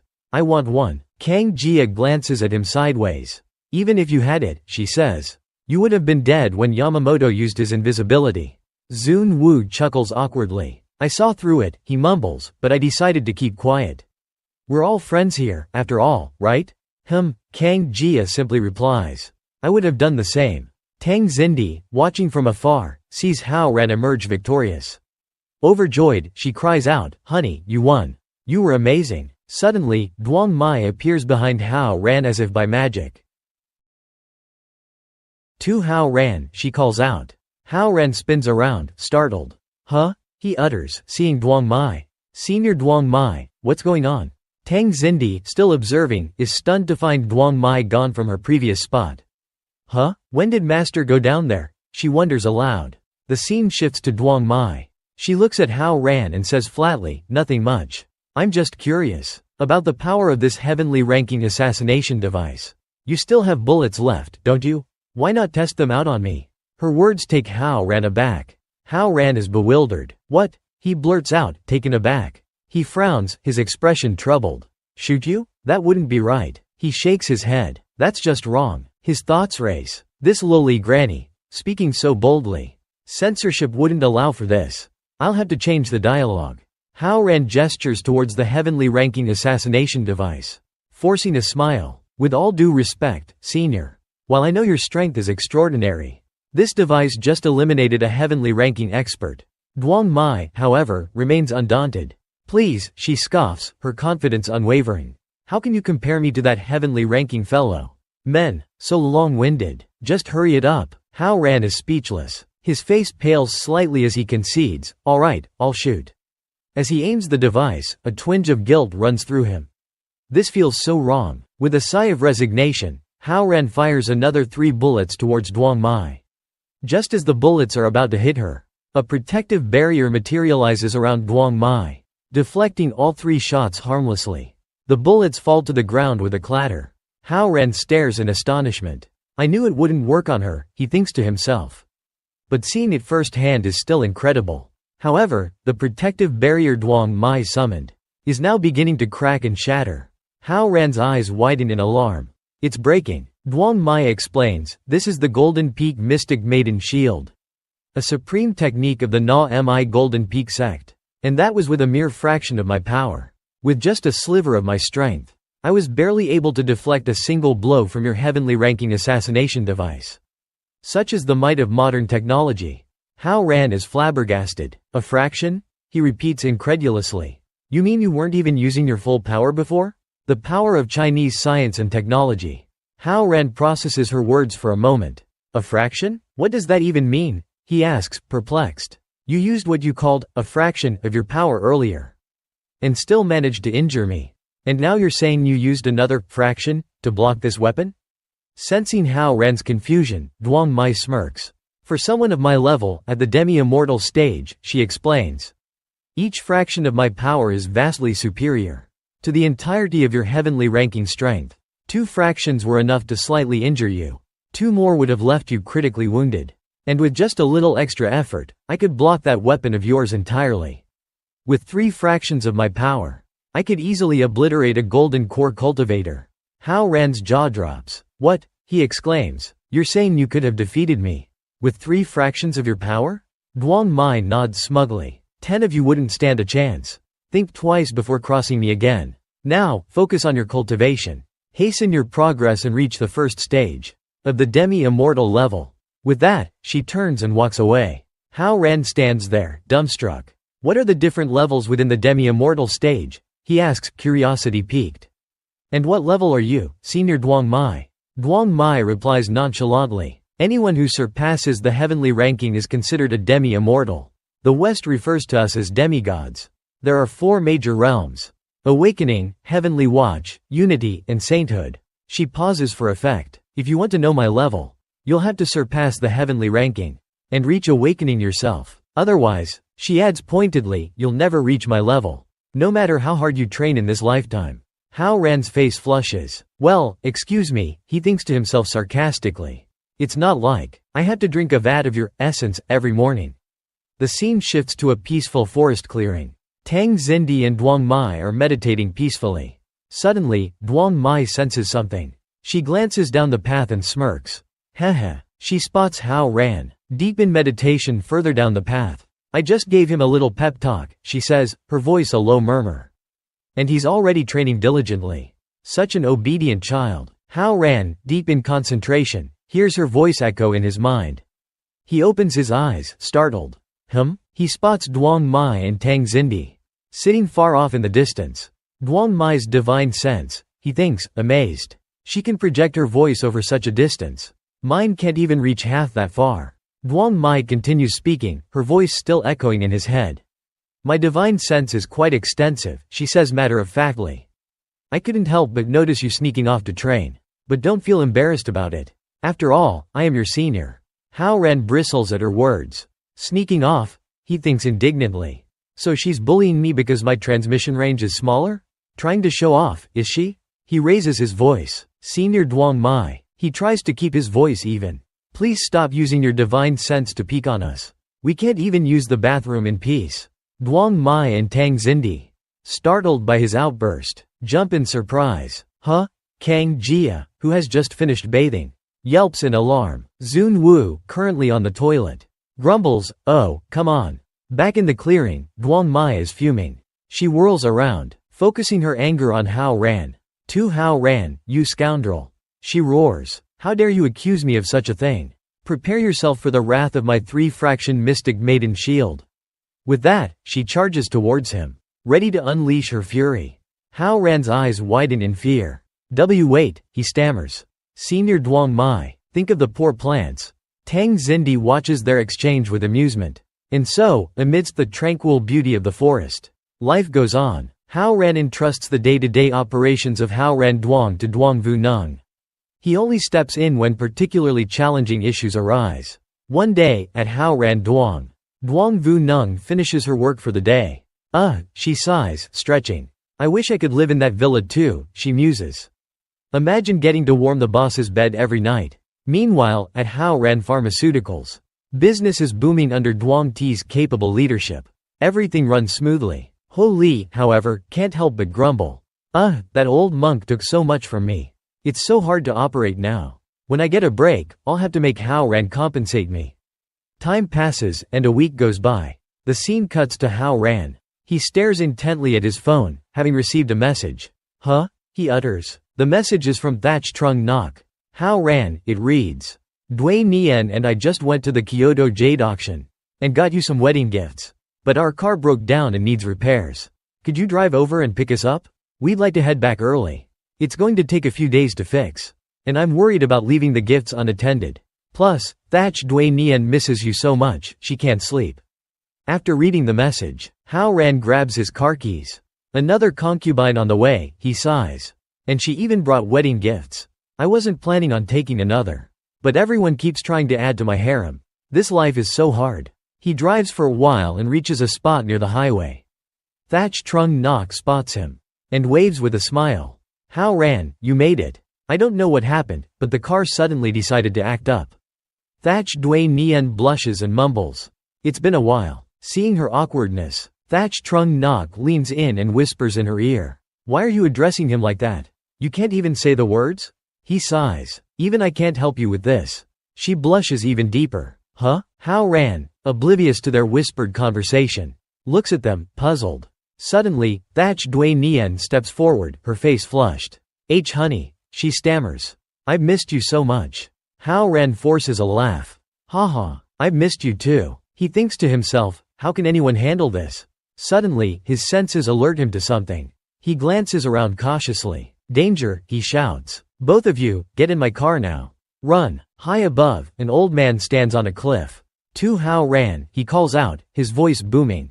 You finally arrived. Thatch Trung Nok and Thatch Dui Nian. Hearing the voice, look up in shock. The old man introduces himself. I am Duong Chan Vu, sect master of the poison medicine sect. You've killed so many of my disciples. Today, you will pay with your life. Hao Ran stares up at him defiantly. So you're the sect master of the poison medicine sect, he says. And I suppose, you were the one who sabotaged Thatch Trung Nok's car. To lure me here. He narrows his eyes. But you didn't dare harm them. Because of the Thatch family's influence. Thatch Trung Nok, listening to Hao Ran's deductions, is stunned. What? You mean my car? Duong Chan Vu chuckles softly. As expected of the tiger cub. You understand everything, don't you? So, let's cut to the chase. These two can leave, but they must leave their phones behind. No need for them to contact anyone who might interfere. My men will follow them on their way back. If they don't try anything funny, they will return safely to Matsuyama. Thatch Trung Nok protests, wait, what? Hao Ran smiles faintly. He looks at Thatch Dui Nian reassuringly. Do as he says and leave, he says gently. The poison medicine sect is after me. They won't harm you. But, honey. Dui Nian protests, her voice trembling with worry. Hao Ran understands her fear. He steps closer and gently strokes her hair. Nothing will happen to me, he promises. Take the wedding gifts to my house. And wait for me there. Be good. Reassured by his words, Dui Nian nods obediently.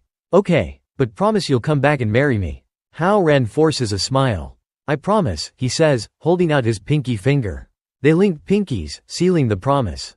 Moments later, they get into Hao Ran's car and drive away. Back on the cliff, Duong Chan Vu clicks his tongue in annoyance. Honestly, he mutters, if I wasn't trying to avoid unnecessary trouble. I've had enough of their lovey-dovey act. Hao Ran stands there, waiting. All right, he says calmly. You can come out now. He doesn't see anyone else nearby. But he knows Duong Chan Vu wouldn't have come alone. Duong Chan Vu laughs, his voice dripping with sarcasm. He gestures towards the back of the repair shop. To Hao Ran, he says, this is a personal vendetta. I have no quarrel with the Thatch family. This is close to the highway, and innocent people might get caught in the crossfire. I wouldn't want to hurt them. So, how about we settle this? In the back mountains, away from prying eyes? What do you say? Hao Ran shrugs. Do I have a choice? Your men are already following my fiancé. Duong Chan-vu grins. It's always a pleasure dealing with intelligent people, he says. As I said, I have no wish to antagonize the Thatch family. But if you don't cooperate, I might have to resort to unpleasant measures. With that, he leaps into the air, heading towards the mountains. Hao Ran follows close behind. They arrive at a secluded spot. Another man steps out from behind a tree. To Hao Ran, he says, his voice cold and emotionless. I am known as the black-faced judge. I am a heavenly executioner of the heavenly organization. I'm sure you can guess why I'm here. Hao Ran scoffs. The heavenly organization. Always so predictable. Colluding with outsiders. To deal with a member of the divine organization? How pathetic. Enraged by Hao Ran's words, the black-faced judge lunges at him, shouting, You will die. Your elimination is the unanimous decision of the entire heavenly organization. He throws a punch at Hao Ran, but Hao Ran easily deflects it with his Azure Dragon movement technique. Before Hao Ran can counter, Duong Chan-vu attacks, landing a powerful kick on Hao Ran's chest. See, he says smugly, this just proves you're not worthy of being in the divine organization. Hao Ran chuckles softly, whether I'm worthy or not. Enough, Hao Ran says as he grabs Duong Chan-vu's leg and swings him into the black-faced judge. Arg, the judge cries out, as Duong Chan-vu is sent flying. The black-faced judge stumbles and falls to his knees, groaning. Damn, that movement technique is truly troublesome. But I, a heavenly executioner, am no pushover. I'm a high-grade core formation expert. One of the top 10 in the heavenly ranking. No matter how good your movement is, you'll eventually show an opening. He pushes himself off the ground, gathering spiritual energy in his hand. He charges at Hao Ran, palm outstretched. But suddenly, Hao Ran vanishes into thin air. Huh? The judge exclaims, confused. A moment later, Hao Ran reappears behind him, a playful smirk on his face. So, he says, how about I change up my movement technique? Let's try the invisibility skill I just learned from Yamamoto. He channels spiritual energy into his fist. The judge's face pales as he sees Hao Ran move with such speed. This is. Hao Ran's fist connects with the judge's face. How does that feel? He asks, his voice laced with amusement. The black-faced judge, reeling from the blow, collapses to the ground. Suddenly, a voice rings out. Impressive. The signature technique of Japan's top expert. Hao Ran, startled by the unexpected voice, whirls around. Huh? The voice grows louder. He actually mastered the invisibility technique of Japan's top expert. Hao Ran's senses scream at him to be alert. Suddenly, two short swords erupt from the ground beneath him. Hao Ran cries out in surprise. Short swords? What the? Ninjutsu? They were hiding underground this whole time? I didn't sense anything. Two ninjas emerge from the ground, their swords aimed at him. Die! They shout in unison. Hao Ran leaps back, desperately trying to defend himself. He manages to block one sword, but the other slices across his arm. He groans in pain. The ninjas press their attack. His right arm has armor, one observes. But his left is unprotected. His left arm is injured. Attack his left side. They charge at Hao Ran again, their swords aimed at his left side. But Hao Ran has had enough. He kicks both ninjas back, sending them flying. Nice try, he says coldly. As the two ninjas hit the ground, blood spurts from their wounds, staining the ground crimson. Undeterred, one of the ninjas lunges forward, grabbing Hao Ran's leg and slashing at him with his sword. Leave your leg here. Hao Ran is shocked. How is this possible? He's still able to counterattack after taking a direct hit from me? He's only at the middle stage of core formation. He should be dead or at least critically injured. He pulls out the heavenly ranking assassination device and fires 3 shots at the ninja's sword. The ninja reacts with a startled, Hidden weapons? The bullets shatter his sword and lodge themselves in his hand. But the ninja refuses to give up. He continues to swing his broken sword at Hao Ran's leg. Hao Ran grunts in pain. Seeing the ninja's stubbornness, a wave of pain washes over him. Damn it, he thinks. This ninja. He's a blood frenzy ninja. He doesn't feel pain. He remembers Mei Ha's words. I once read in the ancient records of the Mitsuha clan, back when they were still in Japan, that there's a legend passed down from ancient times. About a lineage of ninja who, through the use of certain elixirs and spells, could achieve a berserker state, like a wild beast. Their rationality fades, and their fighting instincts are amplified. Hao Ran had been skeptical at the time. Isn't that like the Black Knights in the movies? He'd asked. Not exactly, Mei Ha had explained. It's not about increased strength, but amplified fighting instincts. They don't feel pain. As long as you don't kill them, they'll keep fighting like machines. So, like zombies? Hao Ran had joked. Something like that, Mei Ha had replied. But I've never actually seen one of these ninjas. If they do exist, they're probably being kept secret by some powerful clan, or even the government. Your clan, Hao Ran had said, curious, seems to have records of everything. You know how to create shadow clones. And you know about these ninjas. What else do you know? Mei Ha had blushed. I've also seen some ancient Chinese texts, she'd admitted.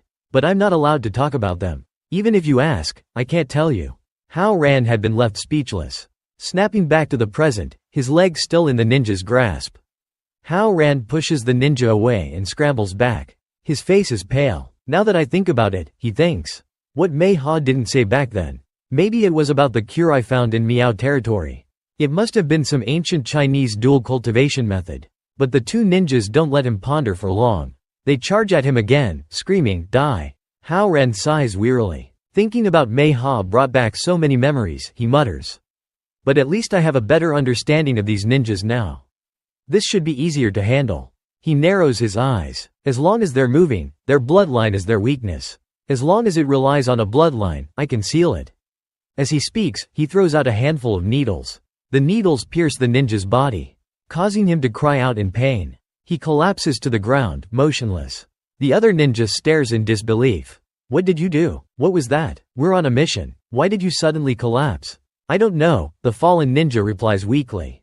I can't move. I can't feel anything. Before he can react, more needles fly towards him. What the second ninja exclaims. Wait, I can't move either. What's going on? Does he have something else besides those hidden weapons? He wonders, looking at Hao Ran with fear.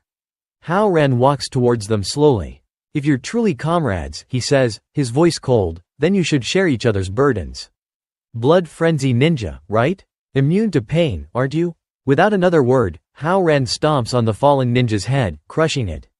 He turns to the other ninja, his eyes filled with a chilling resolve. I'll just treat you like zombies, he says flatly. Destroy your brains, and it's all over. Before the ninja can react, Hao Ran strikes, ending his life swiftly. With both ninjas eliminated, Hao Ran looks down at his blood-stained hands and clothes. He sighs wearily, his face pale. He turns to Duong Chan Vu and the black-faced judge. Have you two enjoyed your little break? He asks coldly. We're well rested now, the judge replies, a smug grin spreading across his face. But don't misunderstand. We were merely cooperating, not taking orders from them. They were just pawns. Duong Chan Vu adds, his voice filled with disdain. Now that you've used your heavenly ranking assassination device, we can finally relax. We knew. You gave the death god's gloves to Quan Mui Nha. The black-faced judge says, his voice laced with triumph. We've been keeping a close eye on her.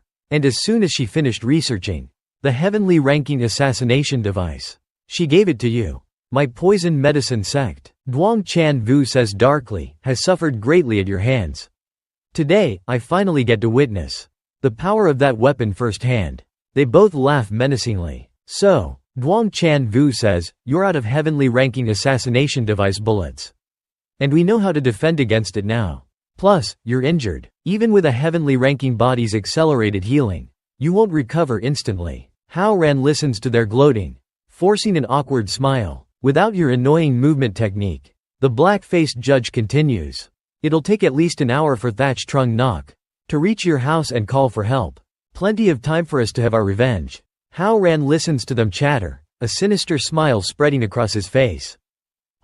You're right. It will take an hour for help to arrive. You just reminded me that I can relax and enjoy myself without worrying about anyone interrupting us. If I happen to faint later, well, no one will be around to care. Faint? The black-faced judge echoes, confused.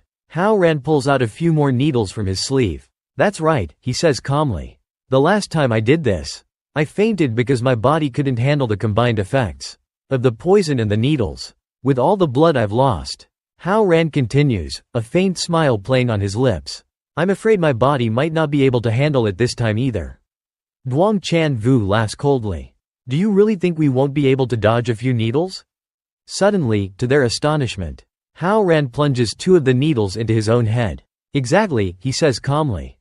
The last time you saw me do this, Lin Xiao Tong ended up dead. So, you probably don't know that I'm not planning on throwing these needles. Duong Chan Vu and the black-faced judge exchange uneasy glances. What? The judge whispers. He's stabbing himself with needles? Why? Hao Ran pulls out 2 more needles and stabs them into his temples. He smiles faintly. Considering you're about to die, he says calmly, I'll give you a chance to say your last words. Go ahead, but don't bother leaving messages for the poison medicine sect or the heavenly organization. Because when I wake up, the first thing I'm going to do is… As he speaks, his eyes turn a vibrant gold. What the… Duong Chan Vu and the black-faced judge stammer, their eyes wide with shock. A golden aura envelops Hao Ran, glowing with an immense power. He stands tall, his voice booming with authority. Destroy the poison medicine sect and the heavenly organization. Your vital energy. How is this possible? The judge stammers, his voice trembling. What is this energy? It's not fading. Only cultivators who surpass the heavenly ranking and reach the awakening stage can possess this kind of power. How did you? A playful smile returns to Hao Ran's face. Congratulations, he says, his voice laced with amusement, on becoming the first 2 to die. At the hands of my awakening stage. The scene shifts to a hidden realm within China.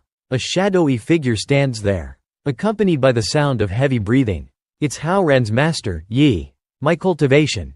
It's too early for me to be here, he sighs. All the treasures of Na-Mi Golden Peak could be lost here. Suddenly, he senses something. He turns around abruptly, a frown creasing his forehead. Huh? He pulls out his fan. That kid Hao Ran, he mutters. Something's wrong. I can't sense what's happening outside this realm. But Duong Mai is with him. It shouldn't be anything serious. I'm his master, not his babysitter. As long as he doesn't die, it's fine. The scene cuts to Hao Ran's house. An old woman sits there, her face contorted in frustration. This humble concubine can't do it. She cries. Duong Mai rolls her eyes. This empress is so annoying. I've watched this drama so many times, and I still hate her. Tang Xindi, still cultivating outside, chuckles to herself, observing Duong Mai's reaction. Master. She thinks, amused. I never knew she was so into palace intrigue dramas.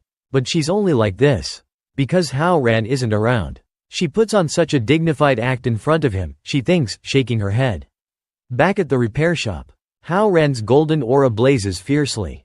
He leaps into the air. His movements fluid and powerful. He delivers a devastating punch straight into Duong Chan Vu's face, sending him crashing to the ground, face first. The black-faced judge barely manages to dodge the attack, but he pales as he senses Hao Ran's overwhelming energy behind him. What the? He gasps.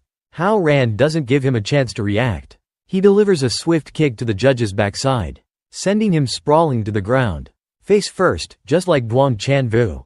Hao Ran stands over them, his golden aura radiating power. He looks down at them, their faces contorted in pain, as they groan and plead for mercy.